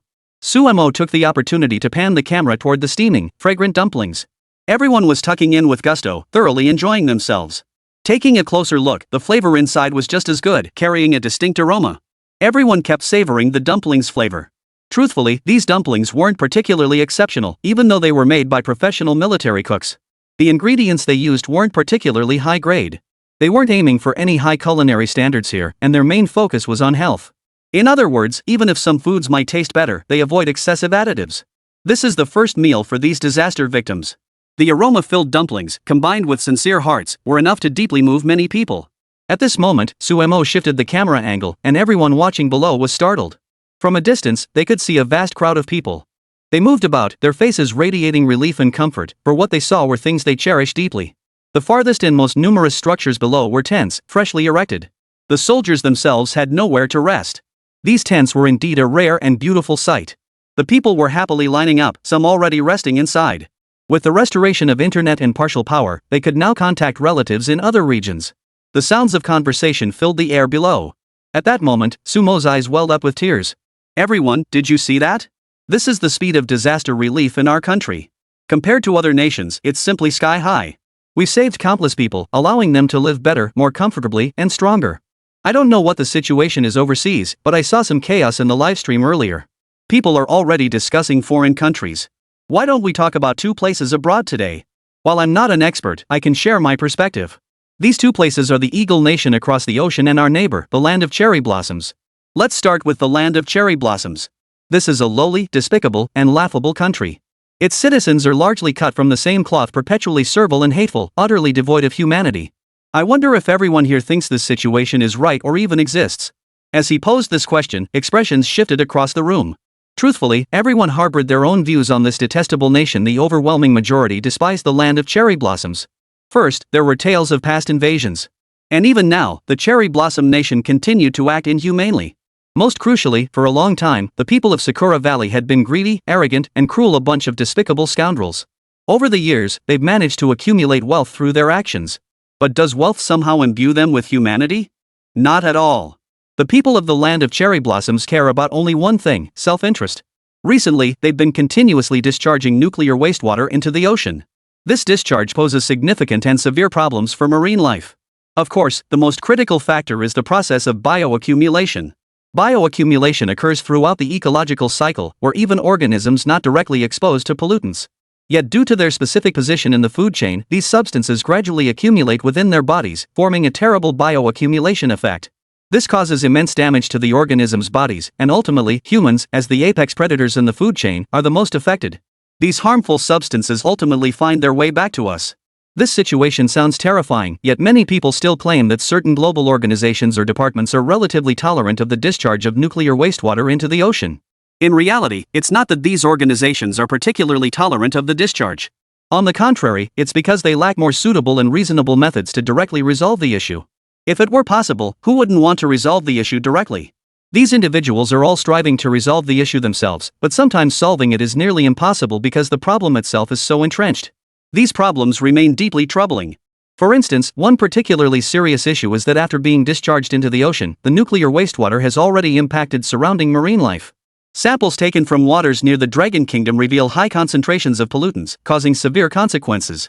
Beyond these direct impacts, China's fisheries sector, valued at nearly $1 trillion, has been severely impacted. Chapter 159, The Nation of Villains. I agree with the view that we should demonstrate our national might. This country is utterly despicable and detestable. This land of cherry blossoms truly deserves to be eradicated from the face of the earth. They are self-righteous, always believing themselves to be a successful, developed nation. Yet they never considered that all their achievements were built upon the blood and flesh of others.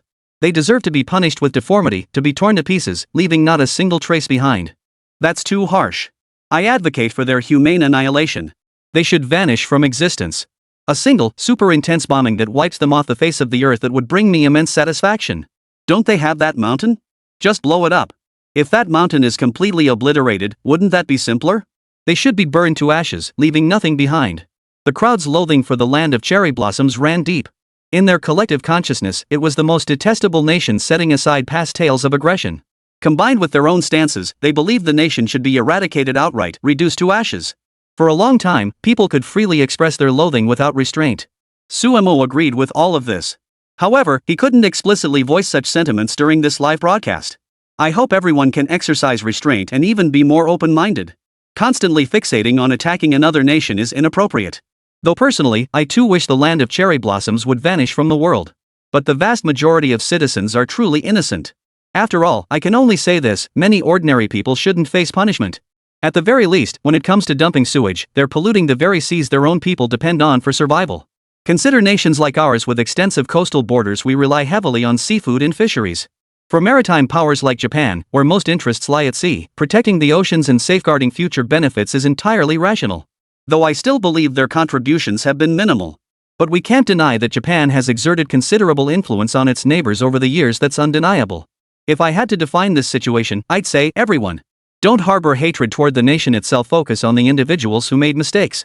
Many committed serious errors, and we should recognize whose faults were most severe. Suemo appeared to be taking sides, urging everyone to remain calm. Yet he was actually naming the true masterminds behind it all, not just Japanese politicians, but also a bunch of bastards from the British Empire. Neither side is blameless. Their complicity has enabled this nuclear wastewater discharge into the ocean. The impact of releasing this contaminated water into the sea will be devastating, causing catastrophic destruction. But if we only fixate on these so-called cherry blossom country people, we'll be at a disadvantage and give others an opening to exploit. As the crowd turned on the assassin, someone suddenly joined the voice chat. After connecting, it turned out to be a Japanese exchange student. The moment they joined, they started speaking rapidly. His speech was incredibly fast. But it was gibberish sounding like some foreign language, hard to make out or understand. You shouldn't harbor such resentment toward Japan. Relatively speaking, Japan has been quite friendly toward our country. During past earthquakes, for instance, they never ceased donating funds and supplies. Moreover, when our nation faced hardship, they provided substantial loans and invested in enterprises. How can you be so ungrateful? Besides, these issues stem from their ancestors' actions. What connection do the current generation have to past invasions or destruction? You must identify the root of the conflict. Find those truly responsible for the wrongdoing, rather than passing this hatred directly to the next generation and causing negative consequences. I hope everyone can view this matter objectively.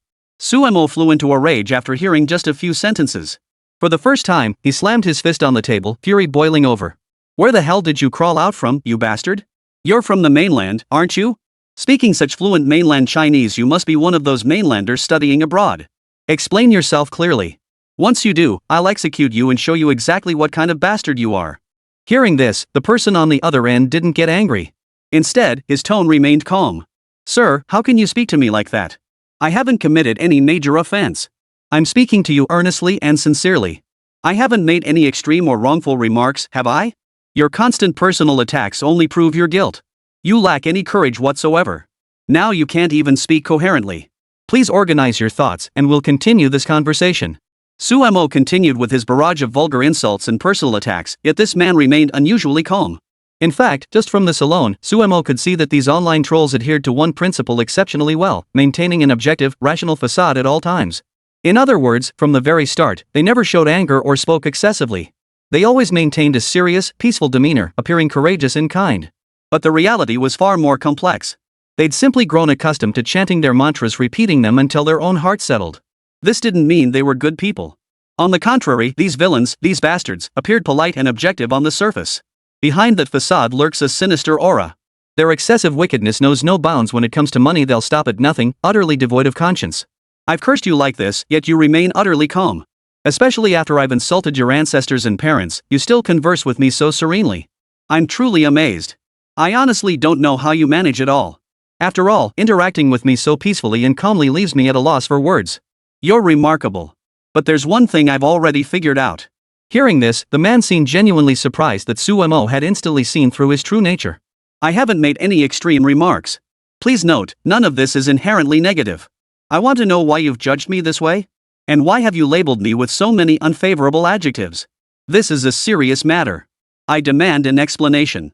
Suemo smiled faintly at this, then immediately pulled up the latest video he'd seen of the man. Your videos already revealed what you truly are. Rats can never stay hidden forever. Chapter 160, The Art of Swatting Flies. The netizen was instantly provoked by this remark and grew visibly displeased. What are you talking about? You're a blogger, resorting to personal attacks again. Don't you know how people really see you these days? Always using personal attacks to gain an advantage for yourself. Not a shred of objectivity or fairness.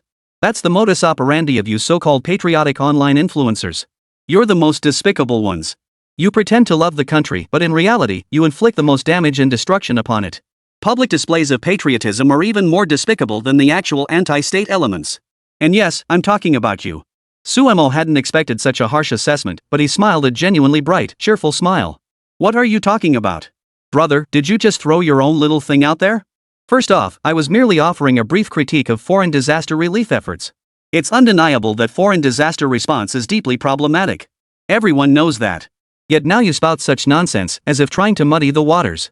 Such talk is laughable. Don't think your few words give you the upper hand or make any sense. From my perspective, I see no logic whatsoever. Instead, it's clear you're deliberately steering public opinion. What exactly is public opinion? Nothing more than certain individuals deliberately steering events, deliberately creating illusions and shifts.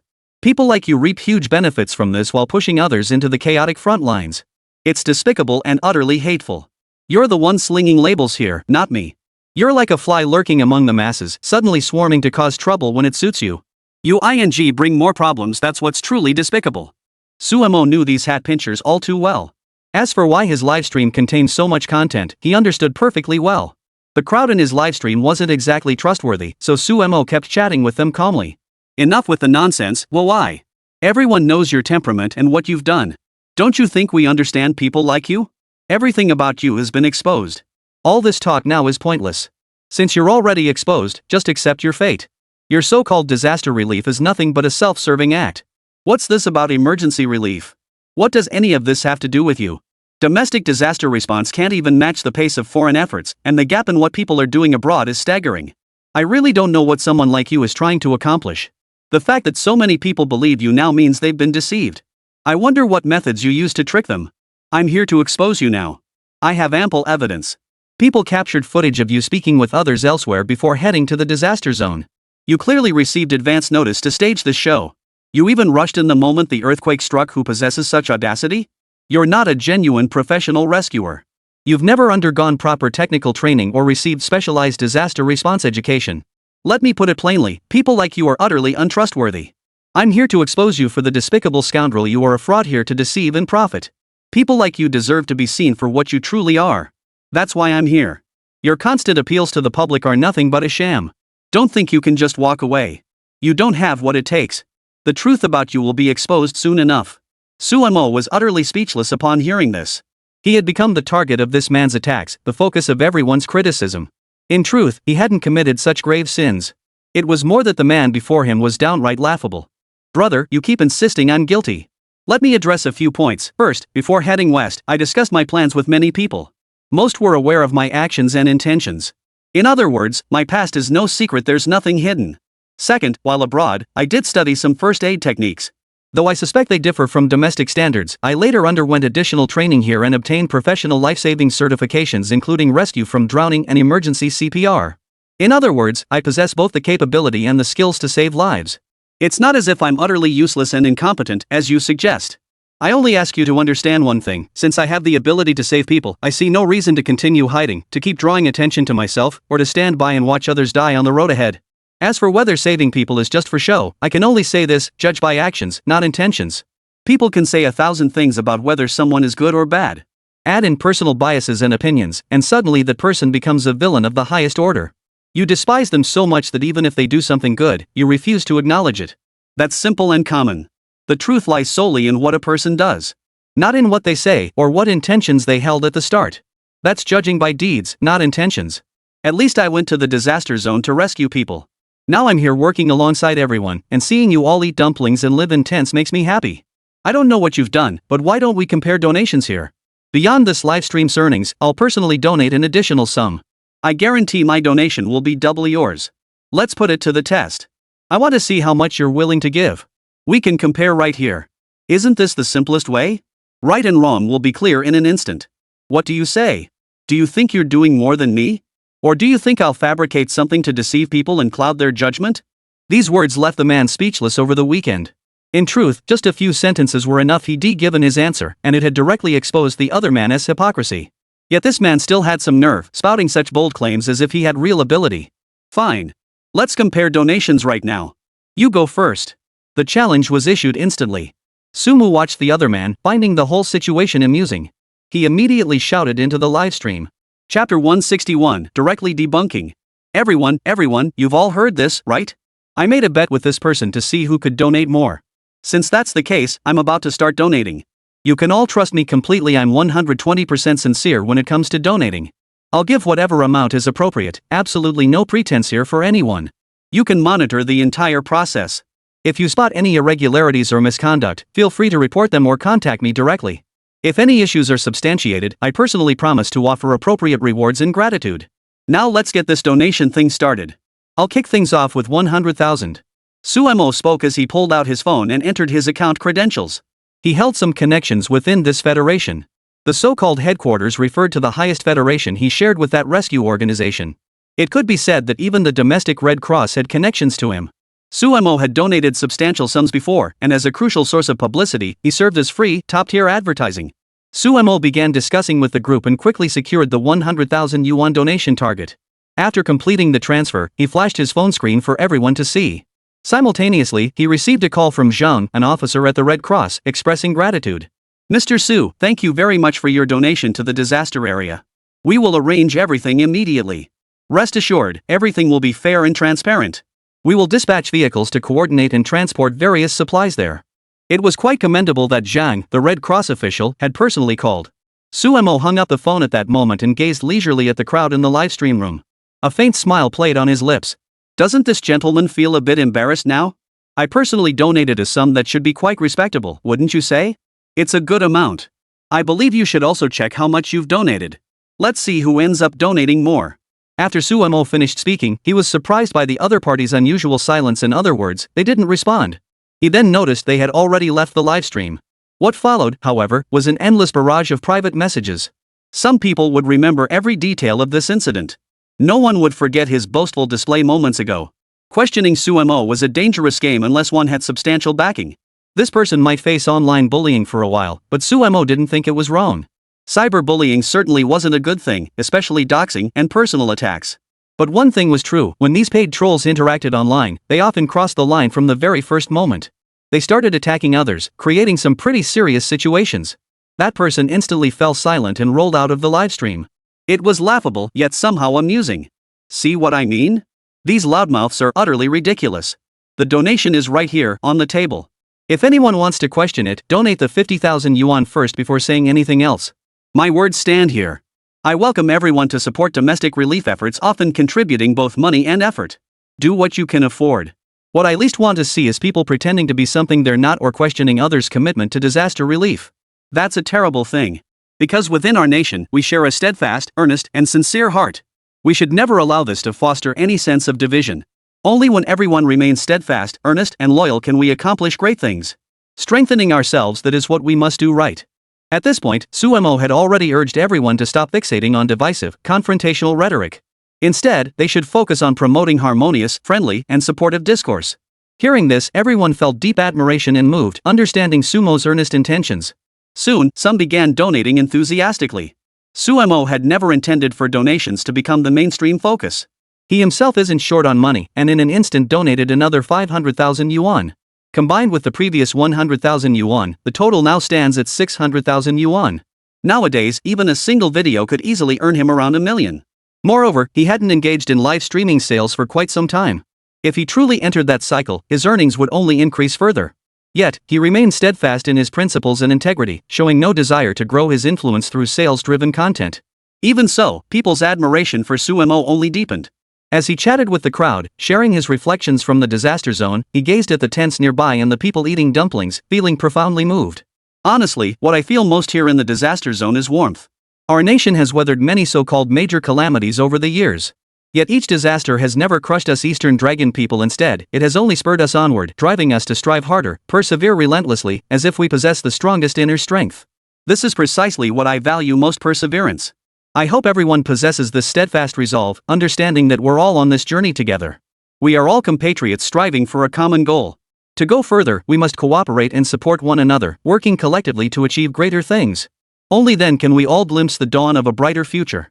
Sumo's words resonated with genuine emotion and unwavering conviction, qualities that set him apart from others. This alone was commendable. The audience unanimously agreed with Sumo's words, and some even went wild showering gifts. Suemo immediately shut down the gift channel. Everyone sending gifts, please exercise restraint and know your limits. We must first strive for our own livelihoods. Trust the nation's planning, coordination, and strength. Don't blindly send gifts and ruin your own lives. That's entirely unnecessary.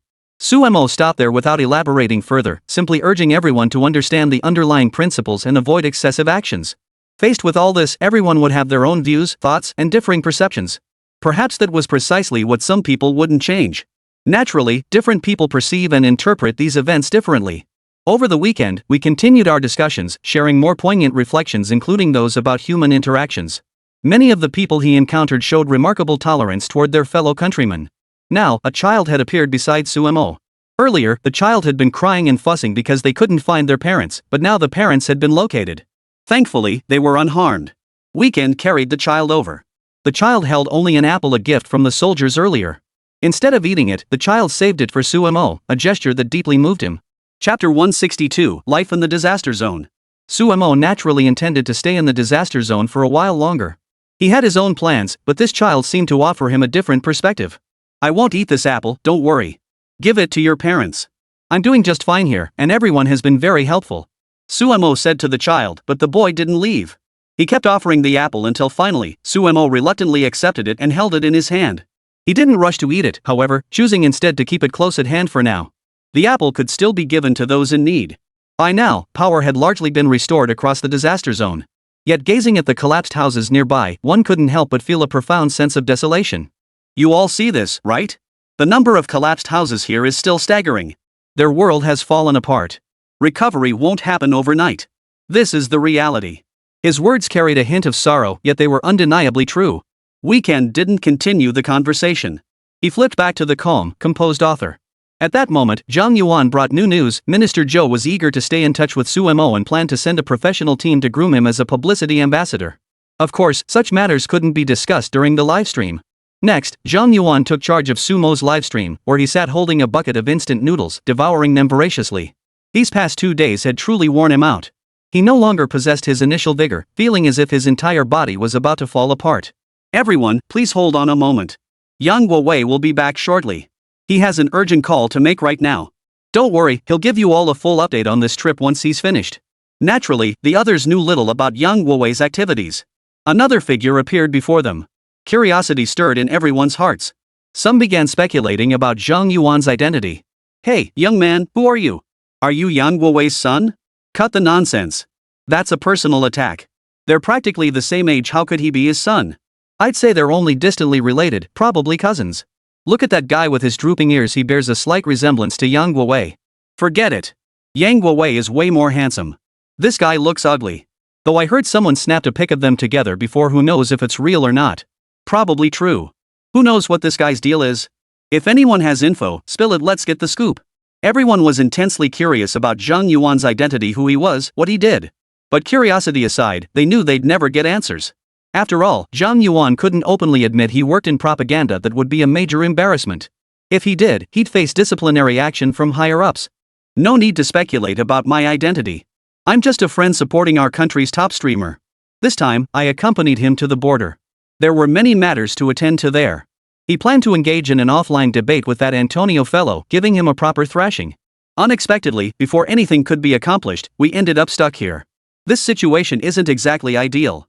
But there's no need for concern. This operation was necessary. Whether it's Yang Wu or anyone else, everyone involved understands this mission touches on far greater stakes and more significant players. Though Zhang Yuan couldn't reveal too many secrets, his current stance was sufficient. Zhou Changchun was actually watching from the sidelines, placing great importance on this livestream. Suemo had demonstrated the nation's professionalism and dedication in disaster relief from another angle, revealing to everyone that the state had never abandoned them. This unwavering loyalty and genuine care were profoundly meaningful. After all, many had witnessed the nation's efforts and understood its commitment to protecting them. Moving forward, their interactions would naturally foster feelings of gratitude toward the state, even reverence. Such sentiments were entirely normal. Suemo, observing the unfolding drama, could clearly discern the underlying logic and narrative. Rest assured, Minister. I'll head to the disaster area as soon as possible. But I don't think a professional team needs Zhang Yuan accompanying them. Zhang Yuan may be young, but he handles tasks with remarkable organization and competence. Having him accompany me poses no issue whatsoever. I hope he can assist me further in the future. Hearing this, at least Director Zhou felt pleased. He recommended a capable, hard-working individual to Sumo. If the person he sent turned out to be unsuitable, even Zhou Changchun would wonder if he'd made a huge mistake. In truth, both Zhou Changchun and Suemo understood that genuine publicity campaigns absolutely couldn't involve too many people. Bringing too many people along would only lead to disaster. Though it might appear professional and polished, making everything appear more beautiful and perfect. In reality, everyone could see through it as deliberately staged. And the other major problem with deliberate staging is that many people would find it all excessively fake. It's truly laughable, evoking deep distaste and ultimately leaving no positive impression whatsoever. Truly top-tier promotion must be authentic. That's why documentaries have become so popular. What appears to be just an ordinary documentary can capture widespread attention in an instant. This documentary approach is both effective and powerful. Minister Zhou, I have additional requests. Though direct communication like this isn't common at this stage. As I said before, you must minimize publicity recently. I understand that publicity is inherently challenging, but I feel that much of the official messaging has gone too far in the opposite direction, even bordering on excessive celebration. In fact, subtle, profound, or even bottlenecked publicity often proves more effective. Avoid making the message too loud or forceful. Excessive volume inevitably provokes backlash, this isn't the first or second time. Frankly, many official channels handle these matters less than satisfactorily. That's precisely why I urge everyone to exercise strict restraint. After hearing Sumo's words, Minister Joe across the table remained silent for the moment. Yet within that silence, he understood Sumo's perspective. Indeed, one couldn't overstep in actions or be too definitive in words. Certain matters should be left for these individuals to handle themselves. The more one did, the more insights and deeper answers one might gain. It was unwise to expose everything at once and lay all the issues bare. Chapter 163, The Snake and Rat Scum. Since their crushing defeat in the last debate, the Underground Alliance had gathered once more. Lately, they'd been bombarded with online criticism, though such attention could theoretically bring some benefits. But nothing good came of the discouraging and unsettling events. Including Brother Nyo, the entire underground group gathered once more in this small restaurant, drinking and chatting, venting their frustrations and pent-up anger. I just don't get it, one of them fumed. Why does Yangwowu get to live so comfortably while we're suffering like this? That Yangwowu is having the time of his life, basking in all this attention lately. We were doing fine. We're the authentic group from the capital, racking up astronomical daily traffic. Combined, our followers number in the tens of millions. How could some jerk stir things up to this point? Does he look down on us? Why? I just hope someone will crack down on that Yang guy someday, make him realize what he's done wrong, and deal with him properly. That's all I ask. After a few sentences, Old Man Yang suddenly spoke up. What did he say? What did he say? That guy claims to be a Yang, but he doesn't even have the surname Yang. He's just riding the wave of national pride. Look at how he makes his money. I heard it's called patriotic income. He plays the patriot card to attract attention. He's smarter than us. We've always prided ourselves on being the authentic grassroots crowd, but compared to him, we're a step behind. It was surprising that Old Man Yang could see through some of the underlying truths. It wasn't that he lacked intelligence or that his age made him incapable of understanding. Rather, he usually kept his thoughts to himself and didn't interact much with the younger generation. Who knew he had such sharp calculations when it mattered?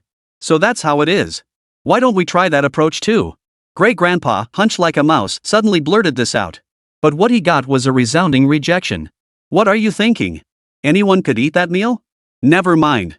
We're certainly no slouches when it comes to gaming, but the mental acuity we've honed through this process is something ordinary people can't match. Still, compared to professional streamers, we fall far short. This guy Sumo is even more professional, sharper, and more brilliant. His brain? Forget about it, no ordinary person can match him. If we can't compete, there's nothing we can do. Especially since you know absolutely nothing compared to him. He's the one promoting our national prestige through videos. I heard he can rake in 4 or 5 million just from one video. Who among you has that kind of clout? At this, everyone was stunned. Though many among them ran their own businesses and made decent money, none could reach that level. Sumo seemed truly terrifying, earning such vast sums effortlessly. His skill was undeniably impressive. Silence fell over the group, filled with deep admiration. Of course, alongside that admiration was undeniable resentment. For them to genuinely revere Sumo? Absolutely impossible. In fact, the more they thought about it, the angrier they grew. The gray-bearded man slammed his hand on the table. No way. We can't let him rake in all the profits. We've got to step up our game. I refuse to concede defeat. From now on, we're going head-to-head with him. I hear he's started donating again. Why don't we take some goods directly to the disaster relief site and distribute them ourselves? I just landed an endorsement deal for this herba sauce. This herba sauce tastes great. Let's stir things up through endorsements like this. I refuse to believe we'll lose to him. Everyone agreed it was a sound and effective approach. Once we get there, we might actually take him down. Nothing could be better than that. These clowns all felt they could vie for these so-called rights, their eyes fixed on the sky. They fantasized about one day suddenly becoming super streamers like Sumo, commanding everyone's awe and reaping greater rewards overnight. That's what they imagined, but in reality, achieving that was incredibly difficult. While the underground group was still daydreaming, they soon came up with a plan: head to the disaster zone again, but this time, true to their vision, they brought along their standard gear. This included garlic sauce, spicy paste, garlic sausage, and ergwa liquor. It's funny, but these items seemed perfectly fine. At least as everyday foodstuffs, they seemed perfectly acceptable. But they overlooked one crucial fact: the earthquake-stricken area was a minority ethnic region. The items they brought were things the local ethnic minorities neither ate nor used. Even in the face of disaster, their beliefs remained steadfast. This was simply a matter of their own convictions, neither right nor wrong, but it made the whole situation rather comical. Then there's the smoked meat and other typical pork products. A group of people rushed over to the area full of enthusiasm, ready to make a scene, but they'd soon regret it. When the first wave of these individuals began streaming live, trouble truly erupted. They arrived near the disaster zone and rushed over to the collapsed buildings covered in dust. At that moment, I happily ran over there. His first move wasn't to comfort the villagers. Instead, he immediately pulled out his phone to stage a photo shoot. Capturing his own dashing, heroic appearance was the absolute priority. Hello everyone, hello everyone. Did you see that? I've arrived at the disaster zone. It's not just certain people who can be here fighting the disaster, I can too. Remember my name, and more importantly, see what I'm doing here. I'm providing relief, I'm helping the people, I'm doing real good deeds, that's what matters. That's what sets me apart from certain others. Some people in this world think they're so great. All I can say is they're dead wrong. True heroes don't boast about themselves. They just quietly get things done, doing them right and doing them well. At this moment, Grey Uncle was brimming with enthusiasm, his spirits soaring. He grabbed a woman nearby and started taking photos with her. The woman froze in shock, unsure of what the old man was thinking. Here was a man grabbing her clothes. Her shrieks drew a crowd. Everyone stared at this strange fellow causing a scene, none of them able to fathom what was happening. Chapter 164, Human Nature Revealed. Just as the underground group arrived near the disaster zone, Suemo had already embarked on a new journey with the rescue team deployed to the affected area. Director Joe had originally assigned him some escorts, hoping he could go deep into the disaster zone for some positive publicity. But in Sumo's view, such formalities were unnecessary. He saw no need to move with these people. He believed it was best to proceed quietly, guided by his own convictions and perspective. He had no intention of advancing with them, merely wishing to preserve his own stance. After all, this was a publicity campaign. He had his own direction and his own path he preferred to follow, so he saw no reason to move with others. The underground group was inherently a disreputable bunch. They were now catching up, but Suemo had no time to spare for them. The group trudged along the mountain path. The highway below remained severely damaged by the earthquake, rendering it impassable for vehicles. Consequently, each person carried supplies, food, water, and medicine. Mr. Su, I never imagined you'd just keep walking straight ahead. This path is so treacherous that even moving forward takes an enormous toll on us. I find it exhausting. Yet here you are, marching on without a hint of fear. It's truly remarkable. I'm genuinely impressed by what you've accomplished along the way. As he spoke, Zhang Yuan couldn't help but admire Suemo. Watching him walk forward calmly and steadily, Zhang Yuan felt a deep sense of respect welling up inside him. This is simply my duty. I wish to aid my fellow countrymen. As an online blogger, I wouldn't claim to possess extraordinary abilities, but if I can, who wouldn't want to save more lives? At least that's how I feel. If possible, I'd rather help others and contribute more to the cause. Suemo smiled faintly. The group climbed another earthen mound and looked down, where wisps of smoke now curled in the distance. Mist was actually beginning to rise at this hour. Yet against this backdrop, wisps of cooking smoke rose steadily from the distant horizon. Suemo saw no reason to linger. He immediately led his men forward. Upon reaching the village, they saw the smoke rising steadily and continuously. Unexpectedly, the scenery seemed a bit more pleasant. In the devastated village, only a handful of people remained, gathering together to cook and do what they could. They were simply using whatever supplies they could find to cook some noodles. Who could have imagined such resourcefulness and astonishing ingenuity here? Everyone was genuinely impressed and even more astonished. Suemo led Zhang Yuan straight over to the group. The villagers, seeing the expressions on Suemo and his companions, lit up with a hint of joy. They believed these were rescuers, and their hearts lifted with hope. Have you come to rescue us? One elderly man asked, his voice trembling. Suemo nodded repeatedly. The old man nearly collapsed to his knees, but Suemo steadied him. Sir, we're not official rescuers, but we're here to help. Please try not to get too emotional. We'll be happy if we can save anyone. Suemo said, and the man nodded repeatedly, looking deeply moved. After all, Suemo and his group were clearly sincere in their efforts. Suemo then asked the elderly man to gather everyone together, explaining that he had some food and water to share. The old man complied with the request. Before long, a group of people clad in tattered, ragged clothes arrived. Their expressions towards Suemo and his companions held a hint of longing. This rescue was the best possible outcome for them. Suemo communicated with them, explaining the purpose of their visit. Everyone, don't worry. We've come specifically to rescue people. We hope to save all of you and then relay some news from here. After all, though we're not professionals, we do have a little experience. There's no need to worry. After gathering the people, Suemo distributed all the food he had among them, keeping nothing for himself. Zhang Yuan, watching from the side, was stunned by his gratitude.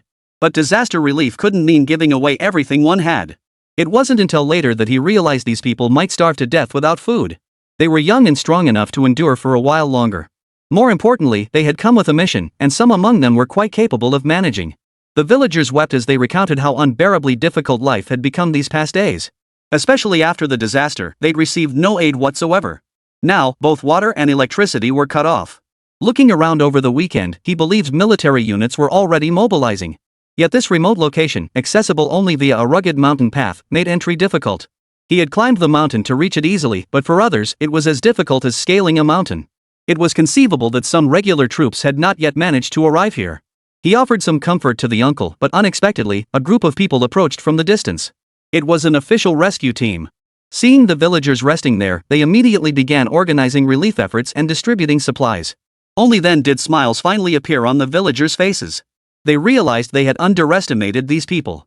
Such professional disaster relief workers were truly admirable, fearless, steadfast, and determined to get the job done perfectly.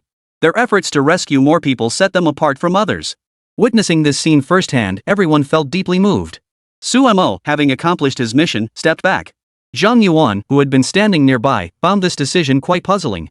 "Mr. Su, why did you suddenly step back? Don't you want to work alongside them? If you're willing, joining forces wouldn't be a problem at all." The remark carried a subtle edge, drawing varied expressions and conflicting thoughts from those present. I never intended to steal the spotlight from those truly dedicated professionals. They're the ones who deserve our deepest respect, people who may have traveled hundreds of miles to be here. How could I possibly compare? I'm just an ordinary person. Whatever I can do to help, whoever I can save, it all comes from my heart. My only wish is to do my part well. As for the others here, I'm truly at a loss. All we can do is watch them receive aid. Let's head to another location and see if we can set up this communication platform. If the materials we brought last time are usable, we should be able to contact the outside world. Sumo was filled with determination at that moment. He desperately hoped that once all the communication materials were set up, he could reach out to his fellow countrymen outside, or at least transmit the information from here to the outside world. For this, Sumo exhausted every possible method, pouring his heart and soul into it. He had no intention of stopping now. His sole focus was on getting the job done, on making everything work. Chapter 165, the tunnel team gets seriously beaten. Sumo and the others returned to the hillside. They thought setting up the communication line would be quick, but the first message they received came from the livestream, and it was the kind that left everyone feeling upset and annoyed. "Host, check this out. That tunnel team tried to go to the disaster area for relief just like you, but they ended up in big trouble instead. Those idiots can't do anything right. They never have enough to eat, and who knows what possessed them to haul several truckloads of so-called traditional delicacies there. Now they're getting beaten to a pulp, blood streaming everywhere. Check out the latest video. Who knew these guys would get it into their heads to try selling stuff there? Who's gonna buy anything in a disaster zone?" Sure enough, Sumo found a video. In the livestream, including Grey Uncle, they were indeed trying to sell things. They brought a huge pile of goods and kept raving about how great everything was. Before they could do much, a group of refugees grabbed them and proceeded to beat them up. The reason? The goods they were selling weren't intended for public consumption locally. In other words, the meager food supplies were already a disaster in themselves. Sumo burst out laughing upon seeing the video. Zhang Yuan came over to watch, and soon he was speechless. Is that really how it happened? Those guys are pretty brainless, aren't they? What were they thinking buying stuff in a disaster zone? First off, everyone's already suffering from the disaster. How much money anyone has is anyone's guess. Even if they have some means of communication, they'd probably be more focused on contacting their loved ones as quickly as possible. Money would be the last thing on their minds. And I recall a story about major disasters. If someone kept digging through the rubble not to save people but just to grab money, soldiers would arrest them. I think that's how it was handled. Sumo nodded in agreement. That's certainly a belief, though I've never witnessed it firsthand. If such a policy existed, it would make sense during a catastrophe. Who could truly distinguish between those genuinely trying to help and those coming to loot? So if they prioritize salvaging valuables first, I believe anyone would be suspicious. Because during disasters, there are times when people neglect saving lives just to get their hands on that money, sometimes even deliberately causing deaths. It's precisely these kinds of situations that make such incidents so severe and the handling of them never uncommon. Hearing this reasoning, Zhang Yuan found Sumo's speculation quite plausible. Since no one could be certain whether the newcomers were good or bad, repeated actions of this sort were bound to cause problems. Moreover, it's nearly impossible for any individual to consistently maintain a flawless, positive image or act with unwavering integrity.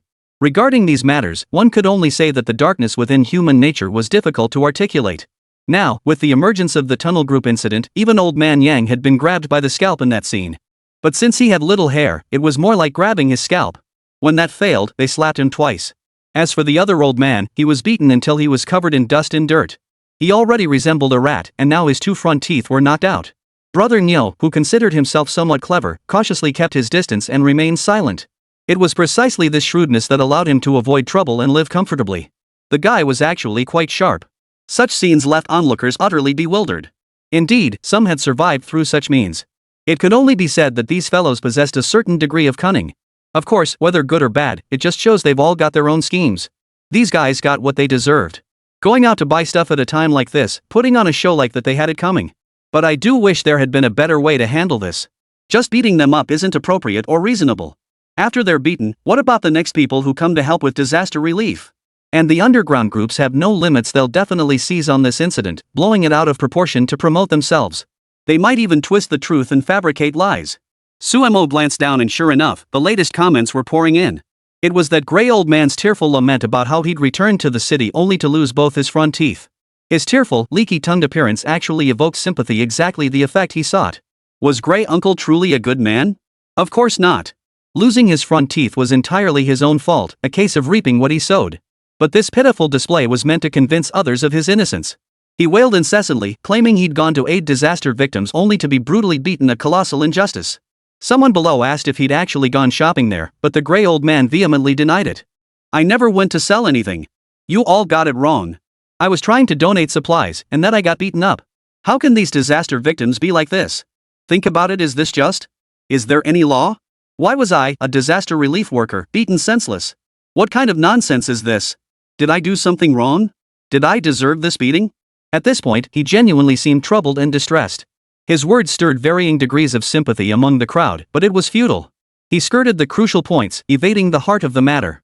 Did he truly not know right from wrong? Who in their right mind would sell goods in a disaster zone? This guy clearly knew better but deliberately hid his true intentions. Suemo listened helplessly, wanting to speak but knowing he couldn't. Because the underground groups would blacklist him the moment they saw him. These underground groups might not be particularly sophisticated in other areas. But their minds were razor sharp. Their sharpness lay in always knowing never to fall into the trap of self-justification. Getting caught in that trap during any debate was disastrous. Once trapped, there's no escape. Being forced into endless self-justification is a terrible predicament. So these people were clever. Though Suemo was merely observing the spectacle, he could discern the underlying thoughts of these individuals, some hesitant, some uneasy, others harboring complex, convoluted thoughts. Though Suemo had little interaction with them, he understood the calculations within their minds. Chapter 166, Digging for the Truth. Everyone, just tell me how hard it is for me. I'm suffering terribly right now. These people beat me up, and no one stood up for me. We clearly came to help with disaster relief, yet they didn't give us the slightest respect. What am I supposed to do? How am I supposed to live? Am I supposed to just keep taking this abuse? Let me tell you this, I won't take it anymore. These people deliberately caused trouble for me, making my life miserable. I'll expose everything about them. First, everything starts with me. I'll give you the first-hand account from the disaster zone and show everyone why some people just aren't worth saving. Regarding the disaster zone, yes, you've suffered some damage, but it's nothing like people imagine, a complete mess, utterly devastated. The first thing I need to clarify about the disaster zone is this: there's no need to donate money. The people there have never lacked funds. Think about it, they're ethnic minorities who've always been well cared for by the state, which has fostered a sense of entitlement and arrogance. Look at me, I keep my head down and act cautiously here in the capital. But those ethnic minorities? They're nothing like me. I'm easygoing, but when they act, they're even more lawless, sometimes downright despicable. You should consider why I got beaten up. I merely went to deliver supplies and spoke a word or two that didn't sit well with them.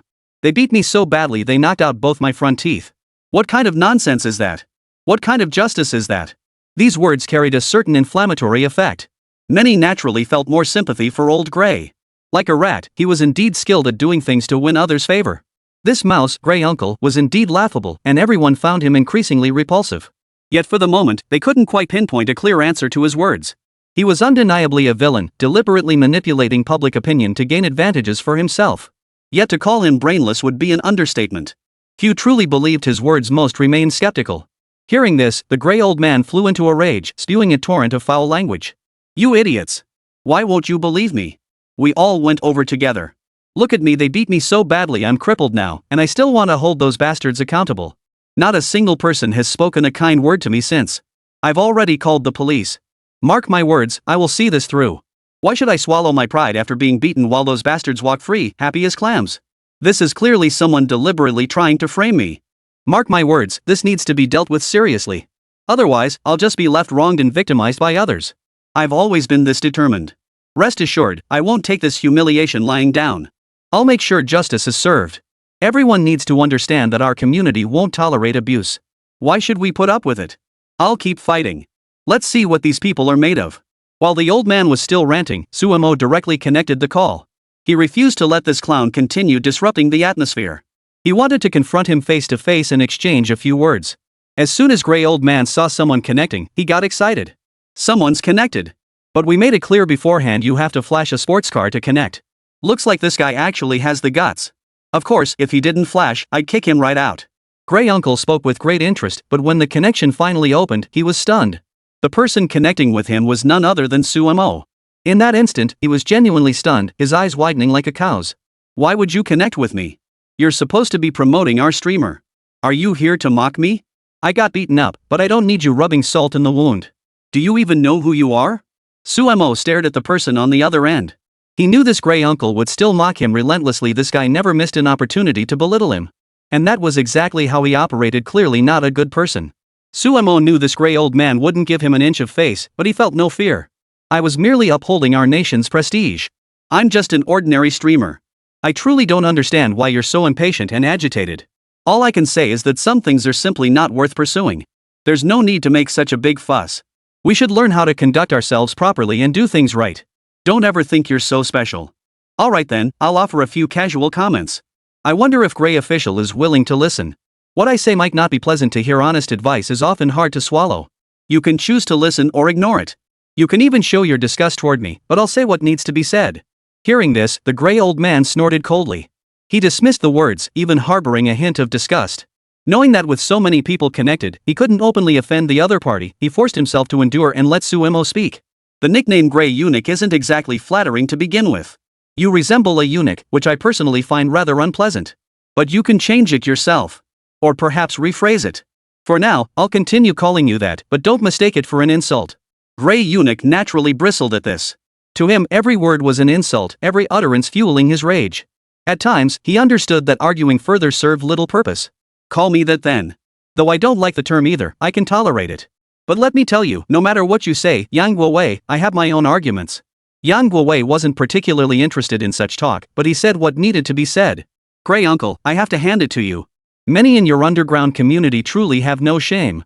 That might sound harsh, but it's the truth.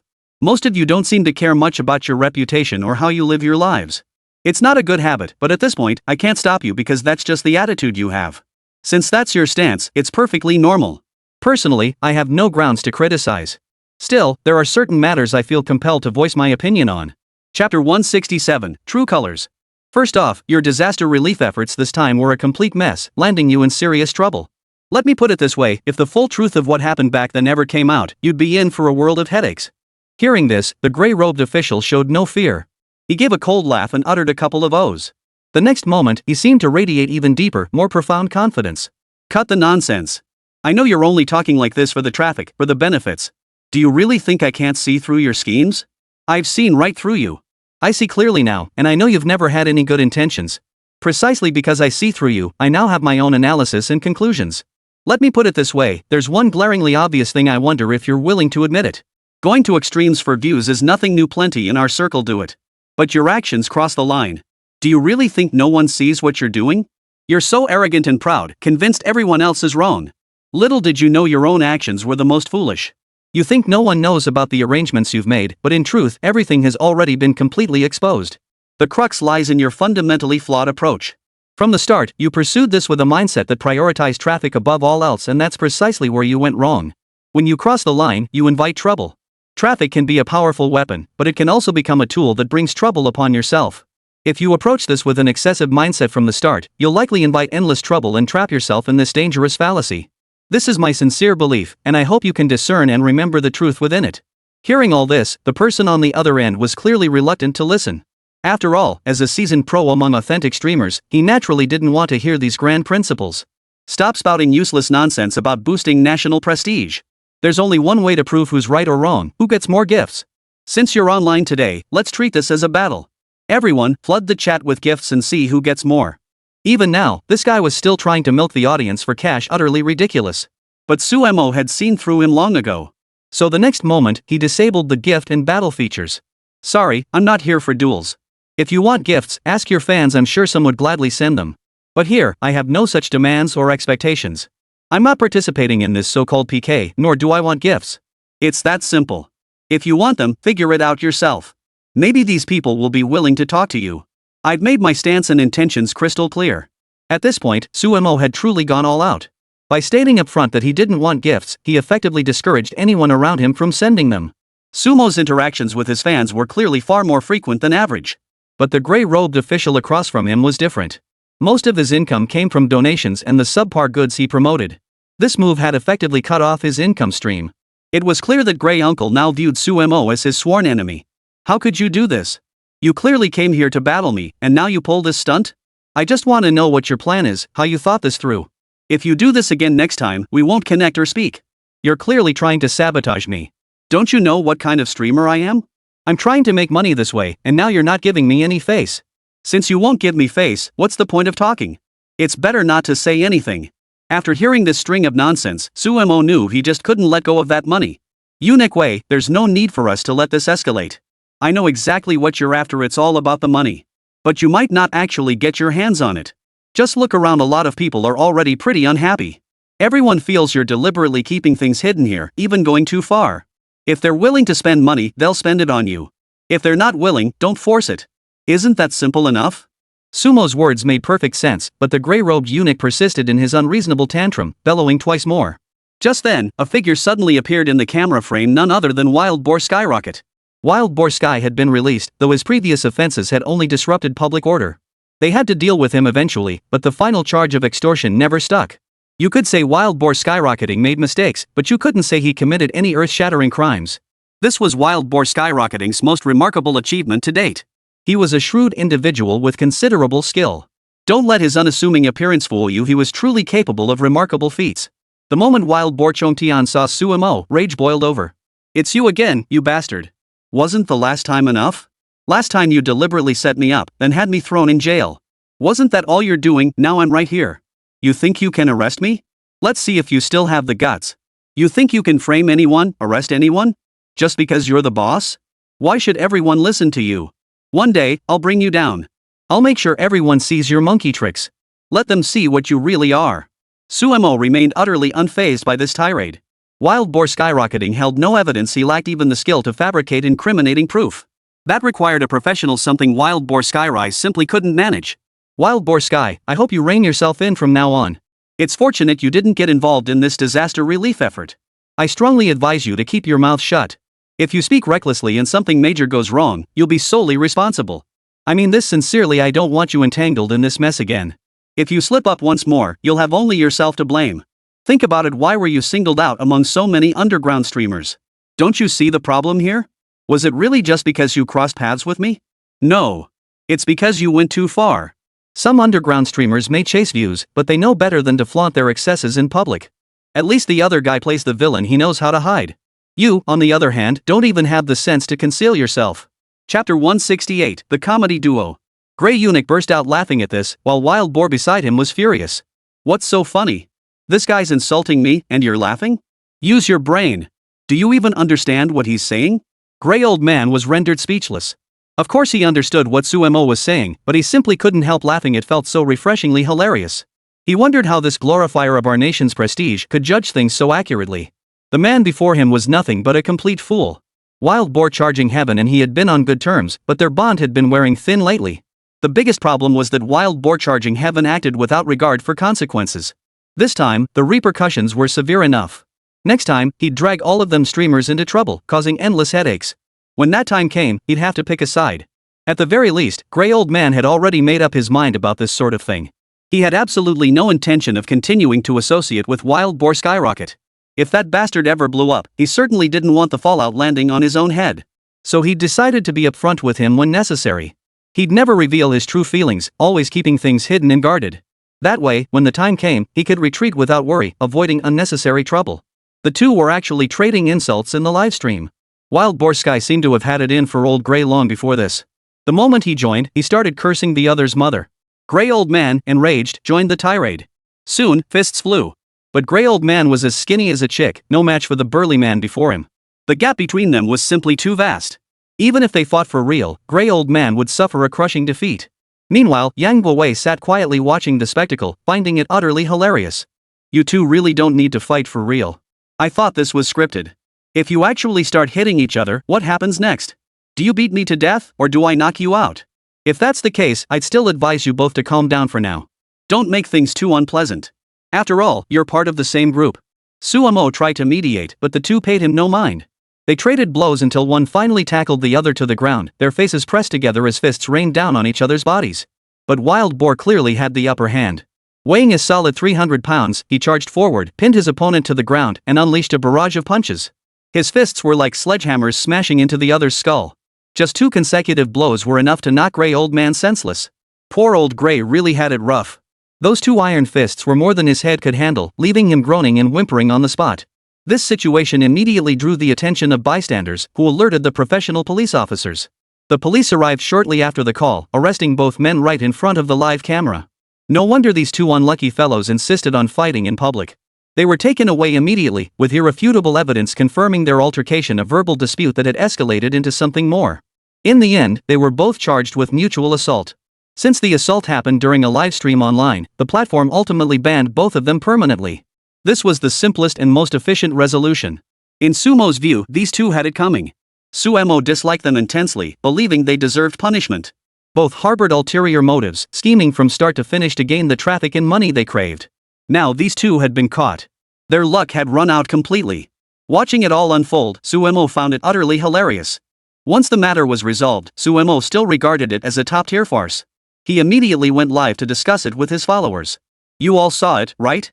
This underground community isn't entirely made up of bad people. Many of them are just chasing views. Sometimes their hearts are just, well, they shouldn't have fought each other at all. They actually fought each other, resulting in both getting arrested. All I can say is it's laughable and pathetic. The path these two chose for themselves was so utterly foolish, it defies description. At this point, Suemo could only offer quiet commentary. He thought some people were foolish, while others were downright laughable. The flood of comments below showed no sign of stopping, with many eager to discuss it further. Streamer, these two really are idiots, but they got what they deserved. After all, they weren't doing anything good. Isn't this exactly how it should be? That Wild Boar skyrocket is the most laughable. I have no idea how he managed to amass tens of thousands of followers. I suspect they're all fake, bought followers. Suemo saw Boar skyrocketing's arrest as a good thing. He watched others with a calm expression, his demeanor serene. Everyone saw what happened. They brought this upon themselves. I have nothing to say about it. Whether it's Wild Boar skyrocketing or anyone else, they all walk the same path. They thought they possessed that kind of ability, but in the end, who truly knows what real skill is? I still hope everyone will be cautious in their words, cautious in their connections, and cautious in their interactions with others. Don't end up like these two, suddenly pushing yourselves into a state of madness. We should speak well, communicate well, and engage with others properly. Now I have a few more things to say. I hope everyone will give me some face. First, regarding donations and such, I hope everyone will stop donating for now.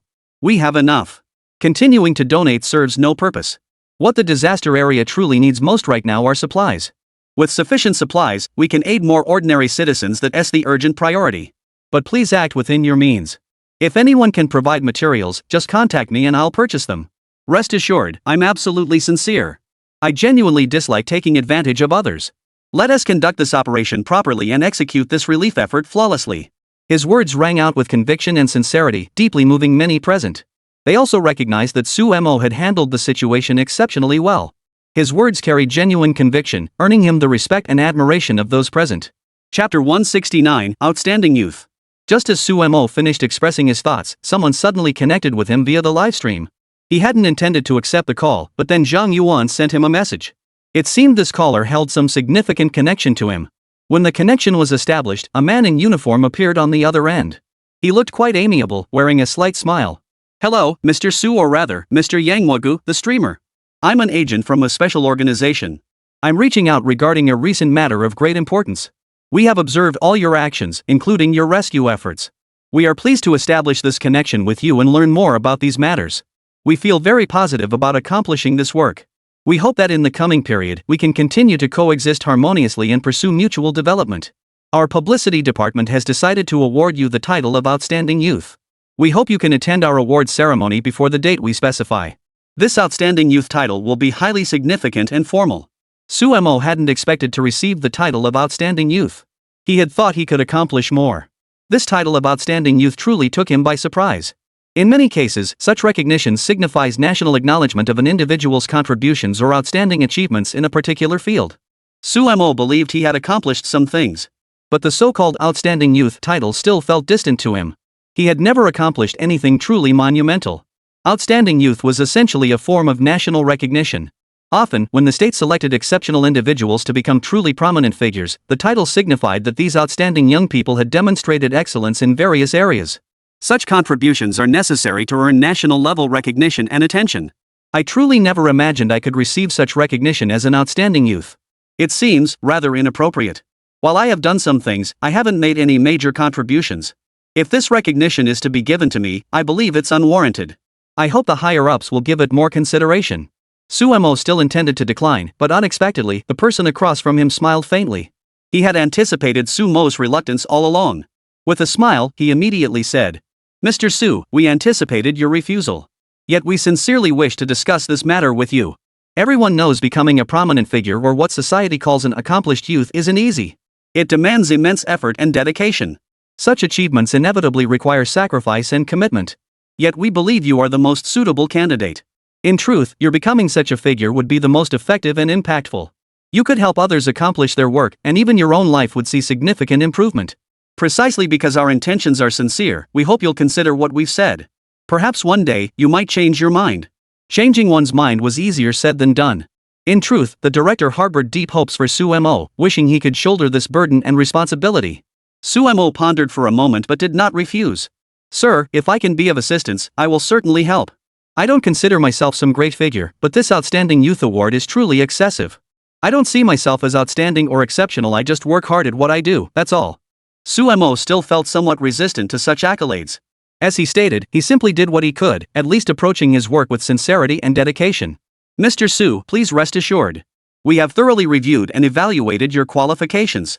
You are the most suitable and reasonable candidate. We genuinely hold no ulterior motives. We sincerely hope you will join our organization and accept our nomination here to become one of the outstanding youth. As for any follow-up work or tasks that need to be done later, you needn't worry. We'll coordinate everything. Just like this disaster relief effort, you've practically become our ambassador. We'd love to hitch a ride with you. We've recently allocated 2 million yuan worth of supplies to be sent your way, hoping these materials will reach more people in need. 2 million yuan worth of supplies is an astronomical sum. The fact that they offered 2 million yuan worth of supplies so readily clearly showed they were giving Suemo face. Suemo no longer declined, and he naturally intended to attend this so-called conference. Yet, what might unfold afterward remained uncertain. Suemo could only say he harbored hopes, though actual outcomes were unpredictable. The news immediately exploded online. No one expected Suemo to gain such high-level recognition so quickly, and everyone was thrilled. Of course, Suemo still had his own responsibilities to attend to. He returned to the realities of the present, where every single task in the disaster relief effort was critically important. He scanned the surroundings once more, taking in more details. After a flurry of activity, the team had established a basic communication signal. They could finally rest for a moment, satisfied that the immediate surroundings were largely under control.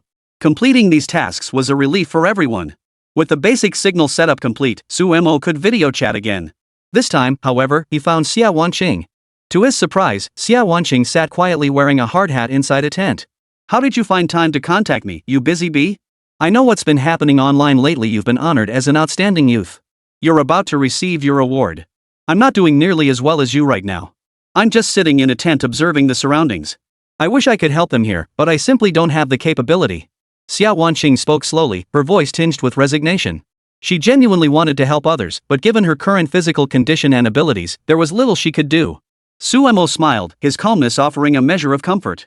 "If you were running around here and something happened, I'd worry even more. Right now, you're here with the main group, that's a good thing." Suemo sensed Xia Wanqing was in a better mood now. Xia Wanqing also shared some news. She would be attending the awards ceremony too. Meanwhile, Xia Wanqing's family had seen Su Muzhen and were impressed to discover Suemo was such an outstanding young man, earning their admiration. Chapter 170, Outstanding Youth. Suemo becoming an outstanding youth was truly admirable and cause for celebration. As they chatted, Xia Wanqing mentioned some recent major news developments. While domestic attention remained focused on the earthquake disaster, overseas, new developments had emerged. The world's most famous man had joined the other side John P's campaign team. Guess who this new addition to his campaign team is? If you can name him, I'll admit you're truly brilliant. Though Suemo hadn't followed the news, he guessed who it was. It's just Mark, the world's richest man. He's been close to this John P before, and most importantly, Mark has been under attack from other political factions. His current business isn't doing well at all. Honestly, if it weren't for his investment in a domestic auto plant exporting massively here contributing 40% of his total production capacity, his company would have collapsed by now. Am I right? Hearing Sumo's assessment, Xia Wanqing couldn't help but admire her. She smoothed her hair and nodded in agreement. It's precisely this John Pu and Mark teaming up. These two are a powerhouse alliance. If they continue, they can secure top-tier resources. After all, Mark is considered the world's richest man. He's occupied the top spot among the world's wealthiest for quite some time. As for John Pu, though not as wealthy as his counterpart, he still holds considerable resources. This powerful alliance stands to gain immensely.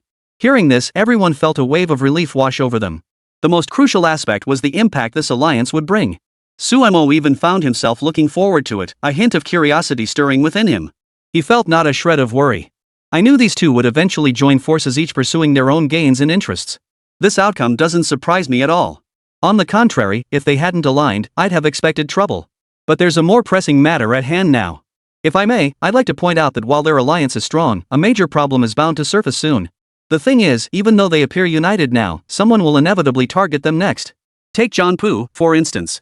He's implicated in some previous administrative lawsuits, and even cases from over a decade ago point to him bearing immense responsibility.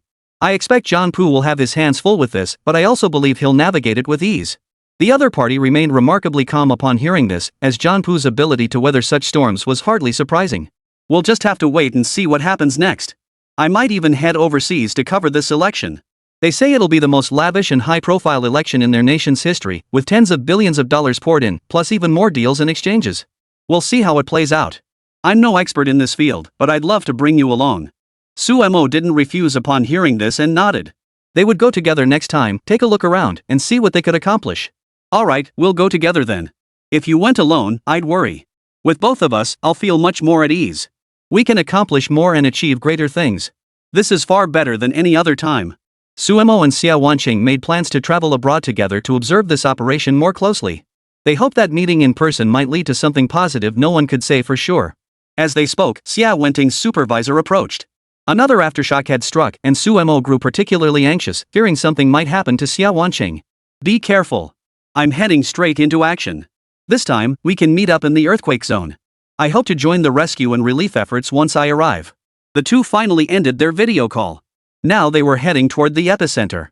For the time ahead, Suemo would be living a nomadic existence, his daily life confined to traveling alongside the relief vehicles. The trucks carried massive supplies and cleared roads along the way. That was all they could manage. He didn't care about that now. He charged straight to the side, hauling stones and clearing collapsed buildings and trees. Although Zhang Yuan kept wanting to take photos, Suemo insisted he refrain. Work, not publicity, was what mattered most now. As always, those in PR roles often overemphasized promotion, believing more publicity was always better. All this publicity was completely unnecessary. Not publicizing it was actually a good thing, allowing everything to develop steadily and calmly. Excessive publicity might instead cause others to have some. The group worked diligently here, quickly clearing a path. Now, they finally paused for a moment's rest. Suemo watched as the vehicle finally drove in. He immediately climbed the nearby hillside and glanced down below, his eyes welling up. Below lay the town at the epicenter of the earthquake. Vast swaths of collapsed buildings lay scattered, while starving and freezing refugees huddled nearby. Many areas had been completely destroyed. A massive fissure ran through the northern part of the town. However, this fissure hadn't completely destroyed the town or caused surrounding structures to collapse. Even so, the entire town had suffered immense damage. This town was said to have once housed 50,000 people. After this catastrophe, it was unclear how many had fled or remained behind. One could only say these people were choosing their own paths, but what those paths entailed, who could truly know? Suemo felt a pang of worry at that moment. He hoped no more lives would be lost. Whatever the problem, he wanted to save as many people as possible. Cries began rising from nearby as people strained toward the center. All equipment had been fully prepared. This moment marked the beginning of the rescue. Suemo watched the scene unfold, his heart filled with a mix of gratitude for everything around him, unease, and melancholy. After all, this place had suffered horrific destruction, and he himself felt a measure of helplessness. I truly hope this place recovers quickly. Many here are our kin. I don't want them to suffer needlessly in the midst of disaster. As Suemo spoke, his photo was snapped and uploaded online. It captured the most shining moment amidst the disaster, his tear-filled gaze upon the stricken area. This image would later become the award ceremony photo. Chapter 171: The Contrasting Approaches to Disaster Relief. Across the ocean, disaster had also struck. In fact, both sides faced calamities. In Eagle Nation, a massive fire had recently engulfed their most renowned DreamWorks studio. This so-called DreamWorks complex was a core national hub dedicated to film production. For a long time, this area was almost the nation's most crucial propaganda hub and one of its primary economic sources. The government invested massive resources and preparations here, hoping to attract large numbers of people. They could produce more films here and enjoyed the diverse interactions, allowing ordinary citizens to have better experiences. This dream factory was indeed quite remarkable. Yet now, a massive fire had erupted here, even engulfing the residences of the wealthiest elites.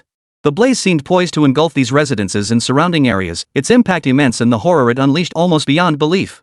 After all, a terrifying, earth-shattering conflagration defies description. Meanwhile, in the land of cherry blossoms, an earthquake struck a coastal border region, causing significant damage. In this short span, many lives were lost to the quake. Yet the true tragedy lies not only in the casualties, but in the events unfolding amidst the devastation. While the nation should have been actively engaged in disaster relief, surprisingly few people continued rescue efforts. Instead, some sought to waste time here, attempting to stir up trouble. Regarding disaster relief, differing perspectives emerged. Some believed it was an essential undertaking, something everyone should uphold, and a fundamental responsibility of the state. Others, however, see disaster relief merely as a public sentiment, arguing that the state shouldn't bear full responsibility for its citizens, whether in this land of cherry blossoms or across the ocean. Leaders in the Eagle Nation seem to share similar sentiments, holding divergent views on disaster relief. Though their exact reasoning remains unclear, their stance is quite intriguing. When Suemo first began disaster relief, his internet connection had already been cut off, preventing him from continuing discussions with those individuals. Yet within him persisted a firm conviction and judgment regarding the present situation. This mindset was unique to him, and he believed his approach was quite effective. Suemo was wholly focused on disaster relief, everything else held little connection or significance to him. After all, his sole aim was to get the job done. What relevance did anything else hold for him? For someone so resolute and earnest, the most he could do was explore, seek knowledge, and strive diligently. Everything else held little connection to him. These past few days had been busy, spent in a place where his thoughts diverged entirely from others. He remained steadfast and earnest, seeking only to do his best and accomplish more. The affairs of others held little relevance to him. As someone so resolute, earnest, and even loyal, Suemo was actually more dedicated than others imagined.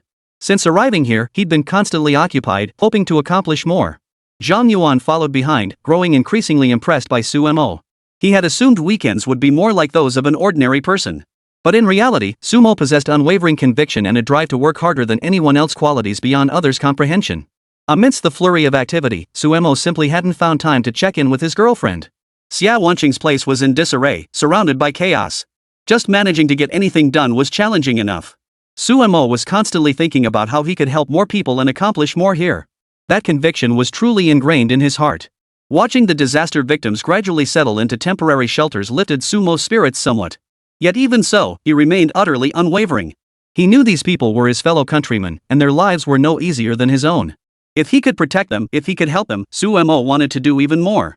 Mr. Su, I've been following you closely, and it seems you have so many ideas. I know you want to help more people, but we're not professionals. Often, it feels more like we're here to raise awareness. I don't know how much impact we can make. All we can do is try our best. Even the authorities won't claim this disaster can be easily resolved. You shouldn't worry or blame yourself too much. Do your best and leave the rest to fate. That's exactly how it is. Zhang Yuan continued to console Suemo, but Suemo responded with a hint of resignation. He didn't want his journey of rescue to end so simply. It was precisely such a simple conclusion that made him feel he should strive harder and help others more. Your words actually make me feel awkward. Whether it's you, me, or everyone here, we're all fellow countrymen. We're in this together, supporting each other and striving to do better. We're working collectively to achieve something. Without everyone's cooperation, everything would be hollow and meaningless. I believe we should strive harder and more earnestly. Doing our best is what truly matters. And right now, many of our fellow countrymen are utterly helpless. Look at them, some can only scrape by on cold food, barely clinging to life. Surviving at all costs isn't what I want. I want us to strive together, to walk forward with determination and purpose. Hearing this, Zhang Yuan beside him felt deep admiration. He truly believed Suemo was an extraordinary person. Among everyone he'd encountered, this man was clearly exceptional, remarkable, and special. Often, he appeared ordinary, yet compared to others, he possessed greater resolve and a deeper sense of duty. Just then, a shout drew Sumo's attention. He turned to see Xia Wanqing. So you really are here. We meet again. How have these days been? Have you been doing well without me around? Happy, or not so happy? Hearing Sumo's words, Xia Wanqing smiled faintly, smoothing her hair with a calm expression. The two finally stood close together. Being reunited truly brought them joy. Both harbored genuine feelings, and this time, they could finally be together properly. Sumo felt a tinge of emotion looking at his beloved beside him. After all, meeting each other hadn't been easy. Chapter 172, The Overseas Fire. Having finally reunited, there was indeed an inexhaustible depth to their relationship as a couple. Sumo said little, instead leading Xia Wanqing to another location. They had just entered a tent.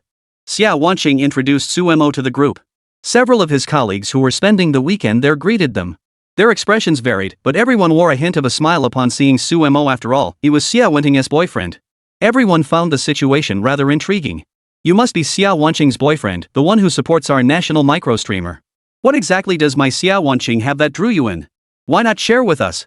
Sumo was momentarily taken aback by the question, but he only smiled in response. We're mutually attracted and genuinely care for each other. If he finds me appealing, then I must have qualities that draw him to me. That's our perspective on love. It's all about genuine feelings and sincerity. Sumo spoke slowly. The woman listening smiled at his words, surprised by his eloquence. What he said was quite interesting, and the two exchanged only a brief conversation. Immediately after, Xia Wanqing pulled Sumo aside. The others nearby chuckled, curious if Sumo had some special insight to share. Alright, you lot stop prying into all that weird stuff. Right now, the two of us have some things to discuss. Actually, it's fine if you hear it, but the most important thing is to talk about recent developments, especially the big fire involving eagle sauce. At the mention of the fire, everyone perked up instantly. They hurriedly pulled up stools to listen as Sumo checked the latest updates. The blaze had claimed dozens of lives, and crucially, even the exclusive wealthy district had been engulfed. For a long time, this affluent area had been treated differently. They received the most protection. In Eagle Sauce Nation, the fire department operated under a peculiar system. Whoever paid the most could effectively hire them for protection. Originally, the Eagle Sauce Fire Department maintained a reputation for fairness. They bravely charged into the flames during the disaster to rescue people. Seeing their curiosity, Sumo sat down and told them a story. I'm sure you're all wondering why the Eagle Nation's fires escalated to such catastrophic levels. It seems bizarre those who should have paid didn't step up, instead letting the flames rage unchecked. But the truth is far more complex. Let's start with this intriguing matter. As everyone knows, at the turn of the millennium, a massive aviation disaster struck Eagle Nation, the 9/11 attacks. This catastrophe claimed countless lives and even brought down their most iconic structure, the World Trade Center, causing its complete collapse. The impact was undeniably severe. To me, it was merely a spectator event. More significantly, it bought our nation valuable time for development, easing their domestic restrictions while they became engulfed in the so-called wave of the War on Terror. All this had its roots, like their reckless actions in the Middle East, but we won't dwell on that. Returning to the matter at hand, after this horrific attack brought down their towers, many professionals rushed to the scene to rescue people. Those firefighters rushed into the disaster site to save lives, yet their superiors never informed them that the site contained massive amounts of radioactive and toxic substances, including significant quantities of asbestos. When the asbestos was disrupted, it was inhaled directly into their bodies, becoming a carcinogen. Ultimately, many of those people, especially the firefighters, developed serious illnesses, some even cancer. But the higher-ups didn't care at all. They just let them die in misery, without any compensation. It's a helpless and tragic situation, but it's the reality they face now. So they became incredibly angry about all this, to the point where no one genuinely wants to help anymore. Now you understand why so many firefighters aren't particularly enthusiastic about this. Of course, another issue is that in recent years, the LGBT movement has become increasingly intense, leading to many unsuitable individuals joining the firefighting ranks. This firefighting community is supposed to be crucial. But they've brought too many diverse individuals into this high-stress environment. These so-called diverse individuals aren't genuine disaster relief personnel. They lack the necessary capabilities and certainly won't put in the effort. It's laughable. That's why so many incidents have occurred. And there's another specific reason. Certain wealthy individuals can directly call these firefighters to handle situations in specific areas for them. For example, deploying them to extinguish fires in certain special zones to protect their important areas. Isn't that quite normal? Sumo found this perfectly reasonable, but several people nearby were utterly baffled. Surely firefighters represent public authority, they're state personnel whose duty should be serving national interests. Yet now they were taking private assignments, willing to work for whoever paid the most. But upon reflection, it made perfect sense. That's a capitalist country. Don't judge it by the standards of this one. For instance, during a major disaster here, the government would dispatch professional teams for relief efforts. But elsewhere, that's simply impossible. More importantly, certain individuals treat disaster relief as a weapon in their arsenal, or rather, as a source of profit. I don't believe we should take such matters too seriously. Alright, let's shift to another matter. Though I haven't followed this fire extensively, one news item caught my attention: the fact that many fire hydrants ran dry is downright absurd. Since the city is coastal, using seawater for firefighting isn't out of the question. While operationally challenging, they still didn't utilize this method, whether due to lack of pumps or other issues. Not using seawater is one thing, but they didn't even have water in the hydrants. The biggest problem is that around 70% of California's water supply has been bought up by a single corporation. Chapter 173, The Magic of Capital. No way. Can water even be bought out? In our country, that's unheard of. Companies can contract water rights, but buying out the entire water supply? That's impossible. A young man nearby voiced his opinion, finding the idea of buying up all the water incomprehensible. Sumo knew it wasn't just possible, it was reality. The entity that has effectively bought up nearly all the water there is an agricultural corporation. California produces vast quantities of almonds and other dried fruits, and this company uses massive amounts of water for irrigation and cultivation. You guys always seem to think Eagle's agriculture is incredibly advanced, especially those big farms in the Midwest with high levels of mechanization. But even mechanized farms require water for irrigation. The east and west coasts frequently experience typhoons and hurricanes that bring heavy rainfall.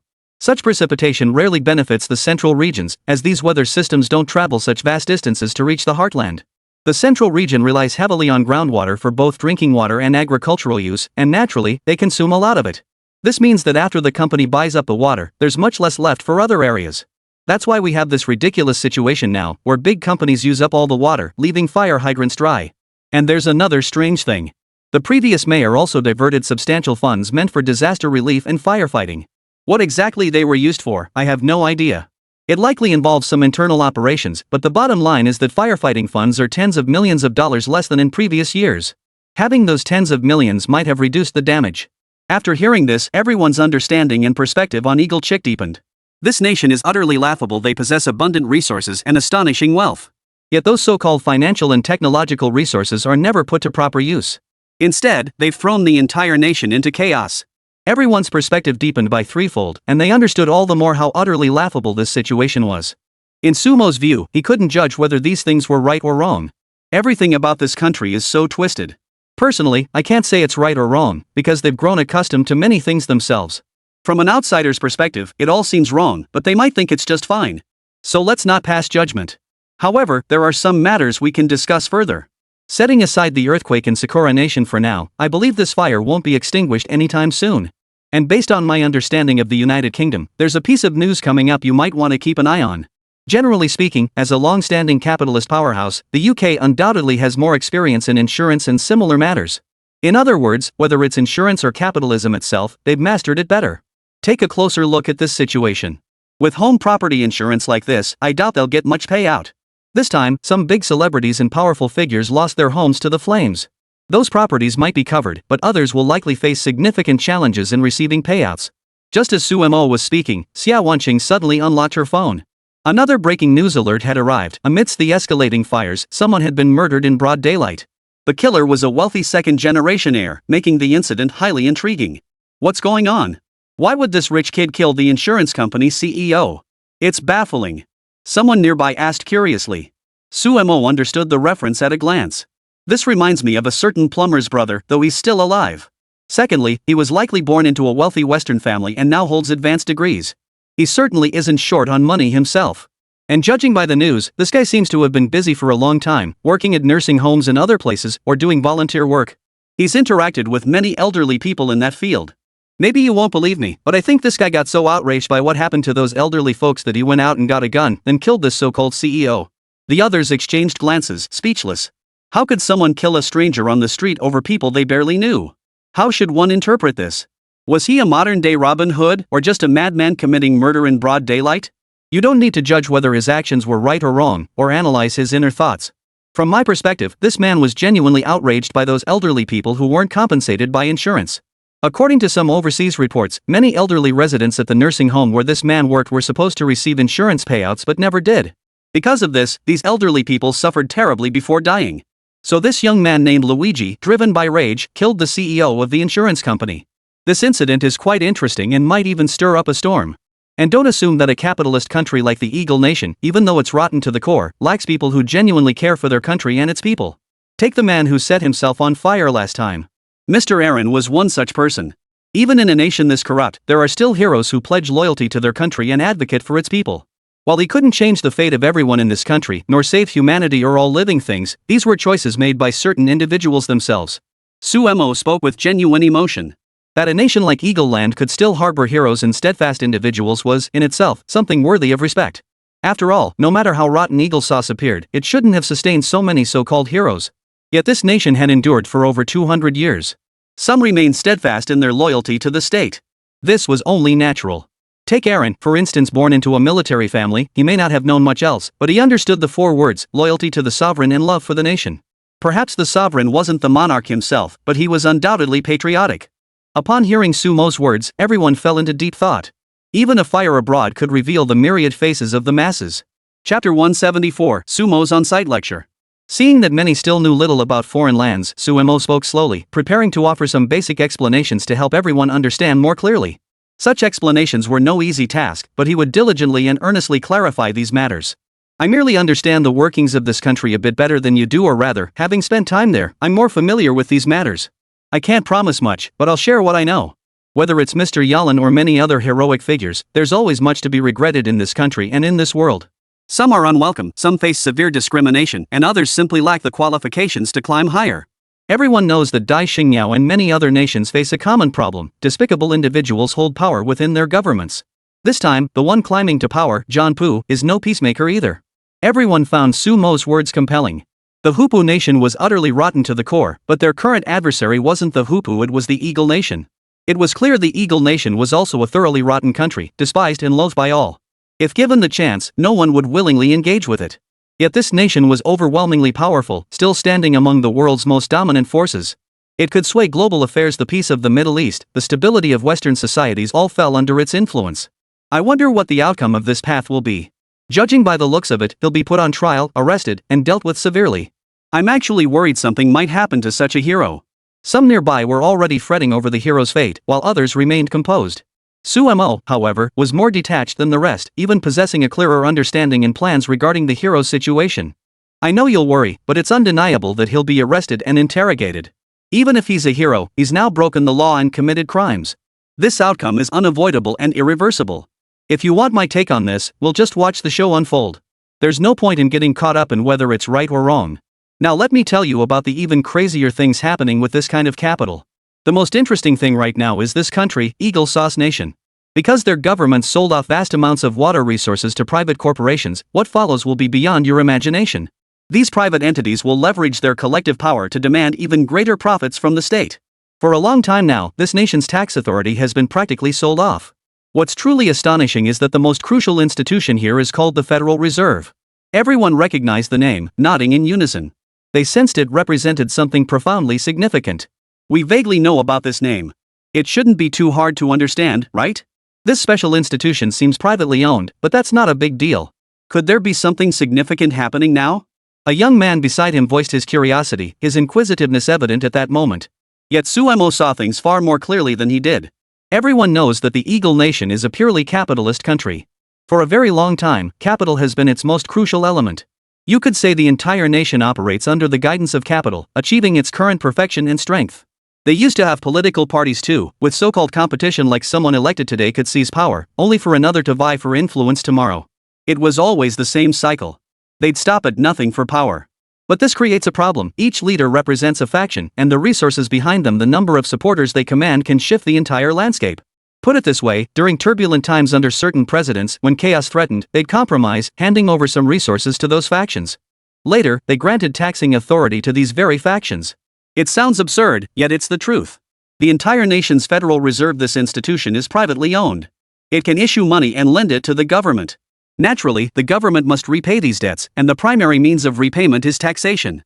A nation rotten to its core, what more is there to say? By now, it's a fact beyond dispute. Hearing Sumo's words, the crowd was stunned, a wave of astonishment rising within them. No way! A nation's taxing authority is handed over to a private sector serving these powerful families? How much money could they possibly have? Our country barely manages to function on trillions of dollars in annual tax revenue, yet they seem to fall far short. A profound sense of dread gripped them. How could a nation's tax revenue be held hostage by private organizations? And as long as the nation stood, the families behind it would grow fat, fatter, and fattest. Seeing their curious expressions, Sumo immediately launched his livestream. The moment he went live, the entire chat exploded. Many had been waiting here, their excitement palpable at his arrival. Yang Wei is live. Come check it out, everyone. Got anything more interesting to share today? Definitely. Yang Wei is streaming again. He didn't finish what he was saying last time, and now there's something new. I bet it's about all the mess that Eagle Sauce Country has been stirring up lately. Speaking of that Eagle Nation, they come up with new tricks every day. I don't know how they've managed to last this long. A country that's already rotten to the core still has so many followers today. A bunch of dogs groveling and licking boots, it's truly entertaining. It's genuinely baffling. The entire nation is so disgusting, yet there's a pack of traitors who genuinely think it's wonderful and enviable. Who knows what goes on in their heads? Maybe one day they'll snap out of it, though I doubt it. Chapter 175, Brief Commentary. After going live, Sumo shared the latest updates. Truthfully, news like this spreads like wildfire online, no need for him to elaborate. Everyone was already aware of the overseas fires and the latest developments. Host, we're all aware of this news. Who'd have thought the British Empire could pull off so many shenanigans? They're truly remarkable now. I'm genuinely impressed. I wonder when this country will finally implode. I'm actually looking forward to the day they just collapse. That'd save us a lot of trouble and hassle. You're not alone in hoping for that, Eagle-chan. We all wish this country would be wiped off the face of the earth and vanish forever. Only then would the world truly regain peace. Just think about those Eagle-chan presidents who started wars and yet they get awarded the Nobel Peace Prize. That's the ultimate irony. Seeing that everyone shared a similar view, Sumo felt it necessary to clarify things for everyone.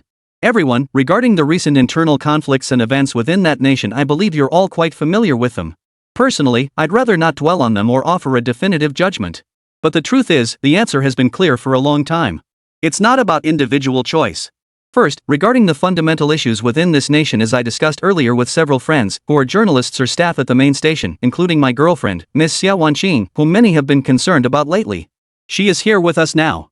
We are currently in the disaster zone, taking advantage of a break to share a few thoughts with everyone. I simply wish to say that the global landscape is far more complex than it appears on the surface. There is no absolute black and white, no pure good or evil. When it comes to vast entities like the machinery of a nation-state, one must not view matters through the lens of personal morality, nor attempt to anthropomorphize everything. That is a mistake. We must not fall into the trap of metaphysical error. Instead, we need to cultivate a sense of discernment, constantly seeking clarity amidst all things. I want to offer an answer, whether it's this fire, the election, or the assassination of the insurance company CEO, these are merely harbingers of the impending collapse of this great empire. This nation has never lacked patriots, never, ever. There will be many like Mr. Aaron, who dedicate themselves to world peace, justice, and truth. But what's the most absurd thing? Within their own country, they constantly suppress any speech supporting Mr. Aaron. Just like before, when some university students began supporting the freedom movement in the Middle East, their universities directly revoked their graduation qualifications, causing quite a stir. When students within some universities protested, they were also dealt with severely. Everyone should see something from this incident. In other words, students are deeply unwelcome in this process, and this country doesn't need so many clear-headed individuals. Another recent development I've heard is that an overseas information platform will be blocked. The reason given is that this media and consulting platform has some connections to our country. In other words, fearing their own secrets might be exposed, these foreign entities are now resorting to all manner of tactics to obstruct the spread of truth. It's utterly ridiculous. They are bound to lose this war. Though they chose this path themselves, victory is impossible because they overlooked one crucial fact: the voices of the people cannot truly be silenced. Truly silencing the people and stopping them from speaking is impossible. An ancient saying in our country expresses this perfectly: it is easier to dam a river than to silence the people. Though brief, these words resonated deeply with everyone present. Many found themselves in agreement. Sumo seemed to grasp the fundamental workings of the world, offering a detailed yet straightforward interpretation that inspired admiration rather than fear. His words increasingly resonated as profoundly logical. Everything that followed would proceed step by step, with his direction serving as the guiding principle. Just as Sumo was about to continue, someone flashed several sports cars and suddenly went online. Sumo calmly pulled that person into the conversation. "Hey buddy, you wanna go live by donating supercars, right? But can I just say something? I've been a bit annoyed lately. What bugs me most is when people donate to go live, then suddenly log off themselves. They don't finish their scripted tasks and just use the minor refund feature. That move is just laughable. Everyone burst into laughter upon hearing this, the bullet chat buzzing with amusement. Suemo had previously explained the minor refund feature, a tactic that ended up hurting the user more than the target. Of course, some people didn't care about that consequence. Once this feature is used, the account's spending privileges get revoked. That account can't send gifts or operate normally anymore. Some script readers, eager to finish their scripts, actually welcomed this feature. These script readers earned their income from reading scripts and hoped to gain some benefits, so their methods were rather unique. What are you talking about? I'm a streamer promoting our nation's prestige. I don't read scripts. I have legitimate income and legitimate skills. I'm not here to read scripts. Don't pin false accusations on me or spout nonsense. Suemo listened to the man's flustered protest with indifference. It doesn't matter whether it's true or not. Anyway, all your names sound alike, like Flowering Prosperity or Fresh Living.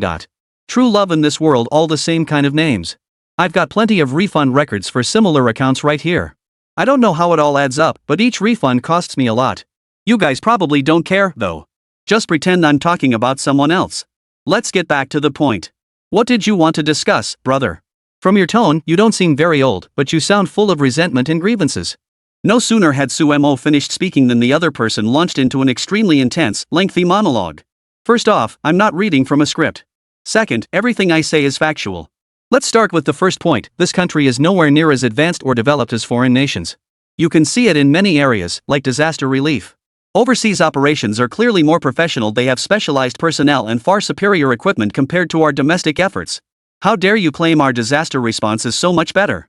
You're deliberately misleading people. Chapter 176, Everyone's Perspective. Keeping people in the dark. Bloggers like you are the worst. I wonder when they'll finally round up all these bloggers and throw you all in jail. That'd be just fine. Hearing the other person's impatience, Suemo shrugged helplessly and smiled, thinking this guy's rage was completely unnecessary. What are you talking about, brother? I've always upheld our nation's prestige. I can confidently say that in all my time online, I've never engaged in any extreme or reckless behavior. I've always been guided by facts. Everything I've said is the truth. I've never made any false judgments about the real situation. If you want to accuse me of spreading falsehoods or wrongdoing, then bring evidence. There's no point in just hurling accusations here. If you lack evidence, people will only attack you more fiercely. Without proof, it proves you're deliberately spreading lies. If you're wrong and incite everyone's disgust, it'll be entirely unnecessary.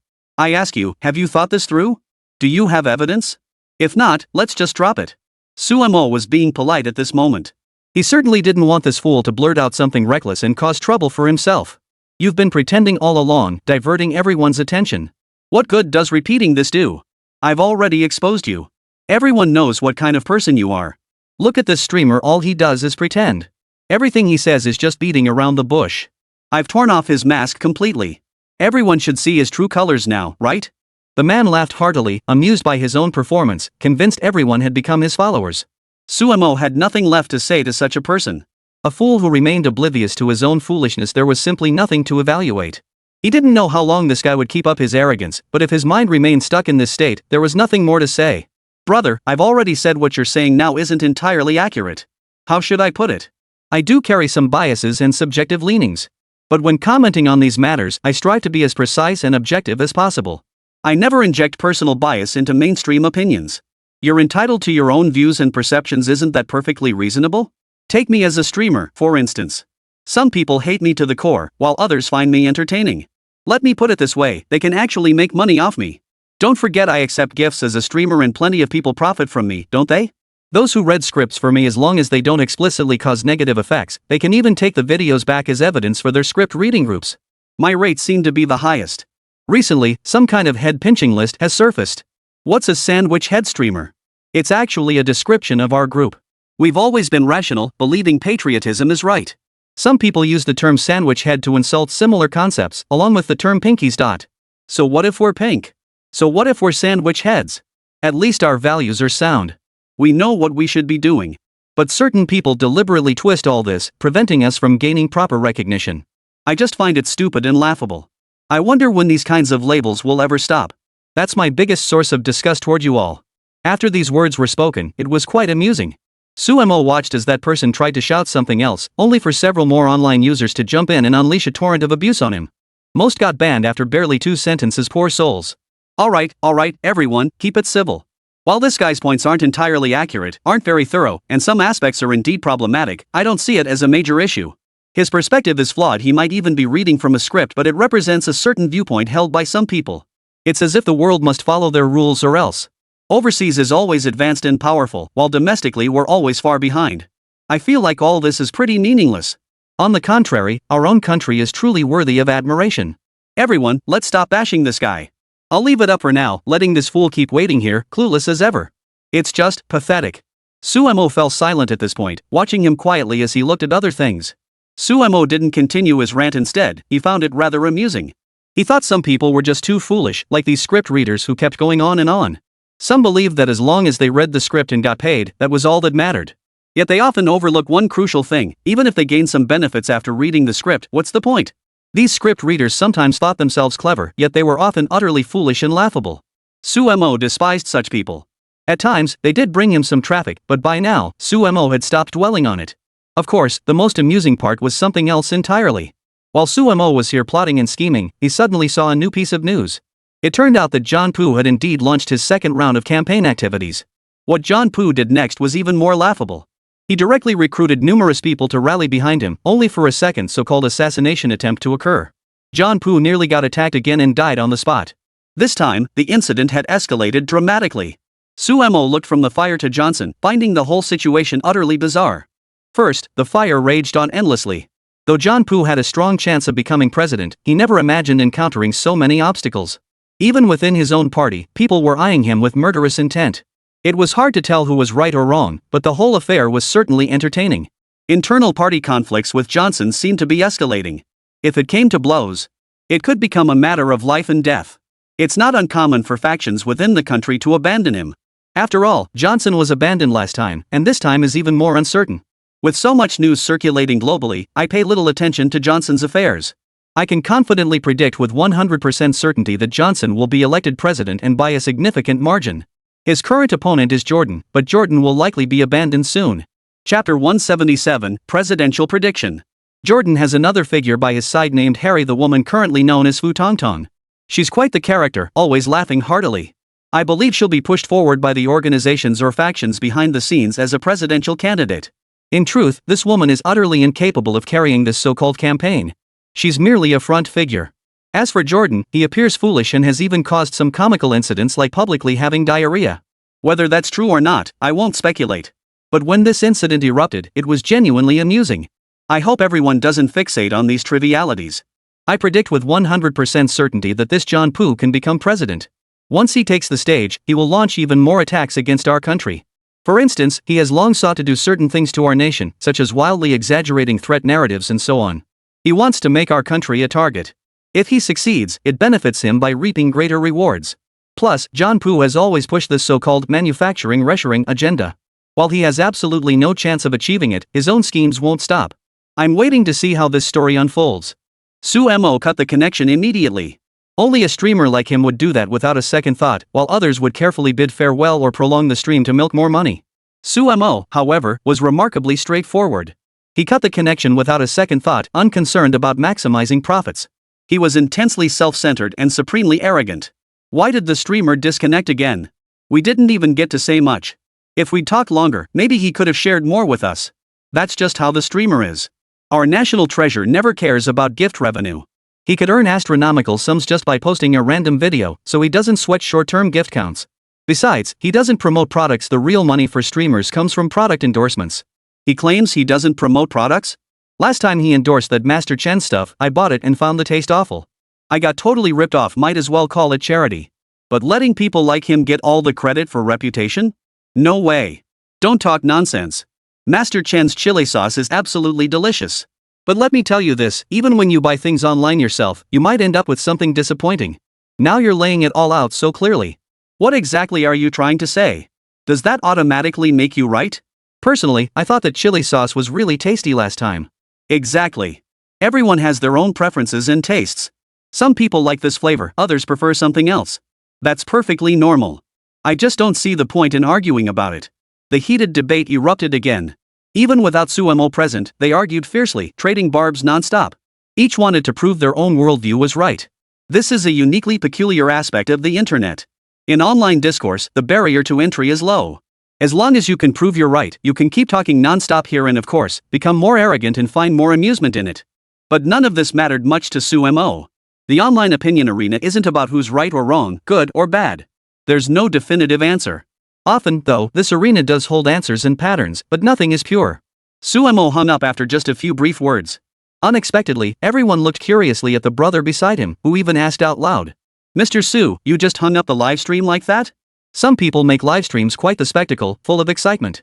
I didn't expect you to wrap it up with just one sentence. If you wanted gifts, you should have chatted a bit longer.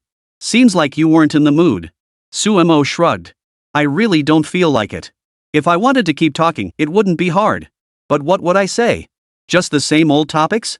Lately, I feel disaster relief is more urgent and important. Especially tonight, who knows what might happen. After an earthquake, some areas still get aftershocks. If aftershocks do occur, they'd be extremely dangerous and severe. So in my view, what matters most is whether we can save lives and do more to help. We all want our compatriots to be safe and sound, right? As for the situation abroad, we can discuss that later. Whether it's the earthquake in the land of cherry blossoms or the fires across the ocean in the kingdom of the British, they won't receive immediate rescue. They can't change their circumstances on their own. We're just spectators here, watching the show unfold.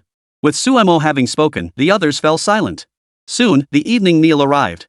Of course, the first batches of dumplings and buns were reserved for the locals. The crowd here was thrilled, forming a long line. Sumo noticed some children were served first. They had priority, followed by the elderly and young adults at the end of the line. This was the optimal order. It wouldn't work abroad, but each system has its merits. Strict adherence to queuing order is a fair representation. The fact that the elderly, women, and children still received care was sufficient. What delighted Sumo most was the complete orderliness within the queue, where every citizen carried a sense of gratitude. This bond between the military and the people was the best kind, far superior to the situation abroad where even firefighters were unwilling to fight epidemics and disasters. Take the case of that hired firefighter team securing a supermarket earlier while it ensured the store could keep operating. But an even stranger incident emerged during the entire disaster response. As everyone witnessed, some individuals actually began fleeing to other locations during this major crisis, or even resorted to looting. The zero-yuan purchase phenomenon resurfaced, and Su felt that domestic and international approaches were fundamentally different, taken down distinct paths, yielding vastly different outcomes. To Sumo, these matters were beyond contemplation. Sumo stopped overthinking and observing, simply moving quietly with the crowd, recording everything around him. Just then, a woman approached him. Upon seeing Sumo, she embraced him with great emotion. Sumo had no idea what he had done to deserve this. Only after careful questioning did he learn the truth. The food he had delivered to her family last time had been a lifesaver in their time of need, the woman sobbed repeatedly. Chapter 178, An Exemplary Representative. Only then did Sumo recall having met this woman before. He never imagined that a simple act of kindness could be met with such profound gratitude. Her words touched him deeply. Seeing her state, a flame ignited within him a profound sense of nostalgia. It's what I should do. If what I have can save lives, we're all one family, fellow countrymen. We should live in harmony and work together. Faced with disaster, I know what must be done, work alongside everyone else, doing whatever I can. Truthfully, there are many who strive harder than I, like these brave soldiers around us. They risk their lives for our nation and tirelessly labor for all of us. Sumo's words earned him applause and respect from everyone. After all, he was just an ordinary person who stood unwaveringly on the front lines, striving to save lives. To achieve this level of dedication was deeply admirable. Some even stepped forward, looking at him with awe. What I've done comes from the heart. I hope everyone will continue to work tirelessly and strive together for progress. I hope we can continue working together for the benefit of more people, for the benefit of everyone. I also hope that in this disaster, everyone can get through it safely. I haven't thought about much else. As Sumo spoke, voices suddenly erupted nearby. People pointed at him, shouting in awe. He seems to be that incredibly influential blogger who promotes our national prestige. He's so amazing to actually meet him here. He's exceptionally powerful and formidable. Exactly. They say this blogger has made a fortune himself, constantly posting highly relevant videos internationally to criticize or expose real-world issues abroad. Exactly. He's a national treasure, truly remarkable. He lived abroad for a while and has incredible skills. He's just amazing. Everyone began showering Yang Wei with endless praise. Standing by, Sumo felt utterly speechless. He wasn't particularly familiar with these people, he could only say that as a fellow blogger. He had his own opinions and insights about them, but beyond that, it was hard to say much more. Each person had their own plans and motivations for how much effort they put into their work. Sumo motioned for everyone to step aside so he could observe the relief efforts. Suddenly, a helicopter arrived, and to everyone's astonishment, several foreigners disembarked. Everyone watched in astonishment. Why would foreigners suddenly appear here? Everyone felt something was terribly off. Yet these foreigners walked right up to Suemo and the others, greeting them first. Suemo was quite curious and inquired carefully. He finally learned their identities. The man at the front was a subordinate sent by Antonio. As for Antonio himself, he did have some schemes in mind for Suemo and the others. He had originally planned to head to the border first, but then the earthquake struck unexpectedly. He decided to visit the disaster zone, though his primary mission involved propaganda work, specifically to witness firsthand the devastation inflicted upon his countrymen by the earthquake. He wanted to see if the Dragon Nation would descend into chaos amidst the disaster, especially since it had endured a major earthquake before. Back then, the nation was not prosperous, and the earthquake had caused severe casualties. Antonio was here to gain a head start.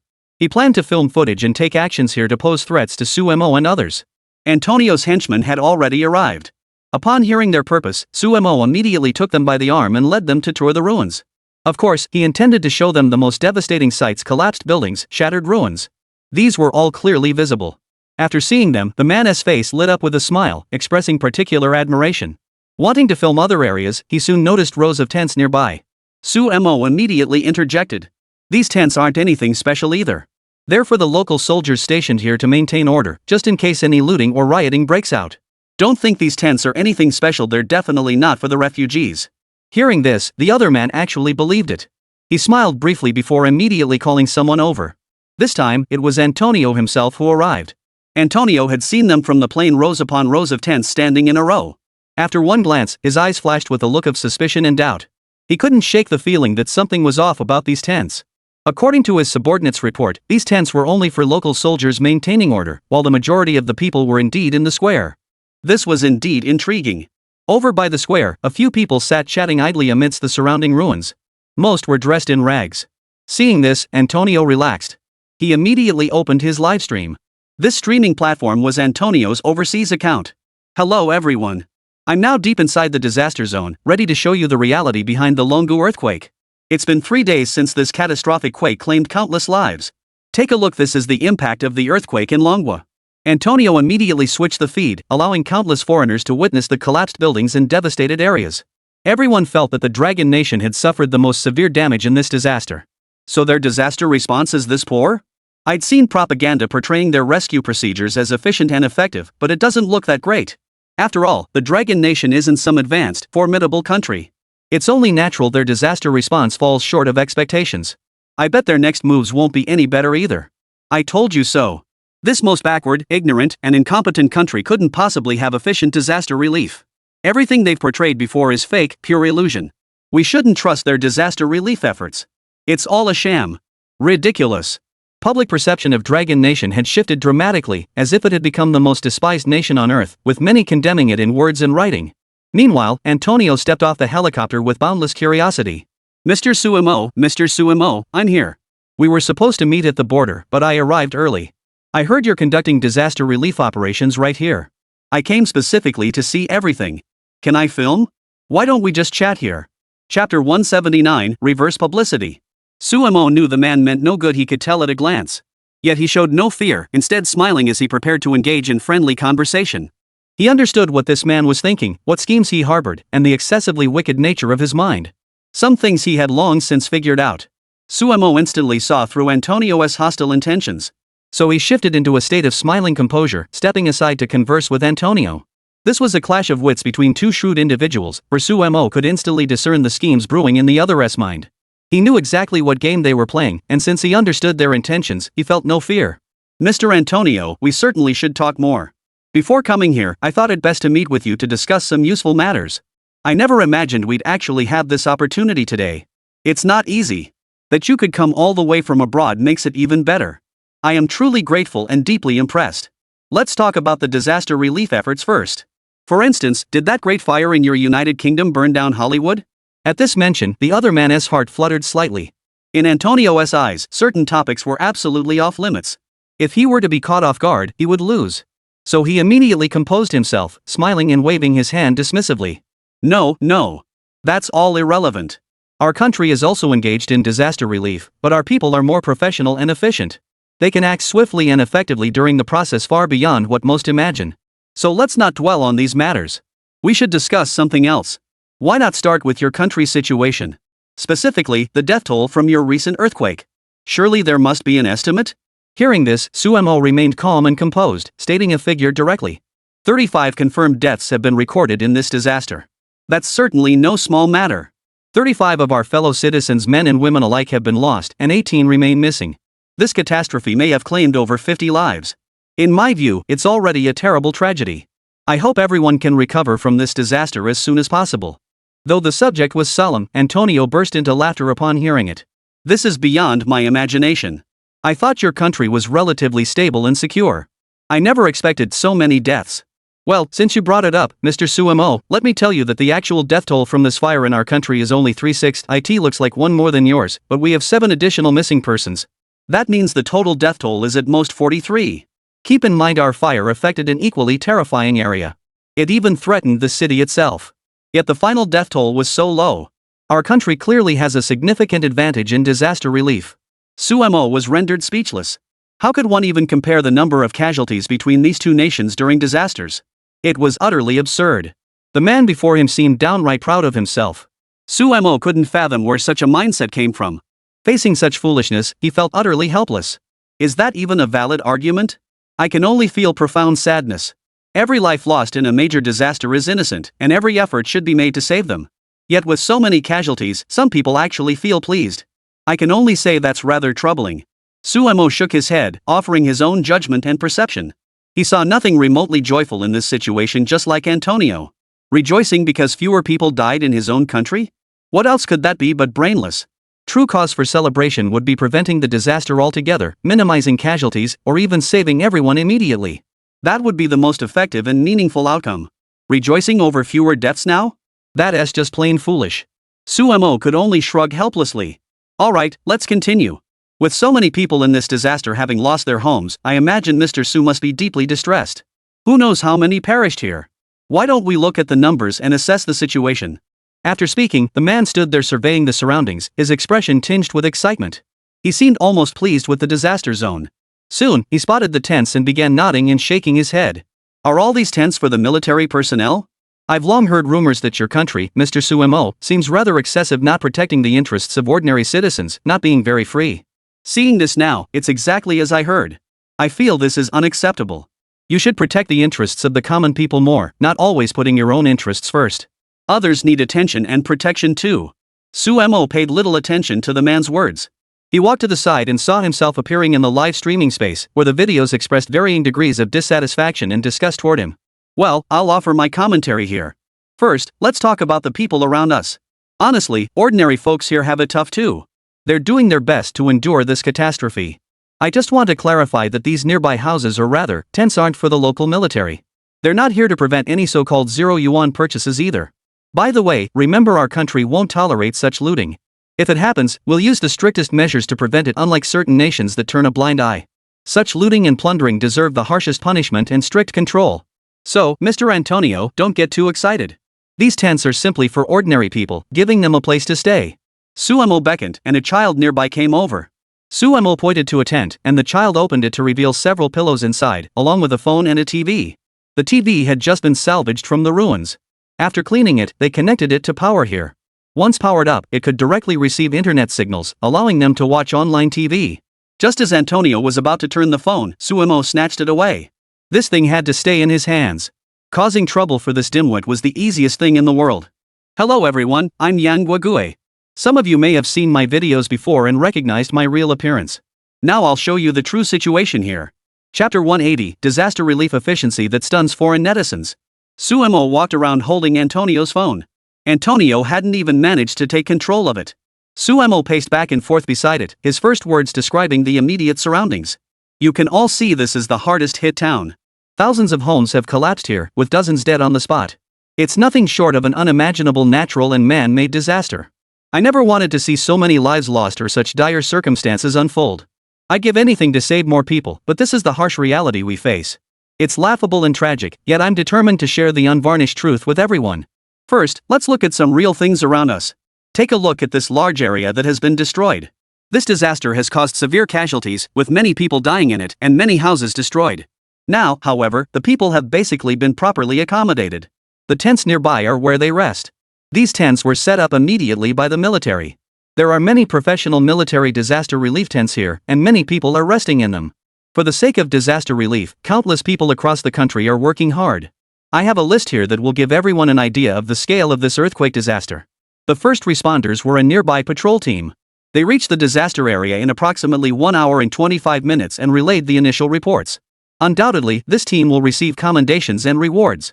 But please don't assume that receiving these honors means they are safe and can relax their efforts. Quite the opposite, they came here facing immense danger. With mountains nearby and the risk of aftershocks, one misstep could cost them their lives. That would be a grave tragedy. Every person entering the disaster zone is risking their life. They are the first wave of heroes, but that doesn't mean others aren't heroes. Our country has many such heroes, like the team right beside me now. They belong to another garrison unit nearby and rushed to the disaster zone immediately. I wonder how common this is abroad. You can share your thoughts in the comments or bullet chats. This live stream primarily targets netizens from the Eagle Nation. Upon hearing this question, they immediately voiced their opinions. But without a doubt, such situations are extremely rare. Almost no one participates in disaster relief at the very first moment. In their country, disaster relief efforts are exceptionally uncommon. Especially for official professional units, they can't deploy to disaster zones without a presidential order. No, at least not in the Eagle Nation. I've lived here for years and never seen many troops deployed for disaster relief. Exactly. So the military can't even be used for disaster relief? What's the point of having an army then? Does that mean our military is only good for fighting wars and destroying other countries? I'm finally beginning to grasp what Mr. Aaron meant. He truly was a hero. Aaron was the man who had attempted suicide earlier. He said he refused to continue killing, destroying, and carrying out the extermination of humanity as a subordinate of these invaders. Later, he truly intended to withdraw. People were increasingly nostalgic for those genuine heroes of humanity. At this moment, Sumo continued his narrative in a measured tone. Now I'll continue guiding everyone through the tents, so you can experience what it means to be a truly heroic soldier of the people. Sumo entered the first tent, where only a few people sat quietly. They greeted him, and he responded with equal friendliness, exchanging a few words. On the other side, others were conversing as well. Sumo interacted with them calmly and clearly. But what followed proved even more entertaining, for Sumo's interactions with these individuals extended far beyond what met the eye. He discovered several more individuals there. These guys were playing cards over there who knew they'd managed to find a deck of cards at some point. It must be said that the basic disaster relief and rescue operations had concluded. But faced with vast piles of rubble, the crowd lacked machinery and could barely manage the cleanup with their bare hands. These individuals, having worked for most of the day, were now taking a break. That these men could even find the energy to play cards truly astonished the onlookers. It wasn't that they hadn't witnessed similar scenes before. Yet they couldn't help but feel profound admiration and astonishment. Though Sumo was merely an observer, he handled certain situations quite well. He exchanged a few words with the group, then simultaneously translated for the foreigners listening nearby. As the foreigners watched them play cards, one of the older men beside him suddenly grew tense. "Young man, you wouldn't be giving these foreigners tips, would you? We're playing landlord here. I'm the landlord now. If they saw my cards, that wouldn't do." The man seemed genuinely worried, though even if they had seen his cards, the foreigners probably wouldn't understand the game. At that moment, Sumo asked the man what he thought of the People's Liberation Army soldiers. The man nodded calmly, his eyes even sparkling. "It's all thanks to those young people that we have the life we do now. Even after such a disaster, and honestly, I lost a relative in it, I still feel I should thank them." As he spoke, tears welled up in his eyes. He'd worked all day, and now he was even resting and playing cards, yet his heart wasn't filled with sorrow? Not at all. The two men beside him patted his shoulder. Their card game here was meant to ease his heart a little. Sumo continued to inquire about the situation, and the uncle spoke frankly and earnestly for a moment. My uncle was quite old. Though he was family, it wasn't something too hard to accept. He was 95 years old. But honestly, no one wanted him to die in this earthquake. Let's focus on the young people first. My son is also a soldier. They work tirelessly for situations like this. These soldiers of the people are truly formidable. I'm glad. If he were here, I'd be even happier. Look at those young men over there, every single one of them is utterly exhausted. Some have even fallen asleep right where they stand. On the first day of the rescue effort, they slept outdoors without a single tent. That's our People's Liberation Army for you. Chapter 181, the slap in the face came quickly. Antonio had expected to gain the upper hand here, manipulating the situation to his advantage, but he hadn't anticipated things turning out to be far more difficult than he'd imagined. Antonio never imagined that after Sumo grabbed the phone, he would start streaming live without hesitation. And because his English was quite proficient, Communicating with foreigners posed no trouble at all. He explained the situation clearly in just a few words. More importantly, many citizens could now see the reality of the situation. Antonio had intended to downplay the severity, painting a picture of Dragon Nation's inadequate disaster response to make them appear utterly incompetent. But the problem was that now everyone could see clearly. To put it simply, there were numerous professional disaster relief personnel here, and professional national-level military forces had already been deployed. In their own country across the ocean, this would be utterly unthinkable. The Eagle Nation certainly possesses professional military forces and does engage in military rescue operations under specific circumstances. But most of the time, the president wouldn't send anyone. Including the president himself, they exercise this authority with extreme caution. It's not that they're unwilling to use public resources, but rather that improper rescue operations or invite scrutiny that could tarnish their political careers. In other words, these individuals are exceptionally astute. Yet striving to govern for the public good proves challenging. Is this the disaster response speed of their Dragon Nation? It looks pretty impressive, even if their equipment might not be the most advanced. It's already quite impressive. Look, there are even people nearby who are just eating. The fact that people here can actually rest when they have a moment is truly remarkable. Though the elderly gentleman had lost a loved one, he didn't appear overly oppressed. For someone of his age with health issues, surviving multiple pandemics was already remarkable. His family had endured immense hardship over the years. Now, though he's gone, he's left behind more hope. And despite the disaster, the younger generation in his family has suffered little loss. During the earthquake, many calls came in, but communication networks were disrupted, making contact difficult. Now that connections are mostly restored, everyone can finally breathe a sigh of relief. All of this, every single bit of it, is thanks to the tireless efforts of our nation, and to those people who live frugally, striving relentlessly, working ceaselessly. Without them, how could we possibly enjoy such good days now? I am truly grateful to them. The uncle expressed his heartfelt sentiments. Receiving such rescue efforts was truly something to be excited and proud about. Many others who heard this nodded in agreement. For a moment, praise poured forth for the People's Liberation Army and the current ruling class. I feel the same way. Without their help, we wouldn't have this good life now. I'm genuinely happy now. Food, drink, and power restored. We'll keep repairing things for the next while. I've heard new news here. The state has prepared special funding, so our housing is sorted. This statement immediately caught the attention of many. When Suemo translated it for the foreigners, several of them jumped up to express their considerable dissatisfaction. Of course, their greatest dissatisfaction was directed at the ruling class of Eagle Country, who seemed utterly indifferent to the people's welfare. Earlier, a place called Hawaii had suffered a devastating fire that caused immense losses for its people, inflicting severe blows and damage. Why does their country get such relief? They won't even have to pay to rebuild their homes. A relative of mine lost nearly everything in that Hawaiian fire and was saddled with over $100,000 in debt, yet no one took responsibility for him. Rumors swirl about even more mysterious aspects of that fire. Local developers sought to acquire the land, and then suddenly the flames erupted. What's the real story behind it all? I still find China's disaster response far surpasses my expectations. They actually provide extra benefits and care to affected citizens afterward. That alone is commendable. The US claims to be the world's strongest nation, yet treats its own people far less generously. Which country is truly more advanced? I can't tell anymore. Where the truly advanced nation lies is harder to predict. All we know is that some people have begun to change their views. What Dragon Nation is now demonstrating is a more advanced, powerful, and formidable will and qualities those others simply cannot match. Suemo could tell just by looking at these people that they were starting to question such talk. Antonio rushed forward to grab the phone. Suemo deftly moved the phone aside and captured new footage for everyone. Another vehicle had arrived, this time an entire military convoy. They were delivering supplies, and the quantity was substantial, including various fruits. Such items command high prices abroad, yet here they were being distributed freely. A group of children gathered to collect the vegetables and fruit, but soon, some adults called them back. The supplies remained untouched, left unclaimed. The situation was peculiar. Immediately, voices began shouting below, their tone dripping with sarcasm. We've long heard that your Dragon Country goods are unhealthy, full of pesticide residues, oil, and all sorts of chemicals. Now we see it's true. The common folk have nothing to eat.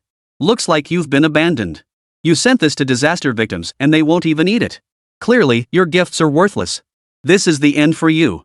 All your pretense is exposed. The people don't want to eat this stuff. I never thought you'd be so shameless as to poison them with this junk. They've caught on now. They won't be fooled again. Suemo knew some people would spew such disgusting remarks. What was clearly a good deed was twisted completely upside down in their mouths. Since you all have doubts, let's ask why people don't want to eat these things. We'll ask them directly, meaning certain unscrupulous media outlets or various factions. Spouting disgusting rhetoric here won't hold up to scrutiny. What I enjoy most is publicly shaming people. The harder the fall, the better. Suemo finished speaking and immediately walked over to an older man. The man was holding his child, while a soldier beside him tried to persuade him. Uncle, just eat. We're not eating this, it's all for you. You disaster victims are short on clothes and food right now. These supplies are essential. Chapter 182. This is true disaster relief. We won't eat. We absolutely won't eat. You came and gave us everything. You've been working almost non-stop for a day and night just to get your first meal. Now that we've finally gotten some fruit, why should we eat yours? You eat first, then we'll eat. Hearing the uncle speak, the man kept urging him, yet stubbornly refused to eat the fruit himself. Through Sumo's translation, everyone finally understood the meaning. It turned out that the people here weren't unwilling to eat the fruit. Rather, they felt the People's Liberation Army soldiers had worked harder during the disaster relief efforts, so they firmly refused to accept anything. Conversely, the people on the other side also didn't plan to eat. They wanted to give everything to the local residents, hoping to bring them some joy amidst the calamity. Suemo explained the situation to everyone. Many foreigners fell silent. Some eyes welled up with tears, while others felt profound admiration and astonishment. I never imagined such a thing, that the people themselves refused to eat, insisting on giving everything to the rescuers. This is what truly commands respect: the genuine efforts of so many, their courage and fearlessness. It's profoundly moving. I'm thrilled and in awe that such brave warriors exist, fighting for this free world. Though brief, these words struck a chord with many, deepening their admiration and awe for Suemo. Though merely an observer, he watched with keen attention, his mind sharp and perceptive. Those foreigners finally began shifting their perspectives. Many had already developed a deep admiration, convinced that the Dragon Nation was truly remarkable. Most remained unaware that the Dragon Nation had existed for countless ages. They understood the fundamental principles and rules of operation all too well. Everyone, you see? This is the genuine emotion and understanding we should have. Even in the face of disaster, we must carry a heart of gratitude toward those who help us. As contributors, without them, how could others enjoy a good life? Even amidst great calamity, there are those who strive and sacrifice. Suemo expressed his deep respect and reverence for these individuals at this moment. Without their assistance, how could life be so good today? This is the speed of disaster relief by our people. While we may fall short in certain areas compared to foreign nations, such as in more advanced and powerful material resources or manpower, there are things we lag far behind in, yet we persistently strive to improve. We only hope to become better and stronger, to be able to help more people. Suemo voiced his profound admiration for those soldiers. His words drew a large crowd, each face radiating pride and comfort as they echoed his sentiments of respect and awe. The conversation flowed uninterrupted from that moment on. Everyone shared the same sentiment, inevitably praising those individuals. I truly hope one day I can visit China. It feels like this country genuinely treats its people like human beings. This remark immediately angered some, especially certain domestic sycophants whose rose-colored glasses had shattered. These individuals were weak-kneed, having spent their entire lives groveling at foreign nations' feet. They believed foreign lands were flawless, finding joy in their servile adoration. Yet the backlash came swiftly, and conflict followed even faster. How dare you say that? Foreign countries are far more advanced. Our own country just can't compare. Don't speak recklessly, you're making us look ridiculous. Exactly. These people must be hired by those who glorify our nation's prestige. They're deceiving you here, don't believe a word they say. This guy is a big liar. It was clear someone was deliberately trying to discredit Yang Guowei. In their portrayal, he was guilty beyond doubt, deserving of 1,000 cuts, and the accusations against him were utterly ridiculous. Yang Guowei hadn't committed such grave crimes, nor had he made so many mistakes. His oversight stemmed purely from his sincere desire to do things right. I hope to accomplish more tasks and guide everyone toward a more objective perspective to examine the causes and consequences of all matters, the so-called truth. Though Yang Guowei remained silent, the audience below erupted in heated debate. Interestingly, many foreigners sided with Yang Guowei. From now on, I'll only watch this livestream. It's objective and fair, telling nothing but the truth. I want to stick with this stream too. I'm done with all those messy stories, they're always deceiving people. Only this stream offers truly objective and fair content. At least they don't lie or deceive. Yang Guowei was suddenly thrust into the spotlight, elevated by these viewers to godlike status. They held Yang Guowei in the highest regard, while Yang himself remained completely silent throughout the entire process. He felt that staying quiet at this moment was clearly the better choice, the more appropriate and reasonable approach. His silence was meant to let them see through everything themselves. Suddenly, Antonio stepped forward, seemingly with his own agenda, looking distinctly displeased and annoyed. Yang Guowei, you snatched my phone and took over here. I was live streaming, but you're clearly not an objective person. Throughout this entire process, you deliberately manipulated public opinion, obscuring everyone's vision and preventing them from making correct judgments. What I say is correct and objective. That people actually believe someone like you is laughable. Yang Guowei heard these words and could only think that this guy before him must be out of his mind. If the other person had any sense at all, he wouldn't have said such things. Mr. Antonio, we agreed earlier to engage in a reasonable, rational debate to see who is right and who is wrong, who can present more accurate and meaningful arguments. By the looks of it, you clearly have no intention of presenting such arguments, now you're deliberately concealing them. I must say, I'm truly impressed. Do you really think you can hide it? Truth is, everyone knows plenty about you. You work in the propaganda department of the Eagle Nation, intimately familiar with their procedures and rules. I must admit, I have a certain respect for you in that regard. At least you're diligent and dedicated. Yet I still feel you're falling short. Why? Because in many situations, your choices and actions lack impartiality. It's precisely because such instances have accumulated that so many now find you untrustworthy. I urge you to reconsider your approach, strive for objectivity and fairness. Chapter 183, Objectivity, Fairness, and Facts. Antonio tried to argue back, but the live stream exploded with viewers questioning and cursing him. Recent events, like the massive fire in their Eagle Nation that caused significant civilian losses, only fueled the outrage. So now many citizens were watching the live stream with anger in their hearts. The more Antonio defended his country, the more resistance and anger he provoked. These viewers knew their nation well, its people weren't exactly saints. They did nothing good, and the impact was exceptionally terrible. There were countless despicable individuals who were sickeningly repulsive. This time, Antonio had completely backfired. People grew increasingly disgusted and furious with him, hurling every imaginable insult and constantly belittling him. Antonio tried to argue back, but he knew he'd fallen into a self-righteous trap. Continuing to speak was pointless. If he wanted to prove himself right, he needed to present solid theories and real-world evidence. But the reality was that their country remained indifferent to the entire disaster relief process, or rather, fundamental structural problems had already emerged at the grassroots level. Sumo's earlier words were factual. While foreign countries possessed more advanced equipment and greater financial resources, in practice, their disaster relief and operational procedures often fell short of domestic capabilities. In many instances, China demonstrated superior efficiency, greater technological advancement, and a stronger commitment to continuous improvement. This reflected the inherent differences between regions and their respective developmental stages.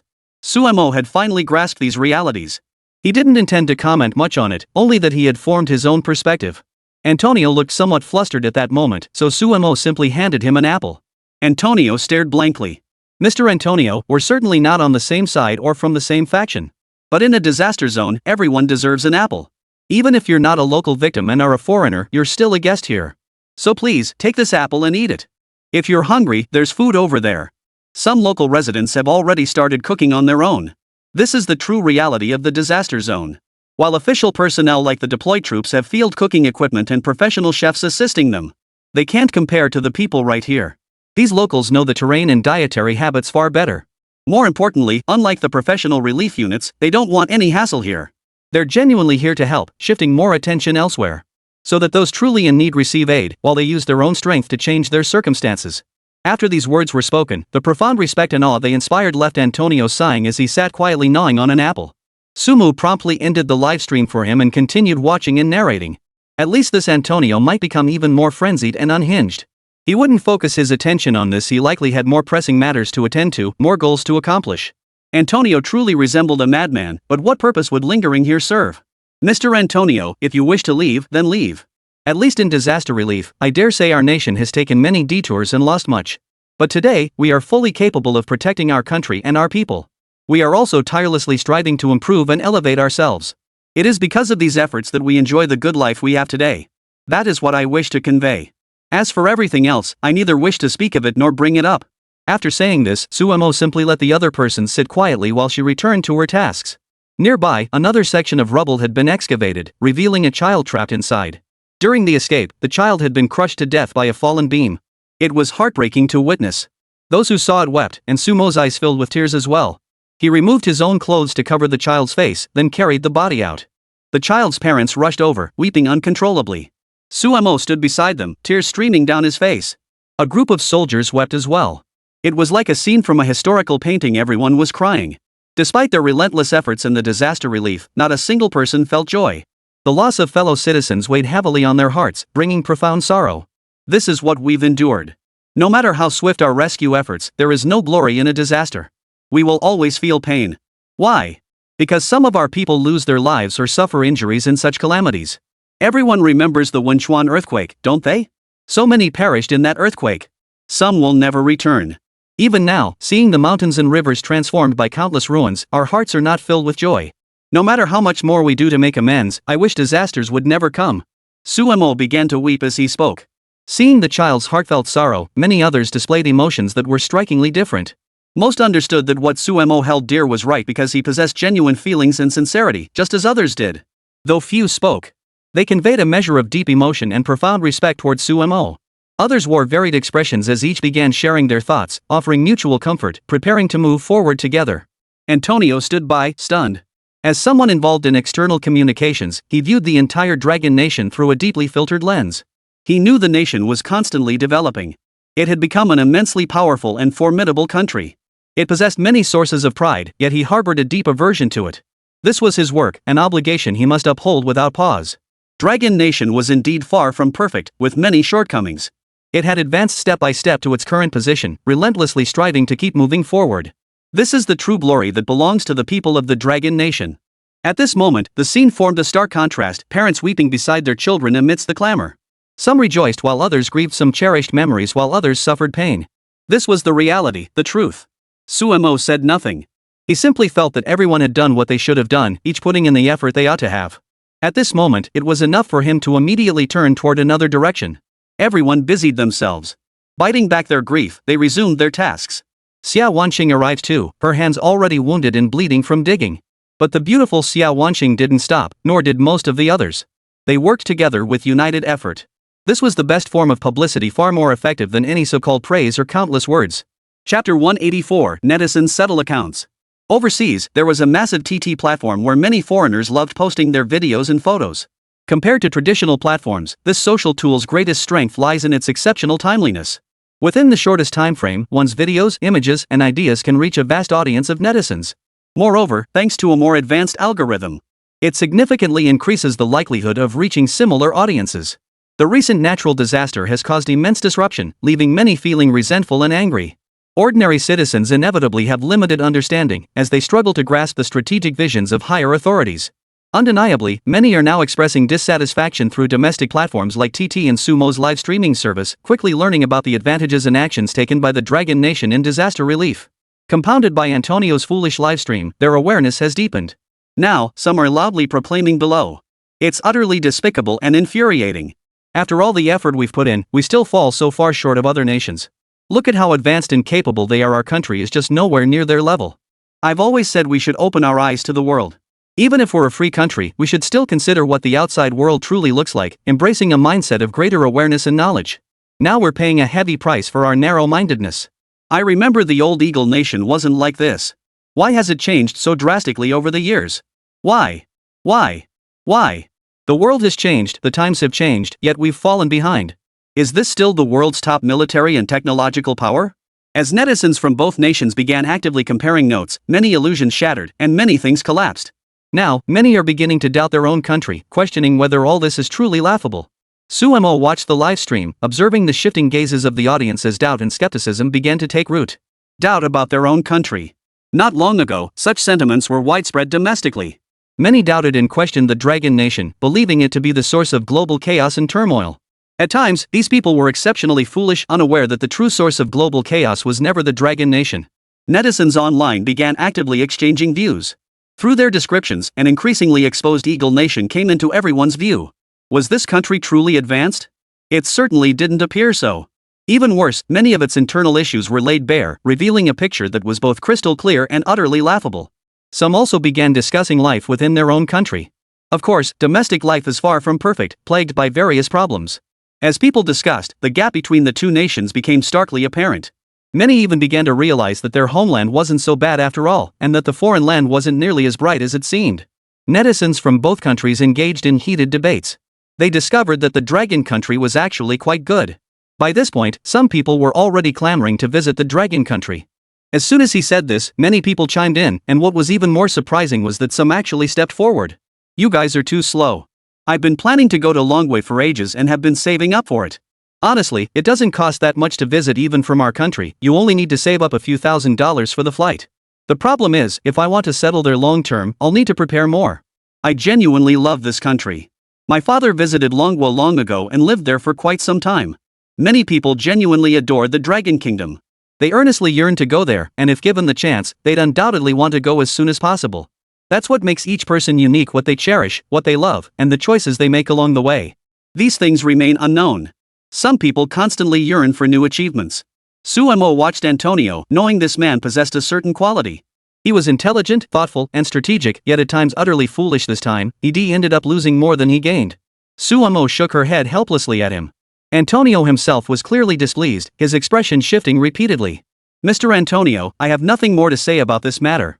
As for those wishing to visit Longwa, our nation has recently implemented a visa-free policy.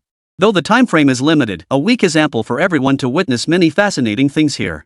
I intend to meet with you all in the future to discuss matters further. These are all things I have carefully considered and deemed worthwhile. If the opportunity truly arose, the Dragon Kingdom could engage in deeper interactions with these individuals. Simultaneously, implementing this visa-free process would yield far greater benefits for them than currently available. They would gain the chance to truly open their eyes to the world. Suemo, though merely an observer of the drama. At this moment, he returned to continue disaster relief efforts. As for Antonio, he privately lamented his losses, helpless and deeply displeased. The disaster relief efforts quickly gained traction. Being the epicenter of the disaster zone, the intervention of official forces swiftly cleared away the vast majority of debris. Once everything was clean and tidy, the crowd finally breathed a sigh of relief, no longer needing to worry about the tasks ahead. In this moment, the absence of worry and anxiety was indeed a relief. As he gazed out, Sumo's mind was filled with countless thoughts, endless emotions, and his own boundless ideas. After several days of disaster relief efforts concluded here, Suemo decided to head for the border region.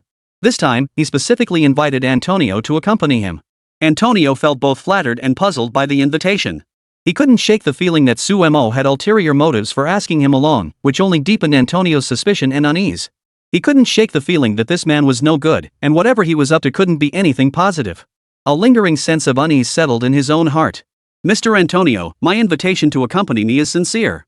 You may join me to see another place to witness the beautiful mountains, rivers, and all living things of our dragon nation. Here, there are many splendid sights.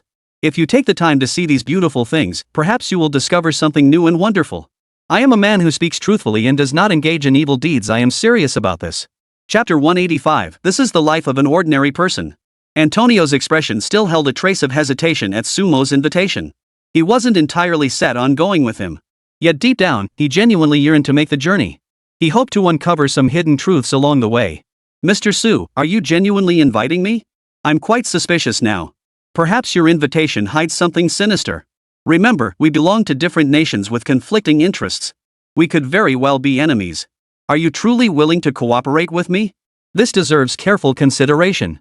If we become adversaries, you'll find it far harder to manage this situation. What if some people misunderstand and assume you've been bought off by us? How would you handle that? What choice would you make? Antonio pressed Suemo, yet remained calm. There's nothing to think about. Let me put it this way, since I invited Mr. Antonio to come along, it's because I genuinely want you to see something. Once we get there, you'll be amazed by what you discover. You'll be astonished. There will be new things for you to witness. So what if that happens? Don't you have the courage?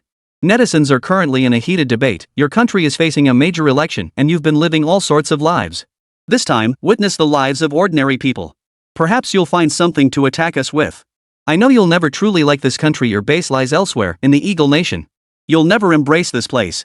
Even if you're genuinely amazed by its changes, even if you admire it, your stance won't shift, right? Since you claim to have no fear, let's go see for ourselves. If you lack the courage, then don't bother coming. That's the kind of rhetoric your foreign propaganda machine always uses. Sumo's words struck a nerve, leaving Antonio visibly unsettled. The choice is yours. If you still want to livestream and investigate the real situation within our country, go ahead and try. After much deliberation, Antonio decided to accompany Suemo. They got into the car, and Suemo chose to drive them personally through the area. Of course, once they left the disaster zone, there were many places to explore. They could circle around here for a while. Suemo drove while carrying his companion. Unexpectedly, these two adversaries now traveled together. At this moment, Suemo pointed outside and gestured for Antonio to take some photos. Go ahead and take some pictures, Mr. Antonio. Look at the scenery around us. This is just an ordinary countryside. It's fair to say it's far less developed than some major cities. Our country's land area is actually quite comparable to yours.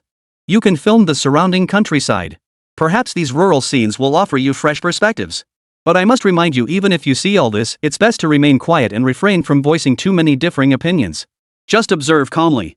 Of course, if you insist on commenting, I won't stop you. Suemo suddenly urged him to speak his mind freely. Antonio immediately began snapping photos of the distant landscape. As soon as he took in the surrounding scene, his expression shifted dramatically, and he launched into a volley of commentary. See this? This is the real China. These surrounding villages represent the vast majority of their rural areas. A significant portion of China's population lives in the countryside. Notice how dilapidated the buildings are here. They do have big cities, no denying that, but most people still reside in places like this. Zhang Yuan, sitting in the back seat, felt deeply annoyed upon hearing this. If Suemo truly allowed Antonio to continue his sensationalizing without intervention, and if even more absurd claims emerged later, it could have a detrimental impact on the nation's image. At the very least, the higher-ups wouldn't tolerate it. But Suemo didn't interrupt. After the man finished speaking, he calmly looked at Antonio. Seeing the unease in Antonio's eyes, Suemo then turned and asked, "May I say a few words now? This is our countryside. It reflects the most realistic situation, not a bit of it is false. This is what rural areas look like, completely on par with other regions. We don't claim every place is so advanced.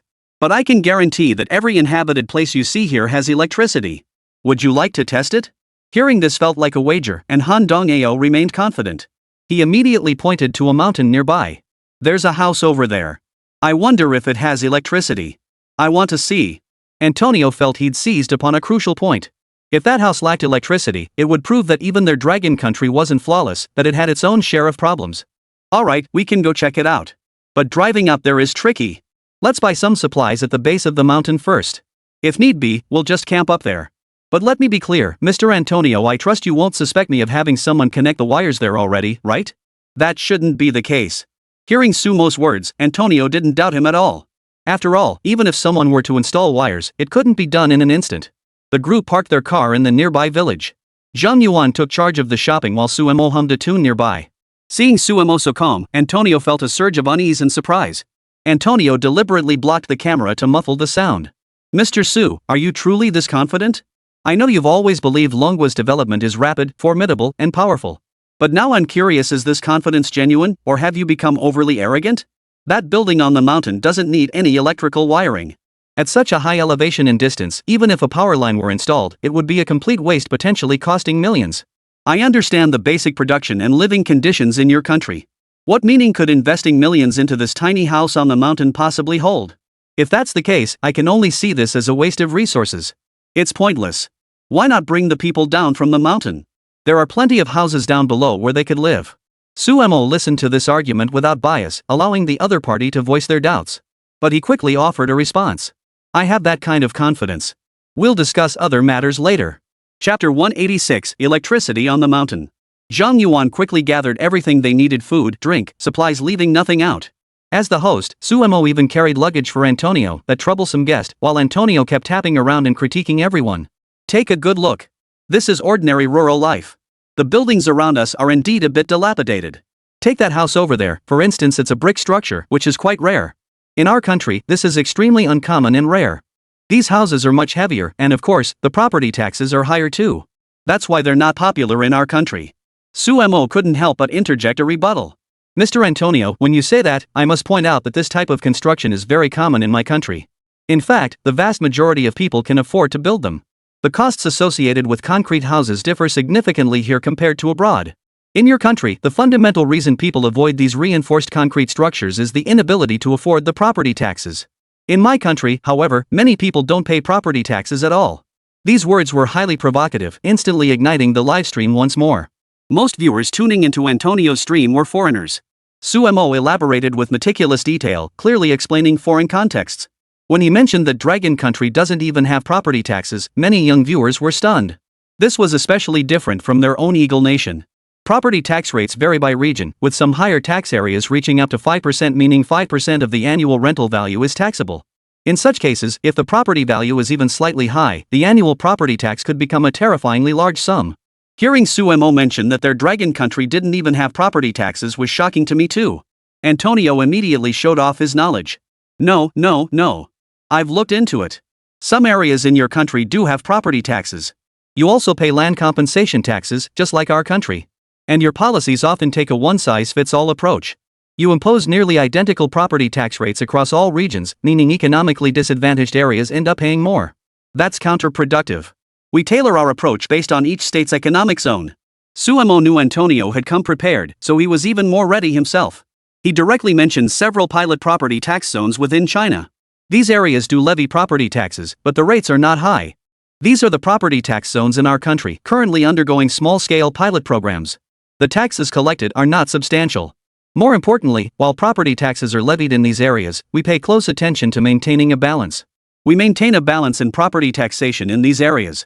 Only properties that exceed certain size thresholds or households with more than a specified number of members may be subject to taxation. Under other circumstances, no property tax is levied. Therefore, I hope Mr. Antonio will clarify all points when speaking, as omitting even a single sentence can lead to significant misunderstandings. A complete statement helps everyone discern the truth. Antonio was already troubled by these remarks. Suemo proved a formidable opponent, and in his comments sections and live streams, many began questioning whether Antonio could deliver impartial commentary. I feel like Antonio keeps criticizing Dragon Country, but if their property tax were levied at a fixed rate with exemptions for certain property sizes, that would be quite reasonable. Exactly. In China's developed regions, most buildings are reinforced concrete structures that withstand disasters longer. In contrast, the US has issues. It's not that I don't want to build such houses, it's that I can't afford the property tax. More and more people voice the truth. Property taxes were a terrifying burden abroad, leaving many citizens unable to afford them. When natural disasters strike, they often cause severe destruction and losses. It's not that people are unwilling to build reinforced concrete structures. It's simply that they genuinely cannot bear the cost, nothing more. This creates a peculiar phenomenon, a transformation. Suemo didn't want to explain further. He always wore a faint smile, gave a slight nod, and spoke quietly. At this moment, Suemo engaged in conversation with the other person again. Their pace wasn't slow either, and they soon reached the halfway point of the mountain. Then everyone saw the area ahead. To their surprise, the structure perched higher up turned out to be a temple. In other words, a religious site, as foreigners would call it. This is a temple. In our country, some people also practice religion. Would Mr. Antonio still like to go inside? I know that in your country, a temple or similar place would be readily accessible, since you have a strong pursuit of religious faith. But in our country, you should think carefully about entering such a place. Suemo said this deliberately, knowing the structure before them was a small, dilapidated Taoist temple. Compared to the dominant Buddhist culture, Taoism emphasized tranquility and non-action. Even if this building truly lacked electrical facilities, it was perfectly normal. The absence of electricity, in fact, reflected their primitive approach to life. Yet Antonio began to feel a pang of regret and unease. He too was debating whether to enter. What if he walked in only to be thoroughly humiliated? For him, that would be a tremendous loss. He dared not casually judge his own inner thoughts. His growing unease proved his confidence was waning. At this point, he was at a loss, but Suemo saw right through him. Mr. Antonio, it seems you truly lack the courage to enter. I'll state this one last time, this is our religious facility. Yet as a secular nation, we hold little fervor for such matters. If you wish to enter and see for yourself, let us go inside. I believe you will find the answers you seek within. Hearing Sumo's words, Antonio gritted his teeth and was about to step inside when a man clad in gray robes emerged from within. I saw you chatting outside on the surveillance feed. Are you here to enjoy the mountain too? Since I happen to have some free time, why don't we all sit down and have a chat? The Taoist priest spoke while snapping photos with his phone. Everyone. We have guests again today. I just cast a divination earlier, and it said guests would come today. Look at these three men. If only there were a young lady among them, that would be even better.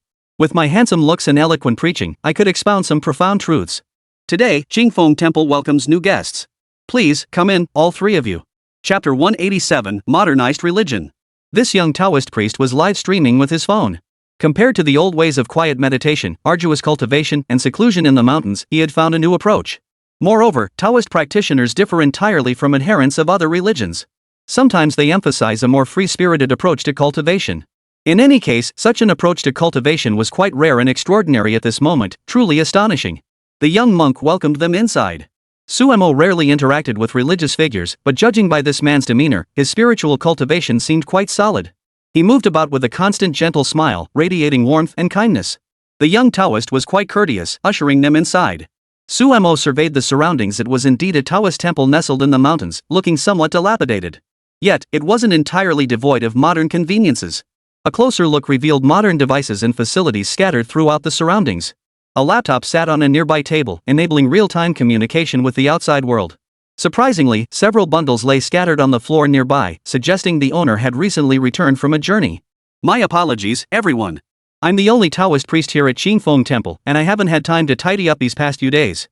You're the third group of guests this year. I've only just returned from the earthquake that struck nearby. All these bags and packages suggest you weren't fully prepared.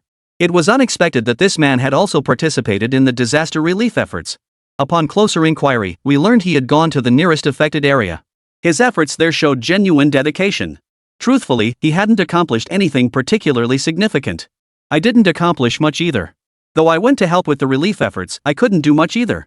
On the contrary, others did a much better job with the relief work. You lot are from elsewhere too, right? If you want to rest here, go ahead. But we agreed earlier we'd cook together. I do have some spare rooms here, I'll get them ready for you.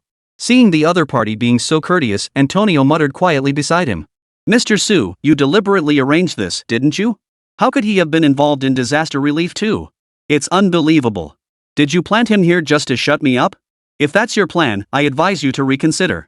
Don't assume that just because you put someone here, I'll follow your lead. That's neither credible nor possible. I will uncover the flaws in your arrangements, find this person's weaknesses. When I have all the pieces, you'd better consider whether your actions were right or wrong. Think carefully. Be cautious.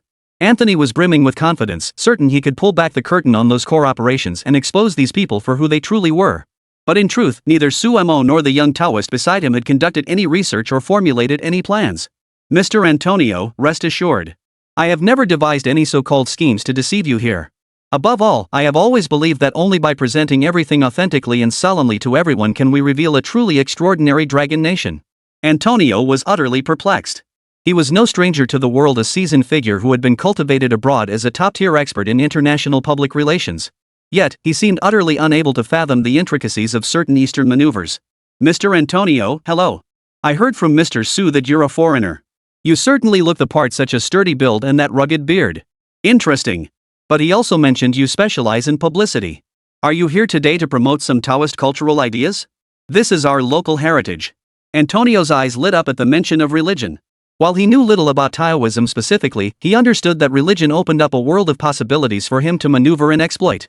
He could directly expose the superstition and fanaticism of Eastern religions. This would benefit him greatly, so he nodded vigorously, his mind racing with ideas. Yes. I'd like to dedicate this segment to introducing your religion.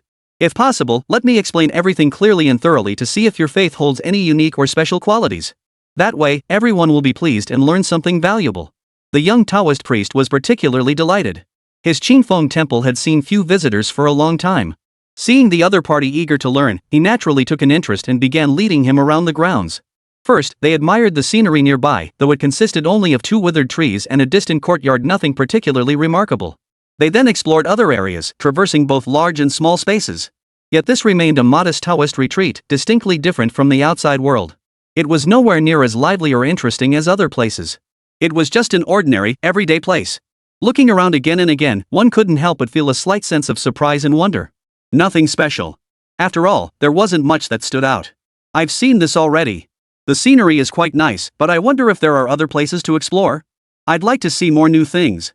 For instance, your thoughts on religion, like the Taoism deeply rooted in your dragon nation. Does such a faith profoundly influence your country? I'd like to ask about these religious matters first. Do you also practice religion? For instance, this particular building is the most sacred site within that faith, which is why it draws so many people. That's why some donate money to allow you to construct such a structure here. Hearing this, the young Taoist priest beside him grew displeased. Antonio feared the man might have noticed something, since he'd deliberately planned this. What if this guy knew his true intentions? That would be bad. So he remained cautious and careful. I'm just a bit upset right now. Everything here, including the surrounding structures, was built brick by my master. Everything here was restored brick by brick through our own efforts. Every single tile and stone bears our dedication, not donations from outsiders. How dare anyone claim this is all thanks to external contributions? We Taoists have no attachment to such things. We diligently fulfill our duties, cultivating the way of heaven without concern for anything else. That is the very foundation of our practice. Unlike foreign religions always seeking donations, we only ask for inner peace and clarity that is enough. Moreover, we are willing to spread this understanding. Theories of reincarnation and transmigration are, in my view, utter nonsense. People should seize the present moment and grasp the world as it is now. Chapter 188, Collapse. Such words stirred great emotion in those around him. Instantly, many expressed admiration, some nodding frequently and offering praise. It was peculiar, to say the least. Who would have thought such modern religious theories would attract so much attention? The young Taoist priest continued streaming, deliberately focusing the camera on Antonio beside him. See what I mean? This man has some issues. He keeps imagining our national religion becoming like foreign religions, perhaps driven by greed or selling indulgences. But our indigenous faith has never taken that path. Even if it did in the past, Taoism has never been like that. Taoist principles follow nature, seeking truth through self-cultivation, not through all that messy nonsense.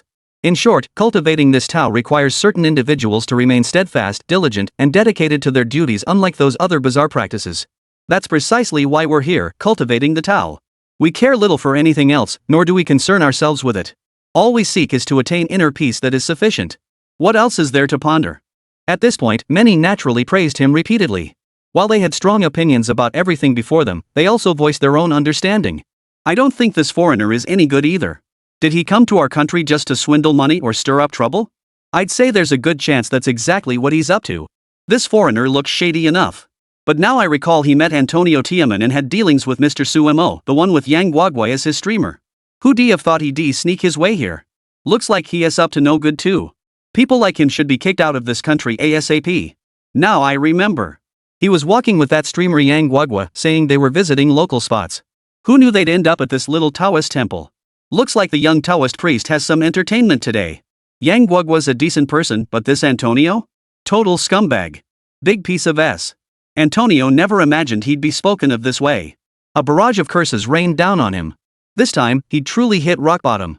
Of course, these were just words spoken by others. Antonio was loudly cursed at, with comments pouring in non-stop. But he was a smart guy who knew how to handle these situations. He immediately calmed himself, put on a smile, and started by apologizing directly. I apologize to everyone. My earlier words were excessive. In truth, I hold this country in the highest regard and respect. I never intended to offend its people. I genuinely wish to engage with you all in conversation. I sincerely apologize for my earlier remarks. But I'm genuinely curious about how you people in Dragon Country view religion. You should show goodwill toward it. This temple deep in the mountains, it seems you've rebuilt it multiple times yourselves. How could that possibly be done without investing significant manpower and resources? Given the immense resources required, it's hard to believe this was built by just a few people. That's why I have my doubts. The other person rambled on at length, essentially stating this. Antonio couldn't fathom how he'd suddenly become the target of everyone's criticism. While he was still scrambling to defend himself, Sumo stepped forward. Hello everyone, I'm Yang Guowei, a streamer. May I join the conversation here? Though I primarily cover current affairs, I hold a special interest in matters concerning our nation's religious heritage. I'm deeply passionate about these topics and would love to discuss them with you all. First, let me clarify, the gentleman beside me, Mr. Antonio, is not my friend. He's merely a foreign propaganda specialist who's been preparing to debate me. His primary responsibility is handling the foreign propaganda for the Eagle Nation. Naturally, such individuals tend to be disliked, as our online space is constantly flooded with all sorts of sycophantic pro-foreign rhetoric. They exhibit an almost fanatical obsession with everything foreign, a wild infatuation that has left them in a state of utter confusion. Now I'll speak to you all honestly and earnestly. First, this man is naturally untrustworthy. The reason he's filming things here is primarily for his own scheming. These things are naturally quite unsavory. I hope everyone can see through them and understand clearly. Let's continue discussing this Taoist temple. I had no idea such a place existed here, so upon arriving, I found everything quite novel and rather charming. That's why everyone here has grown particularly fond of the present circumstances. Now allow me to address some stark realities. First, regarding this Taoist temple, there's little to say about it beyond the fact that this young Taoist priest and his followers worked diligently to complete its construction. We should hold them in reverence. These practitioners don't entirely pursue so-called spiritual realms or cultivation levels, they simply cherish their peaceful lives. Sumo was still speaking up for these young Taoist priests at this moment. Antonio beside him felt deeply uncomfortable. It felt like an invisible jab at him personally. He couldn't help but be displeased. In truth, someone like Antonio was highly calculating. His foremost priority these days was to ensure this matter was handled decisively and thoroughly. Mr. Sumo, I know you well. What you're saying now sounds like a jab at me. These words don't sit well. I hope we can have a genuinely friendly exchange now. Most importantly, I want to discuss some principles involved here first. Antonio insisted on stirring up trouble, but by now it was pointless. Sumo gave him a faint smile, promptly pushed him aside, and the two sat down to talk. The young Taoist monk curiously drew closer. You two are quite the pair. What exactly are you up to? I can't make heads or tails of it. The way you look at each other, it seems like there's something special you're arguing about. The young Taoist murmured, his eyes sparkling with genuine curiosity about their true intentions. Sumo, of course, was ready to speak. Chapter 189, The Impact. Mr. Antonio, I now wish to speak with you earnestly and courteously. First, you must abandon that utterly foolish notion. Today, you should view the entire world with politeness, objectivity, and seriousness. You must form your own opinions. Our dragon nation has been continuously developing and striving for progress together. It is absolutely not as you imagine a backward, stagnant country stuck in the past. You wish to imply this place is abandoned. Upon arriving, you discovered it's merely a small temple, seemingly imbued with some peculiar religious significance. Thus, you seek to express other ideas, convey different thoughts. First, I want you to understand one thing, and you must grasp this deeply. The place we're in now is just a small temple on the mountain, a modest Taoist shrine. It was built brick by certain people, and strictly speaking, there's no such thing as property rights here. It's just so remote that there's no need to scrutinize property rights or such matters. But the most crucial thing I want you to truly listen carefully is that although it's remote, though it's not close to other places, it is a real place we inhabit, an ordinary, perfectly normal place. Do you see anything missing here? We have electricity, right? There are solar panels up top, and I checked there are indeed wires and circuits nearby. Plus, we've got internet installed. Correct? Little Taoist, how else could you be live streaming? This remote mountain location is so isolated that regular cell towers are miles away. Hearing this, the young Taoist master chuckled softly. With a confident expression, he opened a wooden window nearby. Looking out through it, the distant mountains revealed a breathtakingly different landscape. A distinct area came into clear view. See that? There's a signal tower over there. Though it's quite far, it covers the mountainous area because people frequently come up here these days. Plus, the village down below needs communication and information connectivity too, so the signal network here should definitely work. I do have an Ethernet cable connected to the network down below. There's signal up here. It's one of the marvels of our country, truly. Communication spans heaven and earth, and everything is interconnected. That's the principle I'm thinking of right now. Signal is available all over these mountains. Tourists are always surprised to find reception up here. Now, about electricity, this area has actually been connected to the grid for over a decade. 10 years ago, the village down below was still quite poor. When they started laying the lines back then, someone even got injured climbing up the mountain. He still works as a security guard at the school down there now. I want you to know, I'm someone who climbed my way up from there step by step. Only now I've become a Taoist priest. This country treats us well, everyone can choose their own path. Being a Taoist priest is no exception, no one has any objections. The young Taoist priest reminisced about life down in the village, his voice filled with emotion. This place actually has both electricity and internet access. That was quite pleasant. At least it was far better than one might imagine elsewhere. Brother, you speak wisely. The state truly cares for its ordinary citizens. Take the electricity and internet here, both are remarkably well developed. Such things would be unimaginable abroad. Mr. Antonio, might you tell us about your home? The sudden shift in topic left Antonio momentarily flustered, but he quickly gathered his thoughts. I live in one of the largest cities in our eagle nation, Los Angeles. It's incredibly prosperous. Though we've had some minor troubles lately, we're still thriving and developing steadily. Much stronger than others imagine. When he uttered the words Los Angeles, a certain glow seemed to appear in his eyes, a mix of confidence and satisfaction with it all. Was Los Angeles truly that perfect? Of course not. After all, every place in this world has its share of problems. At this moment, D'Antonio had already provided the answer. Sumu, sitting beside him, smiled and nodded in agreement with Antonio. You're quite right, Mr. Antonio. Los Angeles truly is an exceptional city, advanced, powerful, and radiant with glory. Remember, long ago it drew countless people here, all deeply enamored with this place. The world changes, the times change, everything moves forward. It might be far more complex than imagined. I simply wonder how you view other places, like our dragon country. I want to compare every corner of your Los Angeles. Can every single place there connect to electricity, to the internet, to everything? Hearing this, Antonio paused, seemingly pondering how to respond. After a moment's thought, he nodded. Almost every part of our country is connected to electricity. You must understand that ours is a developed nation, far more advanced. Our electrical infrastructure is quite robust. Rest assured, our city is exceptional. Los Angeles is a premier developed metropolis this small village simply can't compare. Antonio's words were spot on, but Sumo stroked his chin thoughtfully. He glanced at the mountain beside them and turned to ask the young Taoist priest. This area beside you must have suffered a fire, right? I wonder when it was extinguished. Could you tell me about it? I'd like to know. Mentioning Dao made Antonio a bit uncomfortable, but the young Taoist priest spoke with an air of honor. There was indeed a wildfire over there. It nearly reached the town, since we're quite close to the neighboring village. And the winds up here are fierce, raging and turbulent. The fire fueled by that wind was devastating. Everyone from our village and beyond rushed to the mountains. Everyone you could imagine came here. We worked together tirelessly to extinguish the flames here. It took immense effort, but thankfully we succeeded in the end. Though the cost was high, we all felt it was worth it. After all, we finally put out that fire, a tremendous relief. How to put it? We all knew one thing: this fire absolutely couldn't reach the town. Tens of thousands of people lived there. If the fire spread that far, who knows how much damage it would cause? How many homes destroyed? How many lives and fortunes lost? We had no choice.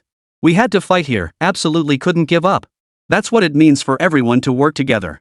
Chapter 190: Differences between the two nations. Suemo was intimately familiar with the reality of the property damage and other circumstances. From his personal perspective and understanding, these facts had long become the most genuine and urgent answers. Mr. Antonio, what more can you say?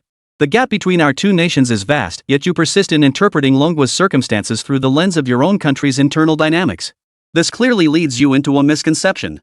For instance, Longwa's commitment to connecting remote mountain villages and barren lands to the power grid stems from our relentless pursuit of excellence in similar industries.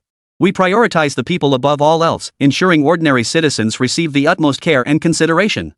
To achieve this, we have invested immense effort and time. Many employees even sacrificed their lives during the construction of these power and communication networks. This is our dedication and hard work. Foreigners often view everything we do in Longwa through outdated lenses, inevitably falling into misconceptions. I truly hope those foreigners will have the chance to see for themselves. I recall a new wave has already emerged within your country, advocating for the majority to be. Amidst this new tidal wave, many will strive to fight and accomplish more, but a significant number may struggle to adapt to this natural disaster and the immense turmoil it brings. Suemo briefly outlined some of the differences between the two nations. First, the two nations do possess distinct differences alongside certain similarities. The similarity lies in both having large populations. Of course, the population of Dragon Nation is nearly 4 times that of the other. This translates to immense challenges in governance and navigating various environmental factors. Mr. Antonio, I have said all I intended to say.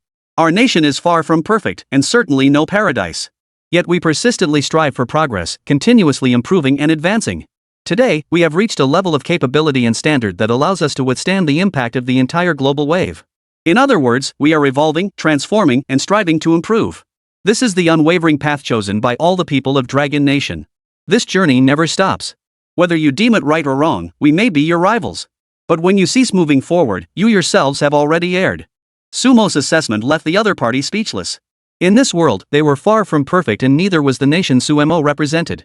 Yet, speaking thus, the other party seemed far from sufficient. Mr. National Pride, is this how you intend to judge us? Our nation doesn't face such immense troubles and problems. Yet you dare to speak of us this way. Our Eagle Nation is no different. We too strive tirelessly. We remain the world's most developed nation, possessing the most resources, the most advanced technology, and the greatest military might. We command a full fleet of 11 powerful aircraft carrier groups capable of engaging any nation on this planet. The other party grew increasingly agitated and volatile, yet Suemo offered only one sentence in response. But when Los Angeles was engulfed in flames, you were powerless to help. Even nearby Hollywood was engulfed in thick smoke and fire. You couldn't even protect the homes of your own citizens.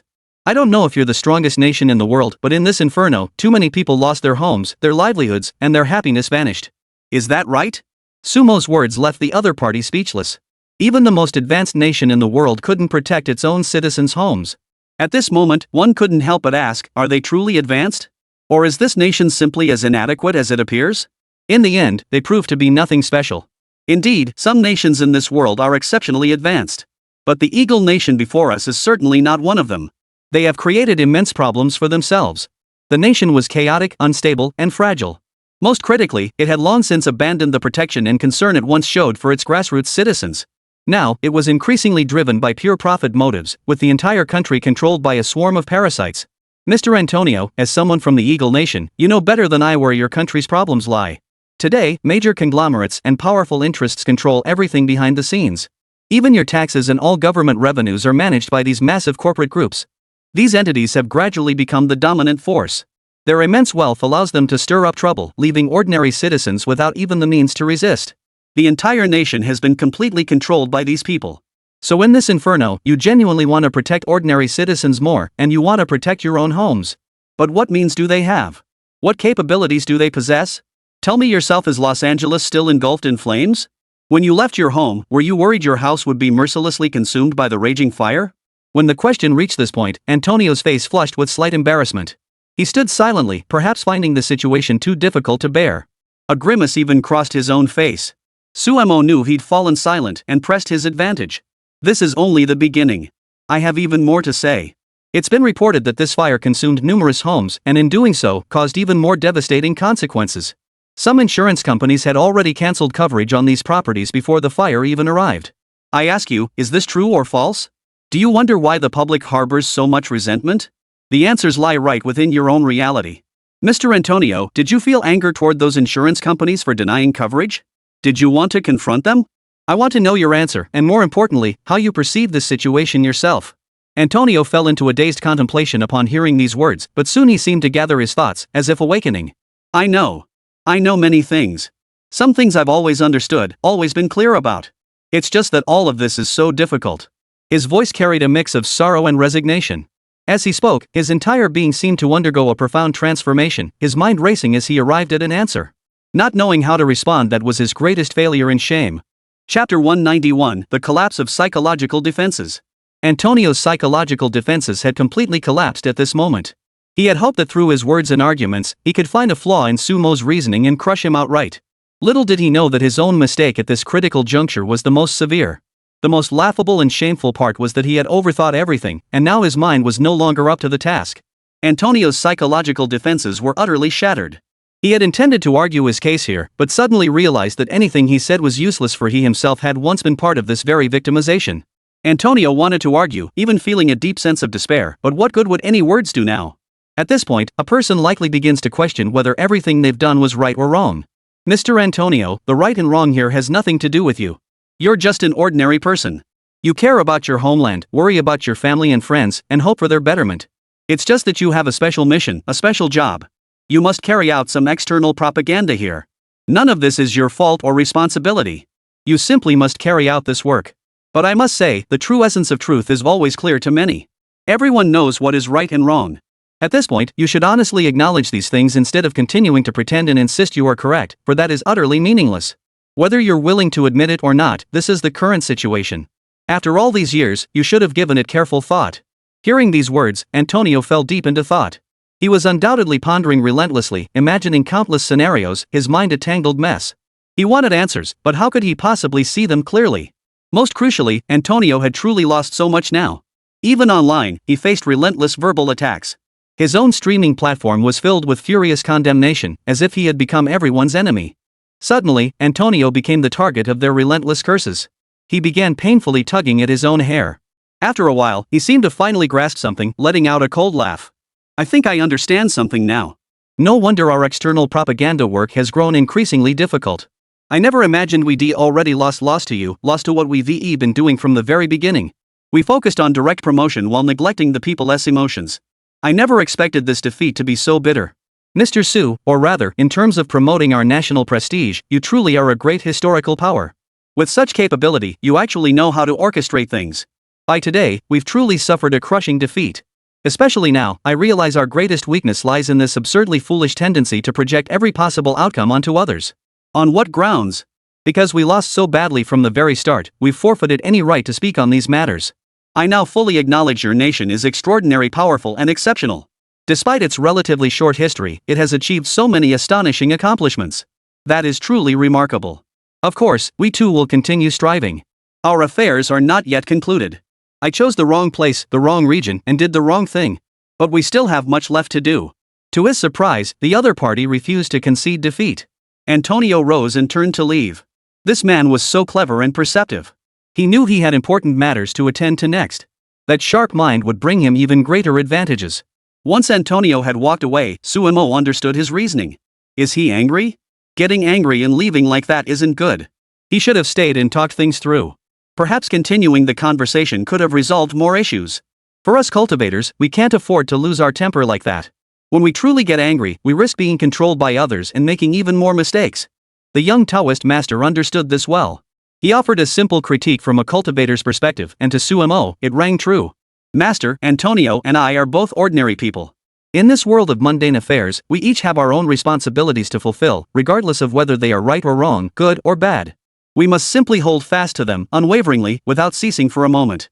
This is the steadfastness within our hearts. Since we've resolved to do these things, we won't stop. For instance, I personally want to excel at this advocacy work, while you continue your cultivation deep in the mountains. We each walk different paths, yet both serve the nation and remain loyal to it. The young Taoist was delighted by Sumo's words and promptly bustled about preparing food and drink. Though the temple appeared dilapidated, he soon rummaged up rice, flour, oil, and other staples from nearby, though indeed, no meat was available here. My apologies, gentlemen. We ascetics don't have much appetite for meat in our daily lives. We only indulge occasionally for nourishment.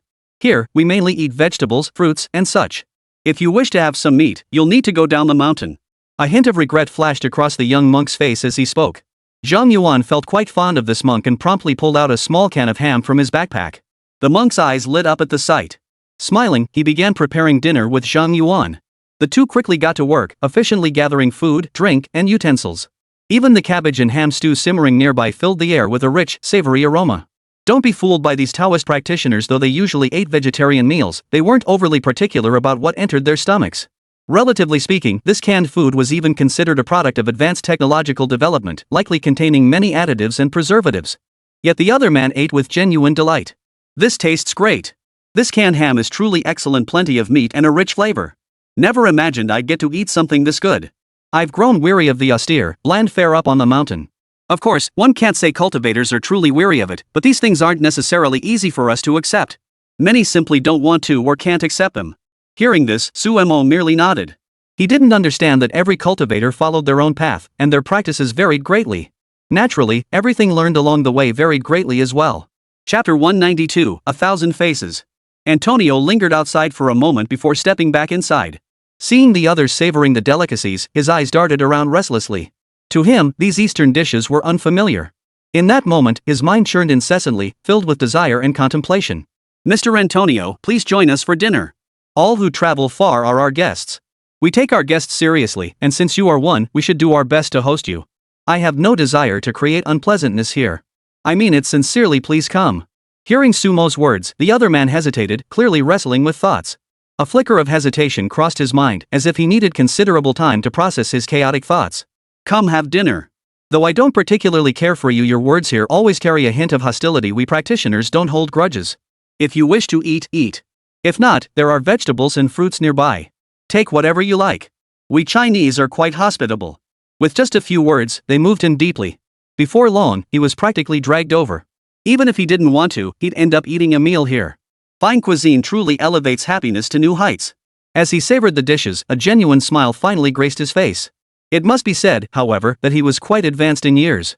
His understanding and appreciation of many Eastern delicacies did indeed show gaps and shortcomings. During the meal, Antonio, his spiritual core shattered, remained largely silent. Yet as he savored the delicacies, his face gradually softened into a smile. Sumo began offering his own commentary. Mr. Antonio, I hope you can form an objective and fair opinion about Eastern cuisine. Our Eastern dishes are truly quite delicious. Everything feels quite good, but you need to pay more careful attention to discern and understand them. In truth, Eastern cuisine is quite popular in your country, with many enthusiasts. However, due to specific local ingredients and economic conditions, Eastern dishes command high prices. They're prices that are undoubtedly difficult for you to accept. In the Eagle Nation, I imagine similar dishes command high prices, but more importantly, they're not authentic. What do you think? Hearing this, Antonio nodded helplessly. Mr. Su and this Taoist gentleman, I must honestly admit that in the realm of cuisine, our country has many shortcomings. As a nation, we can boast a wealth of ethnic cuisines, often savoring exotic flavors at mealtimes. That's our strength. Yet, as you rightly pointed out, we ourselves often fail to truly grasp the deeper meaning behind these dishes, or even taste their authentic essence. On the contrary, for various reasons, we sometimes overlook the essence of these flavors and make foolish choices instead. Take my personal preference for white elephant cuisine, for instance. Yet much of what's served isn't the authentic flavor. It's been altered too much, partly due to environmental pollution in white elephant itself. The flavors might be decent, but once they're contaminated, serious problems arise. Ultimately, the taste is profoundly affected. So truly traditional, authentic things are actually non-existent. Antonio began critiquing the so-called authenticity of these cuisines. But how should one judge authenticity? Some truly authentic flavors might appeal to only a few, while inauthentic ones could attract legions of fans. Take how many Dragon Kingdom dishes lose their essence when brought to Eagle Sauce Country. One famously redesigned dish even bears the name of a prominent domestic minister. In reality, this particular dish doesn't actually exist in China, or rather, this specific flavor profile never existed there to begin with. Precisely because of this, many foreigners never get to taste the most original, authentic versions. And perhaps they wouldn't even like those authentic versions anyway. Yanghua, as a streamer, I know you love promoting everything about your country. But when it comes to physical goods, I think it's best to leave it at that. Everyone has their own preferences, and everyone should be free to choose their own tastes. That's the true essence of physical goods. Please don't say whose products are better or worse. I hope you understand what I'm saying. These are my sincere words. Suemo found himself being lectured by Antonio. It sounded amusing, yet it resonated as a genuine insight within him. Regardless of the issue at hand, Suemo found it profoundly correct. Because the other person truly understood the nuances and variations within these flavors. It was precisely this understanding that, through countless cycles of study, reflection, and experience, had led to new levels of refinement and transformation. That was no small feat. After all, even foreign cuisines were gradually converging in flavor profiles and evolving in ways that appeal to everyone's tastes and preferences. Suemo smiled softly and nodded reassuringly. After everyone had eaten their fill and cheerfully cleared the table, Sumu sat with Antonio, gazing at the moon. At this hour, with the moon high in the sky, a peculiar tranquility descended. The scenery here had transformed into something truly beautiful, evoking an unexpected fondness in them. Everyone gazed quietly, lost in contemplation, finding deep satisfaction in the moment. As your host, I've always wondered why you chose this path. Honestly, other paths would have been simpler and easier. If making money was your goal, it would have been effortless. I know wealth comes easily to you far simpler than for most. Yet here you are, willing to change your mindset. That's what puzzles me most. To the person across from him, all this seemed baffling. But to Suemo, there was nothing puzzling about it. The answer had long been fixed. Why wouldn't I do product endorsements? Honestly, if I were doing that, I'd be retired by now, Mr. Antonio. I wonder how much you actually earn from this kind of promotional work. If I were to sell products, I could easily become a billionaire by now. While I earn a decent income currently, I won't deny that I'm still far from reaching billionaire status. Now, let's continue our discussion. First, my understanding and perspective on these current matters are extensive. Over time, I've developed the most fundamental grasp of the core principles. All of this is likely far more precise and thorough than you could ever imagine. Chapter 193, Sumo State of Mind. I just want to say that all this has long had its answers, choices, and judgments. This is simply how I feel now. I refuse to be just another ordinary person like everyone else. If I wanted to, I could earn as much as anyone else, retire early after promoting products, and live comfortably with my girlfriend. It would be a breeze. But a person without aspirations is no good. You might toil for most of your life, earning far less than I make in a single year, yet you diligently continue with these external publicity duties. Right or wrong, good or bad, judge for yourself. Our nation has made tremendous progress over these years. Now, I can honestly and earnestly say that today's Dragon Nation is the most developed country in the world. I've told you this before, and these past few days you've seen for yourself the impoverished, remote areas. If you wish, you can see many more new places, countless new places. The conversation ended quickly. There wasn't much more to say this time. After all, Antonio had come to understand that despite his painstaking efforts over such a long period, he had lost from the very beginning to the very end, lost everything. Having lost, what was there left to say? He had already forfeited everything. The next day, Ren rose early once more. They still had much to accomplish. Suemo prepared to continue leading Antonio toward the border. This time, Antonio had gathered his thoughts anew. He intended to make his grand move at this very moment, determined to show everyone the true changes in the world, especially the reality of the Dragon Nation. Moreover, the border region was the very heart of the illusions they had spent years fabricating. It was well known that the border regions were home to various ethnic minorities. For years, these foreign powers had exploited those ethnic groups as propaganda tools. They portrayed these ethnic minorities as the most severely oppressed group. Mr. Antonio, you're heading to the border this time. For years, you've used border issues to portray our border as extremely difficult and unstable.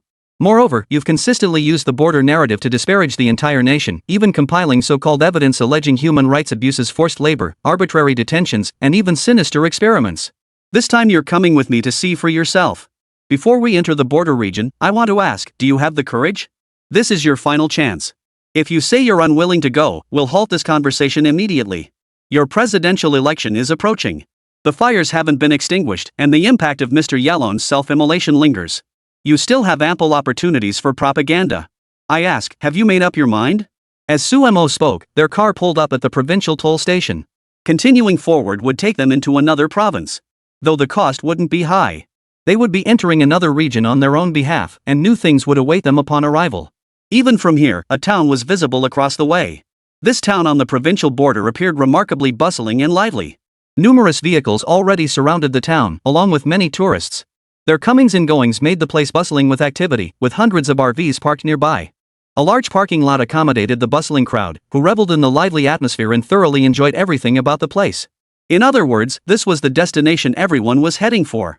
Hearing these final words, Antonio glanced at the message on his phone. It was from a supervisor in their external communications department. The supervisors wanted to contact Antonio to terminate this publicity event. Though clearly uneasy, Antonio shut off his phone. From this moment on, I am in the border region of the Dragon Nation as a private citizen. I will not be streaming anything further. But if you choose to broadcast these things, I myself will not take any action. I once was a true, dedicated journalist, committed to reflecting the most authentic reality to the outside world. But due to various circumstances, I abandoned my former pride and convictions, becoming instead a weapon in someone else's propaganda arsenal or simply a gun loaded with a single bullet. Now I wish to be myself. I've come here solely as an individual, in my personal capacity. I hope Mr. Sumo can show me the true frontier of the Dragon Nation. Seeing Antonio's sudden awakening, Sumo was pleased, and Zhang Yuan beside him smiled too. Who knew a foreigner could have such a sudden awakening? That's another layer of understanding the world for you. I'll drive in now, so you two can continue your conversation.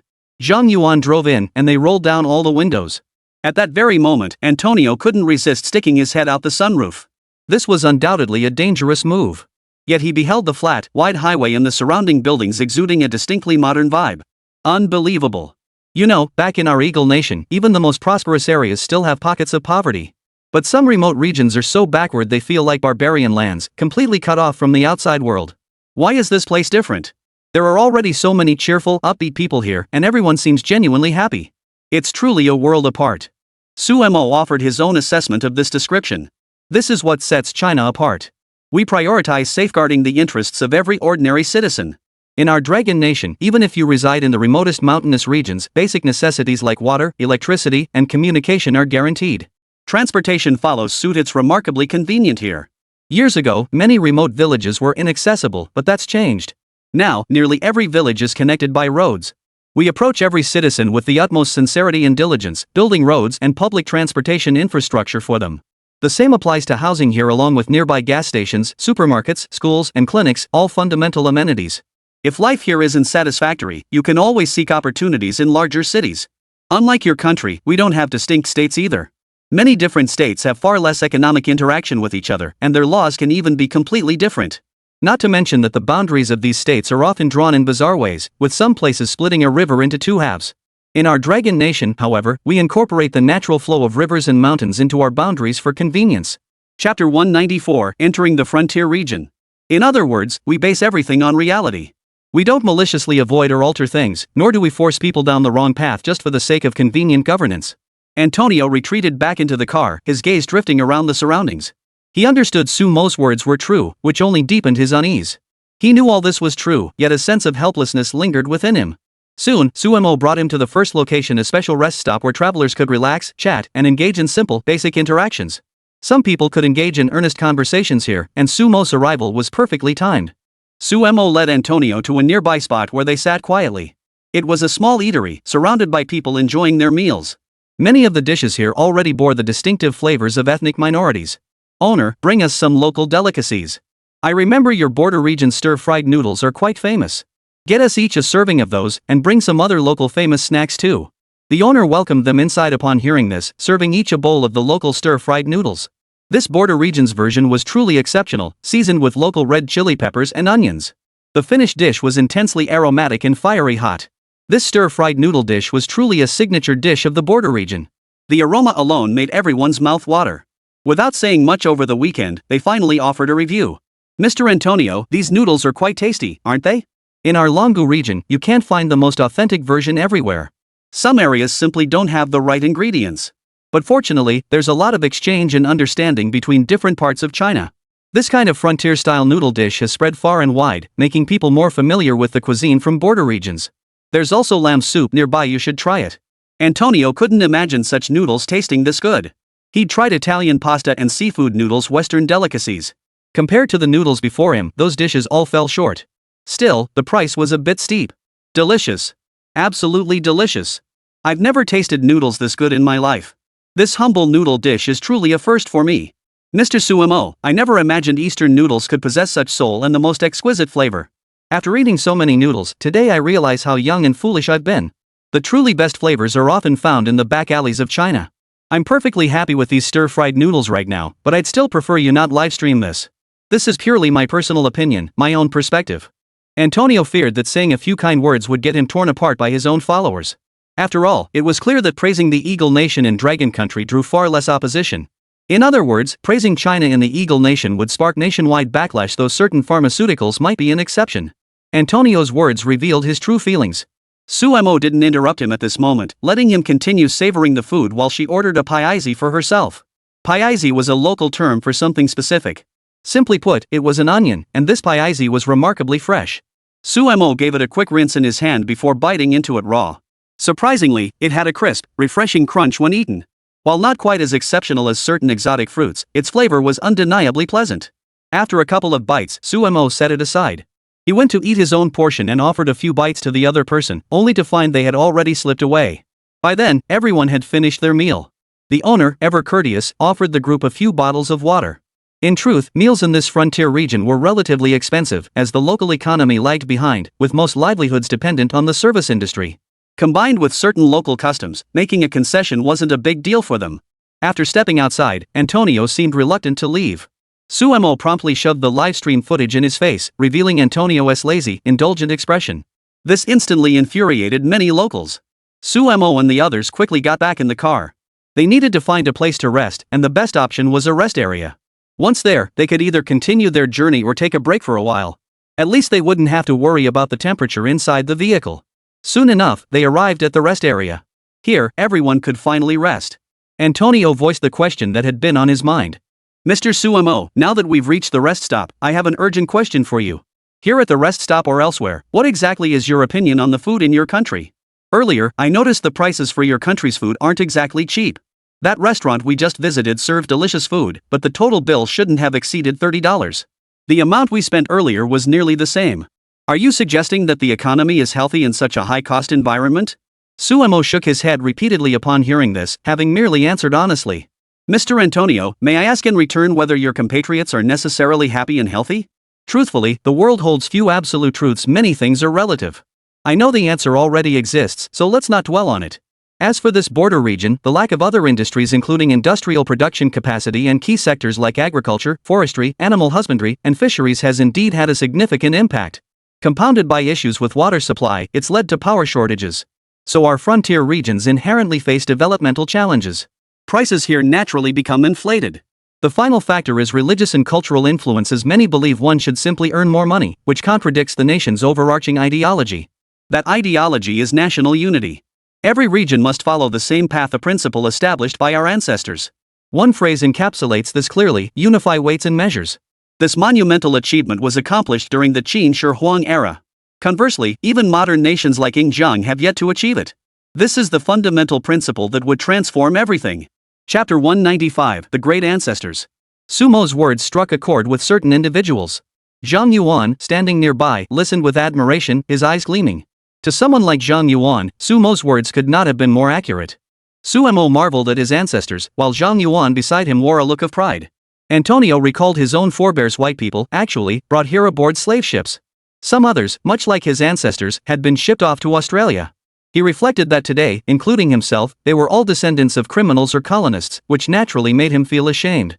Moreover, their colonial ancestors abroad were notorious for disrupting order and destroying everything in their path.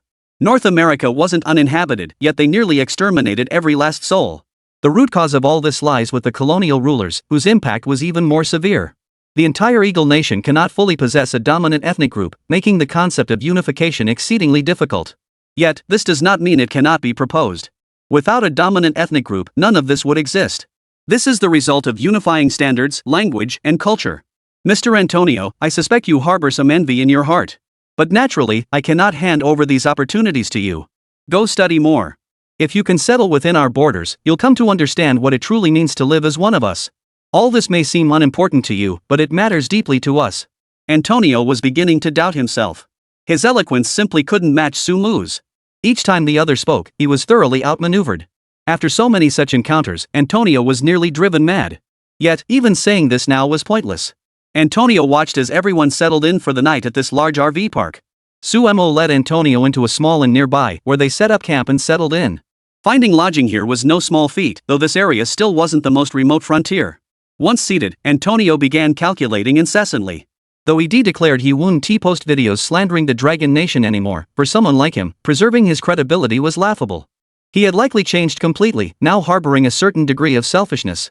Mr. Antonio, it seems you have something else to say? Why not host a live stream tonight? The timing is perfect to comment on the recent major developments. It appears a second individual has begun self-immolation. Combined with the impact caused by the legendary Luigi, who seems to be under escort back now with the entire process being live streamed, I'm curious to see how your countrymen treat this modern Robin Hood. Antonio's face stiffened. The so-called Robin Hood had actually shot and killed one of their insurance industry CEOs. This act is absolutely not something to be praised. While the insurance industry isn't exactly exemplary, the fact that someone is being celebrated and accepted for committing murder in broad daylight indicates a fundamental problem. The entire so-called core values system has been severely compromised, with profoundly damaging consequences. Suemo couldn't care less about all that. He simply felt this perspective was spot on and correct. The entire country had already gone to utter ruin. Suemo quickly launched his livestream, greeting the audience first. Hello everyone, I'm Yang Wei, your streamer. I'm finally back. This is my friend Zhang beside me. You should recognize the gentleman next to him, Antonio. He currently heads the overseas publicity department, overseeing major propaganda initiatives. He's achieved remarkable results in this field, though don't mistake him for some kind of expert. Just acknowledge his work. After all, he genuinely acts for his country and fellow citizens, doing what needs to be done. Everyone wants to promote their nation, I do too. Sumo's remark drew chuckles from the crowd, and soon people began asking him to livestream and comment on the two major recent events. One was the transfer of the legendary Luigi to another state for interrogation. Throughout the entire process, he was shackled with handcuffs and leg irons, his entire body practically bound. He was clearly a hero revered by ordinary people, yet now he was being transported away even if he had 10,000 objections. This wasn't something anyone could decide. Suemo was merely a spectator, finding the whole scene amusing yet also deeply moved. Meanwhile, another event unfolding alongside the incidents in Louis and involving the hero was the imminent launch of a new spacecraft from their country. This space aircraft was being launched by the RX Group, whose CEO was Mark. Mark was currently the wealthiest individual in the Eagle Nation. The aerospace spacecraft being prepared for launch by X Group was highly advanced, earning it the name Dragon's Ascent, Dragon's Wings, a moniker chosen by the foreigners themselves. Though somewhat peculiar, the name Mark chose was quite fitting. This spacecraft boasts remarkable technological sophistication and is even reusable. However, by the second day, its whereabouts were unknown. This time, everyone finally got to witness the new launch procedure. Suemo began broadcasting the first segment of the video here. At this moment, the legendary Luigi had just stepped off the plane and was walking forward, surrounded by at least 20 guards. Behind him, a dark-skinned man could be seen. Everyone, look at this man. I've circled him with my mouse. In this video, he occupies a relatively minor position, yet his identity is crucial. When hero Luigi killed that insurance industry villain, the government he was managing was the one involved. The comment stream instantly flooded with shocked, astonished, and even skeptical reactions. Who knew this was the mayor? I remember him looking so young, never imagined he'd be this old. His age isn't the issue. Look at what they're doing to him. Luigi the hero is clearly just an ordinary prisoner, yet they've shackled him like he committed some heinous crime. What are these people thinking? I agree, this is inappropriate. Hero Luigi clearly hasn't committed such heinous crimes, yet he's being treated this way. What exactly are these people trying to achieve? They seem to treat hero Luigi like a complete villain. Personally, I find this utterly repulsive. Exactly. Luigi the Great is a good man, yet they parade him around like a monkey in a cage. They've lost their minds. If I could, I'd stay far away from this country forever. It's rotten to the core, from top to bottom. They disgust me. Chapter 196, Poise. As Luigi descended from above, his face bore an expression of profound calm and detachment, neither joy nor sorrow, only an extraordinary stillness. Any trace of excess emotion seemed absent. What this hero displayed was an uncommon, almost otherworldly composure, rare and commanding both respect and awe. Is this the legendary hero Luigi? Truly remarkable. Seeing him, I feel as though I've encountered my life's idol. Seeing him reminds me of two other formidable figures. One is Mr. Yamagami. Though residing within that coronation of Sakura, he accomplished something truly remarkable. He eliminated their most despised president. Don't call him president, he was prime minister. In other words, he was just a puppet for their Eagle Nation. They manipulated me into turning him into their plaything. Don't you understand that? Exactly. Mr. Yamagami is a good man. Killing the Prime Minister of Sakura Nation brought positive change and progress to the entire country. I truly hope Mr. Luigi isn't captured. He's a truly great man too. I see things differently. He killed someone. Since he killed someone, you can't judge him by ordinary standards. At this point, he's simply in the wrong. It's that simple. The crowd below erupted into chaos. Nearly everyone had new perspectives, new insights, new thoughts on the matter. A verdict, an answer, had long been reached. It was merely a matter of each person choosing their own path. Regarding what Luigi had done, Suemo remained remarkably calm and focused, having already formed his own judgment. He was deep in thought about these matters. Everyone, whether it's Luigi, Mr. Sean, or this man walking among us today, we should all approach this with seriousness. Each person is indeed different, but there's no need to condemn them outright. Especially as I see it, many do have issues, but sentencing everyone to death now serves no purpose. Mr. Luigi did kill someone. So what? At least at this moment, I can't outright call him a hero. He simply did something very unusual. No one expected Sumo's perspective on Luigi to be so impartial. Suemo didn't immediately portray Luigi as flawless, which was commendable because there are no true heroes in this world. What defines a hero? A hero is someone who achieves what others cannot. But Suemo now understood that neither Luigi nor anyone else could change this reality, not even that mountain gentleman. They couldn't alter the thread of fate that bound the world. All they could do was strive relentlessly, moment by moment. Suemo observed all this without further comment. After Luigi entered, he quietly smiled and turned to discuss the second matter. Now, let's discuss the second matter. This aerospace ship is currently in the process of launching. Personally, I'd like to comment that this is undoubtedly a technological advancement. If this reusable, heavy-lift, advanced aerospace ship can continue to be active on the front lines of global space exploration, it will profoundly impact everyone's lives. But I'd like to add one thing here. The reason I'm not particularly fond of Mr. Mark is largely because his fans have ruined his reputation. Everyone knows what kind of person Mark is. He's definitely not purely good, nor is he purely evil. He's the genuine article, a top-tier capitalist who'll stop at nothing to serve his own interests. Such individuals are truly terrifying. You'd be wise to think for yourselves and avoid being completely manipulated and blinded by him. Once that happens, it won't be easy to regain your senses. Here in our country, Mark and his T Corporation have been bribing hordes of paid commenters to portray him as humanity's beacon. Let me be clear, he's just a businessman, a capitalist. Worshipping him as a savior is meaningless. Besides, our nation is advancing steadily. I know many will want to refute me, but I've stated this objectively. Sumo's remarks sparked even more debate, and some people below actually stood up. You're wrong, streamer. Every achievement of this Mark has the power to change people's lives. Don't get too full of yourself, you're just a streamer. You have no right to judge the world's richest man. Exactly. This is pure sour grapes. You're just jealous because China hasn't developed it yet, so you can't brag about it. You're standing on such an unbalanced, subjective platform. Anyone who believes you next is a fool. Suemo could only shake his head helplessly at these words. This person was utterly foolish. What good did such ridiculousness do? They clearly lack brains, just doing stupid things. Well then, let me weigh in. Everyone seems quite upset by what I said earlier, practically deifying this Mark as some kind of saint. But his cars aren't exactly cheap in China, at least he's not giving them away for free. Moreover, he has repeatedly emphasized the importance of our country online, acknowledging that our aerospace technology is quite advanced. Yet some so-called filial descendants elevate him to the heavens, hailing him as the light of humanity and civilization. I've even heard some ridiculous claims that Mark alone possesses the ability to create all these advanced technologies. But in reality, whether it's his spacecraft or his cars, they're the result of countless scientists and engineers working tirelessly over time. Achieving all this took far more than a day or two. It required relentless, sustained effort over an extended period. So whether it's his companies, his cars, or his aircraft engines, countless people contributed to the research. It's not the achievement of any single individual. My point in saying all this is simply this: don't elevate some so-called capitalist tycoon to godlike status. He remains an ordinary person. Viewing him as a deity won't bring you much benefit. On the contrary, a true deity would show mercy to humanity and aid more people, but this man won't do that. Sumo's lengthy discourse served as an expression of his resolute judgment on all matters. Chapter 197, Even Saints Have Their Flaws. Under Sumo's portrayal, many began to regard these individuals as saints. But even saints have their shortcomings, don't they? Some people even regarded him as a god in the heavens. This was utterly laughable and deeply pitiful. After that, Suemo said nothing more, simply watching calmly as Mr. Luigi was led away. In that brief moment, he stood tall and proud, like a mighty tiger that had conquered all its foes.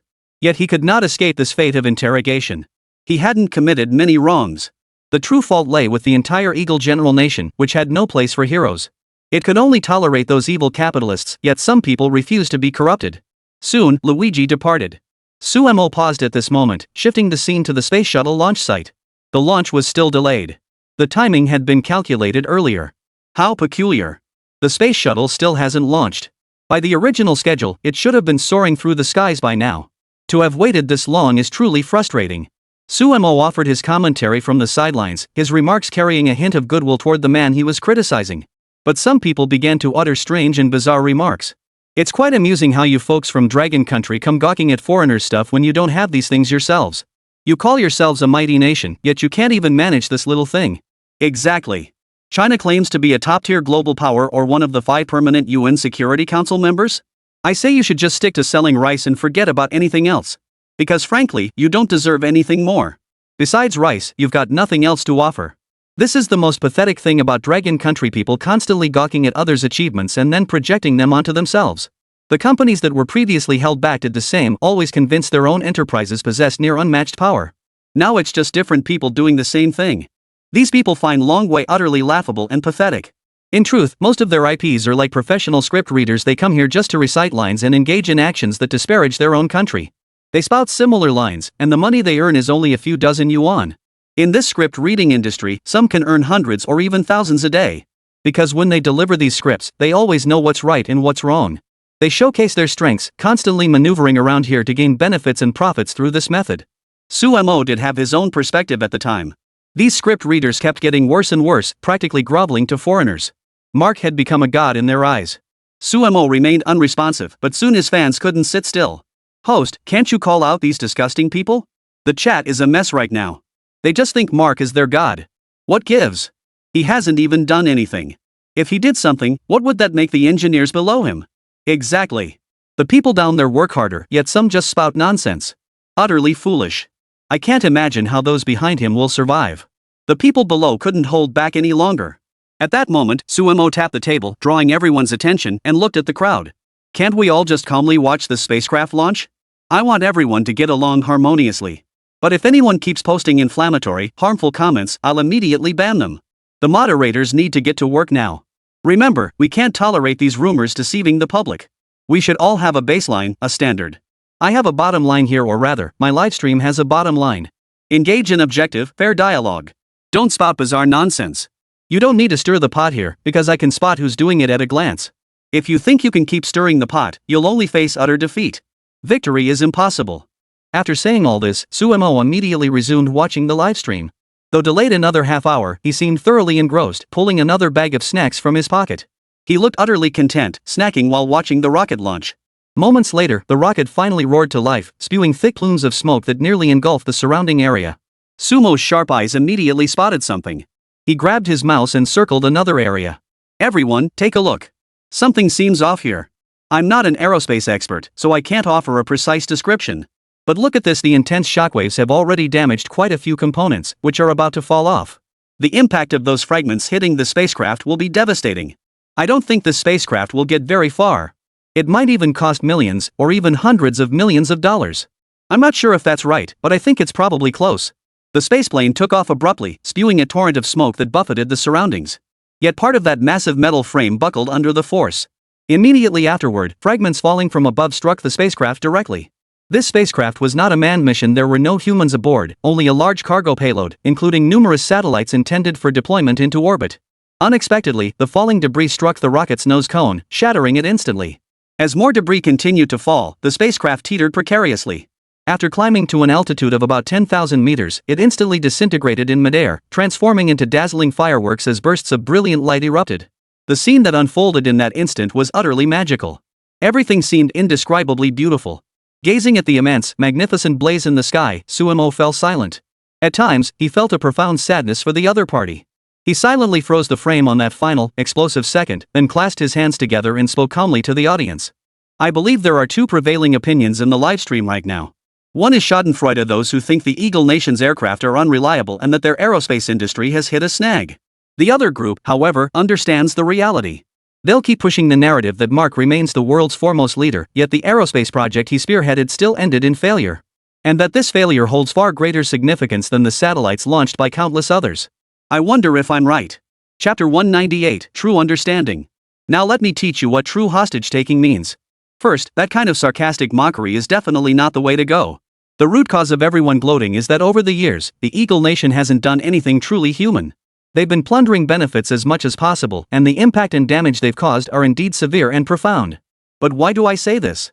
Because cynicism serves no purpose.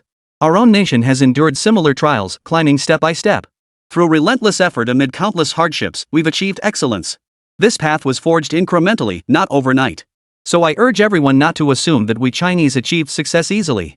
Our researchers and professionals dedicated themselves tirelessly, overcoming countless challenges. How long did it take them to accomplish all this? Yet some of you still arrogantly believe you could achieve the same sitting at home. Isn't that the most foolish, laughable, and pathetic notion? I hope you'll reconsider your mindset. Sumo's words were directed at his own people, laced with sarcasm and reflecting the nation's distaste for the British. But it was futile. The opposing nation was immensely powerful.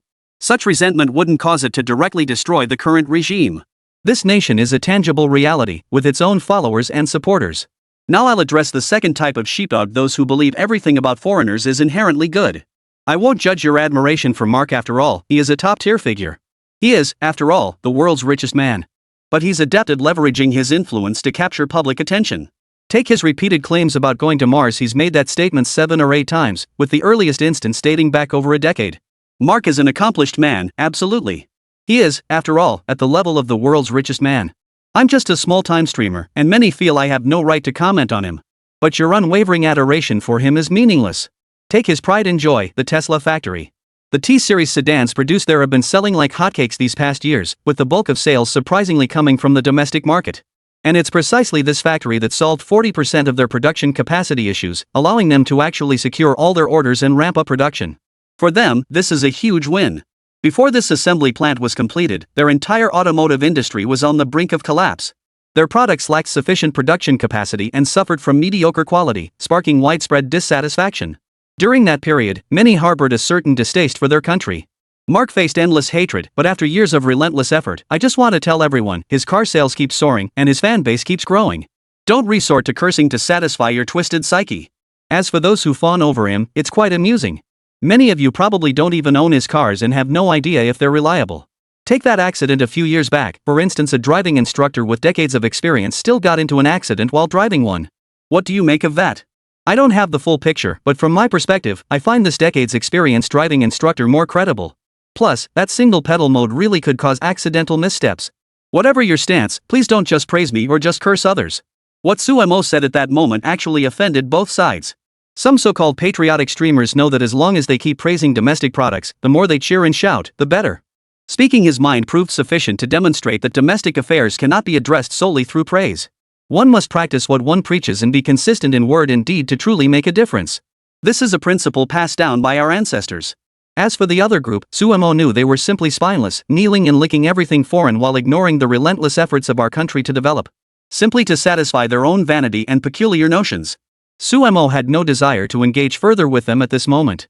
He immediately zoomed the camera in on the screen, revealing Mark's contorted face after the spacecraft disintegrated in midair. He was clearly displeased, his entire face etched with worry. Soon, personnel arrived at the scene. They recovered some debris, but the real focus was on the launch pad. The launch pad had been shattered beyond recognition after enduring immense, terrifying destruction. It was unimaginable that everything had been completely obliterated. Many witnessed the true cause of the platform's destruction. Nothing atop it could withstand such intense flame impact and extreme heat, ultimately shattering completely, including the reinforced concrete and stone below. The entire platform had been reduced to a scattered heap of fragments. Amidst the extensive damage here, they uncovered further evidence. Then came Mark's face, flashing a slightly awkward smile. It seems I still haven't delivered the best performance this time. As you've all seen, the entire platform is now reduced to this state. This launch attempt has failed once more. But please believe me, every failure is a stepping stone to success. Only through relentless effort will we eventually reach the shores of success. We are marching forward with unwavering determination. You can rest assured. Mark's composure was surprisingly unflappable. This launch failure had cost at least several $100 million. Part of it was pure launch costs, the machinery, equipment, satellites, and onboard instruments. But the greater loss was the stock price. Although the hundreds of millions spent could be recouped quickly, their stock price took another hit. Sumo watched the entire company's stock drop by 15%. There's no helping it. Who would have thought they'd fail again? This marks their 6th failure this year. Despite the setbacks, they do have successful cases. I can only say that whether it's Mark or anyone else, everyone is actively exploring this path, constantly striving upward. This spirited drive to advance is always worthy of recognition. I hope our people will also embrace the spirit of relentless exploration. We must never stop. We cannot follow in the footsteps of those abroad who have fallen into decline. The profound changes overseas over the years have constantly influenced us, but we must not blindly follow their downward spiral. Chapter 199, The Ultimate Double Standard. Suemo was commenting on Mark's failed spacecraft launch when a flood of comments poured in, lambasting him with all manner of criticism and descriptions. Had Mark's spacecraft launch failed domestically, a crowd would surely have emerged to gloat. But when it came to Mark, the name Light of Humanity was on everyone's lips, and he was even treated like a god. I have no idea why this streamer has so many fans. He's being so hypocritical now. Even if the spacecraft really failed, what gives him the right to insult and mock him? This streamer has no business mocking the world's richest man. Mr. Musk is the light of humanity. As the world's richest man, he's done more for everyone than anyone else. If nothing else, he dares to explore space. This streamer should be sent into space himself. These people were extremely harsh towards Suemo, hurling all sorts of sarcastic remarks. Yet Suemo himself remained remarkably calm. He knew that despite their words, they couldn't affect him. More importantly, Suemo had already seen through their motives. He'd dealt with such people more than once or twice. Most of them here were just idiots. Beyond their stupidity, the most interesting part was that Suemo had long seen through them. Many were paid trolls sent specifically to infiltrate these forums, spouting bizarre nonsense to stir trouble. As a streamer himself, Suemo couldn't openly confront these individuals. Above all, he couldn't cause a scene in this livestream. Yet every single one of these people in front of him was utterly detestable. Everyone. I know you all worship Mark as the shining light of humanity. I just want to say this, go ahead and admire him, but don't take it too far. After all, as far as I'm concerned, I fully acknowledge that Mr. Mark is an incredibly talented individual. But beyond his talent, he seems rather distant from the rest of us. First off, Mr. Mark himself admits his endeavors have failed. He hasn't accomplished anything truly earth-shattering here, nor has he demonstrated his so-called space exploration capabilities through his own efforts. Especially that Mars trip he's mentioned it countless times already. Adhering to the principle of seeking truth from facts, what hasn't been accomplished simply hasn't been accomplished. Just like our country has always exercised great restraint in handling such matters, what hasn't been achieved hasn't been achieved. People shouldn't keep shouting about it, instead, they should honestly and earnestly accept all of this. Though just a few words, they struck a chord with certain individuals. Everyone held Suemo in high regard, recognizing him as an exceptionally formidable and powerful figure. There had always been a hint of admiration, so at this moment, absolutely no one dared to stir up trouble here, much less deny anything. This was what Suemo had accomplished, and this was what Suemo acknowledged. Host, I need to connect with you. Suddenly, someone requested a connection. Suemo didn't refuse and pulled the person into the livestream. This individual seemed extremely anxious and impatient. Host, I look down on you. You've made enough money, but you still act like you don't follow any rules. I don't know why you have so many fans. Worst of all, some people worship you like a god, it's ridiculous. I insisted on this call just to say this, you don't deserve it. I'm telling you this. Let me put it this way, everyone sees you as a good person, but you're not that good. On the contrary, you're a fool, a laughably foolish one. Suemo found this rather amusing. He didn't get angry, instead, he listened intently, waiting for the man to continue spouting his so-called profound truths. Fine. Go ahead. Let's hear what new arguments you have. I'm genuinely curious why my reputation is so low in your estimation. Speak freely. I'm all ears. At Sumo's prompting, the man across from him immediately launched into a barrage of soul-piercing counter-questions, though not exactly foul language. I have much to say. First, must this world only tolerate positive narratives? Can our ancient dragon nation not have its share of negative perspectives? What's wrong with admiring foreign cultures? Isn't what Mr. Mark did exactly what a beacon of humanity should do? He directly propelled the world's aerospace and other fields forward. Achieving so much, he practically reached godlike status. That's what's truly remarkable and powerful. People like you can't even compare. And what gives you the right to say that everyone here praising Mr. Mark is wrong? First, let me state a fundamental point. Mr. Mark is a good man. He's invested heavily in our country and accomplished much. Compared to him, you fall far short. You have no right to be mentioned in the same breath. Suemo felt rather humiliated by this assessment, but Sumu remained calm. He smiled and countered directly. Brother, you seem to have quite the opinion of me. Let's discuss it then. First, I agree Mark is exceptionally capable, but calling him the light of humanity is an exaggeration. He's just an ordinary man. The light of humanity is still quite distant for him. That claim is rather laughable. Hearing this, the man across from him naturally refused to back down, about to continue when Suemo spoke up. Please don't rush, brother. Let me add a few more points. First, let's continue discussing Mark. He's accomplished a lot, yet his reputation within his own country is surprisingly low. Do you know why? This rhetorical question piqued everyone's curiosity. Many were eager to hear the answer, their minds racing with speculation. The reason his reputation is so poor is simply because he's a capitalist. Capitalists have their role to play, they're driven by profit. Where there's gain, they'll go all out. Where there's none, they'll avoid contact with the common folk as much as possible. In short, he's a pure businessman. Let's continue. In the Eagle Nation, the merchant class is deeply disliked. Even their own citizens despise merchants, always feeling these people have stolen their lives and ruined their livelihoods. I won't comment on such repetitive claims, but consider this: why are they so poorly regarded there, yet so highly praised in our country? Are we so detached that we only see the good in people? Or is it, as this brother suggests, that only allowing praise is truly objective? Chapter 200, This is the Truth. If a world exists only with praise and no criticism, only with false, illusory adulation and no genuine evaluation or understanding, then such a world should cease to exist. For everything within it will perpetuate error upon error. I know many won't want to hear what I'm about to say, but this is the truth. I can now share with you the facts about Mr. Mark, including all the bizarre and false rumors circulating over the years, and those excessive claims made about him. First, let's address the rumors about him. For instance, claims that wages at his Shanghai factory are several times higher than elsewhere. I've already debunked this before, but now I'll explain it from a domestic perspective. Many believe that wages for ordinary workers should rise indefinitely, never stopping.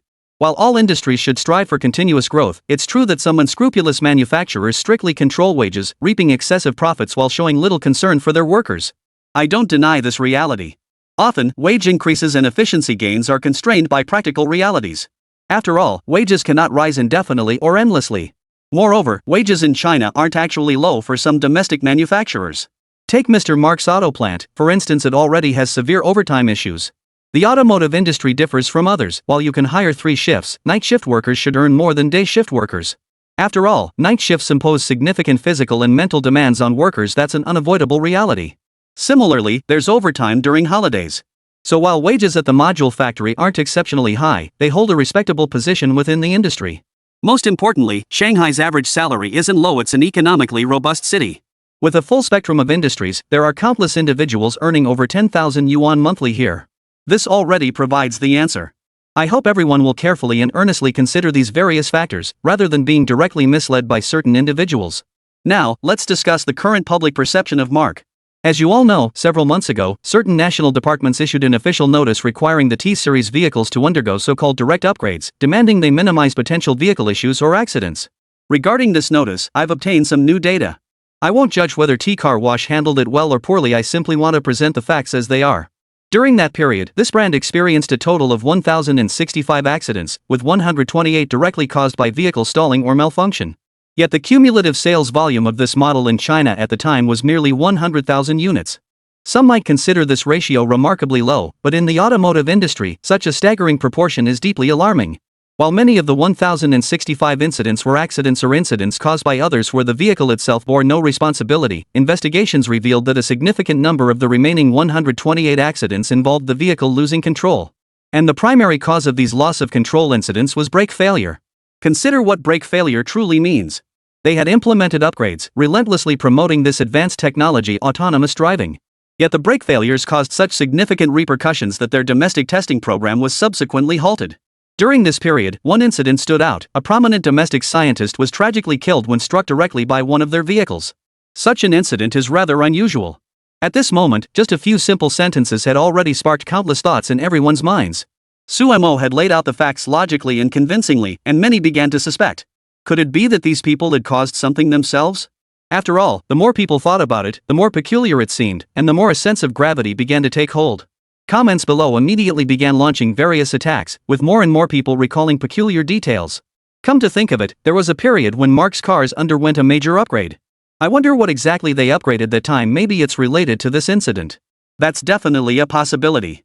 I remember a relative of mine crashing his car into a pillar. Turns out he was one of the 128 accident victims. Though to be fair, his driving skills weren't exactly stellar. That's another perspective. Remember that driving instructor the streamer mentioned earlier? Honestly, he probably wasn't at fault. After all, he's been driving for decades. Just because someone's a driving instructor doesn't mean their skills are necessarily better than those who drive regularly on the roads. But he definitely has the skills and capability. I always felt something was off about this incident, but back then, a bunch of paid commenters drowned out my voice. Alright, the host is actually talking about the paid commenters now. Sumo knew everyone would think of the term paid trolls at this point, because they were the most despised. In Sumo's recent experience, paid trolls felt like the most detestable and disgusting group of people. They possessed astonishing insights, but these insights were all sourced from overseas or special enterprises that commissioned them. Let me tell you this, so-called paid commenters exist both domestically and internationally. They're essentially people who make their living online. They can quietly earn their keep, reap benefits, and live comfortably. But is this online livelihood truly as sweet as it seems?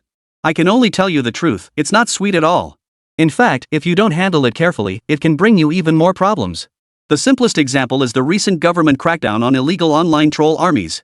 Friends have already shared intelligence with me about uncovering a massive troll army operation.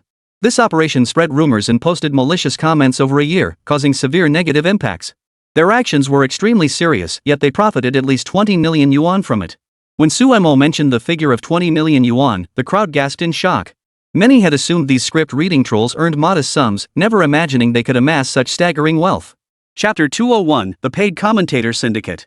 Now let me tell you about the online trolls. There are many so-called trolls here, and they are absolutely numerous. What is the most despicable thing about these trolls? It's how they fawn over important figures in key places, creating disgusting situations. Worse still, driven by their own motives, they often commit even more repulsive and terrifying acts that disrupt the entire landscape. First, let's address these disgusting and terrifying acts. Whenever so-called online public sentiment arises domestically, they immediately swarm in. These online trolls start muddying the waters. As long as there's something in it for them, they'll stir up trouble wherever possible. There are far too many examples of this kind of thing. You might recall the case of that young child who left school and was never found. To put it bluntly, the child was eventually discovered to have committed suicide. Afterward, didn't everyone keep wondering if it was truly suicide? No one could figure out what really happened, but many remained deeply suspicious. Online rumors were already swirling. Some blamed the principal, others claimed the child was kidnapped and buried on campus, while others spun even more terrifying tales. All I can say is that in the end, it was proven none of this had anything to do with the principal or many others involved. They were all innocent. You should understand what I mean, that many so-called netizens were manipulated by this deliberately orchestrated public opinion. Though Sumo had summarized the situation in just a few sentences, those manipulated netizens remained unaware. They didn't know whether they'd truly been completely controlled. But some undoubtedly felt they'd done nothing wrong. I remember all sorts of chaotic rumors flying around back then.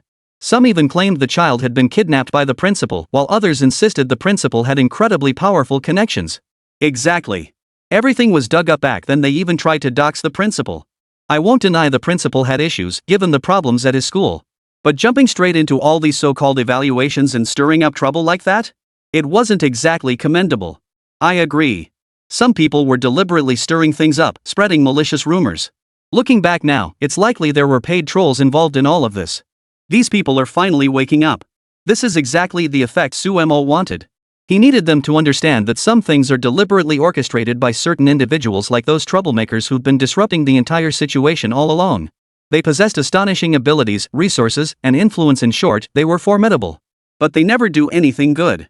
They exploit public opinion to serve their own interests. Sumo despises them to the core.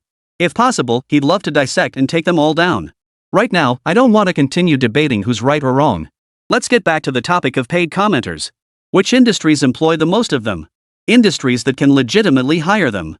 Because on online platforms, there's also a practice called fake orders, constantly generating fake orders to boost visibility for certain manufacturers. You've probably seen this happen. And this time, the so-called orders I'm referring to. These are online troll orders placed by clients. They first go to various platforms or forums to post troll reviews, including but not limited to tech circles. For example, after a domestic smartphone launch, they collectively bash it, praise other phones, or claim their own device malfunctioned. Previously, a certain domestic phone manufacturer finally launched a new model through their own efforts, using a domestic chip. But the paid commenters immediately went into overdrive. They gave the phone extremely low ratings, hurling insults and humiliating it, as if anyone using it were trash or crazy. This is how they achieved their goals, by declaring victory and imposing their narrative. As long as they can undermine this phone, it's enough. Recently, another domestic game launched. I'm sure everyone knows it, and I played it too. It received a ton of negative feedback as well. There are actually quite a lot of them. Now you all understand, right? Even in my own livestream, there are many paid commenters. Some of them are just reading scripts, purely paid commenters who stir up so-called online sentiment to cause trouble for me. There are also malicious reports. If it weren't for my previous videos getting high views, my livestream being lively, and me personally trying my best to control my emotions, I might have been permanently banned by now. Because the number of people reporting me every day is astronomical. I can share the exact number of reports now, you'll be shocked. Let me put it this way, I get around 3,500 reports per day. That means at least 3,500 reports daily. Many are generated by computer AI, basically automated programs, but some are genuinely from people who genuinely hate me. They feel I've cut off their income stream, and they're furious and disgusted by what I've done. Regardless of the reason, they're filled with hatred toward me. Personally, I don't mind. After all, cutting off someone's income stream and being described as despicable is only natural. But I hope everyone can understand that paid commenters are everywhere. Even when you're carefully selecting items in a livestream, you'll encounter them. They flatter and manipulate you into buying whatever they want to sell. That's the whole point of paid commenters. Be careful. Though his explanation was brief, Sumo had laid bare the issue of paid commenters. The audience below erupted in righteous indignation. Some hurled curses, others rushed to report the offenders. Those who spoke out of turn in the livestream were promptly reported.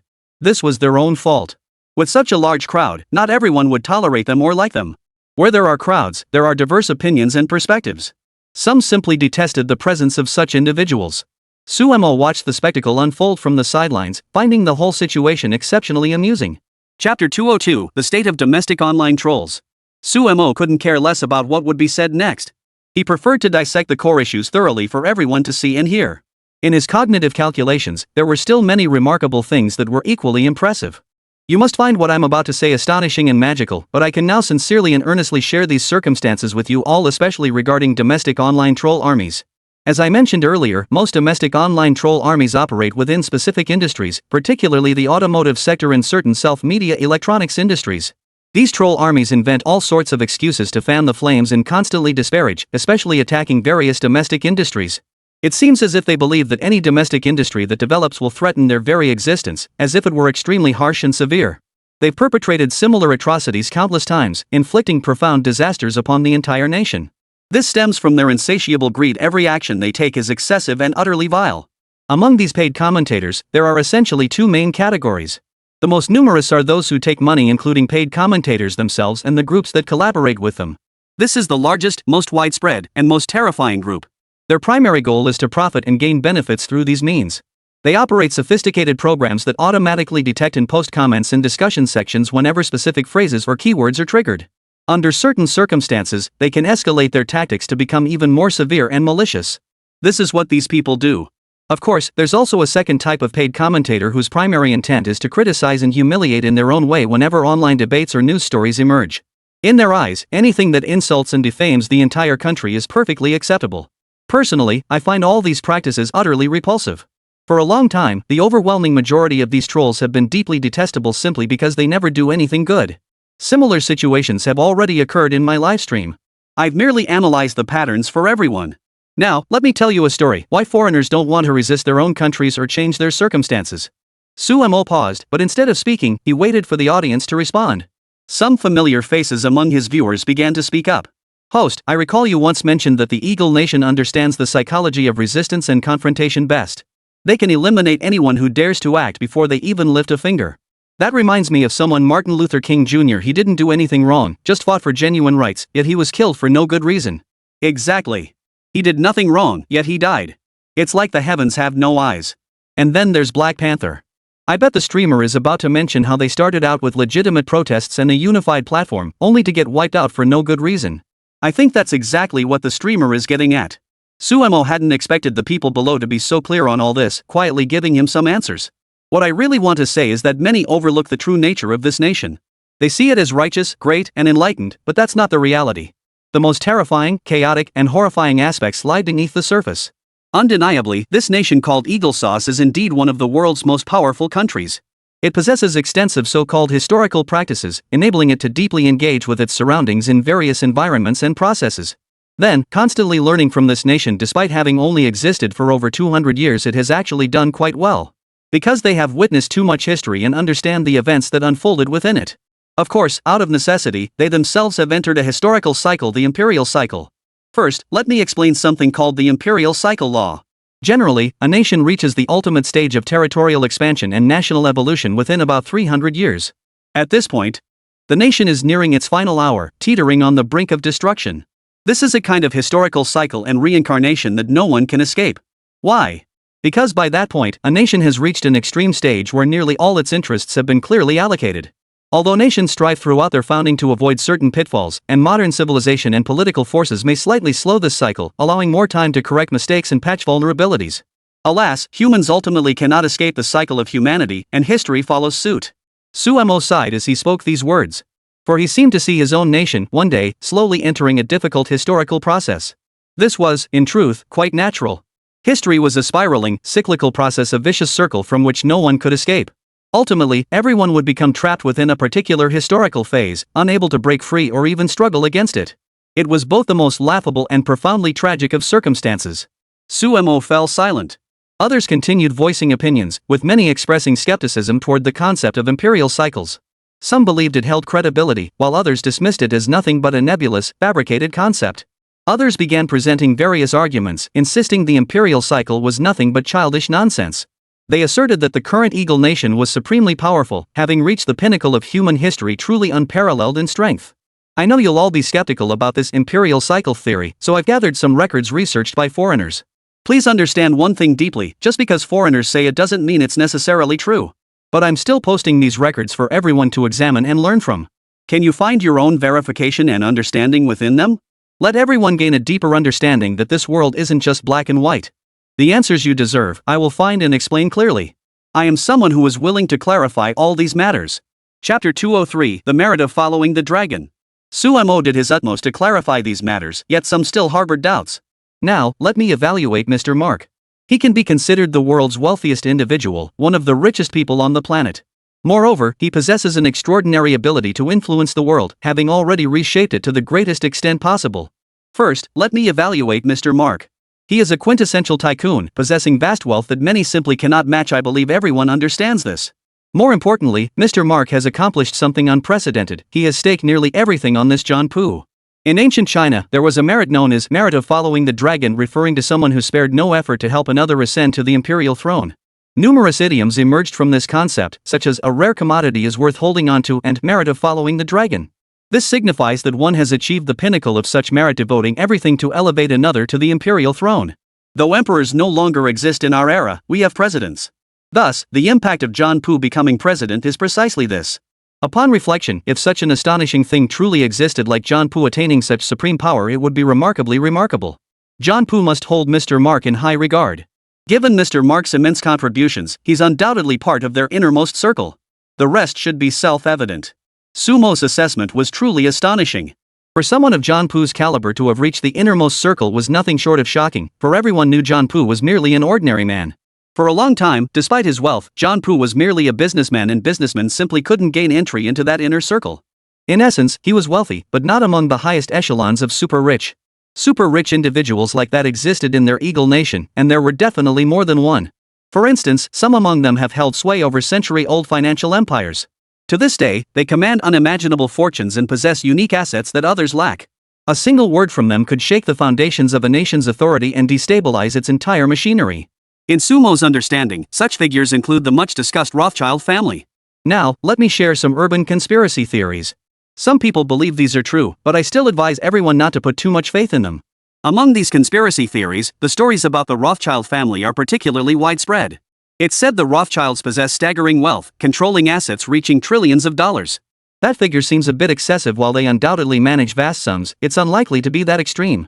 But what's more important is, even if they were an exceptionally powerful private family controlling vast wealth, nothing in this world endures forever.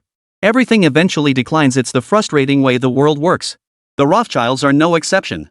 By now, they've gradually faded into obscurity, with few remaining members. Such mighty families have gradually declined to this day. So don't place too much faith in these urban legends, nor in all those conspiracy tales about the squid race nearly dominating the world. While some accounts may seem plausible, the world's true workings extend far beyond such superficial patterns. In reality, its operation is an exceedingly complex process. It requires verification over countless cycles of time, and transformation through countless cycles of time. Too many factors can cloud our true judgment. I urge everyone not to place too much faith in these tales. Suemo delivered this lesson, urging everyone not to place too much faith in such narratives.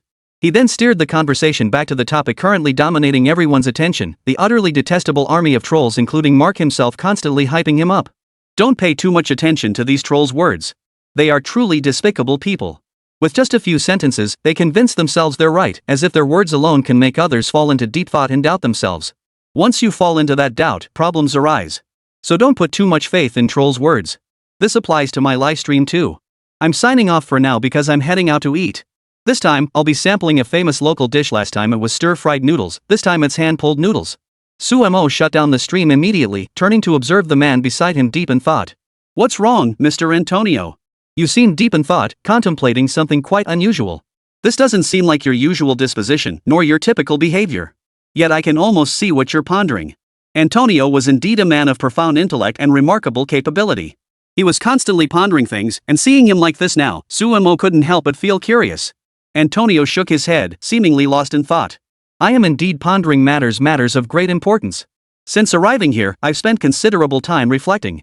What occupies my mind and heart now are the experiences of this period. It has been no easy feat, truly no easy feat. Let me first share my perspective on your country. It truly is an extraordinary nation, possessing many wondrous and astonishing things. It seems as if the entire country exists to create miracles. Yet I simply cannot understand why this country is so intensely opposed. Antonio was actually beginning to ponder this question. Sumo knew he was gradually emerging from the trap of his own mental prison. You'll learn about this matter later, and I'll give you the truth. Why are you pondering this? Why can't you escape your own mental labyrinth? Because you've begun doubting whether everything you once held so firmly is truly correct. The moment you start questioning it all, you've already succeeded, or rather, I've succeeded. At the very least, I haven't let you continue down the wrong path. I also hope you understand that, in truth, there is no such thing as absolute right or wrong in this world. From your perspective, I'd say you're right. Even the Eagle Nation has blockaded, oppressed, and attacked our Dragon Nation countless times. We are stronger. Chapter 204, Embarrassing. Antonio understood all this and nodded slowly. The two were about to sample the hand-pulled rice, and Zhang Yuan was already eager to try it. He had once traveled to the border regions on business and sampled hand-pulled rice there. It was a unique local delicacy, much like the diverse cuisines found in frontier regions such as the stir-fried noodles mentioned earlier.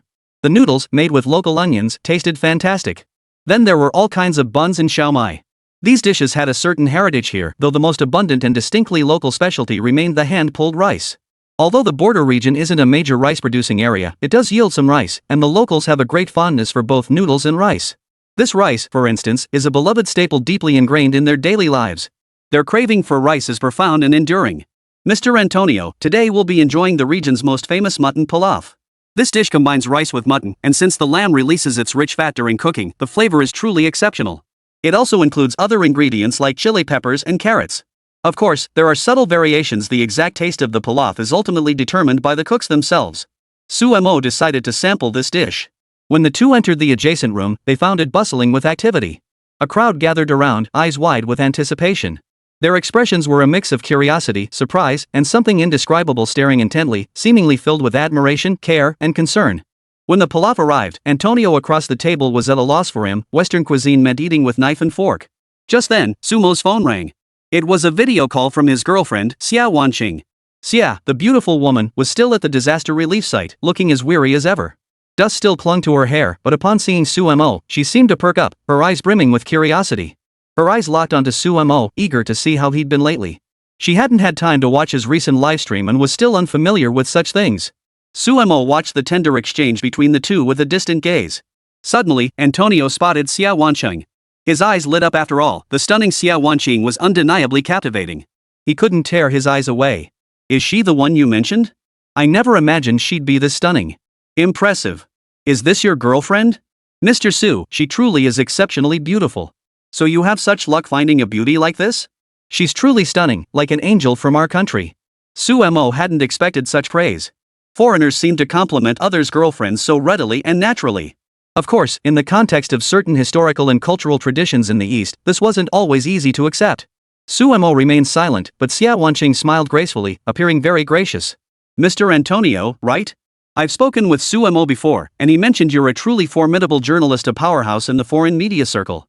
I've always admired your work. We've even exchanged ideas before we crossed paths last time, though you seem to have forgotten. But that's certainly no problem. I'm just here to see how Sumo's meal is. You seem to be eating hand-pulled noodles. I once traveled to the frontier regions and sampled the local cuisine there. The flavors were excellent, truly delightful. It was a memorable culinary experience. Hearing these words, everyone was genuinely taken aback. At that moment, Suemo realized that Xia Wanqing had indeed been to this area before, learning new things and gaining fresh insights. Just then, a shriek rang out beside them, drawing everyone's attention. It turned out Antonio couldn't wait to try the dish. The next instant, he actually reached out to grab it with his hands only to get burned badly. Though it was called hand-grabbed rice. While some still ate with their hands these days, it was nowhere near as common as before. Most people now use chopsticks or spoons. Times had changed, after all. Antonio had completely overlooked the astonishing heat trapped beneath the covered rice. Antonio jumped up in pain, clutching his hand, while those nearby burst into laughter at the sight of such a comical foreigner. Even the ordinary locals found it rather amusing. Suemo found it amusing too. Antonio had practically delivered a hilarious spectacle right to him. "Mr. Antonio, please don't burn yourself too badly. I'd still like you to join me as a friend on this tour. After finishing this pull-off, we can head to the next place where there are new delicacies for you to try. Specifically, the local grilled fish. I'll also take you to visit a green park where you'll see everything we've done to combat desertification. After all, this frontier region holds our nation's largest desert. The Taklamakan Desert is the most terrifying sea of sand here, a sea of death. It has claimed countless lives, and ancient civilizations have gradually perished and turned to ashes there. We don't want these things to vanish without a trace. We hope to preserve them, even if it means transforming a patch of desert. We truly wish to restore it to its most natural state, a lush, verdant land. Though it may seem distant, magical, and unimaginable to you, this is the transformation we seek." Sumo's words carried an impassioned, unwavering conviction, a steadfast resolve, perhaps tinged with determination and earnestness. This was the outcome he envisioned. Antonio naturally didn't believe he could gradually adapt to the temperature of the pilaf he kept eating there, but he still wore an expectant look, even tinged with a hint of teasing. He wanted to wait and see. He wanted to see what would happen next. After finishing his meal, Suemo asked the proprietress for directions. She cheerfully pointed out a spot where one could indeed see the distant expanse, a vast stretch of what they called the Green Sea. The local efforts in sand prevention and control had been remarkably effective. Chapter 205, True Environmental Protection. Suemo decided to appreciate that sea of green. This time, he would witness it firsthand, observe it, and strive for new discoveries, perhaps even extraordinary ones. At that very moment, he couldn't wait any longer. They hopped into a vehicle and entered a small adjacent area, navigating through the desert sea. That sea seemed endless. Upon entering, they were greeted by lush green grasslands, the surrounding area already breathtakingly beautiful. That expanse of green grass was truly beautiful. In fact, it wasn't just a single type of grass, it was a local method specifically designed to prevent and control desertification. For the desert harbors the most treacherous of environments. Planting grass in boxes proved an exceptionally effective method, helping to retain moisture beneath the surface. The most terrifying aspect of the desert isn't that everything turns into broken sand and dust. It's not that there's no moisture or rainfall here, but one problem is severe. Once desertified, the soil struggles to retain moisture. Under extreme heat, water gradually evaporates, leaving almost none behind. Thus, sand prevention and fixation are exceptionally challenging endeavors requiring immense time to achieve. Currently, nearly all moisture in the clay soil has been lost, causing profoundly severe consequences. Suemo watched from the sidelines, feeling deeply relieved. Antonio beside him, however, seemed unconvinced. Suddenly, he pulled out his phone and began live streaming, focusing on the distant future landscape. As he captured the surroundings, many were stunned and at a loss. "Did you see that? Did you see it? This was a desert, and now it's become a grassland. How did these dragon country people do it? What are they? How can they create such a miraculous scene? I don't believe it, I don't understand. It's as if they can truly create wonders, create miracles." Such astonishment was only natural. The so-called desert gradually transforming into an oasis was beyond belief. This was the very essence of change within this ocean. And it was also the hope reignited within this desert. Is this what the Dragon Nation has done? This is true environmentalism, right? It's incredible. They've actually achieved this level of accomplishment. How incredible. I've never seen a desert transformed into Greenland. I once volunteered for environmental projects in the desert, and back then, no one could achieve anything like this. It was unthinkable and impossible. People screamed and shouted in disbelief, unable to fathom how the entire desert ocean could transform into something so different.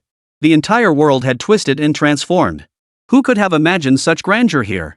Plants spread everywhere, covering the surrounding areas as well. The grass placed in some of the boxes there could grow continuously here, drawing moisture from below. Ultimately, everything improved, allowing all of this to endure. Suemo gazed leisurely at Zhang Yuan beside him, continuously recording videos.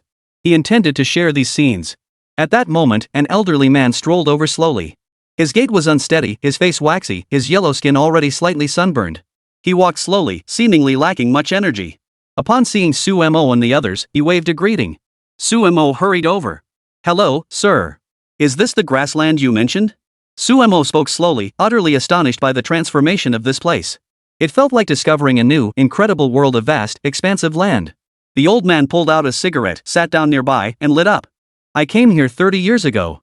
Since then, I've been responsible for managing this land, fighting desertification, planting trees. We've saved a vast stretch of desert, but there's still so much more. I'm old now and can't walk far.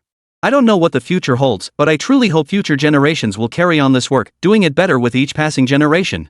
By this point, Sumo had formed his own perspective. He grasped the old man's hand, deeply moved. Sumo observed how decades of the old man's life had been rooted here. Antonio, meanwhile, bounded over excitedly, his voice brimming with exaggerated praise. He insisted on sharing something inspiring. He'd witnessed something remarkable, his eyes gleaming with wonder. This place is truly remarkable. Is this the man who planted all that green grass? He doesn't look that old, but he's incredibly skilled. I'd like to ask, how did you even think to plant here? So much green grass, how did you manage all this? How long did it take? What steps did you take? And how much did they pay you? We have similar projects overseas dealing with arid and desert regions. I'd love to hear your approach.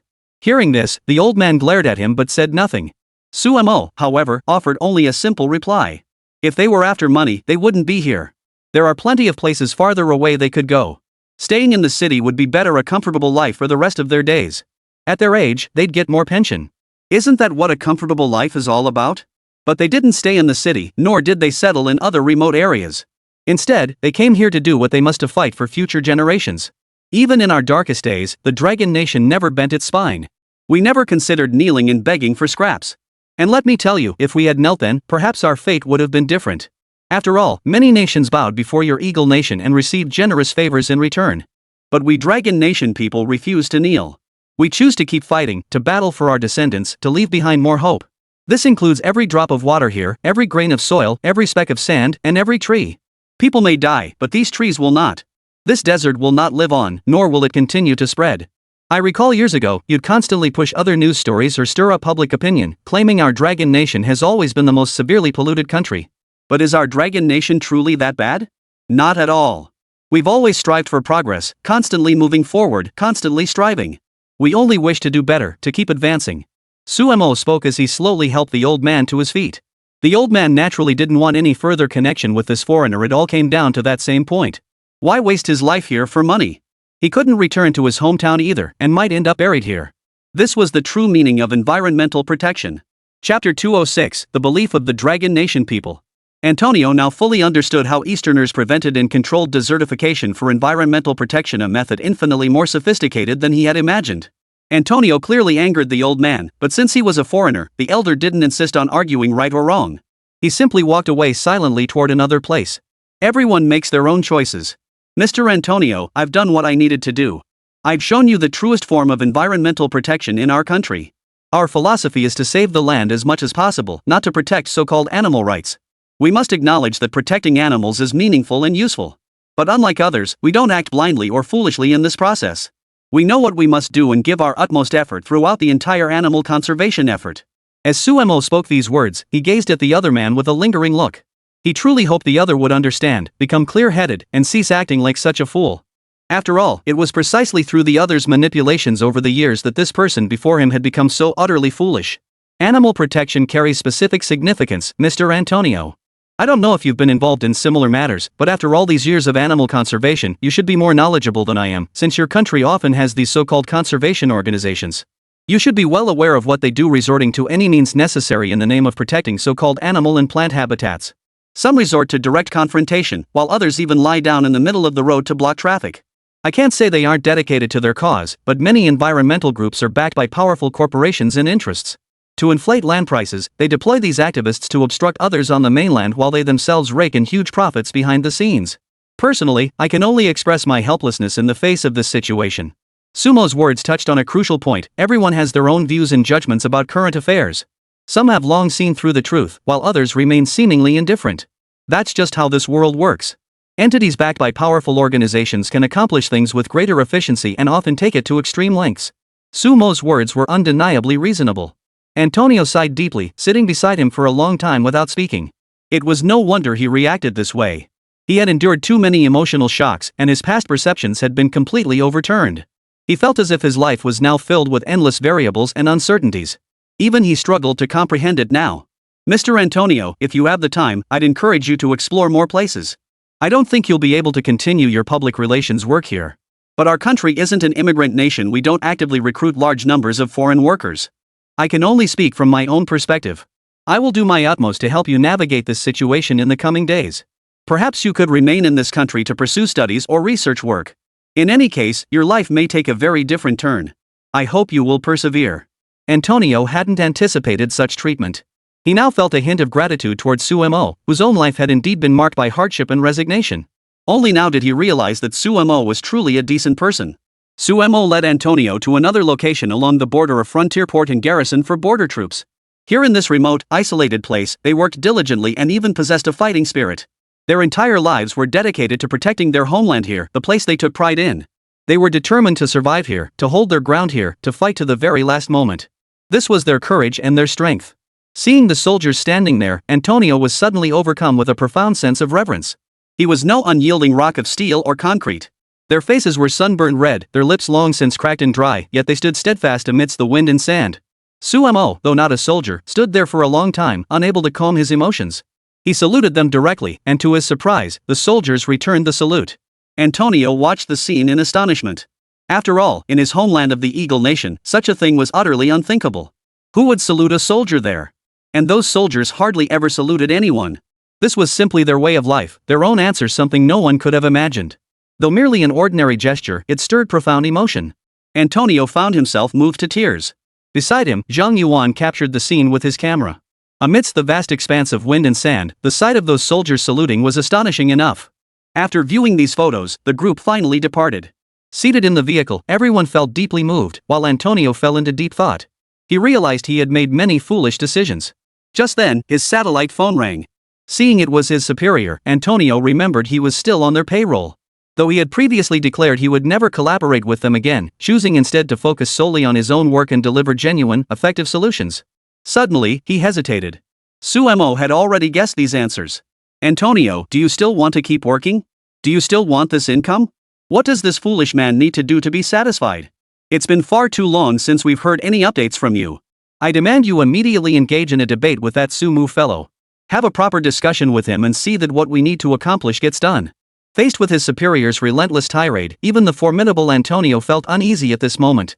He truly saw no better way to mediate this situation, and deep doubts gnawed at his heart. Sir, I'll arrange this as soon as possible. But within China itself, I've discovered that no matter which angle I approach it from, it seems difficult to gain the upper hand. Because their dragon nation possesses many proud and formidable aspects, yet also many admirable ones. It's hard for me to find a more practical and effective solution. Antonio voiced his helplessness. It wasn't that he wasn't trying, but the task was incredibly difficult and confusing. There were many things he could do. Chapter 207, a debate already decided. Watching his superior continue to put Antonio in a difficult position, Suemo smiled calmly and decided to lend a hand. You're Antonio's superior, right? I'm Suemo, also known as the streamer spreading our nation's prestige. It seems you've been putting him through a tough time this summer. I don't see much point in that. You can talk to me. Over the next period, we can properly handle things. Besides, some matters would be far simpler if handled together, as I see it. I've decided to engage Antonio in a historic debate. You can provide ample information and support. This time, you can unleash your full capabilities to dig up more crucial information. I'll see what you have to say, and I'm in it without hesitation. I want to see just how capable you really are. Let's put it to the test. In this process, it's all about victory or defeat, not right or wrong. I know there are some things that simply can't change you. When Suemo decided to engage in this monumental debate with them, he was already prepared. In truth, he felt no fear whatsoever. So you're the showcasing national prestige host, huh? You're quite famous in our country. Since we're having this proper conversation, maybe these things could work. Let's talk more. Personally, I quite like you. I'd like to ask you one thing, would you be willing to cooperate with us? Perhaps our collaboration could be the truly top-tier partnership, the ultimate connection. The man across from him showed no surprise whatsoever. Everyone was already aware of Sumo's series of interactions with this individual, and Suemo had demonstrated remarkable strength throughout. It seems this gentleman believes our conversation holds significant importance. How about this, let's hold it at the upcoming World Forum. This forum will gather numerous participants, and you'll also have the opportunity to promote your latest Asia-Pacific strategy. The so-called Asia-Pacific strategy referred to a unique strategic model the Eagle Nation had consistently implemented across Asia. Its core objective was to impose numerous restrictions on the Dragon Nation throughout this process. If they could completely suppress the Dragon Nation, that would be ideal. This approach had been steadfastly maintained for an extended period. Suemo was well aware this forum was a den of snakes and rats, crawling with despicable characters. None of them were trustworthy, each harbored ulterior motives and ill will. Their sole objective was to stir trouble for their own nations, nothing more. Of course, Suemo knew this well, but there was little he could do about it. He simply kept his calculations to himself. Very well, let's finalize the debate here. This World Forum Conference will feature participants from diverse economic and political backgrounds. I'm confident Mr. Su will make his mark. I understand you've now been recognized as an outstanding youth representative and will receive national-level honors. My sincere congratulations on that achievement. But don't forget, you're still just an ordinary person without the power to change the world. Our Eagle Nation has always positioned itself as the world's renowned leader precisely to reshape the world, creating a safer, more peaceful, and harmonious society. We hope you Dragon Nation people can understand our earnest intentions. Suemo had to admit he'd seen shameless people before, but never anyone this brazen. The memory of the previous 3 humiliations still burned vividly in his mind, the number 81192. It felt like a soul-piercing nagging. Now these bastards were brazenly claiming they were the true messengers of justice, upholding world peace and stability. These bastards were truly shameless. Even if they were remotely normal, they'd never utter such utterly disgusting words. Though Suemo felt sick to his stomach, there was nothing he could do. The man before him was so repulsive, so vile, so disgusting that even Suemo felt helpless. He truly lacked the means or ability to properly deal with him. We'll see about that later.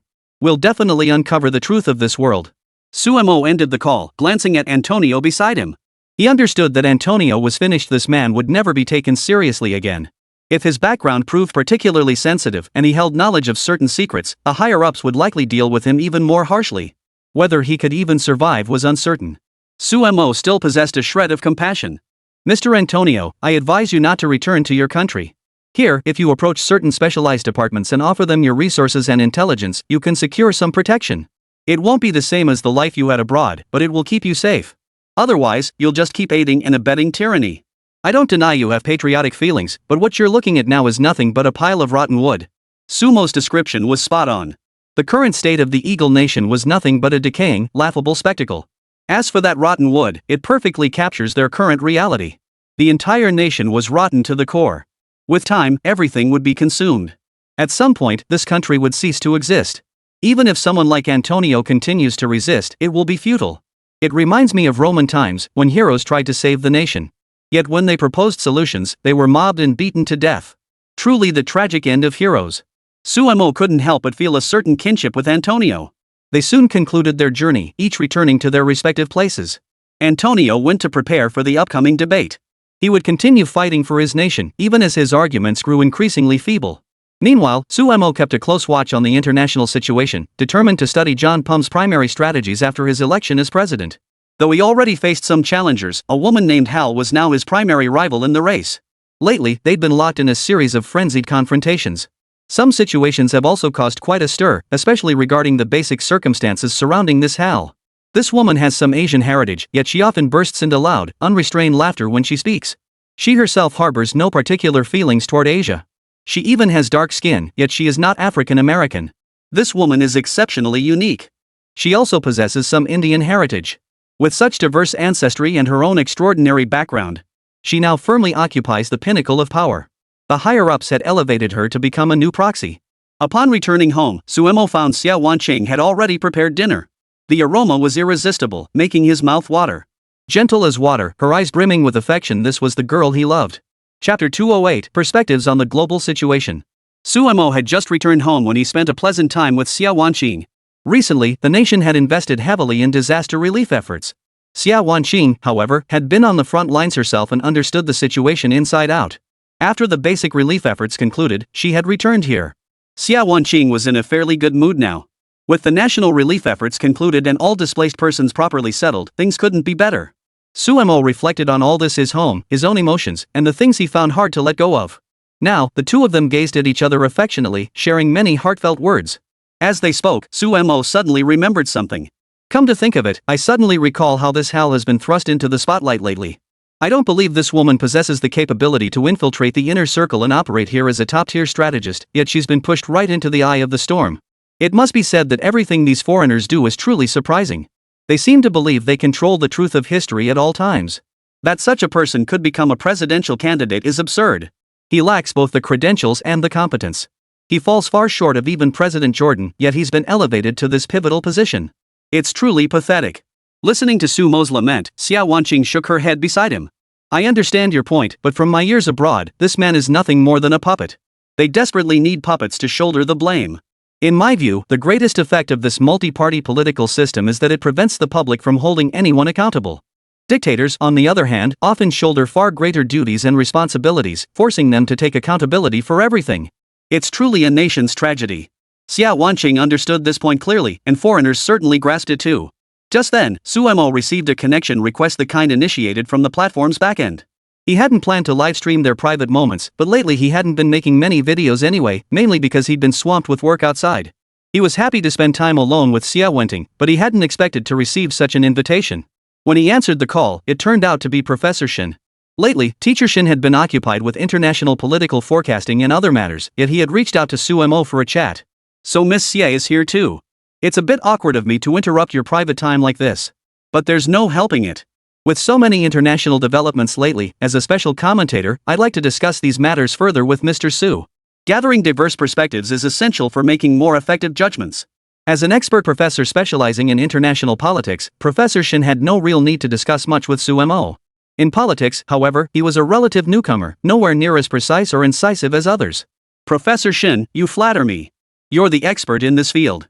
I'm just an ordinary person, how could I compare to you? If you were to analyze these matters, your insights would undoubtedly be the most precise and effective, far surpassing mine. All I can do is watch your performance. Has something major happened recently? I haven't been following the news, I just got home. Looks like there's been another earth-shattering development. Professor Shin then presented the latest developments. John Pa had been accused of being a presidential candidate. He faced such accusations as if he'd committed the gravest crimes. What's even more laughable is that many of the charges against John Pu are utterly baseless. For instance, a decades-old, peculiar sexual assault case where John P. was allegedly forced to pay millions of dollars. The plaintiff across the table was an obscure female writer. No one knew how she had come into contact with John P. But now, with this recent lawsuit and one of his lawyers getting arrested, the situation has become extremely serious. I never imagined it would get this serious. Mr. John P. seems to need to be on guard. His lawyer was arrested recently for a similar situation. That lawyer truly had professional integrity and held firm to the end. Now that I think about it, I have to admire both the lawyer and John Pu. They've both remained steadfastly committed to their principles. It's just that when they touched certain lucrative interests, they got caught up in these shady schemes. Su Mo deeply disdained such behavior. If every individual in the nation adhered to the most fundamental principles, chaos would indeed be avoided. But when rules like political persecution are invoked, they can distort the entire system. Because such retroactive reckonings would make many hesitate and act cautiously when entering the system. The consequences they create only become more severe and terrifying. Political persecution was a terrifying prospect. Su Mo was still conversing with Teacher Shin when a news report suddenly caught their attention. It turned out that a celebrity's home had been destroyed in a massive fire. Everyone knew this was the wildfire raging near Los Angeles in Eagle Country across the ocean. Such so-called wildfires occurred every year. They usually don't cause severe damage, but this time the blaze was unprecedented, causing extensive destruction and casualties. Many people suffered fractures or even died in the fire. I didn't expect this fire to escalate so dramatically. I wonder what Mr. Su thinks about it. Teacher Shin deliberately tested Su Mo. Having previously analyzed various aspects of the fire, Su Mo immediately engaged his mind upon hearing the question, meticulously recording his thoughts in a detailed and earnest manner. This fire has undoubtedly claimed lives, yet it stands in stark contrast to the earlier Luigi incident. One could even argue that Luigi's actions made this tragedy all the more prominent. As most are aware, he previously filmed an episode portraying himself as a modern Robin Hood, shooting an insurance company CEO. That man was rolling in money, but the people beneath him suffered terribly.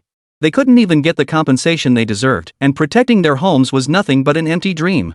People had long harbored resentment toward this insurance company, so when Mr. Luigi took action, he clearly gained public approval and attention, even boundless admiration. Such a modern hero-like figure naturally commands respect from some, and eventually many began to worship him like a legendary hero. This is the most common and terrifying scenario I've witnessed in this situation because these people no longer regard the law as their fundamental standard. Such individuals exist both domestically and internationally, but when this mindset becomes widespread, it's truly terrifying. Water can carry a boat, but it can also overturn it. Chapter 209, A New World Emerges from the Flames. Sumo's heartfelt reflections struck a chord with many, prompting nods of agreement. People found the Eagle's blaze utterly nonsensical. The world's most powerful nation couldn't even handle a fire, leaving their own country in utter chaos with casualties, major problems, and widespread turmoil. This was utterly laughable. As Sumo and teacher Shin discussed this, others expressed strong agreement. As they continued discussing the latest developments of the fire, news broke that a celebrity had posted online in apparent distress, stating his home had been destroyed with no compensation in sight. Before anyone could comment further, new information arrived. The celebrity suddenly deleted his own tweet. Overseas, they use a special platform called Twitter, where personal information can be posted. It wasn't as efficient as some domestic short video platforms. Even so, the sudden deletion of the information was truly surprising. Sumo offered a simple yet earnest comment. No need to doubt it. The insurance company privately approached the celebrity, offering a sum to keep him quiet. Given the circumstances, the celebrity will almost certainly choose to stay silent. Even with the best lawyers, he wouldn't stand a chance against the insurance company. Celebrities are celebrities, but insurance companies wield far more intricate power networks. In their country, they're the real, solid capitalists. As for celebrities speaking their minds, they're nothing more than playthings and tools in the hands of many capitalists. Let me tell you about what happened on that little island. Sumo suddenly changed the subject, mentioning a certain island, the very one in the Atlantic Ocean. This island, located near the Bermuda Triangle, was indeed a genuine island in the sea. Remarkably, it had hosted numerous so-called VIPs, including former presidents. Even John F. Kennedy had visited the island. But rumor has it he just grabbed a Coke and spent the night on the beach. For on that island, the most sinister transactions took place. Young girls, not yet of age, were sent there to serve powerful officials who found them too precious. Their entire lives were destroyed. The island's sinful dealings extend beyond this. Take Hillary, John Paul's former campaign rival. It's said she and her husband, Linton, visited this island together and had a splendid time. The thought of them ordering a young girl to serve these madmen is utterly bewildering. They committed countless twisted and bizarre acts during their time there. Sumo began to gradually recount some of the island's circumstances. While everyone believes the Eagle Nation is divided into two parties, with some rivalry in various situations between them, in reality, they also engage in collusion and deals. This is quite normal. They have extensive connections with each other and exchange benefits. Even members of opposing parties engage in this. That's my understanding and perspective on their current actions. For a very long time, this is what they've been doing.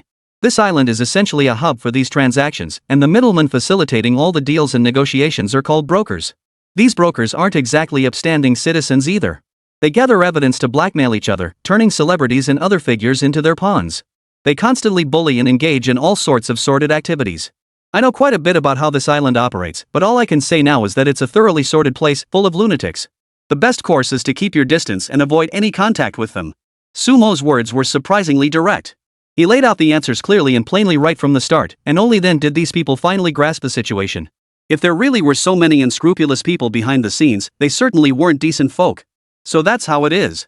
I always suspected that island was a den of iniquity, and now it turns out to be true. Come to think of it, it makes sense there's hardly a decent soul among them. I recall John Poo once visited there. He was reputed to be quite upright. He only stayed on the beach for a short while, yet this seems to hold about 70 or 80% credibility. If John Pum is truly that kind of decent person, that's genuinely commendable. At least he's better than those even more disgusting scum. After all, what they're doing is utterly repulsive and laughable. The audience had already heard the news, so they began to condemn it with words and pens. Everyone genuinely felt disgusted, some were even on the verge of vomiting. They simply couldn't believe that some madman would resort to such despicable acts for their own gain. What's even more repulsive is that, in comparison, John Poor has been relatively decent throughout this process. In my eyes, Johnson was a decent man. For a long time, he stuck to his principles. He's just a businessman. As a businessman, he's certainly less repulsive and terrifying than a pure politician. He still has a moral baseline, and that's enough. Sumo paused here, a hint of emotion in his voice as he recalled another figure, Johnson. So while everyone else finds John up untrustworthy, I think he's decent. In some ways, he's even better than most people. He's always stood firm, always stayed true to his convictions. At least compared to others, he's done well, because some people are truly more despicable and hateful.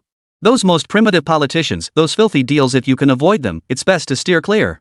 Just keep your distance from these disgusting politicians, and in the end, you'll preserve your integrity. That's the last and only thing that matters. Sumo spoke these words with a calm, measured tone. He understood there were matters he must resolve. As Suemo spoke, he glanced at the crowd.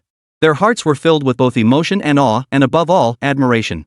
There were simply too many hard-working people in this world. Host, could you tell us about John Bu's upcoming policies? He seemed to drop a pretty powerful line today.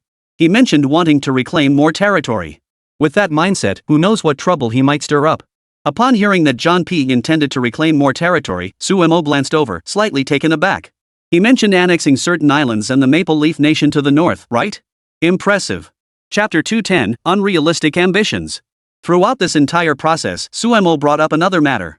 That was John Pu's long-standing ambition. He sought to annex the Maple Leaf Kingdom to the north and Greenland.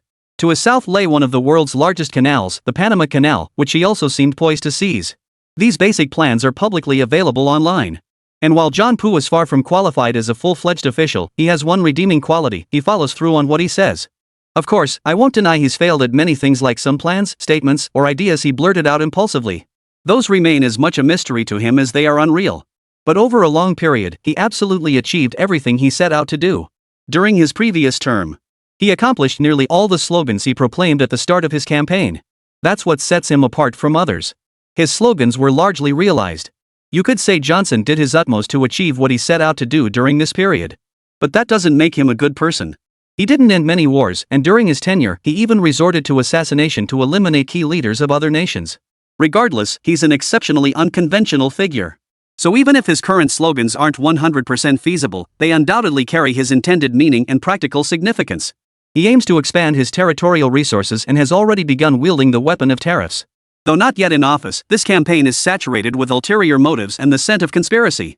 Sumo's summary of the entire situation was so precise that the comments below were flooded with 666, a Chinese internet slang for amazing and killer analysis. Professor Shen beside him nodded repeatedly, deeply impressed. Absolutely right, absolutely right. Having studied international politics and diplomatic relations for so many years, I've rarely encountered someone like Suemo. Suemo is remarkably perceptive, able to discern shifts in the situation and maintain precise understanding of all matters. This is exceptionally commendable, truly outstanding work. Everyone should share this correct understanding. When it comes to political matters, ordinary citizens generally don't grasp them very well. Suemo had already begun contemplating the shifting dynamics of the entire situation, analyzing the so-called operational mechanisms at play. His current grasp of the situation and its intricacies. Then Professor Shen continued his commentary. What followed was the scene from the most recent debate. This was a televised debate, a format that held significant prominence in their Eagle Swan nation. Now, everyone, take a look. This televised debate exemplifies the freedom and pride Eagle Nation has always championed. It's identical to the fireside chats of the past, designed to help the public understand our policies. However, in recent years, with media influence almost entirely tilted toward the Democratic side, these fireside chat-style programs have become biased. Suemo offered his commentary from the sidelines. He wasn't unfamiliar with these so-called talks and campaigns. He'd witnessed this format during John P's presidential run. He was a master of smooth talk, and Johnson had a distinctly business-oriented persona, one he embraced. Initially, businessmen were deeply disliked and unwelcome in their hawkish nation, but this persona allowed him to minimize the use of so-called professional jargon during his talks. In other words, he relied solely on the most commonplace words, the most ordinary dialogue, and some very lowbrow, mundane elements.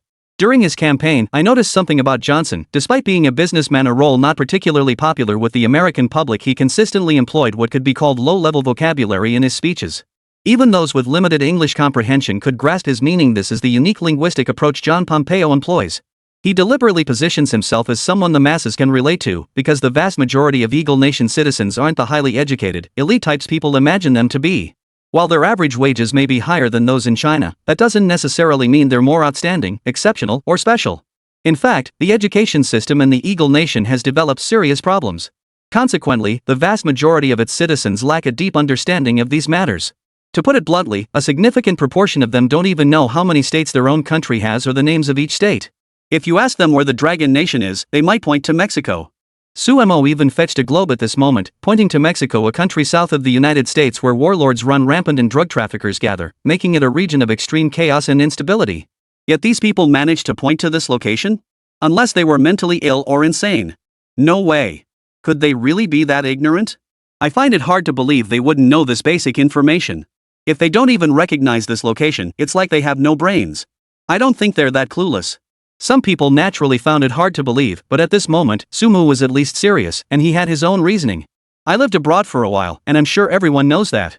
Based on my experience there, I can tell you with absolute certainty that foreigners who are this foolish, who seem to have no brains at all, make up a significant proportion. I won't deny that there are plenty of high-level elites among them, the smart, capable, and talented ones. But there's absolutely a huge crowd of these foolish, brainless individuals. They're downright hilarious and utterly stupid. There are some truly dim-witted fools among them. Suemo delivered his remarks with effortless humor, laying it all out bluntly. Suemo delivered the most hilarious remarks, the funniest lines, revealing even more details at this moment. Specifically, about the many chaotic, foolish, and comical affairs within Eagle-chan's nation. The TV debate continued to unfold on the screen. Everyone quickly noticed something. Hal, John P's opponent, seemed to constantly dodge the tough questions, and he was wearing headphones. After each question was posed, he would take a moment before responding, clearly listening to the answers through his headphones. Under normal circumstances, such debates should showcase each candidate's judgment of the current political climate, their professional insights, and proposed solutions. Chapter 211, The TV Debate. But Hal wasn't a true professional. He was essentially a latecomer to the field, with little to show for his efforts. Beyond a brief stint as vice president, she had achieved little of substance. Throughout her tenure, she only briefly served as acting president when President Jordan fell ill. Otherwise, she was essentially useless, a mere figurehead. It was clear this individual possessed no real professional competence, let alone the ability to tackle such specialized issues. Consequently, during the televised debates, he repeatedly made a fool of himself when confronted with specialized questions. He is utterly incapable of providing any substantive answers, including on current governance priorities. It's important to remember that during the final years of John's administration, a massive global pandemic swept across the world. This crisis even brought down Johnson himself. Remember, he was the President of the United States, one of the most powerful figures on the planet. When he was struck down, even he himself was thrown into chaos. The entire world descended into utter chaos at that time. Yet Johnson tenaciously pursued what he believed to be the most advanced cocktail therapy available. Spending millions of dollars, he was back on his feet in just 3 days. He can be considered one of the fastest recoveries in the world. Possessing such remarkable ability, one can only say Johnson is truly extraordinary. Now in his 70s, he remains remarkably energetic and ready to embrace the next challenge. Such capable individuals are truly remarkable. He embodies a value system, one of dignity, resilience, and unwavering determination. He intends to keep fighting, to keep battling, showcasing his formidable, unyielding side. Watching this scene, Suemo felt a surge of emotion. He recalled Johnson's consistent persona. Everyone, you can cast your votes now. I'll activate the voting function immediately. Are you supporting John Poo or the opposing Hal? Johnson embodies the archetype of the white male. Though not among this nation's earliest settlers, his journey from another country proves his profound attachment to this land, evidenced by his relentless striving in fighting here. He's earned a fortune here, yet he's also dedicated his energy to building this nation. I must admit I deeply admire him for choosing to challenge the impossible power hierarchy as a businessman. Failure hits him hard, like after his last presidential bid, the backlash was brutal. As for Hal on the other side, everyone calls her the haha laughing goddess. Is this woman good or bad? You can decide for yourselves. In any case, I'm now activating the voting function. Feel free to cast your votes. After Suemo activated the feature, he and Professor Shin watched as John Poo's vote count rapidly surged past 75%. However, a significant number genuinely chose the goddess of haha laughter. Suemo found this assessment quite insightful. Because when it comes to Johnson, some people just can't stop thinking about his comical remarks. During the pandemic, Johnson even cautioned people to use disinfectant cautiously, yet some misinterpreted this as advocating drinking disinfectant. It's fair to say that domestic social media outlets have engaged in malicious propaganda or so-called smear campaigns against Johnson. After all, most foreign propaganda at the time was controlled by pro-democracy forces. Many domestic self-media outlets have capitalized on this narrative about Johnson. They'd never report serious news or positive, accurate statements that might boost Johnson's popularity. This time, Johnson appears to have gained the upper hand in the debate. Despite being in his 70s, he remains sharp-minded, while his counterpart, the laughing goddess, constantly relies on teleprompters and other aids to keep the conversation going. His lack of pure political understanding, coupled with such a high percentage, actually reflects that people are still relatively objective in giving answers in another country. You've all seen it, this perception or approval of John Poo holds a surprisingly high proportion. I'm not saying John Poo will necessarily be kind to us once in power. On the contrary, I believe he'll be a thoroughly unpleasant presence even after taking office. He'll undoubtedly wield the tariff stick and wage technological trade wars to continue encircling and blocking our dragon nation. This outcome doesn't surprise me at all. Why do I favor Trump? Primarily because he thinks like a businessman. He's always emphasized strategic retrenchment, aiming to restore Eagle General International to its former industrial glory. But that's fundamentally impossible because their nation has already anchored itself in finance, their primary growth engine and foundational pillar.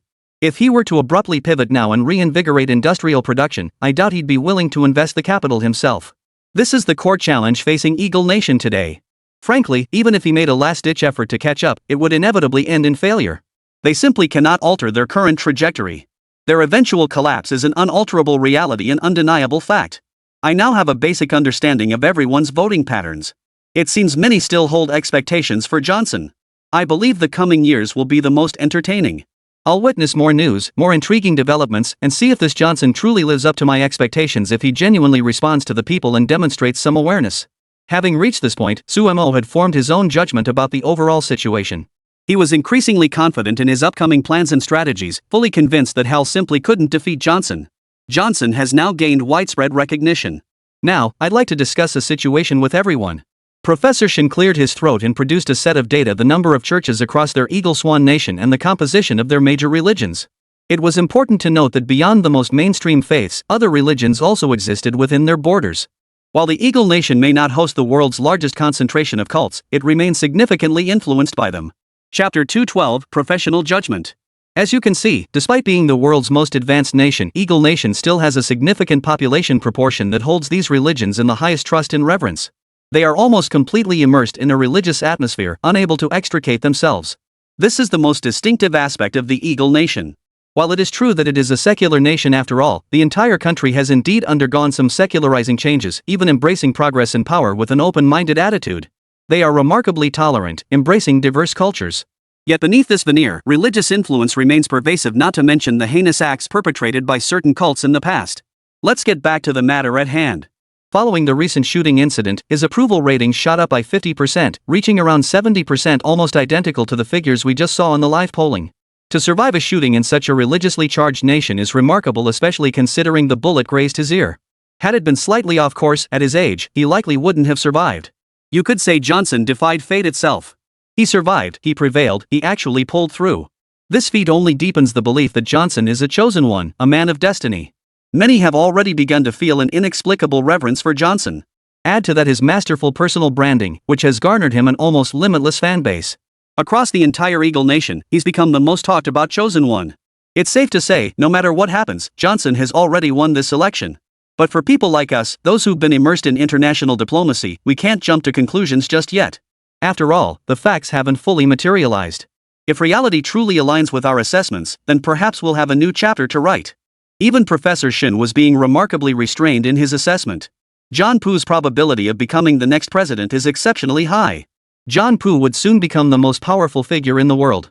Throughout the debate, that foolish Hill failed to mount a credible counterattack, while John P. across the table spoke with eloquent confidence. The disparity between them was so stark it required no further observation.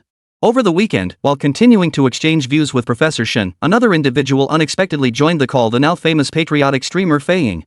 Calling him a patriotic streamer isn't entirely accurate. Having lived abroad for over a decade, he now stirs up controversy online back home, and rightly so. His sharp rhetoric and deep understanding of international affairs have recently attracted a massive following on domestic websites. This helps many Chinese break through the information filter, especially since he's so forceful compared to the typically restrained streamers.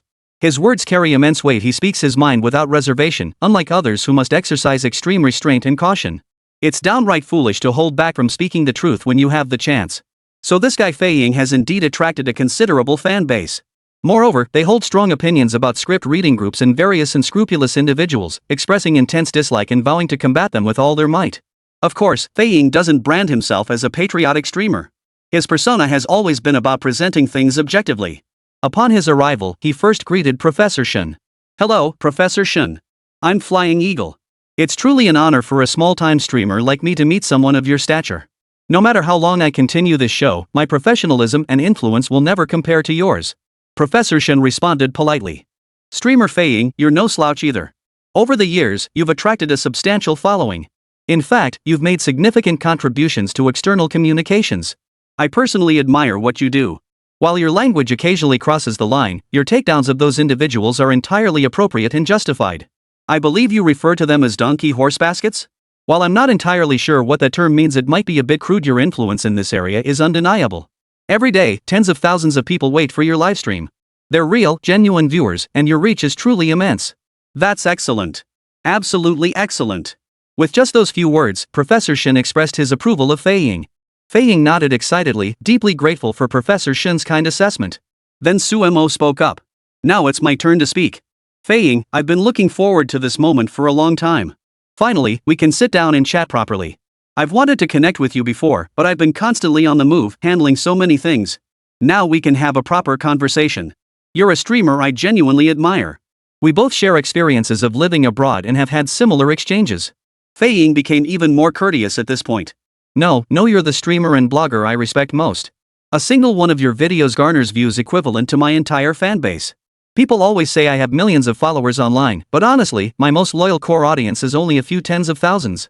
It's the support of these highly loyal fans who followed me all along that got me to where I am today. Even so, I'm still just a small-time streamer. Compared to the influence of a few streamers around me, I'm nowhere near their level. And the niche I'm in isn't exactly respectable. Compared to a super influencer like you, I'm light years behind.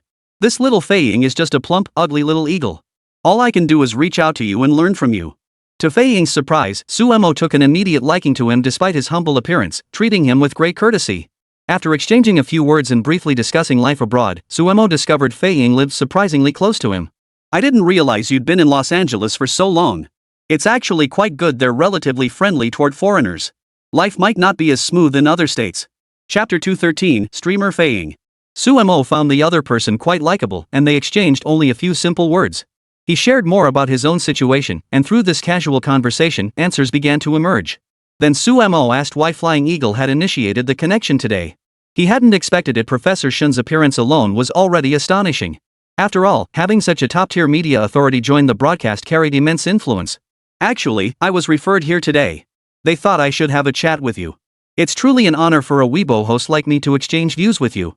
I'm also taking this opportunity to share my humble opinion as an ordinary person. I lived in the Eagle Nation region for over a decade, and initially paid little attention to their elections. But as I learned more and more, and after returning home, I realized this election campaign is actually quite interesting. That's how I ended up here. Someone asked me to share my thoughts. He's a friend of Professor Shin's who specifically recommended me. So I'm just presenting my perspective here, though I wouldn't dare claim to be more accurate than Neil Wei. Professor Shin and Suemo both agreed to let him speak first. Then this guy named Fei Ying began sharing his insights and observations. First, let me clarify, the vast majority of foreigners, especially those from Eagle Nation, are indifferent to such political campaigns. That's why their annual voter turnout remains consistently low, barely reaching a certain threshold. This is especially true for our compatriots. A significant portion of them live and reside there, nearly 5 million in total. That means among the foreigners in their Eagle country, we Chinese constitute a substantial proportion. Moreover, many of them are so-called ABCs, meaning the descendants. The US has a unique system. First-generation immigrants lack voting rights. They possess limited civil rights but gain voting eligibility only in the second generation, those born in the US. This requirement reflects a well-established political framework. Only those born in the Eagle Nation possess voting rights. Consequently, some second-generation Chinese hold considerable influence. They can vote, yet remain largely indifferent to most electoral campaigns because they see little personal benefit. Voting brings them no tangible advantages. As I've mentioned before, many viewers in my livestream have heard this perspective. The politicians we elect often fail to serve our community well. Consequently, most Chinese residents lose interest in them. I believe this situation is also deeply tied to internal divisions within the Chinese community. Professor Shin, sitting nearby, nodded and shook his head in agreement, finding some merit in the argument. Suemo then voiced a slight counterpoint. Actually, Fei Ying, you've lived abroad for many years. Let me offer a small clarification. It's not that the vast majority of Chinese are indifferent to these elections. Rather, it's because, first, while they have the right to vote, they lack the political power to influence outcomes.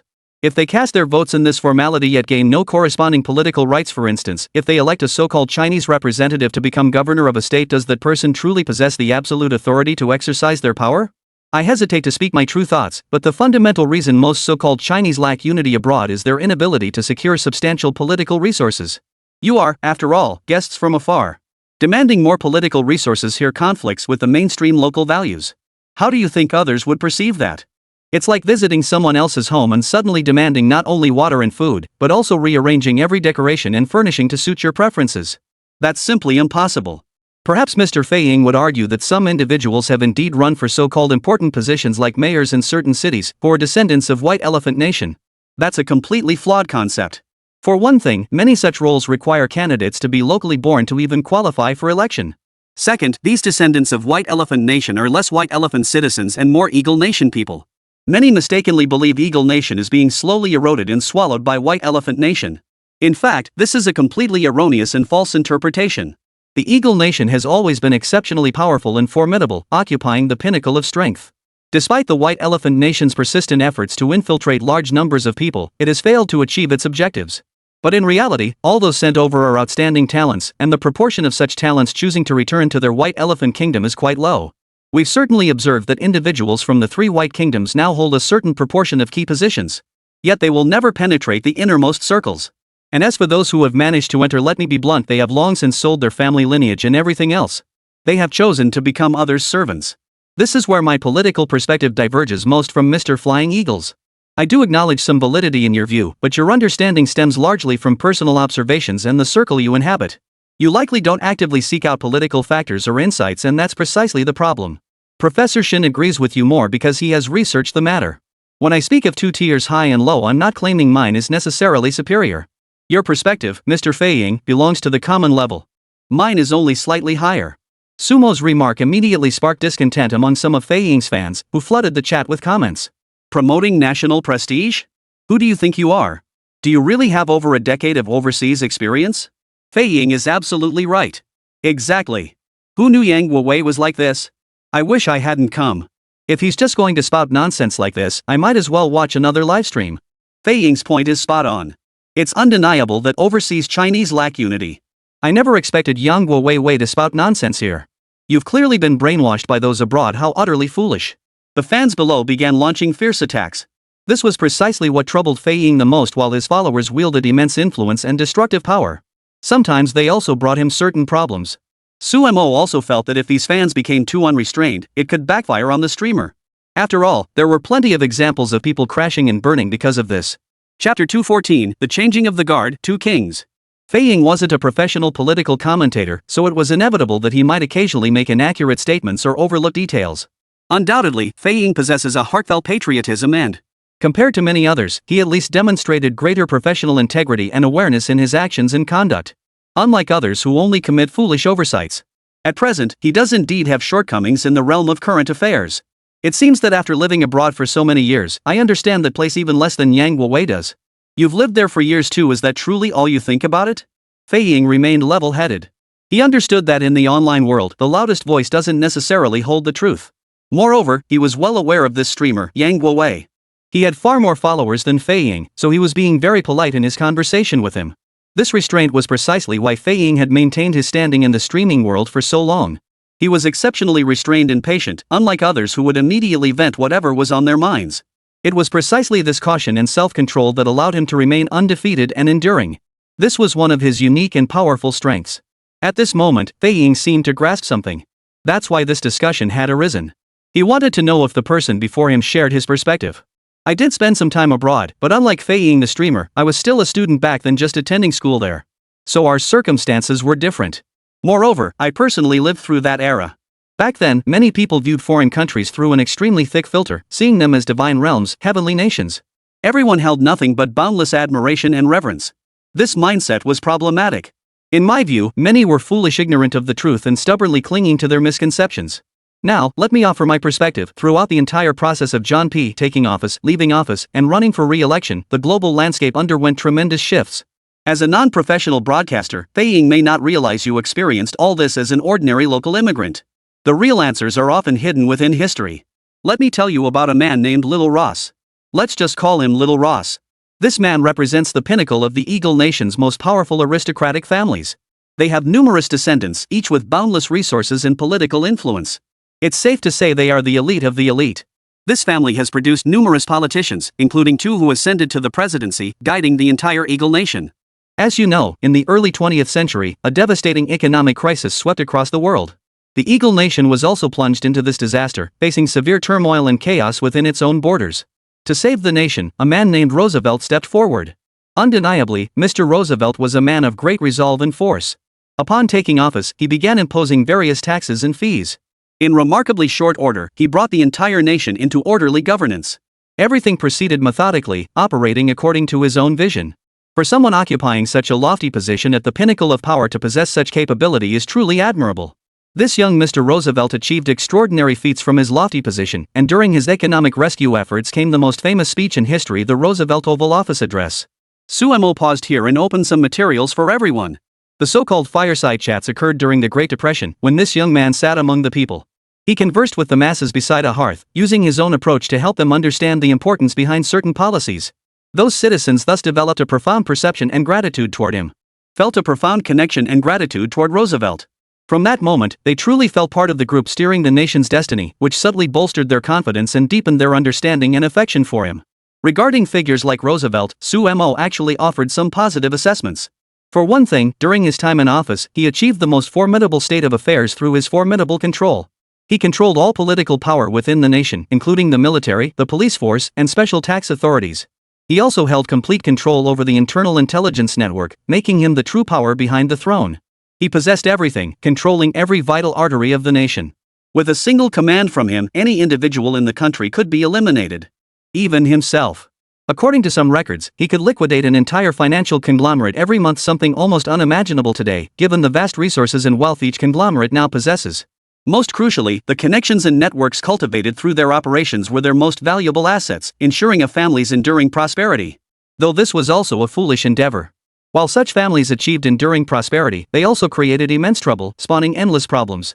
Ultimately, the entire nation was hollowed out. Land consolidation and even the monopolization of social resources reached their peak, forcing the country to undergo a complete reshuffle. That's why Xiao Luo immediately launched a crackdown on these major financial conglomerates. A single tax levy could easily reach 90%. Refusal meant certain ruin. They would be arrested immediately, and all their family's wealth would be confiscated. In a sense, he was actually relatively merciful toward these people. He forcibly left them with about 10% of their wealth. If he were truly ruthless, he would have stripped them of everything, leaving them utterly incapable of causing trouble or controlling social resources. Had he continued, Xiao Luo would have become an absolute emperor. Yet he died soon after the war ended, leaving his family to carry on in politics. Almost no one succeeded. The reason was that they had become utterly corrupted in the entire arena of fame, fortune, and political power struggles. No one dared offer them any guarantees, nor would anyone dare embrace such a tainted family. Some say the entire clan was annihilated. Others claimed the entire clan was annihilated. Upon seeing these records, people couldn't help but marvel, and some even gave a thumbs up. Chapter 215, John Poo's Plan. Teacher Flying Eagle, you must have seen it. This is the top power broker from back then. Having spent so much time in Eagle Nation, you've surely heard his legendary tales, a terrifying presence who controlled the entire nation with the beat of a drum. It's as if a monster had been gnawing away at the very core of Eagle Nation. Then this monster must have existed before. It could be capital, it could be a person, or it could be the mark left behind by this person. You could say that the former king is dead. To prevent his reappearance, laws and regulations were enacted afterward. For instance, even if a president is exceptionally capable, they can only serve 2 terms totaling 8 years. Over the years, no matter how capable an individual might be, they have no right to extend their tenure. This is enshrined in the statutes of every party and organization. No one wants to see another President Lula da Silva emerge. Beyond the first measure, the second law is the superdelegate vote system. This prevents any single faction from dominating within the party, essentially a second safety net they imposed on themselves. Though personally, I find it rather meaningless, as nothing can truly halt this process. Lula became the uncrowned king, controlling the most powerful nation at the time and confronting other terrifying monsters. He dared not claim he could control everything, but at least he never stopped his opponents were right ahead. Sumo continued his introduction, first outlining the entire group's members.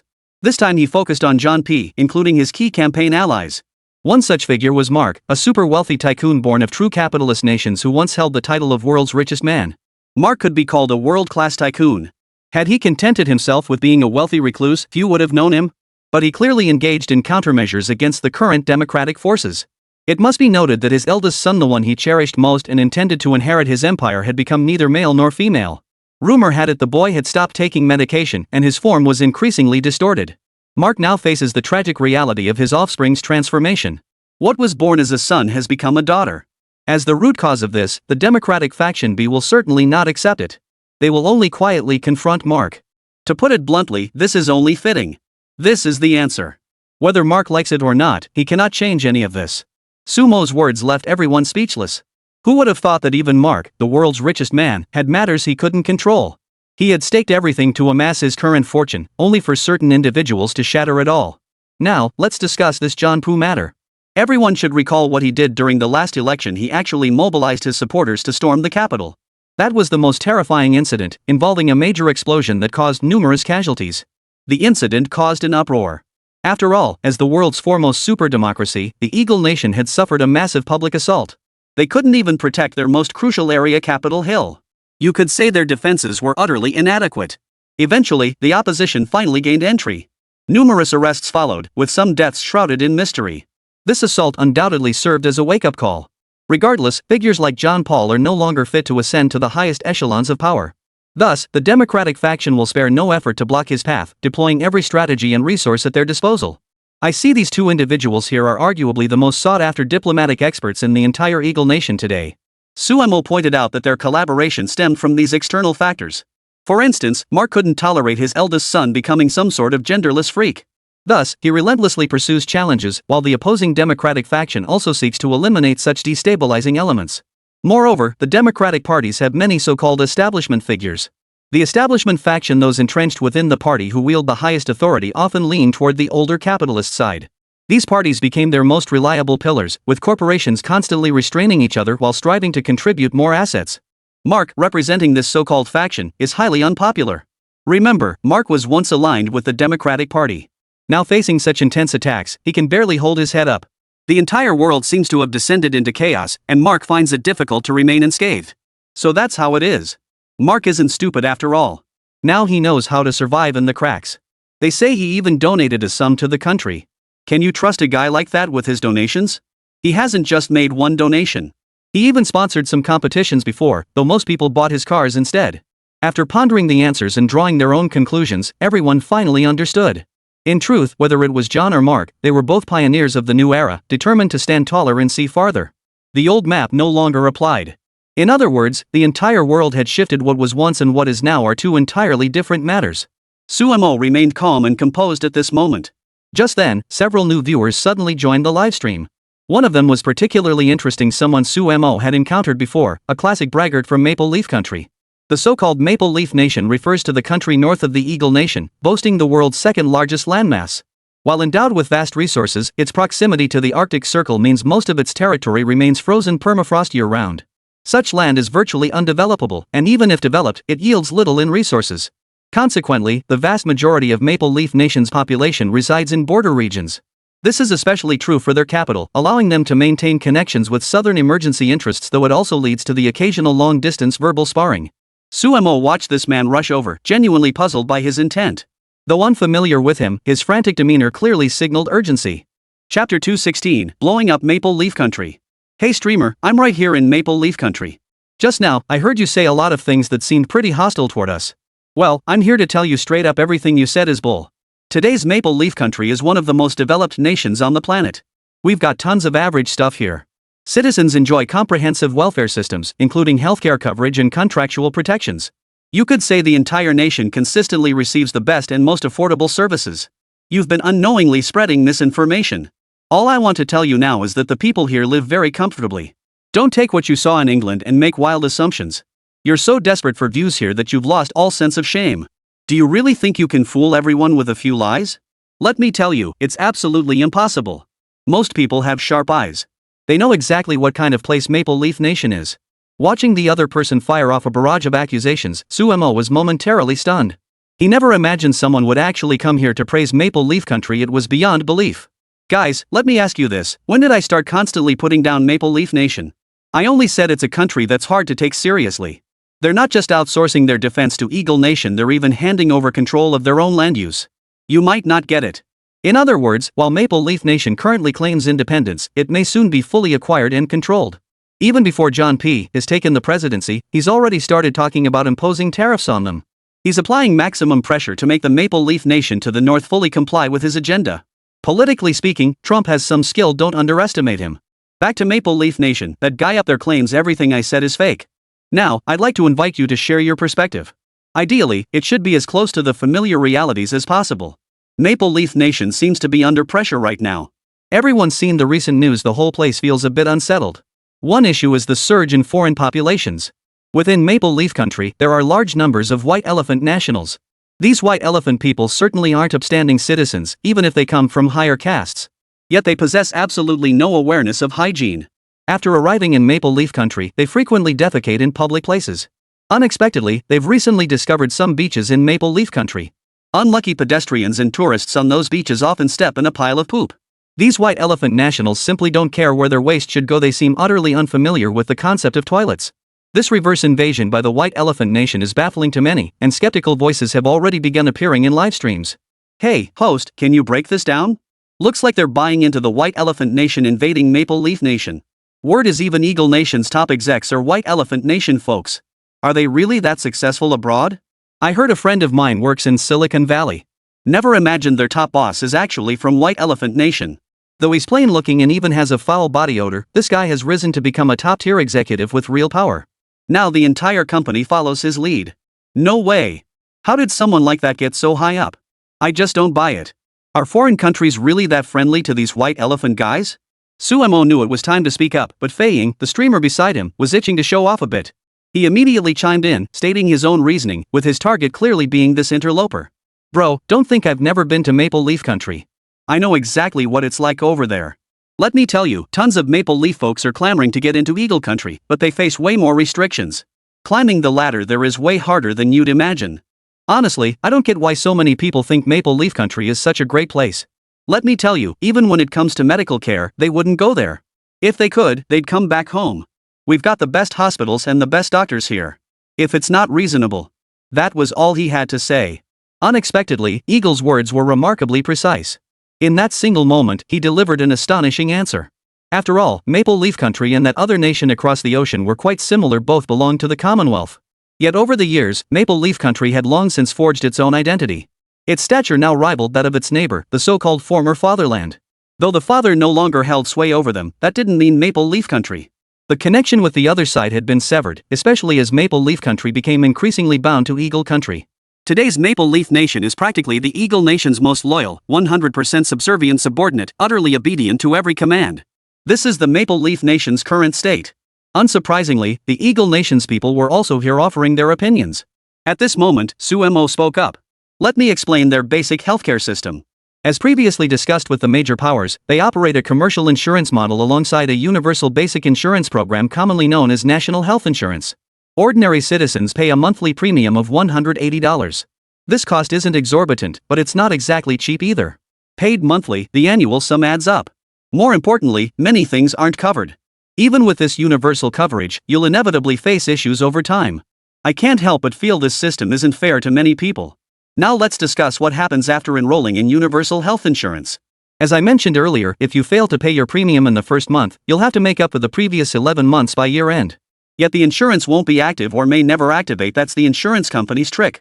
Moreover, a significant portion of medical expenses aren't covered under the plan. This means you'll inevitably face a substantial out-of-pocket expense. For instance, it's not uncommon for people to rack up tens of thousands of dollars in debt just for childbirth. Sumo's words left everyone speechless. After all, the Eagle Nation is the world's most developed country. Who would have thought it could be in such a sorry state? Chapter 217, Certain Truths About Maple Leaf Country. Regarding Maple Leaf Country, let me explain. First, I've already touched on some aspects of healthcare in Eagle Country. Many local residents genuinely struggle to access better care. So if they can make it to Dragon Country, they'll drag their sick bodies there. For those staying locally, unless they're exceptionally lucky, they're essentially left in the lurch. Especially those who can return home. They use their domestic medical insurance as a case study. After being enrolled for a period, they can receive treatment at extremely low costs. Moreover, the country excels in clinical care, allowing them to receive the most comprehensive treatment possible. Then there are those from Eagle Nation who, unable to travel to Dragon Nation, must instead go to certain southern countries like Old Mo or Old Ba. Both are decent options. They have their own regulations and systems.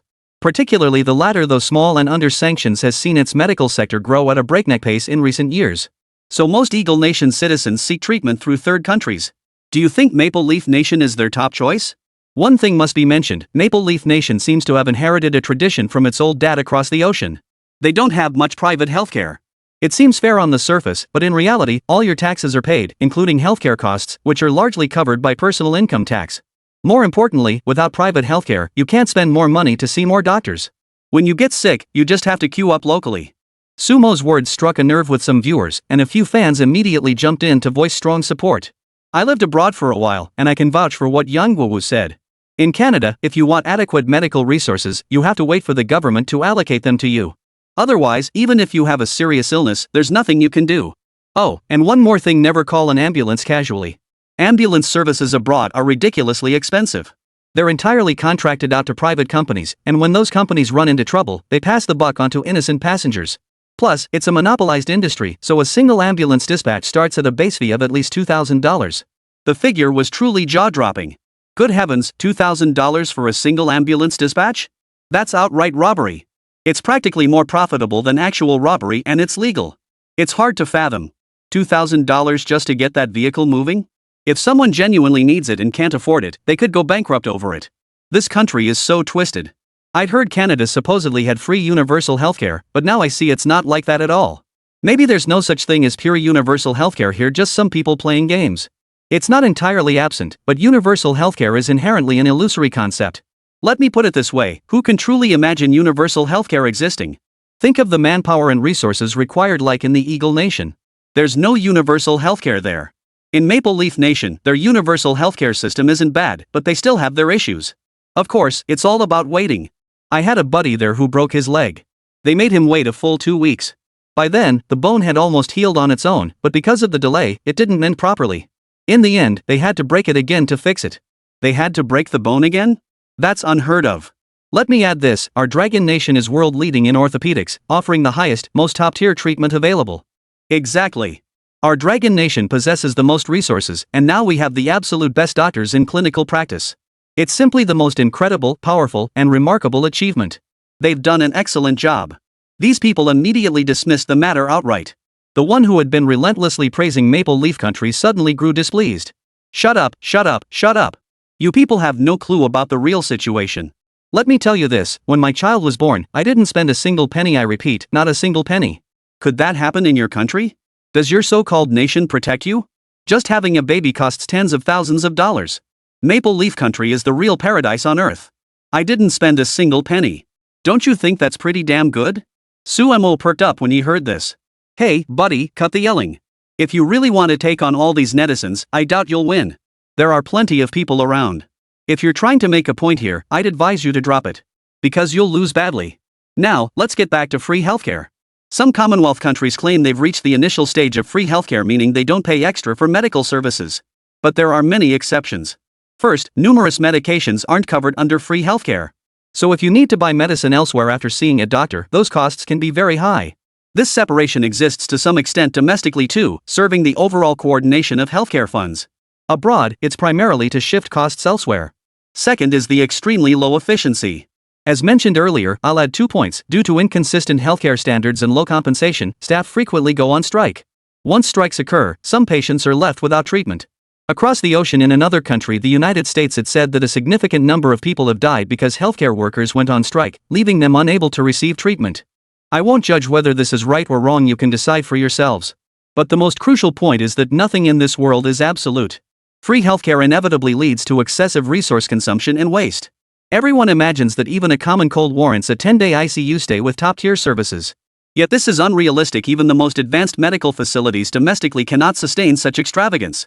So this situation has created massive problems for the entire Maple Leaf Nation's healthcare system. And it's not that you guys aren't paying, it's all in the taxes. Let's talk about Maple Leaf Nation's taxes. Chapter 218, The Mask Slips. By now, everyone should have a clear picture of what the Maple Leaf Nation truly is. Undeniably, the world's top developed nations boast high per capita GDP as proof of their elite status, meaning their average income is relatively high. But even developed nations have numerous shortcomings. Generally, these so-called developed countries each have their own problems, which in turn create distinct impacts.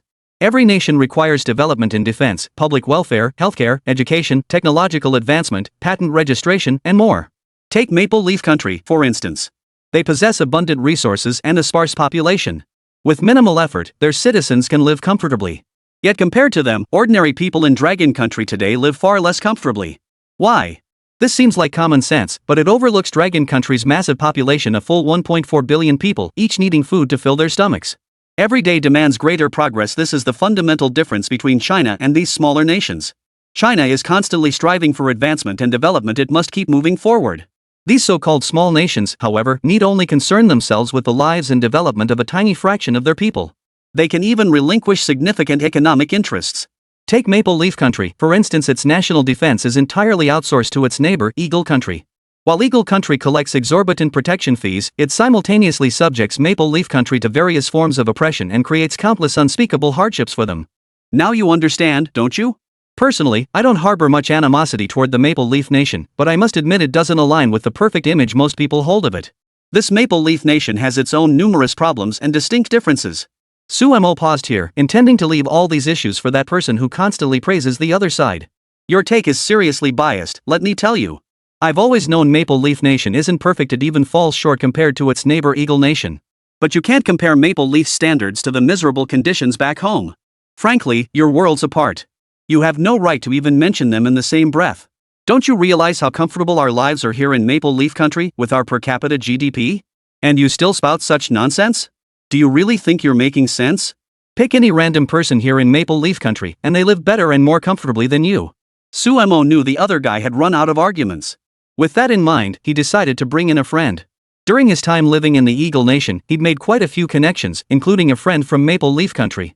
This individual was quite remarkable, wealthy and accomplished, having reached a high level of expertise in his field. Such praise stemmed from his truly extraordinary qualities, which commanded deep respect. Now I'll bring this friend up. He once studied in Eagle Sauce Country and now lives in Maple Leaf Country. And he is indeed very wealthy. I just want to see how you judge things. Let me witness how you look at these things in the process. How do you define all this? Didn't you claim to be doing quite well for yourself? Then let me show you what a truly formidable individual's life looks like. This person earned every penny through legitimate business ventures. Don't go thinking he looted funds from his homeland just to live comfortably. At this point, the man clearly felt challenged, but another person soon stepped forward. Sumo greeted him warmly. Brother Long, didn't expect to have you here. How have things been these days? Pretty good, I imagine. I've been looking forward to catching up with you. Lately, I've been busy streaming and making videos back home, so I haven't had much chance to chat. The man called Brother Long was very polite to Sumo. Alright, bro. You called me up here just to hear the real deal about Maple Leaf Country, right? If I can't even help you with that, I wouldn't have come. I know your little schemes inside out. This Maple Leaf Country? It's hard to describe in just a few words. At this point, I'll be honest, it's a crappy place, downright disgusting. All these years, I've just been gritting my teeth and enduring it. There's nothing I can do about it. Otherwise, I'd have gone back ages ago. But I have to admit, here in Maple Leaf Country, my life is still a tiny bit better than 90% of the people here. Sumo immediately shot back at his remark. Don't try to fool me now. Your life is better than 95%, maybe even 99% of people here. Show us your big house. That Brother Long actually switched the video feed. Now the camera was focused on a spot nearby. Everyone was stunned when they saw it. There really was a so-called mansion here. It was an incredibly spacious villa. Even before they approached it, they could see a small plaza with a fountain up front, surrounded by lush greenery meticulously trimmed into a vibrant, verdant scene. He then led everyone to the villa itself, which featured 3 entrances, left, center, and right. The far right entrance led into the villa itself, but beyond it lay several garages. Parked at the front were luxury cars, including a Mercedes-Benz G-Class, alongside a convertible sports car he particularly admired. Bro, I haven't been back to China in ages. I've been eyeing one of those $1 million luxury cars that just launched domestically. They say they can even drive underwater. Too bad I can't get my hands on one here. You have no idea what this Maple Leaf Country is like. Buying anything decent in this damn place is harder than climbing Mount Everest. I've tried everything, but it's impossible. There's no way around it. Just getting any car here takes forever. Even if I wanted to buy one myself, I couldn't pull it off. It's just frustrating. A hint of melancholy flickered in his voice as he spoke. It was clear things were tough for him now, at least. The worry etched on his face spoke volumes. Brother Long, why don't you tell us about these villas? We can't really gauge how big the land is. All we see is wealth. But you should explain it clearly. Brother Long pondered briefly. The entire villa covers about 1,000 square meters. That's just the base foundation. There are structures built on top of that. Combined, it might be around 3,000 square meters with over 100 rooms. Chapter 219, The Tycoon. My wife insisted on building it this way. Honestly, I think fewer rooms wouldn't have been a problem. As for the total land area, I actually forgot there's a large pasture behind it. We could even grow things there. Anyway, we have a huge area here to roam freely. Unlike back home where every inch of land is precious, this place is naturally different. But life here is pretty good, at least compared to back home, where some people would bother us. Truth be told, Brother Long just couldn't stand noisy neighbors. He was the sensitive type, highly attuned to his surroundings. Though he had good friends who supported him, he personally detested noise and other forms of disturbance. But sometimes I do think back to the lively days back home, when neighbors would come over to chat. Look at this godforsaken place, not a soul for miles around. Just me stuck here. What good is that? Sometimes it's not exactly comfortable living like this. Hearing this, those nearby began murmuring among themselves. They wondered if this fellow wasn't being a bit too arrogant and overbearing. Every sentence he uttered seemed laced with a subtle, inexplicable sarcasm. After all, he was a top-tier tycoon. A bit of sarcasm was understandable. But no matter how you listened, it just didn't sit right. That was the situation right now. So, this brother Long is one of the wealthiest friends I know. Do you think his villa compares to where you live? Which one is better? The moment Sumo spoke, the man across from him was stung to the core. He fell silent, unable to utter a single word. It's better than where I live. So what if it's better? I'm talking about ordinary people's lives. Don't bring up these rich folks. Besides, everyone says you, Sumo, are just a pawn of capital, using national prestige for your own gain. It's obvious now. Look at the people you associate with, all a bunch of wealthy individuals. Since you're rich anyway, why bring this up? It's just to provoke the masses. All for your own gain. You're a bad person with a twisted mind. Hearing this, Sumo merely sighed. He knew the other party was running out of arguments but still had to keep talking to save face. That's what you call a slippery character. Brother, let's be honest. I didn't bring my friend here to prove I'm right. I just wanted him to share about ordinary people's lives locally. Don't you consider yourself part of the lower class? If you're part of the grassroots, you should understand the lives of ordinary people better than anyone else. Since you understand, let's lay everything out here. Are you afraid to talk freely in this place? The man, stung by the words, shook his head repeatedly like a wave drum. Brother Long saw through the act, smiled calmly, and spoke slowly. All right, brother. I'm a simple man. Let's get this straight. First, let me introduce myself. My name is Chen Weilong. Actually, I used to run a business back home in China a few years ago. But my family always yearned for life abroad. So we actually emigrated. But once we got here, we realized it wasn't all sunshine and rainbows. A lot of things are downright disgusting. I regret it now, but I've moved nearly all my assets and belongings over. I can't keep splitting myself between two places, running this operation from different locations. So going back is nearly impossible. Still, things aren't too bad here. The money I brought over is enough to keep my businesses running. But honestly, my brother keeps saying I'm rich, but I'm actually stuck. Getting here through investment immigration wasn't hard, but once you're here, your money gets tied up. You can't get it out anytime soon. I'm just stuck. Hearing Brother Long speak like this, Sumo couldn't help but feel a pang of emotion. Chen Weilong truly was the type who'd been trapped. It wasn't that he demanded anything unreasonable, it was simply that his luck had led him here to pursue investment immigration, only to find a significant portion of his funds trapped and inaccessible. He had his own thoughts, but there was little he could do. Let's get back to what you've been raving about, how great this maple leaf country is. I'll tell you about my experience. Back when I was doing business in China, that was over 30 years ago, my monthly income was already around $1 million.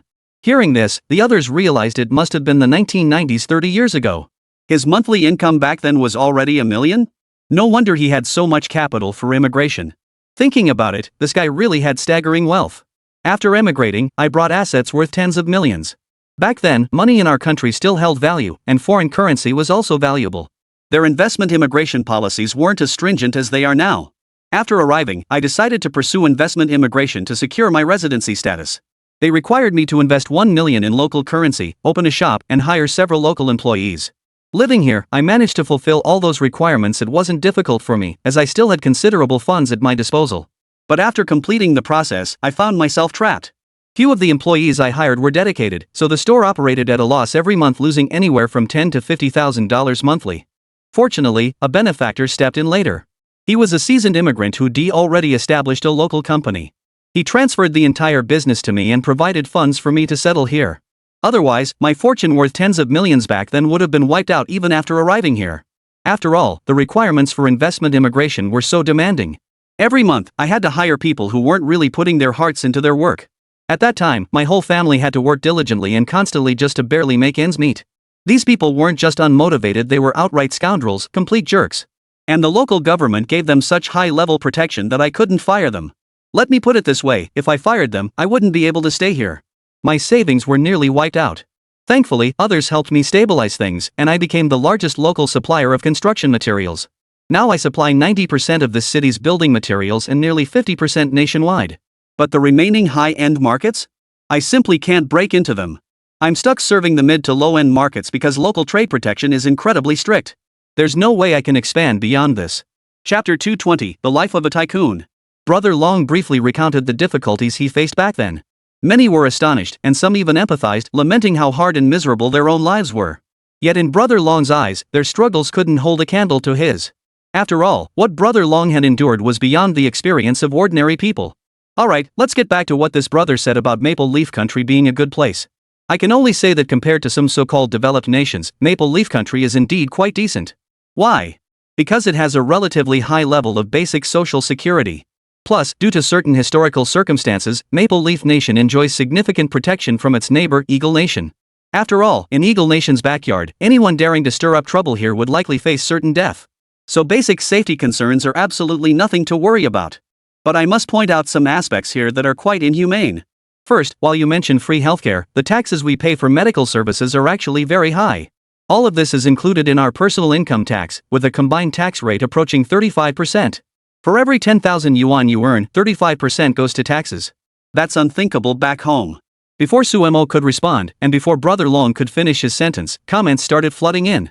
We pay a lot in taxes back home too. Haven't you heard of the 5 insurances and 1 housing fund? That's a hefty amount.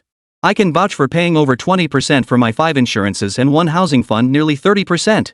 That figure is terrifying. Long Ji's understanding of the social insurance and housing fund system was limited to his own knowledge network, and he naturally didn't grasp the finer details. Suemo stepped in to explain for him. I believe everyone has started taking an interest in the 5 insurances and 1 fund again, so I must say this. First off, the 5 insurances and 1 fund aren't something to be afraid of. They serve their intended purpose effectively. Both pension insurance and unemployment insurance will kick in when needed, with pension insurance essentially functioning as a retirement fund, essentially saving money for the future. Among these 5 insurances and 1 fund, the most crucial and largest component is undoubtedly the Housing Provident Fund. This is a special fund established by the state, essentially a massive pool where nearly everyone contributes. Given the fund's high returns, it pays interest to ordinary people. Typically, this housing fund only comes into play when purchasing property without buying a home. It's difficult to utilize. But to those of you listening, I want to remind you, you can withdraw your housing fund as personal money. While you'll lose some benefits, it's still quite sufficient. After these words, the crowd below was stunned. Some finally realized that the notion of the housing fund being akin to a tax was completely debunked. Because the housing fund is not a tax at all, on the contrary, it serves as a form of protection, support, and benefit for the vast majority of the population. Only now do I realize how fundamentally different the housing fund truly is. It's incredible. Our host Yang Guowei truly knows his stuff. Most people can't even explain what the housing fund is for. Sometimes they just wish it would disappear altogether. I never imagined the government offered so much support to ordinary folks. I feel so foolish now for not grasping its true purpose and importance. Amidst everyone's discussions, Suemo remained remarkably composed. He briefly explained the housing fund process and clarified the purpose of the 5 insurances and 1 fund. Then he handed the floor back to Brother Long.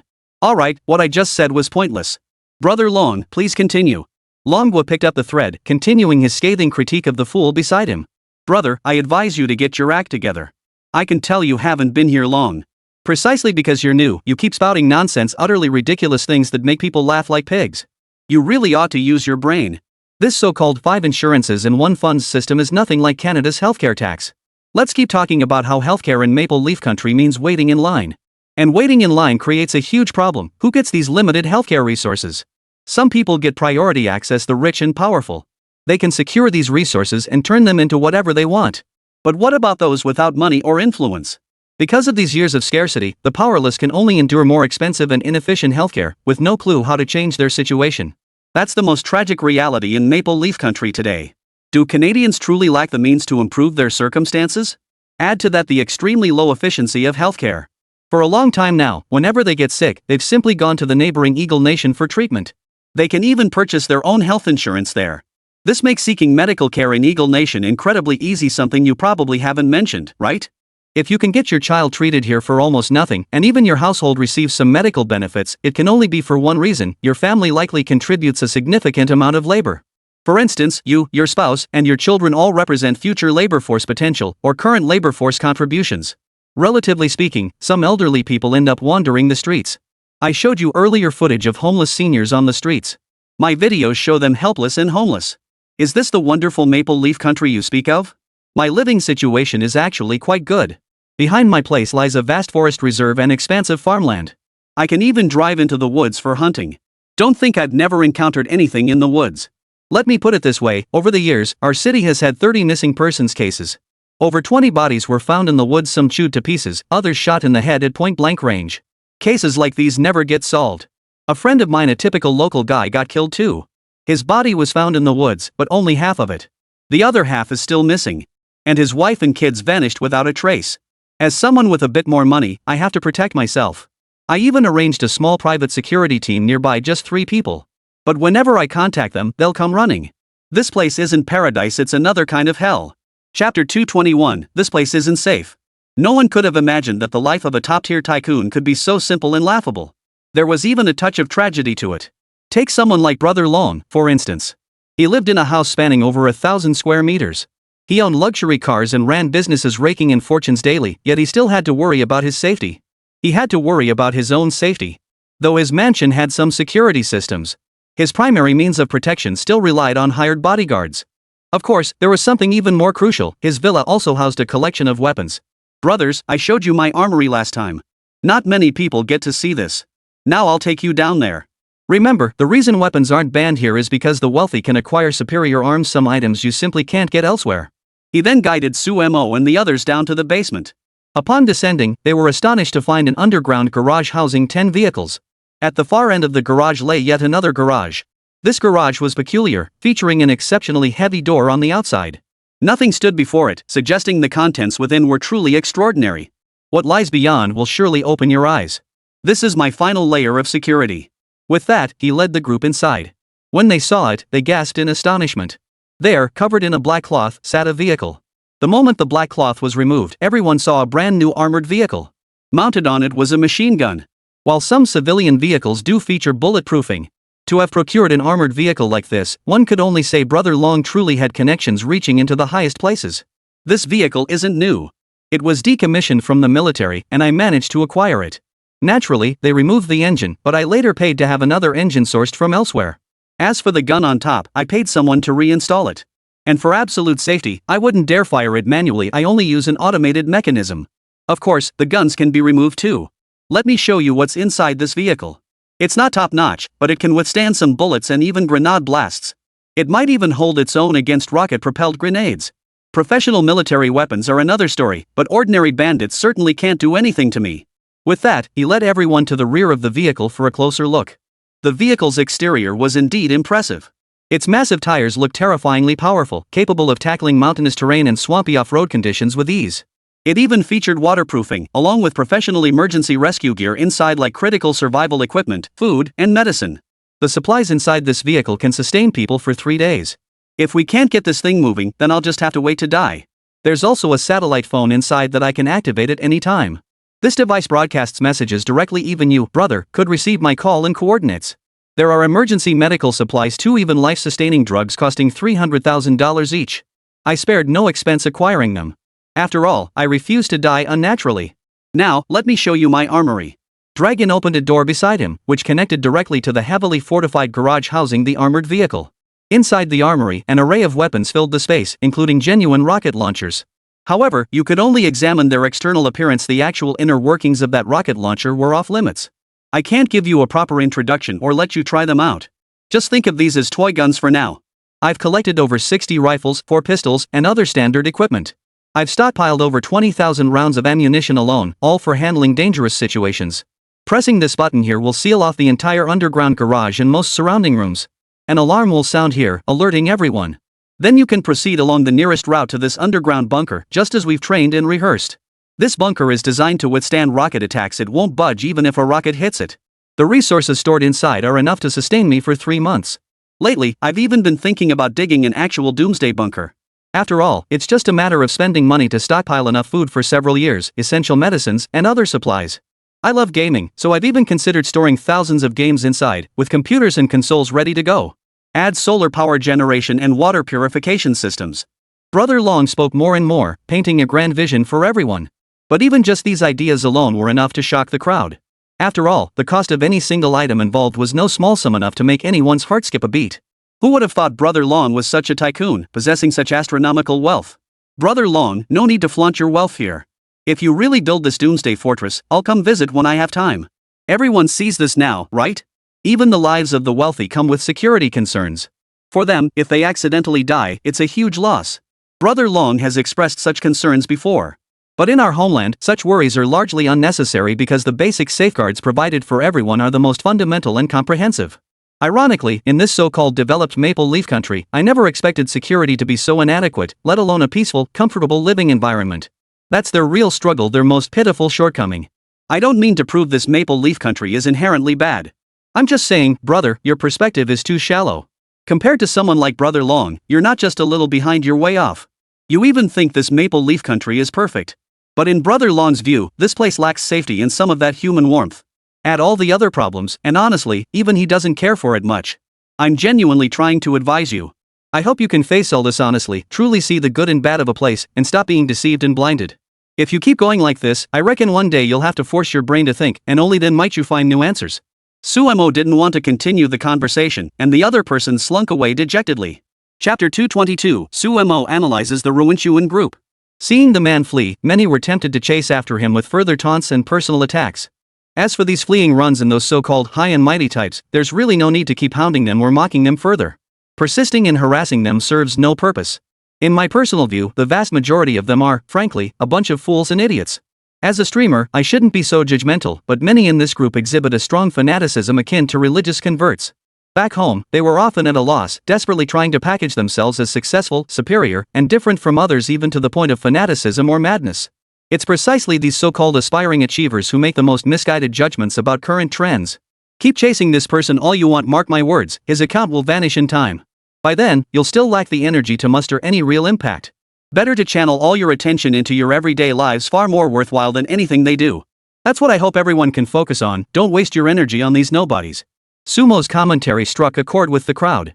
More people expressed agreement and admiration, convinced that his precise grasp and judgment of situations far surpassed others. Of course, he also possessed his own unique insights. After Suemo finished speaking, the crowd was genuinely impressed and astonished. Some gradually eased their pursuit of the Run group. The Run group has never been popular. Many Chinese citizens, once abroad, tend to disparage their own compatriots. They resorted to verbal attacks and various forms of cognitive manipulation. We get it, host. There's no point in relentlessly pursuing these disgusting scum. Even if we keep cracking down on them, it's useless, these guys have no shame whatsoever. Since they've already thrown all decency to the wind, there's truly no way to deal with them. We should still heed the words of Yang Wei, because Yang Wei's streamer speaks with the most precision and accuracy. It's true we shouldn't constantly dwell on these foreigners' affairs or the runners. Sometimes this group of runners is utterly untrustworthy and truly awful. People are beginning to understand the Rinchuan group more clearly. Suemo knew this was precisely his mission, to empower more individuals with precise insights. Then, once people shed their superficial filters about foreigners, many issues become much easier to handle. Everyone, let me briefly evaluate the runners. This group is truly unique. The Run are a very peculiar group within China. They constantly express their desire to leave the country, whether in daily life or online. This is problematic. While ordinary people may harbor some dissatisfaction with their country, absolutely no one enjoys loudly proclaiming these feelings, constantly displaying their discontent and disgust toward the nation. This creates a situation where many of these so-called voices are actually being maliciously amplified by certain individuals. This situation arises because the Run group lacks unity. Despite their deep-seated aversion to the country, they lack the means to leave directly. Consequently, they vent their frustrations online.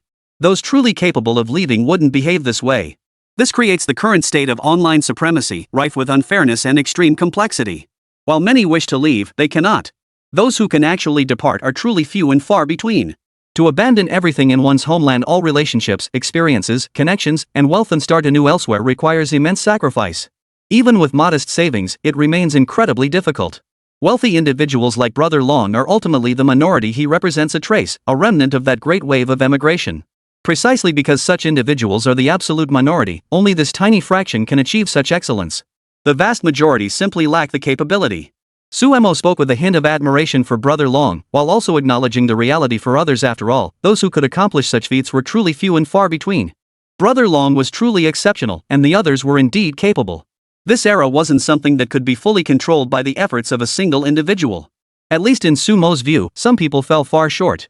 The vast majority of those seeking to enrich themselves abroad were mindless fools, deluding themselves that simply leaving the country would guarantee a better life. They clearly hadn't considered that they lacked the capability or talent to make it happen. Regarding those people, I hope everyone maintains an objective yet detached attitude. Engaging with them too much serves no purpose whatsoever. These individuals cling stubbornly to their own personal beliefs. All they care about is the basic meaning of their own existence, everything else is beyond their consideration. My only advice is to open your hearts and stop dwelling on these people. After all, they hold little value. Suemo displayed utter contempt for these people, finding them deeply repulsive. He despised these people and their actions. They could live perfectly well in their own country, yet they envied others' nations.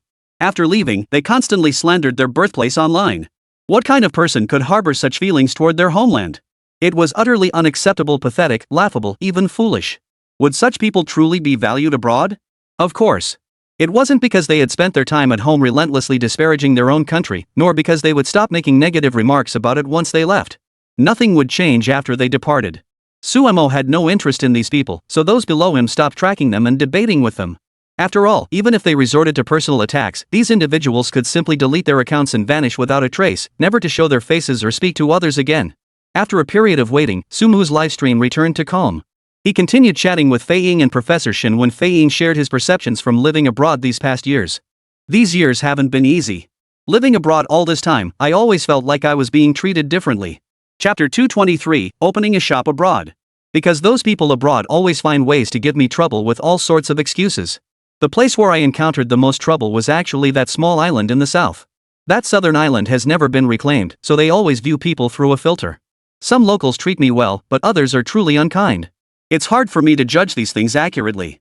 Suemo remained silent beside him, knowing Fei Ying couldn't spell it out plainly. The so-called elite locals certainly weren't friendly or courteous toward him. If he launched a full-scale attack against them, it would mean abandoning parts of his past. He had once had many local friends, and he had to admit that among them were some good friends and helpful allies, as well as kind and well-meaning people. But that was precisely the problem. If everyone were good, the online discourse wouldn't be so toxic today. He cared deeply about this too. He didn't want things to deteriorate, nor did he wish to speak ill of his former friends. Because of all this, he exercises considerable restraint. This is what he chooses to do. Suemo understood these people's thoughts and grasped the whole situation. That's why he held a certain respect for the restraint shown by some of them. But then Fei Ying shifted the topic, recounting his experiences since returning to China. You two have always been in China, so you wouldn't understand the shock I felt upon returning. When I left the country, I was still young. Back then, I lacked precise understanding and was blindly foolish about many things. I never imagined that upon returning, I'd witness so many remarkable things here. My entire perspective has shifted. To put it plainly, the country today is incredibly advanced. In contrast, the world abroad still clings to the ways of decades past. The era I experienced abroad was part of that golden age of tacit understanding. There's no denying the influence. Back then the country was at the pinnacle of the world. Its citizens earned more money and could live more comfortably and better. That much is undeniable. But that alone is simply not enough. I experienced truly exceptional times there, meeting many remarkable individuals, some extraordinary people, some incredibly capable folks. Many of them were truly exceptional. But were those people I met later truly better off? While they did flourish during that golden era, they later endured what was called a turbulent period, the subprime mortgage crisis, which everyone saw clearly, and its impact was immense. After the subprime crisis, everyone's standard of living plummeted, and discontent spread everywhere. I was there before the fourth generation crisis hit. Back then, you could easily make decent money. Everyone felt the lower prices and more comfortable living. But after the subprime crisis, people lost so much even I couldn't accept it. My first job was in sales, selling phone lines and broadband services for a telecom company. I worked tirelessly, barely taking 10 days off in a year. Yet my pay was meager. As I met more people and mastered the process, I could sign up numerous accounts daily, but my personal income remained slim. Later, I saved up some money and finally figured out what I wanted to do. Many Chinese people in the area mainly worked as drivers, ran restaurants, or practiced medicine. Those were the main fields. I decided to open a restaurant, specifically targeting a local university. You know, college students have strong spending power. A bitter expression crossed Fei Ying's face at this point, and Suemo offered him some comfort. Fei Ying, I can tell your restaurant must have failed. Even without knowing all the details, I just know you couldn't have succeeded. If you had, you probably wouldn't have come back to China at all. You'd have far more benefits and advantages now, not this situation. Suemo spoke with knowledge of Fei Ying's recent struggles. Fei Ying returned the look with a wry smile, aware of the awkwardness and helplessness in the situation. Let me put it this way, I did fail. I poured every last penny I had into opening a restaurant right where they were. But the bureaucracy stumped me. So many people think foreign countries are fair and just, free from the corruption you find back home. That's why I left in the first place. Turns out, I was a fool. Fei Ying chuckled as he continued recounting other experiences from his younger school days. When he was admitted to university, a teacher summoned him to his office. This teacher made it abundantly clear he wanted a certain amount of money. These fees were supposedly for school expenses, but in reality, they were nothing more than extra charges the teacher insisted on collecting privately. Do you know how much I hated that teacher back then? I realized this country was utterly rotten, at least that's how I saw it then. Later, I understood how foolish I'd been. Anyway, after he demanded the money, I had no choice but to leave. I had this idealized view of life abroad. After immigrating with my father through family sponsorship, I discovered this place was truly different. Even at a small diner buying a few donuts, people greeted me with genuine smiles and warmth. I was genuinely impressed by them then. I loved this thriving country. But it wasn't until I opened my own shop that I realized how foolish I'd been, completely ignoring the reality. Even small shops made arrangements for me and treated me kindly. But when I opened my own place, the first thing that happened was people came saying my paperwork wasn't complete. I was stuck. It was right before the students' vacation, that's the peak spending period. Even if I could only open for a month, I could make a decent profit there. But this paperwork held me back. I rushed to get it sorted immediately. After getting those papers sorted, another group showed up claiming yet another document was missing. Still couldn't open. Some even jumped in saying my sign was an eyesore and demanded extra fees. This revelation sent shockwaves through the live chat below, as no one could have imagined that within such an open-minded, advanced, and free nation, there could exist such bizarre and peculiar regulations. Let me tell you the comical part of this story. Chapter 224, The Absurdities of Life. No way. I didn't expect opening a store abroad to still be this difficult. Didn't he live overseas for over a decade and have proper legal status? Exactly. He should be living comfortably. Who knew he'd still face such headaches? Could it be that foreign countries are also tough on immigrants? Who knows what's going on? Something's definitely off here. Forget it. Fei-ying, I think I've heard you share this story before. It's truly hilarious, like you got totally screwed over in the process. Hearing it now makes it even funnier. We've gotta listen extra carefully. The crowd was genuinely curious about Fei-ying's story, so he proceeded to recount it in detail. After facing setbacks back home, he came abroad. At first, he was just working odd jobs. Later, with some savings and borrowed money, he opened a restaurant only to find he couldn't keep it running. You have no idea how many problems cropped up back then. My restaurant just wouldn't get off the ground, and I was responsible for paying all the staff's wages. Things just kept getting tougher.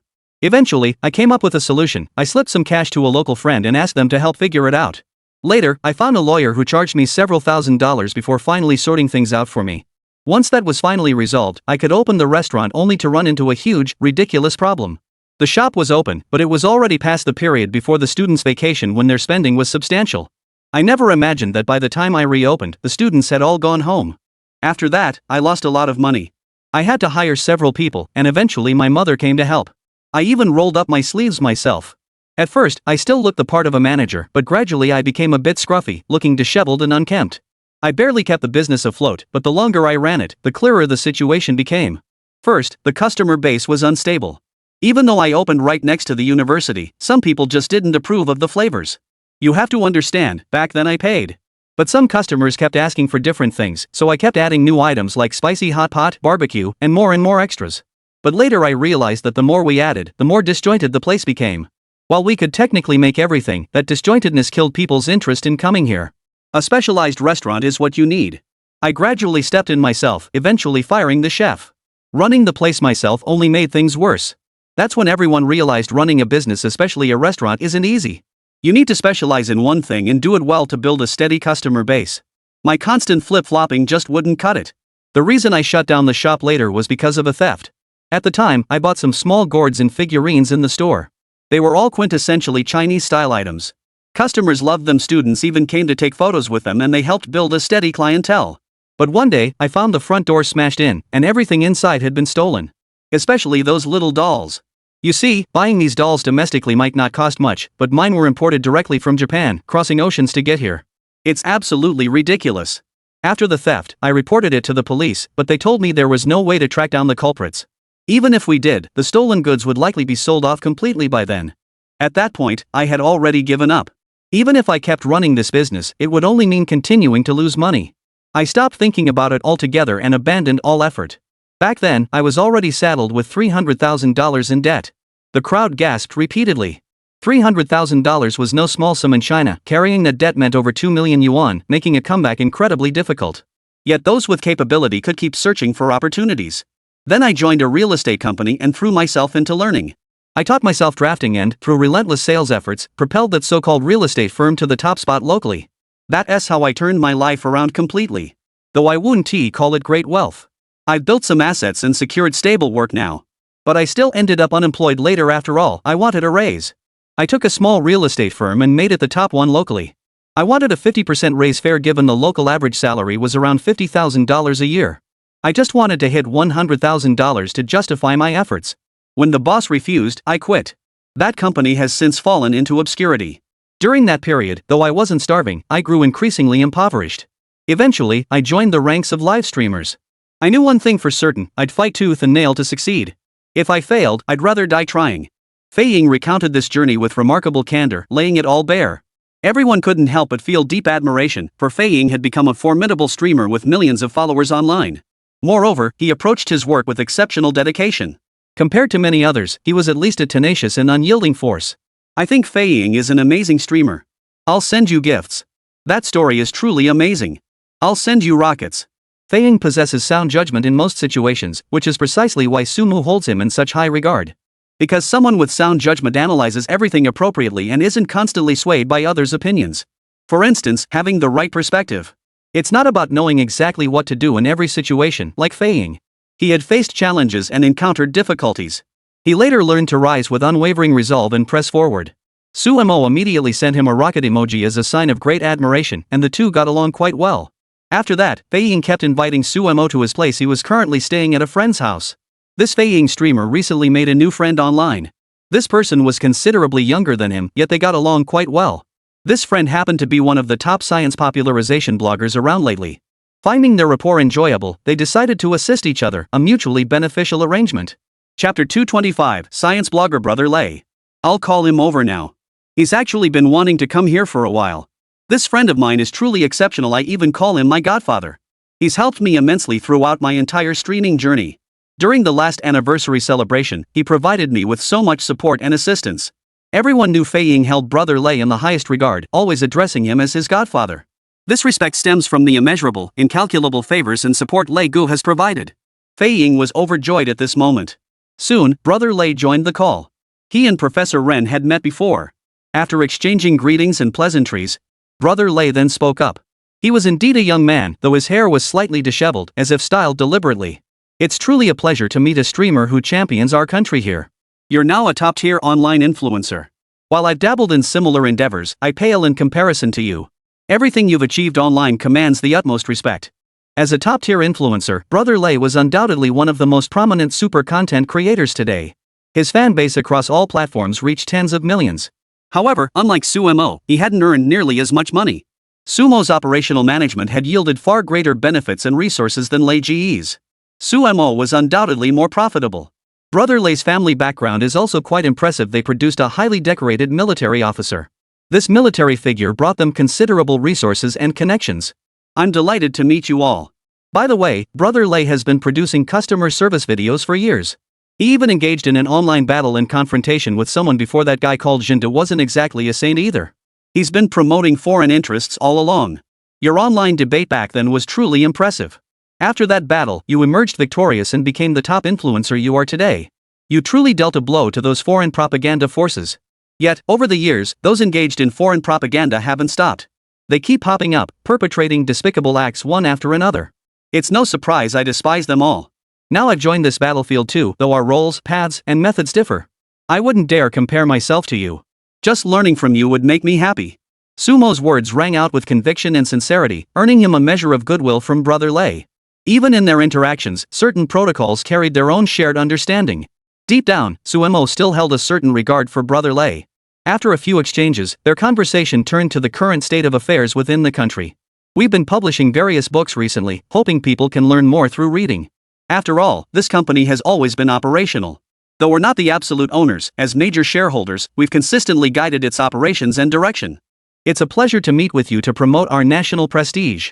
We hope you'll join us in our efforts to continue leading the nation's publicity. At this moment, Brother Lei deliberately sought to bring Sumo into the fold. They needed someone to invest. The amount wasn't crucial.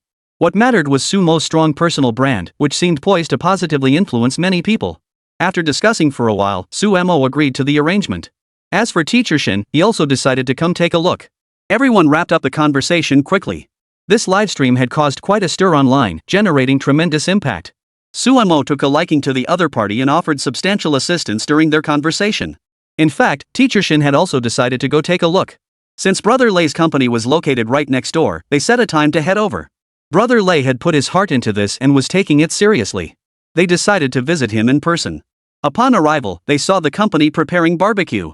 Fresh meat was ready, and a grill was set up nearby. When Sumo and Professor Shin arrived, they were delighted to see Fei Ying, the portly man with the big ears, nearby. "You guys are here, brothers? I never expected such an honor. I'm thrilled to finally meet you in person. You must be Professor Shin, our mentor in many ways. And this must be Brother Su." Fei Ying chattered cheerfully as he ushered Sumu and the others inside. The barbecue was already set up. Being from Northeast China himself, he embodied the region's distinctive character. Their barbecue was famously delicious. "Don't be too picky, folks. I'm just a Northeasterner now, and I've only recently picked up this craft. I've put a lot of effort into this. I'll have it ready in no time so you can give it a proper taste." Fei Ying proceeded to prepare skewered grilled meats for them. Professor Shen rarely ate barbecue prepared by friends in such settings. He always dressed in a refined, scholarly manner and carried himself with great seriousness. Even though the food prepared for him now was quite flavorful, it was still unfamiliar to his palate. Sumo, on the other hand, adored such fare. He personally loved these everyday dishes and had a particular fondness for them. "It tastes great. I never imagined Brother Fei Ying had such a knack for this kind of food. Especially since you ran a shop back then. I heard you even did barbecue-style dishes. It seems your barbecue skills haven't faded at all. I personally love it and admire your dedication. I wonder when you'll open another restaurant to continue this business." At the mention of barbecue and restaurants, Fei Ying's face clouded with resignation. "I doubt I'll ever do barbecue again in my life. Continuing with it would only lead to losing everything. I'd rather not think about all that now. As for you two, let's just focus on something else. Don't dwell on it. By the way, Sue, you've got that blogger sitting with you all the time. You effortlessly racked up millions of followers with just a few videos, and you've got insane traffic overseas. I know a lot of those domestic accounts don't get any views at all. Even posting domestic promotional content gets accounts banned instantly. Sometimes I considered following your path, but then I realized my knowledge and perspective fall far short of yours. Learning from you would be incredibly difficult. Better to just forge my own path." Fei Ying's self-assessment was surprisingly accurate. Chapter 226, Domestic Trivia. As a streamer who frequently resides abroad, over a decade of experience had given Fei Ying a deep understanding of life overseas, along with keen, nuanced insights. Compared to him, Fei Ying's time in China felt less profound. Hearing Sumo speak these sincere words, Fei Ying couldn't help but feel a mix of admiration and quiet awe. Deep down, he found himself growing fonder of the people before him. "Streamer Fei Ying, I hold you in the highest regard. Perhaps before long, we'll have more opportunities to connect. I hear you're returning to China. Bringing your entire career back to live and work here, I consider that a tremendous positive. Life abroad certainly offers its own unique experiences, but it's not for everyone. I believe that in the near future, the astonishing progress and rapid development of our homeland will be something you can take great pride in." Sumo's words already delighted Flying Eagle, and with Professor Shin joining in, the group was now chatting animatedly. Brother Lei also shared his own story. Over the years, he had steadfastly held onto certain principles, hoping to promote his country, though he acknowledged that some things weren't easy. Everyone recounted their own experiences, and as the conversation unfolded, each person's expression and state of mind became distinctly different. Sumo found himself deeply admiring the people before him. Since chatting here felt perfectly natural, Sumo proceeded to befriend these individuals. Financially secure, he resolved to spend his remaining time traveling, though his primary goal remained attending that meeting, hoping to connect more deeply with Xia Wenqing's parents. Sumo and Xia Wenqing arranged to meet at a location. They needed to prepare several things, including nicer clothes for Sumu to wear and gifts for Xia Wenqing's parents and elders. Xia Wenqing, however, had specific requests, urging Sumo not to bring anything tacky. After much deliberation, Sumo entrusted the matter to Brother Lei.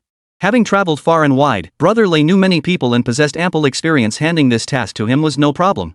Sumo followed this advice, and Brother Lei arranged excellent gifts. Though he didn't attend the youth commendation ceremony, Sumo got to meet Xia Wenqing's parents earlier than expected. When he arrived, the elderly couple sat quietly waiting, their son beside them. Xia Wenqing's brother was undoubtedly a young prodigy. Raised in such a distinguished family, he naturally stood out from his peers, radiating remarkable vitality at such a young age. His eyes shone with a keen brilliance, and more importantly, he possessed the remarkable ability to remain calm, focused, and diligent in tackling numerous tasks under various circumstances. Upon seeing Sumo, Xia Wenqing's brother greeted him with a smile. "Nice to meet you. Never imagined this would be my future brother-in-law. You seem like a decent fellow. Where have you been keeping yourself lately? My sister mentioned you've been busy with online matters. Actually, I'm quite familiar with the internet myself. Of course, my parents aren't quite as open-minded. They're still the loyal, traditional type. Xia Wanqing's brother smiled faintly at Su Mo's demeanor, genuinely wanting to gauge his true nature.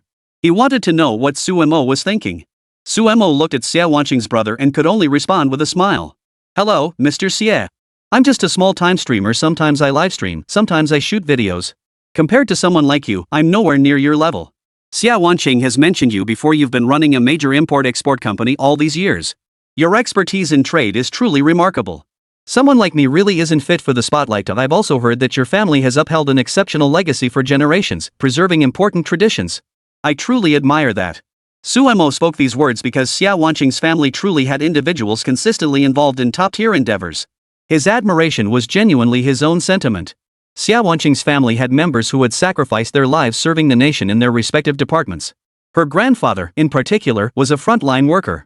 They dedicated their lives to the nation's cause. Xia Wanqing's father, standing nearby, remained silent and reserved, though clearly holding a favorable impression of Su Mo.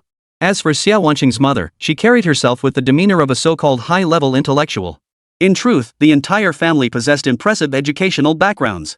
Compared to them, Su Mo held no advantage whatsoever, so he spoke with caution. When he saw the gift, Xia Wanqing's father frowned slightly. He was a man of means, certainly not lacking in basic necessities, and paid little attention to mundane possessions. Why did you buy something here? It's really unnecessary. I don't lack for food or drink. I only hope my child can live a better life. Spending money here is truly pointless. Seeing his displeasure, Xia Wanqing's expression also darkened. She didn't think her boyfriend was necessarily inadequate, but a hint of helplessness flickered in her eyes. After all, her father was a strict and serious man who genuinely had little interest in such trivial matters. Su Mo merely smiled, then opened the nearby box. What appeared inside was somewhat surprising. Uncle, Xia Wanqing once told me about your time working and living on the northern frontier for over a decade. Your heart remains with that distant place. So I specially asked someone to make another trip to the border and bring back some things for you. Su Mo opened the box. Inside lay nothing but soil. Thank you. Upon seeing it, Wanqing's father was profoundly moved. This couldn't really be considered a gift, yet when presented as one, it was so heartfelt and surprising. This is my first gift for you, soil from the northern frontier. It holds little monetary value, but transporting it thousands of miles to the capital required considerable effort. Yet this isn't the true gift, there's more beside it. Su Mo then presented the other gift. He had prepared a collection of seeds. Xia Wanqing's father was immediately astonished, his eyes sparkling with delight. Excellent! Excellent! This is precisely what I saw and admired during my time at the frontier. How splendid! How splendid! Xia Wanqing's father spoke with immense excitement. His character was naturally that of a brave and decisive man. Yet even he, a man of steel, couldn't help but be moved when recalling past experiences, a certain light shining in his eyes. A nostalgia for the past, a reflection on these very things. No wonder he was so moved. Su Mo understood well enough that after decades spent in that place, encountering its traces again now, to say one felt nothing would be a lie. Now, Xia Wanqing's father was truly moved, and Su Mo understood this perfectly well. Chapter 227, Commendation for an Outstanding Youth. Thank you. I never expected a young man like you to care so deeply. This is truly the best gift I've received this year. Sometimes I realize how long it's been since I returned. I've grown so disconnected from everything there. Life there was indeed tough, yet today it fills me with profound nostalgia, especially for my brothers. My siblings were all there too. I was the first to return, while they chose to put down roots in the countryside. I miss them dearly. If my old man could see the son-in-law I've found, he'd be overjoyed. Su Mo hadn't expected things to progress so smoothly, already reaching the stage of discussing his son-in-law. Of course, he hadn't dared imagine it, though he did harbor genuine feelings for Xia Wanqing. The two had reached the stage of discussing marriage, but suddenly receiving this elder's approval was truly surprising. Su Mo was also delighted, and the group shared a meal together. During the banquet, Xia Wanqing's brother inquired about Su Mo's upcoming plans. Su Mo candidly shared the most important task he needed to accomplish soon. It was participating in the commendation ceremony for outstanding youth. This particular ceremony held the greatest significance and demanded his utmost attention. He hoped to attend the event to meet certain individuals. Many friends should be attending. If possible, I'd like to meet with them. Several individuals hold significant importance to me, including Brother Lei from Jieshe recently, and even some other acquaintances. After meeting, we can discuss more matters concerning publicity. Since you're all Wanqing's closest confidants, there's no need for me to withhold certain things here. Lately, I've been working with the domestic publicity department. Besides the money I earn from posting videos, I've also been in contact with them. This external publicity department really needs people like me. While I don't consider myself a top-tier talent, I still hope I can be of assistance. It's a different kind of service to the nation, using all means of publicity to combat those negative foreign influences. How should I put it? I genuinely despise them and refuse to let these scoundrels keep corrupting my country, deceiving its people. If we let them continue, more compatriots will fall victim to their schemes. That's something I simply cannot accept. Suemo shared his thoughts, and his heartfelt words earned the admiration of everyone present, especially Xiao Wanqing's father. Though he didn't work in propaganda himself, he deeply understood its importance, having once carried that same passionate resolve to the frontier regions. Wanqing, you've truly found an excellent boyfriend. A man like this is truly a joy. I'm sure your grandfather would be very pleased, for he is the perfect choice. He can support you in life, and together you can strive and complement each other. I look forward to the day you two join hands and journey together toward greater horizons, serving the nation with loyalty and dedication. Hearing this, Xiao Wanqing nodded softly beside him. The meeting had unfolded splendidly, earning the Xia family's blessings. After Suemo returned, Xiao Wanqing nestled close beside him. They spent a tender evening whispering sweet nothings before preparing to depart for the capital the next day. This commendation ceremony for outstanding youth held immense significance, as Suemo was the first so-called self-media blogger to receive such an honor.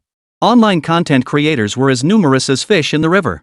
Some even held prestigious titles like Top 100 Influencers or Elite Content Creators, regarded as exceptionally accomplished figures. Among them, those who truly gained recognition were few and far between, and Suemo had become one of the most outstanding. Sumo's participation in this commendation ceremony has undoubtedly become a top-tier topic of public discourse. For a young content creator to receive such national attention and honor is extraordinary in itself. It has sparked awe, astonishment, and even admiration from countless people. Many have expressed profound respect for Suemo. They felt that what Suemo demonstrated this time truly lived up to the reputation of a top-tier blogger possessing immense strength and resilience, and throughout the entire process, serving the nation with an unyielding spirit. I wonder how netizens will evaluate this blogger who has elevated our national prestige. He truly stands apart from others. This is also a source of pride for all our fans, because Yang Guowei is truly remarkable. He's young but incredibly capable. I wonder what kind of public discourse these people will stir up this time, but I believe Yang Guowei will undoubtedly be the best. That our livestream can be broadcast here is an immense honor in itself. Look, Yang Guowei is appearing. A crowd of people kept staring intently at the livestream. To them, Suemo was the top-tier blogger. He was also a dear friend. In the short time they'd known each other, Suemo had already shared countless exchanges with them, growing together through mutual learning and relentless effort. By now, Suemo had become the most admired creator among them, even regarded by many as one of the most respected figures. Everyone was genuinely astonished, filled with admiration and awe at everything Suemo had demonstrated. Suemo then appeared directly within the livestream camera frame. He walked forward slowly, a smile on his face, until he reached the platform at the very front. The host beside him introduced him. Hello everyone, standing beside me is the renowned online blogger who has brought honor to our nation. I believe some may not recognize his name. His public persona is simply known as Yang Guowei, but his true name is Suemo. He is an exceptional, formidable, resilient individual who serves our country with unwavering loyalty and has made significant contributions to the nation. This time, Mr. Su has received national recognition and will be honored as an outstanding youth. This signifies the nation's recognition and appreciation for such outstanding youth. Amidst the surging tide of the internet economy, it reflects the state's emphasis on exceptional young talents like Mr. Suemo. We hope everyone can learn together and progress collectively. Mr. Suemo, is there anything you'd like to share with our audience and your fans? Suemo took the microphone. I'm a bit nervous. Receiving such an honor truly makes me happy. My primary goal moving forward is to work diligently with those around me to authentically showcase the real, unfiltered world online. I want to help people remove those unnecessary filters. After all, for many years we've been deceived by foreign propaganda. What I aim to bring is the real world. We Chinese must truly open our eyes to the world's development. Who else but us? The future belongs to our dragon nation. Amidst thunderous applause, Suemo received his honor and vowed to continue his journey. He will keep creating videos and live streams to awaken more compatriots, striving to spread the ideology of the dragon nation across the globe.